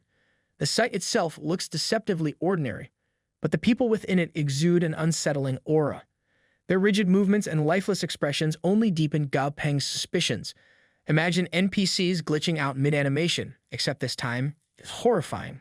After landing, a tribe member steps forward and instructs them to wait outside the gate. Gao Peng observes his companion's discomfort but keeps his expression calm, silently urging them to stay composed. Meanwhile, the rescued tribe members, overwhelmed with emotion, are reduced to sobbing fits. And yes, these are grown men crying harder than someone watching their rank street crash in overtime. The gates creak open, revealing Zhou Hu's parents. Their blank stares and stiff, mechanical movements send a chill down on Gao Peng's spine. Even Dozi hums a low warning, further confirming the eerie atmosphere. When your centipede familiar wants to bail, you know you're in a world of trouble. Gao Peng instructs his dragon ant to activate its sixth sense vision. Through this ability, he sees dozens of faint threads descending from the sky, attaching to the heads of every tribe member. Following the strings upward, Gao Peng locks onto the source, a shadowy figure cloaked in swirling darkness, its mask-like face the only visible feature. The figure floats ominously, its mere presence exuding an oppressive power. Gao Peng notices the threads pulsing faintly, as if alive and responding to the entity's will, despite the chill crawling up his spine. Gao Peng steadies himself. His unease is tempered by his resolve, whatever this being is. It has revealed itself as an enemy, and Gao Peng knows there's no turning back now.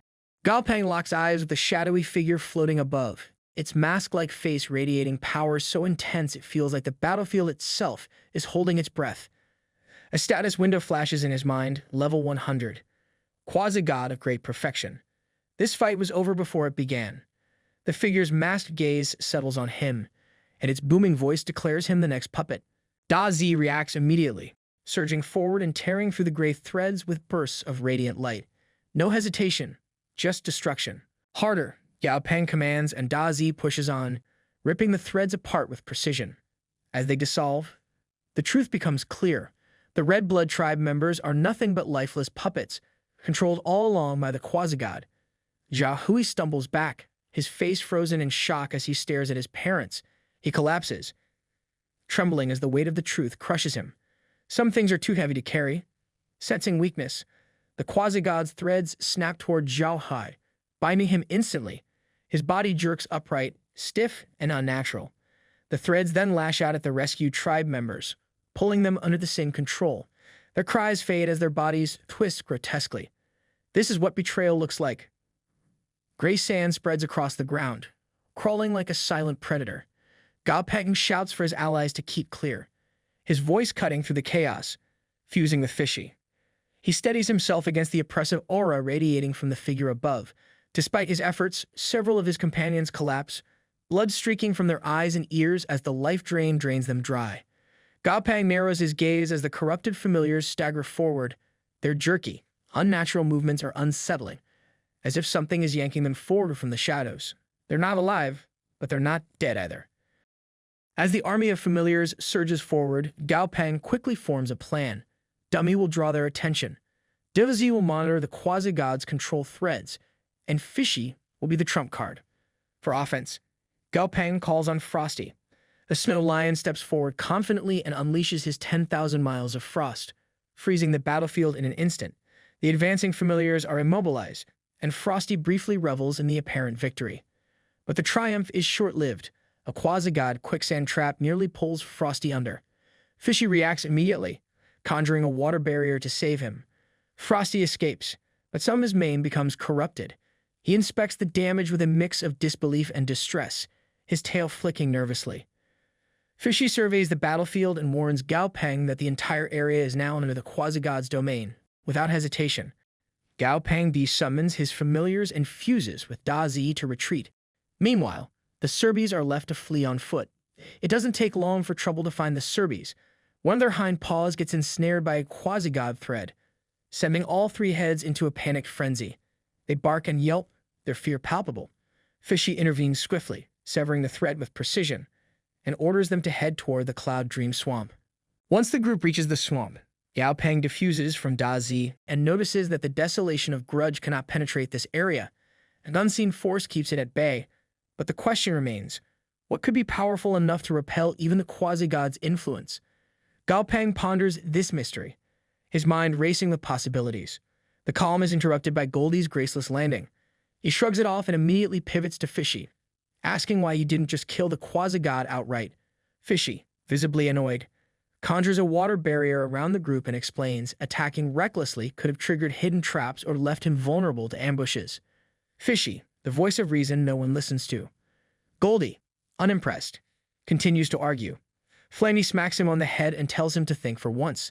Fishy, holding his composure, admits that if the entire group were at the quasi-god tier, defeating the desolation of grudge would have been simple. Gao Peng seizes the moment, musing about quasi-god meat essence as a way to power up. He turns to Fishy with a sly grin, but Fishy immediately sees through him. With an exasperated sigh, Fishy reaches into his teeth, pulls out a massive spider leg, and drops it in front of Goldie and Flamey. Eat it. Fishy's patience ran out 3 conversations ago. Gao Peng and his familiars follow the voice that warned him about the Light Tribe, tracing it to a pale, skeletal tree. Perched on one of his bare branches is a purple owl with glowing eyes, exuding an air of quiet authority. The owl greets them calmly, its piercing gaze locking onto Gao Peng's group. Dazi immediately recognizes the owl's eyes as the ones it saw during its stealth projection, despite the owl's assurances that they have nothing to fear. Gaopeng, Frosty, and Fishy remain skeptical. An owl perched on bones telling you to chill? Yeah. No. The owl introduces itself as Purple Star, the Eye of Fear, and reveals that the tree they're looking at is actually a massive skeleton. It explains that it is the god of the Lei tribe and claims Gaopeng must be a descendant of Jushin Shidi's people who left long ago. Purple Star recounts the downfall of the Lei tribe, a once thriving civilization destroyed a decade ago. After a failed war with the aliens, elite warriors, especially those above god level, were culled, and some surrendered for survival. The aliens were eventually driven back by the four divinities, but the gods were left to recover, weakened, in the southern desert. Fishy explains that the four divinities are renowned gods of Jushin Shidi, their power unmatched. Purple Star, still addressing Gaopeng, asks if he is part of Earth's vanguard. It confidently declares that with 100 god-tier monster trainers, Earth could stand a chance against the aliens. Gaopeng's expression tightens. 100 god tiers. Netflix couldn't even handle the Jake Paul-Mike Tyson fight without crashing. Redirecting the conversation, Gaopeng asks how the desolation of Grudge, a mere quasi-god, managed to overpower Purple Star. After a brief hesitation, the owl admits that years of paranoia and clinging to hope for the tribe's return have drained its strength. If it fought desolation, neither would survive. Frosty and Fishy exchange unimpressed glances, their silence saying everything. Gaopeng quietly agrees, waiting for a tribe that no longer exists is a hollow effort. Even for a god, that's one long existential crisis. Realizing it won't gain sympathy, Purple Star shifts its focus. It tells Gaopeng about a battlefield where gods once fought, suggesting the group might find remnants of divine corpses to strengthen themselves. As Gaopeng and Fishy deliberate, the owl reflects that it would have claimed the remains itself if its corroded body can prevent it. For now, it places its hopes on Gaopeng. With Perpy perched on its animated skeleton, Gaopeng and his team follow to the ruins of the god's battlefield. Upon arrival, Perpy tells them to call its name in the swamp if they ever need it again, then flies off. Gaopeng watches it leave, suspicion flickering in his mind about its true motives.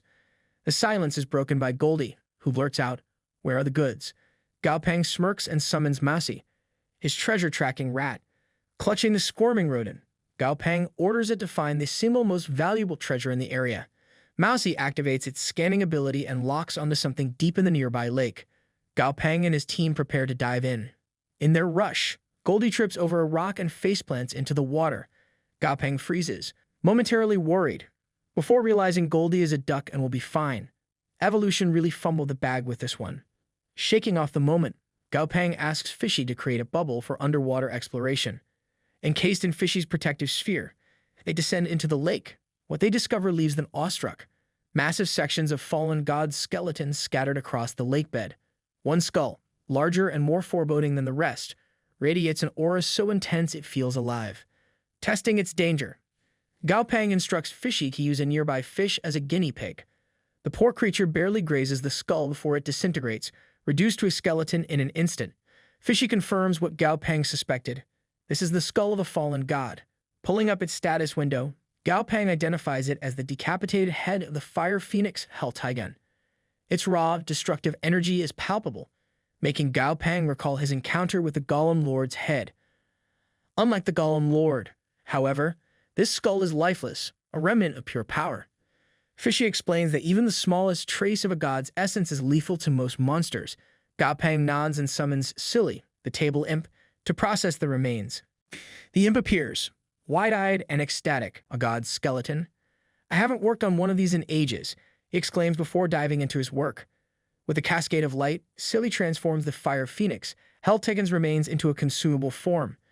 The glowing divine block mesmerizes Fishy, Goldie, and Dazi, who stare at it, drool dripping uncontrollably.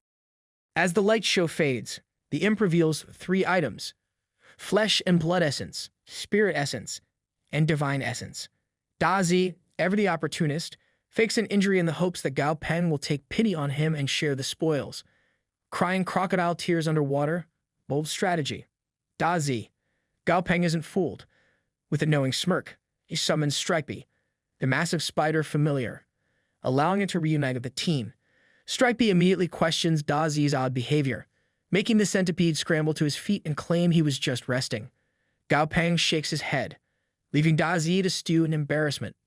Shifting focus, Gao Peng inspects the high-quality items produced by the imp. Considering their unique properties, he carefully plans how to distribute them to avoid waste.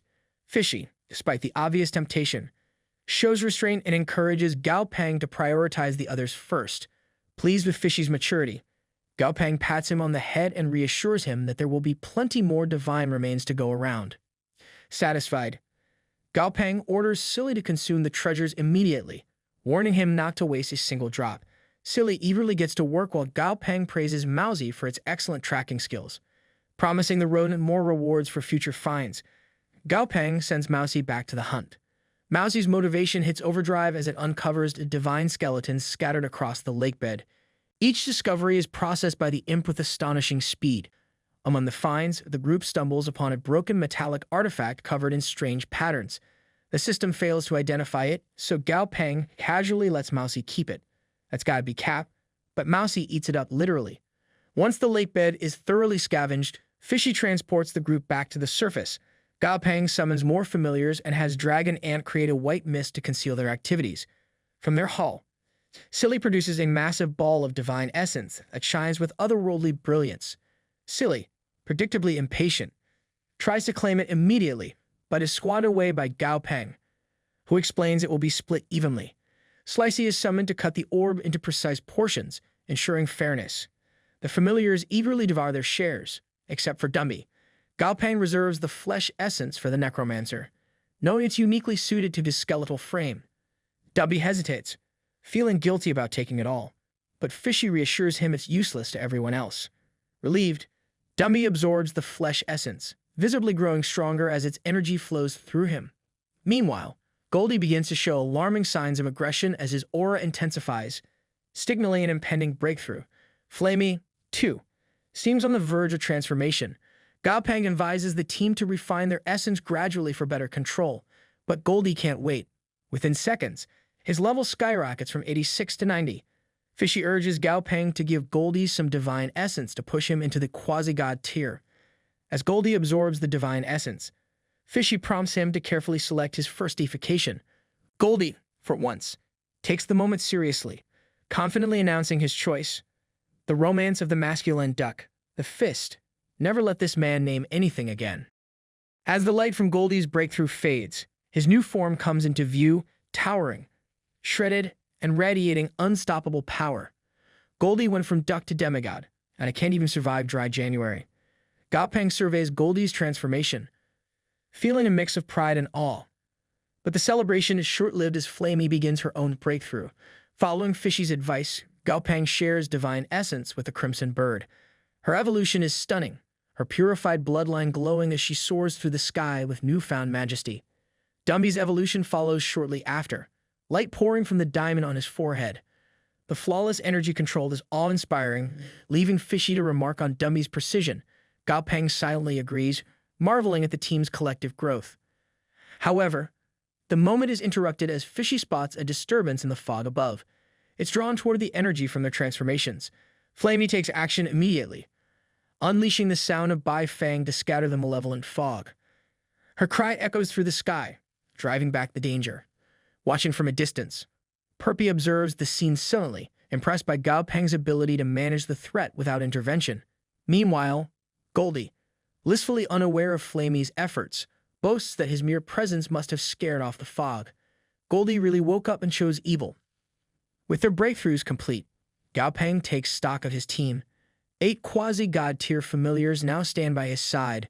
Da Zi, Dragon Ant, Frosty, Goldie, Flamey, Dumby, Slicey, and Stripey.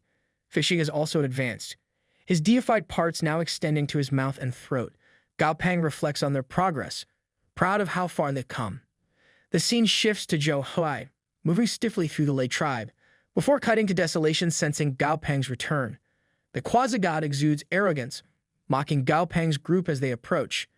Goldie interrupts Desolation mid-taunt with a punch powerful enough to clear the skies, revealing Desolation's true form, a skeletal figure with a blank mask for a face. How bad do your genetics have to be to end up looking like that? Desolation retaliates, unleashing dozens of control threads in a chaotic assault. This time, the threads prove useless, falling harmlessly against Goldie's shield. Gritting confidently, Goldie taunts the skeletal villain. What's the matter? Not eating enough. Furious, Desolation lunges, commanding Goldie to become a puppet. Below, Gao Peng and Flamey observe calmly. Gao Peng notes that Desolation seems immune to physical attacks. But Goldie is too focused to notice, reeling back his fist. Goldie prepares to strike with full force, ready to test that theory. Goldie's punch lands squarely on Desolation, cracking the quasi-god's mask and releasing a swirl of black mist. Gao Peng, stunned by the hit, asks Fishy how it was possible. Fishy explains that Goldie's deified fists can absorb surrounding elements, allowing him to bypass an opponent's defenses. Gao Peng marvels at the instinctive technique, but Fishy is quick to point out, Goldie's not strategizing, he's just winging it. When in doubt, punch out. Before they can celebrate, Dragon Ant warns Gao Peng that Desolation is merely hiding. Calmly, Gao Peng orders Dragon Ant to dispel Desolation's invisibility, which the ant does with precision, revealing Desolation's position. Desperation flashes across the quasi-god's skeletal form as he attempts to retreat to his home turf. Should we give chase? Dragon Ant asks. Gao Peng shakes his head, smirking. No rush, Slicey's already on it. Indeed, Slicey is positioned in Desolation's path. Unnoticed by the massive skeletal beast, Gao Peng watches as the blade-wielding familiar strikes with precision, cutting into Desolation's arm. Well, good news, fellas. Slicey proves small packages pack the biggest surprises.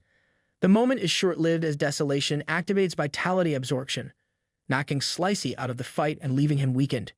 Goldie rushes to shield the small familiar, his massive form a barrier of strength.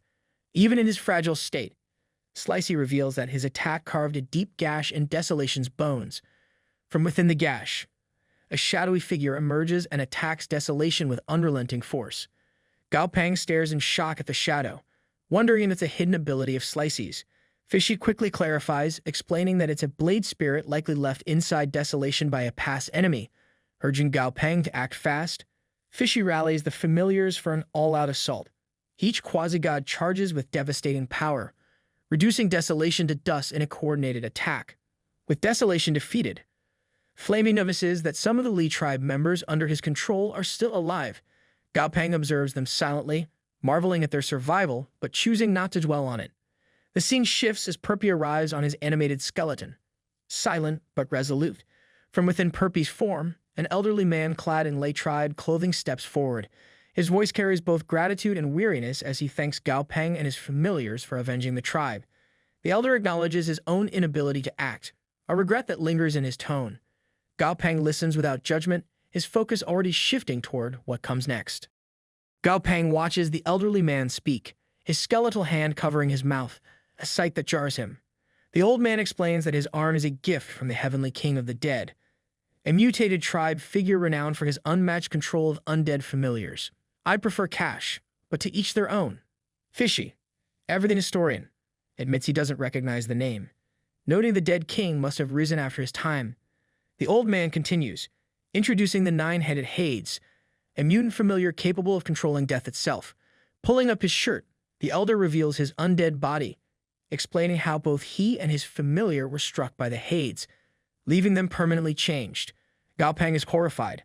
How could a single attack inflict lasting damage on a god-tier familiar like Perpy? Man, this is cool and all, but who asked? Goldie, ever the instigator, jokes about Dummy falling under Hades' control. Dummy doesn't dignify him with a response, brushing him off with icy indifference. I guess Goldie woke up and chose evil today. The elder's tone shifts, heavy with regret. He proposes Gao Peng become king of the Lei tribe. He explains that while Desolation drained the tribe members' life force, it never fully killed them. Now awake, they'll need a leader. Gao Peng hesitates, but the elder's next words cut deep. He admits he deserted the tribe when it needed him most, and his guilt has kept him from returning. The sincerity in his voice gives Gao Peng pause. Intrigued but cautious, Gao Peng listens as Fishy outlines the tribe's strengths, an army of Saint-tier familiars, unparalleled knowledge, and a strategically defensible location. The Lei tribe's potential eclipses anything Earth has ever known. Gao Peng's ambition stirs as he weighs the possibilities. Before he can respond, Gao Peng's Earth allies, thought to be lost, stagger into view. They explain how life-saving items from their elders, combined with Desolation's life-draining methods, kept them alive. Relief washes over Gao Peng, though his joy is fleeting. The elder has disappeared, leaving Gao Peng surrounded by Lei tribe's survivors bowing before him. The glaze is wild. Despite his protest that he needs time to think, Gao Peng finds himself on the chief's throne just hours later. The tribe recounts their history, a premeditated siege by 8 quasi-gods that wiped out their 5 quasi-god trainers. Desolation was the lone survivor, taking over the tribe in the aftermath. When an argument breaks out over the elder's desertion, Gao Peng steps in to redirect the focus. Looking at the weary faces of the survivors, he feels the weight of their desperation. Despite citing his inexperience and limited quasi-god familiars as reasons to decline, the tribe counters every point, their resolve unshakable. Gao Peng realizes this isn't just a position, it's a responsibility. Gao Peng's initial concern about needing more quasi-god familiars to lead the tribe is quickly dismissed when the tribe members reveal that no leader has ever possessed more than 2. With no valid excuse left, Gao Peng accepts the role of leader, albeit with ambitions carefully masked. Delegating the selection of council members to the tribesmen, Gao Peng turns his attention to his Earth team. They're amazed by the Lei tribe's advanced state compared to Earth's tribes. Sensing their unease, Gao Peng reassures them he's not abandoning them. After everything they've endured together, he's committed to returning with them once he ensures the tribe is stable. The next day, Gao Peng visits the Lei tribe's untouched library, packed with centuries of handwritten records. It's a historian's dream. Gao Peng immerses himself in the texts, searching for anything that could aid his growth or the tribe's future. His efforts lead to repeated mentions of Mechanic Wild City, a floating city in the sky, protected by steel dragons and devastated by a legendary battle. 2 months fly by as Gao Peng pores over the records, his understanding of Jushin Shidi's history deepening. Finally, with his growth at a bottleneck, he decides it's time to explore the city. Before departing, he gathers his Earth allies, introducing Zhou, a Lai tribesman who will guide them home. Their emotional farewells bring a rare smile to Gao Peng's face as he watches them take flight. Gang really went all out, Oscar-worthy goodbye vibes. Without hesitation, Gao Peng summons Dragon Ant and begins his journey, traveling on the Swift Familiar. He reaches the city's map location in just 1 month. Fishy remarks that such speed isn't surprising given Dragon Ant's capabilities. As they approach, Dragon Ant senses something unusual. Gao Peng spots a building belching black smoke in the distance. Undeterred, he ventures into the surrounding woods. Instantly, discomfort sets in, mud sticks to his shoes, and the air reeks of pollution. Kinda sounds like my average day in New York City. Summoning Goldie for guard duty, Gao Peng examines colorful gears hanging from the trees. Picking one up, he notes its simplicity yet odd placement. Goldie, proving his boundless appetite, snacks on several gears, comparing them to different foods. Gao Peng scolds the duck for eating on the job, only for Goldie's expression to shift as he senses something nearby. Sure enough, a level 56 chunky mountain swine stomps into view, its status window revealing it has been polluted into a mechanical life form. Hoofiest beast so far, and it's not even close. Fishy douses the swine with water, washing away half its filth-covered body. The now clean swine panics, racing back to the mud to recoat itself. Gao Peng, observing closely, gets an idea. He orders all his familiars except Fishy to step back and watch. Gao Peng studies the strange environment, realizing that the soil and water pollution here are the culprits transforming the wildlife into mechanical life forms. Thankfully, these transformations aren't contagious. He also notes that the gears hanging on trees are only visible through Dragon Ant's special vision. With the plan forming, Gao Peng tells Da Zi to take him to the top of the gear tree. At the summit, they find a massive metal structure but no gate or apparent entrance. Traces of a fierce battle and animal-shaped sculptures match descriptions from the Li tribe's records. Gao Peng, curious about the steel dragon mentioned, orders Da Zi to land on the structure. That's when the mechanic epic giant dragon appears, a level 98 quasi-god, lightly injured from a battle long ago. It's a dinosaur-shaped mecha. Awesome. When the mech speaks, it bluntly tells Gao Peng to leave, dismissing him as untrustworthy. Undeterred, Gao Peng attempts to reason with it but ultimately decides to volunteer Da Zi to fight, citing the centipede's thunder attribute as the perfect counter to the dragon's metal type. Grumbling about Gao Peng's unfairness, Da Zi eventually rises to the occasion. As the centipede pelts the mech with powerful electric attacks, Gao Peng observes in confusion. The mech doesn't retaliate, leaving him to question its strategy or lack thereof. Almost as if answering Gao Peng's thoughts, the mech activates its mechanical berserker field. Statues scattered around the battlefield suddenly spring to life, puppets under its control. The mech itself manages to land a significant blow on Dazi's back. Frustrated and disgusted by the gears stuck to his body, Dazi burns them off with lightning and retaliates with a devastating attack. However, the mech's self-repair mechanisms kick in, allowing the statues to dominate the fight temporarily. As one of the statues closes in on Dazi, Goldie enters the scene, catching the statue's wrist mid-strike. Well, fellas, this is good news. Goldie proves small packages pack the biggest surprises. With a casual show of strength, Goldie crushes the statue and shifts his focus to clearing the battlefield. Dazi, meanwhile, retreats to Gao Peng's side, seeking comfort. Goldie, having cleared most of the battlefield, now faces the main mech head-on. The challenge seems to energize him as he steps forward confidently, ready for the final clash. As Goldie crushes the mech with ease, it's clear he's reached an entirely new level. I guess Goldie is just built different. Gao Peng watches, mildly amused as Goldie basks in his own glory. The irony isn't lost on him. Goldie, the ultimate musclehead, is now an unstoppable force. With the mech neutralized, Gao Peng directs Goldie to smash it completely, ensuring no lingering threat remains. However, this decision leaves him pondering. If the city had a protector like this, what else might be hidden within its walls? Determined to explore further, Gao Peng leads his team along the city's perimeter. Eventually, they discover a massive hole in the wall, resembling a colossal wound from a long-past battle. Nearby, a staircase descends into the unknown. Gao Peng summons his familiars for backup before stepping into the depths, unsure of what awaits. Inside, the view is breathtaking but eerie. The city's ruins are littered with signs of a fierce battle, scorch marks, shattered structures, but no corpses, monster or otherwise. Mousy, as if suddenly inspired, becomes hyperactive, sniffing out potential treasures. Gao Peng follows him for an hour, but the little rodent comes up empty. One job. Mousy, you had one job. As frustration mounts, a sound echoes from a nearby building. Investigating, Gao Peng spots a strange creature labeled Mechanic Machine Tool in its status window. Its abilities hint at healing and repair, but what truly grabs Gao Peng's attention is a smaller machine nearby that suddenly powers up. That's a bomb, isn't it? Before anyone can react, human-sized robots emerge, surrounding the group. Flamey ignites her feeders, ready to strike, but Gao Peng hesitates, his mind flashing back to the Li tribe's submissive familiars. Sure enough, the robots bow low, startling the team. Gao Peng, ego-swelling, wonders if they've recognized him as their king. Gang, I might just be that guy. The robots lead Gao Peng to a hidden structure beneath the city. While a mechanic pen hops around like an overeager tour guide, Gao Peng instructs his team to prepare an escape plan. Better safe than sorry. Inside the hidden structure, Gao Peng is stunned to find a level 108 elementary god. The king of Robotics Mountain, the massive mech, still alive but clearly damaged, exudes an aura of immense power. Gao Peng's mind races with possibilities.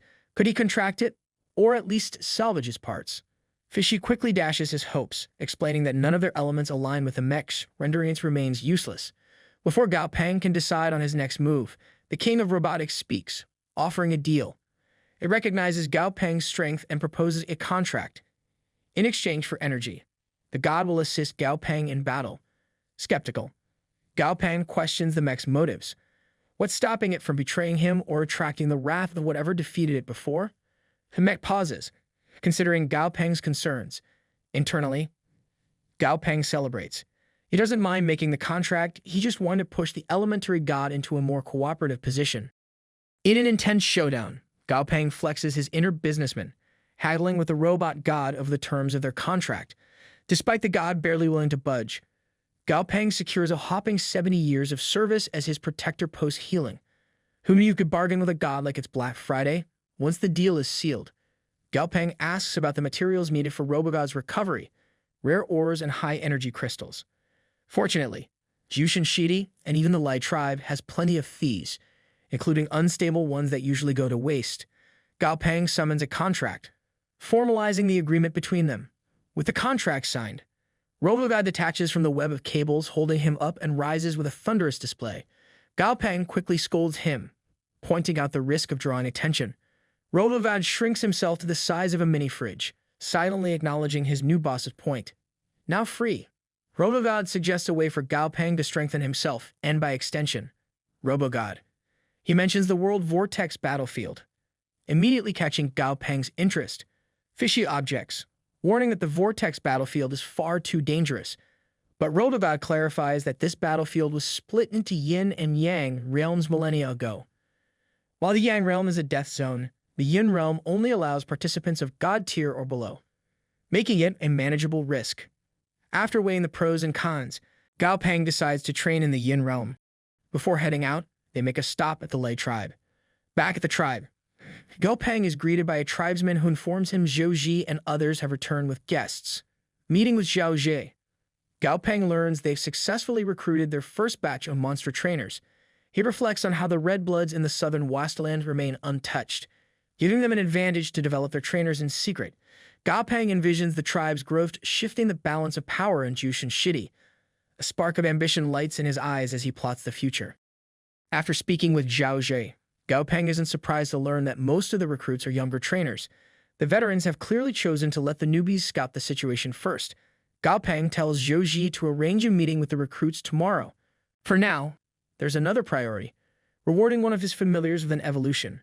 If Gao Peng put half as much effort into plot progression as he does into ore farming, the story would already be over.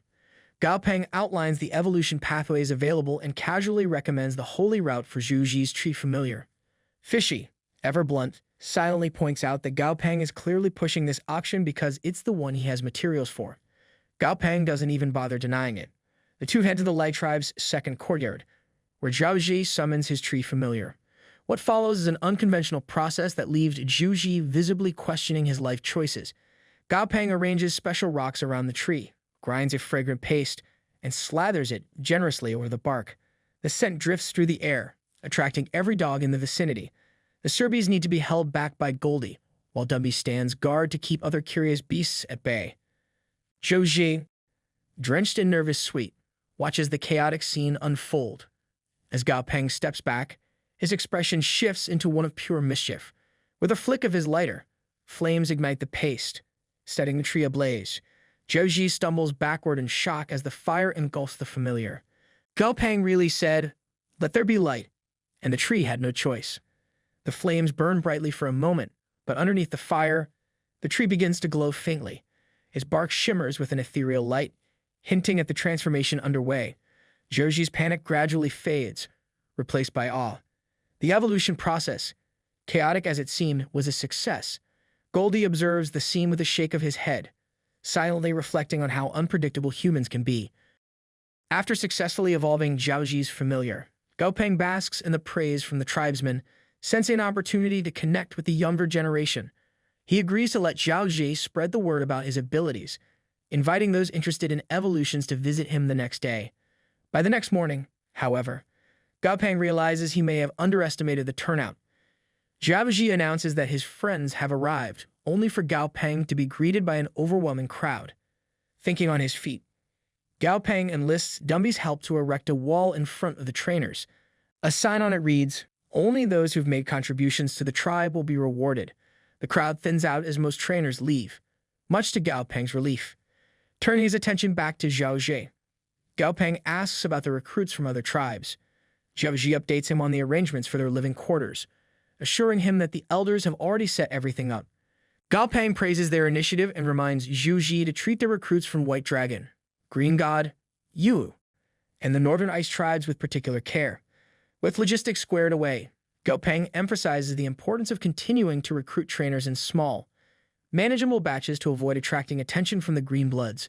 He shares his plan to leave the tribe temporarily to focus on strengthening himself, ensuring Zhao Ji that this effort is also for the tribe's protection.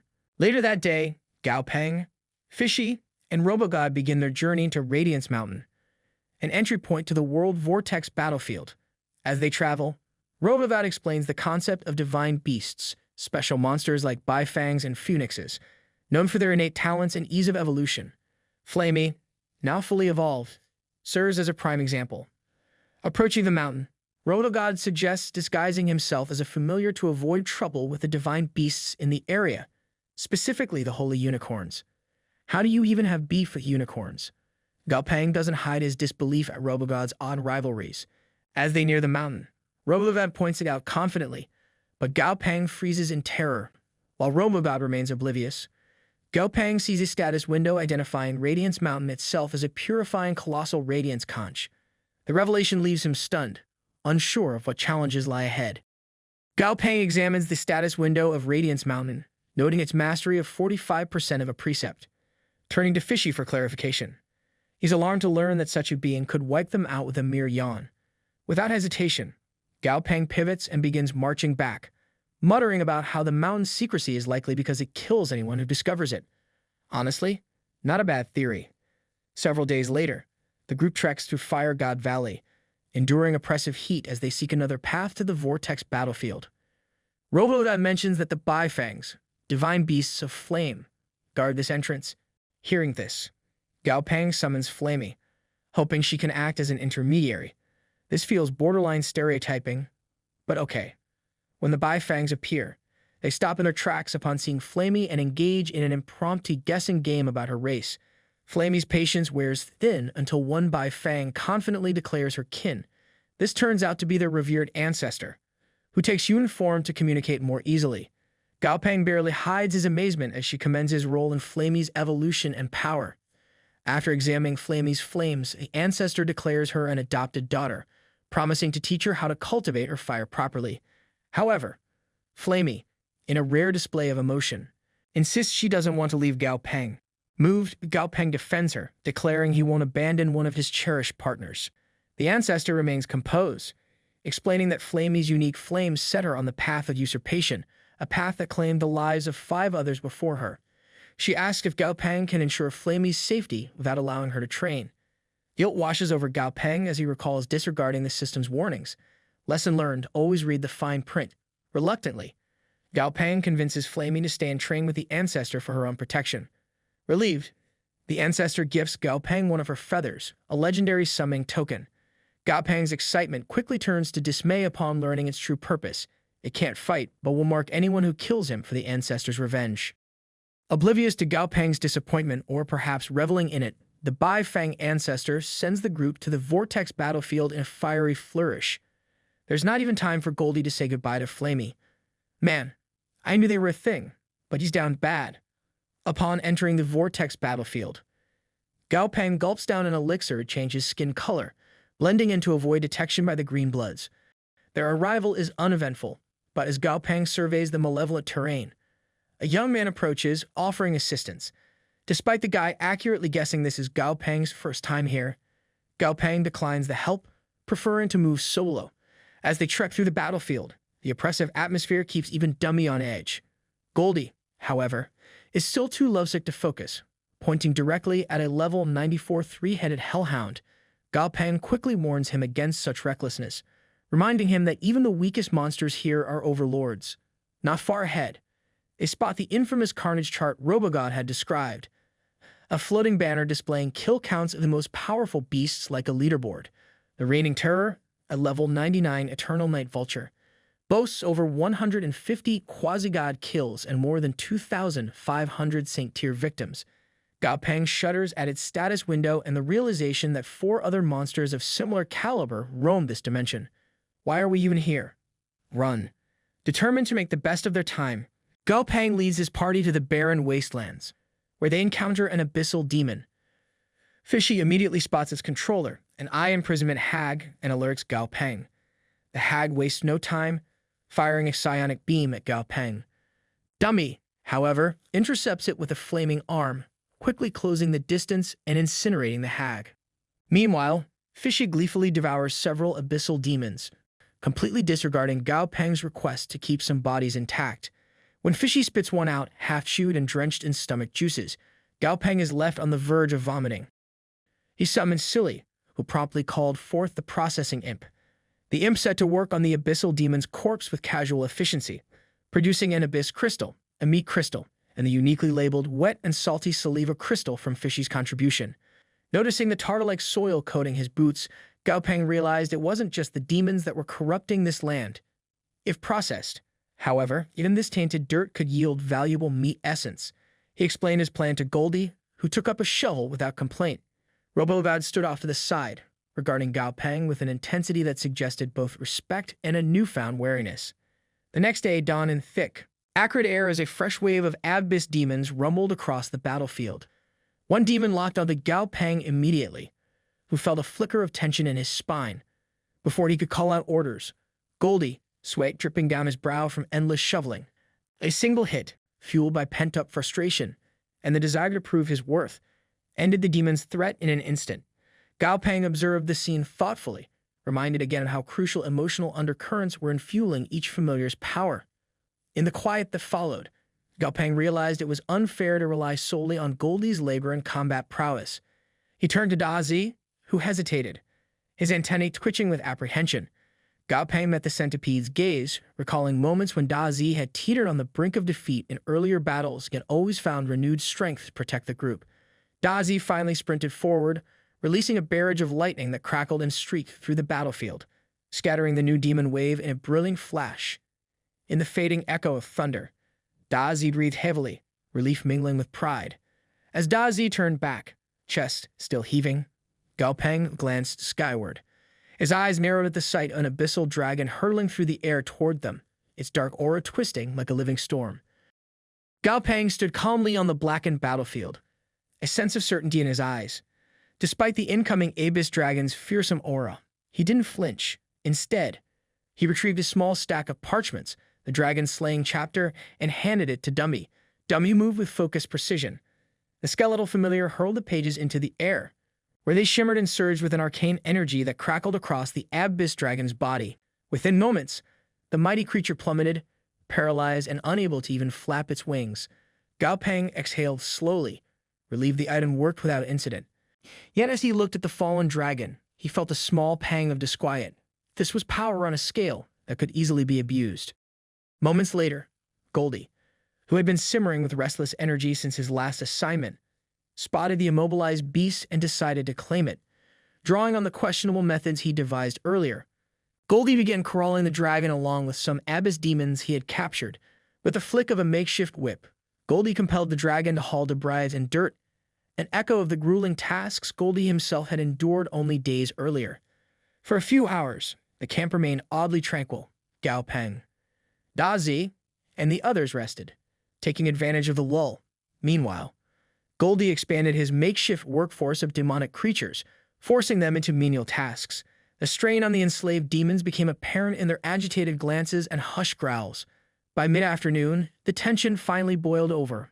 One of the demons, emboldened by desperation, attempted to rally its kin in open rebellion. Rather than cracking down immediately, Goldie offered a strangely theatrical deal: 3 free shots at him. If any blow landed or caused him harm, the demon would be allowed to leave. The demon's first strike barely scuffed Goldie's feathers, and the second, aimed desperately at Goldie's eye, fared no better. At that moment, the demon seemed to grasp its own futility. Instead of attempting a third strike, it turned and fled, disappearing into the gloom of the battlefield. Goldie remained motionless for several seconds, as though perplexed by the demon's retreat, then scratched his bald head in puzzlement. Calling him a coward and an idiot, Goldie shouts that there's no way he'll get away. Meanwhile, the demon is busy laughing to himself as he runs. He notes that Goldie's body clearly isn't built for speed, and he smugly congratulates himself for not fighting head-on. In his mind, Goldie actually fell for the fake-out. After all, demons are shameless by nature. Running away from a losing fight is practically tradition. But before he can escape, the flowing light flashes into view and decapitates him in a single clean strike. The nearby demons freeze where they stand.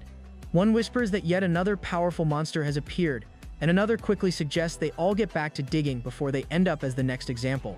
Flowing Light casually picks up the demon's severed head with his claws and lifts it toward Dazi, asking if he looks cool. Dazi barely glances at it and tells him it's disgusting, ordering him to throw it away immediately. Gao Peng gets to his feet and points off in one direction, telling everyone to stop messing around. After days of chaos, he says someone has finally decided to show themselves. Up above them, a monster is perched on a ledge. Gao Peng recognizes it from the chart, Pixiu, the 4th-ranked creature. The cute-looking beast glares down at the demons and demands to know what they think they're doing. Goldie immediately barks at his demons to quit slacking and get back to work. Dazi repeats the order, while Silent Lion steps forward, casually mentioning that his claws are itching for a fight. Pixio, clearly annoyed, shouts again and accuses the demons below of completely ignoring him. He claims he knows they're secretly digging for treasure and orders the monsters beside him to start digging it up as well. His underlings nod and head down. When they reach the excavation site, the newcomers shove the demons aside and snatch their tools, getting straight to work and digging in the exact same spots. Goldie just sighs and tells his demons to ignore them and move to a different area. So the demon groups start shifting to a new location. But the newcomers exchange glances, then physically hurl the demons out of the entire zone, claiming the whole area for themselves. They keep digging non-stop, insisting the treasure has to be somewhere close. Goldie's frustration with the monsters reaches its peak, and he stomps directly in front of them. He glares as his patience wears thin, and asks if they even understand the concept of basic manners. The monsters burst into loud laughter, mocking him for even bringing up manners. They clearly find the situation hilarious. Their teasing pushes Goldie over the edge. He leans toward a duck-like monster and tells it that it doesn't even know how to laugh properly. To demonstrate, he unleashes a booming quack that sends powerful shockwaves through the air. The duck is momentarily impressed, smiling at the sheer volume of Goldie's voice. But before it can react further, Goldie grabs it with one hand and flings it into another nearby monster. The impact is so strong that both monsters are knocked out instantly. The remaining monsters freeze, staring in shock, finally acknowledging the dog's incredible strength. From above, Pixio watches with interest. He comments that Goldie is a fascinating creature, and decides it's time to teach him a lesson. Pixio's status panel reveals he's level 97, mythic grade, with wind and mystic attributes. Gao Peng examines the panel and notes that Pixio's stats are extraordinarily high. No wonder he holds the 4th rank position. Meanwhile, Goldie scratches his head and asks Gao Peng if this creature is the Pixio from the book. Pixio grins, impressed that Goldie recognizes him. He offers a conditional mercy, saying he'll spare Goldie if he agrees to accept Pixio as his boss. Goldie turns to Gao Peng and remarks that he's heard Pixio has a mouth but no backside. He wonders aloud, half joking, where Pixio even goes to the bathroom if he has no hole. Pixio's jaw drops at the crude insult. His face flushes red with rage, and he roars at Goldie for daring to disrespect him. In a surge of fury, he unleashes his aura and swears he'll kill the duck, launching a direct attack that traps Goldie inside. Gao Peng quickly tells Flowing Light that it's his turn. Without hesitation, Flowing Light positions himself in front of the attack to protect Goldie. Meanwhile, 2 monsters hidden in the shadows watch the chaos unfold. One murmurs that Pixio's rage is harming his own followers. The second shakes his head, saying no one will follow Pixio now. The first agrees but warns that facing him is likely fatal. The second monster just smiles calmly and says he doesn't think so at all. Suddenly, Goldie bursts through Pixio's attack, emerging unscathed while even complimenting the sheer power behind the strike. Pixio seethes, thinking about how strong this dog really is. Before he can react, Goldie appears behind him. Pixio grins, and before Goldie can make a move, he launches into the air, spinning his body at incredible speed. Transforming into a drill-like form, he rockets straight toward Goldie. The attack lands, managing to injure Goldie. Pixio grins triumphantly, asking if Goldie really thought he could escape. But then mid-flight, Pixio suddenly freezes in surprise as Goldie has caught him firmly in his hands. Pixio shouts in frustration, fuming at how powerful the duck is. Goldie grins back, casually complimenting Pixio's rotation speed before announcing that it's his turn to strike. Suddenly, Goldie loses his balance. Seizing the opportunity, Pixio kicks him hard, sending him tumbling across the ground. Without missing a beat, he charges forward at full speed and lands another blow, knocking Goldie even further back. Pixio pauses for a moment, remarking that Goldie's skin is tough, but he wonders if the duck can survive what's coming next. He unleashes a devastating attack that triggers a massive explosion. Triumphantly, Pixio laughs and gloats, insisting that Goldie shouldn't have disrespected him. Meanwhile, the others begin to worry about Goldie. Silent Lion steps closer to Gao Peng and asks if he should jump into the fight, seeing how bad Goldie looks. Gao Peng, however, shakes his head, assuring him it's unnecessary. Through the smoke, Goldie's voice cuts through, ordering everyone to stay out of the battle. Pixio freezes, eyes wide, asking incredulously how Goldie is still alive. Moments later, Goldie steps out from the smoke with a confident smirk on his face, remarking that he's only made things more exciting. His muscles have visibly swollen, drawing a disgusted reaction from Silent Lion. He complains that he's worried about the foolish duck, but now it just seems to be getting more hyped for the fight. Fishy also notices something strange about the ground under Goldie's feet, as it cracks the moment he catches Pixio, hinting at just how strong the dog really is. Dazi wonders if the ground can't hold up because Goldie is that powerful. Fishy, however, shakes his head, knowing it doesn't look like Goldie caused the collapse, and no other monster attacked. This area is usually solid, so it's weird for it to give way just from Goldie standing there. Mechanical God pipes up, mentioning that ancient legend areas exist here. He explains that Pixio is considered a symbol of God, capable of turning disaster into good fortune, and wonders if this might be connected to Pixio's abilities. Moneymaker quickly realizes that an ability to convert misfortune into an advantage during battle would make someone nearly unbeatable. Fishy scoffs, arguing that such an ability could only save someone once or twice, not 100 times. Moneymaker counters, asking what if it really could save them all 100 times. Hearing that, Fishy loses his temper and threatens to eat Moneymaker first to see who would save him then. Moneymaker flees in a comically frantic fashion. Meanwhile, Galpeng ignores their bickering and keeps his focus on the fight between Goldie and Pixio. The tables have turned as Pixio is now fleeing desperately while Goldie chases him, shouting for him to stop running. Goldie lunges repeatedly to grab Pixio, but keeps missing. Pixio escapes, battered and cursing, frustrated at how annoying Goldie is. He's never encountered a monster so ridiculous, one who gets even more excited after being beaten up. Goldie gleefully calls out for Pixio to stop running and fight him, while Pixio continues to flee, angrily challenging him to catch him if he can. Pixio glances toward Moneymaker and Fishy, realizing they're with Goldie but aren't even trying to block his escape route. Pixio pauses briefly and tells Goldie that he's not in the mood today, but promises to return in a few days to teach him a proper lesson. The moment Goldie throws a punch, Pixio darts away again. Goldie shouts after him, demanding that he give the lecture right now if he has any guts. Goldie resumes the chase while Gao Peng watches with an exasperated expression. He mutters that Goldie has no brains and wonders why he doesn't just set a trap instead of running around like this. Gao Peng then instructs Silent Lion and Light to follow Pixio and make sure he doesn't cause any trouble. Both of them nod in agreement. Nearby, Moneymaker looks worn out and asks Gao Peng what they should do next. Gao Peng points in another direction and suggests they take over for Goldie and supervise the demon's work. But when he glances around, he realizes all the demons have vanished. Fishy explains that as soon as Pixio and Goldie started fighting, the demons all fled to save themselves. Even the monsters who had accompanied Pixio abandoned him and ran off. Gao Peng smirks, amused at how quickly the workers escaped. With the labor force gone, he decides it's the perfect time to upgrade Silly instead.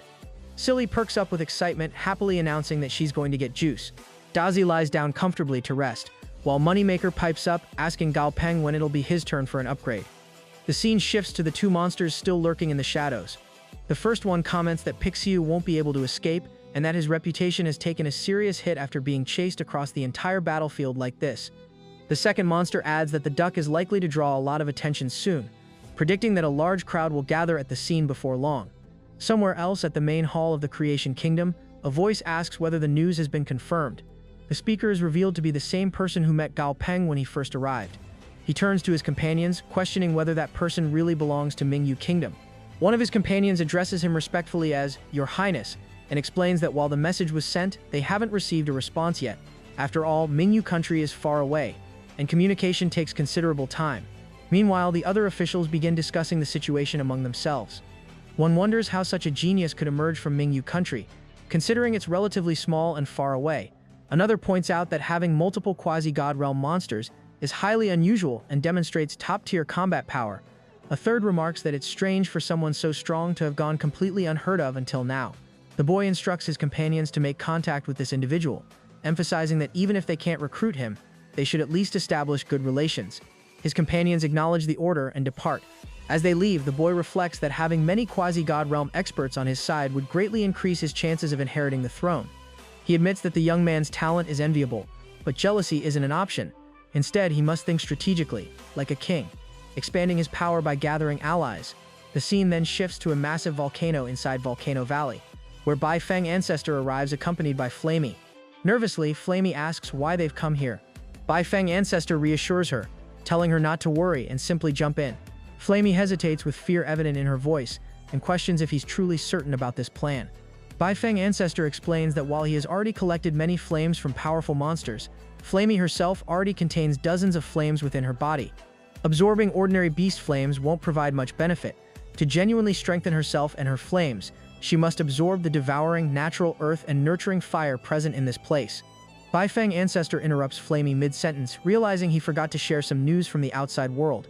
He explains that in the battlefield rankings, Pixio, who held the 4th rank, was defeated by a yellow duck, and then chased for thousands of miles.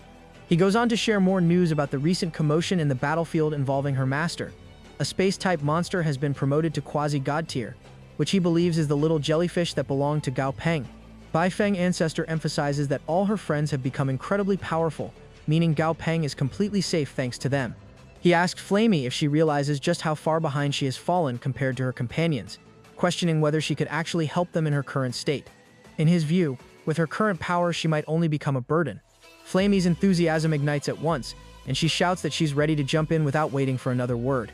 As she prepares to leap, she pauses and demands that Bai Feng Ancestor provide her with 10 tons of fire crystal silk to eat when she emerges. Bai Feng Ancestor laughs and promises to give her even more than 10 tons if she succeeds. Flamey beams with excitement and dives straight into the volcano, plunging directly into the lava without hesitation. Bai Feng Ancestor gazes up at the sky, silently hoping everything goes well. A few days later, the scene shifts back to Gao Peng, where the space portal opens once more and fighting breaks out again. Gao Peng observes the vortex battlefield, noting that while it's a blood-soaked ground, there's a surprising calm at the moment. He remarks that some kind of unspoken peace seems to exist between the two sides, since every 3 days the space crack opens and demons pour through to fight. The survivors return through the crack while the rest face brutal combat, showing just how valuable demons are in this place. Turning to Silly, Gao Peng tells her it's time to test her new space-cutting skill and see just how powerful it is. Silly doesn't respond, prompting Gao Peng to pull a funny face. He asks what's wrong and jokingly questions whether she's scared of fighting, even as a quasi-god tier monster. Gao Peng laughs at her reaction. At that moment, Dazi approaches and suggests that Silly teleport him near the big demon so he can punch its head with full force. Silly happily agrees and activates her skill, teleporting Dazi. As he disappears, Dazi laughs, confident that the foolish demon is about to die at his hands. But the moment he materializes, he finds himself standing directly in front of an enormous demon. Nervously, Dazi lets out an awkward laugh and asks if the demons are doing okay. Gao Peng chuckles and tells Silly that she just teleported Dazi straight into the demons' mouths. Panicking, Silly shouts, worried that Dazi is about to die. Gao Peng orders her to stop overreacting and actually look at Dazi. Just then, Dazi unleashes his Thunderlight, sending devastating electrical strikes that obliterate all the demons in front of him. Silly watches with delight, praising how impressive Dazi looks in action. Meanwhile, Silent Lion suddenly points Gao Peng's attention toward a specific direction. A powerful demon emerges from the space portal with his focus immediately locking onto Dazi. The demon grins at the sight, pulling out his weapon as he charges up a devastating attack. Mechanical God gasps in recognition that this is Gutra from the 65th Abyss. Just then, something shifts on the demon's face as 4 eyes suddenly open. He laughs menacingly, declaring that no enemy can escape his gaze. Sensing danger, Dazi looks up and sees the demon preparing his strike. He tries to flee, but to his horror, his body won't respond and he curses his inability to move. The demon shouts about destroying Dazi's soul and launches his attack directly at him. The strike hurtles forward, terrifyingly powerful, while Silent Lion grows anxious and urges Gao Peng that they need to step in. Gao Peng, however, remains calm, smiling as if he has everything under control. Then, unexpectedly, the demon corpses on the battlefield begin moving on their own, forming a shield directly in the attack's path. The strike collides with the corpses and is destroyed midway. Seeing that, Dazi breathes a sigh of relief. Admitting he was terrified, the camera pans to reveal that Dumby used his white flame to lift all the demon corpses and place them as a protective barrier. Gao Peng explains to Silent Lion that he had already instructed Dumby and Flame to be ready, so a backup plan had been in place all along. As they are yapping, the demon studies Dumby with interest, noting how the monster can control the corpses of fallen demons. He quickly realizes that Dumby positioned the bodies to block his attack, reducing its power by 80%. Gao Peng tells Dumby that he can take on the demon if he wants. Dumby nods in agreement and approaches the creature, declaring that every step he takes signals the arrival of death. Dumby begins absorbing the aura from the scattered dead demons, causing his presence to expand dramatically. At the same time, Pixie arrives on the scene and notices that aside from the duck, 3 other powerful beasts are present. He immediately senses that the skeleton is the strongest, radiating an overwhelming aura of death. Looking toward Gao Peng, Pixie remarks that a random trainer possessing such strength only makes him more curious. 2 monsters watch from a distance. One of them, named Zhu Qing, points out that the skeleton is absorbing the souls of the demons. His companion Bai Zi adds that since the skeleton is fighting demons, it isn't allied with them, and might even form an alliance with the Zhu Qing dynasty. Dumby then forms a massive flaming hand and hurls it at the demons. Any demon caught in its path is instantly obliterated, and demon corpses start raining down to the ground as their souls are ripped away. Seeing that, the powerful demon realizes that anyone struck by the skeleton's giant hand has their soul instantly separated from their body. He retreats alongside his companions, warning that they must avoid the hand and find a weakness to exploit. Just then, Dumby launches his massive hand toward the fleeing demon. The demon quickly realizes that the hand is incredibly fast and changing direction won't be easy. He pulls out his weapon and strikes at Dumby's giant hand. After landing the blow, he laughs and orders everyone to gather together. But to his surprise, souls from the surrounding area begin flowing into Dumby's hand. The demon stares in disbelief as he notices that Dumby isn't just recovering the spiritual hand, he's actually increasing its size by absorbing more souls. Shifting his attention, the demon dives toward Zhu Qing and Bai Zi standing below. Seeing that, Zhu Qing laughs confidently, welcoming the challenge. He releases his aura, forms a devastating punch and slams it directly into the demon's mouth, sending him straight into Dumby's waiting hand. Before the demon can even react, Dumby catches him. The demon screams that he can't die like this, but Dumby crushes him with his spiritual hand. Zhu Qing smirks and remarks that winning without a proper fight feels boring. From the sides, Gao Peng observes Zhu Qing and reflects on the sheer power of god-tier monsters, as just that punch alone proves his strength is formidable. Turning to Dumby, Gao Peng praises his performance. Meanwhile, Dumby strolls over with the demon's corpse in his hands and wonders what they should do with it. In response, Gao Peng grins, saying he already has a solid plan in mind. At the same time, Bai Zi nudges Zhu Qing and points out that they should claim their share of the loot, considering the demon was high grade and they helped in the fight. After a moment, Zhu Qing nods, agreeing with her reasoning. Suddenly, Dumby appears in front of them. Right away, Zhu Qing praises his giant hand technique and even mentions that he wouldn't mind sparring with him someday. In response, Dumby casually drops the demon's corpse at their feet, noting that his master taught him to offer gifts when meeting new friends, and then strolls off. Seeing that, Zhu Qing laughs, admitting he originally assumed Dumby would be arrogant, but instead finds him surprisingly respectful. Meanwhile, Dazi teases Gao Peng, wondering when he became generous enough to leave valuable loot behind. Gao Peng pulls a dramatic face and protests that he always shares things with everyone. Soon after, as Gao Peng heads off, he explains that they're not the only ones here, so they need to show some authority while also building a few alliances. With this, Zhu turns to Bai and suggests they head back to camp. A little later, Gao Peng scans the demons still hovering in the sky. Since Dumby wiped out the main force, he figures the remaining ones are only good for training and hunting practice. Across the field, countless fighters clash with the demons. Gao Peng notes that ever since the Vortex battlefield came into existence, wins on their side have been rare, mainly because they're fighting on multiple fronts, while the Jutian dynasty focuses all its strength here. In conclusion, he adds that the Jutian dynasty's camps won't withdraw until the Vortex battlefield is completely dismantled. As he is explaining, Zhu Qing suddenly shows up and remarks that Gao Peng is a good person. In response, Gao Peng smiles and explains that he wants Zhu Qing as a friend anyway, so there's no need to mention it. Immediately after, Zhu Qing blinks in surprise and wonders if Gao Peng actually knows who he is. Right then, Bai Zi steps in and nudges Zhu Qing to introduce her as well. Without hesitation, he gestures to her and presents her as his close friend, Bai Zi. Upon hearing the name, Gao Peng's eyes widen, realizing she's a mythical beast. He further notes that the Juqing dynasty seems to have quite a few mythical beasts on their side. Next, Bai Zi moves closer and apologizes in advance for anything foolish Juqing might blurt out. In response, Gao Peng laughs and reassures her that it's fine, he's used to dealing with personalities like his. Meanwhile, Silent Lion quietly smirks, thinking that foolish people are actually useful since they're easier to steer through conversation. A moment later, Juqing grumbles that the place feels too calm and boring. Right away, Goldie, Daisy, and Silly perk up and invite him to their palace for some fun before rushing ahead. As they continue walking, Goldie leans in and encourages Juqing to share more about the great world of Abyss. At the same time, Daisy chuckles and mentions he's heard that even the demon lords of the lower planes are incredibly strong. In response, Juqing nods and explains that the demon lord Deathstorm currently rules from the 7th layer of the Abyss. He goes on to add that Deathstorm once fought the Shenwu Lord and walked away without a scratch. Hearing this, Daisy and Goldie hype up how strong the guy must be, while Juqing laughs along at their excitement. Meanwhile, Dumby stares at the scattered demon corpses, thinking about the strange sensation he felt when he absorbed their souls. Now there's nothing, no reaction, no flicker, and he wonders if he simply imagined it. A sudden shout snaps him out of his thoughts. He glances around and wonders aloud whose voice that was. Silent Lion points downward with an amused smirk and urges Dumby to take a look for himself. Down in a pit, Goldie comes into view. He struggles to climb out and erupts in anger, demanding to know which femboy dug the hole.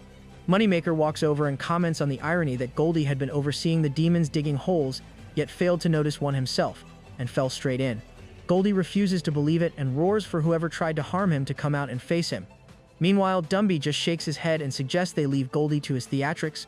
Goldie scans the pit for clues, and his gaze lands on a red crystal embedded in the ground. He wonders where this blood-red thing came from. Leaning in, he catches a strong metallic scent of blood drifting from it. Curious, he taps the odd crystal with his finger. Instantly, his finger sinks straight through it. He jerks his hand back in shock, noticing it's now smeared with blood.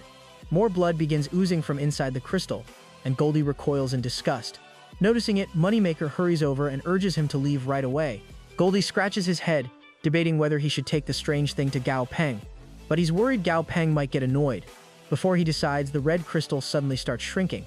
Goldie watches in disbelief as it steadily shrivels. From outside the pit, Moneymaker calls out that Lord Zuqing is about to tell a story, and urges Goldie to hurry if he wants to hear it. Goldie immediately perks up and shouts that he's coming. As he climbs out, he glances back at the crystal, wondering if he should really leave it behind now that it's so tiny. Still, he doubts Gao Peng would appreciate it anyway. The crystal keeps shrinking, until it abruptly disappears without a trace. The scene shifts to a group gathering demon corpses. One worker comments that they've found plenty of damaged, low-level demons that should still sell for a decent price. His companion agrees and suggests they head back to camp.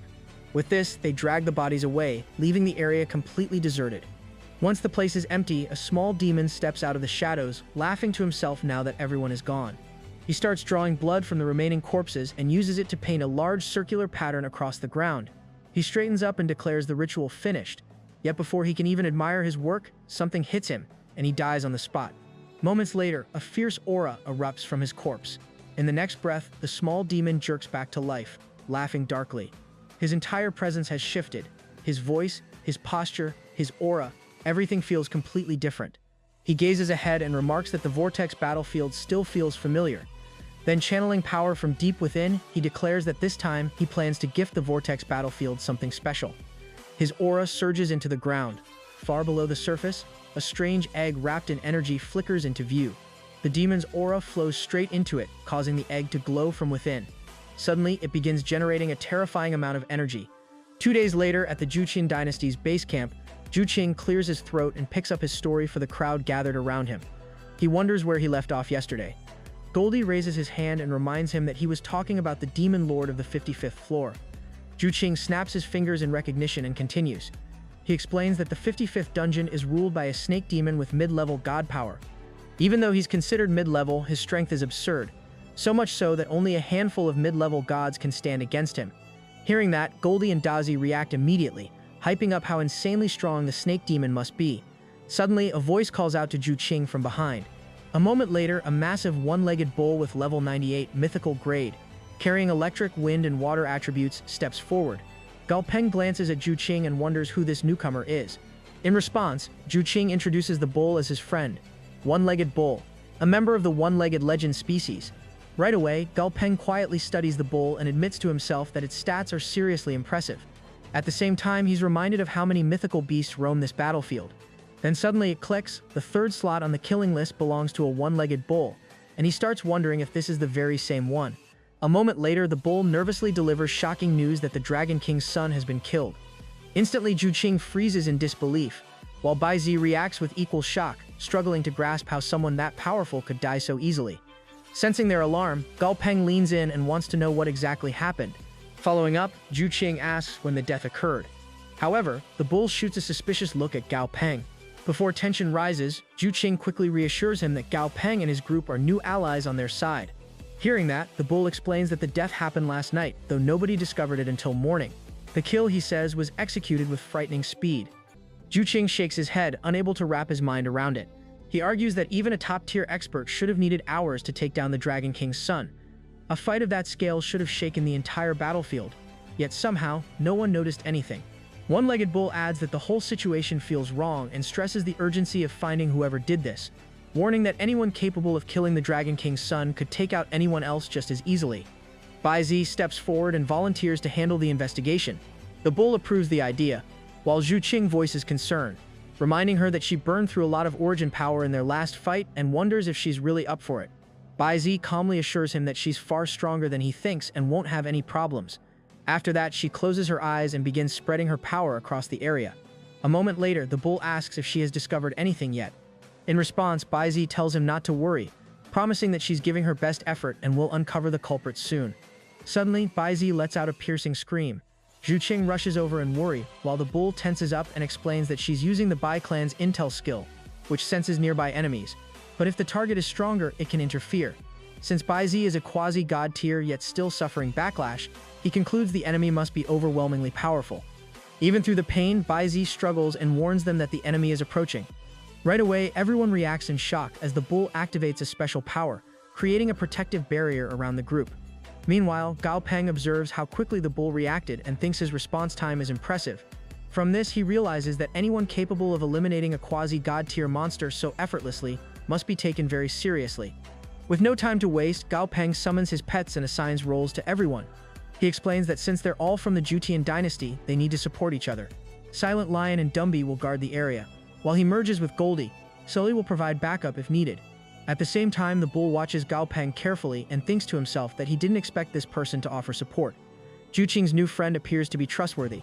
Once ready, Gao Peng merges with Goldie and instructs him to follow his directions.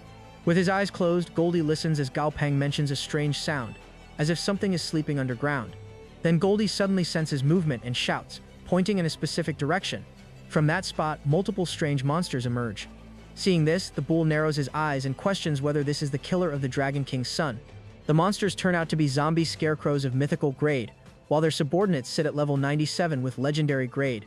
Gao Peng finds the setup strange and wonders whether the weaker-looking creature is actually the true body, with the others acting as decoys. Meanwhile, Bai Zi cautions the group that the demon was dispatched by the demon god himself and carries terrifying power, so they need to move carefully. Gao Peng studies the creatures closely and realizes that neither physical nor elemental attacks will affect Goldie. The real problem, he notes, lies in the clones, meaning this fight is going to come down to soul combat. Before anyone can respond, the bull flares his aura and charges straight in, wiping out a large portion of the clones in a single sweep. Seeing the aftermath, the bull quickly concludes that the main body is still hiding among them, protected by the clones that absorbed his strike. The monster suddenly bursts into laughter, applauding the bull for pinpointing the real body so fast. It begins spinning its clones in a chaotic formation and declares that it's quite fond of the bull and wants to play a game to find out the color of his soul. With that, the monster pulls out a bizarre chain. Gao Peng immediately notices something off about it as it slices through the bull's shield without any effort. In an instant, the chain lashes toward the bull. Juqing lunges forward, cutting into its path and shouting a warning. Yet even after the interception, the chain continues driving forward, slowly pulling at the bull's soul. Refusing to back down, the bull roars at the monster, demanding if it seriously believes stealing his soul will be that simple. He stomps the ground with explosive force, unleashing a devastating shockwave. The impact slams into the monster and obliterates many of the surrounding clones in a single blow. Fishy seizes the opening and whips out a divine artifact, unleashing a blast that freezes the monster and every one of its clones solid before they can even react. Meanwhile, Gao Peng glances at the frozen mass and wonders if the fight is over, but Fishy immediately counters that it won't end that easily. At the same time, one-legged bull spots the divine artifact on Fishy body and silently acknowledges how formidable Juqing's new allies really are. As a result, Juqing relaxes a little, relieved they uncovered the threat before it could ambush them. However, a moment later, Fishy snaps that the enemy is still alive and urges everyone to stay sharp. Right on cue, the monster bursts out of the ice, laughing wildly and snarls that they're too late. In the same breath, it lashes the chain around Juqing and announces his death storm. Reacting instantly, Fishy yells for the bull to help, and together they throw up two protective shields as the chain surges toward Juqing. In the chaos, Fishy quickly explains to Gao Peng that the death storm can tear out souls and follows the rules of death itself, making it incredibly dangerous. Because of that, he urges Gao Peng to pull everyone back and merge with him to avoid casualties. Even so, the chain smashes through the bull's shield and barrels straight toward Fishy's barrier. Seeing this, Juqing panics, convinced he won't survive, cursing himself for being careless. But before the chain reaches him, Bai Zi suddenly appears in front of him, and the chain punches through her body instead. Despite the injury, she offers Juqing a gentle smile and wishes him to live his life well, just as her soul slips free from her body. Press Fs in chat for respect. Overwhelmed, Juqing lets out a tortured scream. In that moment, a memory flashes in his mind about Bai Zi telling him he's just one step away from forming his Juyan body, and that they should travel somewhere together once he succeeds. Juqing beams with excitement and immediately inquires where they should go. Bai Zi suggests the Vortex battlefield, but at once Juqing shakes his head, insisting it's far too dangerous. Then, Bai Zi explains that the Juyan clan belongs to the Furious Beasts, creatures that appeared during wartime and left chaos in their wake. Consequently, to become Juyan king and condense his body, he must face perilous battles to unlock his true power and achieve his dream. In response, Bai Zi smiles warmly and promises to stay by his side, no matter what. Encouraged, Jucheng laughs with joy and vows that once he attains his full power, he will protect her from every danger. Before they leave, Baizi assures him she will wait for that day. Meanwhile, the scene shifts back to the present, where blood tears streak down Jucheng's face as he watches Baizi die. Suddenly, his body swells to an immense ape size, and he roars that fulfilling his dream means nothing without her. Seeing this, Fishy steps forward, trying to calm him, and points out that Baizi isn't truly gone. Her soul is only separated from her body. If they can act quickly, they can retrieve it and return it, allowing her to be revived. Agreeing, the bull nods and notes that there's still a chance to save her. Taking a deep breath, Jucheng steels himself, realizing they are right. Fueled by fury, he releases his aura, summoning a colossal form behind him. As a result, the bull's eyes widen in shock, and he exclaims that Jucheng has awakened his true blood. Jucheng launches a fierce assault on the monster. Immediately, the creature retaliates, commenting that Jucheng's power seems to have increased. Despite the strike connecting, Jucheng emerges completely unharmed. Curious, Gao Peng checks Jucheng's panel and realizes he's awakened his true blood, which boosts his level by 2, putting him on equal footing with the monster. Seizing the moment, Jucheng unleashes a devastating attack on the creature. Watching closely, the bull notes that Jucheng's power has surged dramatically since defeating the entire army with a single punch, and now it appears he might actually save Baizi. However, Fishy warns not to jump to conclusions, reminding everyone that much about the enemy remains unknown. Even after the assault, the monster lies shattered into fragments, yet it doesn't die. Instead, it laughs loudly as its body reforms, declaring that Jucheng cannot kill him because he is immortal. Then the monster suddenly appears before Jucheng and offers a deal. If Jucheng accepts him as his master, he will return Baizi's soul. He reveals her soul, leaving Jucheng in shock. Internally, the monster reasons that since their strength is now equal, he can't win through combat and must rely on another method. Without hesitation, he issues an ultimatum that Jucheng must kill one-legged bull to save Baizi, threatening that otherwise her soul cannot be returned. Jucheng glances at the bull, who quickly signals for him to ignore the monster's words, knowing it's an attempt to turn them against each other. Meanwhile, Gao Peng turns to Fishy and wonders if it's possible to steal the soul from the monster. Fishy admits that it's extremely difficult and requests that Dumby join the fight, since he cannot handle the enemy alone. Taken aback, Gao Peng stares at him with a puzzled expression. The monster presses Jucheng, warning that his patience is running thin and threatening to destroy Baizi's soul if he hesitates, making her revival impossible. Furious, Jucheng yells at the monster, begging him not to touch her soul. Meanwhile, the bull grows tense, realizing the situation has worsened and wondering how he'll handle Jucheng if he goes berserk and attacks. Suddenly, black shadows erupt from all directions, swallowing the entire area in darkness. Fishy also stiffens and warns Gao Peng that someone has blocked his senses. Quickly, Gao Peng realizes all 5 of his senses have been completely shut down by the oppressive darkness. He deduces that only one monster in the Vortex battlefield wields this kind of power. Out of the shadows, a crow appears, revealed to be the Evernight Eagle, ranked number 1 in the Vortex battlefield. Clutching Baizi's soul, the eagle lets out an angry cry. Jucheng freezes in surprise, questioning why the eagle is aiding him despite their lack of close ties. At the same time, the scarecrow monster inspects its damaged hands, realizing the eagle has already struck him. Grinning, it releases its aura, declaring that things have become far more interesting. Instantly, all the monsters in the area are affected by the aura of doom. Then the guy summons multiple chains and hurls them at everyone. Each monster finds a chain targeting them, yet astonishingly, 6 chains shoot directly toward Fishy. Thinking strategically, the scarecrow monster concludes that the bull, Jucheng, and the eagle are all far too powerful to face simultaneously. Therefore, he decides to eliminate the weakest first before taking on the others one by one. With a roar, he tells Fishy that he will take his soul first. Hearing that, Fishy's anger flares, and he roars that the monster has severely underestimated him by trying to eliminate him first. In response, he transforms into his original body and declares that he will send the creature straight to hell. Immediately, the monster lashes at Fishy with its chains, but they bounce harmlessly off. Then, a portal-like opening forms above him, leaving the monster momentarily stunned. Fishy calls out to the eagle, explaining that all the clones have been destroyed, but ordinary attacks won't affect the main body. They need to obliterate it completely. Reacting quickly, the eagle unleashes an attack, striking the monster while binding him with concentrated energy. The monster laughs, questioning whether the trap can truly contain him. Desperate, it tries to escape by transforming its body into a flock of crows. Confidently, Fishy laughs, revealing he had been waiting for this moment. He summons his divine artifact, Labyrinth, and before the monster can fully react, it is trapped inside. Meanwhile, the bull thinks in shock about Fishy possessing not just 1 but 2 divine artifacts. Then he shrinks the artifact and stores it, causing the monster's body to shrink drastically as well. Confused and panicked, the monster cries out at its sudden small size. Turning to the group, Fishy asks what they should do with their prisoner. Fuming, Zhu Qing demands that they kill it to avenge Bai Zi's death. The bull agrees that revenge for the Dragon King's son is justified, but notes that since Fishy captured it alive, the battlefield rules allow him to decide its fate. Finally, the eagle remains neutral, stating he has no opinion on the punishment. However, he requests that Zhu Qing hand over Bai Zi's body so he can reunite her soul with her physical form. The eagle interrupts Zhu Qing, warning that Bai Zi's soul has been separated from her body for too long, causing her foundation to gradually deteriorate. He explains that if this continues, she will struggle to break through to God level, and any further delay could weaken her soul to the point where revival might become impossible. After a moment of silence, Zhu Qing finally hands Bai Zi's body to the eagle and expresses his gratitude for the help. Without another word, the eagle takes her body and soul and departs. Shortly after, the bull approaches Fishy, noting that their camp has been attacked and that there are many matters demanding attention within the Zhu Qing dynasty. He inquires about Fishy's plans, to which he reveals that they will remain in the battlefield to seek further opportunities. As Zhu Qing and the bull depart, they promise to meet again. Gao Peng watches them leave, observing how lonely Zhu Qing has become. Meanwhile, Fishy remarks that everything now hinges on whether Bai Zi can be revived.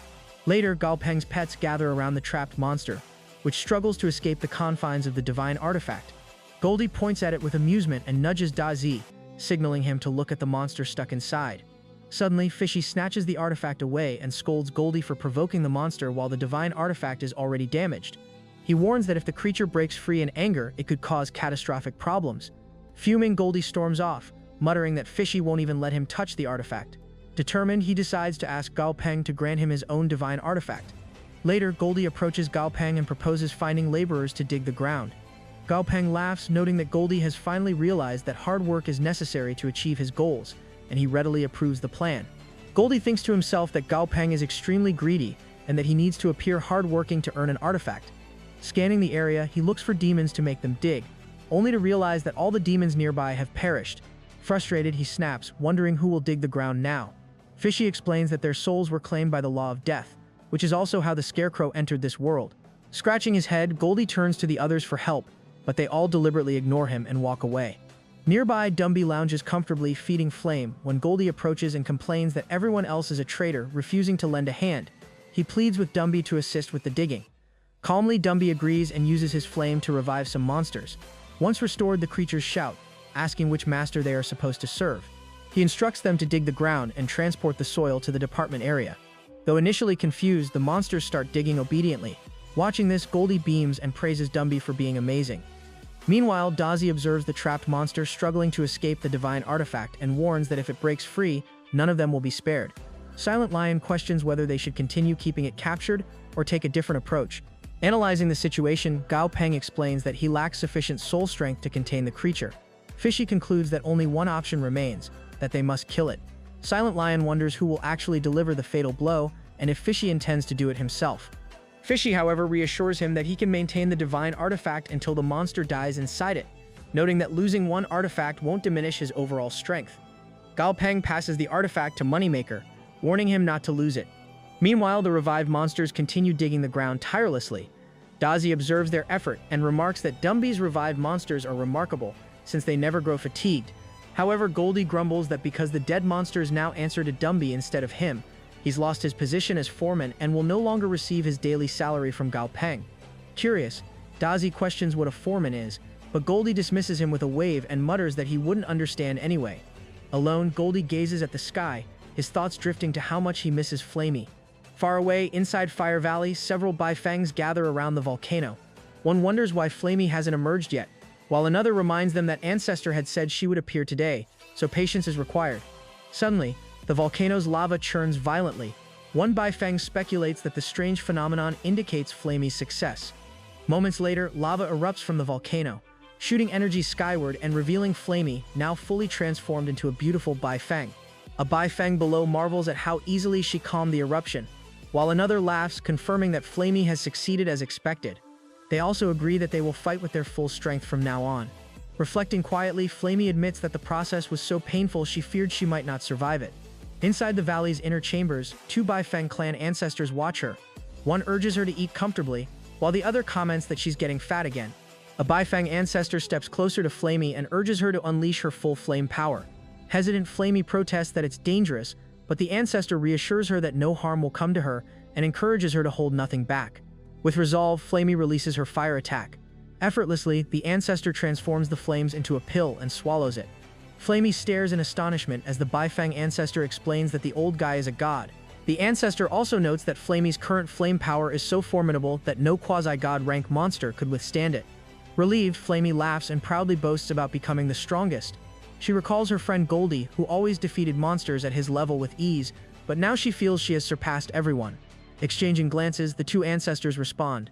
The elder clarifies that although Flamey's power is 3 times greater than that of typical quasi-god realm monsters, she is not yet the strongest. She adds that Gao Peng currently commands 3 quasi-god tier monsters who have reached the pinnacle of that realm. Flamey's joy vanishes instantly upon hearing this revelation. Sensing her disappointment, the second ancestor offers comfort, reminding Flamey that she is still very young and that many plans lie ahead for her. They explain that if she accomplishes all the goals set for her, her strength will reach the very top, making her unbeatable. Renewed with determination, Flamey declares that she will surpass everyone. Back at the grounds, Goldie is busy bossing everyone around when Gao Peng finally shows up. He announces that Darkchild has released new products for distribution, so everyone should grab their bowls. Right away, Goldie yanks out an enormous pot and starts laughing. Meanwhile, Dazi mutters that he's being greedy, and Flowing Light pulls out a tiny pot, scolding Goldie for not thinking about anyone else. However, Silent Lion immediately sides with Goldie and proudly reveals an even bigger pot of his own. At that point, Flowing Light snaps that Silent Lion is no better. In the end, Mechanical God just chuckles and remarks that the young ones are always full of energy and mischief. A moment later, Gao Peng freezes in shock when he notices the ridiculous containers his pets brought. Silly starts rummaging around in her space, and Gao Peng immediately demands to know what she's up to. In response, she casually pulls out an entire shipping container, explaining that she's tired and wants to stash all her supplies inside it. At that point, Gao Peng completely loses patience and reaches directly into Silly's space, pulling out a baby bottle.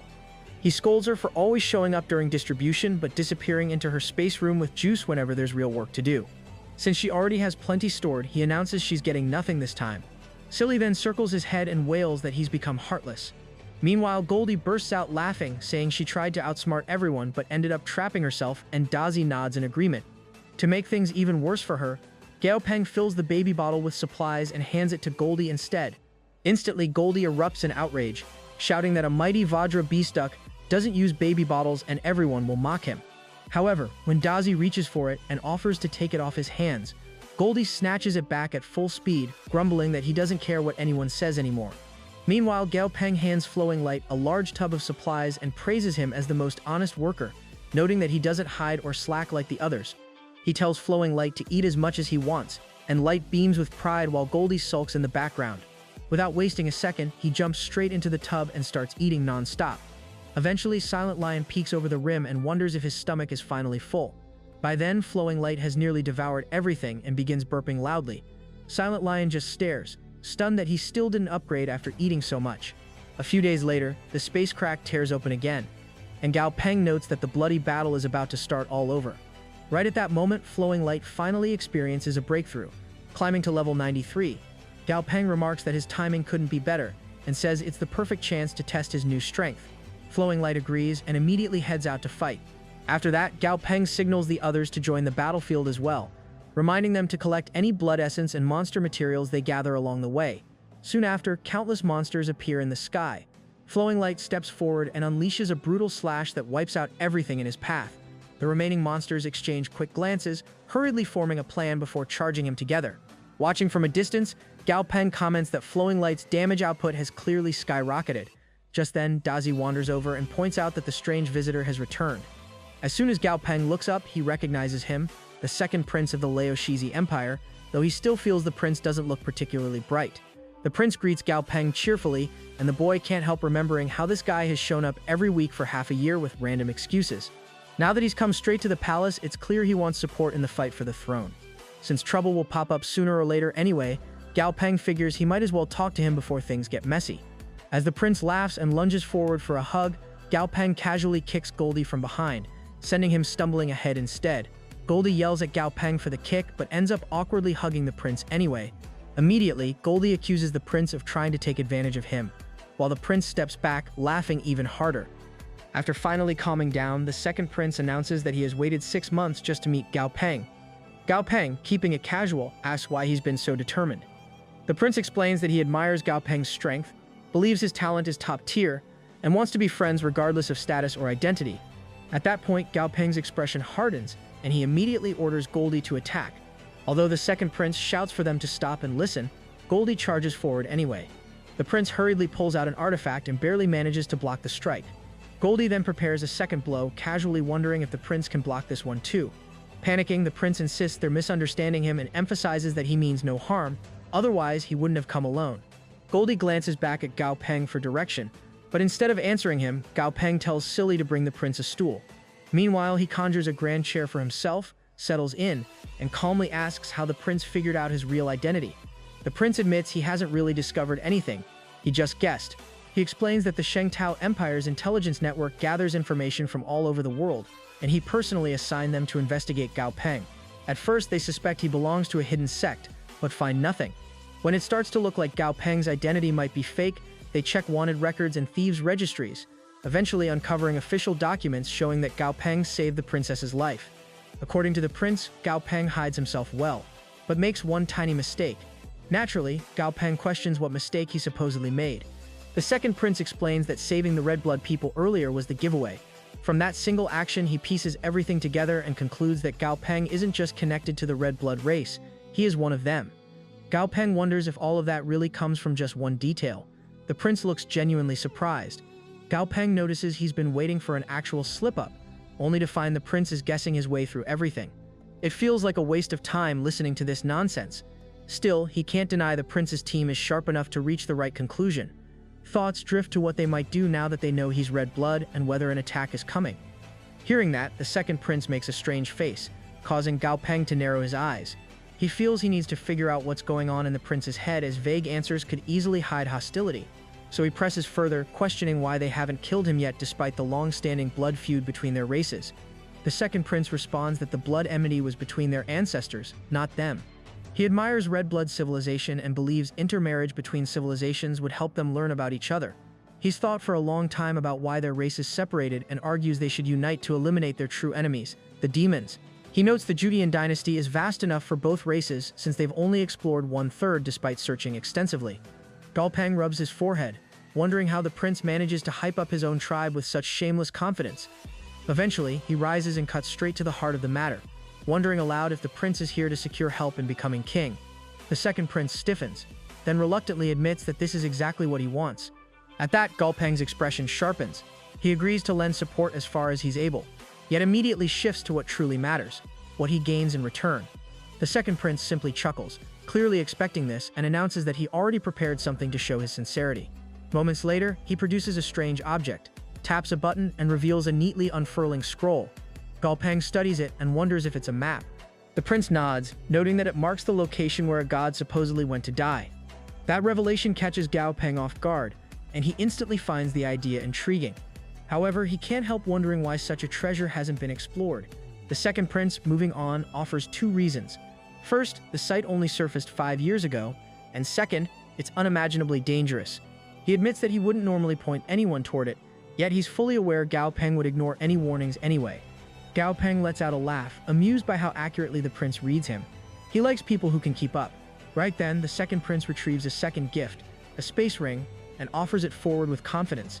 Gao Peng peers at it, trying to identify it, and the prince clarifies that it contains a hidden dimension within. Recognizing it at last, Gao Peng brightens immediately. He steps closer, accepts the ring with genuine appreciation, and thanks the prince for the generosity. Finally, with the formalities done, Gao Peng leans back and prompts them to move on to the real negotiation. The prince, amused, readily agrees. An hour later, the second prince ends up sitting on the ground, teary-eyed and mentally drained. Noticing the state he's in, Gao Peng strolls over and wonders what has him falling apart. With a sharp, dangerous look, he hints that if the terms feel overwhelming, they can simply drop the entire arrangement. After all, he doesn't have to help. The second prince quickly waves off the idea, insisting the deal is fair. Considering the position he's aiming for, he believes he can easily deliver everything Gao Peng requested once he secures that power. Meanwhile, Gao Peng figures he made his intentions perfectly clear. He only wants materials that help new trainers evolve their companions, saving himself from unnecessary effort later. Eventually, the second prince claims he has the entire list committed to memory and promises to gather everything within 3 months before heading out. Gao Peng, unfazed, mentions that he'll be inside the Vortex battlefield during that time, so tracking him down won't be difficult. As the prince prepares to leave, he throws one last warning over his shoulder. The place where gods die is incredibly dangerous, and that's exactly why he handed over a space ring with a hidden dimension. He doesn't want Gao Peng dying too soon. After all, losing an investment that fast would be a tragedy. Gao Peng just smiles, quietly confident that even if the prince wanted him dead, he'd still survive without issue. With that thought, he watches the second prince depart. Once the prince is gone, Gao Peng finally examines the space ring to see what treasures it holds. He admits the prince turned out to be surprisingly generous, and there's a good amount of rare materials tucked inside. Fortunately, he needed exactly these items to push Silent Lion and Flowing Light toward mythical quality. Without wasting another moment, he decides to begin Silent Lion's evolution first. Gao Peng walks over to Silent Lion in the middle of his sparring and gives him a confident thumbs up, silently checking if he's ready. Silent Lion mirrors the gesture without hesitation. Off to the side, Goldie stares at the two of them, baffled, wondering if they've suddenly developed some kind of secret hand signal system. Before anyone can comment further, Gao Peng suddenly tosses several gleaming items into the air, each one looking more impressive than the last. Silly reaches out with a curious tentacle, brushes one, and the entire limb instantly turns into solid ice. Silent Lion's eyes widen as he can sense the overwhelming concentration of ice energy inside those materials. In all his life, he's never encountered ice this potent. Without wasting time, Gao Peng starts mixing a potion, and within moments, a bottle packed with frigid energy forms in his hands. He glances at Silent Lion with a teasing grin, wondering if he's ready to give it a try. The moment the potion leaves Gao Peng's hand, Silent Lion shifts into his massive form and gulps the entire bottle in one go. Dazi wanders over, curious, and wonders whether the bottle tasted good. Silent Lion manages a proud confirmation right before his body drops to the ground, completely unconscious. Dazi panics, but the fear fades as Silent Lion's feathers begin thickening, claws extending, and ice spreads across his entire form. Within seconds, he's encased in crystalline frost. Gao Peng watches calmly, noting that the evolution has begun and Silent Lion will be an entirely different beast once he wakes. Then turning toward Flowing Light with a laugh, Gao Peng inquires if he's prepared as well. At that moment, Sully hauls out two massive coffins. Gao Peng steps closer and confirms that they're made from Black God's stone, gifts from the second prince. Both coffins radiate immense value, and Gao Peng still can't believe the prince actually handed over such priceless treasures. Just then, Silent Lion's evolution wraps up with his level rising to 94 and his grade shifting to mythical.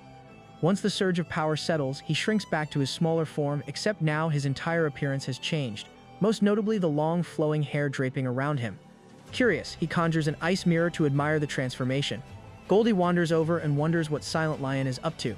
Silent Lion casually mentions he's enjoying the sight of his new self.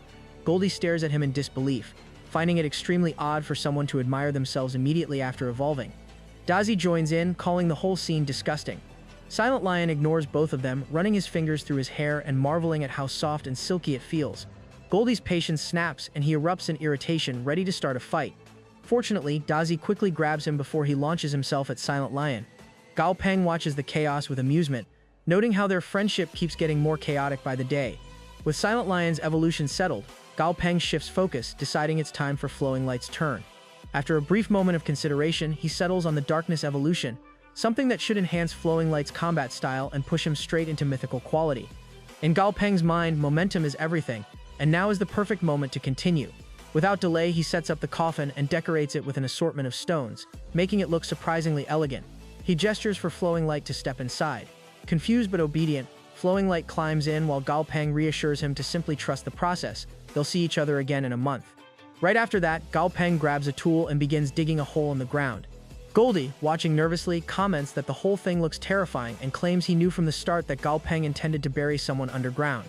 Gao Peng stretches a little, noting that one task is done, but his real work is far from over. He's only just begun the chain of evolutions. Wondering who should go next, he pulls out the white paper, realizing the poor guy hasn't received an upgrade in ages.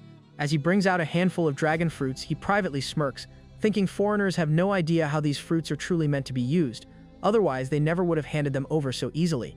With that in mind, he urges White Paper to consume them quickly. White Paper, however, calmly points out that he lacks a mouth entirely.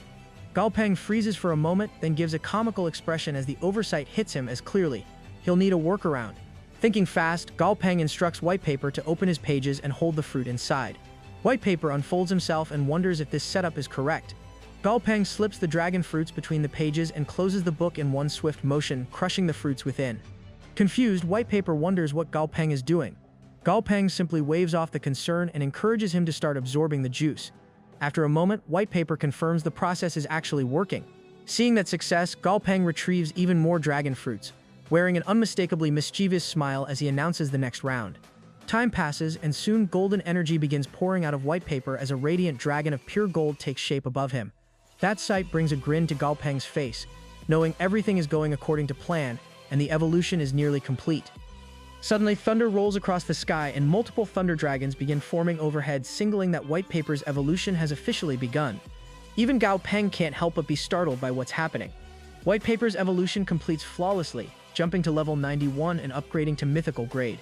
His attributes shift to stone and life, and his name changes to Dragon Cultivation Book. Galpang reflects that book-type monsters are extremely rare, and whenever they evolve, their abilities tend to be just as unusual. Since White Paper now carries dragon power, Galpang decides to simplify the name and just call him Dragon Book. But the realization comes with a warning that if the White Dragon clan ever discovers Dragon Book's new ability, they'll immediately see him as an enemy. So, for him, keeping Dragon Book hidden becomes a top priority. As Galpang scrolls through Dragon Book's new abilities, he pauses at the final one, Yunlong. The skill looks incredibly promising. Since both Dazi and Ender Dragon are Dragon-type companions, Yunlong might heal their injuries at lightning speed, making Dragon Book even more valuable than he expected. Not far away, a hidden dragon watches the transformation with growing unease. He studies Dragon Book, completely baffled by what he sees. For some reason, the book seems to have absorbed the souls of his second uncle and elder brother, both officially recorded as casualties of war. None of it makes sense, and he concludes that he can't allow the book to consume both souls unchecked. Something has to be done. With that decision made, he starts to head back to the clan to alert the elders. But just as he turns to leave, Dragon Book suddenly materializes above him. Seeing that Shang floods his face and his breath catches, the book flips open on its own, pages fluttering violently, and a powerful force drags him upward. Within moments, the dragon is completely pulled inside, absorbed without leaving even a whisper behind. Galpang calls the Dragon Book back, and when he opens it, he immediately spots the dragon's picture drawn inside. That's when he realizes the dragon must have been hiding nearby, secretly watching while the Dragon Book was upgrading. Dumby steps forward and explains that all the nearby dragon souls were drawn to the Dragon Book during its upgrade. Galpang nods, noting that it actually works out well. Those souls once had a path to heaven but chose not to take it, so now they'll stay inside the Dragon Book forever. Galpang laughs and admits he originally planned to let the dragon go, but seeing its strength compared to the other dragon souls, he decides to keep it. Then he turns to Dumby and asks why he's here when he's supposed to be training. Dumby quickly replies that they've obtained a vein. Hearing that, Galpang makes a confused face, so Dumby leads him over to a pit full of red stones. Galpang looks at them and asks if these are the stones Dumby mentioned earlier. Dumby picks one up and suggests he take a closer look. Galpang examines it and finds it pretty interesting as it's surprisingly light for its size, and the smell coming from it feels strangely familiar. As he sniffs it again, Galpang realizes the stones smell like rotted blood. Curious, he tosses one to Goldie and asks if it matches the stone he saw before. Goldie inspects it and confirms it's exactly the same, admitting he didn't pay attention last time and completely forgot about it. Galpang then thinks about the mechanical god, who's still in hibernation recovering, and decides it wouldn't be right to wake him just for this. They'll have to wait for confirmation once he's fully healed. Galpang studies the scattered stones beneath his feet, feeling satisfied that their long-digging effort has finally paid off. Clearly, there must be more buried here. With that in mind, he instructs Dumby and Goldie to gather every material they can find. Both quickly move to comply, though Galpang shoots Goldie a pointed reminder to avoid causing any damage this time. Goldie stiffens but agrees immediately. A month passes. Without warning, the black coffin shoots into the air. Seeing that, Galpang's eyes light up, and a grin spreads across his face, as it looks like flowing light is finally ready to emerge. As the coffin rises, the decorative stones covering it start dropping away one by one. A pair of sharp, dangerous-looking eyes suddenly appear from within. Moments later, Flowing Light steps out, wrapped in a thick, swirling black aura. Flowing Light greets Galpang, jokingly hoping he hasn't fallen short of expectations. His evolution has pushed him to mythical grade. Galpang reflects that he originally planned for Flowing Light to evolve into a Shadow Knight beast, but since the required materials weren't available, he guided the evolution toward Dark Devil instead. The name sounds powerful enough, now he just hopes the abilities live up to it. A quick glance at Flowing Light's panel confirms the result that he is now Dark Devil with mythical grade, dark attribute, and level 91. Eager and energized, Flowing Light steps forward, ready for battle. Gao Peng explains that the bloody battle will resume in 2 days, giving him the perfect opportunity to test his new strength by taking out demons in advance. He also notes that their supplies won't arrive for another 2 months, so they'll be staying put here for the next 3 months before moving on. Flowing Light wonders where their journey leads after that. With a calm smile, Gao Peng reveals their next destination is a remarkable place where the gods fell. The scene shifts to Volcano Valley, where Gao Peng arrives and immediately asks if Elder Bai Feng can lead them to Flamey.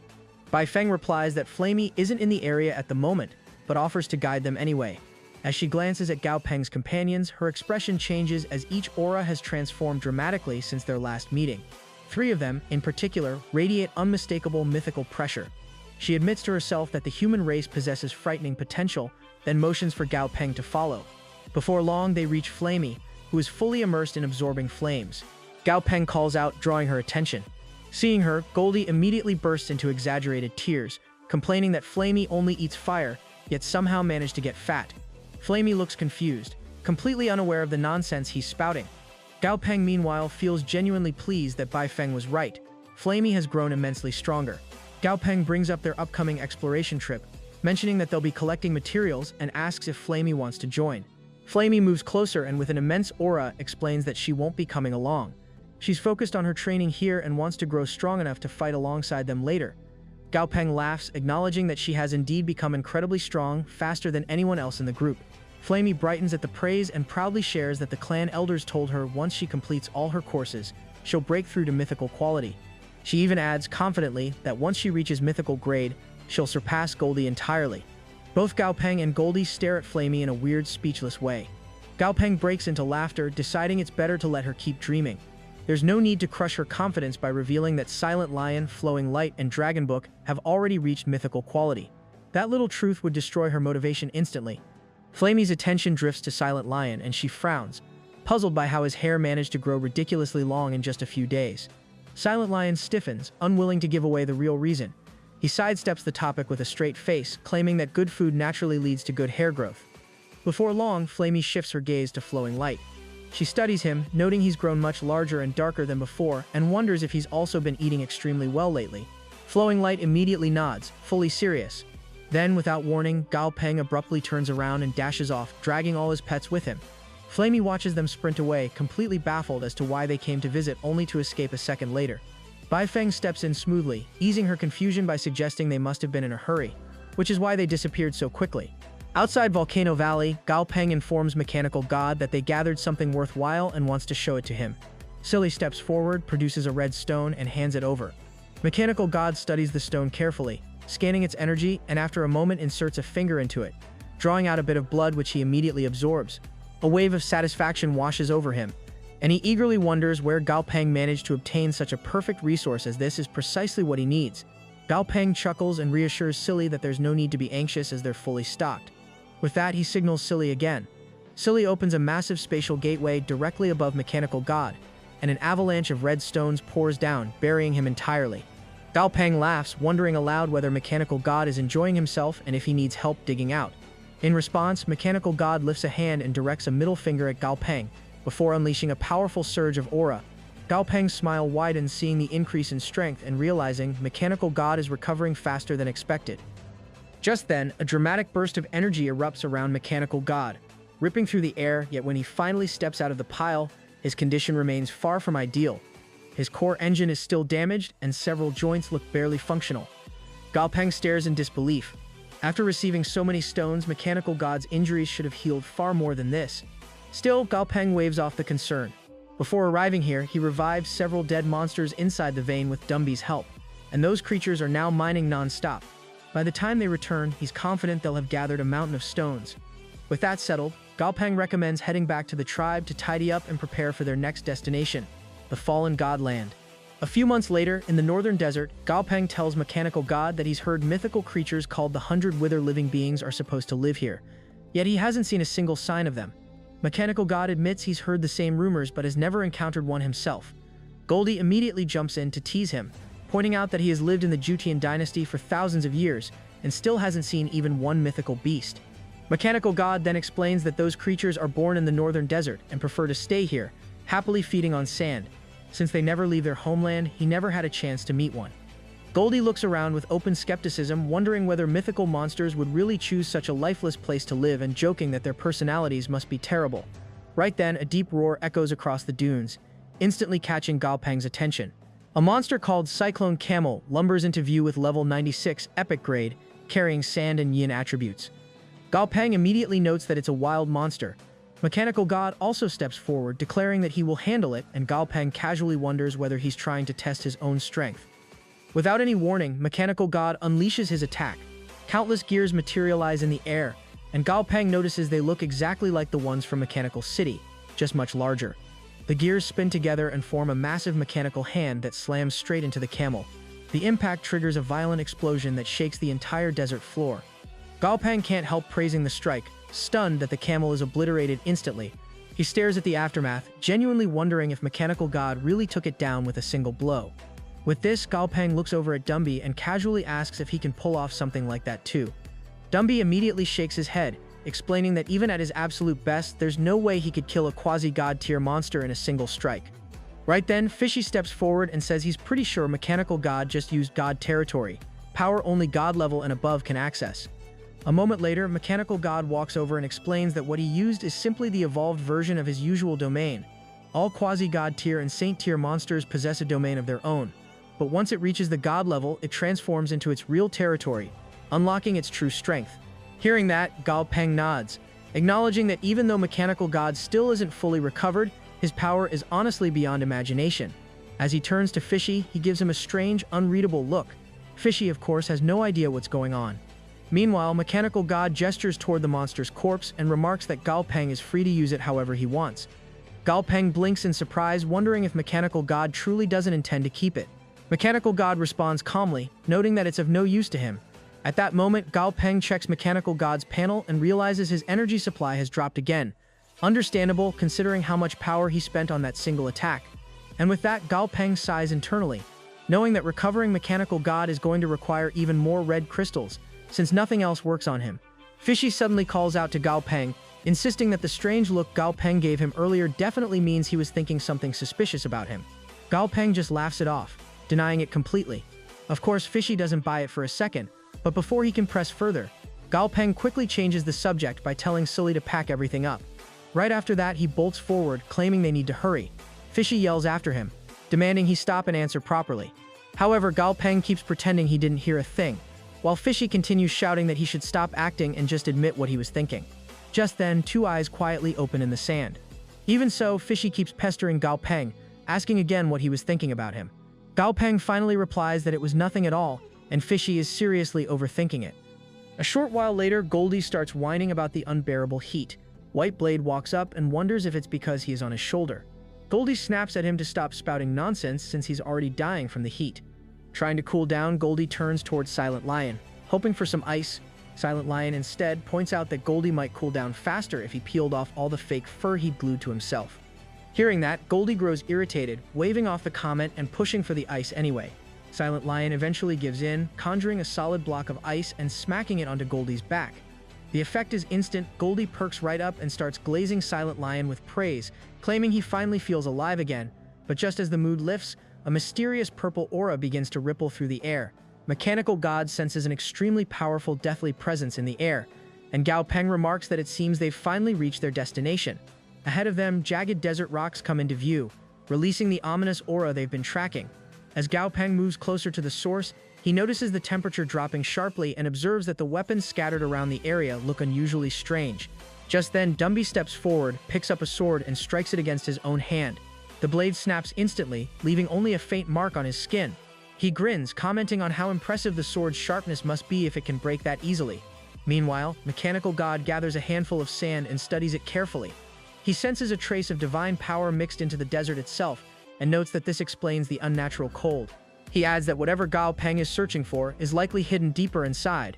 Galpang shivers, agreeing the discovery is promising, but something about the place still feels wrong. Goldie proposes using a lighting torch to push back the cold. Galpang, however, refuses. In such a dark and eerie environment, bright light would only expose their position, especially since others are most likely roaming this area as well. A moment later, Dumby approaches Galpang and points out that something about this desert feels off. His spiritual scanning is being restricted to a mere 5 miles. Gao Peng is taken aback, wondering whether the Hundred Wither clan might be responsible for such interference. Before he can think further, Silent Lion quietly alerts him that someone is approaching. Just then, a flying monster emerges with level 77, excellent grade and a rock attribute.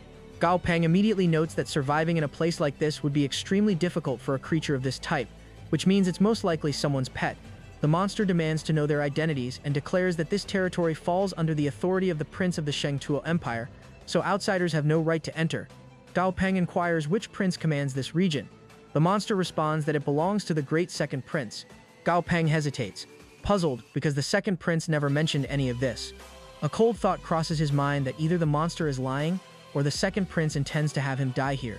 Suddenly, another monster appears and informs the first one that these are the honored guests of His Highness, and he should not speak to them disrespectfully. The first monster freezes in surprise, quickly bows, and apologizes to Gao Peng before offering to escort him. Gao Peng follows silently, noting that they seem to be descending into some colossal structure, perhaps a weapon of enormous scale. Though he cannot gauge its full size, it could easily span hundreds or even 1,000 meters. The soil beneath his feet resembles the desert outside, but the cold here is far more intense. He wonders what kind of god could alter the environment so drastically.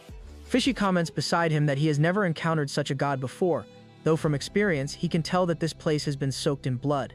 As they proceed, Gao Peng notices massive swords embedded deeply in the ground, each one more imposing than the last. He feels his curiosity heighten, realizing the place is becoming increasingly fascinating. The monster leads them to a particular spot and explains that they must go inside. Another monster adds that they were ordered by the Second Prince to bring Gao Peng in personally. Gao Peng chuckles, reaching for something in his possession. The monster's eyes widen in disbelief as it realizes the Second Prince has entrusted him with this object, a clear sign of the prince's great regard. The creature then begins emanating a terrifying murderous aura. Gao Peng senses its deadly intent and notes that after seeing the iron piece in his hands, the monster is no longer pretending. Without warning, the monster lunges directly at Gao Peng, but Goldie immediately steps forward, intercepting the attack. He bellows in fury, demanding how the creature dares to provoke him, declaring that even if it were a god, it would not leave him alive. As Goldie surveys the area, he is taken aback to see countless monsters have appeared, flooding the space. Despite the crowd, his attention snaps back to the attacking monster, which attempts to flee. Seeing that, Goldie extends his hand to form a massive spiritual hand that engulfs the creature. The monster struggles violently, but the spiritual hand holds firm. Goldie asserts that no matter how it struggles, it cannot break free, and with that, he finishes the monster right there. The other monsters roar in fury, enraged that one of their own has been attacked right before their eyes. They vow to show no mercy and command everyone to strike together. Dozens of monsters surge forward, aiming to overwhelm Gao Peng all at once. Seeing that, Silent Lion steps forward calmly, announcing that some of these creatures wield ice, so he will handle them. Goldie also cracks his fingers with a grin, declaring he will deal with the non-ice monsters. A massive ice attack barrels towards Silent Lion, but he swallows it whole. The monsters recoil in shock, shouting in disbelief that so many ice-type creatures could have launched a combined assault, yet their opponent devours every blast. Silent Lion remarks through the icy consumption, admitting that their ice tastes surprisingly good. Without hesitation, he retaliates with his own chilling strike. Before any monster can escape, the attack freezes every creature it touches solid. Meanwhile, Silent Lion's flowing locks whip around dramatically, catching Goldie's annoyed attention. Irritated, Goldie decides it's his turn to take charge. A monster's strike hits him but barely leaves a mark. Amused, he mocks the horde, showing that their ordinary attacks are useless, and then demonstrates what a truly powerful strike looks like. He charges directly into the fray, striking monsters left and right. One enormous creature steps forward, warning that the little one is moving too fast, and vows to stop him. However, Goldie slams a fist into its stomach, commanding it to stop its foolishness, then continues his assault, rapidly overwhelming all the remaining monsters in his path. Suddenly, a monster grabs Goldie from behind, hurling him across the battlefield with its massive claws. As a result, he crashes into the mountains with a thunderous impact. Meanwhile, the creature radiates overwhelming level 98, mythical grade power with a light attribute. Turning its gaze to the others, the mythical monster commands them to step back and handle the remaining foes, so that it can focus entirely on the two strongest opponents. Observing this, Gao Peng smirks, realizing the monster clearly believes Goldie and Silent Lion are its most powerful pets, but he decides to let it cling to that illusion. Without hesitation, Silent Lion rushes to Goldie's side and asks if he's alright, and whether he needs help. In response, Goldie immediately soars back into the air, firmly insisting that Silent Lion stay out of this fight. He wants to handle it alone. Noticing Goldie's determination, Silent Lion chuckles, pointing out that if Goldie wants to finish quickly, he'd better hurry, because others behind him are itching to join the fray. Undeterred, Goldie straightens with unwavering confidence and declares that as Nicholas Goldie, he never loses to anyone. Silent Lion makes a playful face, observing how Goldie constantly changes his own name. Last month he was Yellow Flash, and now he's Nicholas Goldie.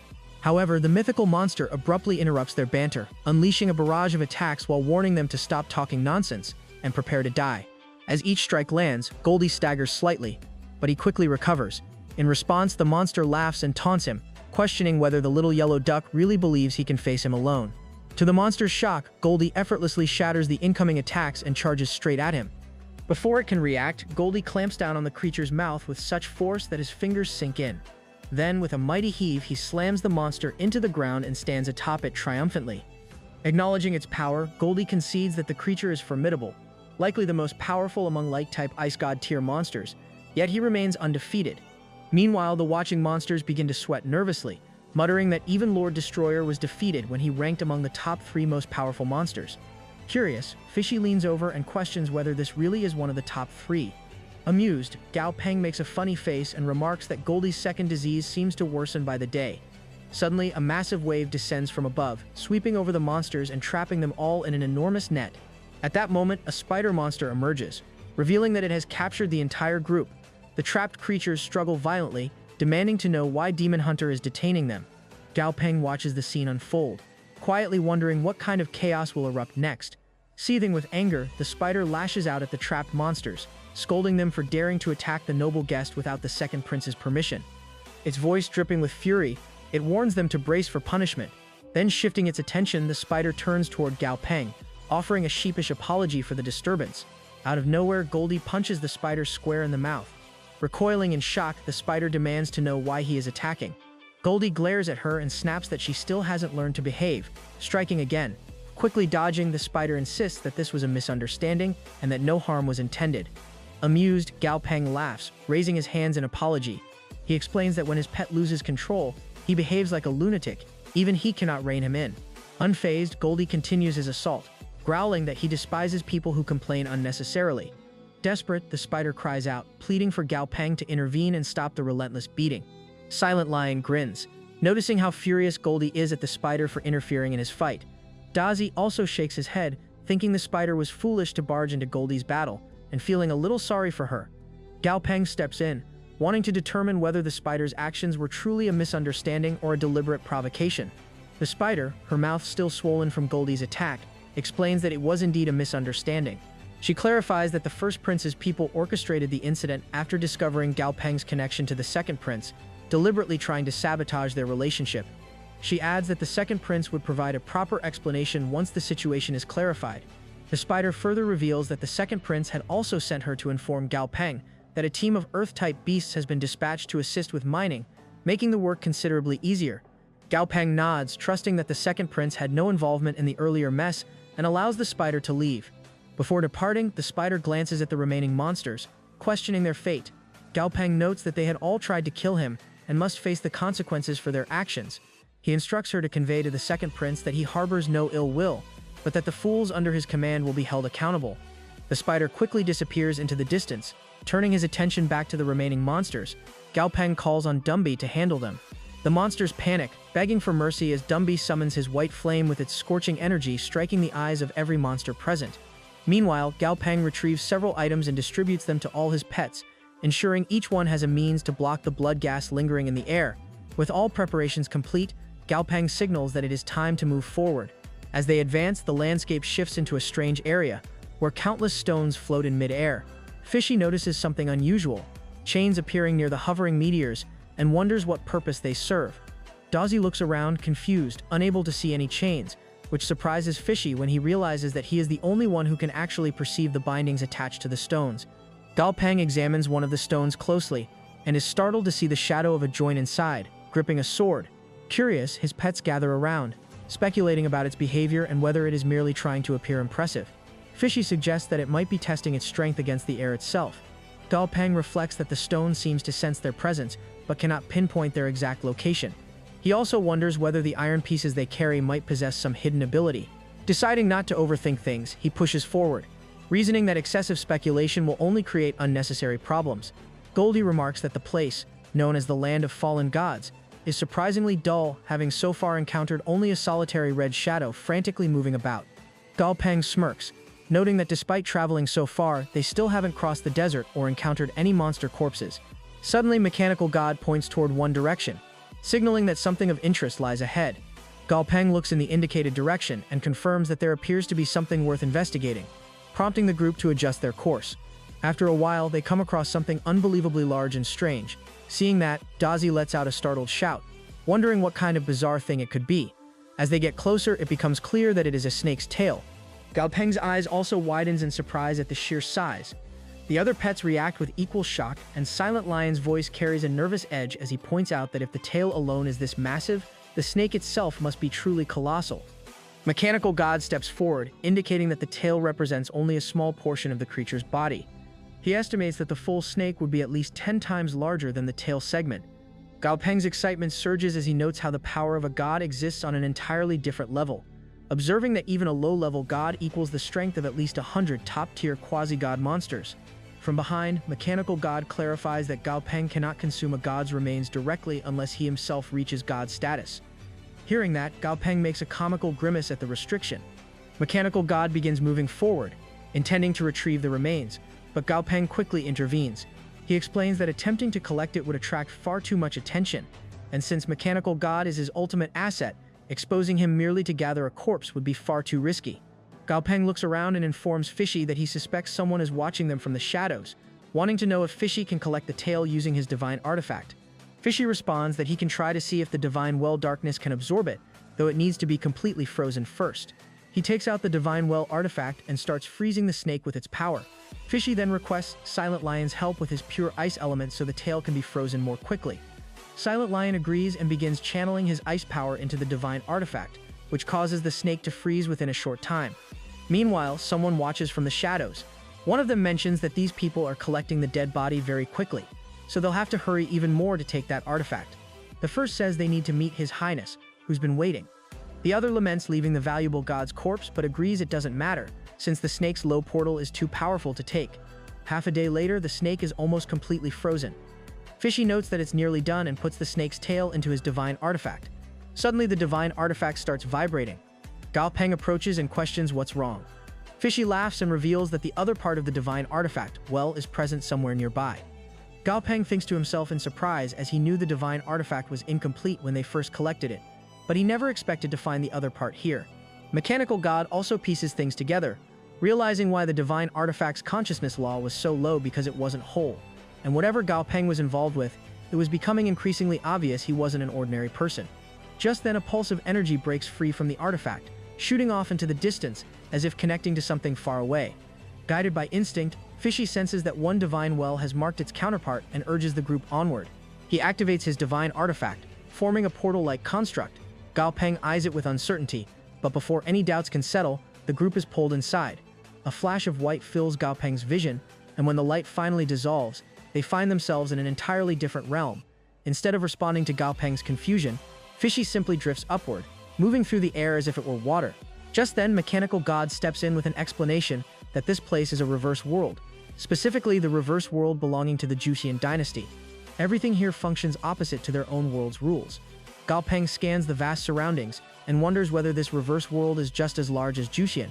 Mechanical God confirms the scale matches perfectly and warns that unusual creatures inhabit this place, yet the area seems deserted. Galpeng notices the stillness and wonders where all the monsters might be.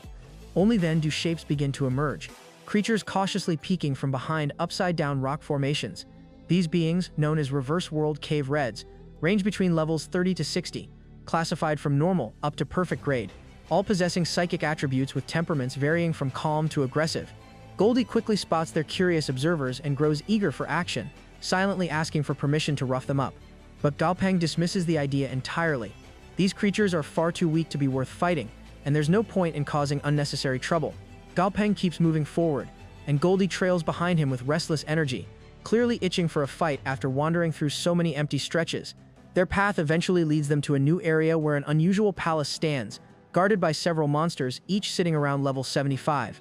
Among them, Gao Peng immediately notices two center-tier monsters, both angel-type, easily the strongest creatures they've come across in this reverse world so far. Goldie's excitement practically spikes the moment he sees the place. His whole posture screams impatience, as if he's ready to storm the palace and tear it apart just to relieve his boredom. Blade, on the other hand, seems far more aware of how the scene looks, almost like they're the villains about to raid a king's fortress. Before anyone can comment on the irony, the stone-like crust on one of the angels starts cracking. Pieces of the hardened shell crumble off, revealing the creature's actual form underneath. This is revealed to be an angel-type monster which in the reverse world have this ridiculous habit of standing so still for so long that dust and debris basically fossilize on them. Gao Peng takes one look and instantly gets it that this isn't armor at all. It's just the result of an angel being absurdly lazy for way too long. Assessing the situation, Gao Peng pulls out the dragon book, deciding the dragon vessel is their best bet. The moment he activates it, the dragon soul bursts out and charges straight at the awakened angel. Gao Peng watches it go with a satisfied grin, as after all, a level 95 legendary fire dragon is terrifying even in soul form, and the best part is that it's basically immortal. If it gets taken out, Dumby can just bring it back. Then the palace doors suddenly slam open. Gao Peng immediately rushes toward them, curious about what's waiting inside. The fire dragon's soul slips through first, but the giant gates start closing right behind it. Goldie manages to grab both sides and hold them open, but even he struggles. A second later, the dragon book shudders in Gao Peng's hands, claiming that the fire dragon's soul has already been destroyed inside. Goldie barely has time to react before some invisible force yanks him straight through the doorway. Gao Peng shouts for the others to stop the gate, but the same unseen pull grabs Fishy, Silent Lion, and Dumby, dragging them all inside before the doors fully close. Even with all the chaos, Gao Peng doesn't panic. Those four are the ones he trusts most, especially Goldie and Dumby. If anyone can handle a mess like this, it's them. Still, something about the situation feels off. With that in mind, he summons Dragon End, ready to head in. As he's about to move, his gaze lands on Dazi, who's practically vibrating with excitement, like he can't wait to dive straight into danger. That's when Gao Peng grimaces, because seriously, since when does Dazi act like a complete battle junkie? After merging with Dragon End, Gao Peng leads the rest of the pets inside. The interior is weirdly quiet, almost too quiet, then Dazi suddenly disappears as if the space just swallows him whole. Pushing forward, Gao Peng finally spots the others locked in a brutal fight. They're taking on a massive toad-like creature called the Blue Devil. Level 100, Mystic plus Psychic attributes, mythical grade. One swing of its tail sends a piercing vibration through Gao Peng's skull so sharp that focusing becomes a struggle. This thing is just one step away from god level, and it shows. It takes all 5 of his strongest companions just to hold the line. Fishy reacts first, landing a heavy hit on Blue Devil. Silent Lion jumps in right after, but the creature's tail lazily blocks him again. Seeing that, Silent Lion is clearly fed up as no matter what he tries, Blue Devil predicts it every single time. Fishy's situation isn't any better. Every element, every angle, every trick, they all get shut down the moment he tries something. Watching from a distance, Gao Peng finally snaps and calls them out for missing something so obvious. The monster isn't fast. It literally predicts their attacks before they even move. Hearing that, Silent Lion mentally complains that this is straight up cheating. Fishy, completely fed up, decides there's only one option left, and that is to get in close. If the monster relies on predicting long-range moves, then the solution is simple. Smother it in close combat and overwhelm its foresight. He tosses the job over to Goldie, who's clearly been waiting for that signal. Dazi also steps in, unleashing a burst of thunder directly onto Goldie, charging him with raw energy. Goldie absorbs it, barely able to contain his excitement, and then rockets straight toward Blue Devil. The monster tries to predict the strike, but Goldie moves with such chaotic, explosive force that even its foresight can't keep up. The attack lands cleanly, finally leaving a visible injury on the creature. Blue Devil in panic lashes its tail and sends out another sound wave, but Goldie barely flinches. Slowly, everyone realizes that sometimes Goldie's baldness might actually give him an edge. The monster, frustrated, lashes out violently, thrusting its tail at Goldie, but Goldie catches it, twisting and snapping it from the front. Quickly, he signals for Dumby's help. Positioning himself behind Goldie, Dumby channels his power into his body. The energy surges outward, launching a devastating attack that the monster simply can't dodge. The strike lands cleanly, leaving the creature badly wounded. Goldie glances at Dumby, acknowledging that combining their powers almost overwhelms him too. Meanwhile, Dazi rises into the air, preparing his final strike. He gathers an immense amount of energy and unleashes it directly at the monster, obliterating it in an instant. The victory leaves Dazi thrilled, realizing the raw force of his new technique, the Thousand World Lightning Strike, is undeniable. Gao Peng watches, a flicker of surprise crossing his face as he notes how Dazi's lightning power has grown enough to finish a mid-level half-god completely. Despite this, Dazi stays confident but secretive, offering no explanation for his sudden surge in power. Gao Peng chuckles quietly, realizing that his companions have been keeping more secrets than usual. Meanwhile, Silly begins placing the monster into her space, handling it with ease. Gao Peng observes intently, realizing that this is the first monster in the castle that truly challenges them, a realization that makes him wonder just how powerful the others might be. Not long after, Mechanical God approaches, reporting that he senses no other monsters or demons nearby. It quickly becomes clear that the cursed god is likely the true master of the castle. Gao Peng finds this notion surprising. He wonders why the monster would choose to inhabit a castle with so many vast, empty rooms. Mechanical God explains that the cursed god is far from ordinary and refuses to submit to anyone. Its expectations far exceed what Gao Peng can imagine. It desires to live entirely alone in the castle, enjoying absolute freedom. Shaking his head, Gao Peng reflects that the monster's mindset is completely unreasonable. Meanwhile, Fishy presses his ear to the ground and discerns that the divine artifact piece is probably located below them. Reacting swiftly, Gao Peng instructs Mechanical God to find a way downward so they can investigate. Fishy, however, is filled with shock and disbelief at the thought of confronting a monster that has lived in such a place. Even Gao Peng, at his peak, might struggle against it. Despite the tension, Gao Peng remains calm, his gaze fixed firmly on Mechanical God. He notes that the figure before him is only a cloned body, which only deepens his curiosity about the true power of the main body. Just then, Mechanical God announces that it has arrived and begins manipulating the ground with his power. A sudden, forceful explosion erupts, revealing stairs leading downward. He informs Gao Peng that the path is ready, and without hesitation, the group begins their descent. Once below, they find themselves surrounded by a cluster of strange, glowing crystals. Seeing that, Gao Peng casually instructs everyone to explore and take anything that might prove useful. Mechanical God's eyes light up at the sight of the crystals. He exclaims that they are extremely valuable and capable of healing his injuries to a significant extent. Gao Peng smiles and tells him that all the crystals are his if they turn out to be useful. Without a moment's delay, Mechanical God dives straight into the pile, eager to claim his reward. Meanwhile, Gao Peng checks in with the others about any noteworthy discoveries. Silent Lion reports that there are plenty of high-level common materials scattered throughout the area. Just then, Fishy senses something tucked away in a corner and rushes over, returning moments later with the other part of the Divine Well artifact. Gao Peng notes that this piece perfectly matches the one they already possess. Excitedly, Fishy quickly merges both pieces together, and they fuse seamlessly in a short span, leaving him visibly thrilled. With the merge complete, the Divine Artifact now displays the Water Rule at 11.4% and the Yin Rule at 10.9%. Overcome with excitement, Fishy begins examining and even licking the Divine Artifact from all sides. Gao Peng can't help but make a funny face, thinking that Fishy seems paranoid that Mechanical God might try to snatch it, even though the water and yin rules inside are completely useless to him. Moments later, Silent Lion steps forward and unleashes his ice power, forming an enormous ice wall. Gao Peng watches, impressed, and remarks that Silent Lion's strength has grown significantly. He can now turn ordinary white into ice like this. Meanwhile, Gao Peng pulls out the Dark Child and instructs it to check Sila's space, where many monsters are currently decomposing. He reasons that after leveling up, it might succeed. The Dark Child responds cheerfully and starts using its power directly on Sila's body. Sila immediately feels something strange and comments that she suddenly feels odd. The Dark Child happily announces that it's working, prompting Gao Peng to laugh and order it to decompose both the snake's tail and cursed god's corpse on the spot.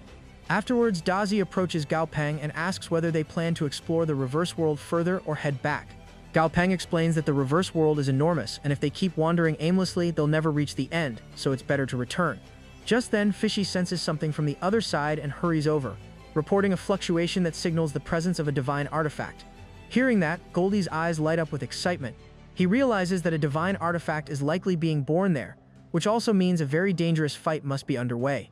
Eager for action, he suggests they go watch the fight unfold. In another part of the reverse world, a giant four-armed creature and a furry companion are locked in battle with a massive spirit claiming to be after the divine artifact. A man with them looks worried, warning that if they mess up something so important for their highness, there will be no mercy. The four-armed creature, still giving it his all, assures the man that he'll make it happen. But suddenly the giant spirit overpowers him and snatches his weapon. The four-armed creature leaps after it, only to be quickly slashed by the spirit. Just then, the white moose that has been fighting alongside them unleashes a snowy spell, striking the giant spirit and forcing it to stagger. As the fight goes on, Goldie is gooning, peeking from behind the wall, watching that golden axe they're fighting for. Back to the fight, the moose refuses to give up and begins channeling his power into the axe once more. At that moment, Fishy arrives and carefully observes the weapon. He quickly realizes that the axe has its own consciousness and is seething with anger, noting that even he wouldn't be able to control it if he tried. Just then, Goldie charges up to the axe and angrily asks what they plan to do with such a poor little axe in broad daylight. In response, both Gao Peng and Fishy pull exaggerated expressions, while the monster and the axe mirror them with equally ridiculous faces as they stare at Goldie. Nearby, a monster trainer speaks up, asking where this foolish duck came from. Goldie immediately snaps back, demanding to know who he's calling foolish. The trainer, clearly annoyed, summons his monster and declares that the duck is far too bald and needs to be taught a lesson. That comment pushes Goldie over the edge. Furious, he shouts about the audacity of being called a bald duck before throwing a devastating punch that strikes two monsters at the same time. With those two instantly taken out, the last remaining monster freezes in fear and nervously suggests that they can talk things out. Goldie scoffs and tells them not to call him brother, but Grandpa Duck instead. Afterward, the trainer steps forward and explains that the axe now belongs to Goldie. Its true owner, a flame lion, died long ago, leaving the axe without a master. Hearing this, Goldie turns and starts walking away, remarking that it's sad the master died. The trainer, however, grows angry at his reaction. Suddenly, Goldie grabs the axe and declares that while its former master's death is tragic, from today onward, he is its new master. In response, the axe erupts with raging flames and lunges toward Goldie, its power so intense that fire spreads everywhere. Faced with this overwhelming force, poor Goldie turns and runs for his life. Seeing this, Dazi worries aloud about whether Goldie will be okay. Fishy, however, simply smiles and assures him that it might be a good thing. Goldie continues gripping the axe as flames rain down on him. However, within a short span of time, the raging weapon suddenly transforms into a scarf and wraps itself around Goldie's neck. In that instant, it becomes clear that the axe has accepted him as its master. The divine artifact is revealed to be the giant violent destruction axe, possessing a flame rule of 9.7% and a destruction rule of 2%. Seeing this, Gao Peng remarks that claiming such a divine artifact was incredibly difficult and that only someone with Goldie's unique personality could have possibly succeeded. Beaming with pride, Goldie shows the axe to Gao Peng, asking if it looks cool, before telling the artifact to greet its grand master. Gao Peng can only make an annoyed face, thinking that he never expected this trip to turn out so amazingly for Goldie. Soon after, the scene shifts to the northern desert.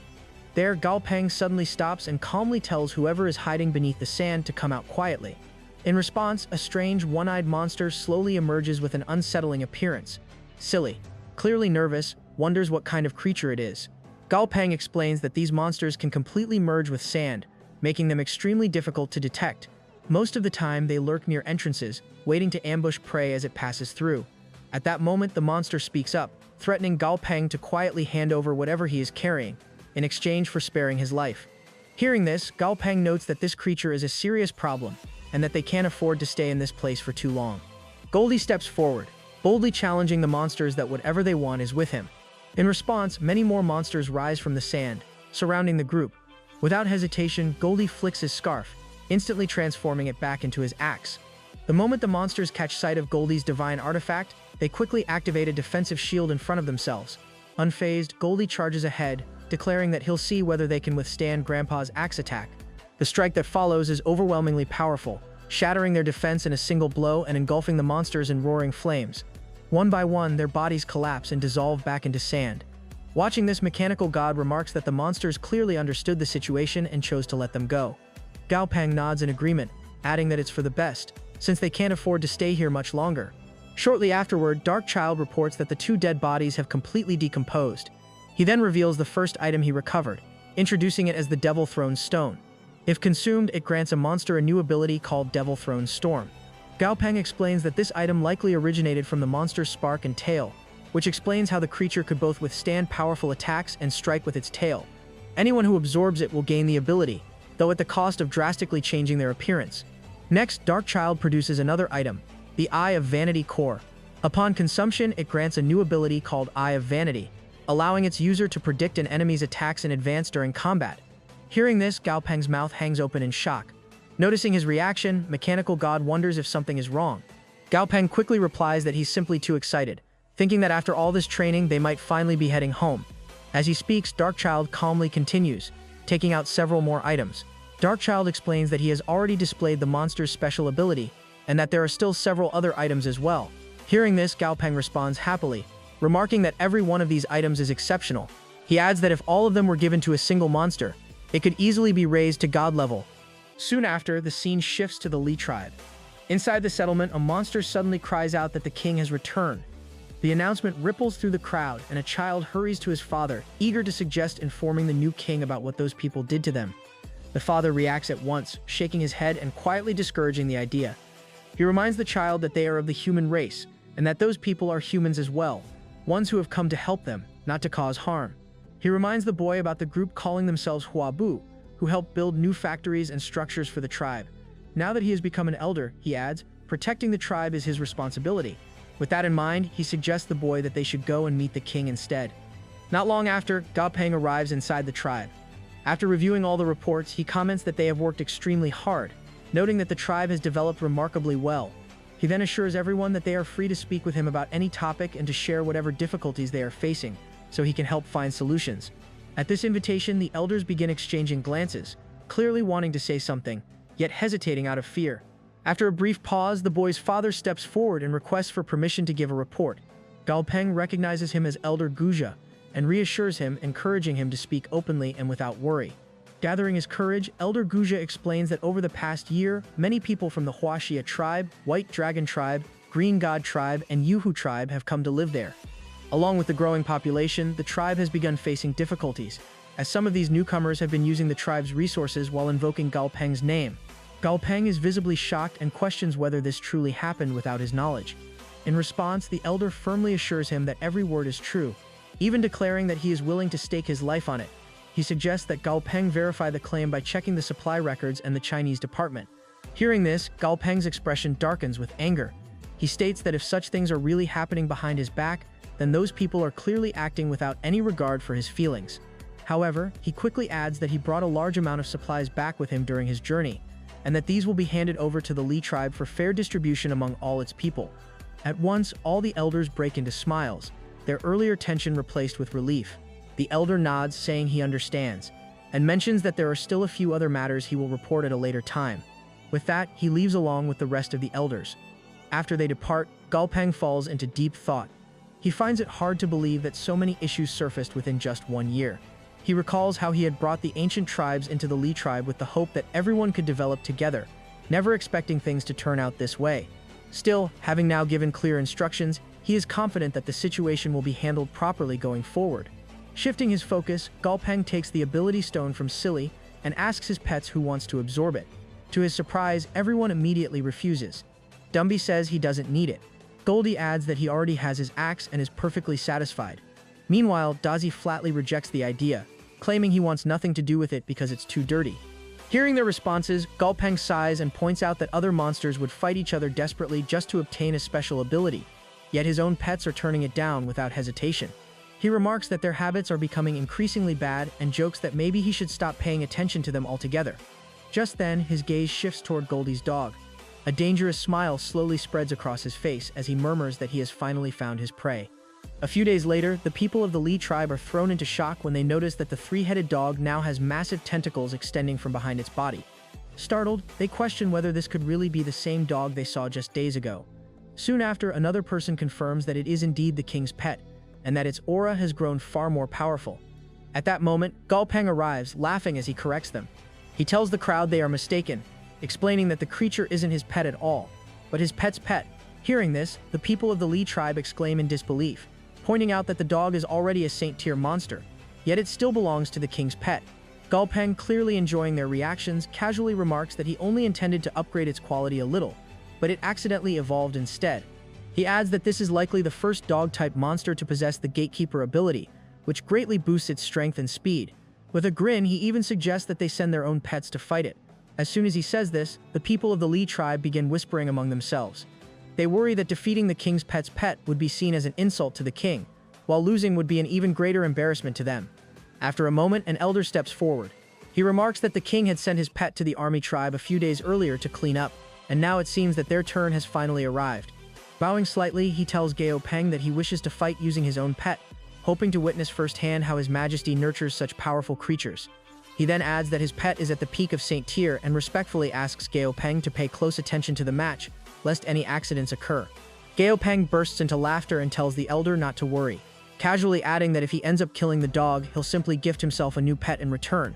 Hearing this, the poor dog makes a comical face and turns to stare helplessly at Gaopeng. Soon after, the elder summons his monster, a demon centipede, level 90, legendary grade with a poison attribute. As it emerges, the centipede releases thick red smoke in all directions, and wherever the smoke drifts, the grass beneath it begins to burn. Faced with this terrifying sight, the three-headed dog panics and bolts, sprinting across the field as the centipede gives chase. All the while, the elder watches with a confident smile. Seeing this, Goldie mutters that he needs to do something and quickly pulls an item from his side. He hurls it toward the fleeing dog and it lands directly in front of it, taking the shape of a gate. The moment the dog lays eyes on it, its gatekeeper ability activates. In an instant, its aura undergoes a dramatic transformation, surging outward as the dog becomes visibly excited for battle. The sudden change leaves the elder stunned, and he blurts out that the dog's aura has completely shifted. Without hesitation, the three-headed dog charges straight at the centipede.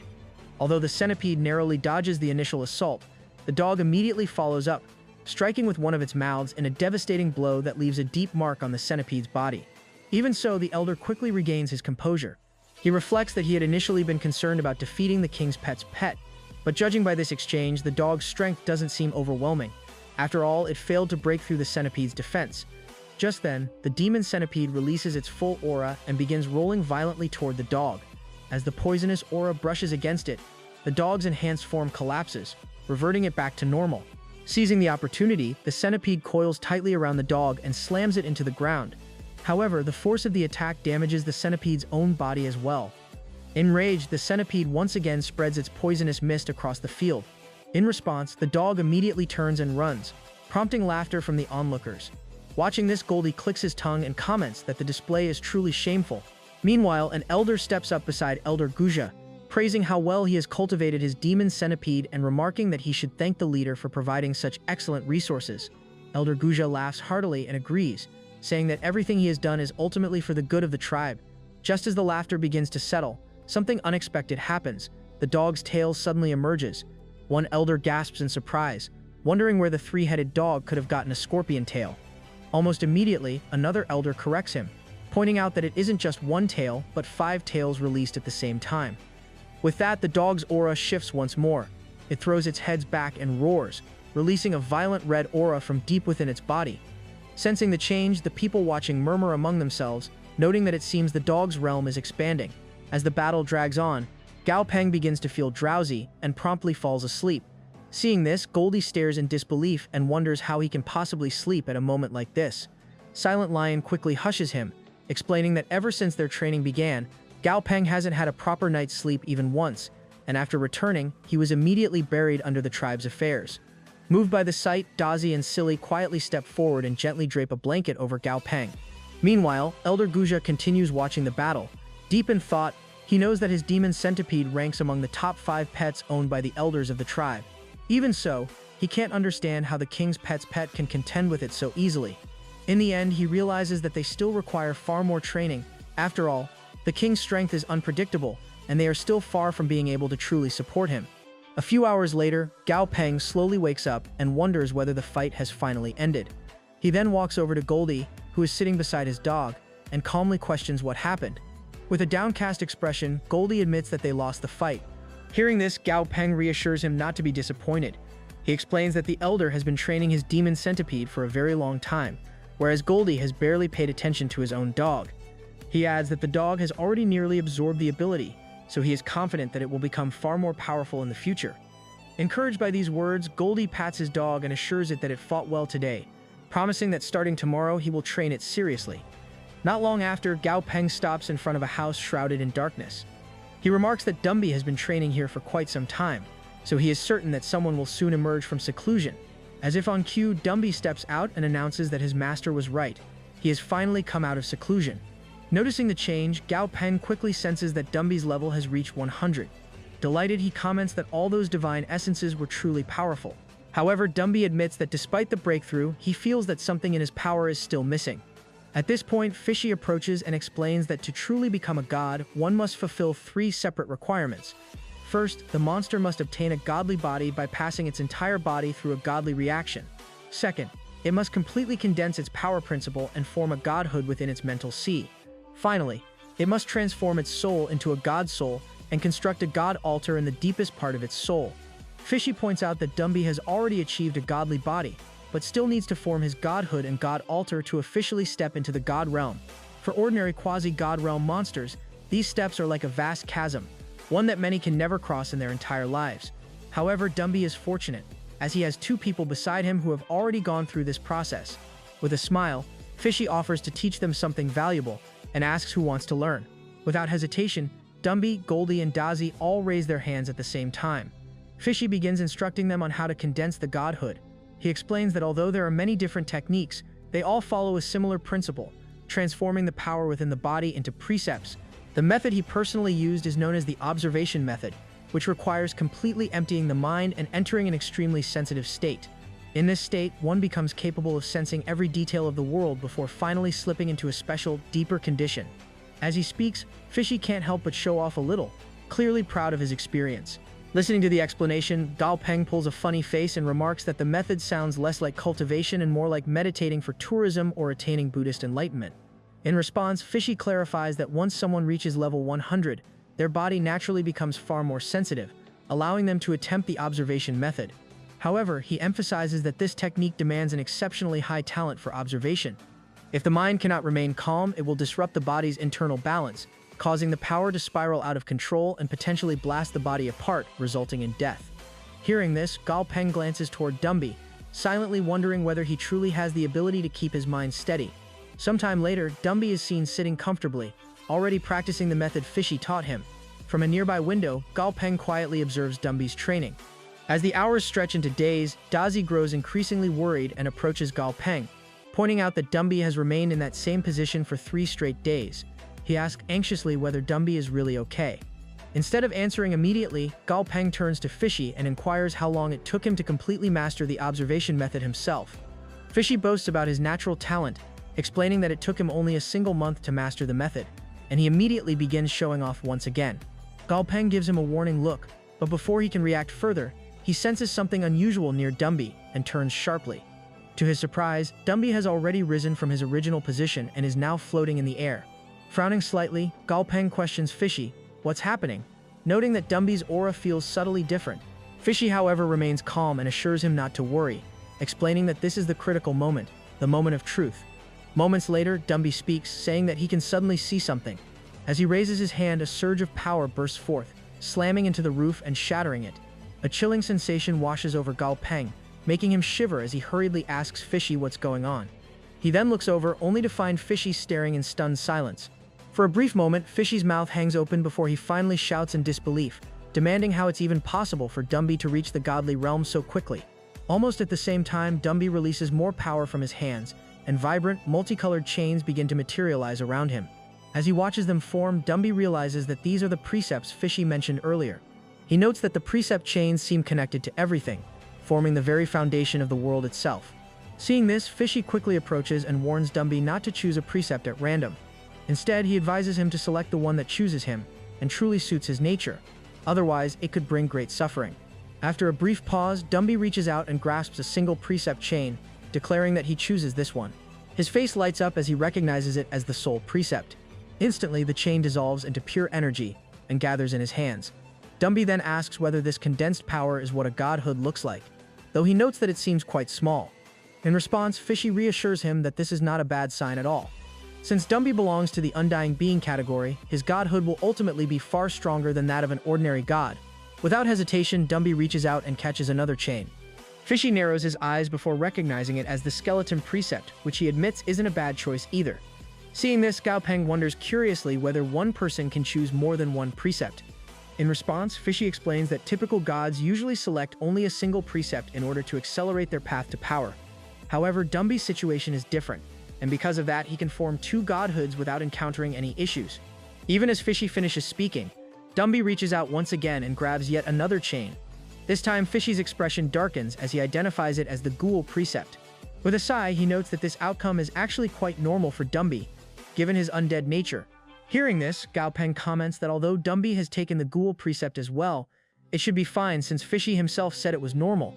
At that, Fishy begins sweating nervously and shoots Gao Peng a look, asking whether he thinks godhoods are vegetables that can be taken in unlimited quantities. Gao Peng merely laughs in response. However, Fishy's amusement vanishes almost instantly as he suddenly shouts, asking what Dumby is doing now. To his shock, Dumby has reached out and caught yet another chain. Fishy blurts out that this should be impossible, hurriedly warning Gao Peng that Dumby is taking an enormous risk. He explains that one must only choose precepts that willingly accept them. Forcing a connection could trigger a backlash strong enough to kill him on the spot.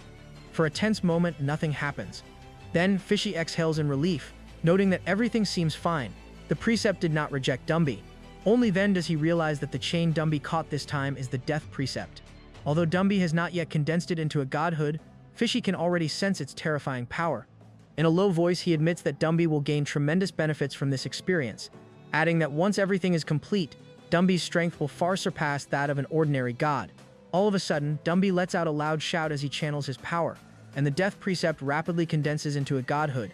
Seeing this, Fishy stares in disbelief, exclaiming that he can't believe Dumby managed to convert it so easily. Nearby, Gao Peng watches the scene with a satisfied smile. At this point, Dumby is now controlling 4 different rules: Soul, Ghoul, and White Skeleton at 1%, while Death at 0.1%. Gao Peng notes that reaching even 1% in the Death rule will take a very long time. Soon after, Fishy cautions Dumby that while he was fortunate to successfully form a Death godhood, it still isn't truly suitable for him yet. He advises Dumby not to attempt forming a god altar until the Death godhood is fully developed. Fishy also admits that he can't offer guidance on comprehending the Death rule, as he has never experienced it himself. In response, Dumby explains that through his connection with the Death rule, he has come to understand that he must witness death with his own eyes in order to strengthen it. Hearing this, Goldie enthusiastically suggests that Dumby simply threaten people, telling them to die in front of him or face his hammer. Gao Peng and Dazi immediately turn to Goldie with strange, speechless expressions. Unbothered, Goldie quickly follows up by proposing that they capture a few monsters and kill them in front of Dumby, so he can quickly advance to godhood. Fishy, clearly unimpressed, turns his head away and says he has no interest in such pointless ideas. However, after a moment of thought, Gao Peng speaks up and suggests to Fishy that they could at least try it once. Fishy makes an exaggerated face and asks Gao Peng whether he truly understands what he's saying. Meanwhile, Goldie has already taken off at full speed, declaring that he'll go catch a monster for Dumby. Before long, Goldie returns, dragging along a monster that had been hiding in the shadows and had attacked him on sight. Without hesitation, he throws the creature straight toward Dumby and urges him to give it a try. Dumby pauses, then shakes his head, saying that he doesn't feel anything at all. At that, Fishy sighs and tells Goldie that forming a godhood isn't nearly as easy as he seems to think. Gao Peng nods and reveals that Goldie's idea is actually quite solid. He explains that they should try allowing Dumby to witness death in different forms, observe it from various angles, and see what kind of results emerge. With that decided, he turns and starts walking away, ordering everyone that it's time to go. Hearing this, Fishy wonders where they're headed next. Gao Peng replies casually that they're going toward the ocean, mentioning that he's heard there's a very interesting fishing activity going on there, and that they might as well enjoy themselves along the way. Meanwhile, deep inside a forest, a snake slowly slithers up a tree, and soon spots an eagle's nest filled with eggs. The snake chuckles to itself, thinking that today will be a feast, never expecting to find so many eggs at once. Just as it moves forward to devour them, an eagle suddenly swoops down and attacks. Startled, the snake screams that it has fallen into a trap. Before it can react, the eagle clamps down with its beak, lifts the snake into the air, and flies away. Watching from afar, Dumby observes the entire exchange and calmly notes that this method is known as trapping and killing. He finds the process strangely fascinating. Even the next day, Dumby continues observing similar scenes. At one point, Goldie wonders whether Dumby wandering through the jungle, peeking around like a curious cat, is really some form of training. Fishy answers that although only a short time has passed, Dumby has already formed nearly half of his godhood. He adds, almost in disbelief, that at this pace, Dumby could completely condense his godhood in just a few years. Hearing this, Gao Peng remarks that since the method is clearly working so well for Dumby, they shouldn't stay behind and become a distraction. With that, he suggests they move on and leave Dumby to his training. Gao Peng soon returns to the Li tribe, where all the people have already gathered in front of him. As he surveys the crowd, he recalls that he still has a large amount of flesh and blood essence left, resources that are of no real use to Dazi and the others. With that in mind, he decides that these would make suitable gifts for the younger members of the tribe. After a brief pause, he announces that he will personally guide them today. Moreover, he adds that anyone who performs well will be rewarded with special resources. He then asks everyone to summon their pets so he can take a closer look at them. Hearing this, the freshies step forward in excitement, praising the king's exceptional talent and his rumored ability to evolve monsters, while another quickly agrees, expressing gratitude that the king is personally guiding them today. Soon after, someone cautiously steps forward and asks whether he may bring his pet, explaining that it is extremely large and currently waiting outside the tribe. Gao Peng asks with mild curiosity just how big the pet is, silently thinking that no matter its size, it surely can't be bigger than Stripey. At that moment, someone else speaks up, explaining that Yan's pet is actually the largest monster in the entire tribe. Gao Peng turns his attention toward it and nods, admitting that it is indeed quite large. The monster is then introduced as mountain-conquering grass, a joint-form creature at level 75 possessing wood and earth attributes, with a perfect gait.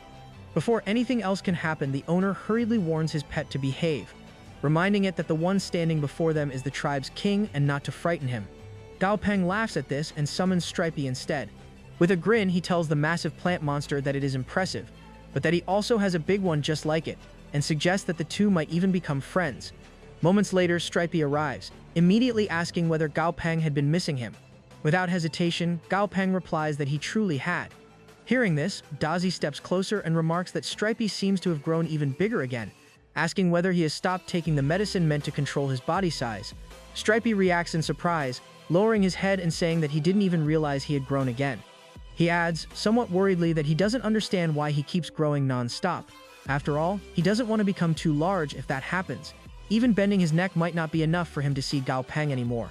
Gao Peng can't help but pull a funny face at this, while Goldie shakes his head and mutters about why those two always talk like children. After the brief exchange, Gao Peng turns his attention back to the gathering and introduces Stripey to his new friend, mountain-conquering grass. He explains that although the monster looks large, it actually has very few friends, unlike Stripey. Hearing this, Stripey's eyes widen in surprise. He immediately walks over to the plant monster and declares that from today onward he will be its big brother and won't let anyone bully it. In response, the monster obediently starts calling Stripey Big Brother. Watching the interaction, Gao Peng decides to let Stripey stay in the Lia tribe for a few days. After all, Stripey often complains about having nothing to play with and feeling lonely, and this new companion, with its massive size, will likely be much happier spending time with him as well. Just as Gao Peng finishes this thought, his attention shifts upward. High in the sky, a bird is flying straight toward him, and riding on it is none other than Huang, loudly shouting and calling out Gao Peng's name. Seeing this, the people of the Lia tribe understand that someone has arrived with urgent business, so they respectfully step back, choosing not to disturb him. Moments later, Huang lands, and immediately reports that they have been attacked inside the Black Fog world. As he finishes speaking, his bird suddenly drops from the sky. Goldie rushes over and remarks that the poor thing must have flown so far that it gave up its life mid-air.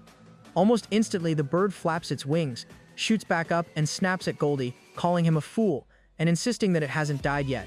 Gao Peng shakes his head, then takes out Silly and orders her to help heal the exhausted bird. Once things settle, Gao Peng turns serious and questions Huang what exactly happened, specifically whether the mutated tribe has discovered their location. Huang explains that the attackers are not from the mutated tribe at all, but rather a different group of humans who came from the surface sea. So far, the strongest among them appears to be a quasi-god-tier monster trainer. However, they strongly suspect that a god-tier trainer may be hiding among them, since no such individual has revealed themselves yet. Hearing this, Gao Peng's expression hardens. He recognizes the urgency of the situation and decides to go there personally to assess it. Before leaving, Gao Peng turns to Dumby and questions whether he would prefer to stay behind and complete his training to become a god, or accompany them right away. Dumby replies without hesitation that since a war is already underway, he would rather go along. After all, it would give him far better opportunities to observe death. Gao Peng nods in agreement and decides that they will immediately head into the Black Fog world. Inside the Black Fog world, Grandpa stands with his people alongside the master of the White Dragon tribe. Not long after, someone rushes over and informs Grandpa that outsiders have arrived and are preparing to start another war. In response, Grandpa raises his hand and tells everyone to remain calm. He warns them not to act rashly, explaining that these outsiders possess extremely strange abilities and that they must first gauge their true strength before making any move. On the opposing side, a massive turtle looms at the front, accompanied by another monster whose body constantly radiates golden energy. After stepping forward, that monster sneers at the city, shouting that they look like nothing more than a loser's branch. He arrogantly demands that someone come out to face him, ordering them to either submit or fight, and mockingly asks whether a city this large truly has no one capable of crossing swords with him. Before his words can even finish echoing, someone rushes toward him at full speed.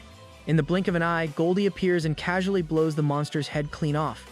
The sudden silence shocks everyone present. The people standing nearby stare in disbelief, whispering among themselves and wondering whether reinforcements have finally arrived. Seeing their reactions, Grandpa calmly orders everyone not to panic and instructs them to move closer to the city wall so they can properly observe what's happening.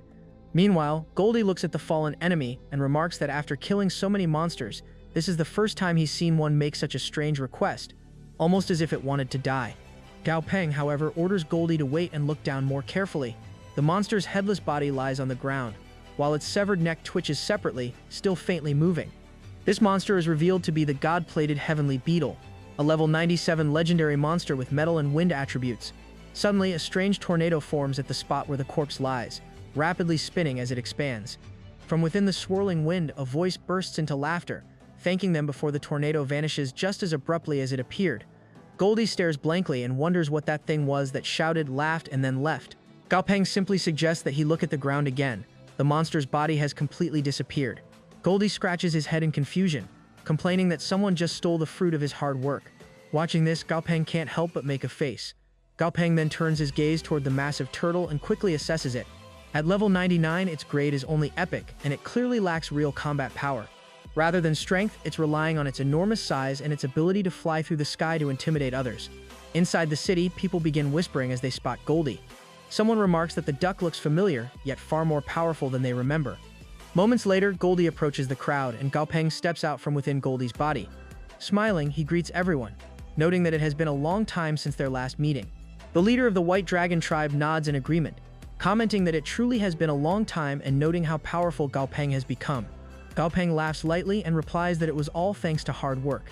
Hearing this, the people of the Green Tribe and the White Dragon Tribe exchange amused glances, silently agreeing that Gao Peng is number one when it comes to lying.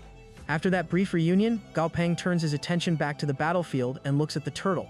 He remarks that now isn't the time for conversation, since he still needs to settle matters with these intruders first. As if responding to his gaze, the turtle suddenly lets out a loud roar, only to turn around and flee at full speed the very next moment. Gao Peng freezes for a second before making a confused face. Around him, everyone bursts into surprise, questioning whether the turtle really ran away in fear. Gao Peng snorts and wonders whether they truly think attacking first and then running away will end everything so easily. At that, members of the Green Tribe hesitate, questioning whether he intends to pursue it and warning that the turtle is a quasi-god tier monster, and likely not alone. Others add that the enemy possesses at least 10 monsters beyond the quasi-tier, admitting they have never sensed such terrifying auras, ones that feel like living gods. Hearing this, Gao Peng frowns and questions whether their aura was truly stronger than Goldie's. Goldie instantly complains, arguing that Silent Lion is the real powerhouse, so why did Gao Peng push him forward instead? In response, Silent Lion snaps back angrily and starts cursing at Goldie without holding back. At that moment, Grandpa steps forward and calmly confirms that those monsters' auras were indeed slightly stronger than Goldie's. Gao Peng freezes in shock. Rubbing his head, he reasons that if those monsters were truly stronger than Goldie, everyone present would have already been wiped out. The situation still feels illogical, leading him to conclude that the monsters are not real but illusions, a theory he becomes largely confident in after a brief pause. Fishy nods in agreement, concluding that the enemy likely possesses illusion or psychic-type monsters, at least at the quasi-god tier, to create such effects. Without wasting time, Gao Peng summons the mechanical god and assigns him to remain behind and defend the palace while he pursues the enemies. Mechanical God accepts the order immediately. After that, Gao Peng releases all of his remaining pets. In an instant, several terrifying auras surge outward, making the surrounding air feel heavy and dangerous. Dumby quietly remarks that the scent of death in this place has grown extremely strong. Meanwhile, far away, the massive turtle continues its escape with an entire palace built on its back. Those inside cautiously peek outside, assuming they are unlikely to be pursued and relying on Emperor Turtle's extreme speed. They acknowledge that retreating immediately was the correct choice, having never expected to encounter such an overwhelmingly powerful individual. The ease with which Gold Beetle was killed convinces them that the enemy possesses at least quasi-god tier strength, far beyond anything they can contend with. As their thoughts settle on this grim realization, one of them senses something strange from the opposite direction. A chilling presence spreads through the air, and confusion follows as they fail to locate its source, and suddenly something bursts through the roof. Moments later, a gate opens without warning, and Dumby steps through. A monster reacts instantly, launching a blast of fire straight at him. The flames strike directly, yet leave him completely unharmed. Dumby responds with a single tentacle, piercing through the monster's body with effortless precision. Observing the result, he calmly decides to test things further before resorting to his white flame.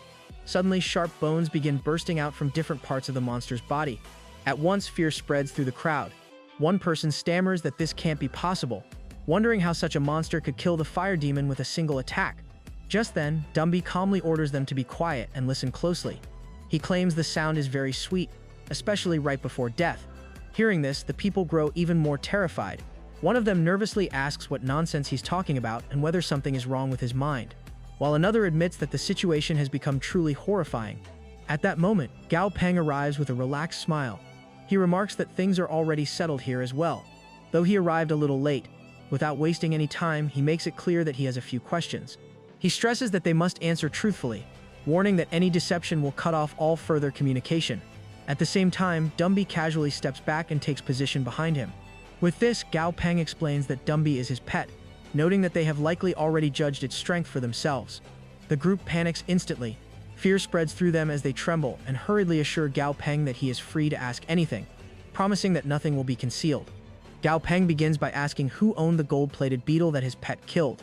After a short pause, one individual gathers the courage to step forward and explains that the creature belonged to Salu and was considered one of the tribe's 3 strongest pets. With that answered, Gao Peng inquires about the other 2. The man first indicates the corpse lying on the ground, then points toward a doll-like monster sitting quietly nearby, as the third. Gao Peng takes a moment before remarking that he had assumed the doll was merely a decoration, never expecting it to be a living pet at all. He then checks the monster's details, which shows its name as the King of Dream, level 97, epic grade with an illusion attribute. After reading this, Gao Peng casually picks it up, remarking that it looks quite cute. Nearby, the owner can't help but cry, thinking about how all its former pride has vanished. Not long ago, the monster used to sit on his neck, proudly showing itself off to everyone. Meanwhile, the pet glances at Dumby and immediately shrinks back in fear. Seeing this, Gao Peng starts pulling the pet's cheeks playfully. He comments that its ability is very unique, and then asks who left those dirty marks on its face. However, the monster remains completely silent. After that, Gao Peng turns his attention back to the group and wonders where they came from. In response, someone steps forward and explains that they are from the dark spirit world. Hearing this, Gao Peng calmly instructs Dumby and Goldie to split the group into 2 teams, gather information from both sides, and then compare their answers. If any inconsistencies are found, he orders them to deal with both groups completely. Dumby and Goldie nod, assuring that they understand his instructions. Although the people feel both humiliated and furious, they dare not speak. Gao Peng notices their anger but remains unmoved. After all, these were the same people who had attacked others first, and those who attack must be dealt with accordingly. A short while later, Goldie leads the group to the Emperor Turtle, warning them not to slack off. As they move on, Gao Peng looks toward the massive turtle and reflects that the world is truly vast and full of wonders. He once thought Stripey was enormous, yet the Emperor Turtle is far larger, more like a floating island slowly moving through the sky. At that moment, a strange but amusing idea forms in his mind that what if he claimed the Emperor Turtle for himself and built Southern Sky City on its back? That way, he could take the city anywhere simply by changing direction. As this thought settles in, Gao Peng's lips curl into a dangerous smile, one that Fishy immediately understands. Later on, Gao Peng learns that those people were actually running for their lives. Goldie explains that their gold-plated beetle had gone out to conquer their world, but it soon became the target of several extremely powerful beings. Because of that, these people were forced into hiding, constantly waiting for a chance to survive. Hearing this, Fishy adds that the situation is nothing new. He explains that the beetle went out seeking greater power, but after failing and getting injured, it chose to hide by invading other worlds instead. Moreover, the fact that the beetle was killed in a single attack proves that it wasn't particularly strong, meaning those people were most likely telling the truth. As for the turtle, its body size was simply too large to enter the Jutian dynasty. As a result, the only option left was Black Fog World, since its supersized spatial tunnel was wide enough to let the turtle pass through. With that conclusion reached, Fishy loses interest. He turns around and starts leaving, remarking that there was no fun left here, and that he would rather go shopping instead. Goldie watches him go and wonders why Fishy suddenly left. Gao Peng shrugs and replies that Fishy probably remembered some useless matter. He then orders everyone to return to the serious discussion. Becoming thoughtful, Gao Peng notes that the number of fire-type monsters far exceeds that of wind-type monsters. This means Flamey's competition is much fiercer than Beetle's. He begins to suspect that the Baifeng clan is deliberately showing care toward Flamey, possibly because they have also started capturing this world. As his thoughts wander, Gao Peng imagines poor Flamey being beaten and trained relentlessly. Remembering this, he can't help but make a worried face, muttering that his dear daughter must be suffering terribly. At the same time, far away, Flamey suddenly starts sneezing. Seeing this, Baifeng's ancestor brings over a blue fire crystal, and gently suggests Flamey to eat as much as she wants and rest comfortably. Back in the present, Gao Peng's expression quickly settles into something serious again. He then turns his full attention to the others and raises the real issue of whether they have identified who stole the gold-plated beetle. Goldie catches the sudden shift in Gao Peng's mood, but simply nods, confirming that the truth has been uncovered. The culprit is Savage Sand, a quasi-gold tier monster. Because the island is home to many quasi-gold tier monsters, Emperor Turtle has never confronted them directly. This particular creature, however, is responsible for more than half of the deaths that have taken place on the island over a long stretch of time. During one of its attacks, the people here managed to sever one of its wings, which is now being kept in the warehouse. Upon hearing this, Gao Peng immediately gives instructions. He orders Goldie to take 2 pets and retrieve the wing as quickly as possible. If the situation allows, they are to bring the monster back alive. If not, its corpse will do. Goldie responds that he understands and, without wasting another second, dashes off at full speed with the 2 of them. Afterward, Gao Peng turns his attention to the turtle monster. He strikes its shell lightly and asks whether it is listening. At first, the turtle remains silent. Getting no response, Gao Peng lets out a soft laugh and warns that if it continues to stay silent, he will simply saw off its head. That threat finally draws a response, and the turtle reacts at once, refusing and making it clear that it wants no part of that. Gao Peng's smile grows wider. He notes that it has finally chosen to speak and then shifts the focus, asking about its trainer. The turtle slowly raises its gaze to the sky and reveals that its trainer is already dead. Gao Peng responds calmly, pointing out that the turtle arrived first and caused considerable trouble. Now, however, it has fallen into his hands, masterless and completely free. Given that reality, he suggests it would be better off following him, explaining that continuing to support such a group offers it nothing in return. The turtle makes its stance clear. It seeks nothing except revenge for its fallen master and swears that if Gao Peng carries out that revenge, it will follow him for the rest of its life. Hearing this, Gao Peng rubs his head with a helpless expression, remarking that the situation is rather troublesome, since taming a beast usually comes with missions to complete first. After a brief pause, though, he adds that he is not a cold-hearted person. In the end, he agrees to the deal and promises to take revenge once the true enemy behind its former master's death is found. Meanwhile, on the western side of the Black Fog world, a crow-like monster sits in silence with the gold beetle's head clenched tightly in its claws. Before it can even react, Whiteblade and Moneymaker arrive. Whiteblade gives the creature a quick look, and Moneymaker immediately confirms that this is indeed their target. Without hesitation, Whiteblade steps forward and orders Moneymaker to wait. As he advances, he begins carefully observing the monster, searching for its weak points. After identifying them, Whiteblade's expression turns cold. He angrily demands how the creature dared to enter their territory and steal from them, declaring that it will definitely be punished. With that, he launches a direct attack, ready to take it down for good. The scene then shifts back to the group of people who previously attacked Gao Peng's domain. To their shock, they suddenly see Moneymaker standing calmly, with the monster's lifeless body already lying in front of them. Nearby, Whiteblade and Moneymaker stand side by side, laughing casually. Stunned, one person wonders who these two even are. Another answers in disbelief that they must be Gao Peng's pets, wondering aloud just how many extraordinary pets he actually possesses. Gao Peng arrives shortly afterward and calmly announces that the monster has been killed, meaning revenge has been taken for their companions' deaths. He then looks at the group and asks what they think about his offer now. The people exchange uneasy glances. One of them starts to speak, but before he can finish, Gao Peng cuts him off. He reminds them that they are in no position to make demands and should instead be grateful that he is even giving them a chance to live. At once, fear spreads through the crowd and no one dares to say another word. Just then, an elder steps forward from the back and answers on their behalf, agreeing to Gao Peng's terms. Gao Peng turns to him and questions his identity, as well as what gives him the right to speak for everyone else. The elder calmly explains that he is a priest of their tribe and believes that this status makes him qualified to give such an answer. Hearing this, Gao Peng laughs lightly and claims that if that is the case, then the matter is settled. He adds that he hopes they will cooperate happily in the future. With that, the people begin to disperse. As they leave, one person mutters that even more difficulties await them in the future, while another replies that they should at least be thankful to be alive. The elder grows visibly angry after hearing such remarks. Gao Peng turns to leave, but he has barely gone a few steps when the elder calls out and stops him. The elder mentions that he possesses information connected to the wind-type path of rivalry. Gao Peng pauses mid-step. A smile slowly appears as he turns back, clearly intrigued by what he is hearing. The elder continues, explaining that Gao Peng likely already knows Savage Sand had been tracking them because of the gold-plated beetle.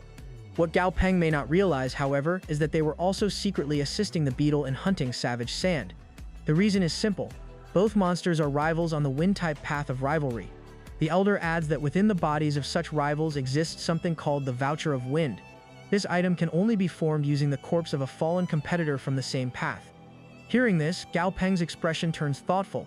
Curious about the nature of this so-called Voucher of Wind, he begins examining the monster's corpse, searching for any sign of it as he tries to understand exactly what it is.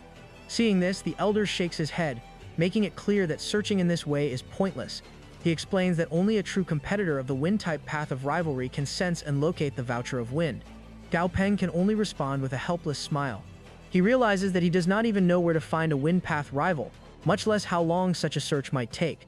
In the end, he decides not to waste any more time on the issue.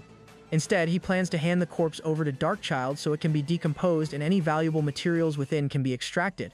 After a short silence, the elder brings up another concern, asking whether their tribe will be fully merged into Gao Peng's tribe. Gao Peng answers without hesitation, confirming that the merger will happen without exception. At this, the elder's expression dims slightly. Gao Peng understands the reason well. Once the tribes merge, only a few generations will pass before their people completely assimilate, and the original tribe's name fades away. As a priest, the elder naturally fears that nothing of their identity will remain. Even so, Gao Peng knows he cannot agree to any special arrangements. If he did, there would be little meaning in having defeated them in the first place. Just then, a loud voice echoes from above, calling out instructions to plant the tree on the correct side instead of the off side. Hearing this, Gao Peng pulls a shocked face and quickly realizes the voice is coming from the new construction site where the headquarters is currently taking shape. Curious, he heads that way with Dumby, figuring they might as well see what kind of work is going on over there. As they draw closer, they spot the Elf King overseeing the planting operation. He is busy directing everyone around him, loudly reminding them that the plant in their hands is water dragon grass and that it must be planted where the water is exactly a few meters deep and flowing swiftly. Moments later, he turns his attention to someone holding an azure dragon flower, urging them to plant it quickly because he does not want his favorite flower to be damaged. The person immediately panics under the pressure. Right then, Gao Peng arrives and greets the Elf King. The Elf King freezes for a brief moment, clearly caught off guard by his sudden appearance. Gao Peng calmly looks over the plants that have already been set in place and offers his approval, noting that the Elf King is doing an excellent job. Relieved, the Elf King readily agrees, adding that leaving this work to him was one of Gao Peng's best decisions. After that, Gao Peng brings out Moneymaker and Silly, instructing them to hand over all the dragon-type plants they are carrying to the Elf King. The moment he hears this, Moneymaker bursts into exaggerated, over-the-top sobbing. Gao Peng lifts an eyebrow, mildly amused, and wonders what the problem is. Through its sobs, Moneymaker complains that Gao Peng should stop making it take items out of its own collection. Gao Peng responds without hesitation, lightly knocking Moneymaker on the head and wondering when it became such a drama queen. He then turns back to the Elf King and explains that all of these plants are being handed over to him. At the same time, he asks that Moneymaker be rewarded with a few dragon fruits so it can at least enjoy something in return for all its effort. The Elf King smiles and explains that his responsibility is simply to cultivate dragon-type plants and produce fruit from them. Who eventually receives those fruits is not something he concerns himself with. The moment it hears this, Moneymaker instantly brightens up and happily jumps in, starting to work alongside the Elf King. With this, the Elf King directs Moneymaker to plant the dragon snake orchid in a specific spot, and Moneymaker eagerly agrees, moving off to do it right away. Nearby, Gao Peng approaches a massive gate and observes that construction on the Southern Sky Group's Heaven Gate is still in progress.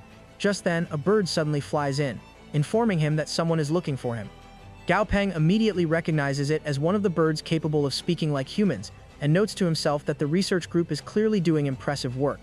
He recalls hearing that this bird's intelligence is comparable to that of a 10-year-old child. Gao Peng takes out a small item and hands it over as a reward. The bird becomes delighted and excitedly wishes him a happy new year, adding an overly enthusiastic blessing for a bright future and even jokingly hoping he marries 100 girls. Hearing that, Gao Peng pulls a weird expression, quietly wondering where it picked up such strange ideas. The scene then shifts to the Southern Sky Group's plaza within the Black Fog world. There, Gao Peng meets Grandpa and asks if there is something he wanted to discuss. Grandpa brings up the news that Gao Peng has already subdued the foreigners and that several of their elders have come forward, hoping to send their younger members into the Southern Sky Group. Gao Peng considers this and remarks that cooperation would be beneficial, but since they are still outsiders, complete trust cannot be given right away. He suggests starting them off with small tasks, closely observing their behavior and work habits, and setting up a few assessments along the way. Grandpa agrees, finding the approach reasonable. Before they part, Grandpa adds that when Gao Peng has some free time, he should go meet Tong Tong. Apparently, her pet has brought back something unusual from the deeper regions of the Black Fog world. Gao Peng leaves with his pet and soon arrives at Tong Tong's palace. As he checks whether she is around, Fishy suddenly speaks up, sensing a strong divine aura coming from somewhere behind the residence and suggesting that there is something valuable there. Gao Peng is caught off guard by this and grows curious.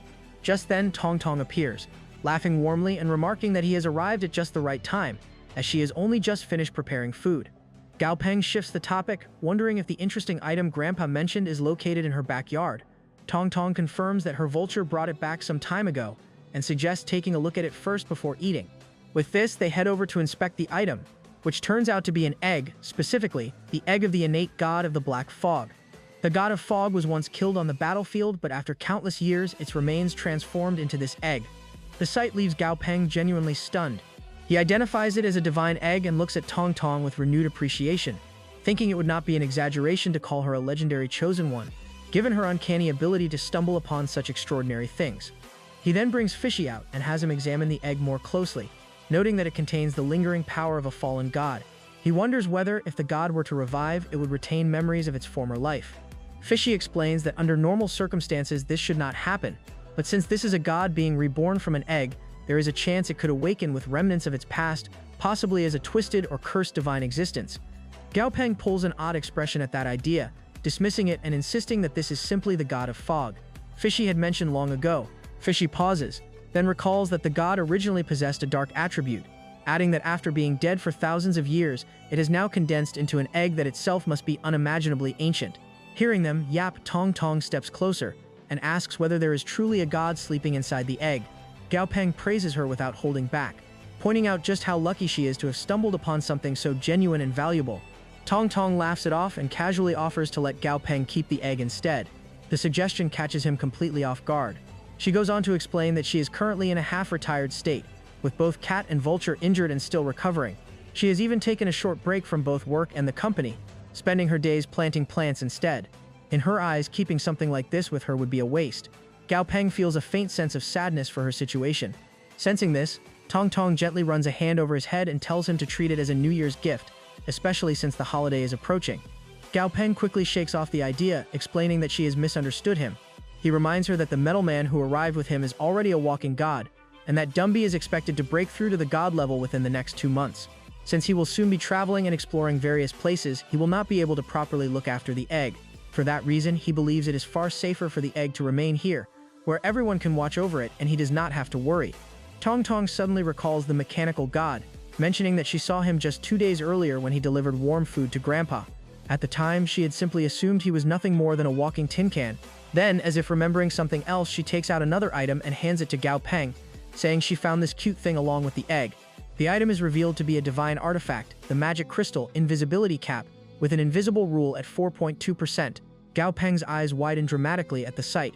Completely stunned, he blurts out a question, demanding to know who the true main character of this story is supposed to be. With this, Gao Peng takes the divine artifact and is fully convinced that this cloak once belonged to the god of fog. He explains to Tong Tong that he will keep it for now, but once the little one inside the egg hatches and grows up, the artifact will be returned to its rightful owner.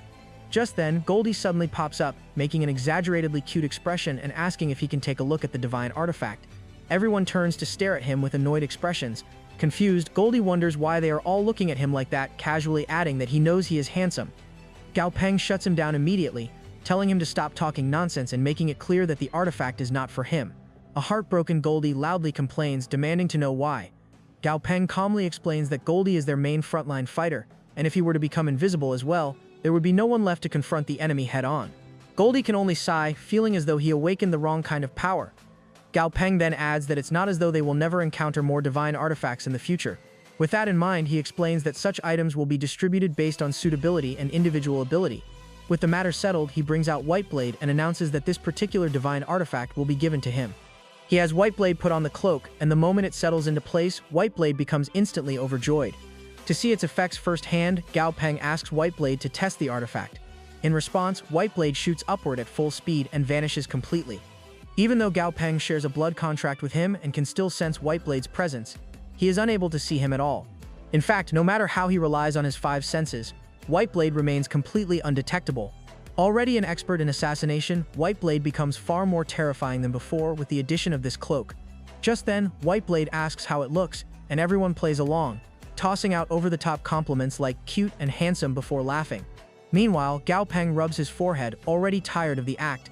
Encouraged by the reactions, White Blade happily moves through the group, eagerly soaking up one fake compliment after another about how good it looks and how adorable the robe is. Completely satisfied, it grows even more cheerful.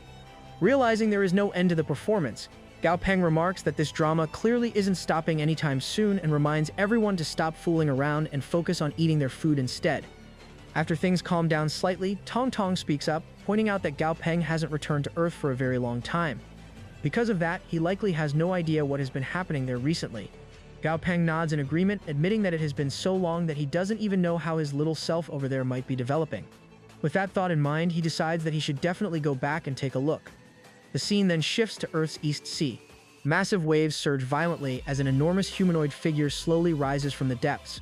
Towering above the water, the colossal shape begins moving toward the human palace built along the coastline.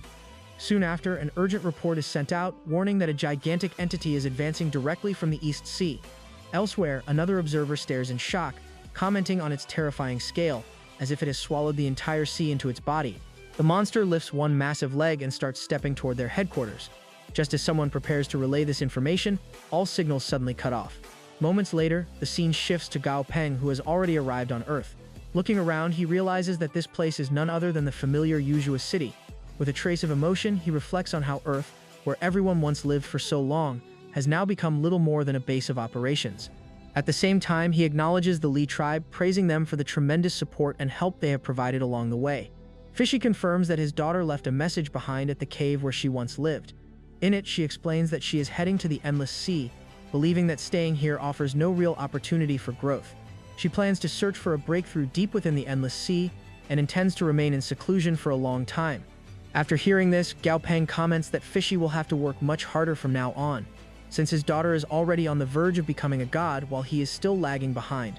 Suddenly, an announcement echoes through the area, warning that a Saint-tier monster is approaching the city and ordering everyone to evacuate to the bomb shelter. Gao Peng reacts with surprise, noting that a high-tier presence is coming from the river. The aura feels familiar, making him suspect it might be Brain, though he is not completely sure. Deciding not to wait, he has Dazi move toward the disturbance so they can check it out themselves. The same massive water entity that previously attacked the base emerges once more. As Gao Peng observes it closely, he feels an even stronger sense of familiarity in its aura. He brings out Silent Lion and instructs him to create an ice platform so they can wait there for the figure to fully appear. Silent Lion immediately begins forming the structure, while the security watching from a distance assumes that Gao Peng has arrived to stop the monster. As the water giant gradually shrinks, a figure named Brain steps out from within it. The moment he sees Gao Peng, he becomes emotional and rushes forward, clearly overwhelmed. Gao Peng quickly stops him from getting any closer, pointing out that he is completely soaked and will ruin his clothes. Brain obediently sits down on the ground instead. Gao Peng remarks that Brain caused such a huge scene that no one realized he was actually the god of the river. Brain responds with a hint of sadness, explaining that he has not seen Gao Peng for a very long time and truly wanted to meet him again. As Gao Peng turns to leave, he casually tells Brain to come along, mentioning that he has been considering helping him evolve. Hearing this, Brain's mood instantly brightens, and the two of them fly off together, leaving the area behind. Two guards remain behind as the situation settles. One of them reports that everything is fine now and that there is no longer any danger. The other reacts with clear excitement, saying he never expected to see that person here. The scene then shifts to a cave-like location elsewhere on Earth, where Gao Peng arrives shortly after. He brings out Silly and has her take out the item he mentioned earlier. Silly produces a strange-looking plant, and the moment it appears, everyone nearby instinctively shuts their noses. Silent Lion complains that the thing is so filthy he can barely breathe. Gao Peng brushes this off, telling him to stop talking nonsense and focus on his task. Silent Lion quickly creates an ice gate, forming a sealed ice chamber. Gao Peng steps inside and observes the surroundings with satisfaction. The conditions are perfect. He needs the temperature to be as low as possible, so the substance he is about to create can reach its maximum effect. While Gao Peng prepares the concoction inside, everyone outside keeps their noses tightly shut, unwilling to get a sniff of the strange plant. When he is done, Gao Peng approaches Brain with a laugh and checks whether he is ready. Brain hesitates, clearly nervous, feeling that he is not prepared at all.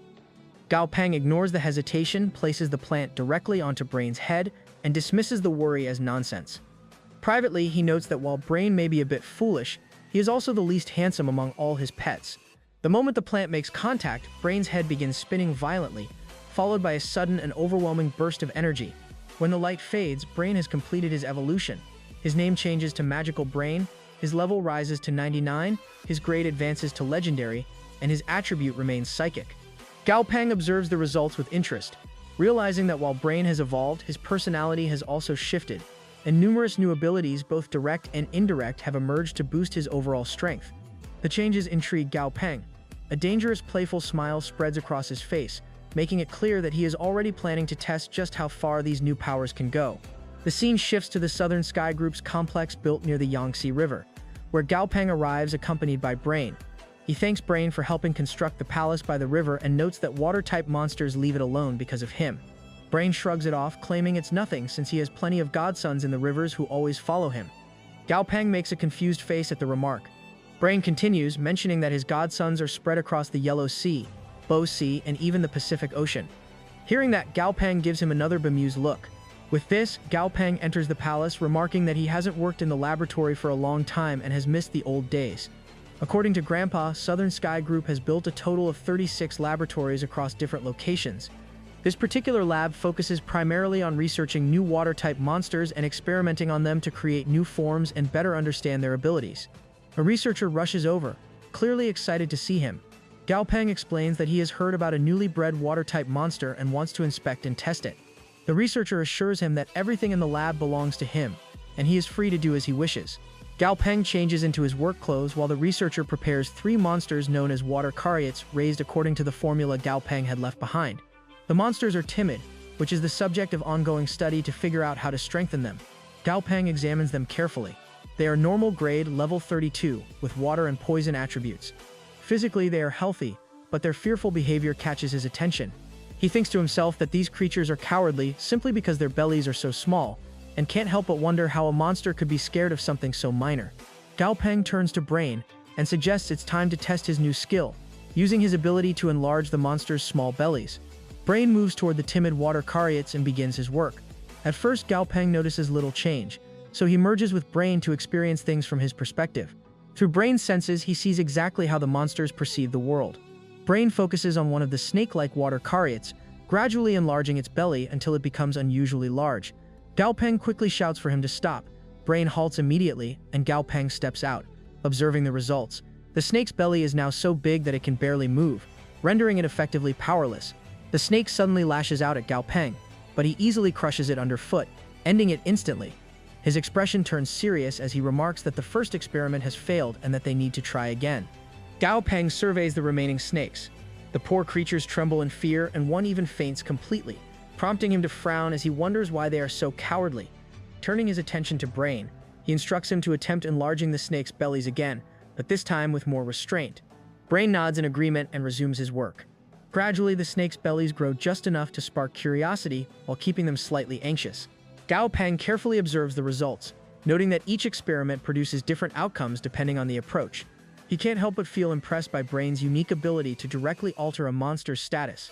Snapping his fingers with a laugh, Gao Peng announces that they should move on to another round, fueled by a new idea that has just struck him. A few days later, Brain continues his work diligently. Gao Peng exhales in relief, noting that the task is finally complete. Standing before him is a strange new monster. Examining it closely, Gao Peng observes that its body has become as strong as steel, capable of cutting through anything and adapting to any environment. The most striking change, however, is its face, carefully crafted to look exceptionally cute. Laughing, Gao Peng calls it the gentle shrimp, and the monster blinks in confusion, clearly not understanding. Meanwhile, Gao Peng beams with pride, thrilled at having created a brand new monster and given it a fitting name. A mischievous smile creeps across his face as he announces it's time to embark on the next project. Since they already have a sharp crab, he declares that the next creation will be the crab butcher, anticipating that the process will be a great deal of fun. Meanwhile, the scene shifts to Yuzhou City, widely regarded as one of the safest cities on Earth. Though dangers still exist, the city's numerous life-enhancing experiments ensure that safety far outweighs the risks. Here, residents enjoy access to a monster battle arena, a demon club, a breeding bench, monster research centers, and even a monster park designed for relaxation and mental rejuvenation. Over the past few years, the people endured hardships, but in the last 2 years, remarkable progress has been made, significantly improving everyday life. Yet even in a city so prosperous, shadows linger. The sprawling metropolis has also become a refuge for those who have nowhere else to go. On one of its streets, a figure walks through an alleyway and approaches a man sitting alone, drinking heavily and lost in thought. The man clutches a photo of his wife and daughter, muttering how much he misses them both while tears are streaming down his face. The passerby, a delivery person, produces a small pill-like item and hands it over as part of his order. Without hesitation, the man swallows the pill while taking another gulp of alcohol. Almost immediately, he hears a child's voice calling out and sees his wife and daughter appear before him, smiling warmly. It's a comforting vision, but one that exists only as an illusion. Overwhelmed by emotion, he moves toward the wall, murmuring how much he has missed them and promising to buy his daughter her favorite ice cream. Suddenly, he clutches his throat, screams in agony, and collapses to the ground, dying instantly. The delivery person quietly reflects that the dream ball beast shows people what they most desire to see, offering them a final comforting moment before death. He hopes the man will find some peace in the afterlife. At that moment, Dumby appears behind the delivery person. Nervously, the courier explains that he didn't kill the man, he only wanted to give him a final dream, as the man had been contemplating ending his own life. Dumby, walking away, remarks calmly that he already knows what happened. He muses that even loneliness can take a human life, and as he departs, the law of death within him solidifies further, reaching a full 1%. The scene shifts to a mountain about 100 miles from Yuzhou City, where energy radiates from Dumby's body as he prepares for a breakthrough. Gao Peng observes closely, noting that Dumby is on the verge of ascending to another level. Every rule within Dumby's body is clearly visible, a sign that he has mastered them all with remarkable precision. Suddenly, a beast-like entity erupts from within Dumby's body. Gao Peng watches in surprise as the black flame transforms into a devouring beast. Without hesitation, Dumby snaps his eyes open and strikes, destroying the flame beast instantly. Curious, Gao Peng turns to Fishy for an explanation. Fishy chuckles and explains that the creature was a lingering fragment of a god attempting to reincarnate by inhabiting Dumby's body, but it wasn't very skilled at the process. Laughing, he tells Gao Peng that as a junior, he wouldn't fully understand this kind of technique. Fishy continues, explaining that Dumby's black flame has the unique ability to penetrate multiple levels, a power he acquired from a bone fragment found there. Hidden within this flame is the will of God. If just 1% of it is gathered, it can form its own godhood and elevate its wielder to God. Gao Peng nods, recalling Fishy's earlier explanation that any quasi-god realm monster seeking to become a god must first create its own godhood. He wonders aloud whether this means many quasi-god realm monsters are collecting dark flame to simplify the creation of their godhood. Fishy confirms this, but reassures him that they have not yet accumulated even 1% of the dark flame, so there's no need to worry. Gao Peng smiles, feeling fortunate, and remarks that luck is clearly on their side.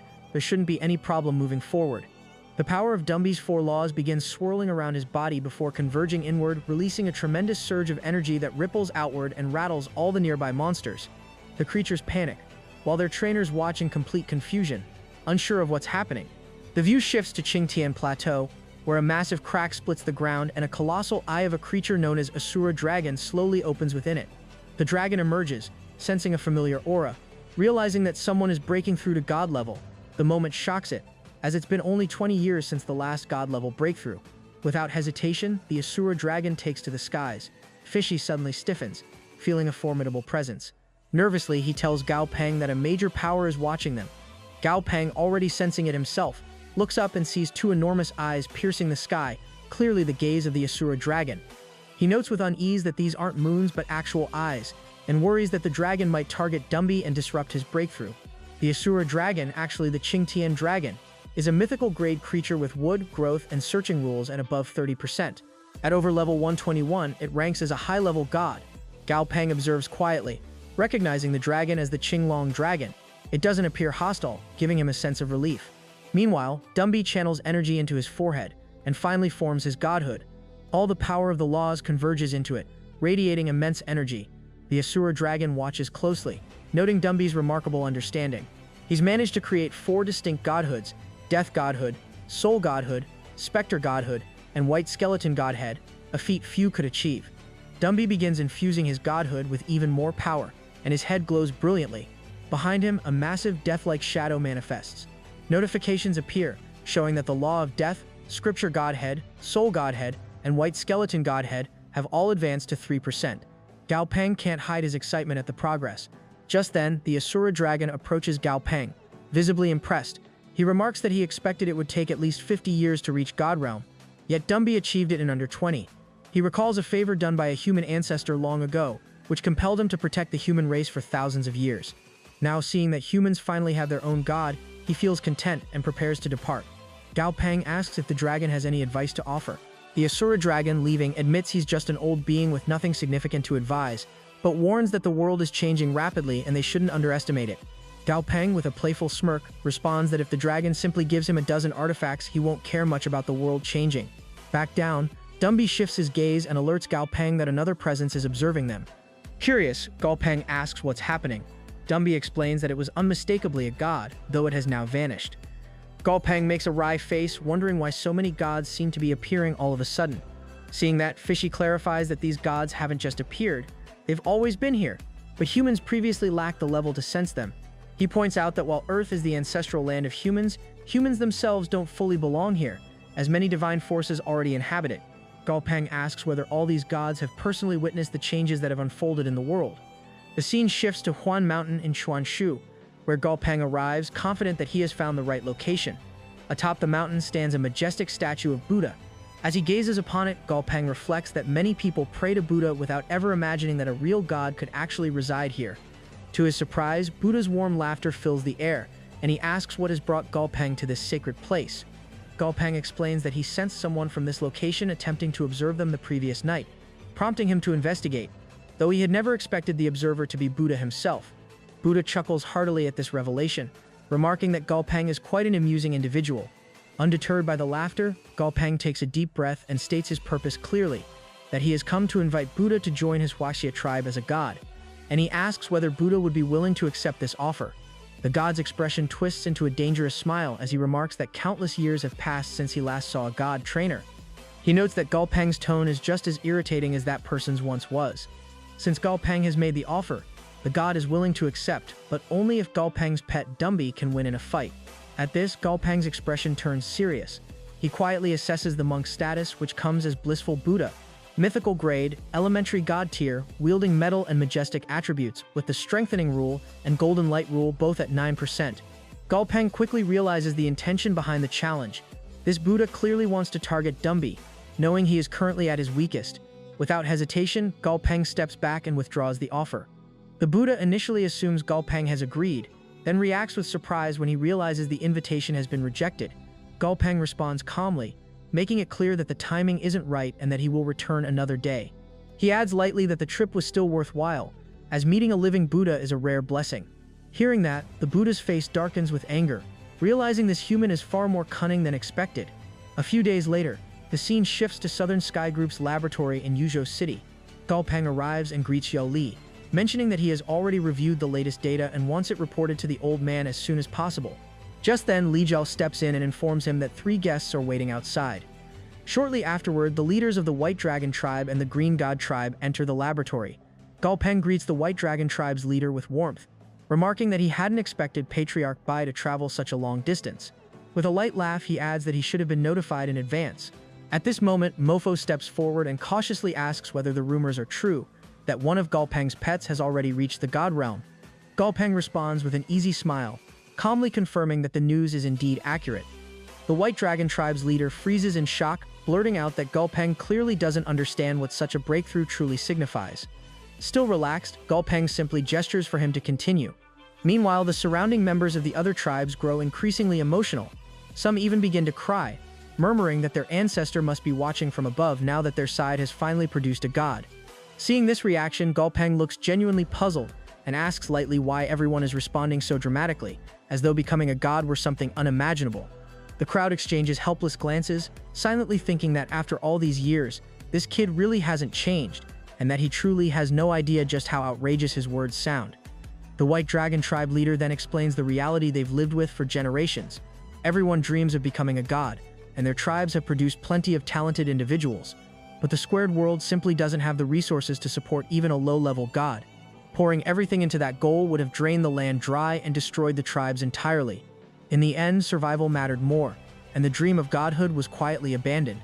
Fishy adds that this is exactly the problem with small worlds. Limited resources make it incredibly hard for any monster to reach even the elementary god level. Gao Peng may feel the process was easy, but that's only because of his dark spirit and the rare resources it provides. For everyone else, every step toward that realm requires unimaginable effort. Hearing this, Gao Peng pulls a strange expression, then breaks into laughter, finally starting to grasp just how different his path has been from everyone else's. A representative from the Green God tribe steps forward and asks if it's possible to see Gao Peng's god. Gao Peng readily agrees and summons Dumbi. As everyone gathers around, their gazes settle on him with open excitement. After so many years, humans finally have a god of their own, and the atmosphere turns quietly emotional. Before the moment can linger, another researcher arrives and reports that the experiment Gao Peng ordered earlier has been completed, and the results are ready. Gao Peng smiles, noting that the timing couldn't be better, and asks for the results to be brought over so the elders can take a look as well. The White Dragon tribe leader reacts with mild surprise, wondering if Gao Peng has been busy with new experiments again. Gao Peng casually explains that they're just some small ideas that aren't fully mature yet, which is why he wants the elders' opinions. When the results are revealed, the elders are immediately taken aback. A four-armed, gorilla-like monster stands before them, something none of them have ever seen. They murmur in surprise, and the White Dragon tribe leader asks what it's called. Gao Peng introduces it as a giant spirit general, a level 64 monster of excellent grade. He explains that it was originally known as the four-armed monkey demon, but he made a few adjustments. Even before the reform, the four-armed demon monkey was already special, capable of slowly recovering from injuries on its own. After the experiment, its regenerative ability improved significantly. While it used to be rather weak in direct combat, its current form is far more balanced. As a giant spirit general, it now qualifies as a powerful emperor-tier monster. Gao Peng adds that the Huaxia tribe currently lacks truly high-level combatants, with most trainers topping out at the king tier. Because of this, he plans to send these monsters to the Li tribe, where they can be properly studied and used to help more people grow stronger. The elders exchange glances with one another. After a brief pause, the leader of the White Dragon tribe steps forward and explains that even before coming here, they had already suspected this was the truth. Now that they have seen everything with their own eyes, that suspicion has turned into absolute certainty. Because of this, all of them have jointly decided to align themselves with Gao Peng's tribe. Gao Peng asks what led them to such a firm decision. The White Dragon tribe leader explains that while they were once considered geniuses, age has caught up with them, and their potential for further growth is limited. In their view, this era needs a young leader. Among the entire human race, they see no one with greater talent or momentum than Gao Peng. With him at the front, they believe the future of humanity will be bright. Since they all share the same goal, to strengthen the human race and see it endure, they are willing to follow him and contribute to that future. Gao Peng responds that since the elders have reached this decision together, he will respect their choice. The White Dragon tribe leader is about to add something more, but Gao Peng receives a call and asks him to wait for a moment. He then explains that he is currently tied up with work and suggests that the elders return to their tribes to discuss this decision with their people. He also encourages them to speak with other tribes as well, so everyone can come together after careful consideration. As he turns to leave, he makes it clear that over the next 3 days, anyone who is willing to serve the Huaxia tribe will be welcomed. Those who choose otherwise will not be forced. Each person is free to decide their own path. Just then, someone arrives to report in, and Gao Peng notes that he has already seen the update about another group of visitors arriving. The man confirms that several people from the Black Fog world have come and are requesting a meeting with him. Nearby, the elders of the ancient tribes listen closely, paying attention to every word Gao Peng says. Mofo then turns toward the leader of the Green God clan, asking what he meant by his final remark. In response, the Green God tribe's leader steps forward and calmly explains his interpretation. According to him, Gao Peng has effectively given them 3 days to return to their respective tribes and discuss the matter internally. However, if no response is delivered within that time frame, the opportunity will disappear entirely. Mofo immediately bristles with anger flashing across his face. He argues that such an approach is far too blunt, especially when they are representatives of entire tribes. The White Dragon tribe leader simply laughs, remarking that Mofo still hasn't quite grasped the situation. Just then, Gao Peng arrives and states that he has other matters to attend to and cannot stay any longer. He assures them that they are free to remain here as long as they wish and will be treated as honored guests of the Southern Sky Group. After Gao Peng leaves, the White Dragon tribe leader glances at the other elders and comments that Gao Peng's tone is not without reason. In his view, it is only fair, after all. None of them are exactly saints either. The scene shifts back to the Black Fog world as Gao Peng arrives once more. He pauses, scanning his surroundings in mild surprise, noting that despite being in the Black Fog world, the landscape now resembles a vibrant green color. Without saying much, Fishy simply points forward, signaling him to take a closer look. Following Fishy's gesture, Gao Peng focuses his gaze ahead, only to be caught off guard as dense streams of green energy begin gathering in the distance. At the heart of that turbulence hovers a massive beast, an eternal bird of eternal grade, aligned with the wind attribute and wielding the storm rule at 7 and the ember wind rule at 6%. Almost instantly, Gao Peng recognizes it as a god-level existence. From its deliberate circling of the skies, he can tell the creature is intentionally displaying its power, stirring fear through sheer presence. Letting out a faint sigh, Gao Peng summons Dumbi, thinking to himself that these wandering gods always seem to appear for no reason other than to create trouble. Without a moment's hesitation, Dumbi charges forward and launches the opening attack. As rule power erupts, a colossal chain-like construct materializes and shoots straight into the sky. The eternal bird reacts at once, rapidly condensing its own energy to counter the assault. When the two forces collide, the impact detonates into a violent explosion, sending ripples tearing through the air. Meanwhile, in nearby Hope City, the huge blast is visible from afar, with shockwaves rippling through the sky. People panic thinking it's another attack, while the guards step in to calm everyone down. Back in the air, Gao Peng observes that the eternal bird is no weak opponent, and signals that Dumbi should stop holding back. Dumbi answers by unleashing more of his power, forming a black iron land attack and hurling it straight at the bird. The eternal bird is visibly shaken, realizing that this power is tied to the soul rule and that Dumbi possesses a soul godhood. Faced with an attack that directly targets the soul, it narrowly dodges, already feeling heavily suppressed and deciding it needs to retreat. Just as it tries to pull away, Dumbi presses forward again. This time the death rule is activated and a chilling wave of death energy surges toward the eternal bird. Startled and clearly alarmed, the bird flees at full speed and vanishes into the distance, escaping before the attack can fully land. Gao Peng scans the sky, a little puzzled, wondering where the bird vanished to so suddenly. He admits to himself that wind-type beasts really do live up to their reputation when it comes to speed. The scene shifts to a nearby mountain, where the eternal bird finally lands. Dumbi's death rule attack has already struck it there. Several of its feathers have been completely eroded, leaving clear traces of death energy behind. From this alone, the eternal bird realizes that its opponent possesses a death rule godhood. The discovery shocks it, as finding such a powerful godhood in a world this small is something it never expected.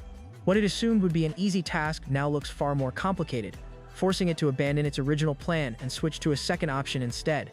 Gao Peng approaches it with an unimpressed look, thinking it showed no courage at all. The moment the eternal bird released its aura, the turtle fled without even daring to appear in front of it. Before he can say more, Dumbi alerts him that the bird has returned. Sure enough, the eternal bird reappears nearby. Gao Peng is slightly surprised, having not expected it to come back so quickly. This time, however, its attitude is different. It does not attack. Instead, it makes it clear that it has come to talk. Gao Peng studies the bird more closely and can't help noticing how striking it looks. He even thinks that if Goldie were here, it would probably complain that ignoring such a beautiful bird would be a real waste. Turning serious again, he waits to see what it wants. The eternal bird does not bother with further probing. It goes straight to the point, stating that it is here for a deal. What it wants is simple: the voucher of wind in Gao Peng's possession. Gao Peng makes it clear that he is willing to hand over the voucher of wind, but only if there is something worthwhile in return. In response, the eternal bird produces a collection of rare treasures, laying them out and indicating that he is free to choose any of them. Gao Peng, however, remains unmoved. He calmly points out that he currently holds 2 vouchers of wind, with a third one about to be formed, which would give him a total of 3. He says he is willing to give all of them up, but only if the eternal bird is prepared to trade her divine artifact in exchange. Hearing that, the eternal bird reacts sharply, clearly offended. A divine artifact, after all, is not something that can be found casually, and she possesses only one, her personal artifact. In her view, 3 vouchers of wind are nowhere near valuable enough to justify such a trade. Gao Peng simply shifts the terms. If the divine artifact is off the table, then 3 vouchers of fire would do in exchange for all 3 vouchers of wind. The eternal bird immediately rejects the idea, explaining that as a wind-type being, fire-type vouchers are useless to her. Gao Peng laughs at that reasoning, pointing out that they would hardly be useless if she could trade them to him. If she does not have them now, then she can always go and obtain them. The eternal bird then explains the deeper restriction behind the issue. Each path follows the rules of this world, where only those on the same path can compete, fight, and kill each other to seize vouchers. No one can simply take a voucher from a different path. As a wind-type god, she cannot claim fire-type vouchers, and even attempting it would force her into direct competition with a fire-type god, something far from trivial. Hearing that, Gao Peng makes his stance clear that she is the one who needs something from him, not the other way around. She came here to ask, fully aware of how hard it was for him to obtain those vouchers, so there is no reason for him to hand them over for nothing. Faced with that reality, the eternal bird grows quiet, unsure how to respond. Gao Peng then reassures her that he has no intention of cornering her or making things difficult. Instead, he lays out his real plan. He wants to build an intelligence network of his own, one that tracks divine artifacts left behind from wars between gods, as well as information about which monsters follow which paths. He offers her a place in this organization. If she joins now, she will become its first elder, and for the next 100 years she will be free to use all the information the organization gathers. The Eternal Bird hesitates. In her eyes, human intelligence networks are limited, and this world is small.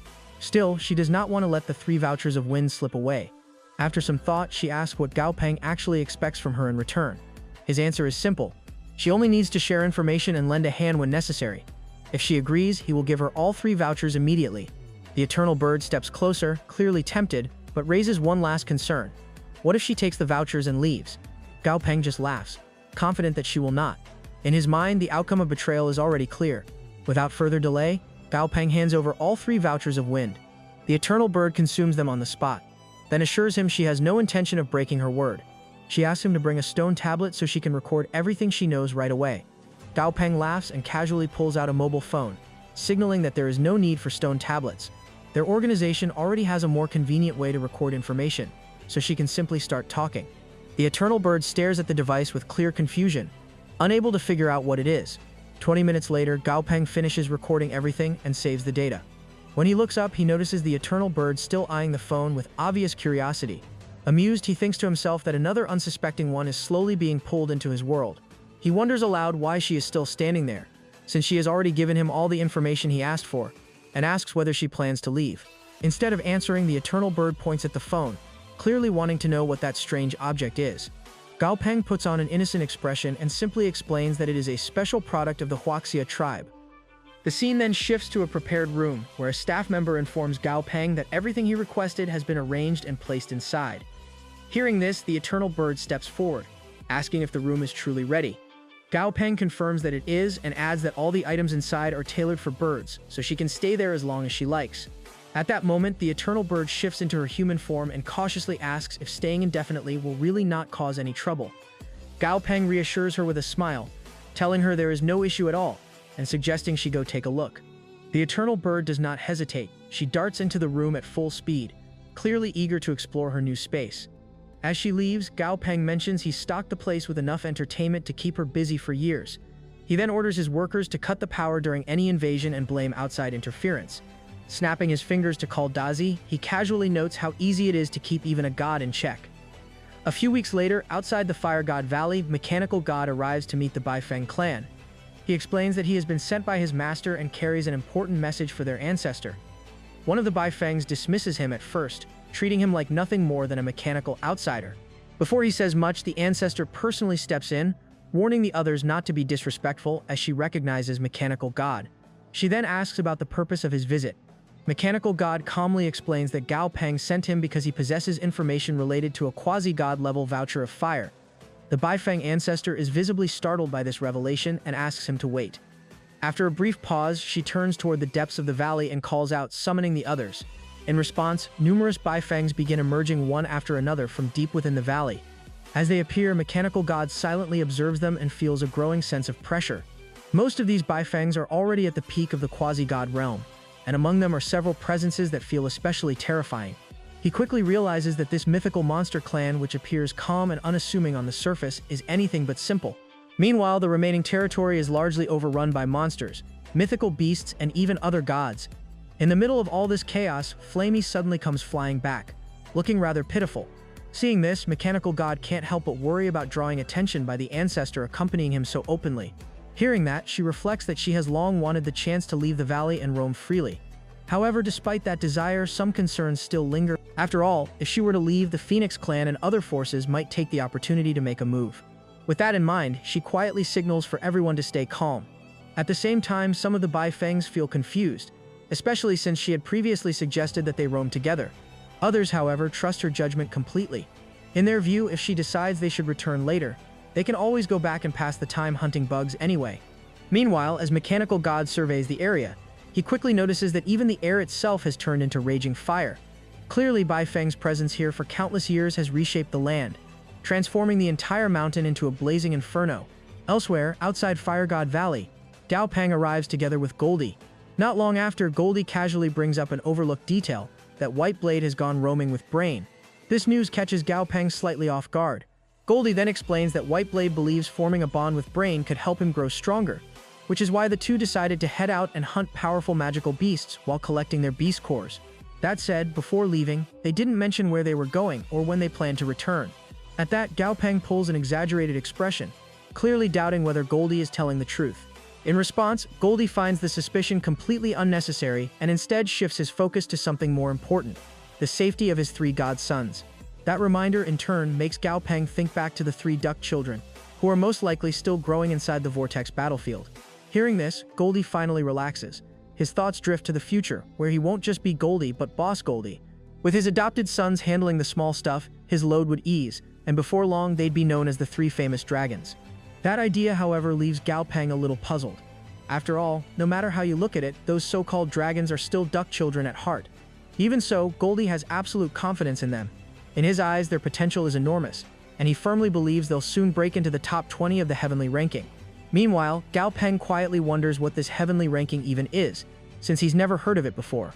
As time passes, Goldie grows curious about who Gao Peng is actually waiting for.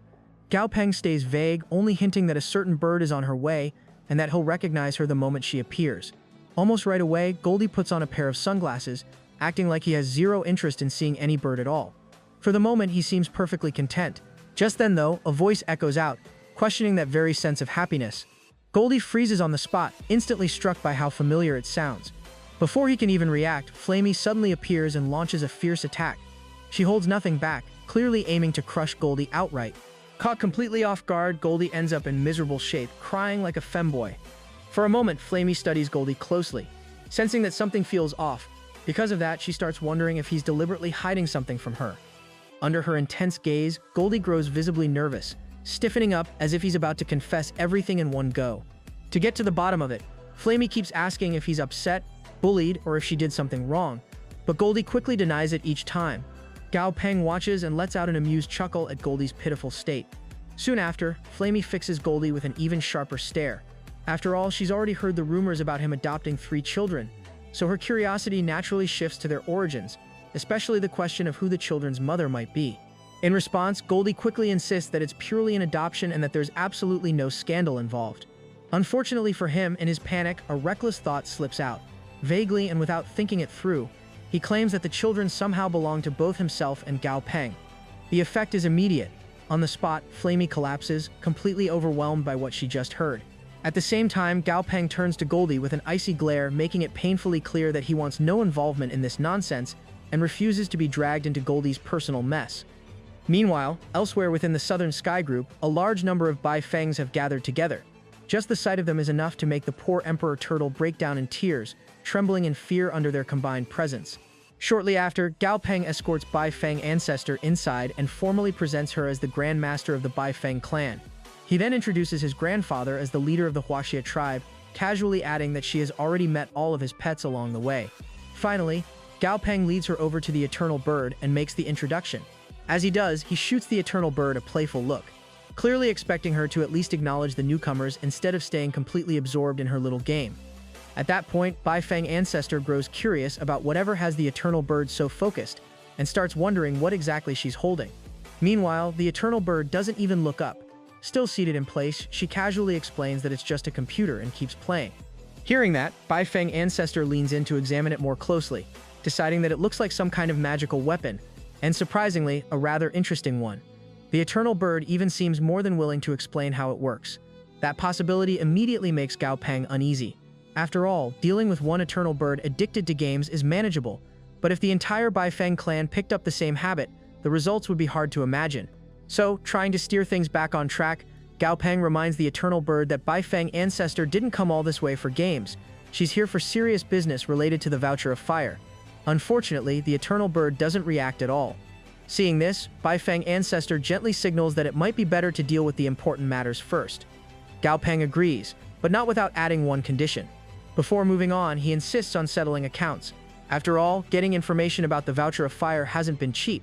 One by one, he starts listing the expenses, making it clear that every part of it cost him a great deal. Hearing this, Bai Fang ancestor hesitates slightly, wondering if it's really appropriate to be so particular, especially with Flamey involved. Gao Peng calmly clarifies his stance. Even though they might be considered family, he insists that everything needs to remain transparent. After all, Flamey isn't a pet, she's a partner. and as a descendant of the Baifeng clan, her cultivation can't be carried entirely on his shoulders. Hearing this, Baifeng ancestor nods in agreement and, in return, offers some valuable information. She reveals that if Gao Peng ever wants to forge a divine artifact for the undead beast, she knows of a location where it can be done with remarkable ease. Feeling satisfied, Gao Peng reassures himself that Flammy will never have to fight alone. In his mind, the plan is simple. Everyone else strikes first, weakening the monster until it's half dead, and then Flammy steps in to finish it off effortlessly. However, Baifeng ancestor quickly makes it clear that such a strategy would be completely ineffective. Even if Flammy lands the final blow, she wouldn't obtain the voucher of fire this way. Any hidden interference, early damage, or behind-the-scenes manipulation would invalidate the result, leaving Flammy with nothing. Glancing around, Gao Peng notices the large number of Baifeng clan members gathered nearby and wonders why so many have come if outside help is forbidden. Baifeng ancestor explains that their role isn't to interfere in the battle itself, they're there to provide support. Their job is to prevent cheating, ensuring Flammy can fight without interruption. And if things go badly and Flammy is defeated, they can step in to save her life. Either way, Flammy gains a valuable opportunity. Hearing this, Gao Peng is weirded out, finally understanding why the mutated tribe avoids direct conflict with mythical beasts. From the tiniest details to the grandest plans, every move is calculated to the extreme. Shifting gears, Gao Peng shares that he's discovered a mysterious fire world called Inferno Mountain Sea. Within it, countless quasi-god-level monsters are said to roam, making it the perfect place for Flammy to find a suitable opponent. Yet, he admits, Mountain Sea is unimaginably vast, and locating the right monster without some form of divine assistance would be incredibly difficult. Baifeng ancestor then turns her attention to Flammy, seeing this as her first real battle and a chance to make a strong start. Flammy doesn't hesitate at all, clearly ready to take her first step forward. 1 month later, deep within the Inferno Mountain Sea, a portal suddenly opens. Gao Peng steps through, accompanied by his pets, and is immediately hit by an intense wave of heat. Although he channels all the fire-related damage toward Flammy, the oppressive temperature still leaves him deeply uncomfortable. Silent Lion reacts instantly, unleashing a surge of icy power to stabilize the surroundings. Through his actions, he reassures Gao Peng, reshaping the atmosphere and cooling the air. Watching this, Gao Peng can't help but wonder how long Silent Lion can maintain such an effort. The answer soon becomes clear, as just forming a small ice element in this environment has already consumed nearly 30% of Silent Lion's strength. With little choice left, Silent Lion releases a powerful icy tornado from his mouth, tapping into the ice element stored within his body. The temperature plummets, and finally, Gao Peng begins to feel at ease. Clearly satisfied, he praises Silent Lion for his effort, and in response, Silent Lion shows complete devotion, ready to do whatever it takes to please him. Meanwhile, Flammy can't help but feel that Silent Lion has become far more eager to flatter Gao Peng than she remembers. Goldie chimes in, explaining that ever since Dumby successfully ascended to godhood, everyone has been unusually motivated. Still, he can't help but worry that the Mountain Sea is unimaginably vast, and they have no idea what Flammy's opponent looks like or where it might be hiding. Just then, Baifeng ancestor arrives, already carrying a solution in mind. She requests a small amount of Flammy's blood. Without hesitation, she complies, drawing some and handing it over. Baifeng ancestor spreads it across the ground and begins her method. Almost immediately, Flammy feels a wave of dizziness wash over her. Goldie grows concerned, but Flammy remains calm, assuring him that she's fine, just a bit tired from the blood loss. Meanwhile, Gao Peng watches closely and realizes that Baifeng ancestor is using Flammy's blood essence. Once the process is complete, the blood surges upward, gathering at a single point in the sky. From this convergence, a monster called the Harbinger of Fire emerges, a level 70 epic-grade creature with both fire and void attributes. At first, Gao Peng isn't worried. A level like this poses little threat. However, the void attribute immediately catches his attention, as it's something he's never encountered before. Approaching the Harbinger calmly, Baifeng ancestor makes it clear that she's seeking something and needs its help. She lifts one of her wings, revealing numerous rings attached along it. Gao Peng can't help but stare, as each ring is a spatial ring, and despite her modest appearance, the old Baifeng is far wealthier than she lets on. From one of the rings, she produces a stone and hands it over as compensation. The Harbinger inspects it with interest, clearly satisfied with the quality, and shows a willingness to cooperate. Baifeng ancestor explains that she's searching for a quasi-level monster in possession of the Voucher of Fire, and asks if the Harbinger has any information. Hearing the question, the little guy zooms off, revealing the 300,000-mile route to his place. Gao Peng is annoyed that the info came and went so quickly, but the ancestor explains that's just how the Harbinger of Fire is. With that, they head off to find Flammy's opponent. Meanwhile, in a small valley to the southeast, a dragon Diddy is chilling when he is abruptly woken up by a firewall blast right in his face. Caught completely off guard, it tries to flee, only to be warned by a powerful presence that escape will gain it nothing. Realizing resistance is futile, the monster halts, confused about how it has managed to offend such an overwhelming force. Moments later, Gao Peng arrives alongside Goldie. Goldie can't help but find the situation slightly amusing, having expected the monster to put up more resistance before giving in so easily. At the same time, Gao Peng's other pets close in from all directions, cutting off any remaining chance of escape. Silent Lion looks to Flamey for confirmation, wondering if this is the target they've been searching for. However, Flamey quickly dismisses the idea, making it clear that this isn't the one. Meanwhile, the monster is left completely confused, unable to follow what these strange beings are even talking about. Growing increasingly irritated, Gao Peng silently judges the situation as a waste of time. So he decides to question the monster directly, offering it a chance to leave unharmed if it provides useful information. Surprisingly, the monster readily agrees. First, Gao Peng probes for any nearby creatures that follow the fire path. The monster, however, responds with a blank, almost comical expression, clearly clueless. Observing this, Goldie steps in and, reading the monster's reaction, concludes that they've likely approached the wrong target. Gao Peng soon reaches the same conclusion. Changing tactics, Gao Peng then asks about any powerful beings in the area, creatures whose combat strength far surpasses others at their level. This time, the monster recalls something. It mentions a terrifying creature that dwells deep within a magma lake, spending most of its time submerged. Its body is said to be both grotesque and incredibly powerful. The scene then shifts to the magma lake itself. Beneath the bubbling surface, a massive creature stirs, having just sensed an unfamiliar and oppressive aura. Slowly, it begins to rise, confident that as long as it remains cautious, it will go unnoticed, until someone comes too close. That confidence, however, is shattered instantly. From above, Flamey's excited cry echoes out. She has finally found it and can clearly feel its presence. The monster reacts in shock, unable to comprehend how it was discovered so easily. It attempts to flee, but before it can escape, strange energy coils around its body. The sensation is overwhelming, as though an unseen force is dragging it towards something it cannot resist. Meanwhile, Flamey begins gathering her power, with her anger flaring as she launches her attack. A surge of fire erupts, forming a massive spiritual hand made of pure flame, which slams into the magma lake. The hand closes around the monster, lifting it into the air and leaving it completely stunned. With this, Flamey makes her intentions clear that this will be a direct fight, one clean round. If the monster wins, she's willing to let it go. The thought leaves the monster conflicted. Victory would mean freedom, but defeat carries consequences it doesn't even dare to imagine. The idea that such a graceful bird could be this ruthless only deepens its unease. And with that, the battle begins. Watching closely, Gao Peng notices that Flamey has grown noticeably stronger since adapting to life on land. As a result, her control over fire is far more refined, and each attack demonstrates a clear mastery of her element. Because both combatants stand within the same rare realm, the outcome depends less on raw strength and more on their understanding of their attributes and how skillfully they wield their elemental power. Nearby, Goldie grows overly enthusiastic, loudly cheering Flamey on and urging her to strike the monster straight in the face. Meanwhile, Gao Peng studies the opponent more carefully and realizes that this golden demon monster is far from ordinary. At level 97 and of legendary grade, it stands well above most quasi-god level monsters.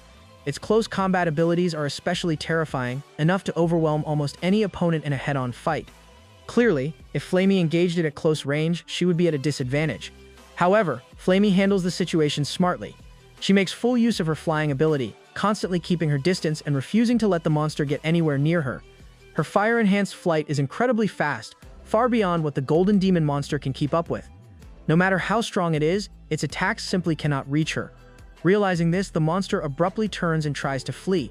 Reacting immediately, Flamey conjures a blazing wall of fire directly in its path, cutting off any chance of escape. With nowhere left to run, the monster is forced back into the fight. Without hesitation, Flamey presses the attack, leaving it no time to recover. After a fierce exchange, the golden demon monster finally falls. As the flames settle, Flamey remains calm, almost unimpressed. From her perspective, the opponent turns out to be far less threatening than she expected. Soon after, Baifeng Ancestor steps forward and openly acknowledges that Flamey won using her own strength, without any outside interference. Hearing this, Flamey lets out a light laugh, with her confidence growing even more. Moments later, the voucher of fire emerges from the monster's body and flows straight into Flamey. Almost instantly, her aura surges. Her fire element grows stronger. Her fire-based skills sharpen, and even her bloodline shows a clear improvement.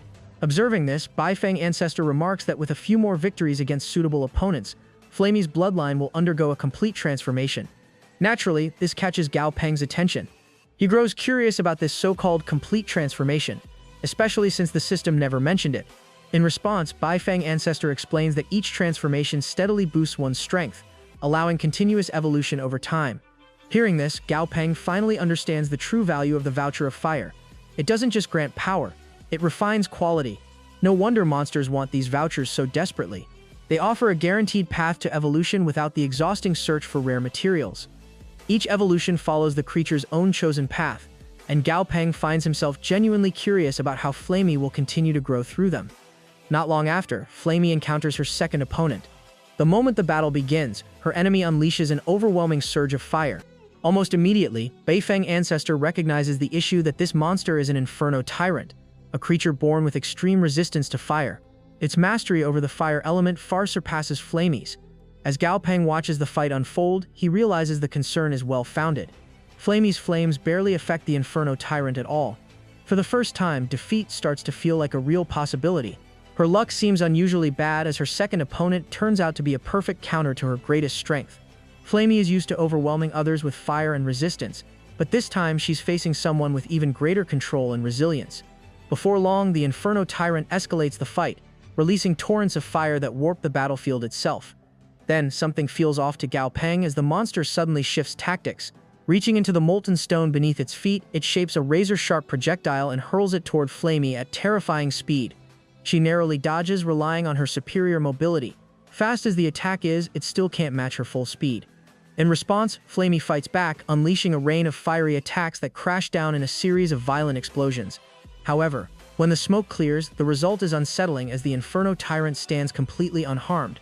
A cruel grin spreads across its face as it counters with a barrage of attacks aimed straight at Flamey. She dodges rapidly, but the pressure continues to mount. Once again, the monster reaches into the ground, ripping free an enormous slab of stone and hurling it toward her. Flamey barely escapes, with her instincts saving her at the last possible moment. As the assault continues, she realizes just how close she came to disaster, and just how dangerous this fight truly is. Watching all this, Goldie grows increasingly anxious. Before long, his worry turns into uncontrollable anger. Unable to hold himself back anymore, he charges straight toward the monster, fully intent on killing it for daring to hurt his wife. Baifeng Ancestor tries to stop him, but Goldie ignores her completely. Realizing the seriousness of the situation, Baifeng Ancestor turns to Gao Peng and urgently warns him. If anyone interferes, Flamey will immediately lose all eligibility for the Voucher of Fire, even if she somehow wins. She begs him to stop his pet at once. Instead, Gao Peng calmly reaches out through telepathy and freezes Goldie in place. Startled, Goldie stops mid-charge. With reassuring calm, Gao Peng redirects him, suggesting a different role of blocking the Inferno Tyrant's vision and keeping it distracted for a short time so Flamey can attack freely. Goldie quickly understands and moves again, even as Baifeng Ancestor tries once more to stop him.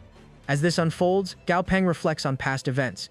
After the bodies of the gold-plated beetle and the savage sand beast decomposed, Dark Spirit had easily extracted the vouchers of wind from them. Clearly, Baifeng Ancestor doesn't know about Dark Spirit's unique abilities. That's why Gao Peng allows Goldie to interfere. Even if Flamey fails to obtain the Voucher of Fire directly, he's confident it can still be taken later. Meanwhile, Baifeng Ancestor grows more anxious by the second, insisting that all their efforts will be wasted, and urging Gao Peng to call Goldie back.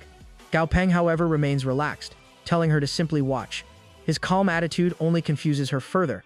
When she looks ahead and can't spot Goldie anywhere, she can't help but wonder where that troublesome duck has gone. By then, Goldie has already reached the monster and grabbed hold of its leg. The sudden move completely catches the creature off guard. Goldie clings on tightly, acting like he's just met someone he greatly admires. Furious, the monster grabs Goldie's head with both hands and tries to crush it. However, the attempt fails. No matter how much force it uses, Goldie remains completely unharmed. Enraged and frustrated, the monster hurls him away, fully aware that Goldie is interfering to help Flamey.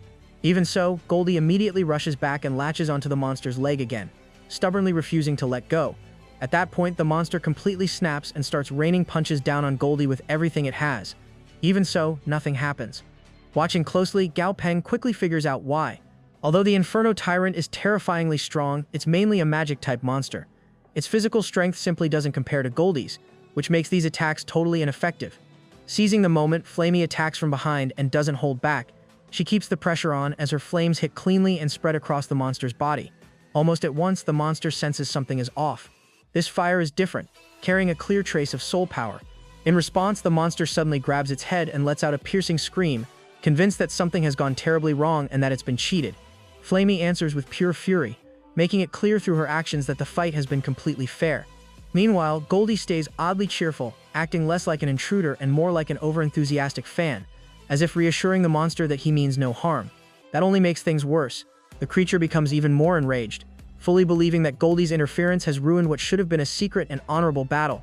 However, before it can act on that anger, its body finally gives out.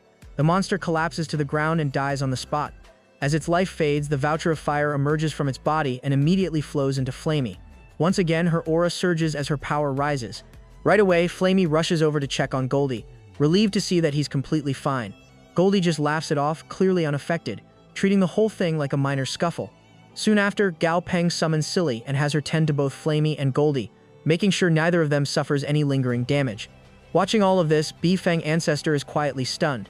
She never imagined the task could be completed in such an unconventional way, and the experience feels like a lesson in itself.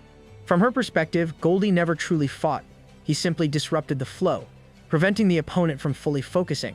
By keeping the monster from going all out, he created the perfect opening. From the other side, Flamey took full advantage of that gap and secured an easy victory. With that settled, Gao Peng collects the monster's corpse without any ceremony. Since the next opponent is already waiting, there's no reason to linger. Bifeng Ancestor watches him closely, growing more convinced by the moment that this human is anything but ordinary. With a signal, she has the remaining Bifengs move out, and they follow Gao Peng as he departs. Not long after, a single white feather drifts down at the site of the battle. Soon, two striking monsters arrive with their presence instantly changing the atmosphere. The smaller one looks around in confusion, clearly expecting to find her friend. His absence leaves her puzzled, and she wonders why he hasn't appeared, or even left a trace behind. The larger monster, however, senses death still lingering in the air. With a quiet motion, she releases her power, and a shadowy outline forms where the corpse once lay. The smaller monster realizes it's her friend and quickly turns to the larger one, her mother, begging for help. For a moment, the mother's expression softens. Still, she shakes it off, knowing this death was unavoidable. Her friend was simply unlucky, and fate had already caught up to him. Without stopping, the larger monster rises into the air and reminds her daughter that they're only passing through and can't lose sight of their goal. After a brief pause, the smaller monster agrees, though her eyes linger where her friend fell. Sadness flickers across her face, and then she turns and follows her mother. Elsewhere, the scene shifts to the edge of the surface sea in the little world. A monkey-like monster sits alone, lazily pulling stones from a box and flicking them into the sky. Above him, three extremely powerful monsters hover, yet every stone slips cleanly between them without ever landing a hit. The monkey looks bored, like this is nothing more than a way to pass the time. Not long after, the same mother and daughter arrive nearby. Just then, another stone shoots through the air, and the smaller monster barely avoids it, leaving her visibly shaken. The monkey notices them right away and instantly recognizes where they come from.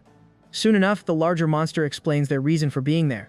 She makes it clear they're from the Star Alliance and talks about cooperation and the Alliance's long history. However, the monkey finds her words empty and unconvincing. After a moment, she finally gets to the real point. Their constellation plans to build a new stronghold in this region, using the surface sea as its base. Even then, the monkey shows no interest. No matter how she phrases it, his attitude barely shifts. For a moment, everything goes quiet. Then, without warning, his gaze sharpens, turning cold and dangerous. Almost instantly, the larger monster feels the shift and realizes that saying even one more word could cost her life. At that point, it becomes painfully clear that this creature truly lives up to his name, the most terrifying figure in the history of the heaven-capturing apes, and somehow even more frightening than the legends ever suggested. Without another word, the monkey waves them off, clearly done with the conversation. Almost immediately, the smaller monster mutters under her breath about his arrogance, but before it can go any further, her mother firmly pulls her away. Not wanting to test their luck, the two of them retreat at full speed. Once they're gone, the monkey lets out a quiet scoff. In his eyes, the Star Alliance is hopelessly short-sighted, only capable of seeing what's right in front of them. Then, as if it takes no effort at all, he lazily reaches up toward the sky. In the next instant, the three monsters that had been hovering above are grabbed and devoured without resistance. After that, he stretches, settles back into his spot, and just like that, the familiar boredom creeps back in. Meanwhile, the scene shifts back to Gao Peng as he continues forward with the Bifeng ancestors. All around them, an uneasy stillness hangs in the air. There's no movement and no presence to be felt anywhere. As she scans the surroundings, Bifeng Ancestor can't help but feel unsettled by the unnatural silence. Because of that, she quickly warns Gao Peng not to move ahead on his own. This area is far more dangerous than it appears, and if several monsters were to act together, things could spiral out of control in an instant. Worse still, if he were to wander too close to the wrong presence, even she might not be able to protect him in time. At the same time, Gao Peng quietly studies the area himself. Almost right away, he notices something unusual, that there isn't a single void attribute beast in sight. From behind him, one of the Bifangs mutters about how badly the region has declined. The spiritual energy is thin, and there isn't even a single spiritual tunnel left. With no shortcuts available, they have no choice but to keep moving forward the long and exhausting way. Another Bifang nods along, and with that, the group becomes even more cautious as they move forward. Before long, Gao Peng notices a familiar figure up ahead. It's the same monster that had been traveling with her daughter earlier. However, when the system activates, it shows no name and no level at all. Almost instantly, Gao Peng understands the implication. From past experience, anything the system can't read is never something to take lightly. Shortly after, a white tunnel opens in front of them. Bifang Ancestor gives a brief signal confirming it's the correct route, and without wasting time, the group steps inside. On the other side, the atmosphere changes immediately. Fishy sniffs the air and realizes that the water element here is so concentrated it has condensed into a thick, lingering mist. Meanwhile, Gao Peng scans the surroundings, clearly confused. A fire-type monster carrying the voucher of fire shouldn't be able to survive comfortably in a place like this. Sensing his doubt, Bifang Ancestor explains that according to the Eternal Bird, their target lives in Yin-Yang Lake. There, magma and icy water naturally coexist, meaning both extremes are present, and finding the Yang pool won't be difficult. As expected, they soon arrive at the lake itself.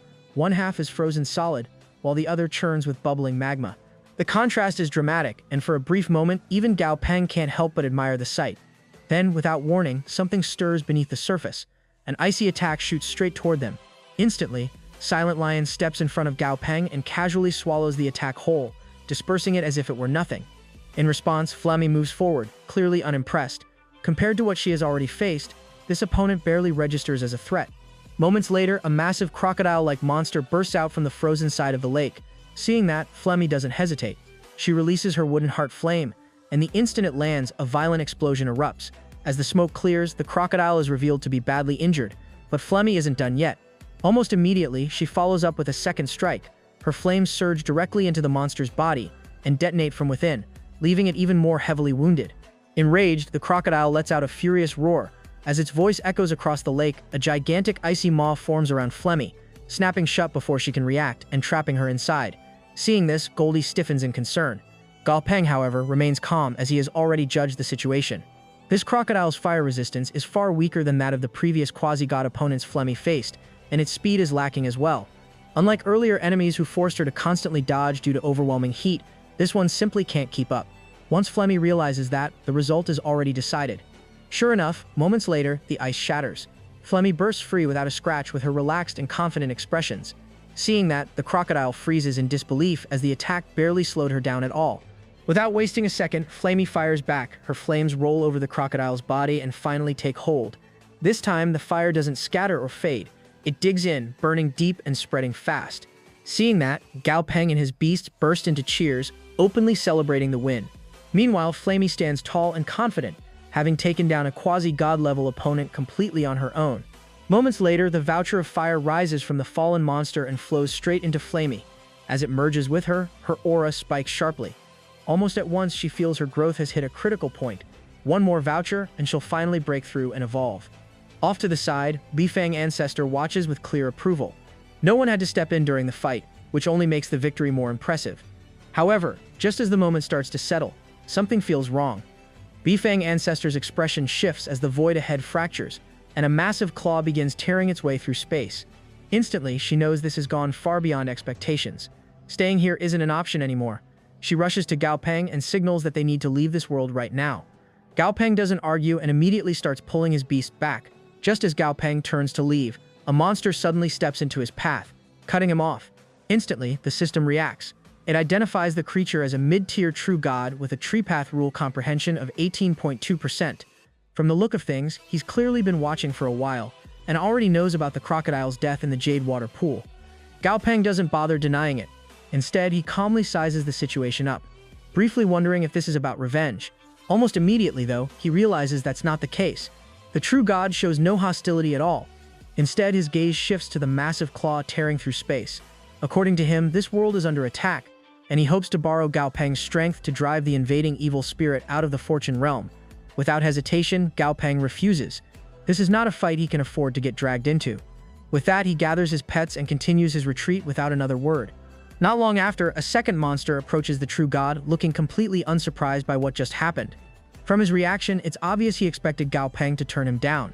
The first monster admits it outright, saying he knew the chances were slim but felt he had to try anyway. The second one urges him to leave too, warning that staying behind is basically suicide. True God, however, rejects the idea immediately. According to him, this world is where he was born and the jungle is his home. He has no intention of running. As Gao Peng pulls farther away, the monster drives his tunnel core deep into the ground, clearly preparing to make his stand.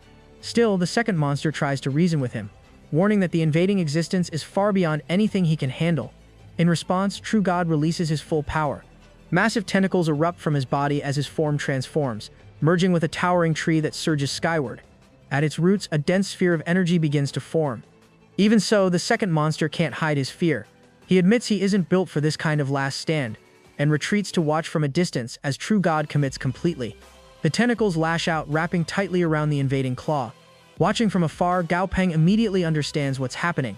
The monster is using his rule power right from the start, unleashing his strongest move. His yellow energy behaves like a parasitic force. The longer it clings to the enemy, the more destructive it becomes.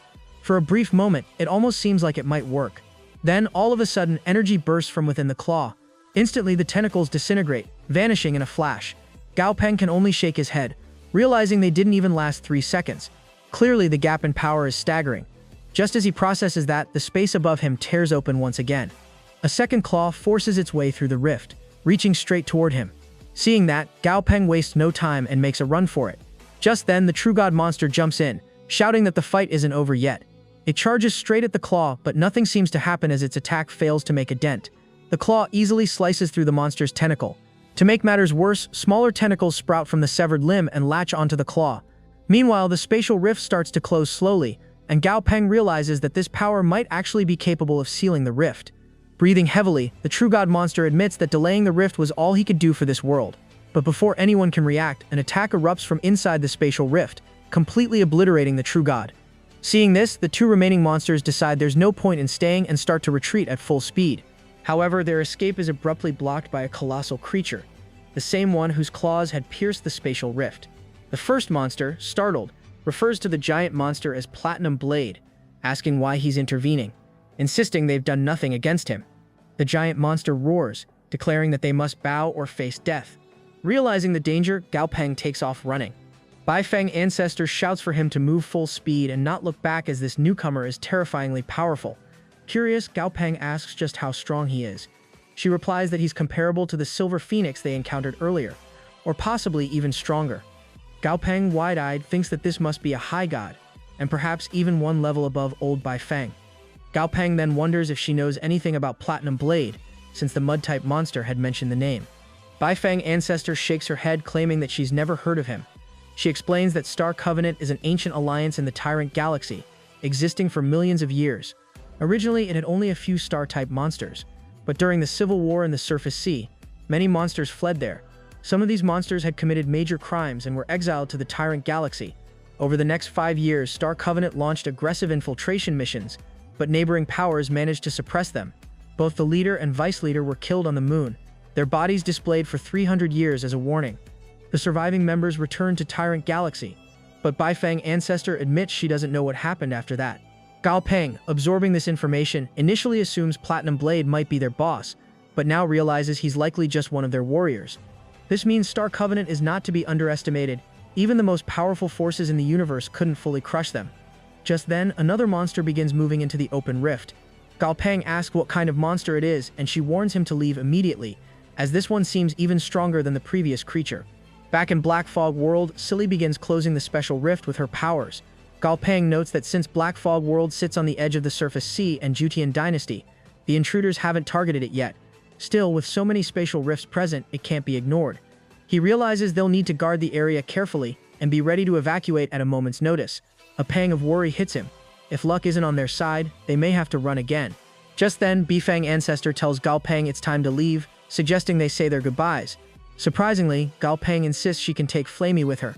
Goldie and Bifang Ancestor exchange stunned glances at his words. She acknowledges that Gao Peng likely won't leave the jungle, but reassures him that if the intruders arrive, Fire God Valley will support him. He could even bring a few thousand people there. Grateful, Gao Peng thanks her for everything. With this, Bifeng ancestor begins to leave, saying they'll have time to talk properly today before departing tomorrow. After they leave, Goldie approaches Gao Peng and hesitantly asks if he really plans to send Flamey away with them. Gao Peng calmly explains that Fire Valley is the best place for Flamey to grow, with elders from her tribe who can help her train and develop properly. Staying here would only cause unnecessary suffering. Hearing that, Goldie is left speechless. Later at Emperor Turtle, Gao Peng gathers all his pets and reveals to them that the war is coming soon. Although Black Fog World isn't directly in their path yet, the conflict may spread across the universe, even reaching their galaxy. He emphasizes that they are his partners, not just creatures bound by a blood contract. He reassures them that Flamey will be sent to the Fang clan to train safely. Once her strength grows, she can return. Suddenly, Flamey bursts in, shouting that she's not going anywhere. She refuses to leave like a coward, insisting she'll stay. Gao Peng smiles, acknowledging her bravery and urges her to listen. He explains that by going with the Bai Fang clan, she'll be safe, and if any danger arises, they'll help. Flamey, however, crosses her arms and scowls, refusing to trust his words, remembering all the times he's lied to her since she was small. Gao Peng figured Flamey really wouldn't listen this time, so he glanced at Goldie and said, with a knowing smile, that he knew what he needed to say. Goldie laughed and nodded, picking Flamey up and carrying her away. Gao Peng called out that since Flamey would be leaving tomorrow, they'd better make the most of tonight and talk a lot. Flamey, of course, wasn't having any of it, shouting at Goldie to put her down immediately. Turning to Fishy, Gao Peng notes that he should go look for his daughter as Fire God Valley isn't exactly the ideal place for serious cultivation. Fishy chuckles, confident that his 3 divine artifacts would provide enough time if anything went wrong, and that in an emergency, his experience would ensure they could escape without trouble. Dumby also pledges to protect his master, while Silly vows to follow Gao Peng wherever he goes. White Blade insists he isn't leaving either, determined to help Brain evolve and grow stronger. Hearing all of them, Gao Peng glances at Silent Lion, wondering if he intends to go along. Silent Lion shakes his head, affirming that everyone will remain behind. Moneymaker and Dragon Book echo the same sentiment. Then Gao Peng turns to Dazi, who clings to him with an indignant shout. Having grown up together since his parents entrusted him to Gao Peng as a child, Dazi refuses to be left behind. Gao Peng can't help but chuckle as he asks him to let go, while Dragon Ant steps forward, vowing that the group will stay and fight alongside him. Hearing that, a smile tugs at Gao Peng's lips. Even as 2 powerful forces inch toward conflict and disaster looms, he can't help but notice the opportunity hidden in all the chaos. By the next day, as Bifeng is ready to leave, Flamey's eyes are full of tears as she looks at Gao Peng. He gently holds her wings, giving her silent comfort while assuring her that this isn't a permanent goodbye. Before she leaves, he quietly gives her a small gift and tells her to train hard and keep it hidden from the Bifeng clan until the right time. At the same time, he remembers the hard work he and Darkchild put in, breaking down the bodies of 3 quasi-tier monsters day and night. Luckily, they fully decomposed, and their energy formed a fire crystal. He isn't sure exactly how much it will boost Flamey's power, but he knows it will help. He also knows he still needs to gather more resources for his other companions. Then Bifeng Ancestor reminds Flamey that they have to go. Flamey looks back at Gao Peng, still crying. He tells her to take care of herself, and she nods, reminding him to do the same before flying off. Even Goldie can't help but cry. Meanwhile, Dumby goes to a nearby stone and uses his power to plant the Hell Tree. As he does, its soldiers start patrolling the area, and Dumby explains that it will stay here from now on. From a distance, Grandpa watches everything unfold. White Dragon Grandpa comes over and tells him not to worry. According to it, Gao Peng has grown really strong, so much that Grandpa has lost track of the days when their roles were reversed. Now Gao Peng is handling the responsibilities that used to be his. Still, seeing his grandson succeed and surpass him so quickly fills Grandpa with joy. He admits to White Dragon that sitting around guarding the place can be frustrating, but there's a spark of excitement in his eyes. His old bones still pack plenty of power, and he's definitely not ready to just stay idle. Nearby, Fishy lounges by a pond enjoying the calm, when suddenly an attack hits the water. His daughter arrives just in time, and Fishy greets her with a smile. She's carrying something, an origin drop of weak water, and explains that Gao Peng has agreed to make a refining net for her so she can properly cultivate the secret treasure. Then she asks if it's true that Gao Peng will be leaving again. Fishy laughs and confirms it, saying a huge event is coming, and he'll be gone for a long time. She wants to know when he'll be back, and Fishy admits it's hard to say. Maybe a few months if luck's on his side, or maybe she'll never see his handsome face again. She's stunned for a moment, then scolds him before disappearing. Meanwhile, over in the East Sea, a Baifang swoops down and drops a letter into the water. A hand emerges to catch it, it's Brain. He reads the letter and chuckles to himself, confident that Master doesn't need to worry. Everything will be handled. Back at Gao Peng's base, he begins packing his belongings, carefully making sure everything is in order. Meanwhile, he leaves Silly in charge of keeping things safe, trusting her completely. As he finishes, his eyes fall on a photo of his parents, and he smiles softly. Thinking about Grandpa, he feels reassured. After all, the windstorm water magic spider and the hell tree are here to protect him. On top of that, the eternal bird is nearby as well, so there's really no need to worry. He sets the photo down carefully and heads toward the gate. Pausing for a moment, he glances back one last time before closing it behind him, ready to face whatever comes next. At an unknown place, a spatial rift suddenly appears, and Gao Peng steps out of it. As soon as he arrives, an attack comes flying toward him. Before it can hit, Goldie swoops in and destroys it. The attack had come from a monster lurking nearby, and Goldie quickly points out the source of it. Gao Peng shakes his head and tells the monster that randomly attacking people is not okay. Startled, the monster suddenly bolts, but Gao Peng immediately tells Goldie to go after him. Without missing a beat, Goldie catches up and slams the monster straight into the ground. Laughing, Gao Peng walks over and reassures the monster not to be afraid as he won't hurt him since he's not a bad person. Meanwhile, Goldie looks at the monster curiously and jokingly wonders if he's never seen such a handsome duck before. Shifting back to business, Gao Peng tells the monster that he's looking for this world's entity authority and asks if the creature can help guide him there. Sometime later, Gao Peng finds himself standing before a massive dragon. The dragon looks him over and admits he doesn't know who Gao Peng is, asking why he has come. Gao Peng calmly explains that he's here to see if they need any help.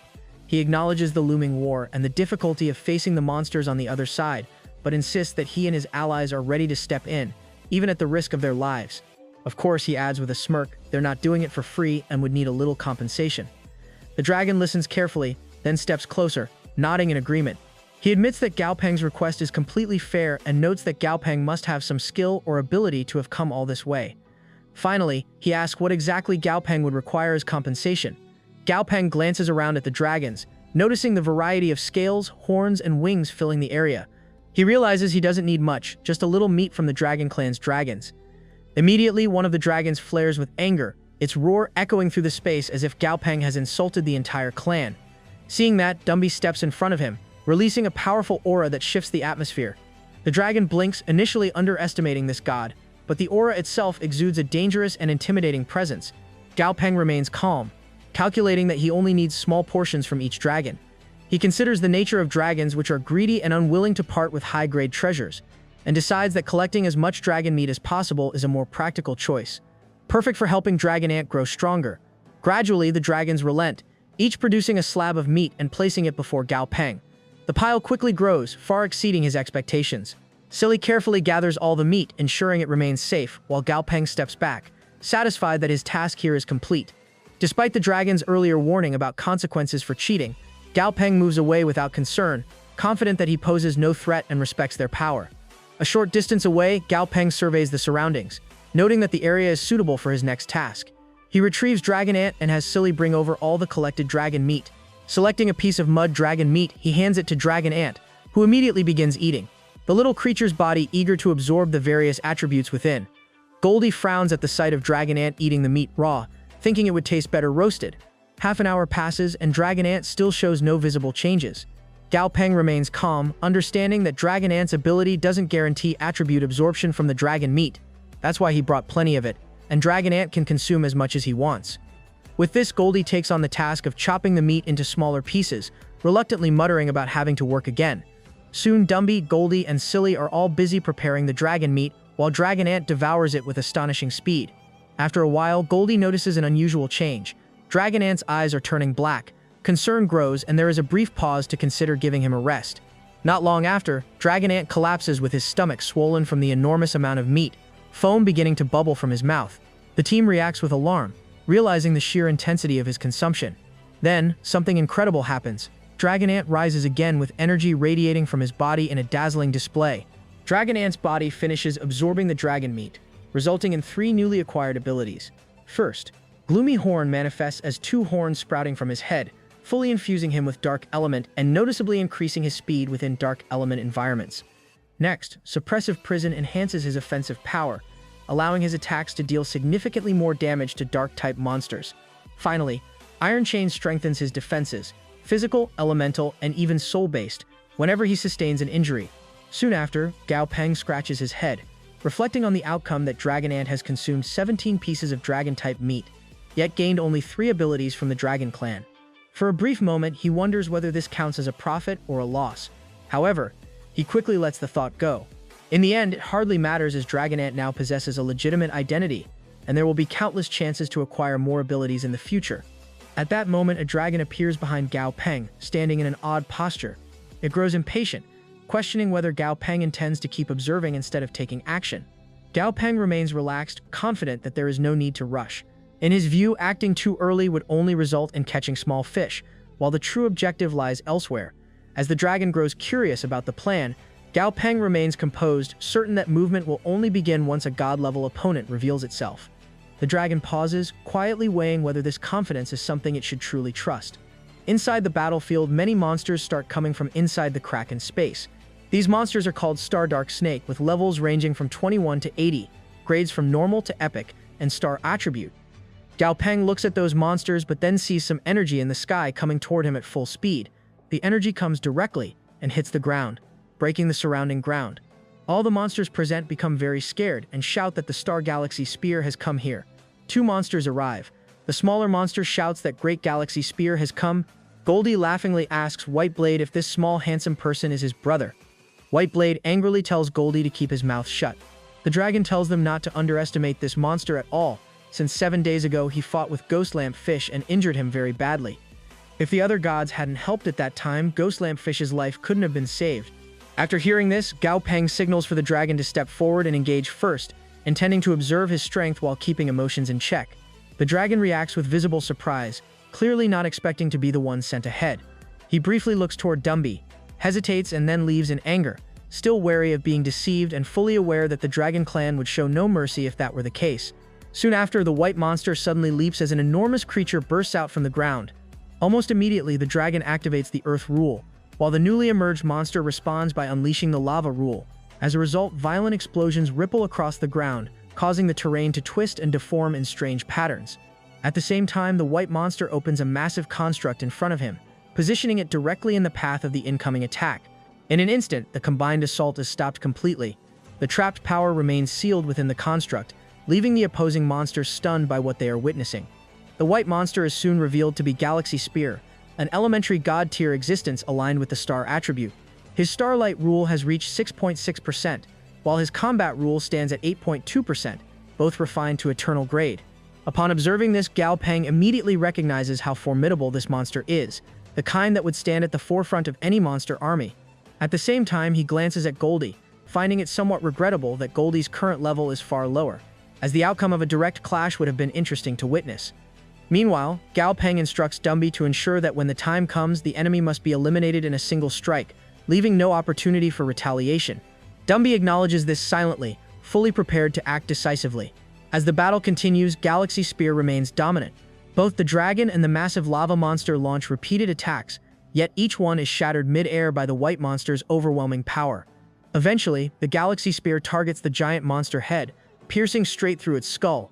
Seeing this, the dragon is left in disbelief, unable to understand why their combined assaults have failed to leave even the slightest effect. With a confident smile, Gao Peng signals that it is now their turn. The dragon turns its attention toward him as Gao Peng sends both Mechanical God and Dumby into battle. Almost immediately, Mechanical God enlarges his fist and launches a direct attack toward the monster. In response, the white monster reacts as if it has been waiting all along, calmly forming its own counterattack. Without difficulty, it stops Mechanical God's strike. Moments later, white energy surges forward and closes in on Mechanical God, catching him off guard. Before he can react, the white monster binds him completely within that energy, sealing his movements. At the same time, it displays overwhelming confidence, asserting its dominance while tightening its control. As the power intensifies, the white monster channels more strength into the spear already lodged inside the fallen giant's body, driving it deeper and amplifying the creature's suffering. Its laughter echoes through the battlefield, only to be abruptly cut short. Suddenly, Dumby appears directly within the monster's space. The white monster reacts with shock, but the moment is fleeting as Dumby allows no opportunity for resistance and immediately activates his death rule. In an instant, the white monster's entire body trembles violently. Power collapses inward and the monster drops lifelessly to the ground. Dumby descends alongside the falling body, collecting it while absorbing the remaining soul energy. Once the absorption is complete, Dumby retrieves the monster's spear, securing it without hesitation. Soon after, the dragons gather around Dumby, observing the outcome in silence. Gao Peng calmly assesses the situation, noting that the dragons already possessed the lava rule and earth rule, while the defeated monster carried only the starlight rule. Since that power holds no value for the dragons, he considers whether it can be handed over instead. In response, the dragons acknowledge that Gao Peng's group performed far better than expected and admit they had underestimated them earlier. However, despite that recognition, they refuse to part with the spoils, unwilling to leave the battle empty-handed. Just then, Dumby moves to stand behind Gao Peng with his quiet but heavy presence. Gao Peng already understands the situation and briefly considers that there is no real need to remind the dragons of an unspoken rule of war. Whoever delivers the killing blow owns all the spoils. As Dumby subtly releases traces of his death rule, a wave of fear spreads through the dragons almost instantly. In response, the largest dragon steps forward and quickly changes its attitude, retreating from confrontation with an awkward laugh. The tension dissolves as it allows Gao Peng's group to keep the remains, dismissing Galaxy Spear's corpse as nothing more than meat, now that the god-level monster is dead. Satisfied, Gao Peng laughs and prepares to leave, finding the cooperation surprisingly enjoyable. Meanwhile, the dragon departs in irritation, clearly eager to vent its anger on the remaining enemies. Seeing that, Gao Peng notes the shift in mood without concern. There are still plenty of quasi-god-level monsters left to deal with, even if none of them compare to the value of a fallen god-tier existence.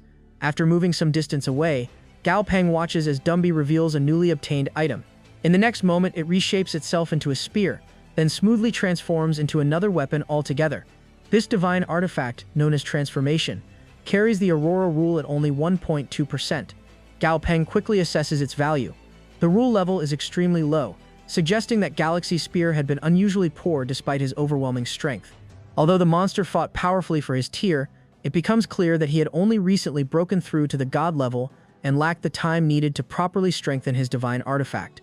Given that Dumby's white skeleton rule has already reached 3.2%, the artifact offers limited use. At best, Dumby can activate transformation only 3 times, making it largely impractical for him. With that conclusion reached, Gao Peng presents the divine artifact to the others, calmly considering who among them would benefit from taking it instead. After assessing its value, he shows the artifact to the group and signals for anyone interested to step forward. Instantly, everyone raises their hand with clear enthusiasm. Realizing how chaotic this could become, Gao Peng decides to let them sort it out among themselves first. Almost immediately, Dazi tries to eliminate his competition. He dismisses Whiteblade for already possessing a divine artifact and accuses him of being greedy. Then, shifting his attention to Goldie, he looks him over and considers him too small and newly evolved, reasoning that divine artifacts should belong to larger combatants.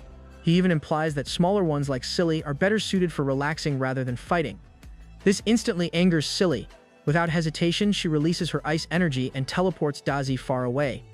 Unfortunately, Silent Lion is caught in the same burst of power and gets sent flying as well, despite having done absolutely nothing. Seeing the situation spiral out of control, Gao Peng steps in and decides to make the decision himself. He carefully considers the needs of the group. Although both Silly and Dazi could benefit from a divine artifact, this particular one is far better suited for Dragon Ant. With 7 different consciousnesses capable of various transformations, Dragon Ant can fully utilize a weapon that changes form to match his abilities. With that conclusion, Gao Peng hands the divine artifact over to Dragon Ant, who accepts it gratefully. Afterward, Gao Peng turns his attention to the fallen god-tier corpse and hands it to Darkchild to extract anything valuable. Darkchild quickly decomposes the body and pulls out an item that releases an incredibly tempting scent. Almost instantly, Fishy, Dazi, and Goldie begin drooling uncontrollably, unable to resist the aroma. Without hesitation, Gao Peng orders Dumby to consume it immediately. As Dumby absorbs the item, the large dragon suddenly arrives at the scene.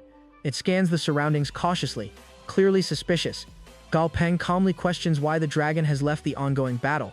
The dragon explains that it noticed monsters flying in this direction and came to investigate.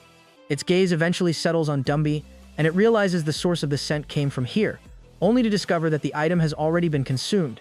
With a dangerous smile, Gao Peng expresses his appreciation for the dragon's concern and reassures it that everything is under control. The dragon responds with an awkward laugh before quickly taking off and flying away, choosing not to linger any longer. As the dragon leaves, Gao Peng reflects that the mechanical god's presence likely discouraged the Red Shield Dragon from causing any trouble. Shortly after, black energy suddenly erupts from Dumby's body, rapidly condensing into a dense egg that seals him inside. Nearby, Goldie watches with clear jealousy as Dumby begins breaking through to a higher level. 2 days pass before faint cracks finally appear across the surface of the egg. Soon after, Dumby emerges completely transformed, having advanced into a proper elementary god bearing the title Death Master. his attributes show massive improvements with the Death, Soul, and even Ghoul rules up a lot. At the same time, his grade advances to Eternal. Seeing these changes, Galpeng realizes his earlier assumption about Eternal grade being nothing special was completely wrong. Dumby's entire panel has changed, making it clear why Fishy is so eager to return to Eternal grade. Dumby's advancement allows him to comprehend rules far more clearly and at a much faster pace, a realization that leaves Galpeng genuinely satisfied with the growth of his talent. Meanwhile, back on the battlefield, dragon and monster corpses lie scattered in every direction. The large dragon surveys the aftermath with visible anger, quickly realizing that something valuable was lost while it was away. Although it acknowledges that Galpeng has claimed the spoils of victory this time, it silently vows that the human will not be so fortunate in the future. After signaling to Earthworm, the dragon departs from the battlefield. Sometime later, Galpeng arrives at the dragon's palace, only to find it completely destroyed. He quickly deduces that the dragons fled before he could interrogate them, and notes that only dragons themselves could have caused such extensive damage to their own nest. Fishy points out that many belongings remain scattered around, abandoned in the dragon's hasty retreat. As Dazi wonders what their next move should be now that the dragons have escaped, Galpeng responds with a dangerous smile, fully aware that someone still remains behind. A massive monster slowly emerges from underground, scanning the surroundings with clear satisfaction after confirming that the dragons have truly left. Relieved, it celebrates internally, believing that all the scattered corpses, abandoned dragon belongings, and even the entire world itself now belong to it. Convinced that the dragons will never return, its attention soon shifts to Galpeng approaching from a distance. Sensing danger, the monster immediately retreats back underground, cautiously observing Galpeng's movements. After gauging the situation, it listens as Galpeng makes his intentions clear. Realizing that Galpeng's group is unfamiliar with this place and merely seeking information, the monster resurfaces and agrees to cooperate. Soon after, Galpeng inquires about the structure of the divine systems in this world. In response, the monster explains that three major divine systems dominate the region: the Deep Ocean Divine System, the Natural Divine System, and the Undead Divine System. Traditionally, these three forces are sworn enemies, locked in constant conflict. However, due to recent circumstances, they have temporarily formed a cooperative relationship. Galpeng quickly infers that this uneasy alliance stems from monsters invading from another galaxy, creating a shared external threat. Following that, Galpeng seeks to determine which divine system lies closest to their current location. The monster identifies the Ocean Divine System as the nearest, noting that it is ruled by three major leaders. Among them, Panic Instigator holds the highest authority due to mastery over multiple rules, including the Ocean Rule and Cruelty Rule, as well as comprehensive control over various laws. This combination makes him both exceptionally cruel and overwhelmingly powerful, a revelation that leaves Galpeng genuinely surprised by the strength concentrated within the Ocean Divine System. Continuing its explanation, the monster shifts focus to the Natural Divine System. It describes this faction as being ruled by Strength Supreme, a terrifying existence whose body was formed from a Vajra tree, with skin like copper iron and bones like refined steel. This being possesses seemingly infinite strength. Finally, the monster turns to the Undead Divine System, describing it as the weakest and smallest of the three. Before the intergalactic invasion, undead monsters were frequently bullied by the other divine systems. However, once large-scale battles began, they were tasked with handling the corpses of fallen monsters. Seizing this opportunity, the Undead Divine System maneuvered carefully, deliberately offending one faction while attempting to teach the others a harsh lesson, subtly shifting the balance of power. After finishing his explanation, the monster pauses, waiting to see if Galpeng needs anything else. In response, Galpeng simply smiles and points out that while the dragons have already paid for their assistance, the monster himself has yet to offer anything. Hearing this, the monster grows inwardly furious, momentarily tempted to strike this shameless human. However, before acting, the monster's gaze shifts. It looks first at Dumby and Goldie, then turns to the other side, where Mechanical God, Fishy, and Whiteblade stand silently. At once, cold sweat begins to form on the monster's body. Realizing the situation, the monster lets out an awkward laugh and signals its willingness to negotiate. Galpeng then makes his request, seeking soul-snatching gold and dead soul jade. At the same time, he calculates that Dumby will need both materials to forge a personal divine artifact. Since these resources originate underground and the monster is an Earthlord, it is almost certain that it possesses them. Without further hesitation, the monster agrees and vanishes underground. Moments later, it reappears, quickly presenting both materials. Galpeng notes the creature's impressive speed as he takes the items, amused by how eager the monster is to avoid any further interaction. With the matter settled, Galpeng turns his attention to Fishy. Noting that Fishy is only one step away from breaking through, he decides it is time to move toward the Ocean Divine System, where an opportunity may soon arise. Soon after, the scene shifts to a distant island. There, Goldie suddenly falls through a spatial rift and lands unsteadily. Nearby, Galpeng surveys the endless ocean, immediately recognizing that they have arrived at the right location. Moments later, Goldie senses a powerful surge of energy coming from a specific direction. Reacting quickly, Galpeng leads the group into nearby bushes to hide. From there, he spots two monsters locked in battle, one emerging from the sea and the other fighting from the sky. The ocean-based monster unleashes an attack infused with the ocean rule, while the airborne Silver Phoenix counters with her own overwhelming power. Their attacks collide violently, sending shockwaves rippling through the air and sea alike. Galpeng watches the clash with admiration, taking in the sheer scale of the confrontation. Suddenly, a massive wave surges toward their position. As Goldie panics, Silent Lion steps forward without hesitation and freezes the entire wave in an instant, stopping it completely. Observing this, Galpeng notes that Silent Lion's elemental control is both powerful and exceptionally pure, though he still lacks the materials needed for a true breakthrough. As the battle continues, Galpeng carefully observes the two gods and realizes that neither has reacted to their presence at all. This confirms one thing clearly: they do not consider his group to be any kind of threat.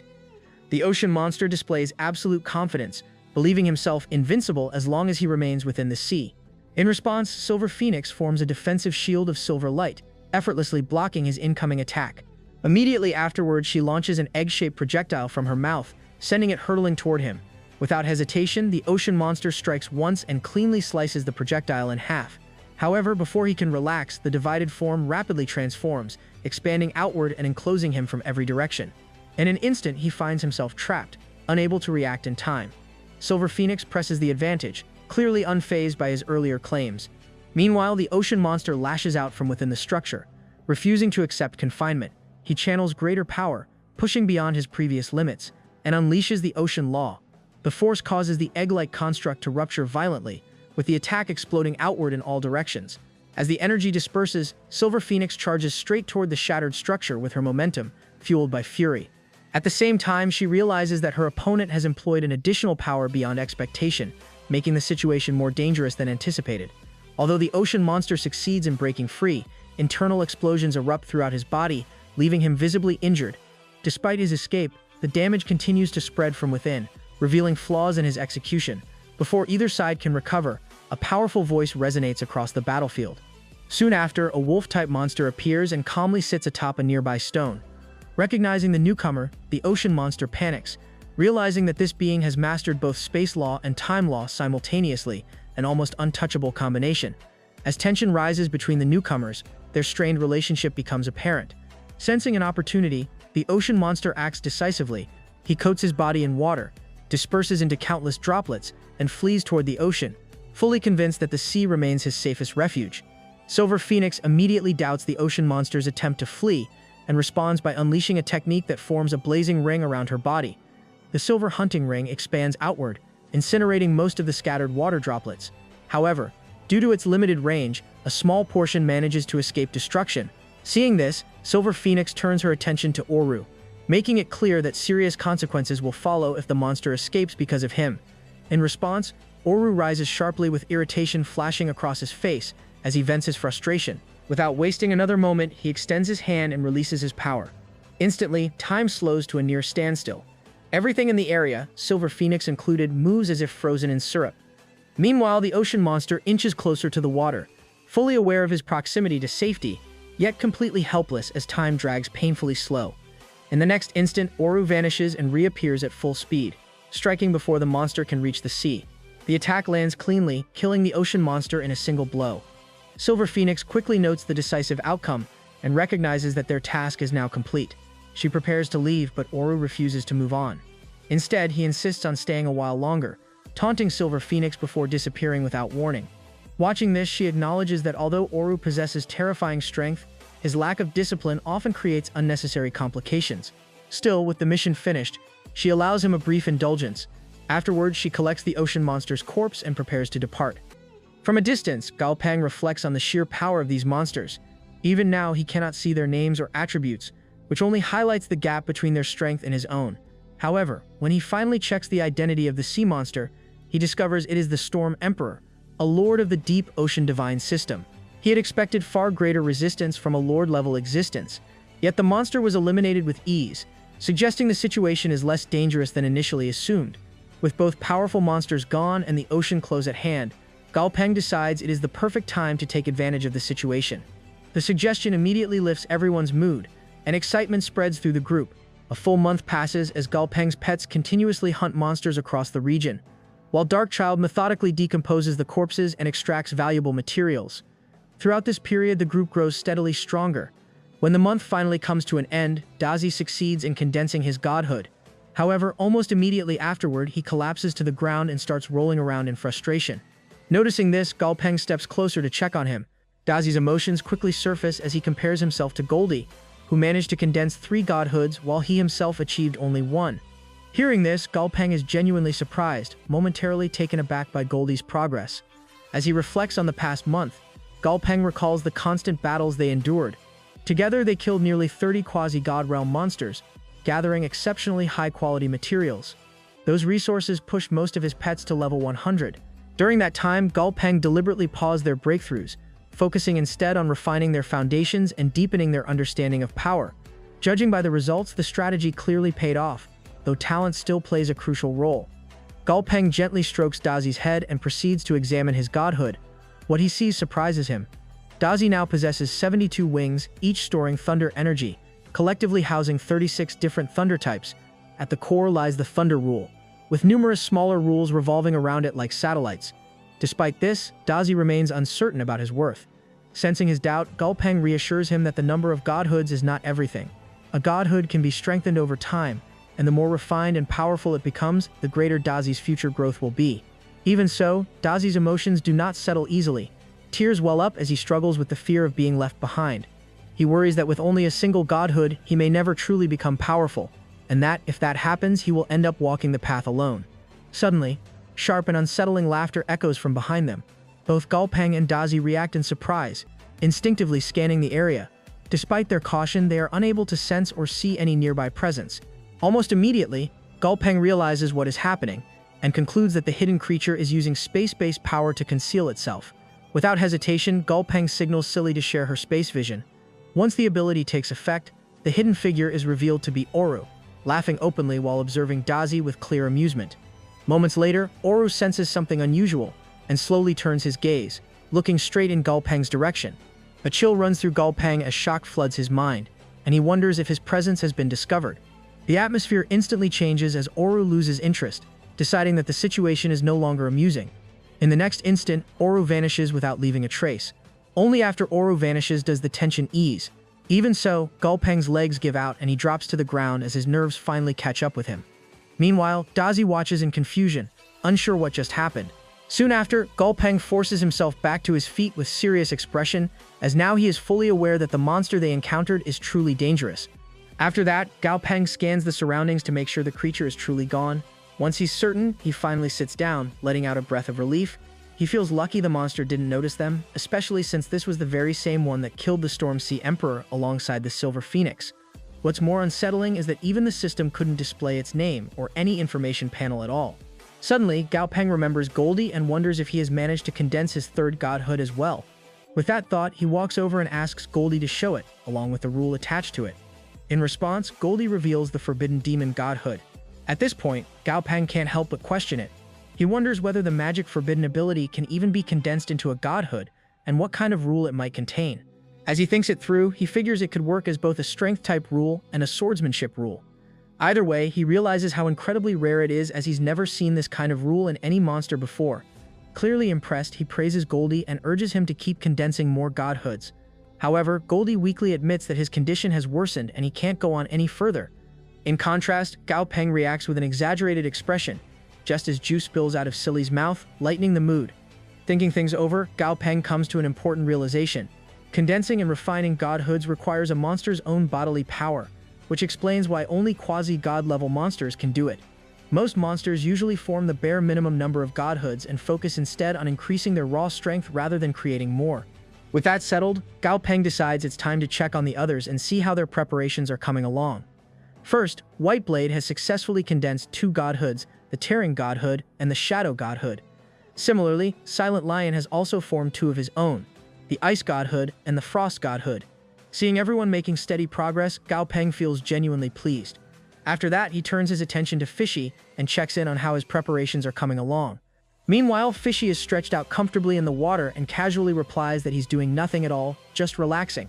However, Gao Peng walks over and gently pushes back, clearly not buying that explanation.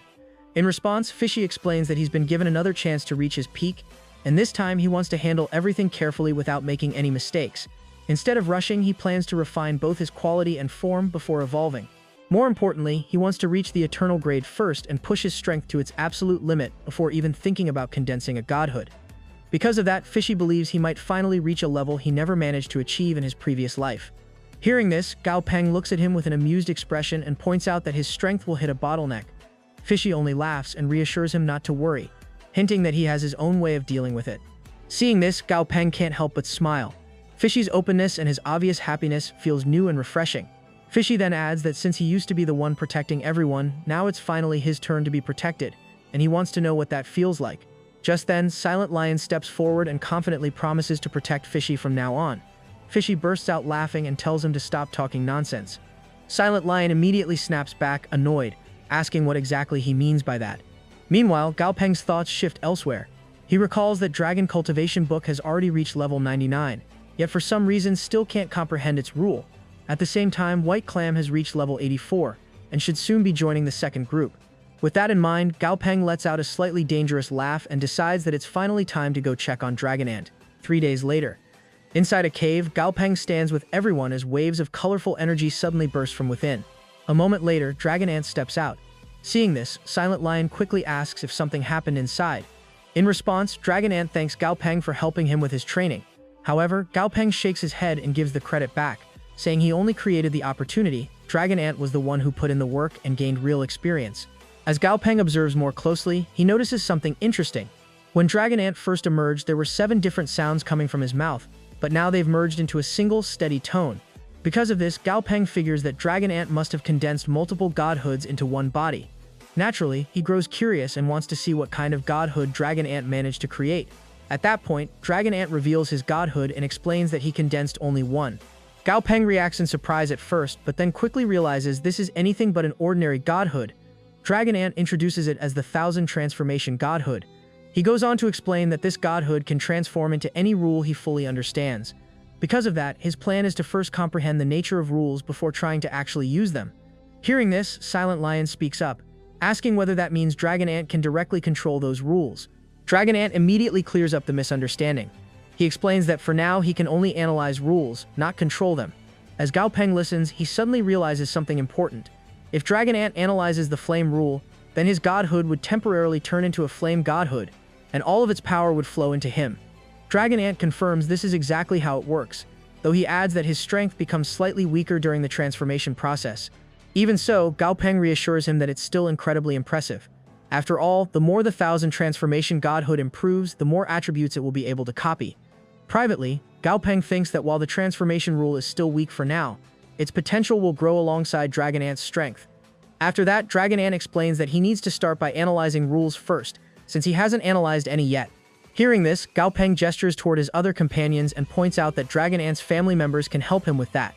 Clearly encouraged, Dragon Ant happily walks over to them and says that fully understanding their rules will take some time. Just then, Fishy chimes in, suggesting that Dragon Ant should analyze the others' rules first, since he himself hasn't condensed a godhood yet, but once he does, Dragon Ant can analyze his as well. All of a sudden, Dazi glances around and wonders aloud where Dumby has been these past few days. Hearing that, Gao Peng simply smiles and explains that he assigned Dumby an important task, and that he'll be back once it's finished. Right on cue, black smoke swirls through the air as Dumby appears, holding a divine weapon in his hand. He calmly announces that the job is done. Seeing this, Dazi freezes in surprise when he realizes the item is a divine artifact called Dead Soul Scythe, complete with an Yin-Win rule of 1.3%. After that, Dumby explains that as his understanding of the rule improves, the weapon's sharpness will continue to increase. After all, he only crafted it based on the level of insight he currently has. Hearing this, Gao Peng recalls what the celestial bird once told him, that future treasures with the same attribute can be fused together to further enhance the weapon's power. Clearly delighted, Dazi happily takes the divine artifact, calling it adorable before turning to Gao Peng and asking if he'll help him create his own divine artifact someday. Gao Peng agrees, saying he'll help as much as he can when it comes to refining Dazi's godhood. Meanwhile, Dazi starts daydreaming. He imagines making a chain just for Gao Peng's neck, forcing him to wear it whenever they go out together. As he pictures this, Dazi lets out a strange, playful laugh right as Gao Peng suddenly starts sneezing non-stop. Finally, the scene shifts to the Judean dynasty, where a furious shout echoes through the woods, yelling at someone to stop running and demanding to know if they really thought they could steal a pet and get away with it. A man runs through the streets with a bag clutched tightly in his hands, while someone behind him shouts that if he drops the pet, they might spare his life. As he glances back at his pursuers, he curses under his breath that these bastards have been chasing him non-stop for 3 whole days. Behind him, a large group closes in. They were sent by the city lord himself, along with elite forces, all ordered to capture him no matter what. At that moment, the runner steels himself. He tells himself that this will be his final deal, and that he has to see it through at any cost, even if it means never letting go of the pet. Suddenly, he vanishes without a trace. For a brief moment, his pursuers freeze in shock, wondering if what they just saw was some kind of illusion. However, another person quickly arrives and points out that it can't be an illusion. There wasn't even a ripple of elemental energy. Hearing this, the leader clenches his teeth and orders everyone to keep moving. After all, going back empty-handed would mean a punishment far worse than continuing the chase. Without hesitation, they rush forward into the same space. In the next instant, the world around them shifts, and they find themselves transported into a completely different dimension outside the Judean dynasty. Startled, they look around and ask if this place is some kind of secret palace. Still, after a brief exchange, they decide it's better to leave as soon as possible. Meanwhile, the runner realizes his plan has gone horribly wrong. He had intended to send them running in circles while he slipped into the secret palace alone. Instead, they followed him straight inside. Worse yet, he knows there's only one exit, which means they'll definitely be waiting for him outside. Although he has no idea what dangers lie ahead, he understands he has no choice but to keep moving deeper into the secret palace. Soon after, the scene shifts. The man from the Judean dynasty is now on the ground, being brutally beaten by several people. One of them finally steps forward and calmly tells him not to panic. They won't kill him, as long as he cooperates. Then, in a measured tone, the man asks whether anyone else besides him knows about this jungle. Struggling to breathe, the beaten man nods and explains that some people were indeed chasing him earlier. However, he adds that they stayed near the entrance and didn't dare venture deep into the secret palace. As he looks at his captors more carefully, a chilling realization hits him. These people are definitely from the Red Tribe. According to rumors, the Red Tribe vanished years ago and was never considered especially powerful. Yet here they are, 3 of them, and they captured him effortlessly with a single strike. At that moment, the person sitting nearby slowly stands up and says this situation has become troublesome. He then orders one of them to go to the altar and invite the sea god to decide what should be done next. The other 2 immediately agree. Hearing this, the man from the Judean dynasty turns pale. Panic floods his face as he wonders if they're truly planning to summon the sea god. Desperate to survive, he hurriedly offers to join them and promises to tell them everything he knows. After a brief pause, they agree and decide to take him along.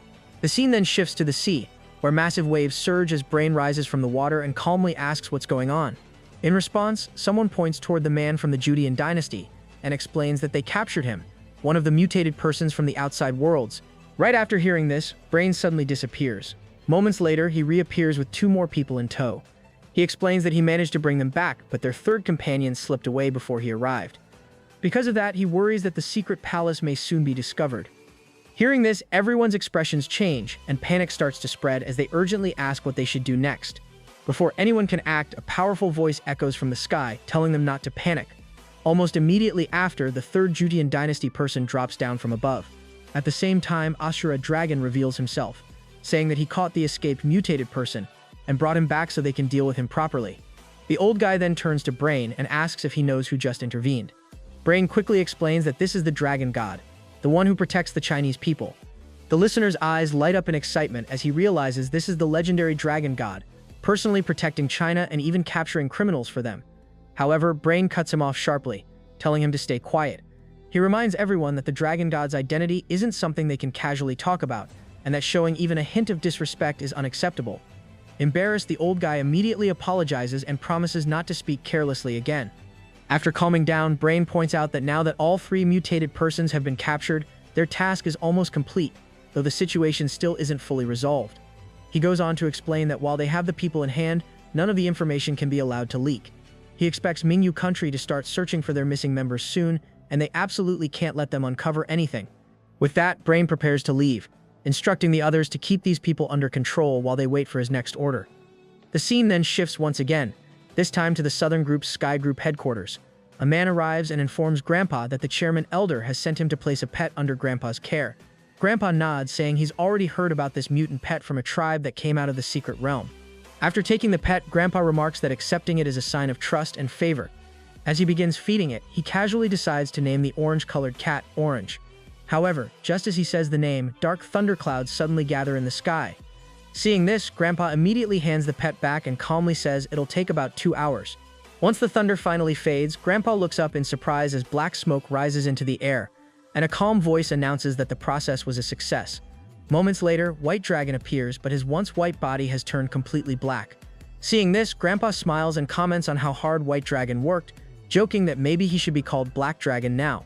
White Dragon quickly speaks up, asking to keep his old name instead. Grandpa chuckles, thanks him, and acknowledges that the evolution was extremely risky. They weren't fully prepared, but with news from Joseon Dynasty coming in, they needed to be ready, and that meant taking a dangerous breakthrough. In response, White Dragon calmly explains that cultivation is all about standing up to heaven itself. He assures Grandpa not to worry or blame himself, adding that protecting people always comes with risks and sometimes means going against your own better judgment. Hearing this, Grandpa smiles thoughtfully, suggesting that the old days might finally be returning. He then brings up how White Dragon feels after consuming the god. White Dragon bursts into laughter, saying the taste was incredible. They share a hearty laugh together, but the moment breaks when Grandpa suddenly starts coughing. White Dragon immediately steps forward and checks if he's alright. Grandpa waves it off, insisting he's fine. Then, in a quieter tone, he mentions that Gao Peng has been working tirelessly to protect their world from the Joseon Dynasty, while people like them are too old to just stand by and watch. As he speaks, blood appears on his hand and he finally admits he can't hide his condition any longer, so he's decided they'll face what's coming together, to see who truly holds the ultimate darkness. The scene then shifts to Thousand Places Lake, where a fierce battle is already underway. A female lion clashes head-on with a massive scorpion monster. She shouts that the lake has been her territory since ancient times and accuses him of crossing the line. In response, the scorpion sneers and claims that long before the lake ever existed, this land was a desert. Because of that, he argues that he has more right to the treasure and tells her to step aside. Instead of backing down, the female lion simply smiles and asks why she should follow rules made for a creature like him. With that, the two charge at each other. She launches a powerful water attack, only for the scorpion to counter with a devastating sand attack that completely shreds the water apart. Mocking her, the scorpion remarks that after all these years she hasn't changed at all, and is still the same shameless creature. Unbothered, the female lion grins and challenges him, asking whether his rules can truly withstand her next attack. Moments later, the battle escalates as they unleash their full power, the law of sea colliding violently with the law of the desert. From a safe distance, Gao Peng and his companions watch the intense clash unfold. Watching the fight, Goldie can't help but comment on how amazing it is. Then, half-jokingly, he turns to Silent Lion and asks whether the female lion might be his relative, especially given how shameless she's acting. Silent Lion immediately snaps back, angrily insisting that she's definitely not related to him. He quickly adds that she's a water-type beast while he's clearly ice-type. Hearing that, Goldie laughs and says that their faces and color patterns make them look like twins anyway. Fishy nods along, clearly agreeing. Meanwhile, Gao Peng pulls an annoyed face, thinking that they don't look alike at all, at least not to him. Still, out of curiosity, he turns to Dumby and asks whether the female lion's scent resembles Silent Lion's. After thinking it over for a moment, Dumby answers that it's not just their appearance, their auras are extremely similar as well. At that point, Gao Peng decides this isn't really his problem and shifts his attention to the female lion's information instead. According to what he sees, her name is Ocean Holy Lion, a mythical grade medium-tier god with a water attribute. Even so, he has to admit to himself that she really does resemble Silent Lion in more ways than one. Hearing this, Silent Lion angrily demands proof that she's actually related to him. Gao Peng quickly steps in to calm him down and then reveals an important detail. She's one of the 7 holy lions. The moment Silent Lion hears that, his anger disappears. Instead, he reacts with pure shock and excitement. If she's one of the 7 holy lions, then that means he is too. And since she's already a god, he realizes he might reach godhood himself one day.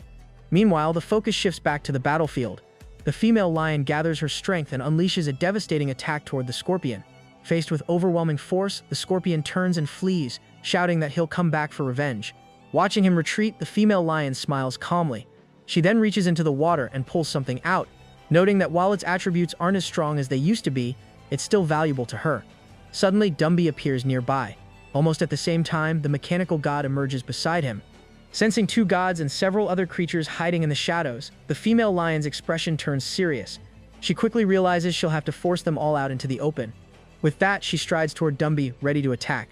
As she advances, she comments that she had sensed him lurking in the shadows from the very beginning, and that this time he would not escape. Just as she is about to strike, she suddenly transforms into a cute cat and stops. Confusion crosses her face as she looks at Dumby again. Instead of attacking, she leans in and sniffs him in an oddly comical way. A moment later, she announces that she can sense a holy lion's aura within him, one that belongs to another holy lion, and a male. At this, Silent Lion immediately grows tense, while Gao Peng watches the scene unfold with an amused smile. The female lion then tells Dumby that she's willing to give him the Heart of Ocean as long as he helps her find the other holy lion in return. Hearing that, Dumby turns to Gao Peng and checks whether they should accept the deal. Instead of answering right away, Gao Peng glances at Silent Lion, waiting for his reaction. Silent Lion just smiles, remarking that he doesn't really have a choice at this point. Gao Peng shoots him a funny look, calling out his act. After all, Silent Lion had already reached the half-step god realm, so there was no way he hadn't heard everything. Goldie steps forward, casual as ever, noting that the female lion seemed to want to pair up with Silent Lion. He points out that they had already spent a huge amount of resources tracking down information on the water-type treasure, and jokes that Silent Lion might just be backing off because he's too old for this kind of thing. Hearing that, Silent Lion immediately explodes in anger and shouts at Goldie to stop talking nonsense. Before things can escalate, Fishy suddenly moves closer to Silent Lion. Putting on an unusually cute expression, he promises that Silent Lion will never be treated like a combat tool again in the future. Almost pleading, he asks Silent Lion to help him this time, explaining that he desperately needs the Heart of Ocean. Fishy then lays out his reasoning. He explains that the female lion is a medium-ranked god with abundant resources, and teaming up with her would give Silent Lion access to materials needed to forge a powerful artifact. That alone would earn him respect and significantly boost his strength. On top of that, Fishy reminds him that as a holy lion, Silent Lion has always prioritized success above everything else. Hearing this, Silent Lion makes a strange face and admits that focusing on success is indeed his usual way. Taking the chance, Fishy flatters him even more, saying that no one would dare use him as a combat unit once his partner is a medium-ranked god. He even admits, half-jokingly, that he's starting to feel a bit jealous of such a powerful match. At this point, Silent Lion's face slowly turns red. Looking slightly embarrassed, he admits that the offer doesn't sound bad at all, and that this path could really help him grow stronger. Watching his reaction, Fishy silently wonders what kind of strange thoughts could make Silent Lion blush like that. Meanwhile, Gao Peng smiles to himself, feeling that the whole matter was resolved far more easily than he expected. Finally, Silent Lion laughs and tells Gao Peng that since he's asking for so much, he's already prepared to go all in this time. The view then shifts to the female lion, who is now looking over with unmistakably affectionate eyes. At the same time, Silent Lion's face has turned completely red. By now, Gao Peng has already merged with Dumby. Trying to steady himself, Silent Lion quietly admits to Gao Peng that he's feeling a little nervous. Just then, the female lion walks closer and casually compliments him, saying he looks quite handsome. Silent Lion nods without hesitation and replies that he knows, after all. Back when he lived on the grasslands, plenty of lions were crazy about him. However, the female lion suddenly flashes a strange, slightly creepy smile, which immediately catches Gao Peng's attention. A moment later, she pulls out the ocean heart and says she's ready to hand it over, as long as they give the lion to her. Hearing that, Gao Peng reacts in surprise and firmly says that he never agreed to hand Silent Lion over to anyone. In response, the female lion turns her face away and calmly admits that he's right. Even so, Gao Peng can't shake the feeling that something isn't quite right. He has no issue with cooperation or friendship, but there's no way he'll let her simply take Silent Lion away. With that in mind, he checks her status panel and is instantly shocked to discover the twisted thoughts hidden in her mind. Just as Gao Peng is reacting to what he sees, the female lion suddenly puts on an innocent, cute expression. She explains that the skeleton wasn't talking much before but is suddenly very chatty now. Then she clarifies her intentions. She isn't trying to take Silent Lion away forever. Instead, she just wants him to stay with her for a while so they can talk privately. After all, she doesn't want the future father of her children to be someone she barely knows. Hearing this, Gao Peng acknowledges her interest in Silent Lion. After a brief pause, he proposes a compromise. She hands over the ocean heart first, and at the same time, Silent Lion goes to stay with her. He then asks how she feels about that arrangement. The moment she hears this, the female lion suddenly stomps her foot, and water begins seeping up from the ground beneath them. Seeing her reaction, Gao Peng simply smiles and lightly asks why she's getting so nervous. After all, she's a medium-ranked god, while he's only an elementary god. The female lion then puts on a cute expression and admits that she's nervous, mainly because she's never done anything like this before. With that said, she hands the ocean heart to Dumby, who immediately starts inspecting it carefully. After a moment, she looks over and asks whether he's satisfied. adding that she hopes he doesn't think she's trying to cheat him. Deep down, however, she's fuming. She can't help wondering whether this so-called elementary god really thinks she's afraid of him, when in reality she's only holding back because of the little lion. Hearing her out, Gao Peng explains that he comes from a small planet and tends to be cautious by nature. Because of that, he asks her to forgive his careful approach. Then, picking up Silent Lion, he tells her to get ready as he's about to hand him over. The female lion smiles at his words. However, instead of calmly accepting Silent Lion, Dumby suddenly shoves him backward. At the same time, Gao Peng swiftly uses his power to store Silent Lion inside his personal space. Before the female lion can even react, Dumby launches a direct attack at her. Startled, she dodges and angrily shouts, demanding how he dares to attack her. Gao Peng coldly replies that he's not foolish enough to fall for sweet words, especially when he already knows she has twisted plans of her own. At that moment, the female lion realizes something is wrong. The law of death is rapidly consuming her power. She immediately understands that she underestimated this seemingly ordinary god, one who actually possesses death flow. Meanwhile, Gao Peng casually calls it a minor trick as Dumby fully releases his strength. In an instant, a massive chain shoots toward her. Thick smoke rises around her position, and ice tentacles suddenly burst out from within, closing in from every direction. Her eyes widen in shock when she realizes that this skeleton also wields the law of ice. Before she can recover, Dumby pushes even more power forward, causing a gigantic ice statue to emerge as different energies surge wildly from his body. Inside her mind, disbelief takes over. She can feel her guardian barrier being destroyed again and again. At this point, she can't help but question whether this bastard is truly just an elementary god. Worse still, the death law clings tightly to her body, constantly draining her spiritual energy. Gritting her teeth, she begins forming her own counterattack and declares that they'll soon find out whose law is stronger. However, just as Dumby prepares to respond, his surroundings suddenly change. In the next instant, he finds himself in an entirely different space. He quickly realizes this is the law of space, and that she can wield it as well. Even so, he calmly steadies himself and says that no matter what she throws at him, he's fully prepared. All of a sudden, Dumby releases a massive surge of black energy from his body. Watching this unfold, Gao Peng can't help but think that the female lion truly deserves her status as a medium-ranked god.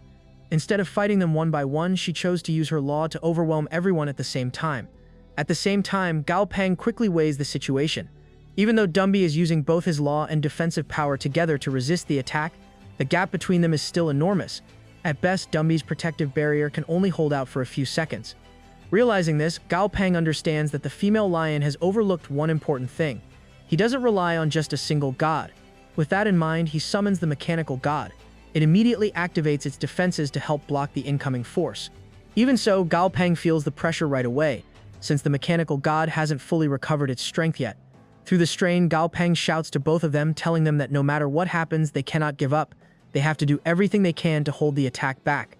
Then, without warning, everything suddenly returns to normal. The overwhelming law of the sea vanishes into thin air. Gao Peng realizes they can finally breathe again. However, Dumby quickly calls out to him and points toward a distant direction, telling him to look as she's already fled. Understanding the situation, Gao Peng decides it's pointless to chase her into another dimension. Instead, he orders Dumby to take him somewhere safe so they can recover.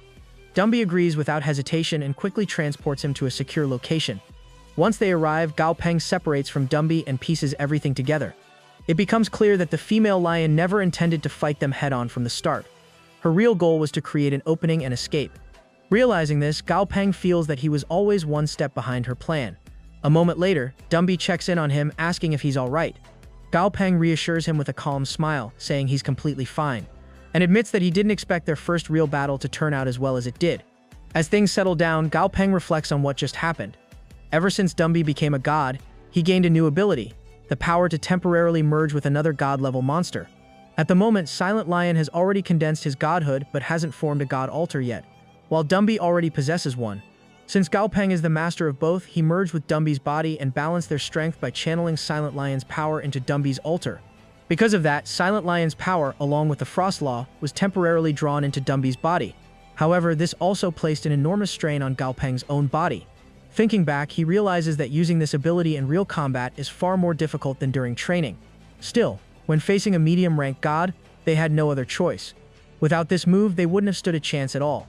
After a brief silence, Silent Lion sighs, saying that his romantic luck is completely used up. Gao Peng immediately corrects him, calling it not bad luck, but a full-blown romantic disaster. Silent Lion falls quiet at that. Noticing his mood, Gao Peng walks over and explains what he had sensed earlier. He mentions the female lion's malicious intent and makes it clear that if Silent Lion had truly fallen into her hands, something terrible would have happened to him. Even so, Silent Lion wears a dreamy expression and mutters that she was still very beautiful. Gao Peng reaches out, pats his head, and promises to find him an even better and more beautiful lion in the future. Just then, Fishy suddenly pops up, pulling an exaggerated cute face and complaining about being forgotten. Gao Peng turns toward him, hands over the ocean heart, and tells him to stop acting. More casually, he wonders why Fishy is alone and where Dazi and Goldie have gone. Fishy explains that he had forgotten to mention earlier that both of them are currently condensing their god altars, making it impossible to disturb them. With that, Gao Peng finally understands their absence over the past 2 days.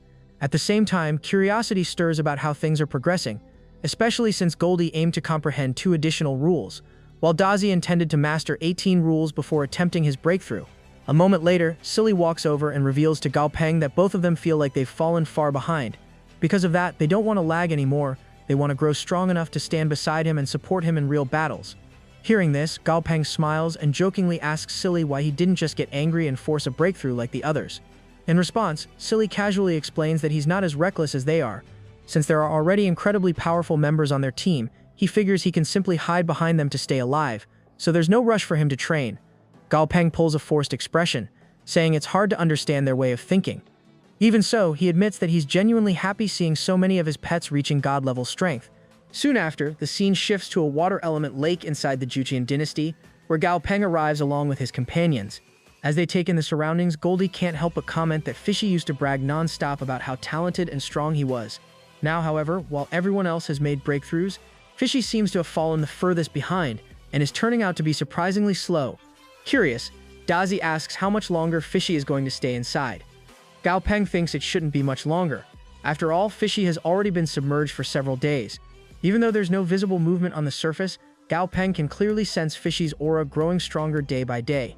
Then, without warning, a powerful explosion erupts from within the water. Feeling the sudden surge, Gao Peng immediately realizes that something big is about to happen. Moments later, skulls begin surfacing from the lake. Startled, Gao Peng wonders if those are actually bones and quickly tells Daz that they need to get over there right now. Dazi doesn't hesitate and agrees immediately. Keeping all his pets close, Gao Peng mounts Dazi, and they rush forward at full speed. Before they even arrive, an entire mountain suddenly explodes. When Gao Peng reaches the scene, he's struck by the sheer power of it all. Deep down, he can feel it clearly. Fishy is on the verge of advancing. At the same time, all the surrounding monsters panic and begin fleeing in every direction. Gao Peng locks his gaze onto Fishy and instantly recognizes what's happening. This overwhelming pressure is the power of law, which means Fishy is finally about to condense his god altar. All of a sudden, energy begins gathering inside Fishy's mouth. One by one, he condenses a total of 4 godhoods. The first is the engulfing godhood, followed by the calamity godhood, then the ocean godhood, and finally the storm godhood. Moments later, Fishy's god altar fully forms, and all 4 godheads smoothly enter it. Seeing this, Gao Peng can't hold back his excitement and shouts in joy that Fishy has finally succeeded.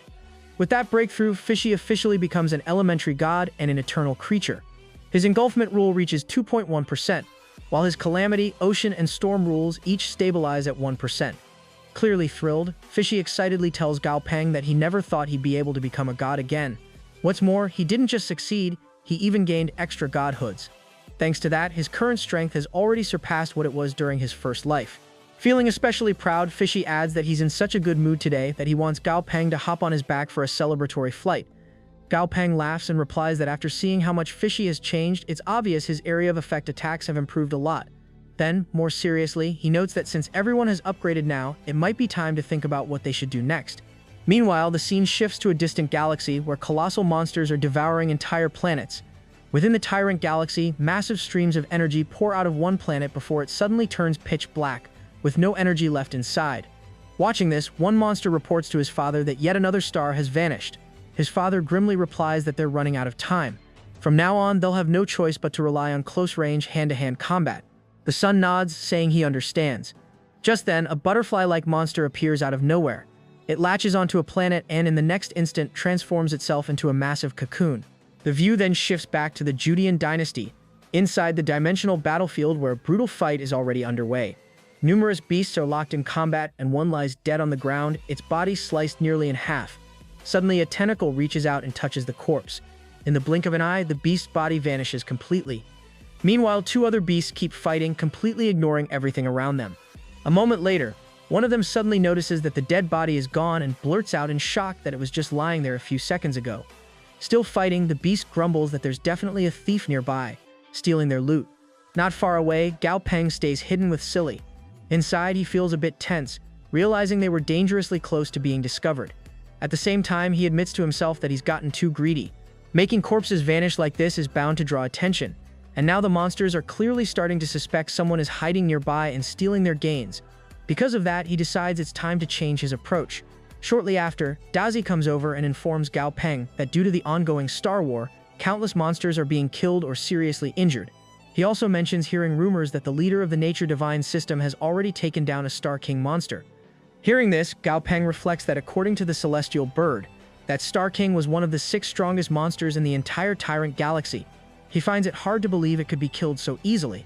Its strength should be on the same level as the Silver Phoenix, far beyond anything he can handle right now. With the situation growing more dangerous by the moment, Gao Peng realizes he needs to find a safer place to collect materials from fallen monsters and strengthen his pets. Luckily, with Silly's space available, that part shouldn't be a problem.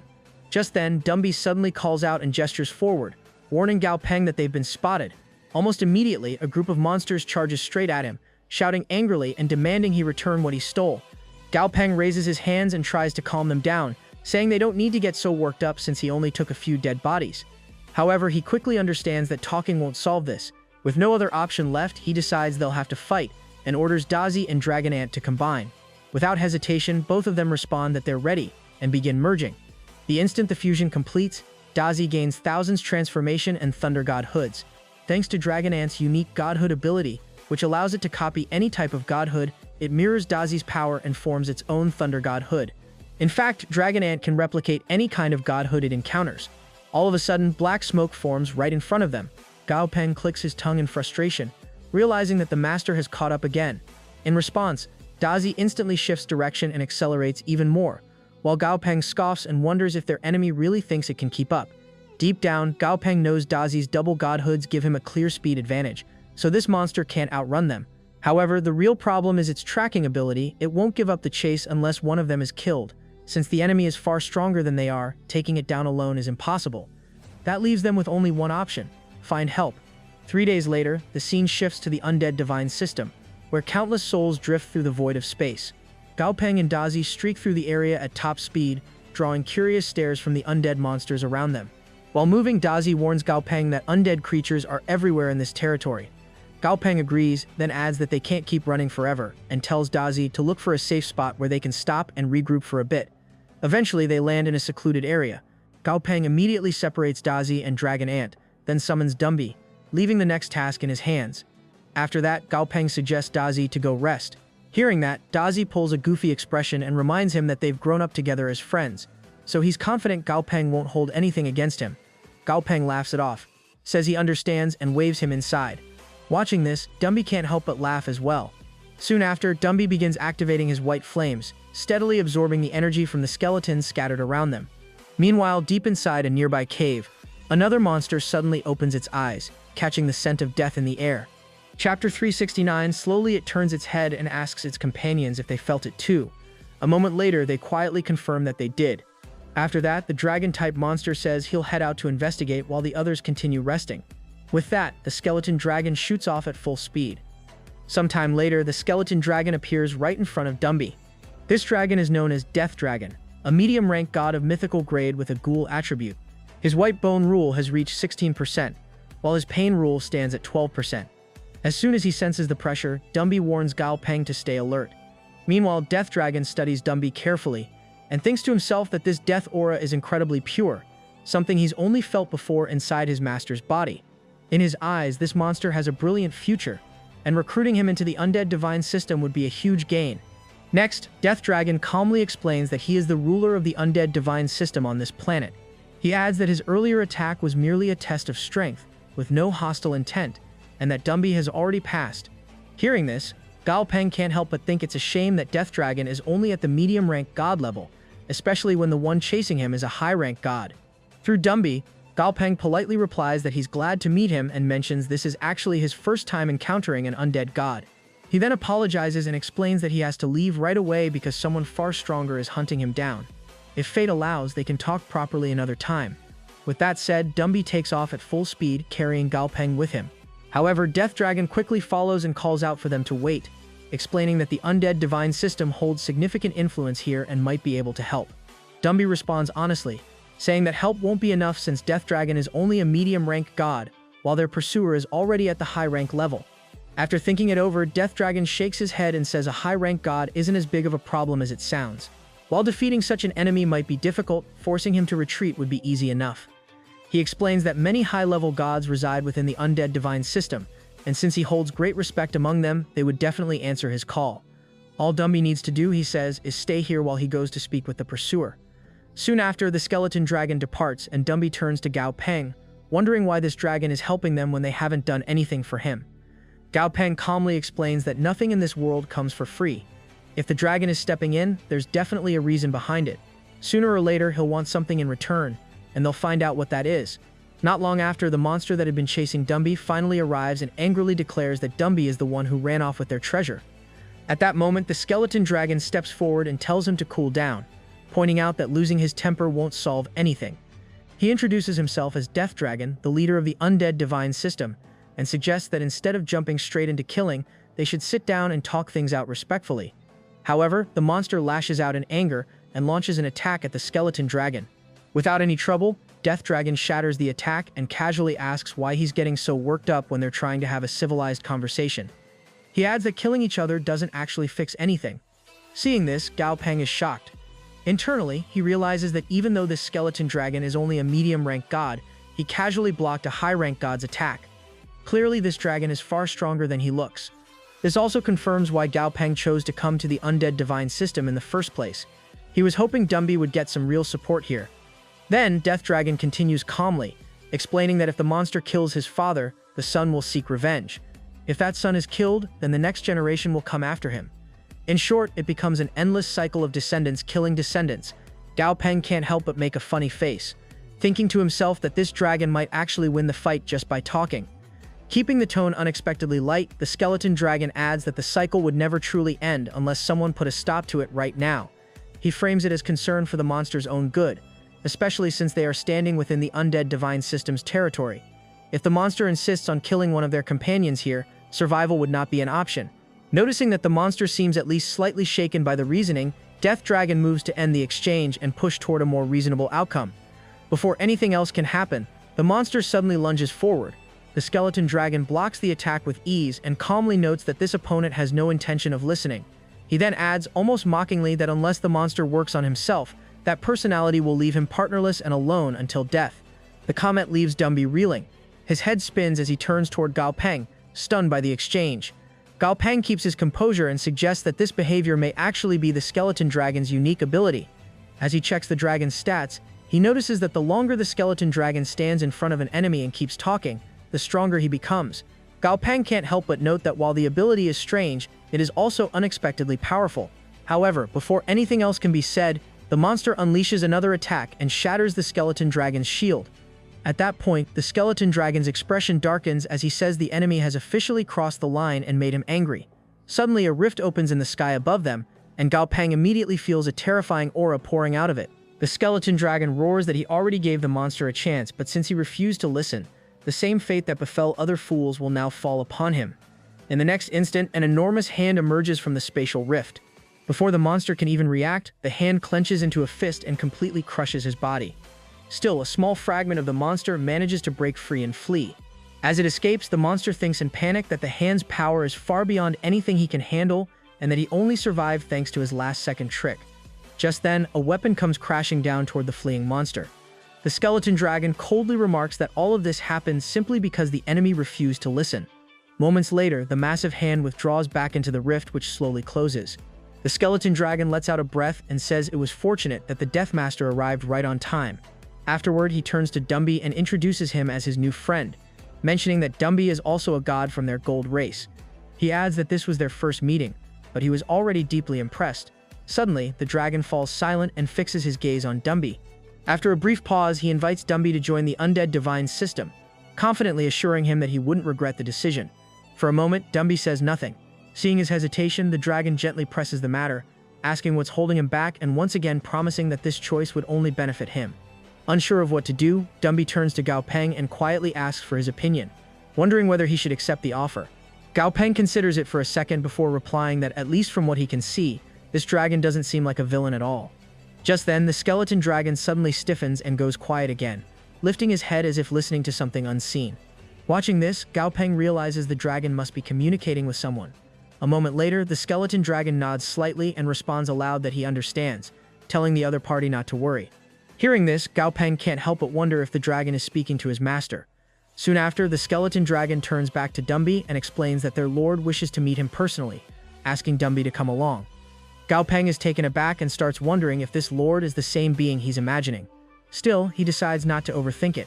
After all, if something goes wrong, they should at least have a chance to escape. With that, the scene shifts as the skeleton dragon rips open a spatial rift and brings Dumby into a vast cemetery of the dead. As they arrive, the skeleton dragon comments that he can't even remember the last time a new god entered this place. He explains that this realm is known as the Cemetery of the Dead, an endless land where countless warriors of their clan are buried. In fact, he adds, there are more than 100,000 such cemeteries spread throughout the undead divine system. However, he quickly says he'll explain everything later, since Godfather is already waiting and shouldn't be kept waiting. The scene then shifts to a towering monster that looks exactly like Dumby seated above them. Stepping forward respectfully, the skeleton dragon greets the figure, addressing him as Deathmaster. At that moment, Gao Peng is stunned. He realizes that if Dumby continues evolving, this is exactly what his final form might look like. Suddenly, everything makes sense. This resemblance explains why the skeleton dragon was so eager to help them in the first place. Deathmaster studies Dumby for a moment before smiling faintly and saying this encounter is truly a stroke of luck. He explains that he has met countless monsters over the years, but after seeing Dumby, he's certain that Dumby is a genuinely qualified heir. Hearing this, Dumby quickly asks him to pause, admitting that he doesn't fully understand what he means. He adds that this kind of responsibility sounds enormous, and honestly, he doesn't feel ready to carry it. In response, Deathmaster calmly takes out a jet black flame and asks whether Dumby recognizes it. At once, Gao Peng realizes this is the same black flame Dumby accidentally obtained earlier when he absorbed a fragment of that mysterious bone. Then, Deathmaster explains that this flame represents both an opportunity and the very first trial. It's meant to test whether Dumby can truly walk the path to becoming a Lord of Death. Members of the younger generation in their clan are given a chance to obtain this flame so their growth can proceed more smoothly. However, he warns that they can't rely on it forever. If the flame grows too strong, it turns into a trap, locking its bearer into an endless cycle they can't escape. Hearing this, Gao Peng suddenly connects the dots. He realizes that when Dumby was condensing his godhood, the issue that arose was caused by this very black flame. Everything finally makes sense. After that, Deathmaster tells Dumby that since he has already passed the first trial, he is destined to become a Deathmaster. Even if Dumby chooses to walk a different road, fate itself will eventually guide him back here, just as it once did for Deathmaster. Sensing Dumby's confusion, he reassures him that he has spent half his life studying the nature of death and can teach Dumby to understand it far more deeply. At this point, Gao Peng looks startled and asks Dumby if he can see something strange. Moments later, a chain materializes, coiled tightly around Deathmaster's hand. Dumby nods and says he can see it clearly, recognizing it as an extremely high-level manifestation of the law of death. Curious, Dumby asks whether Deathmaster has truly mastered the law of death. Instead of answering directly, Deathmaster counters by asking whether Dumby believes mastering the law of death is truly a blessing for their clan. He explains that he's showing this not to boast, but to help Dumby understand it better. While he's willing to teach everything he knows, how much Dumby gains in the end will depend entirely on Dumby himself. At that point, Deathmaster calmly tells Gao Peng that he can come out now, saying he can already see him and there's no point in hiding anymore. Hearing this, Gao Peng is clearly surprised and asks how he was discovered. Deathmaster chuckles and explains that he also possesses a soul godhood. Since their souls were so close, he was able to notice the faint traces. On top of that, he adds jokingly that he once had a master trainer himself, so he's familiar with these tricks. Gao Peng thinks to himself that this was probably inevitable. After all, the undead divine system has already reached its peak here. With that thought, he steps out from Dumby's body and tells Deathmaster that his perception truly misses nothing. Afterward, Deathmaster turns to Dumby and says honestly that Dumby is still too weak right now and doesn't yet deserve the title of Deathmaster. He makes it clear he won't force anything, and that the decision is entirely Dumby's. He then adds that he himself is suffering from a serious injury and can only recover while sealed inside this coffin. Once Dumby makes up his mind, he can simply inform Death Dragon. Dumby requests him to wait and explains that he has a friend who urgently needs help. He mentions that this friend suffered severe injuries that damaged his body and now requires a massive amount of ore to recover. Gao Peng notes inwardly that Dumby refers to him as teacher without the slightest hesitation. It strikes him how much Dumby has grown, no longer the inexperienced child from before, but someone who clearly knows how to handle situations like this. Hearing the request, Deathmaster nods, acknowledging that a decision has already been made, and asks to see this friend. In response, Gao Peng brings out the mechanical god. As Deathmaster steps closer to examine him, the mechanical god visibly tenses. After a brief inspection, Deathmaster points out that the body in front of him is not the mechanical god's true form, but merely a duplicate. The mechanical god reacts in shock.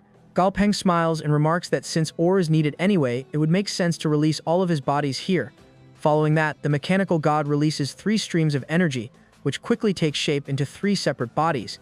They are revealed to be his 3 forms: wind, frost, and fire. First, the mechanical god apologizes to Gao Peng for never mentioning his duplicate bodies. He explains that his other bodies are heavily damaged, and only this one can still move properly, which is why he's been using it alone. He then reassures everyone that it doesn't really matter which body is present, since his consciousness exists in all of them and his loyalty remains the same.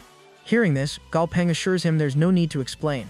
He says that what matters is the fact that the mechanical god has helped them countless times along the way, and that alone is more than enough. Meanwhile, Deathmaster calmly states that repairing this kind of injury only requires a massive amount of ore, which is actually a simple matter for them. With that, he turns to Death Dragon and tells him to prepare it. Death Dragon nods in agreement and casually points forward. Instantly, space tears open, revealing an enormous cache of crystals inside. Gao Peng is stunned and realizes that this small realm is practically overflowing with the undead divine system's ore reserves. Soon after, the mechanical god begins absorbing energy from the crystals. As the energy flows in, his 3 damaged bodies gradually fuse back into his main form. Before long, his body is fully restored, and the mechanical god officially forms as a medium-tier god with enhanced stats. Seeing the panel, Gao Peng feels genuinely happy, and thinks to himself that the mechanical god's strength has already reached the peak of a medium-ranked god. Just then, Dumby walks over. Gao Peng notices his expression and asks if something's wrong. Dumby explains that before coming here, he left the Hell Tree under protection, but unfortunately one of its branches is broken. Gao Peng is taken aback and immediately questions how many branches were damaged. After thinking for a moment, Dumby answers that if his judgment is correct, 3 branches of the Hell Tree have already broken. Gao Peng thinks to himself that before coming here, he had told Grandfather to break a branch of the Hell Tree if anything serious happened and they needed to call him back. Now that 3 branches have broken, it's obvious they're urging him to return quickly. Something major must have happened, though not urgent enough to be completely out of control yet. With that in mind, Gao Peng turns to Deathmaster and explains that something has come up back home, so he needs to head back immediately. Before leaving, he tells Dumby to stay here and focus on his studies, since this is a rare and valuable opportunity for him. He adds that if he ever needs help, he'll contact him through the Hell Tree. Dumby tries to say something, but Gao Peng just laughs and tells him not to worry, assuring him that he'll be fine. Then, without wasting time, he jumps onto Dazi and speeds away at full force. Meanwhile, the scene shifts to the Juqian dynasty, where someone is shouting angrily, demanding to know how all 3 people suddenly disappeared. He turns on Gong Yang and snaps that he has no idea how Gong Yang plans to handle the government's external affairs. He adds that plenty of people are already waiting to take his position and asks coldly whether this mistake means it's time to hand the role over to someone more capable. Gong Yang hurriedly apologizes and explains that the 3 had contacted him earlier, saying they were chasing a thief toward the southeast. Since they vanished after that, he believes the forest in that direction must be involved. Hearing this, the leader yells at him to stop standing around and orders him to enter the forest immediately to find them. He adds that even if they've been buried underground, Gong Yang must dig them out and bring them back, dead or alive. Gong Yang nods quickly and swears he'll complete the task before returning. The leader remains furious and shouts that everyone involved is useless for letting a mere thief slip away. He complains that they wasted an entire day and still couldn't figure out who's really pulling the strings. Whoever is daring to provoke the Ram family, he says, clearly has an agenda, and this matter can't be taken lightly at all. After a moment of silence, the leader says that he has only one option left, and that he'll have to personally speak with the Lord about this matter. With that decision made, he starts walking down a long staircase, passing through areas that resemble a hidden palace deep underground. Soon after, he moves through a series of caves and finally arrives at a chamber where an enormous stone stands before him. He respectfully greets the stone, then takes out a small box. From inside it, he carefully removes a single feather. Almost instantly, smoke rises from the feather and slowly drifts toward the stone. As soon as the smoke touches it, fine cracks begin spreading across the surface. A second later, the stone shatters, and a creature emerges from within. clearly powerful, yet surprisingly cute at the same time. Seeing that the monster has awakened, the tribe leader bows slightly and apologizes for disturbing its sleep. The creature lets out a lazy yawn and acknowledges him. After that, the tribe leader confirms who he is, but the monster cuts him off, saying there's no need for explanations since it already knows why he's here. It then reminds him that long ago the tribe leader once helped him. In return, he promised to help 5 times. He's already fulfilled 4 of those favors, meaning only 1 remains. Once this final favor is used, their relationship will end and he will never offer help again. The tribe leader lowers his head, saying he understands this well but explains that the current issue concerns the honor of his family. Hearing that, the monster suddenly grows serious and in an instant his presence becomes dangerous. He looks straight at the tribe leader and asks if he's absolutely certain, making sure he truly wants to spend his last chance on this matter. In response, the tribe leader simply locks eyes with the monster, silently confirming his decision. The leader is caught off guard and tries to understand why the monster hesitates now. Instead of explaining, the monster pushes him to answer directly, which only deepens the leader's unease. As he thinks it over, the leader realizes something feels different this time. In the past, help always came without hesitation, yet now he is being questioned. That change makes him suspect the Lord has already calculated the outcome and that learning the truth could bring terrible consequences. Even so, the monster's steady gaze forces him to decide. After a brief pause, the leader confirms his resolve that he wants to know what happened to his people, and whether investigating their disappearance will bring disaster to his family. He reflects on everything he has endured so far and how following the Lord's guidance has allowed him to survive in this dangerous world. To him, danger has always gone hand in hand with opportunity, so he refuses to back down even if the risk is enormous. Seeing his determination, the monster accepts his choice and begins explaining the truth. What he reveals shocks the leader deeply. Once the explanation ends, the leader calms himself and expresses gratitude, acknowledging that their contract is now complete. With that, he prepares to part ways.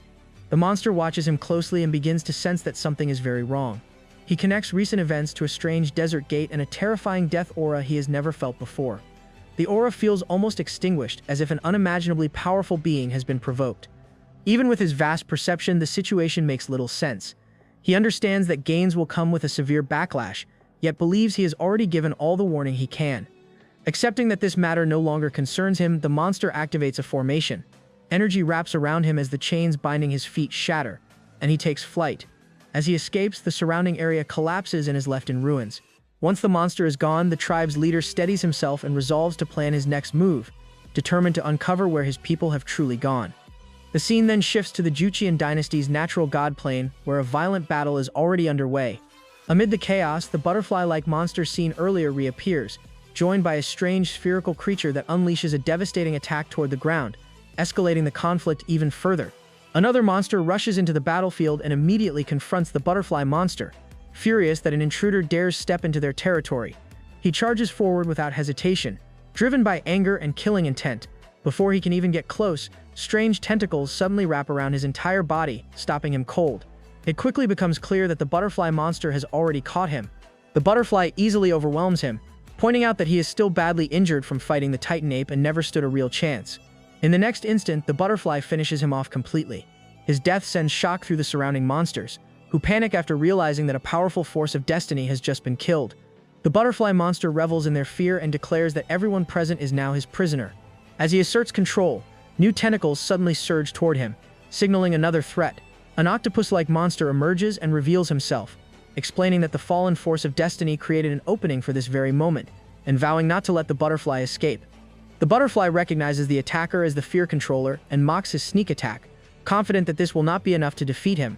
Just as their clash escalates, Oru arrives and intervenes, directly challenging the octopus monster. The octopus calmly accepts the challenge and reveals he has been waiting for Oru. As Oru charges forward, the octopus opens his massive mouth and swallows him whole. The butterfly realizes something is wrong, and immediately unleashes a powerful explosive attack at the octopus. The blast detonates violently, forcing something to fly out and crash to the ground.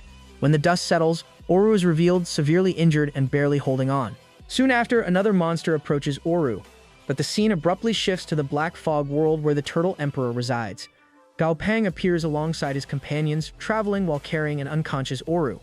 When Oru finally wakes up, he realizes his life has been saved. Gao Peng casually confirms this and recalls what happened earlier. Goldie had brought Oru's body, believing him to be dead. Gao Peng had even planned to hand the body over for decomposition, until it was discovered that Oru was still breathing. That realization changed everything and led to his rescue. Back in the present, Gao Peng finds the situation amusing, having almost turned a living person into raw materials. Oru, now sitting on Goldie's shoulders, looks around in confusion and admits he has never seen this dimension before, clearly unaware of just how close he came to dying. First, Gao Peng explains that this place is a small realm located on the edge of the dimensional sea, and also his home. He then introduces himself properly and clarifies that he brought Oru here only after finding him unconscious. He makes it clear there was no bad intention behind it and adds that now that Oru has recovered, he's free to leave whenever he wants. Hearing this, Oru responds in a relaxed, almost playful tone. He admits that he's still injured, so for now, he'd rather stay and recover here a bit longer. Gao Peng readily agrees and doesn't press the matter. At the same time, he quietly thinks ahead. He can tell that Oru is no ordinary monster, but a top-tier expert from the Star Group. Realizing how rare this opportunity is, Gao Peng decides it would be smart to build a stronger relationship. After all, having a high-level god as an ally could one day help protect Earth from a major disaster. While they're talking, Goldie's dog suddenly runs over and happily jumps on Goldie, showering him with affection. Gao Peng isn't surprised at all, as he quickly realizes the dog has awakened again and reached level 91, which perfectly explains its excitement. Shortly after, Oru climbs down from Goldie's shoulders and starts walking alongside Gao Peng. Gao Peng offers to carry him, but Oru waves it off, saying he feels well enough to walk on his own. After that, Gao Peng gently suggests that he should take some time to rest properly. He also mentions that he has a friend who loves playing games and offers to introduce them, hoping it'll help Oru relax and pass the time while he recovers. The moment games are mentioned, Oru's eyes light up. He eagerly urges Gao Peng to take him there right away. Gao Peng laughs at his reaction and points toward a nearby house, reassuring him that it's not far at all. Sometime later, the scene shifts to Grandpa just as Gao Peng arrives. Grandpa greets him warmly and remarks that Gao Peng seems to have gained quite a bit from this trip, though he also looks like he's lost some weight. Gao Peng waves it off casually and says it's nothing unusual. He then mentions that several of his monsters have broken through to god level. At first, Grandpa reacts without much concern, so Gao Peng quickly adds that it's not just Dumby. Multiple pets have reached that level. Hearing that, Grandpa is visibly stunned. He falls silent for a moment, thinking to himself that Gao Peng's mother would have been incredibly proud to see how far he's come. After that, Grandpa shares some troubling news. Recently, members of the mutant tribe accidentally wandered into their area and were captured alive by the Azure Dragon. Even so, there's growing concern that their hidden location might soon be exposed. Gao Peng is surprised that such a powerful dragon stepped in to help. Grandpa then adds that more mutant tribe members have been spotted near the spatial tunnel. Although a quasi-god illusion-type monster is currently keeping them in check, the danger hasn't fully passed. Gao Peng admits that they might not be exposed yet, but agrees that the threat is always hanging over them. Grandpa nods and explains that this is exactly why he called Gao Peng back. He then looks at him seriously and asks if he has any plan to deal with the mutant tribe. Gao Peng stays calm and reassures him that there's no need for anything complicated. If they're exposed, the only option is to fight, and he's already prepared for that. He explains that the mutant tribe is divided by internal conflicts and unstable alliances, so only the group near the spiritual tunnel would actually become their enemy. Finally, Gao Peng adds that if that force turns out to be too strong, he still has a trump card ready. Hearing this, Grandpa's worries ease, and his trust in Gao Peng grows even deeper. With that settled, Grandpa asks what their next move should be. Gao Peng answers naturally, saying the first step is to pay respects to the legendary Azura Dragon for the help he's provided. The scene then shifts to Earthstar's Qingtian Plateau, where a spiritual lift suddenly appears. A figure bursts out at full speed, revealing Golden Buddha. Visibly frustrated, he realizes too late that the exit is completely surrounded by the mutant tribe, and that he was knocked out the moment he tried to escape. With no other choice, he retreated back using the void. At that moment, Azura Dragon's voice questions his return, catching Buddha off guard. Buddha responds that his promise was only to protect humans while they remained hidden. Now that they've been exposed, he declares his duty complete and says he intends to leave. However, Azura Dragon suddenly appears before him and calmly points out that Buddha chose to return, despite having a clear chance to flee in any direction. This implies that he still wants to get protection. Buddha argues that he's trapped between two dangers, enemies outside and humans inside. Just then, Gao Peng arrives and bluntly mocks Buddha for his poor choice of words, pointing out that even now, after all this time, he still struggles to speak clearly when it matters. Buddha immediately recognizes him. Stepping forward, Gao Peng lays out two clear options. One is to join the Huashi's clan and become a protector. The other is to fight on the spot, die, and have his godhood taken. As Buddha evaluates the situation, he notices Dazi and realizes this god is not the same one Gao Peng originally brought out. Frustrated, Buddha lashes out at Azura Dragon, accusing him of favoring humans. In response, Azura Dragon calmly distances himself from the conflict, stating that he will not interfere at all. This declaration immediately lifts Buddha's spirits, as he believes the fight is now entirely under his control. With Azura Dragon staying out and Gao Peng's god having only recently broken through, Buddha feels confident. Certain of his strength, he boldly declares that even if Gao Peng has another god, a one-on-one fight poses no real threat to him. Having reached the peak of the elementary god realm, he believes defeating Gao Peng's gods will be effortless. However, Dazi grows visibly irritated by Buddha's arrogance and shows his displeasure, which prompts Gao Peng to step in and end the standoff. He notes that Buddha has effectively chosen the path of death and reflects that he has faced countless monsters driven purely by empty pride. With no reason to waste more time, Gao Peng decides to finish this cleanly. Acting swiftly, Gao Peng merges with Dazi and the battle begins immediately. Buddha charges forward, but Dazi strikes first, releasing a massive thunder attack that surges through his entire body. At first, Buddha brushes it off with confidence, yet a sudden crack forms across his chest, leaving him stunned by the unexpected damage. Gao Peng calmly analyzes the situation, observing that Buddha's arrogance stems from his high mastery of strength and golden light. Despite this advantage, Buddha cannot even withstand basic elemental damage. The contrast becomes striking as Dazi's lightning law, though far lower in percentage, still manages to hurt him. Undeterred, Buddha lunges forward to counterattack, seemingly unconcerned by the gap in laws. Meanwhile, Dazi continues pressing forward without hesitation. Seeing that the test is over, Gao Peng moves decisively to end the fight. He merges Dragon Ant with Dazi, triggering a dramatic transformation. As a result, Dazi manifests a second Thunder God head, and his Thunder Law surges upward, doubling in power. With his enhanced lightning rule, Dazi immediately unleashes a devastating thunder strike that slams directly into Buddha. The sheer force overwhelms him, leaving him screaming in agony. Seizing the moment, Dazi follows up with a terrifying technique known as the Punishment of Heaven. The strike cleaves Buddha cleanly in half, ending the battle almost instantly.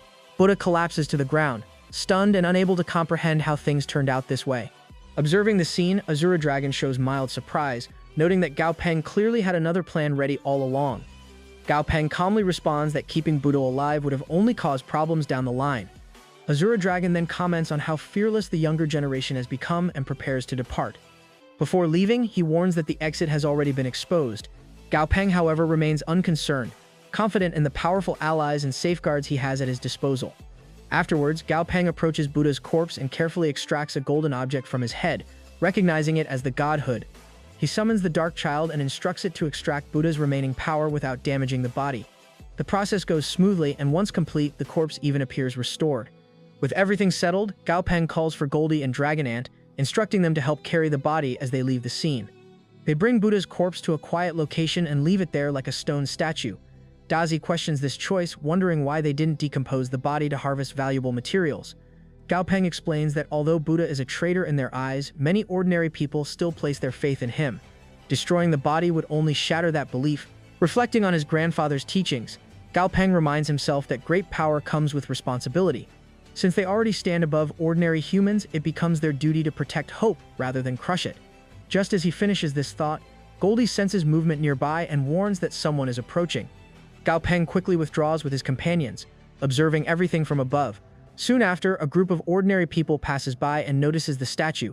They are immediately shocked to recognize it as Buddha, unable to understand how it ended up here. Awed, they begin setting down offerings and treating the place with deep reverence. Watching from a distance, Gao Peng feels a quiet pang of pain but accepts it. Even if the truth is harsh, he believes ordinary people deserve something to hold on to, a symbol of hope to keep them going. Once he's satisfied with that, he turns to his companions and says it's time to leave, knowing there's still much more work ahead. The scene then shifts back to the forest of the Jutian dynasty, where the tribe leader who previously spoke with the mysterious monster now stands respectfully before a powerful figure. He expresses his gratitude, relieved that he managed to deliver the critical information in time. The figure before him is revealed to be Yu Zhen, the lord of Mingyu country. As he thinks back, the tribe leader recalls the lord's warning about a quasi-god Ghost King and the unknown disaster tied to this land. After Yu Zhen's arrival, a god-level monster appeared and vanished without any spatial fluctuation, proving it escaped through a hidden space tunnel. This confirms that a secret channel exists at the border and that a god-level being resides within it. The realization excites him, as he senses both chaos and opportunity ahead. Yu Zhen sincerely thanks the tribe leader, admitting that without this report, he would never have uncovered such a serious hidden threat. However, he also points out that crucial information is still missing. They know only of a secret palace and a single god-level monster. leaving it unclear whether others like it exist. He then orders his subordinates to stay in the area and maintain close watch, instructing them to report immediately if anything unusual happens or if anyone emerges from within. His men nod without hesitation. Meanwhile, the tribe leader remains silent, his expression revealing quiet dissatisfaction as the situation begins to slip beyond his control.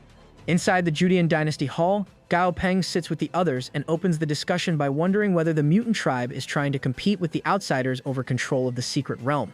In response, a man in suit reports that the captured mutant tribe members claim the outcome of the war wouldn't really matter, because no matter who wins, the part of the secret area involved would still belong to the tribe that lives there. As that sinks in, quiet discussions ripple through the room.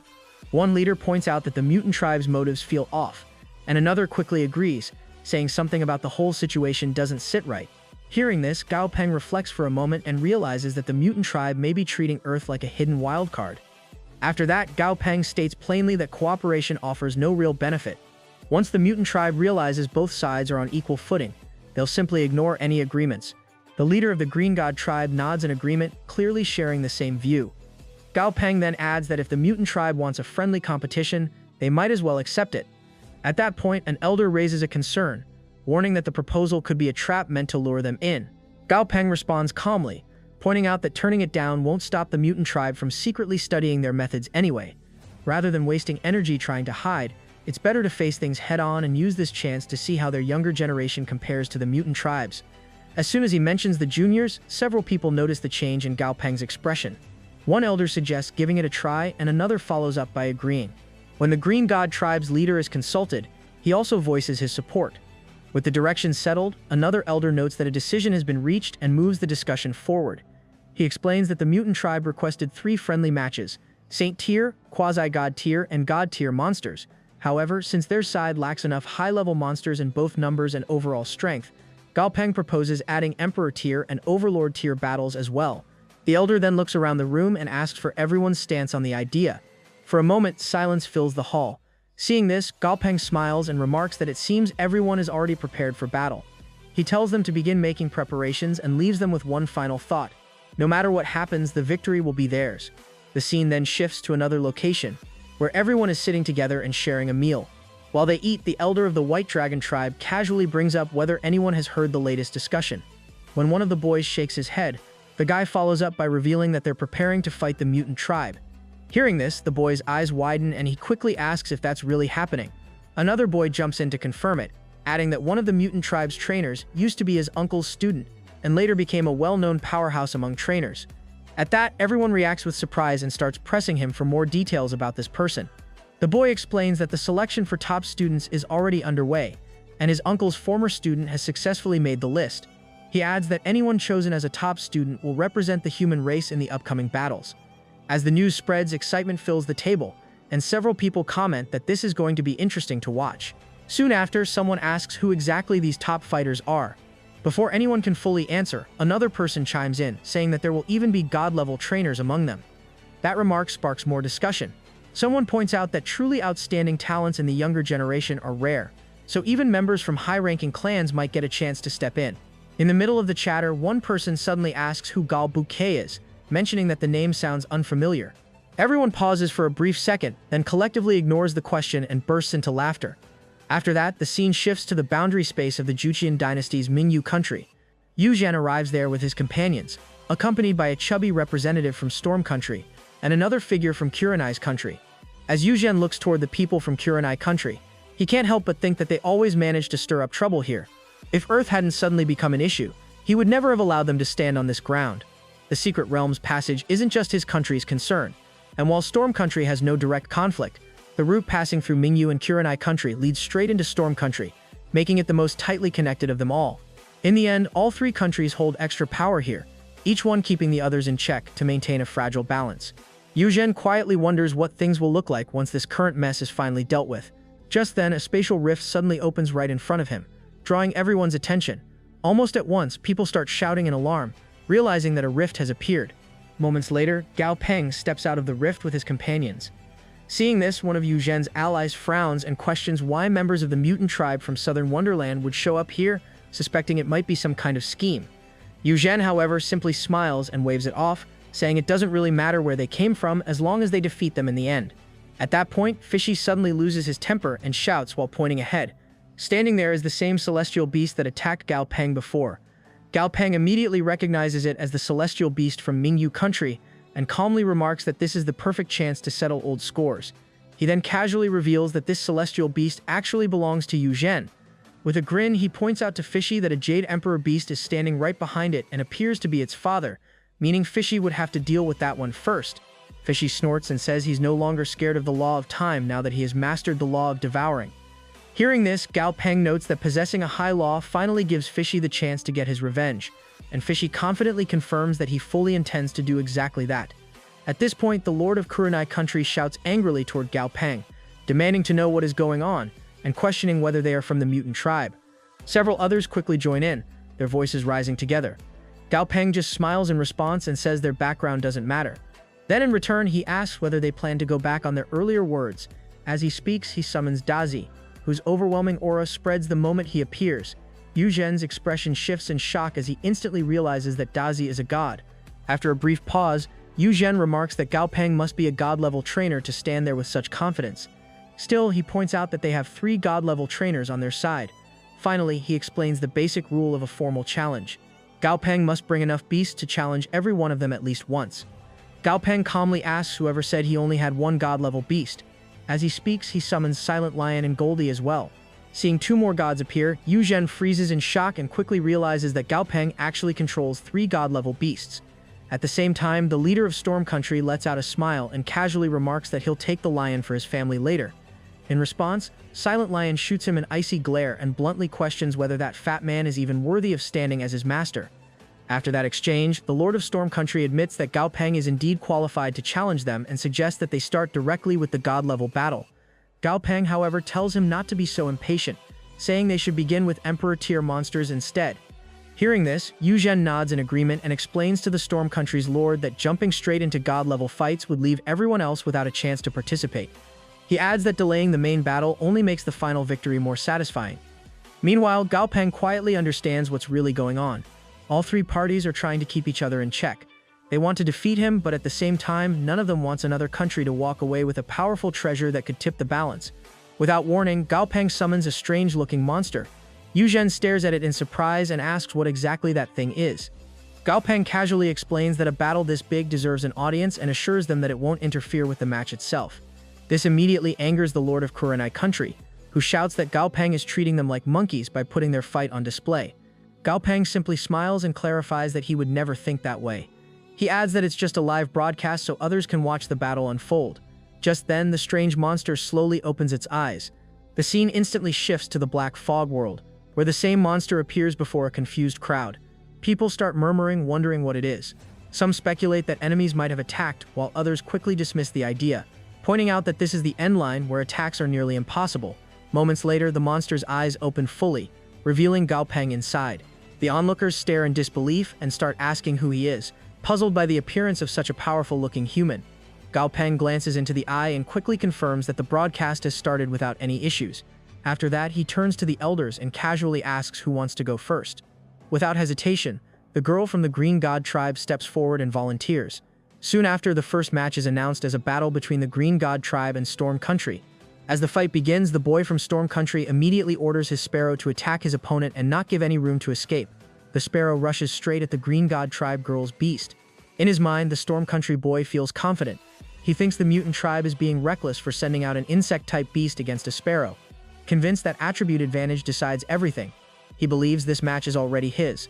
On the other hand, the Green God tribe girl simply smiles. She can tell his foundation is unstable and realizes he's the type who believes battles are won by attributes alone. Without wasting time, she calmly instructs her beast to release Sandstorm. At once, a violent sandstorm erupts and traps the sparrow inside. The Storm Country boy panics for a moment but quickly shouts for his sparrow to stay calm, insisting they still have a chance. Before the sparrow can react properly, the girl's beast launches a direct attack and overwhelms it. Moments later, the first match is officially declared a victory for the Green God tribe. Soon after, the scene shifts to the second match, where the mutant tribe manages to secure a win. Seeing this, the Green God tribe girl starts to panic and moves as if she wants to say something to Gao Peng.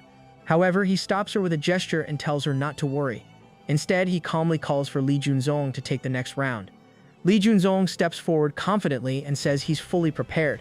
At that moment, the scene flashes back to some time earlier, when Li Junzong had excitedly greeted Gao Peng after not seeing him for a long time. Back then, Gao Peng had told Li Junzong about the upcoming competition with the mutant tribe and casually asked whether he wanted to take part. He also checked in, asking if he felt nervous at all. Li Junzong happily promises that he won't let Gao Peng down. Hearing that, Gao Peng smiles in satisfaction and says that's exactly what he expects from his disciple. To boost Li Junzong's chances even more, he then offers him a special gift. With that, Gao Peng brings out two beasts and introduces them as his newly contracted monsters, Nightmare Eating and Soul Snatcher. He explains that Nightmare Eating is an Emperor-tier monster and tells Li Junzong to keep it for the upcoming fight. Naturally, Li Junzong is thrilled and quickly thanks his teacher for the gift. Soon after, the scene shifts back to the battlefield, where the guy summons his statue monster. Watching closely, Gao Peng reflects that most members of the Southern Sky Group actually possess Overlord-tier statue monsters, but they rarely show them in public. Li Junzong is the exception, as he owns two statue monsters, both of which are striking in appearance, making them more likely to be revealed. As the fight continues, Gao Peng recalls the days when Li Junzong was still a small child training his pet in the hall's training grounds. Looking at him now, he can't help but feel impressed by how much he has grown, and how his reputation has steadily risen over the years. The monster Gao Peng gifted to Li Junzong was originally an elephant terror that later evolved into Grey Fog Terror, and has now become Nightmare Eating, a creature with formidable strength. Meanwhile, Li Junzong's opponent comes from the Red Clan, a group known for focusing all their effort on strengthening a single beast and relying heavily on mental energy. Suddenly, thick smoke begins to rise behind the mutant tribe's boy. Before he can figure out what's happening, panic sets in as the smoke completely engulfs him. He hurriedly shouts that he isn't ready yet, but it's already too late. Li Junzong's statue monsters strike without hesitation and overpower his beast on the spot, ending the fight in an instant. Soon after, the announcement rings out, confirming that the Southern Sky Group has won the third match. Back in the Black Fog world, people break into cheers and laughter, saying the mutant tribe isn't as terrifying as they imagined. Looking back, they realize they had scared themselves for no reason. At the same time, others point out that the Emperor-tier battles are starting to look heavily tilted in favor of the human race. Still, the matches continue. A representative from Hope City secures the next victory, but not long after that, a fighter from Storm Country claims a win of his own. Because of this back and forth, some spectators comment that these fights clearly won't be easy. Watching from the sidelines, Gao Peng's companions begin to feel uneasy, worried that the situation could slip out of control if it keeps going like this. At that moment, Grandpa calmly steps forward and says he'll take charge of the Saint Tier battle. Gao Peng pauses in surprise, then quickly breaks into a smile and gives Grandpa the go-ahead. Seeing this, one of Yu Zhen's companions smirks and jokes that the other side must be running out of fighters if they're sending elderly people just to fill the lineup. In response, Yu Zhen simply gestures toward a girl and tells her to step up for the next match. The girl walks forward without hesitation and says she's ready. She summons her beast, a mummy-type monster called Night Butcher, a level 88 legendary grade creature with a dark attribute. Grandpa's eyes light up with excitement as he calls out White Dragon. Without wasting time, the girl signals her mummy monster to finish the fight quickly. Night Butcher lunges straight at White Dragon, but in the next instant, White Dragon's body turns into drifting smoke and slips cleanly through the attack. Seizing the opening, White Dragon forms a sharp claw and strikes the mummy monster head-on. Nearby, Yu Zhen's companion tries to warn Yu Zhen in a panic. Yu Zhen nods slowly, admitting that he too is starting to sense something dangerous about this Saint-tier monster. Just then, Night Butcher struggles briefly before letting out a piercing scream, a sound that even catches Gao Peng off guard. At first glance, Gao Peng studies the mummy monster's aura and feels a jolt of surprise. He quickly realizes that this is dead meat piles, with death aura spilling out uncontrollably. Almost at the same time, strange red tentacles burst out of the ground and slam into White Dragon's claw, shattering it in a single strike. White Dragon calls out that the mummy used those pillars to destroy his dragon claw. Right after that, the mummy suddenly loosens the bandages wrapped around its body. In the next instant, they shoot forward and latch onto White Dragon's tail, catching him completely off guard. Seeing this, Grandpa's expression changes. He immediately understands that the bandages have pierced through White Dragon's illusion and bound his real body instead. Without hesitation, he urges White Dragon to activate the Dark Demon Shell. White Dragon begins gathering his energy. Meanwhile, the girl remarks that White Dragon seems to be trying to condense an eternal body to recover from the damage, but she doubts he can withstand what's coming next. As the fight continues, the mummy's bandages tighten even further, sealing White Dragon's mouth. At the same time, energy gathers within the red pillars, which then unleash a heavy blast straight at White Dragon, leaving him visibly injured. Yu Zhen's companion bursts into laughter and says he had worried for nothing, claiming that defeating this dragon is clearly not that hard. However, Yuzhen stays silent. Moments later, white mist pours out from White Dragon's mouth. As soon as the smoke touches his body, every injury rapidly heals. Seeing this, Yuzhen's companion yells out in shock, realizing that all the damage has been completely erased. Meanwhile, Grandpa lets out a dangerous smile and calmly says that now is the perfect time to finish things. Without delay, White Dragon begins forming an overwhelmingly powerful attack. The girl panics, sensing the terrifying pressure, and urgently signals her mummy monster to retreat. The mummy monster tries to flee, scrambling backward. Grandpa, still smiling, remarks that it's far too late to run now. In the very next moment, White Dragon unleashes his attack, engulfing the mummy monster completely in roaring flames. All around them, people start shouting for everyone to run, warning that something is wrong with the flames and that anyone caught in them won't survive. At that point, Gao Peng walks over to Grandpa and calmly lets him know that this is far enough. Grandpa nods in agreement and signals White Dragon that it's time to stop. White Dragon readily complies, and Gao Peng reassures everyone that this is only a friendly match, not a fight to the death. Nearby, the girl breaks down in tears as she looks at her monster's condition. Yuzhen speaks up, reminding everyone again that this was just a friendly competition and never meant to end in casualties. Hearing this, Gao Peng turns toward him and smiles quietly. White Dragon's status panel updates, showing that his name has changed to Ultimate Black Dragon, now at Mythical Grade, level 85, with a dark attribute. Seeing this, Gao Peng's group bursts into celebration, feeling confident that victory might actually be within reach. Meanwhile, Yuzhen smiles faintly and says they can enjoy this moment for now, since the Saint tier battles are almost over. Soon after, the second quasi-god tier match begins, with the mutant tribe taking the win. Then Mingyu country claims the next victory, followed by Kurenai country winning the third round. At that point, the Lord of Kurenai country laughs loudly and asks if they finally realized his true strength. He then turns to Gao Peng and declares that the god tier battles are about to begin, and that only then will they truly understand the gap in power. He adds that in the past, their ancestors drove Gao Peng's people out and took control of the Jutian dynasty, and today would be another clear display of that dominance. Gao Peng laughs in response and remarks that there's a lot of bitterness hidden in those words. Confused, the Lord of Kurenai country asks what he means. Gao Peng keeps smiling and says the performance is impressive, but the resentment behind it is painfully obvious. This immediately angers the Lord. With a casual gesture, Gao Peng suggests they stop talking and move straight into the god-tier battles, asking who wants to step up first. At that moment, the Lord of Storm Country speaks up, complimenting Gao Peng and noting that having several god-tier monsters proves both his talent and his luck. He adds that if Gao Peng had belonged to the Ling tribe, his name would already be legendary. Unfortunately, he says it's a shame that Gao Peng comes from a different tribe instead. Gao Peng calmly explains that they've misunderstood him. Since he already has several god-tier monsters, fighting them one by one would only waste time, so he suggests they all come at him together. Hearing this, all three leaders flare up with anger and shout that he's being incredibly arrogant. The Lord of Storm Country immediately summons his lion and warns Gao Peng to take back his words unless he wants to regret it. In response, Gao Peng releases Silent Lion and tells him to step forward, mentioning that he senses something familiar. Silent Lion nods and says he feels it too, realizing that this presence is exactly like the Holy Lion they encountered before. The opposing lion suddenly asks Silent Lion whether he knows about the Holy Ocean Lion and where it is now. Instead of answering, Gao Peng quietly signals everyone on his side to move back and give them space. Grandpa leads the others away without hesitation and agrees this is the right call, silently thinking that Gao Peng has truly matured. The lion roars at Silent Lion, declaring that he is about to become part of his body. At that moment, Gao Peng summons Dragon Ant and instructs him to merge with Silent Lion. Dragon Ant readily agrees, and as soon as the fusion is complete, Silent Lion launches a direct attack. The opposing lion counters immediately. Inside the Black Fog world, viewers start whispering nervously, wondering whether this plan will actually work. Someone points out that they've already lost 3 matches and absolutely must win this one. Another person hesitantly questions whether victory is even possible, especially since Gao Peng's group backed away before the fight started, making it look like they were retreating. The crowd turns on him at once. Flustered, he hurriedly explains that he didn't mean it that way. Others snap at him to stop talking nonsense and focus on the fight. Suddenly, the broadcast screen begins to fade out.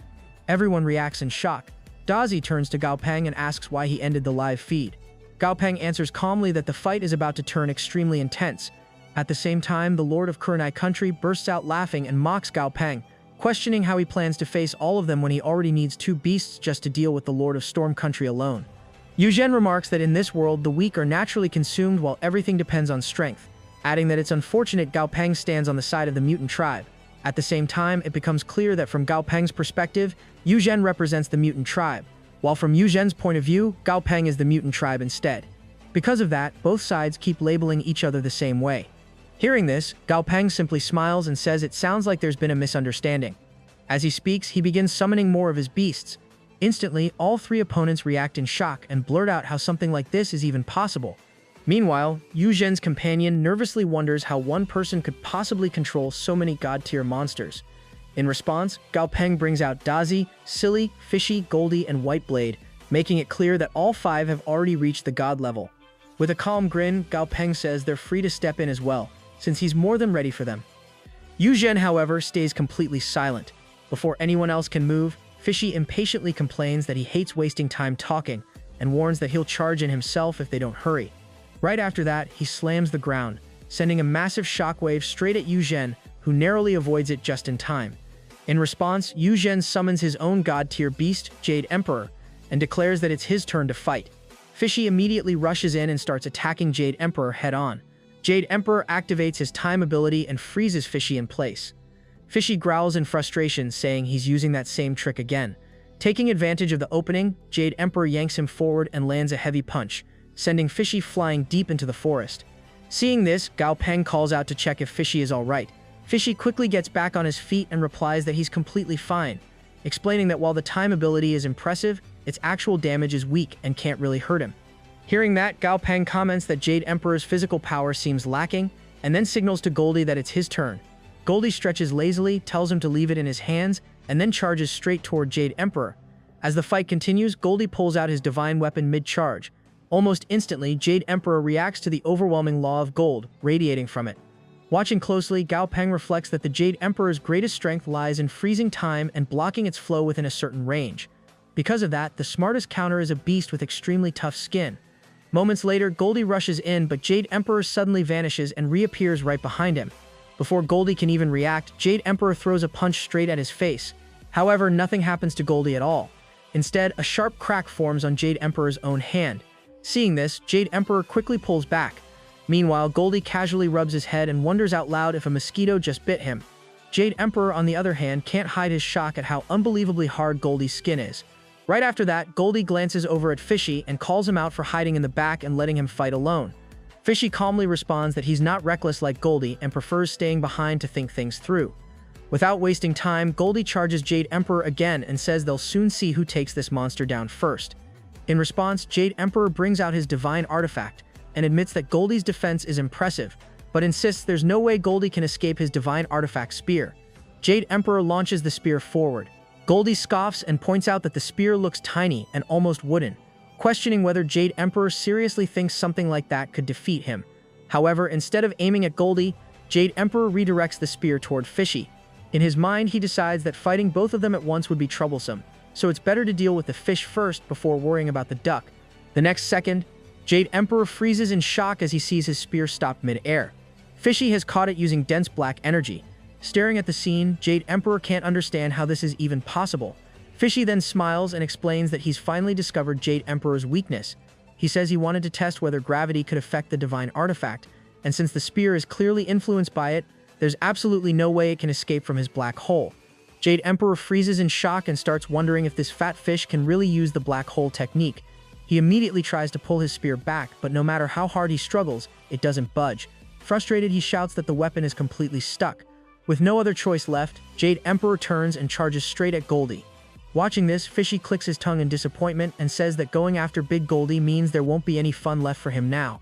Soon after, Jade Emperor unleashes a rapid barrage of punches on Goldie. Sometime later, the scene shifts to show Jade Emperor completely worn out from non-stop attacks, while Goldie's body has grown noticeably larger and more imposing. At that point, Goldie casually asks if Jade Emperor is finally done. Deep down, Jade Emperor starts to panic. Knowing this is turning into a serious problem, he considers asking for help. However, he quickly dismisses the idea of calling the Storm Country's god, who's been tied up in battle since the start. Instead, he shifts his attention to see what the god of Kurenai Kingdom is doing. The view then cuts to the Kurenai Kingdom's god, who is currently fighting Silly and Daisy. His attacks are aimed at Silly, but Silly calmly uses spiritual transfer to redirect them into space.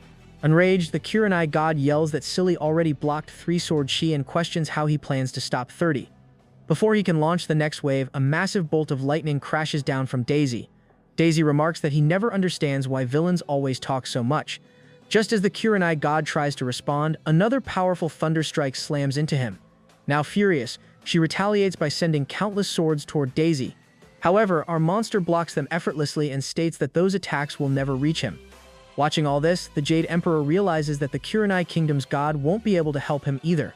His gaze then drops to his nearly shattered hand and the situation finally sinks in. In the next moment, Jade Emperor looks back toward Fishy, who's laughing strangely, while Goldie approaches with his massively enlarged body, closing in step by step. Meanwhile, the god of Kurenai Kingdom starts shouting for help from the god of Mingyu country while desperately dodging incoming attacks. However, when she looks up, she's stunned to see Jade Emperor fleeing even faster than him just to stay alive. Seeing this, Gao Peng pulls a shocked expression and casually comments that it looks like everyone has started running for their lives. Not long after, Oru appears and casually says he wants that god's godhood because it interests him. Gao Peng glances at him and asks if he can actually catch the target. In his mind, Gao Peng feels a bit surprised. He had finally convinced Oru to help, but he expected him to just laze around and play games. He definitely didn't think Oru would be this interested in the Jade Emperor's godhood. In the next instant, Oru suddenly vanishes. Gao Peng notes how fast he is, and thinks to himself that while Oru is one of the strongest beasts in the Star Group, Jade Emperor isn't weak either, so capturing him won't be simple. Almost immediately after, Oru reappears, laughing oddly while holding Jade Emperor's godhood in his hand. Gao Peng quickly confirms that it really is a godhood and checks the panel, discovering it's the time godhood with a law level of 8%. Gao Peng remarks that Oru seems very invested already, noticing that he has even started absorbing it. At the same time, he thinks to himself that the godhood isn't very useful to him anyway, and wonders what happened to Jade Emperor's body, and how the rest of the fight ended. Elsewhere, Dazi unleashes a terrifying thunder strike on the god of Kurenai, splitting his body cleanly in two. As she falls, the Kurenai god shouts that they'll eventually follow the same path as her. Seeing the Kurenai god die, the lion reacts in shock. He suddenly attacks Silent Lion and declares that it's time to end this fight, adding that they can settle things next time because he's leaving now. Right after that, the lion turns and tries to escape. Silent Lion yells after him, telling him to stop running like a coward. While fleeing, the lion thinks to himself that staying would only mean death, and he's not stupid enough to choose that. Before he can get far, White Blade catches up and launches a powerful strike. The attack lands instantly, sending the lion crashing down to the ground. After that, Gao Peng walks up to the lion with Silent Lion beside him and casually suggests that they can sit down and have a long talk. However, the lion stays completely silent. Seeing this, Gao Peng requests Silent Lion to go ahead, and without hesitation, Silent Lion freezes the lion solid inside a block of ice. Moments later, White Blade reports that all the mutant tribe members in the area have been dealt with and none managed to escape. Gao Peng nods in approval, internally noting a job well done. Still, he knows this isn't the real issue. The true storm lies ahead, and when it hits, survival will be the only option. With that in mind, Gao Peng turns to Goldie and Silly with a smile and suggests gathering the loot before heading back. Dazi looks around, confused, unable to see anything worth collecting. Gao Peng explains they can either take the treasures already on hand or head straight to their palaces to grab whatever valuables they find. The moment he says this, all his pets light up with excitement, urging everyone not to waste time. Suddenly, Goldie acts dramatically, complaining that his whole body aches and that even his handsome face has been ruined. Gao Peng pulls a playful expression, questioning if he's serious. Goldie points at his cheek, showing the injury, insisting it counts as a proper war wound. Gao Peng cuts through the theatrics, telling him to stop circling the point and just say what he really wants. Goldie finally admits he wants a 2% share of whatever they collect. Gao Peng raises an eyebrow, pointing out that he feeds Goldie, gives him a place to live, provides money when needed, and even keeps his savings safe. Half-jokingly, he adds that it sounds like Goldie doesn't trust him anymore now that he's grown up.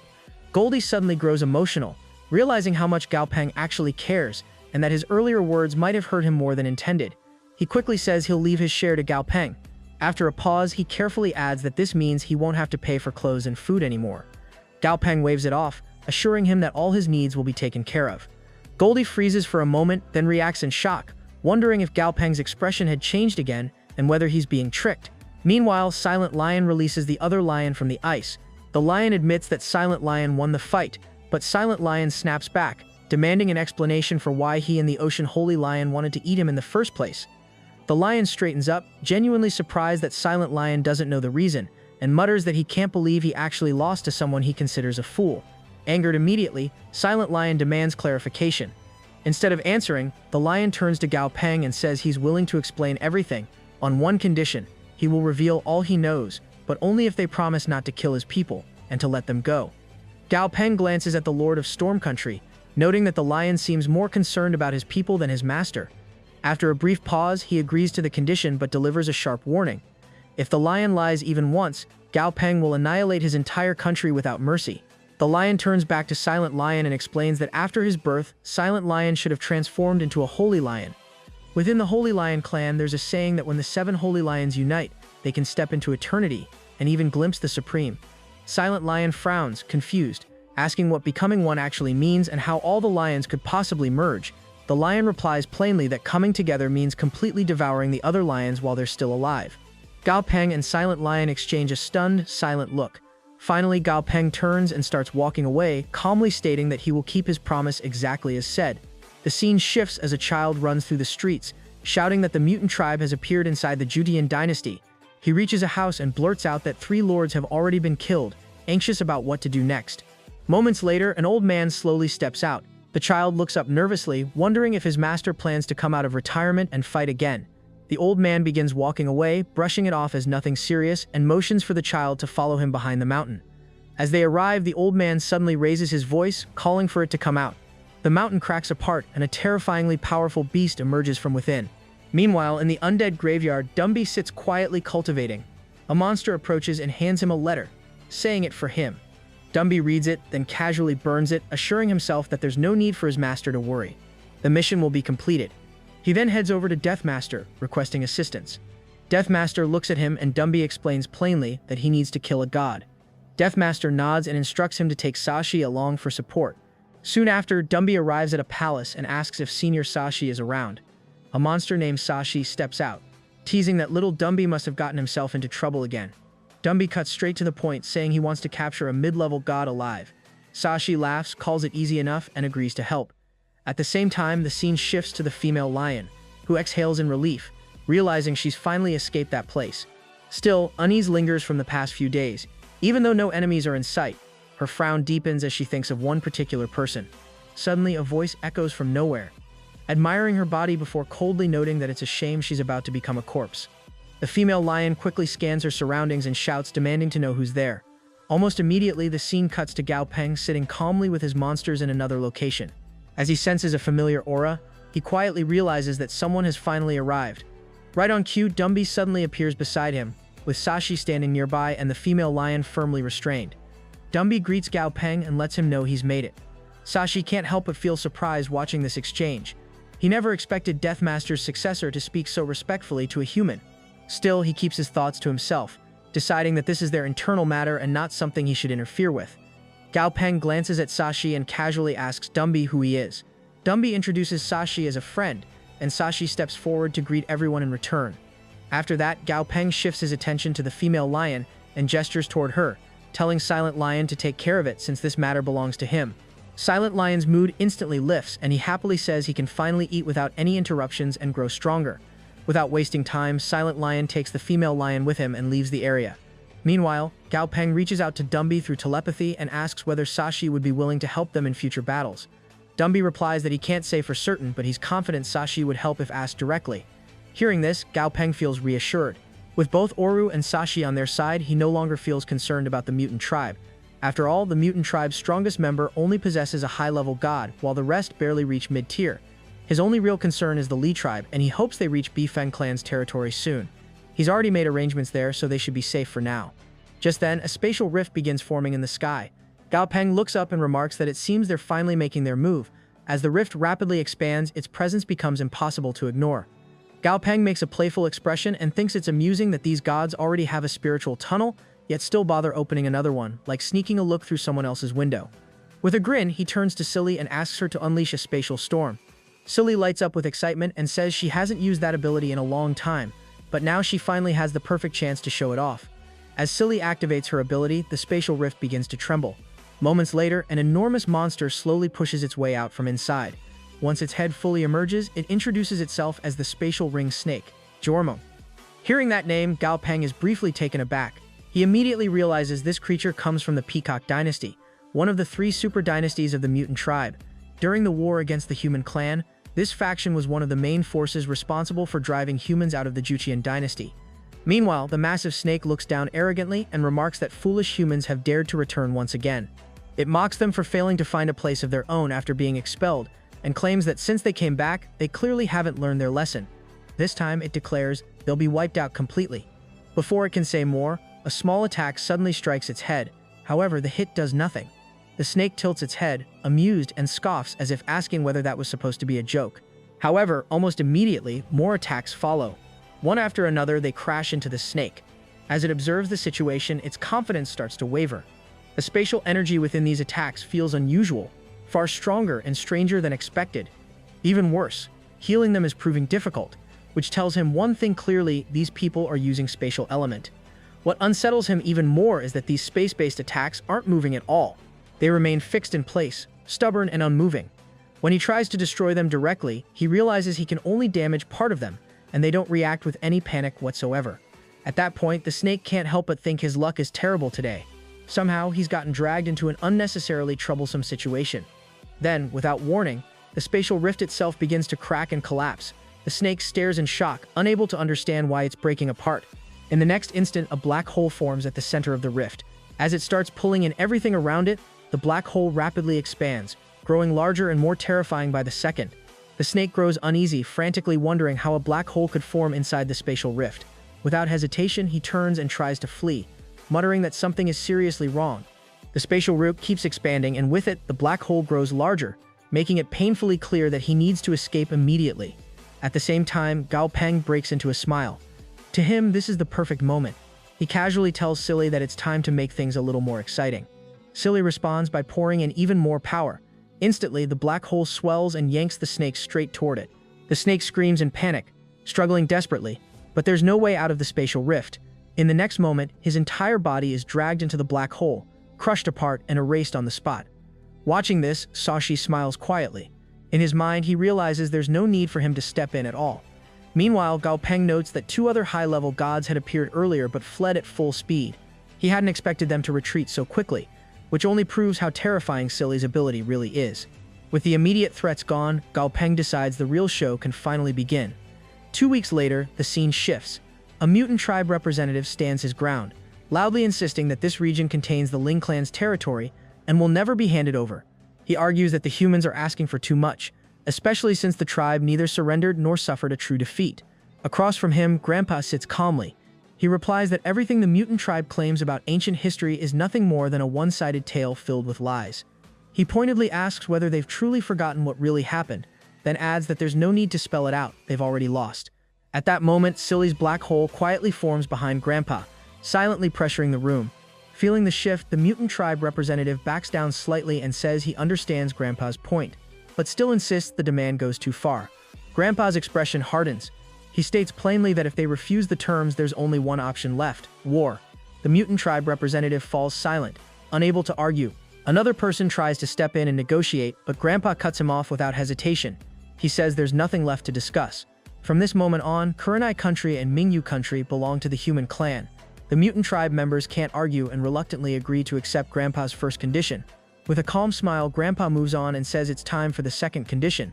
The mutant tribe person's eyes widen in surprise, asking if he's really adding more. Grandpa chuckles and confirms there will indeed be more, explaining that he never said there would only be one condition. The mutant tribe person tries to protest, but another steps in and asks what exactly this second condition entails. At that moment, the Green God tribe's leader speaks, announcing that the second condition involves Storm Country, which will now become a colony of the human clan. He adds that they'll provide a full explanation of what being a colony entails, in case anyone is unclear. The view shifts to Gao Peng, who checks on Silly. She nods and begins gathering the power of her black hole into a single point, causing it to hover directly above her. With a loud shout, Silly announces that she's shrinking the black hole to a tiny size, declaring the process nearly complete. In the next moment, she transforms it into her own godhood, beaming at Gao Peng as she shows off her achievement. Gao Peng laughs, explaining that the snake's godhood had been extremely dangerous because of the violent space energy surrounding it. He had placed the body inside the black hole, letting it fully decompose while waiting for the energy to dissipate. After all that time, the godhood finally came into his hands. Silly, playful as ever, warns Gao Peng not to call her an ordinary jellyfish, joking that she'll slap his cheek and leave it red. Gao Peng gives her a funny look in response. He notes that with Silly holding a godhood and Silent Lion having absorbed the Ocean Holy Lion, It's only a matter of waiting a little longer. Suddenly, he senses something behind him. Turning, he sees Flaming has returned, confirming she's back. With this, after waiting 10,000 years, the human race has finally stepped into the Judean dynasty once again. Mingyu country and Kurenai country have now fully become territories of the human race. They had now reappeared in the eyes of all the Ling clan's people after being buried for 10,000 years, carrying a brutal and powerful presence. At the elders' meeting, our boy slacks off again, and seeing him like that, the White Dragon clan elder fumes, knowing he always does this before every big meeting. Brushing it off, he quickly moves to the next topic, deciding who will govern Storm Country. Everyone looks around in confusion, but then a White Dragon clan girl raises her hand to ask a question. She worries that if they take control of the country and monster trainers from the mutant tribe cause trouble, they will face a lot of problems. However, our boy confidently reassures her that he won't just sit back and watch them get bullied. He will personally handle any trouble. Hearing that, the elder feels proud that the boy hasn't changed much despite everything he has gone through.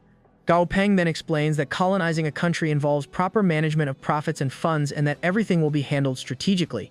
He lays out his plan clearly for everyone to see. Impressed by his insight, the elder suggests that Gao Peng himself become the governor of Storm Country. However, the boy quickly rejects the idea. Hearing this, the elder continues, noting that Storm Country is huge and suggesting they form a light team to travel across the entire region, hoping to seize the best opportunities. Meanwhile, the White Dragon tribe's leader remarks that he never imagined Gao Peng would make the human race strong enough to launch a counterattack right on the Jutian dynasty. He reflects that the high priest truly had a unique vision. Gao Peng makes a funny face, thinking to himself what benefit he would gain by becoming governor, since he's already finished gathering all their treasures. Staying there would only create more problems for him. The biggest issue he realizes is that the mutant tribe won't accept their colony quietly. They'll organize many factions to resist them. The second biggest challenge involves the race certificate, since in many cases people won't follow orders easily, and will attempt to oppose them. After considering all this, Gao Peng concludes it would be best to let the White Dragon tribe handle these tasks, as they're fully capable of managing the situation efficiently. 2 weeks later, the view shifts to Gao Peng preparing some materials. Suddenly, a very powerful voice echoes from behind, and he instantly recognizes it as his own. Turning around, he sees Silent Lion, exuding an overwhelming aura. Gao Peng approaches and comments that he's looking quite impressive. Silent Lion then returns to his normal form. Gao Peng examines him from different angles and admits he was wrong. Silent Lion actually looks dirtier than before.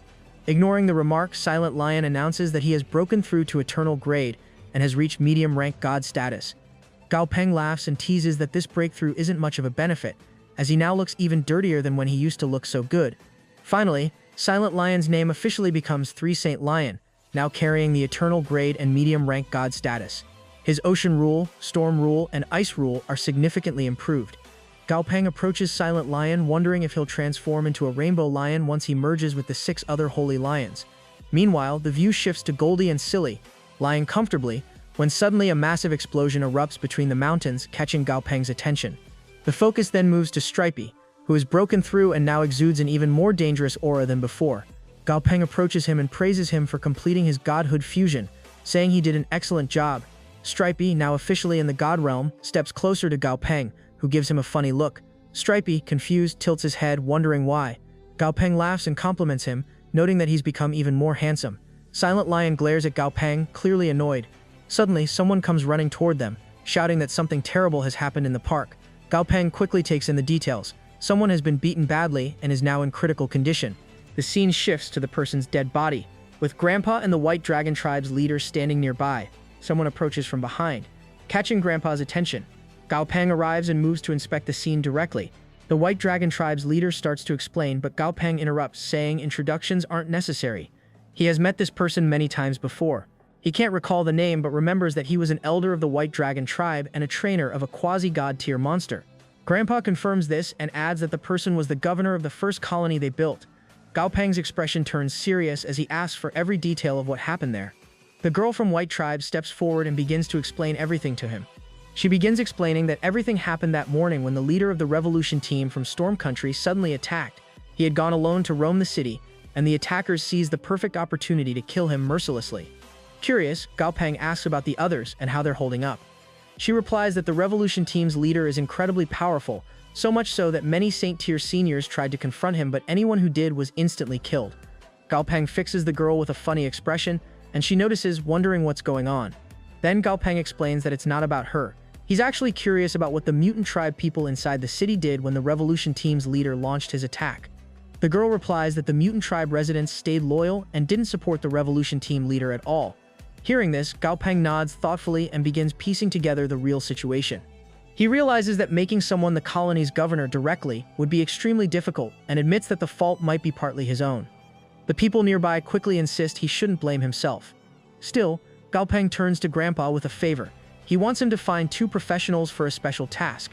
Grandpa raises an eyebrow in surprise and asks for clarification, checking if Gao Peng means 2 business management experts, while also wondering if Gao Peng is really planning what he thinks he's planning.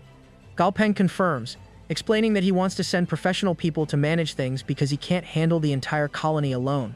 At the same time, he knows the rebel team will likely stir up trouble again, so he plans to go personally to teach them a lesson and make sure they know exactly who they're dealing with. The scene then shifts to the wind capital of Storm Country, where loud laughter echoes through the palace. Inside, many people are enjoying themselves at a lively party. One of them, still laughing, turns to Lord Yu and asks if he really believes anyone could come and kill so many of them. Soon after, someone wonders aloud if it was really necessary to kill that human, especially given the human clan's reputation. The first person bursts into laughter, dismissing the worry. He explains that the human clan still needs their help to control the Ling clan, and without them, managing the people would be impossible. Another nods in agreement, while someone else adds confidently that a mere snake could never surpass a dragon. Hearing this, the first person relaxes, noting that their worries were unnecessary and it's better to enjoy themselves. The group soon starts cheering again. The mood abruptly shifts when one of their members comes running toward them, shouting that something terrible has happened. One of the elders demands to know what's going on and why the shouting began so early in the morning. Catching his breath, the messenger explains that the situation is bad. The new colony governor from the human clan has already arrived at the office. Startled, one of them asks if he really came that quickly. The messenger confirms it and adds that the governor ordered everyone from the eastern gate to meet him within 10 minutes. If they fail to show up, they're free to leave Wind City with their families, permanently. The elders react in shock and question what he means by that. Even the Lord turns serious and asks if it's true that they'll be expelled from Wind City if they don't meet him in time. The messenger hesitates and admits he doesn't even dare explain it clearly, saying they can figure out the meaning themselves. At that moment, they realize that if they don't go, he'll kill them all. An elder slams his hand on the table, furious, and demands to know how that human dares act so arrogantly and who he thinks he is. With that, several people stand up and storm out, cursing his arrogance and saying they'll have to teach him a lesson. Seeing that, the Lord comments that walking there wouldn't be right at all, and suggests bringing out his 8-armed eagle to make a show of their power. Following that, the Lord summons his eagle, and they all mount it, flying directly toward Gao Peng. Soon they arrive nearby. Gao Peng greets them and admits he's surprised they're still alive. After their last communication, none of them responded, and he had assumed they were all dead. Approaching Gao Peng, the Lord explains that he had assumed Gao Peng wouldn't arrive for a few more days, which is why he had been celebrating his niece's birthday. Another elder adds that he had been collecting Fire Cloud Rock inside Fire Cloud Mountain, and if he had been here, he would have never allowed the rebels to attack. Meanwhile, a different elder says he had been busy expanding his business inside Wind City, which kept him from paying attention to these matters. After hearing all these excuses, Gao Peng interrupts them with a laugh and tells them to quiet down. He says he already understands what they're trying to say and points out that since the mutant tribe people neither greeted them nor seemed happy about their arrival, it was natural they weren't in town. The elders exchange smiles and assure Gao Peng that they've been working hard and won't disappoint him. Gao Peng waves them off and says the past is the past, there's no need to dwell on it. He only hopes such problems won't occur again. Then, as he starts leaving, he gives them a clear instruction that he's giving them 2 days, and within that time he expects the locations of all rebel army headquarters to be delivered to his office. Hearing this, the elders glance at each other, unsure of what to say. One of them cautiously asks if they should tell him.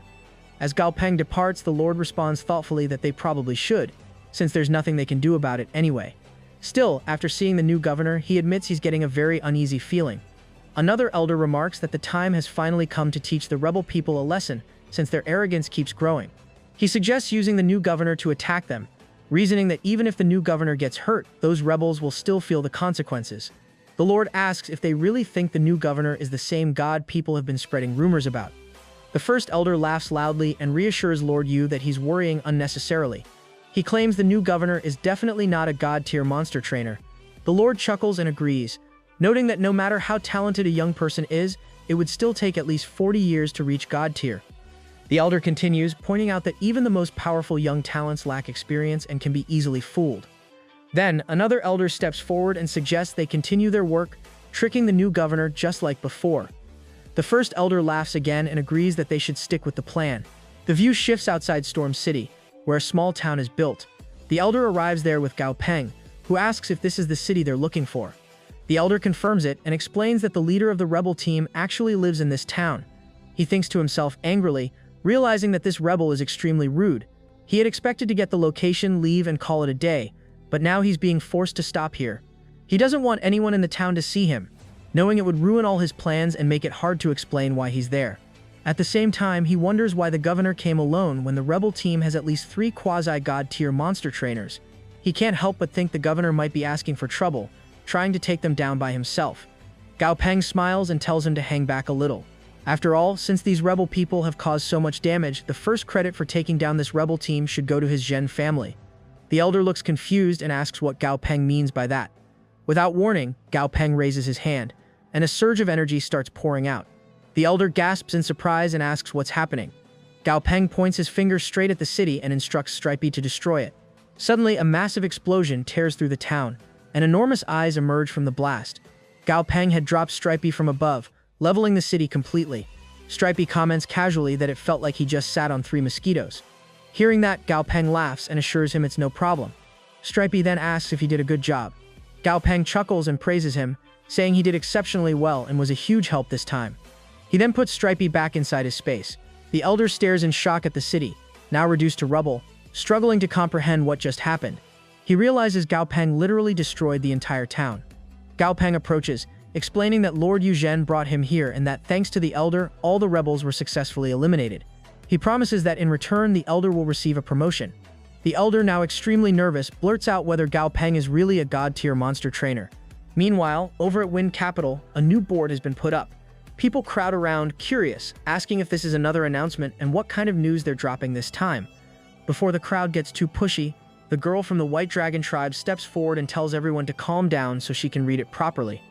As she starts reading, she reminds them that everyone knows about the Zhen family. According to the statement, the head of the Zhen family made a major contribution in the recent report. Because of that, they're being promoted.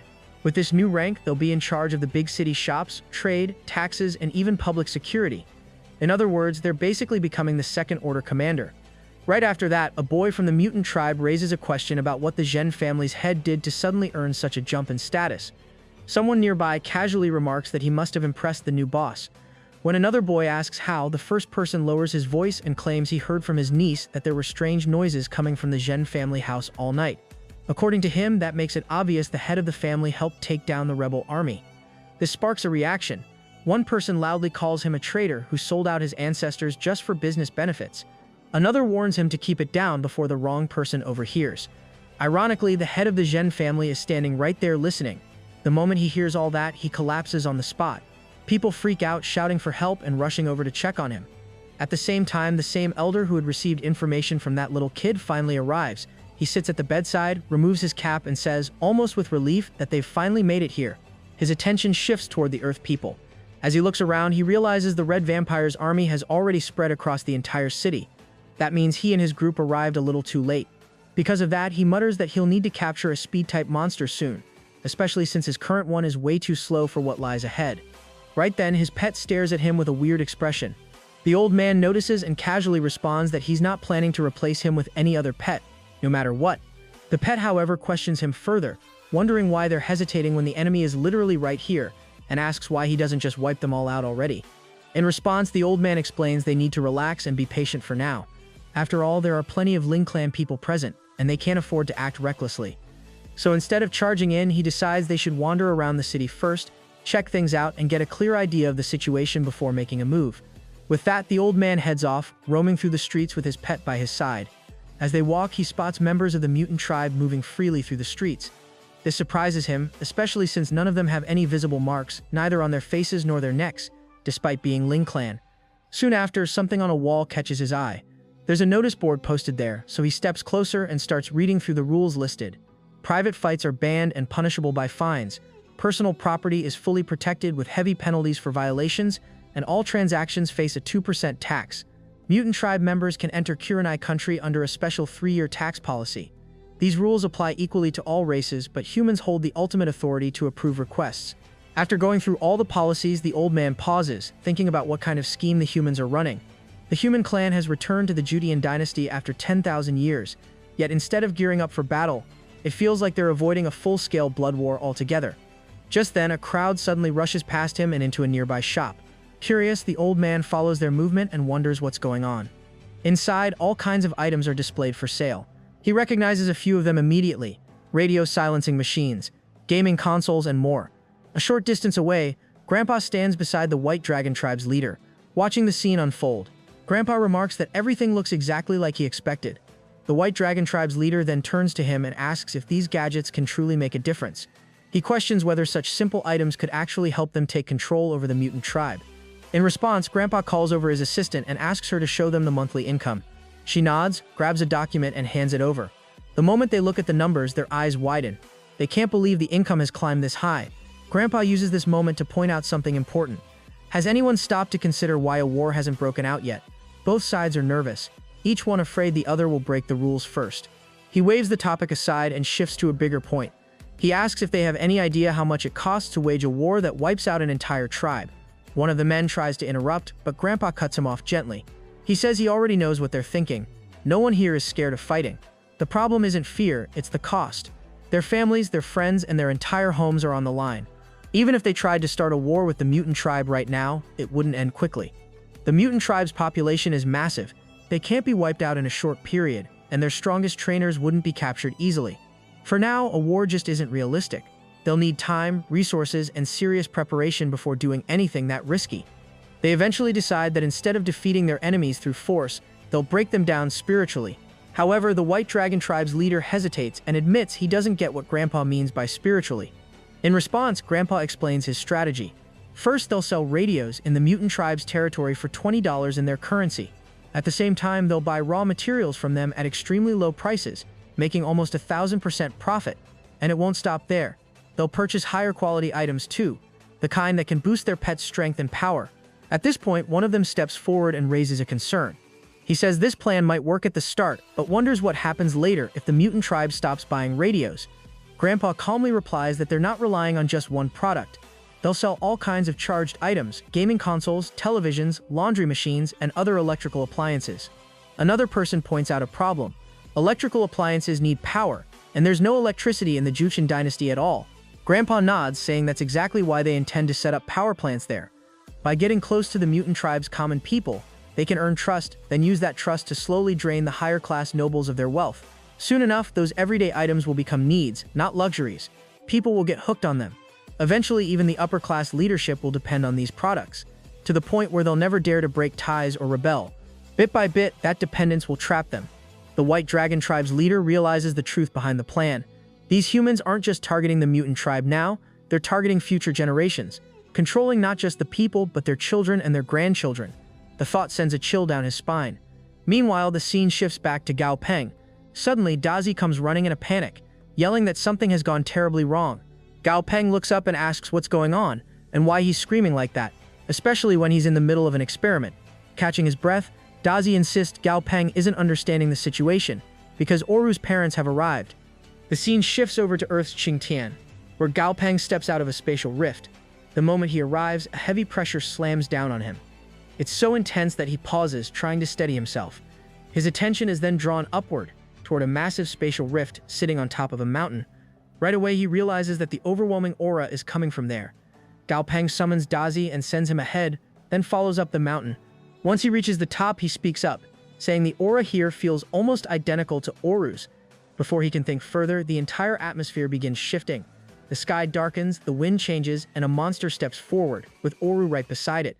The monster approaches and mentions that Oru seems to like Gao Peng quite a bit. A panel introduces the monster as Star Destroyer, with an eternal grade, and question marks covering both its tier and law level. Hearing that comment, Gao Peng laughs lightly and replies that Oru is a really good friend of his. The monster explains that when they traveled to Surface Sea to handle some business, Oru made new friends, and because of that, both sides ended up becoming friendly neighbors. Gao Peng quietly wonders if this means they're gaining the upper hand in the war. The monster confirms his thought immediately, saying he's right to think so. Gao Peng reacts with surprise and questions what he means, but the monster simply looks toward the sky and adds that before arriving here, he spoke with Deathmaster, who said the battle is going to end soon. Without warning, the monster gathers power, forms an attack, and fires it straight upward. The moment it hits the sky, a massive explosion ripples across the air. Gao Peng demands to know what just happened, and Dumby responds that he sensed huge destruction across the galaxy. Star Destroyer then begins forming a strange pattern, some kind of formation, and tells Gao Peng to visit them at Surface C when he has time. After saying that, he leaves. Gao Peng is left speechless, unsure what to even say back.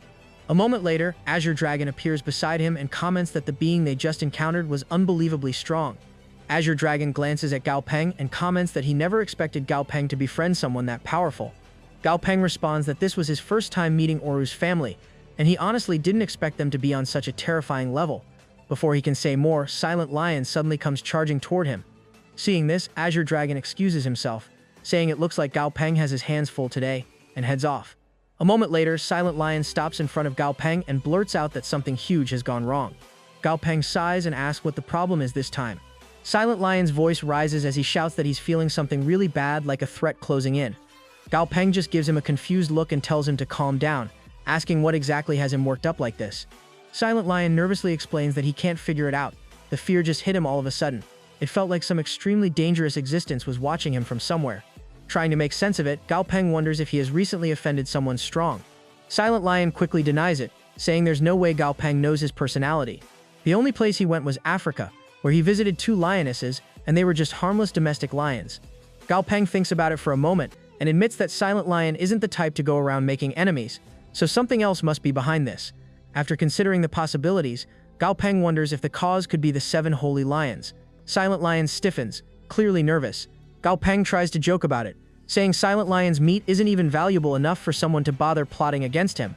Silent Lion, still worried, admits that if he's being honest, he doesn't even want anything to do with those 7 holy lions.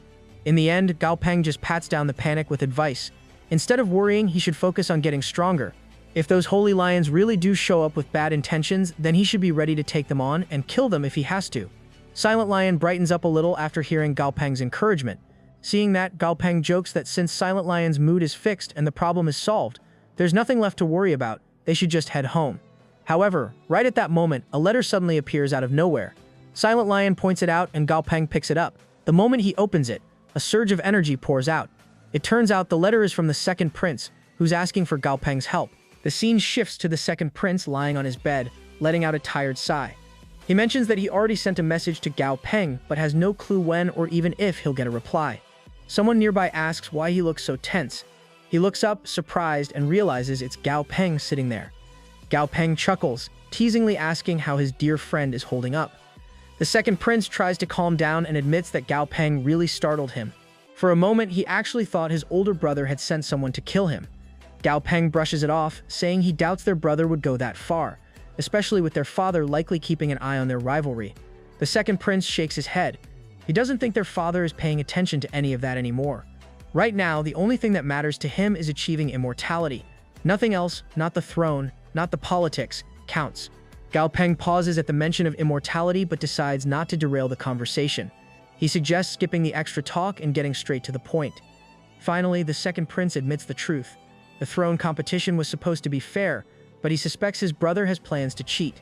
Before he can explain in detail, Gao Peng cuts in again, saying that if they drag it out like this, it'll turn into a whole novel, so it's better to just say the main point directly.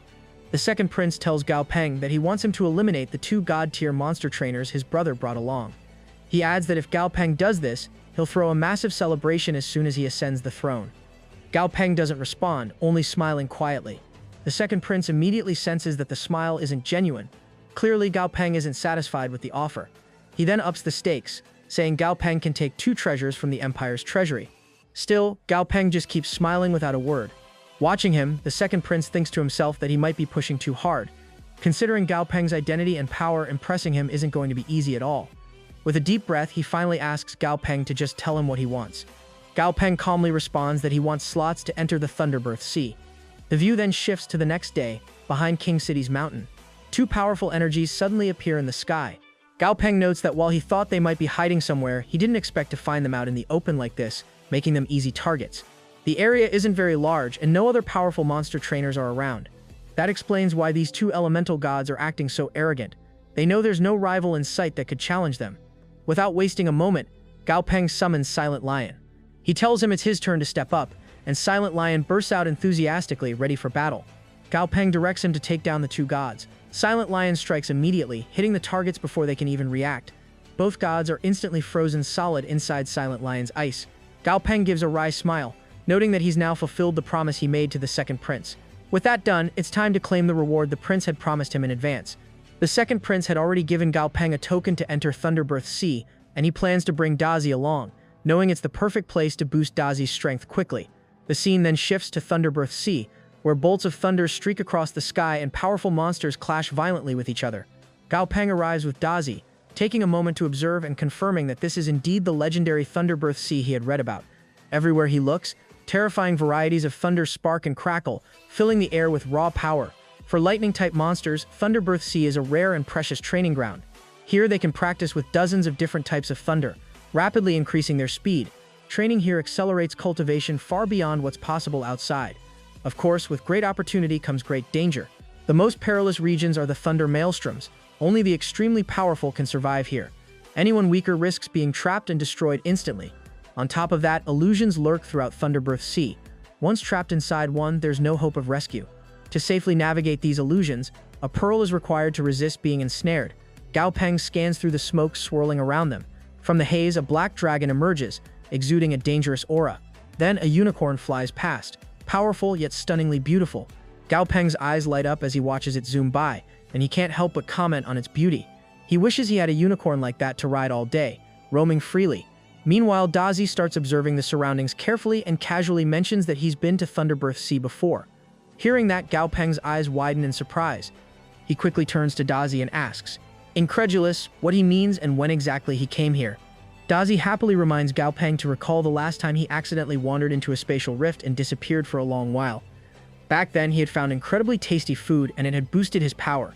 He tells Gao Peng that this is the exact same place.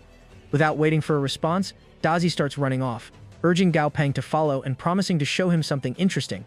Gao Peng tries to stop him, but Dazi is too fast and soon reaches the unicorn. There, he begins absorbing the blue-colored energy.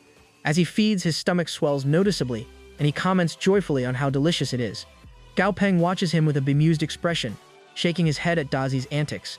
Then Dazi glances around and admits that he's still quite hungry, his stomach far from full.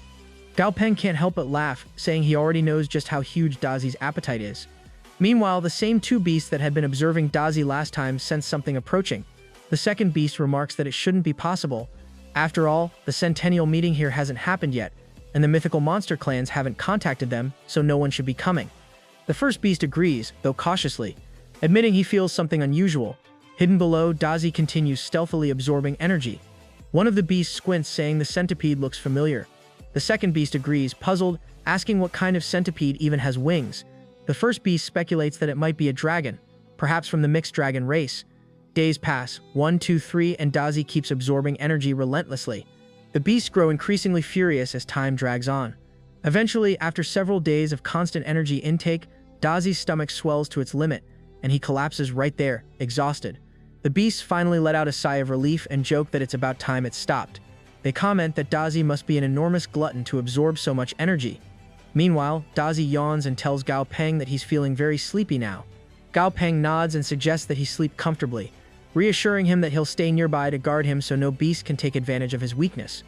Using his thunder energy, Dazi creates an egg-like shield around himself and nestles inside it. Watching this, Gao Peng can't help but admit that Dazi's ability is incredibly dangerous. A terrifying aura grows right before his eyes, and he's amazed at how much Dazi's power has increased so suddenly. The two beasts, observing from a distance, make funny faces and repeat that it has finally stopped. Suddenly, a spatial rift opens up nearby. One of the two beasts that had been hiding in the shadows steps forward, looking strikingly beautiful. At the same time, that small thunder beast freezes as a strange aura spreads across the area. It approaches a black mass rising from the ground and realizes that someone with no elemental alignment has invaded Thunderbirth Sea. It unleashes a burst of thunder, but to its shock, the attack leaves no mark. The creature is completely unaffected. Moments later, the second beast emerges gracefully from the shadows. Though tension is clear in its posture, it studies the black mass carefully and notices that it seems immune to every ability here: thunder, healing, anything. Even worse, It radiates a destructive potential that could tear space itself apart if left unchecked. With no clear solution in sight, the two beasts begin strategizing, looking for a way to handle this anomaly before it escalates further. Before the two beasts can even come up with a plan, two flying monsters swoop in. The Thunder Beast quickly shouts a warning, telling them to stay away because a black hole has formed inside the sea, and anything too close will be destroyed. Unfortunately, the warning comes too late. One of the beasts is immediately dragged into the black void, a tentacle bursting through its body and chaining straight through the other. Their energy drains instantly as the black hole consumes them like fuel. The remaining monsters freeze in horror, watching as the black void stitches itself back together using the stolen power. It repairs its form as if it's evolving right before their eyes. The Thunder Beast strikes again, landing a blow that barely leaves a faint mark. It's not enough, as the creature's heart is still beating somewhere inside the darkness, as if waiting for the perfect moment to awaken. Realizing they can't win, the two beasts turn and flee at full speed. Behind them, the black hole pulses like a living entity, repairing itself and preparing for whatever comes next. 3 days later, Dazi's Thunder Law reaches 7%, showing that his training is paying off. Seeing that, Gao Peng feels a swell of pride, but the atmosphere around them starts to shift. The sky grows unnaturally quiet, monsters stop appearing, and the thunder energy that once crackled through the area begins to fade. Dazi starts worrying that he won't be able to absorb any more power, and Gao Peng senses that something is wrong. Their fears are confirmed when a massive silhouette forms in the sky above. Before they have a chance to escape, the creature descends and darkness crashes down as its attack lands. The world goes utterly silent, leaving an ominous stillness. Time passes, and Gao Peng slowly wakes up on the ground. Part of his hair has turned white, and for a moment he can't tell if he's alive or dead. Then he notices his monsters already gathered outside, and relief hits him, realizing that he's still breathing. Strangely, he doesn't remember summoning them, and they look different now. Dazi has grown a beard, Silly has changed in ways he can't quite place, and even Silent Lion has new features. A strange surge of power courses through him, stronger than anything he's ever felt. Silent Lion gestures toward the smoke ahead, and Gao Peng follows. As the mist clears, the floating heart appears again, the root of termination. It's a monster with no rank, no known limits, something that feels completely unnatural. Panels flash over the monsters, showing they're now under termination's protection. Checking himself, Gao Peng realizes he's caught in it too. He freezes, unsure if this connection is meant to protect him, curse him, or set something far worse in motion. Reading more about Termination's shelter, he discovers the floating heart has created a shield packed with world-ending power. That power now flows through him, growing stronger with every act of destruction. Before he can fully process it, a voice thuds inside his mind, making his head pound. This influence isn't just energy, it presses against his very consciousness. Gao Peng feels it spreading, and he knows that if it keeps going, it could throw the whole world into chaos. His monsters sense the shift too, and a ripple of anxiety passes through them. Still, Gao Peng keeps them calm. The heart isn't controlling them, only influencing them, and that tiny gap is the only thing keeping their identities intact. He studies the heart, frustrated that it offers world-shattering power without any real way to wield it. Realizing the safest option is to leave, he guides them toward what appears to be an exit. The view shifts to the Shengtu Empire, where a monstrous creature is rampaging through the city. Suddenly, a high-level god, the Empire's protector, arrives and starts shouting furiously, demanding to know how the monster dares invade his empire and wreak havoc, vowing that it will never be forgiven. Before he can act further, the other monster strikes, and with a single blow, the high-level god falls. The Emperor, sitting nearby, is thrown back by the backlash and coughs up blood. He stares in shock, unable to comprehend that his strongest guardian was defeated in just one attack. Just then, Gao Peng arrives on the scene and immediately notices the Empire has lost its protector. Without that guardian, the Empire cannot hope to maintain its standing among the three great super-empires. He realizes that the root of termination has corrupted this blue monster, driving it to roam freely and spread destruction everywhere. Looking around, Gao Peng can't help but wonder what will happen if this world is completely destroyed. Even if he chooses not to follow Root of Termination's orders to wreak havoc, these monsters will do it anyway. Once corrupt, the creatures have now gone completely mad under Termination's contract, attacking relentlessly and destroying everything in their path. Goldie speaks up, telling Gao Peng that they should start taking down these demons to become the strongest under Root of Termination. Meanwhile, Fishy adds that he doesn't know what will happen by killing them, but they cannot simply stand by while innocent people are slaughtered. They have to protect lives. Gao Peng listens carefully, nodding in understanding. After a moment, he makes up his mind and enthusiastically declares that they should destroy this world. Our boy's made his decision, and it is completely unhinged. Gao Peng is going to destroy the world. His familiars are staring at him like he lost the plot. One of them straight up telling him he agonized over this forever, pouring real emotion into it. only to land on the single most deranged option on the table. Another just shakes his head at how much darker our boy's demon side runs than any of them ever figured. But Gao Peng's got his reasons. That giant floating heart, the root of termination, is way too strong to just chase down and kill, so muscling through it is off the table.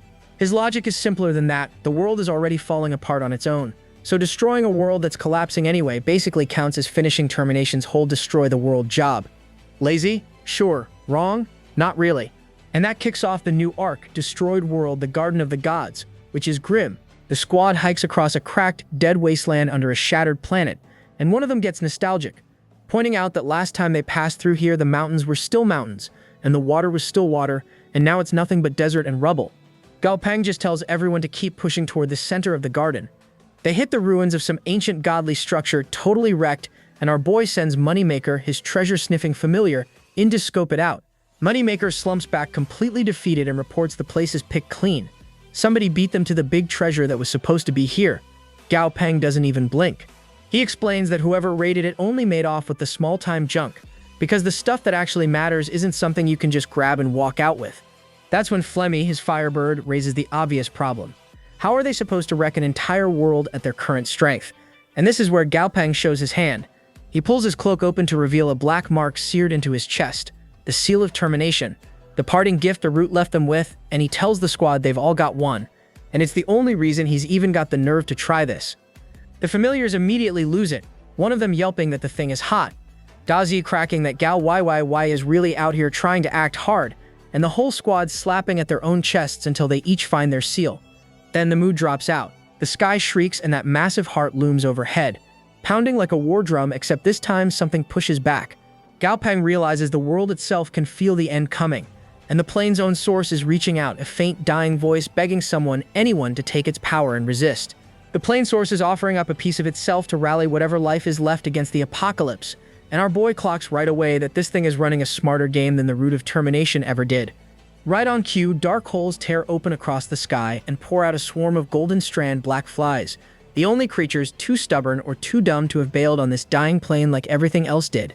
Gao Peng just points and hands the whole problem to Flamey, and Flamey absolutely goes off, torching the entire swarm in one wall of fire, soaking up the energy as they drop and calling out that its fire law control just ticked from 6% to 7%.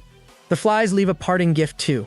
Little blue crystals the system tags as plane source fragments. Gao Peng scoops one up and explains it's premium stuff, a shard of the plane's own rules that speeds up how fast you learn the laws of the world, and Flamey just happened to grab it before the flies could finish absorbing it. The rest of the squad instantly wants in, but nobody's brave enough to actually take it from Flamey. Goldie least of all, since Goldie is dating Flamey and is not about to rob its own girlfriend.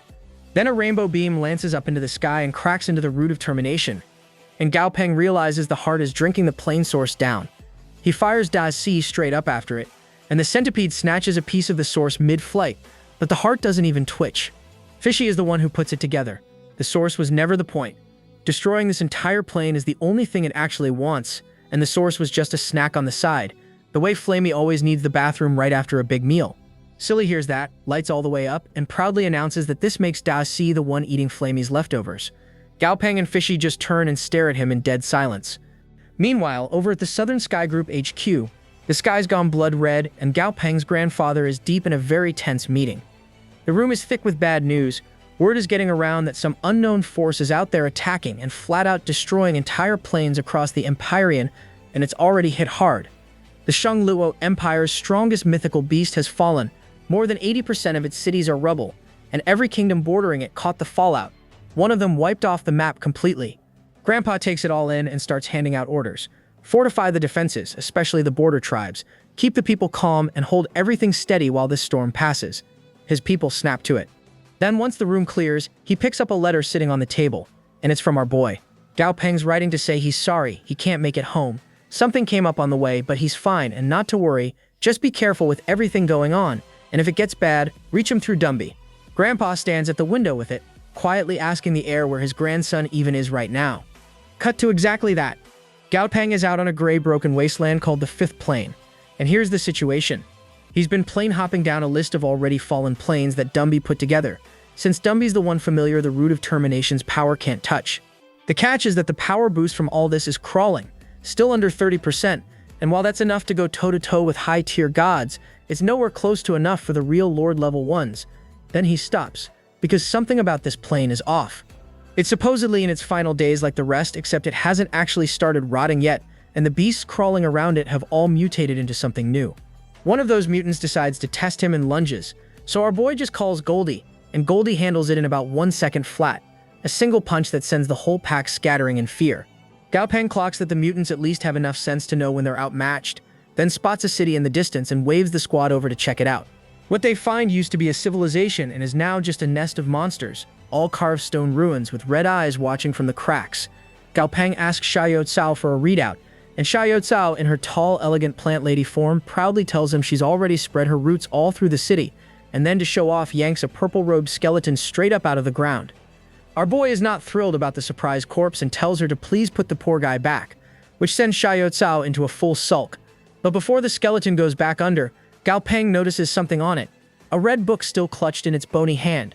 He grabs the book, but nobody can read it, not even Fishy, since it's written in some totally unknown language. The handwriting still tells the story, though. It starts steady and ends completely frantic, scrawled and shaking, the pen pressing so hard near the end that it rips clean through the pages. Whatever wiped this civilization out, its last survivor was writing through it as it happened. Then Fishy swims up with the good news. There are no gods left on this plane, and it's way more intact than the first 4 they've raided. So the haul here is going to be stacked. The squad's instantly on board, ready to strip it clean. And right as Gao Peng winds up, something enormous rises up behind the rocks. A massive mutated purple beast, fangs bared, eyes glowing green, a 9-headed heavenly dragon. That thing towering over our boy is the 9-headed heavenly dragon, and it's as nasty as it looks. It's a high-level god, the champion the dying plane handpicked to defend it, and its whole gimmick is that it won't die until every one of its 9 heads gets severed. Cut one off and it just grows back, and its scales only harden the more you take. Gao Peng doesn't even blink. If the plane's got a top fighter, so does he. Fishy volunteers to go first, and being Fishy, he does it by announcing that the brilliance radiating off his body has finally gotten too dazzling to hide. The rest of the squad hits him with a collective question mark. He tells them to guard the master, then rockets straight at the dragon with his mouth cranking wide open for his signature move, devouring the heavens and swallowing the earth. He lands a clean bite, but the dragon's faster than he figured, and a black coil snaps around him mid-chomp. Fishy instantly starts screaming for Goldie to come save him, calling him fatty for good measure. Goldie is more than happy to tag in, and he goes flying at the dragon. The dragon answers with its actual gimmick, a sound wave shock that skips right past the skin and goes off inside the internal organs. The kind of hit there's no blocking. One problem, it's Goldie. He floats out of the blast perfectly fine and honestly kind of into it, telling the dragon that was a pretty solid full-body massage. The dragon cannot compute why this duck is still standing. And that's the whole read on Goldie. Gao Peng confirms the shock was genuinely brutal, enough to wreck just about any other monster alive, except Goldie's the exception, because Goldie's untouchable everywhere. Then the ground starts shaking, and word comes in that mutated beasts are closing in from 3 separate directions. Frosty, Dazi, and Flammy don't even need to talk it out. They each just pick a lane. Dazi blows his side sky high. Frosty locks his down in solid ice, and Flammy dives in breathing fire and burns his to nothing. The dragon looks around at the leftovers, one flank scorched black and the other frozen stiff, and the confidence drains right out of it. It's already down to 4 heads from 9, it's still got 2 of these freaks circling, and the math is not looking good. So it does the smart thing and bolts. Gao Peng is not letting that slide. He sends Flowing Light to shadow it, close but hands off. Just keep eyes on it until the squad wraps up here. Then he turns to Dazi, who's already about to inhale the entire spoils, and tells him to leave a cut for Flowing Light instead of hogging it all. With that handled, Gao Peng picks up on something new about this harvest. On top of handing out the Root of Termination's power, this plane is offering a call for help, a dying world hotline that summons reinforcements. The way he sees it, they're good employees who'd rather not end up as the cannon fodder, so he just hijacks the whole thing for himself. He triggers it, a huge crimson lotus blooms open, and the entire 5th plane cracks apart and comes down. That's the plane, done. Then, right in the middle of it, our boy goes stiff. Something's wrong, and it's coming from the exact direction he sent Flowing Light. Gao Peng and Dazi head over to where Flowing Light went, and they find the 9-headed heavenly dragon flat on the ground, chewed down to a single last head with blood leaking from its mouth. Gao Peng asks Flowing Light what went down, and Flowing Light explains it was tailing the thing perfectly, right up until the Root of Termination's power flared up and blew its cover.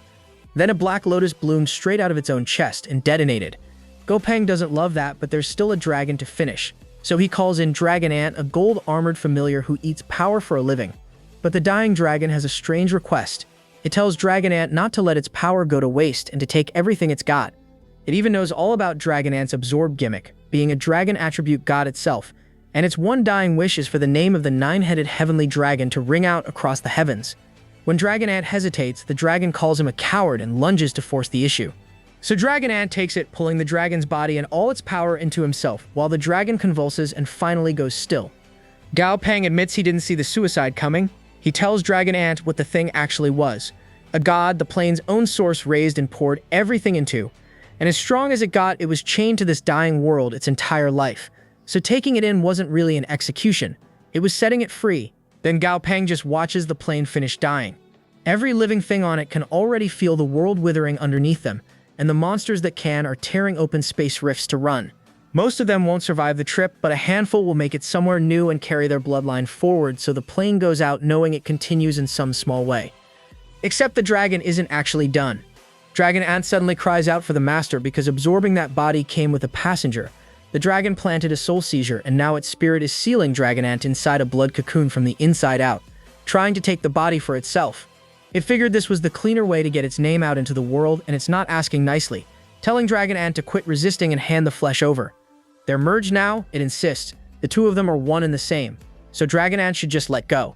Dragon Ant keeps fighting it anyway, which the dragon takes as an insult. This is its home turf, a soul space where it rules as a full high god, and Dragon Ant is only a mid-level god, so on paper this shouldn't even be close. Then, out of nowhere, the whole seizure just stops. The cocoon splits open, a blade tears clean through the red, and the dragon spirit panics because none of this is supposed to be possible. And that's when a face fades in beside Dragon Ant inside the soul space, smirking. And it's our boy. Gao Peng looks the dragon dead in the eye and tells it this is exactly what he's been waiting for. Inside the soul space, the red cocoon that swallowed Dragon Ant finally gives out and shrivels to nothing, and our boy's familiar comes out the other side whole. The dragon spirit that tried to hijack the body doesn't get a vote anymore. It's done. That save came straight out of Gao Peng's own tank though, and it shows. He drops to his hands and knees, wrung out, waving off the squad when they panic. He's not hurt, just running on empty. Turning the root of termination on a dying world was never free, and even with all that power on tap, his mental strength is scraping bottom. There's also a new detail nobody misses. A streak of his hair has gone white. Dragon Ant thanks him for the assist and asks if he's alright. Gao Peng brushes it off with the realest line he's got. Everything he has came from them in the first place, so there's no thanking or not thanking. As long as it's his familiar in the fire, he's showing up every time. Then the scene shifts to a corridor leading back toward human territory. And it is not friends walking it. A whole column of green-skinned invaders is marching on the border, every one of them carrying that same white streak in their hair. They're hyped. Ever since they bent the knee to the root of termination, they've been benched. No fighting their own kind. No hunting monsters. Nothing to show for it, so the second there's a human clan to raid, they treat it like payday. They don't get far. A human border patrol swoops in on pterosaur mounts to cut them off, led by a blonde kid with a crescent moon burned into his forehead. He tells them to state their business, and the invader boss just grins. You'll find out soon enough, which turns out to be code for the sky opening up and dumping a barrage of golden beams on the patrol. The mounts scatter, the young patriarch is cursing through the smoke, and that's when the trump card wakes up. A massive green-maned Chang Taiyan dragon rears up beside him and answers with a wall of green. It's still ugly. Word comes back that this is already the third wave, and these ones aren't here for refuge. They're here for blood. The patriarch sends a rider off to report while an old guard gets caught in the crossfire, bloodied but still standing, and tells the kid to fall back to the space tunnel and let him buy the time. A scout slams the alarm before going down, and that call is what gets the Chang Taiyan dragon's coils sweeping in to drag the old man clear at the last second. Back at Jihorn Wu's office, that whole mess lands as one tidy report. Some mutated tribe god tried to sneak onto Earth. The front line paid for the warning, and the dragon ran them off in time. And sitting right there listening to it, hair now fully white, is our boy. Jihorn Wu tells him it's good to have him back, and Gao Peng immediately starts clowning. He dodges every worried question, insists the white hair is a steal once you see the power that came with it, and says not to stress. The guy on the other end of that trade came out a whole lot worse. He's basically punching a clock now. 1 realm a day, most of them old and half dead anyway. Current tally, 19. He strolls out grinning and tosses one last joke over his shoulder at the door. Then it clicks shut behind him and the grin is gone. Red eyes, ice-cold, dark smoke curling off his shoulders, and one quiet promise. If they want to come harass human territory, he'll come deal with them himself. Up above the Mingyu Kingdom, right next to the space passage that drops down onto the Earth star, one of the Root of Termination's foot soldiers is having the best day of his life. Every heavy hitter is off-guarding the plane C, which leaves this door to an entire planet sitting wide open, and he genuinely cannot believe his luck. He's heard the whispers too. Over 100 million humans packed onto that world, and he's already counting the fat reward the boss owes him for feeding every last one of them in. He gives his mount a loving pat, practically drooling, and tells it the two of them are about to be set for life. Then the sky splits open. A portal tears apart right in front of him, and the thing stepping out of it reeks of the exact same Root of Termination stench soaked into his own body. So instead of bracing for a fight, he actually loosens up, figuring one of his own just clocked in. He waves the newcomer over all friendly, admits he doesn't recognize the face, and asks which plane the guy got assigned to. He never gets an answer. What he gets is a slow grin spreading across the newcomer's face, the kind that sinks into your gut and tells you, a full second before your brain catches up, that you have made a horrible mistake. That grin belongs to Fishy, and Fishy is already savoring him. The chubby blue devourer unhinges his jaw into a maw the size of a valley. The engulfment rule kicks on, and every last scrap of power in the air gets swallowed clean out of existence. The tribe god feels his own strength start pouring out of him like someone pulled the plug, and he absolutely loses it, screaming that this is the engulfment rule, that he's finished. He whirls around begging his mount, the one-eyed demon bear, to do literally anything, but Frosty has already drifted over the bear and calmly locked it inside a block of ice. That's the moment the full horror lands on him. A second god-tier monster just walks straight into his easy little robbery. So he does the last thing he's got left. He grovels. He asks Fishy if he really isn't the least bit worried the boss will come down on him for eating one of his own. And Fishy, who has never in his life let a chance to gloat slide by, informs him he's got the whole thing backwards. The boss does not treat everyone the same. Talent like Fishy pulls a far better deal than some replaceable nobody ever will. Then without another word, he swallows the tribe god whole, and thanks him for the meal, which just leaves the mount. The demon bear watches its master become a light snack and makes the only smart read left on the board. It's going to bail now and worry about payback later. It doesn't even get to finish the thought, because that's when our boy finally steps out for real. Gao Peng strolls into the open without a flicker of worry, and tells the bear it might as well stay a while, seeing as it came all this way. The bear has zero interest in staying a while. It bolts, and it's genuinely fast enough to catch even Gao Peng off guard for half a second. Mildly thrown that something built like a mountain has any business moving that quick. Cornered, with nowhere left to run, the bear plays its final card and goes full beast mode, erupting into a molten titan that dwarfs everything around it. And the instant it has the size on its side, every ounce of that fear flips into pure swagger. Now it's loving this. It sneers down at Gao Peng like he's the dumbest little speck it's ever laid eyes on, bragging that it commands the magma rule. That lava would be an instant death sentence to any normal god, but to this thing, it's the warm bath it grew up in, and it'll wear the stuff like armor if it feels like it. It is so pleased with itself it can barely stand it completely high on its own hype, but it's so busy yapping that it never once notices the magma creeping up around it. Higher, heavier, climbing past its legs and up its chest, and by the time the bear finally clocks that something is very wrong, all that swagger drains right out of it. It can't move a single muscle, because the entire time it was up there monologuing, Frosty was working. Every drop of lava the bear pumped out, Frosty froze the instant it landed, and now the whole raging fire titan is sealed inside a mountain of crystal, like a bug caught in amber. Gao Peng doesn't even bother digging it out. He isn't impressed and he isn't angry. He just looks at the thing the way you look at a chore you already decided wasn't worth your time. He raises a hand and the Root of Termination answers, its mark crawling black up his arm, and even for someone like him this doesn't come free. There's a flash of strain as he drags the power up. Then it lashes out and tears the sealed bear apart from the root. Gone.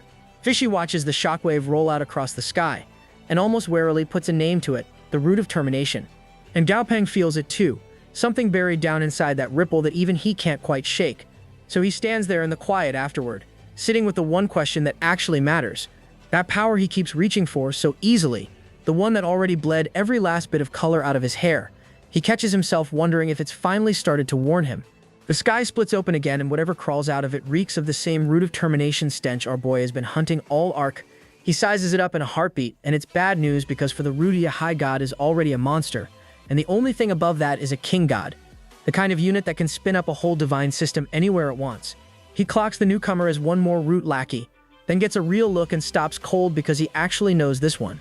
It's the Black Tortoise, one of the legendary 4 symbols, and that's the part he can't wrap his head around.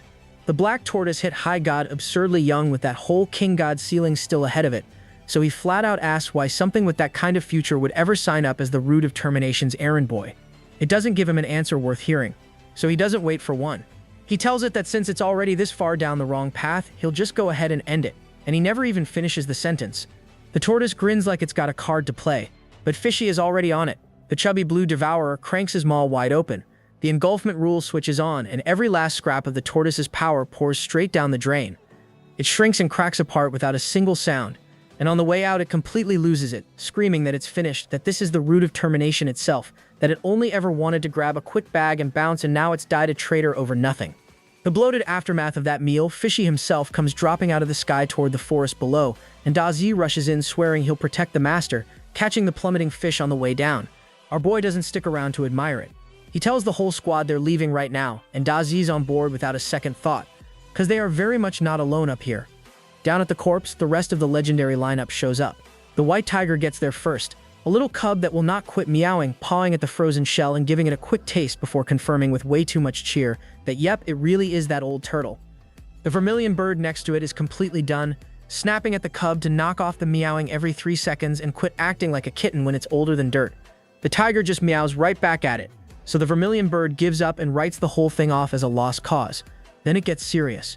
The vermilion bird points out that the black tortoise was the most careful of the 4 of them and had the best defense by a mile, and it still went down without a sound, which should be impossible. Then the aura hits, and they all catch it at once, the root of termination already turning its attention their way, and if it can delete the black tortoise this quietly, it can just as easily do the same to them. The cub sniffs and catches something else, a faint little scent, something weak that somehow lived through whatever just happened here and bolted off in one direction, and the whole pack turns to chase it down.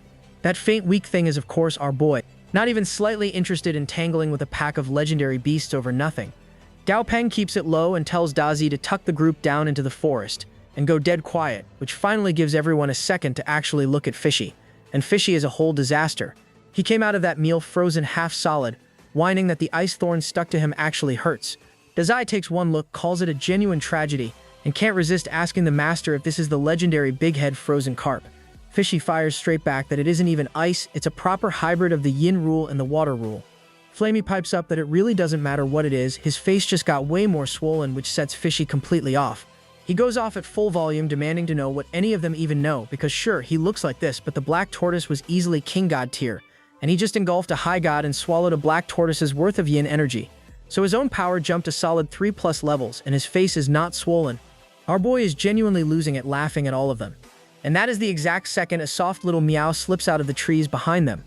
The grin drops off his face on the spot. The cub found them. Gao Peng goes cold and still, hand already sliding up to his chest, every last ounce of him locked and ready.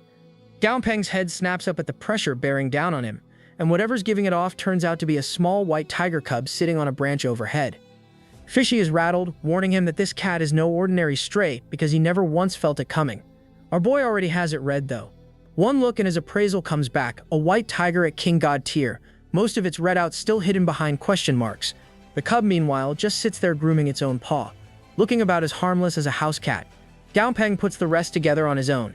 The leftover yin energy from the black tortoise is still clinging to Fishy and never fully cleared, and that lingering trace is almost certainly what led the thing straight to them. King god tier or not, he can't get past how ridiculously cute it is, so he plays it soft, calling up in a friendly voice to ask where its parents are. Nothing comes back. Fishy has gone dead quiet, too nervous to make a sound. Gao Peng takes the non-answer as his opening, springs straight up the tree onto the branch and coaxes the cub over to let him hold it.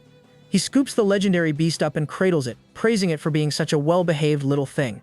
Inside, the tiger locks up rigid the instant those arms close around it, then forces every muscle to loosen so the act holds, because our boy is running the exact same con from his side. He can tell the cat is hiding what it really is, which means it does not want to be found out, so his smartest move is to keep petting it and act like he's just adopted a stray.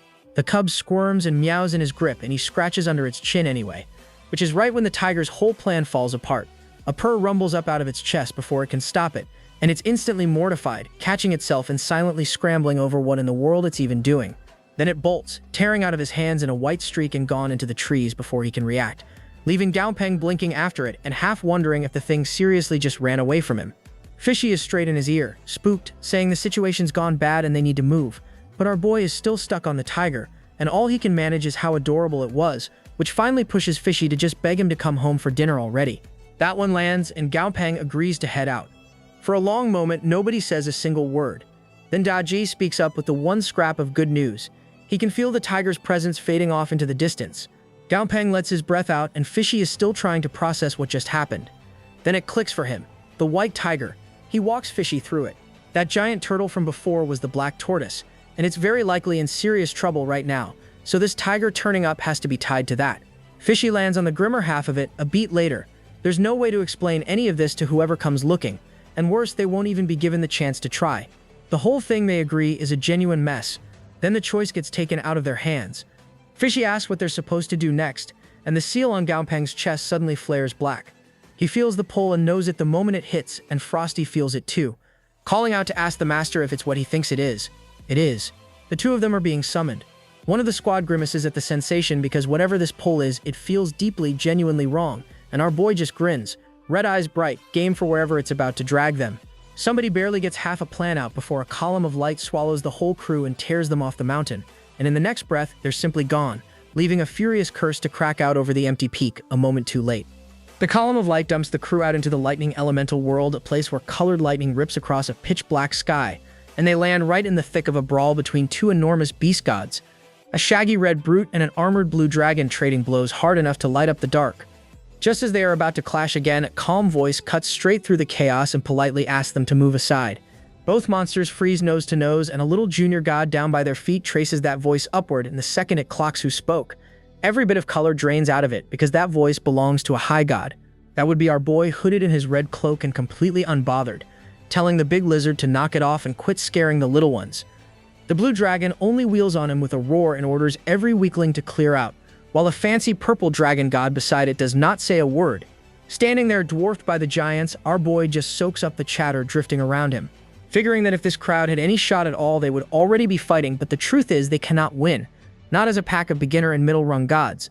A smaller god down beneath the towering blue beast lays out why everyone is being sorted in the first place, that only those ranked above high god even qualify to pass through into the world waiting behind the vortex. Then a green mustache god catches sight of our boy and does a full double take, thrown by where a high god monster trainer could have possibly crawled out from, while another god grumbles about the point of cramming in this many bodies when there are already 13 high gods on the field. The whole mob has gathered under a giant red seed called the Root of Termination, and right beneath it a fluffy little crystal-horned ram is preaching pure doom. The world is ending, nothing can stop it. It is fate itself, and anything dumb enough to fight the current just gets shredded by it. Our boy only blinks, half wondering why this sheep sounds exactly like a cult leader, and beside him Fishy has no notes either. The ram keeps rolling, saying everything ends eventually, so they might as well bow to it, and when the root finally drags the whole world under, they will be the ones who ride it out and survive. It even claims the root warned it directly that resistance is coming, which is the entire reason that resistance has to be handled. Not everyone is sold on the plan. The Rebel Blood Phoenix, a big masked bird god, balks at the whole idea of moving on the GD and Shidi crowd, since at their level, that is just a fancy way to get themselves killed, what with 3 of the 4 sacred beasts sitting at king god rank and entire divine clans backing them. The ram waves it off because nobody is fighting anyone head-on. The move is to blindside them and pull one thing off while they are mid-swing.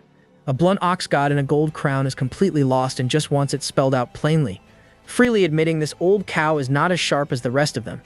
So the ram breaks it down. The enemy alliances are bound to make their own sneak strike on the Root of Termination, and the whole point is that the second they commit to it, their homelands are left completely undefended, which is exactly where the cult hits instead. The ox lights up, figuring that will scare them into racing home to guard the place, but the ram shuts that down, because forcing a retreat was never the goal, and neither is breaking their alliance. The real aim is way nastier than that.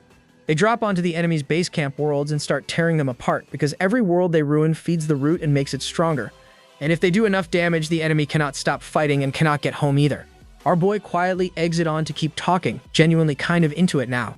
And the ram, for its part, muses that it had written this entire crowd off as mindless rabble, only to realize there is one genuinely sharp mind in the bunch after all, its focus settling right on our boy. Then it lays out its array, the thing that runs on a king god at the core, high gods as the anchors, and junior gods holding it all up, and once it is locked in, it can cave a whole world in on itself. Then comes the split. 3 teams in all, 2 of them aimed at the Judy and Shady and the last one sent to the surface sea, which is the part that genuinely catches our boy off guard. The ram fills in the rest. The Judy and Shady breaks into the Empyrean and the Ten Mahayana, so both of those teams have to strike at the very same instant, while the surface sea is just a scatter of smaller planes, So there they simply wreck as many as they can. The ram takes the Jufin Shidi push for itself alongside someone called Blue Deer, and it hands the Surface C off to the Blood Phoenix, who takes it. And that is the exact moment it lands on our boy that the human race's main base is sitting right there in the Surface Sea. Before he can even sit with it, the ram turns and asks whether he is from the Lincoln clan. He is not, he is human. But the ram breezes right past the difference, because it is all the same to the sheep. They all look alike anyway, and since his kind used to live over in the Jutian Shidi, he might as well dodge any mix-ups and ship out to the Surface Sea with the Phoenix. Humans and the Ling clan had, after all, shared the Jutian Shidi for 10,000 years. Then the sheep fixes him with a look and wants to know flat out whether he has a problem with that. Our boy plays it flawless. He throws on a big smile, lays it on thick about how there is no way in the world he would ever object, practically begs for the assignment, and the ram is satisfied. Everything is ready, time to move out. Inside, though, he is already running his own game. He is glad he sent Dumby back to wait at the Death Sovereign's side the moment the mobilization kicked off, and now he just needs a crack to reach it. As he sizes up his new teammate, his read on the Blood Phoenix comes back, a king god of eternal grade built around flame, healing, and burn powers, with its rarest trait still coming up blank. Then the group jumps and the teleport rips the space around them wide open, which our boy clocks instantly, because the instability inside that tunnel is the exact gap he needs to punch a line out to Dumby. So he starts throwing the call out over and over. The Blood Phoenix slowly starts to turn its masked head, and our boy's stomach drops, because they might be about to get made. He calls again, urgent for Dumby to hurry, and this time it answers, calling him Master. Its teacher has thrown in with a group of heavy hitters to take on the Root of Termination, and when our boy asks how many undead divine system powerhouses it can actually reach right now, the count comes back at just 2 high gods on top of the teacher. He tells it to bring every last one of them, because any scrap of power beats none, and to keep this strictly between the 2 of them. Then he sends it off to track down Olu and find out whether it is home. The Phoenix's power detonates all at once, dragging the whole group down the collapsing tunnel toward the Surface Sea. And as he is swept along in its wake, our boy gets out one last order to bring Olu, because he does not know how much longer he can keep this whole thing from falling apart. The teleport drops them over the Surface Sea, and right away one of the beast gods next to our boy calls him too slow. Our boy puts on a smile and plays along, while under his breath he's telling Dumby to hurry up because the mountains below mean they're basically on the human base already. The Blood Phoenix likes the range and wants the formation set up right here. Our boy pushes back, says it's rushed to grab the first spot they see. The Phoenix rounds on him and asks if he's questioning it. He backs off, wouldn't dare, but keeps working it. That a spot further inland hits way harder since the border barely does damage. Inside he's sweating, it feels like the Phoenix has locked onto him. The bird buys it anyway, calls it fair, tells him to lead, then has the whole crew fall in behind him. Our boy doesn't say a thing, but he's loving it. He plays tour guide and has them follow. Day 1, the pack strung out behind him. Day 2, Day 3, and he's running on fumes, looping them nowhere, milking every second. The Phoenix finally lets out a tired breath. 3 days in, it's done and wants to stop right here, and asks if he hasn't wasted enough of everyone's time. And there it is, no more stalling left. He plays dumb one last time, swears he's still looking for the right spot, but the Phoenix just laughs. It only sat through 3 days to see what backup he could scrounge up, and now it's over it. He has to die. It rears up with fire in its claw. Our boy asks if it's really going to kill him, then spins to the other beast gods if it'll drop one of its own over a delay, it could just as easily drop them. The Phoenix laughs it off, tells him there's no point splitting everyone up, and lets the fire rip. The blast goes off in red and a beam of blue light punches down through the smoke. The Phoenix spins around, wants to know who's there. Out of the haze come the 2 he's been waiting on. A hooded thing with glowing yellow eyes and a gray wolf with its arms crossed, and our boy calls their names, Olu and Dumby. The wolf looks up and asks if the Phoenix is the one, but the bird isn't shaken, it's happy. Points out one of them is a king god, the kind that skipped the siege on the Root of Termination. Our boy's stomach drops. The Phoenix tells him he just reeled a big fish out into the open, and it lands on him that he's missed something. Out of nowhere, a blade of power comes slicing down and he barely gets his guard up. Then the rest of it shows up, a blue stag calls it out. There's a traitor in the group, and a crystal king god sizes up his backup and admits the human brought a king god of his own too. Now 3 of them have him boxed in. One asks why he isn't off defending the Root of Termination while it's under siege, and it hits him. 3 king gods are locked onto him at once. The crystal one keeps twisting it, says they should handle the traitor before anyone splits the spoils, that he's the one who killed 2 of their high gods a few days back, and that it had a bad read on him even then. He's made. His side doesn't flinch. One tells him to quit worrying so much. Another says they'll all go down swinging together, and for one honest second he tells Olu he's sorry for dragging him into this. Olu doesn't want to hear it and throws itself at the 3, blue power blazing down to fight to the death, and another of his fighters backs it up, no choice now but to swing. So our boy plants his feet, throws an arm out and calls it down. Four gods union. His undead flood in behind him, a giant shadow rearing up at his back. His loudest one brags that he went with the strongest lineup after all. And a little blue undead claps back, asks the bald one what it's so proud of. But the bald one isn't even listening. It can already feel the whole spread in front of it. The death rule, devouring, soul, disaster, King Kong, 1,000 transformations, calling it the richest battle it's ever gotten. Then it throws its fist up and asks its master the only thing it actually cares about, how a fight like this could ever be lost. Goldie throws everything into one punch and yells for the thing in front of him to die. His fist buries into a big dark beast that barely clocks what hit it, the death rule. The little crystal goat catches it too, that this bald one's grip on the death rule is already brushing King God level close enough to threaten even it. So it winds up a ring of green power and tells Goldie to just die by its hand and rest easy. Before the ring can drop, a hulking iron undead of our boys comes tearing in on a bolt of blue lightning, and the goat can't believe it. Meanwhile, the blue stag squares up against our boy's wolf and names itself its opponent. Its power goes off in a blast of blue light and a boom that swallows the wolf whole. Goldie throws down his own King Kong rule, green energy detonating as he clashes with the goat, but the goat beats him down anyway. Our boy watches it happen, thinking that even with King Kong rule and Goldie's own element resistance, the world destruction goat's attacks are that terrifying. His head keeps running. If Goldie could only push past King God level, he'd have room to move, and if our boy could have brought Silly along for backup, none of them would be in this deep. But time never waited on anyone. Villains were never going to wait around until the hero was ready. His wolf grits its teeth in silence. The stag roars out its stars and gods captive, the whole sky folding into a field of stars with everything crashing together. The phoenix watches it all, completely unbothered. Our boy reads the room.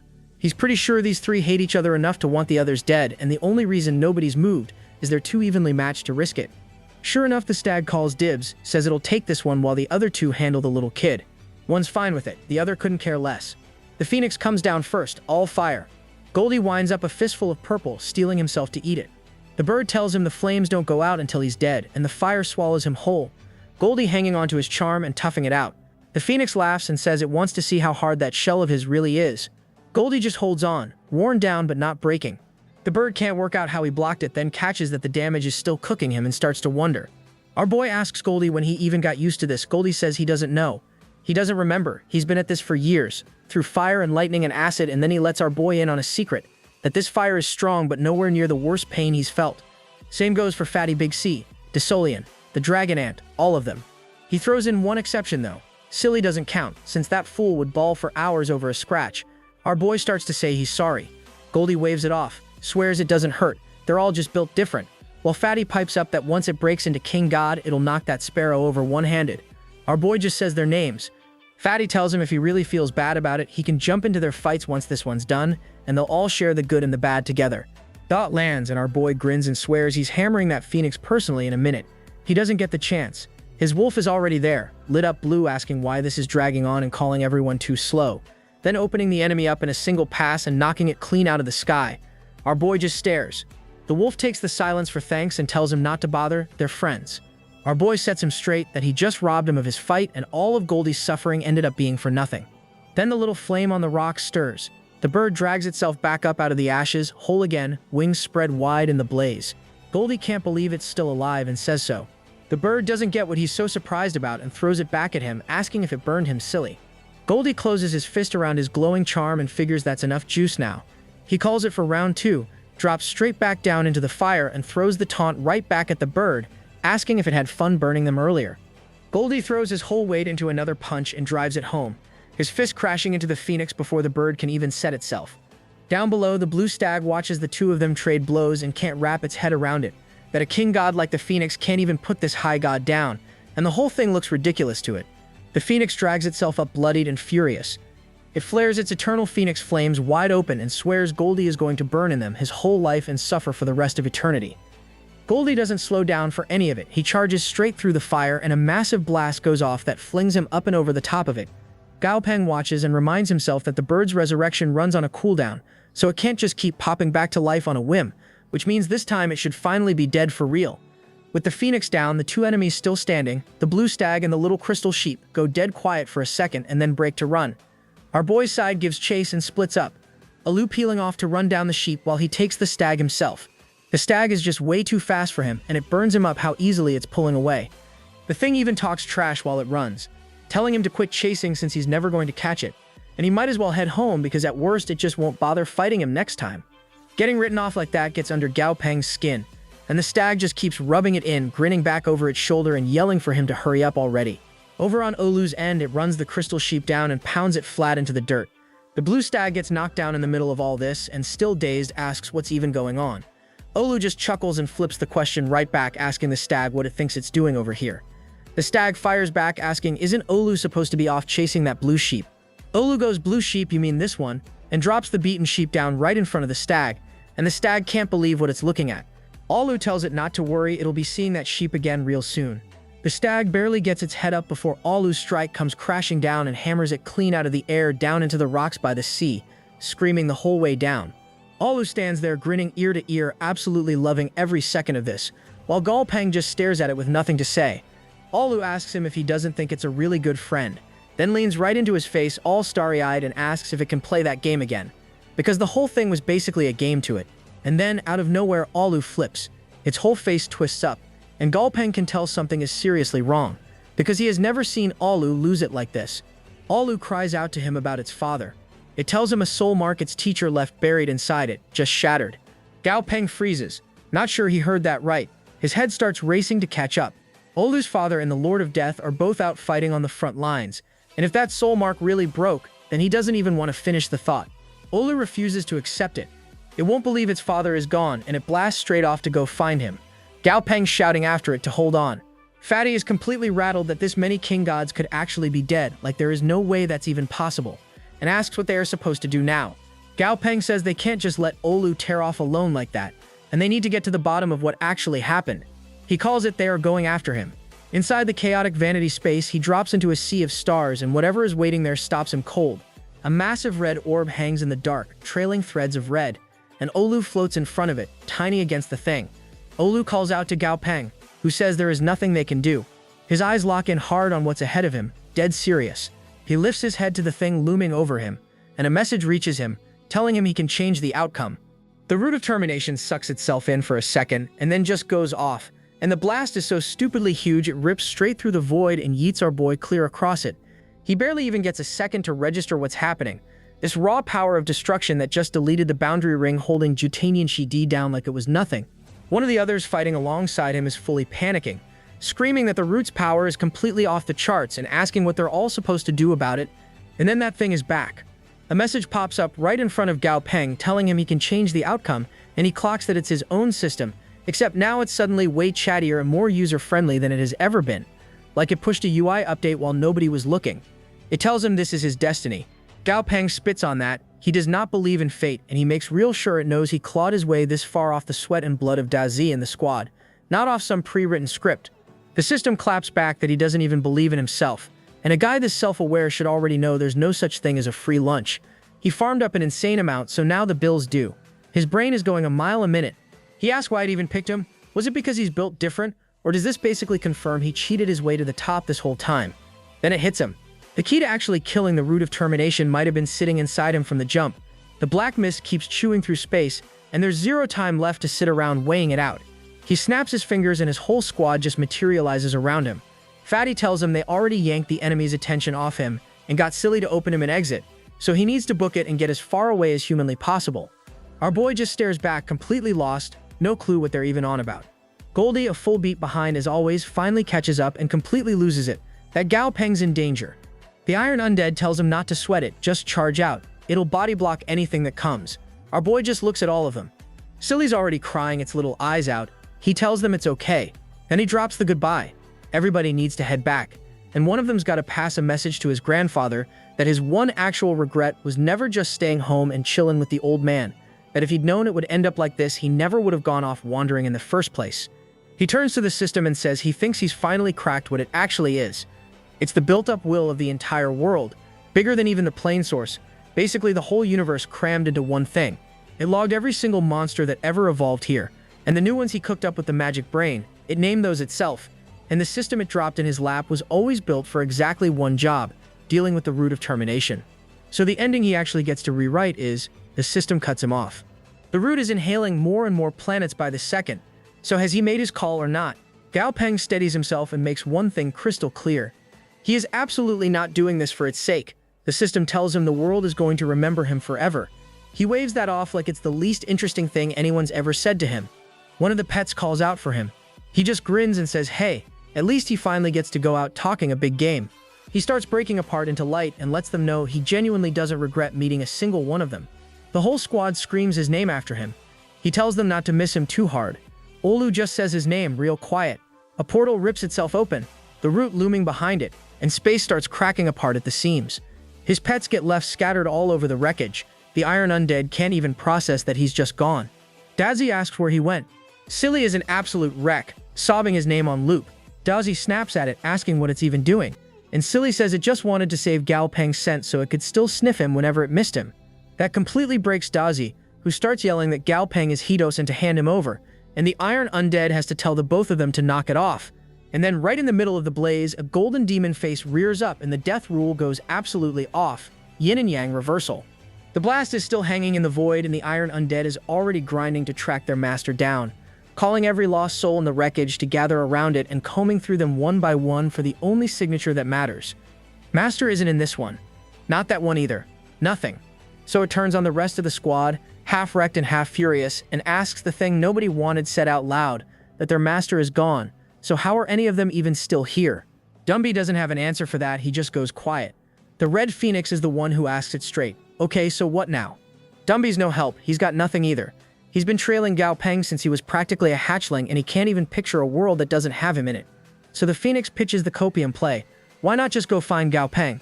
Because a guy that's slippery and that cunning has wormed his way out of worse and has to be alive out there somewhere. That one just leaves Dumby blinking, not even following what the Phoenix is on about. And Dumby's a wreck, tears going, the others quietly saying his name, while off in the dark that giant golden demon face looms and swears it will find a way to bring their master back no matter what. Fatty's the level head here. He tells them to lay off Dumby. His mind's in pieces, let him breathe, and since he's the sharpest of the crew, they all turn to him to make sense of this. And Fatty gives it to them straight, which is the part that stings. He doesn't know exactly what went down, but Gao Peng and the Root of Termination both got wiped clean off the board, both gone. And here's what's eating him, that if their master were really dead, then as his familiars the contract should have dragged them down right with him, they should feel something snap. Desolian jumps on that because there's not even a flicker of life energy left on the far end of the bond, so how is that even possible? Fatty answers with the one question that shuts the huddle up. Whether any of them has ever once watched a human turn himself into a beam of pure light and delete the Root of Termination. Yeah, their guy was never running on the normal rules, so Fatty calls it. He's logging off to the chaotic vanity space to keep grinding his cultivation, and everyone else needs to go just as hard, because if any of them can punch through to King God level, there's still one thin glimmer of hope. The squad's bought in on the spot.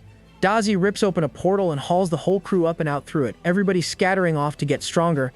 Alu just watches them go through it and quietly wishes them the best, looking a little hollow about it, and everybody's gone. And then it all jumps forward in time. Centuries pile up after the final war. The top-tier beings of the Jutian Shidi all vanish, and the second that ceiling is gone, the Divine Beast clans go straight for each other's throats over every resource nobody's left to hold down. The Ling clan bails for Earth just to escape the chaos, but they're already gutted from the whole Root of Termination disaster, and the Human clan runs them clean over in the deciding battle on Earth. The humans pounce on the opening, team up with Olu's star cluster, which pulled itself back together, and under their first federal governor, Ji Han-woo, they drive straight into the Jutian Shidi, and the human clan hits a full-on golden age. Somewhere in all that shine, Gao Peng's grandfather, Ji Han-woo, the very federal governor who led humanity to all of this, stares up at the golden age world his grandson bought with his life, wishing Gao Peng could have stuck around to see it. By now, Gao Peng's name has gone legendary to people who never even met him. One buff young guy is gassing himself up about how great he did today, and his buddy shuts it right down, telling him to knock off the bragging, because without General Dazi, he'd have been crippled ages ago.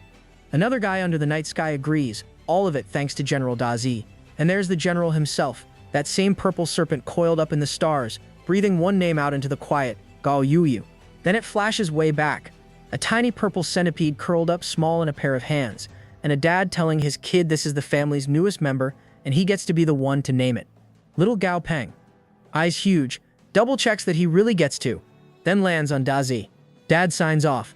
Dazi it is. That's the whole origin of the terrifying general a civilization now thanks for its survival.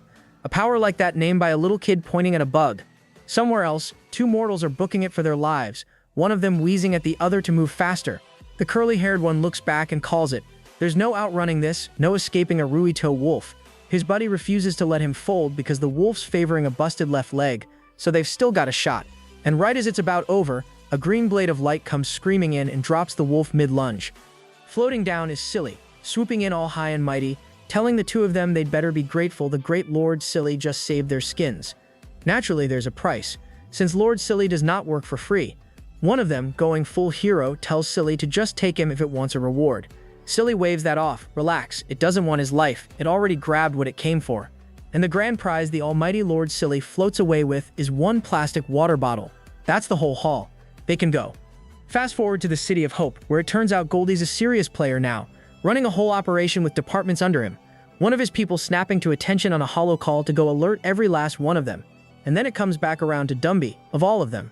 That same pet who was falling apart in the void back at the start, except centuries have passed, and now he's in a full suit with a wife and a kid of his own.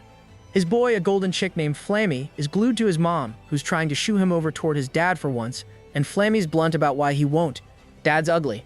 Dumby's genuinely wounded, calls him over and wants to know where all this ugly business is coming from, because Gaopeng himself used to say he looks sharp, and Flammy just blinks and asks who Gaopeng even is.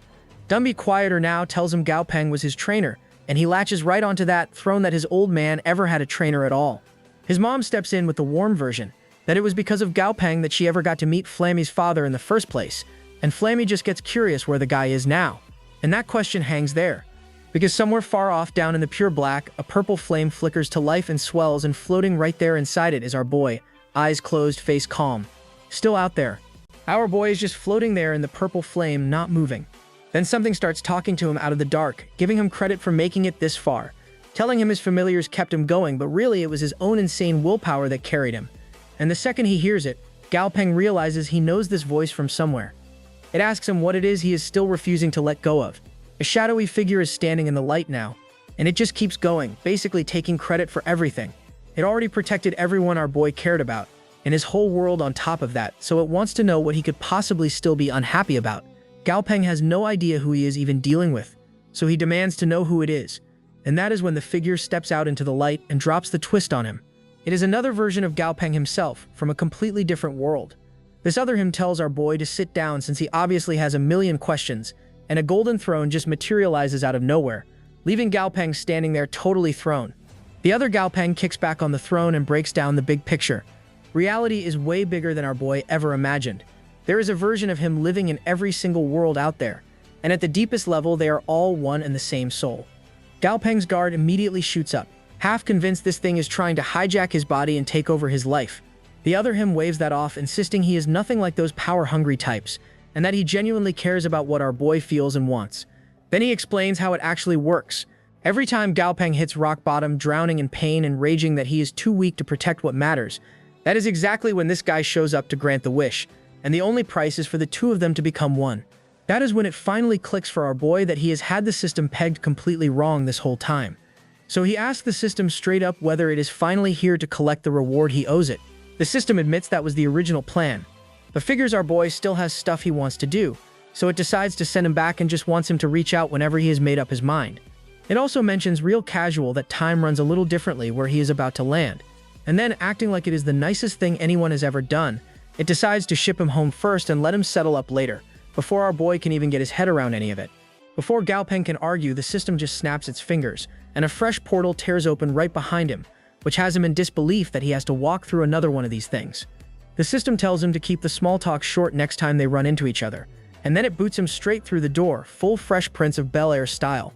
One clean kick and our boy is gone, tumbling out into open space.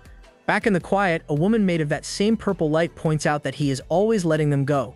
The system is not worried about it in the slightest. Since the kid never broke down into despair, he already cleared the test with room to spare, and anyone with talent like that is bound to find his own way back once he figures out what the two of them are really after. Then it sends our boy off with a strange little wish, hoping he goes out and feels everything it never got the chance to. Somewhere else entirely. Life is carrying on like any other day in a gleaming futuristic city called the Vientiane Palace. Then a streak of light comes tearing down out of the sky and the whole crowd loses it, nobody able to make sense of what just crashed into their city, or who would even have the nerve to pull a stunt like this right in the middle of the Vientiane Palace.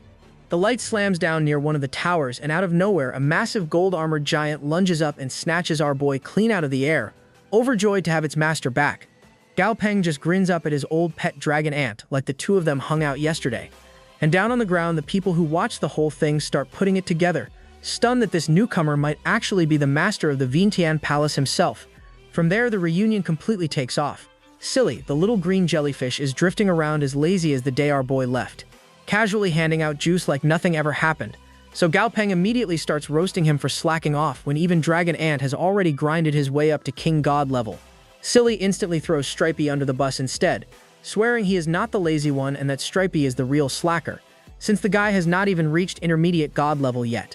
Right on cue, Stripey, the big lava-cracked one, completely falls apart at the sight of our boy, begging him not to disappear again and promising to actually train this time. Gao Peng just reassures him that he is doing great, hyping him up for leveling up enough to reshape his own body now. Then the rest of the squad swarms him, all of them thrilled and cussing him out for finally showing back up, and our boy can barely get a word in edgewise. He clocks one face he does not recognize in the pile, a tiny golden chick. And when he asks who the little guy is, the kid proudly announces he is Little Flamey. Gao Peng melts a little and tells him he hopes he grows up every bit as strong as his parents, and Little Flamey immediately shoots that down, refusing on the grounds that his dad is ugly, which is the perfect cue for the dad in question. The sky goes dark and that giant golden demon skull from back in the void, the one that swore it would drag its master home from anywhere, comes roaring down, and it turns out to be Dumby's real form. Our boy does not hesitate for a second, just throws his arms wide open for a hug and runs straight in, and Dumby tells him he always knew he would come back.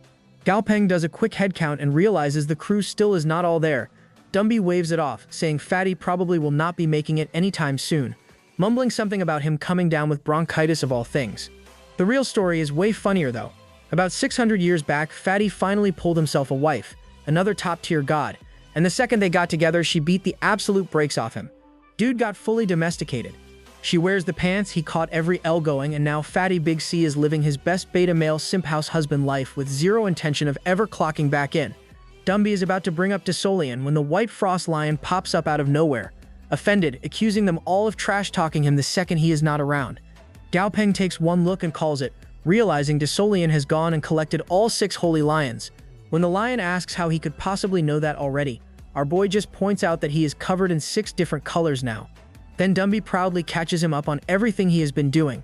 He kept the whole company running the entire time Gao Peng was gone, folded Mingwang's Mechanical Legion and Olu's rebuilt Star Cluster into the operation, and spread branches across almost all of the Juti and Shidi.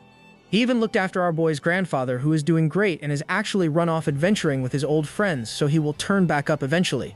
Gao Peng is genuinely thrilled to hear all of it, but he can feel there is still a gap in the lineup, and asks where Dazi is and why he has not come out to see him. The whole crew immediately goes quiet and starts acting all cynical because it is a whole situation, so Gao Peng heads off to find him himself.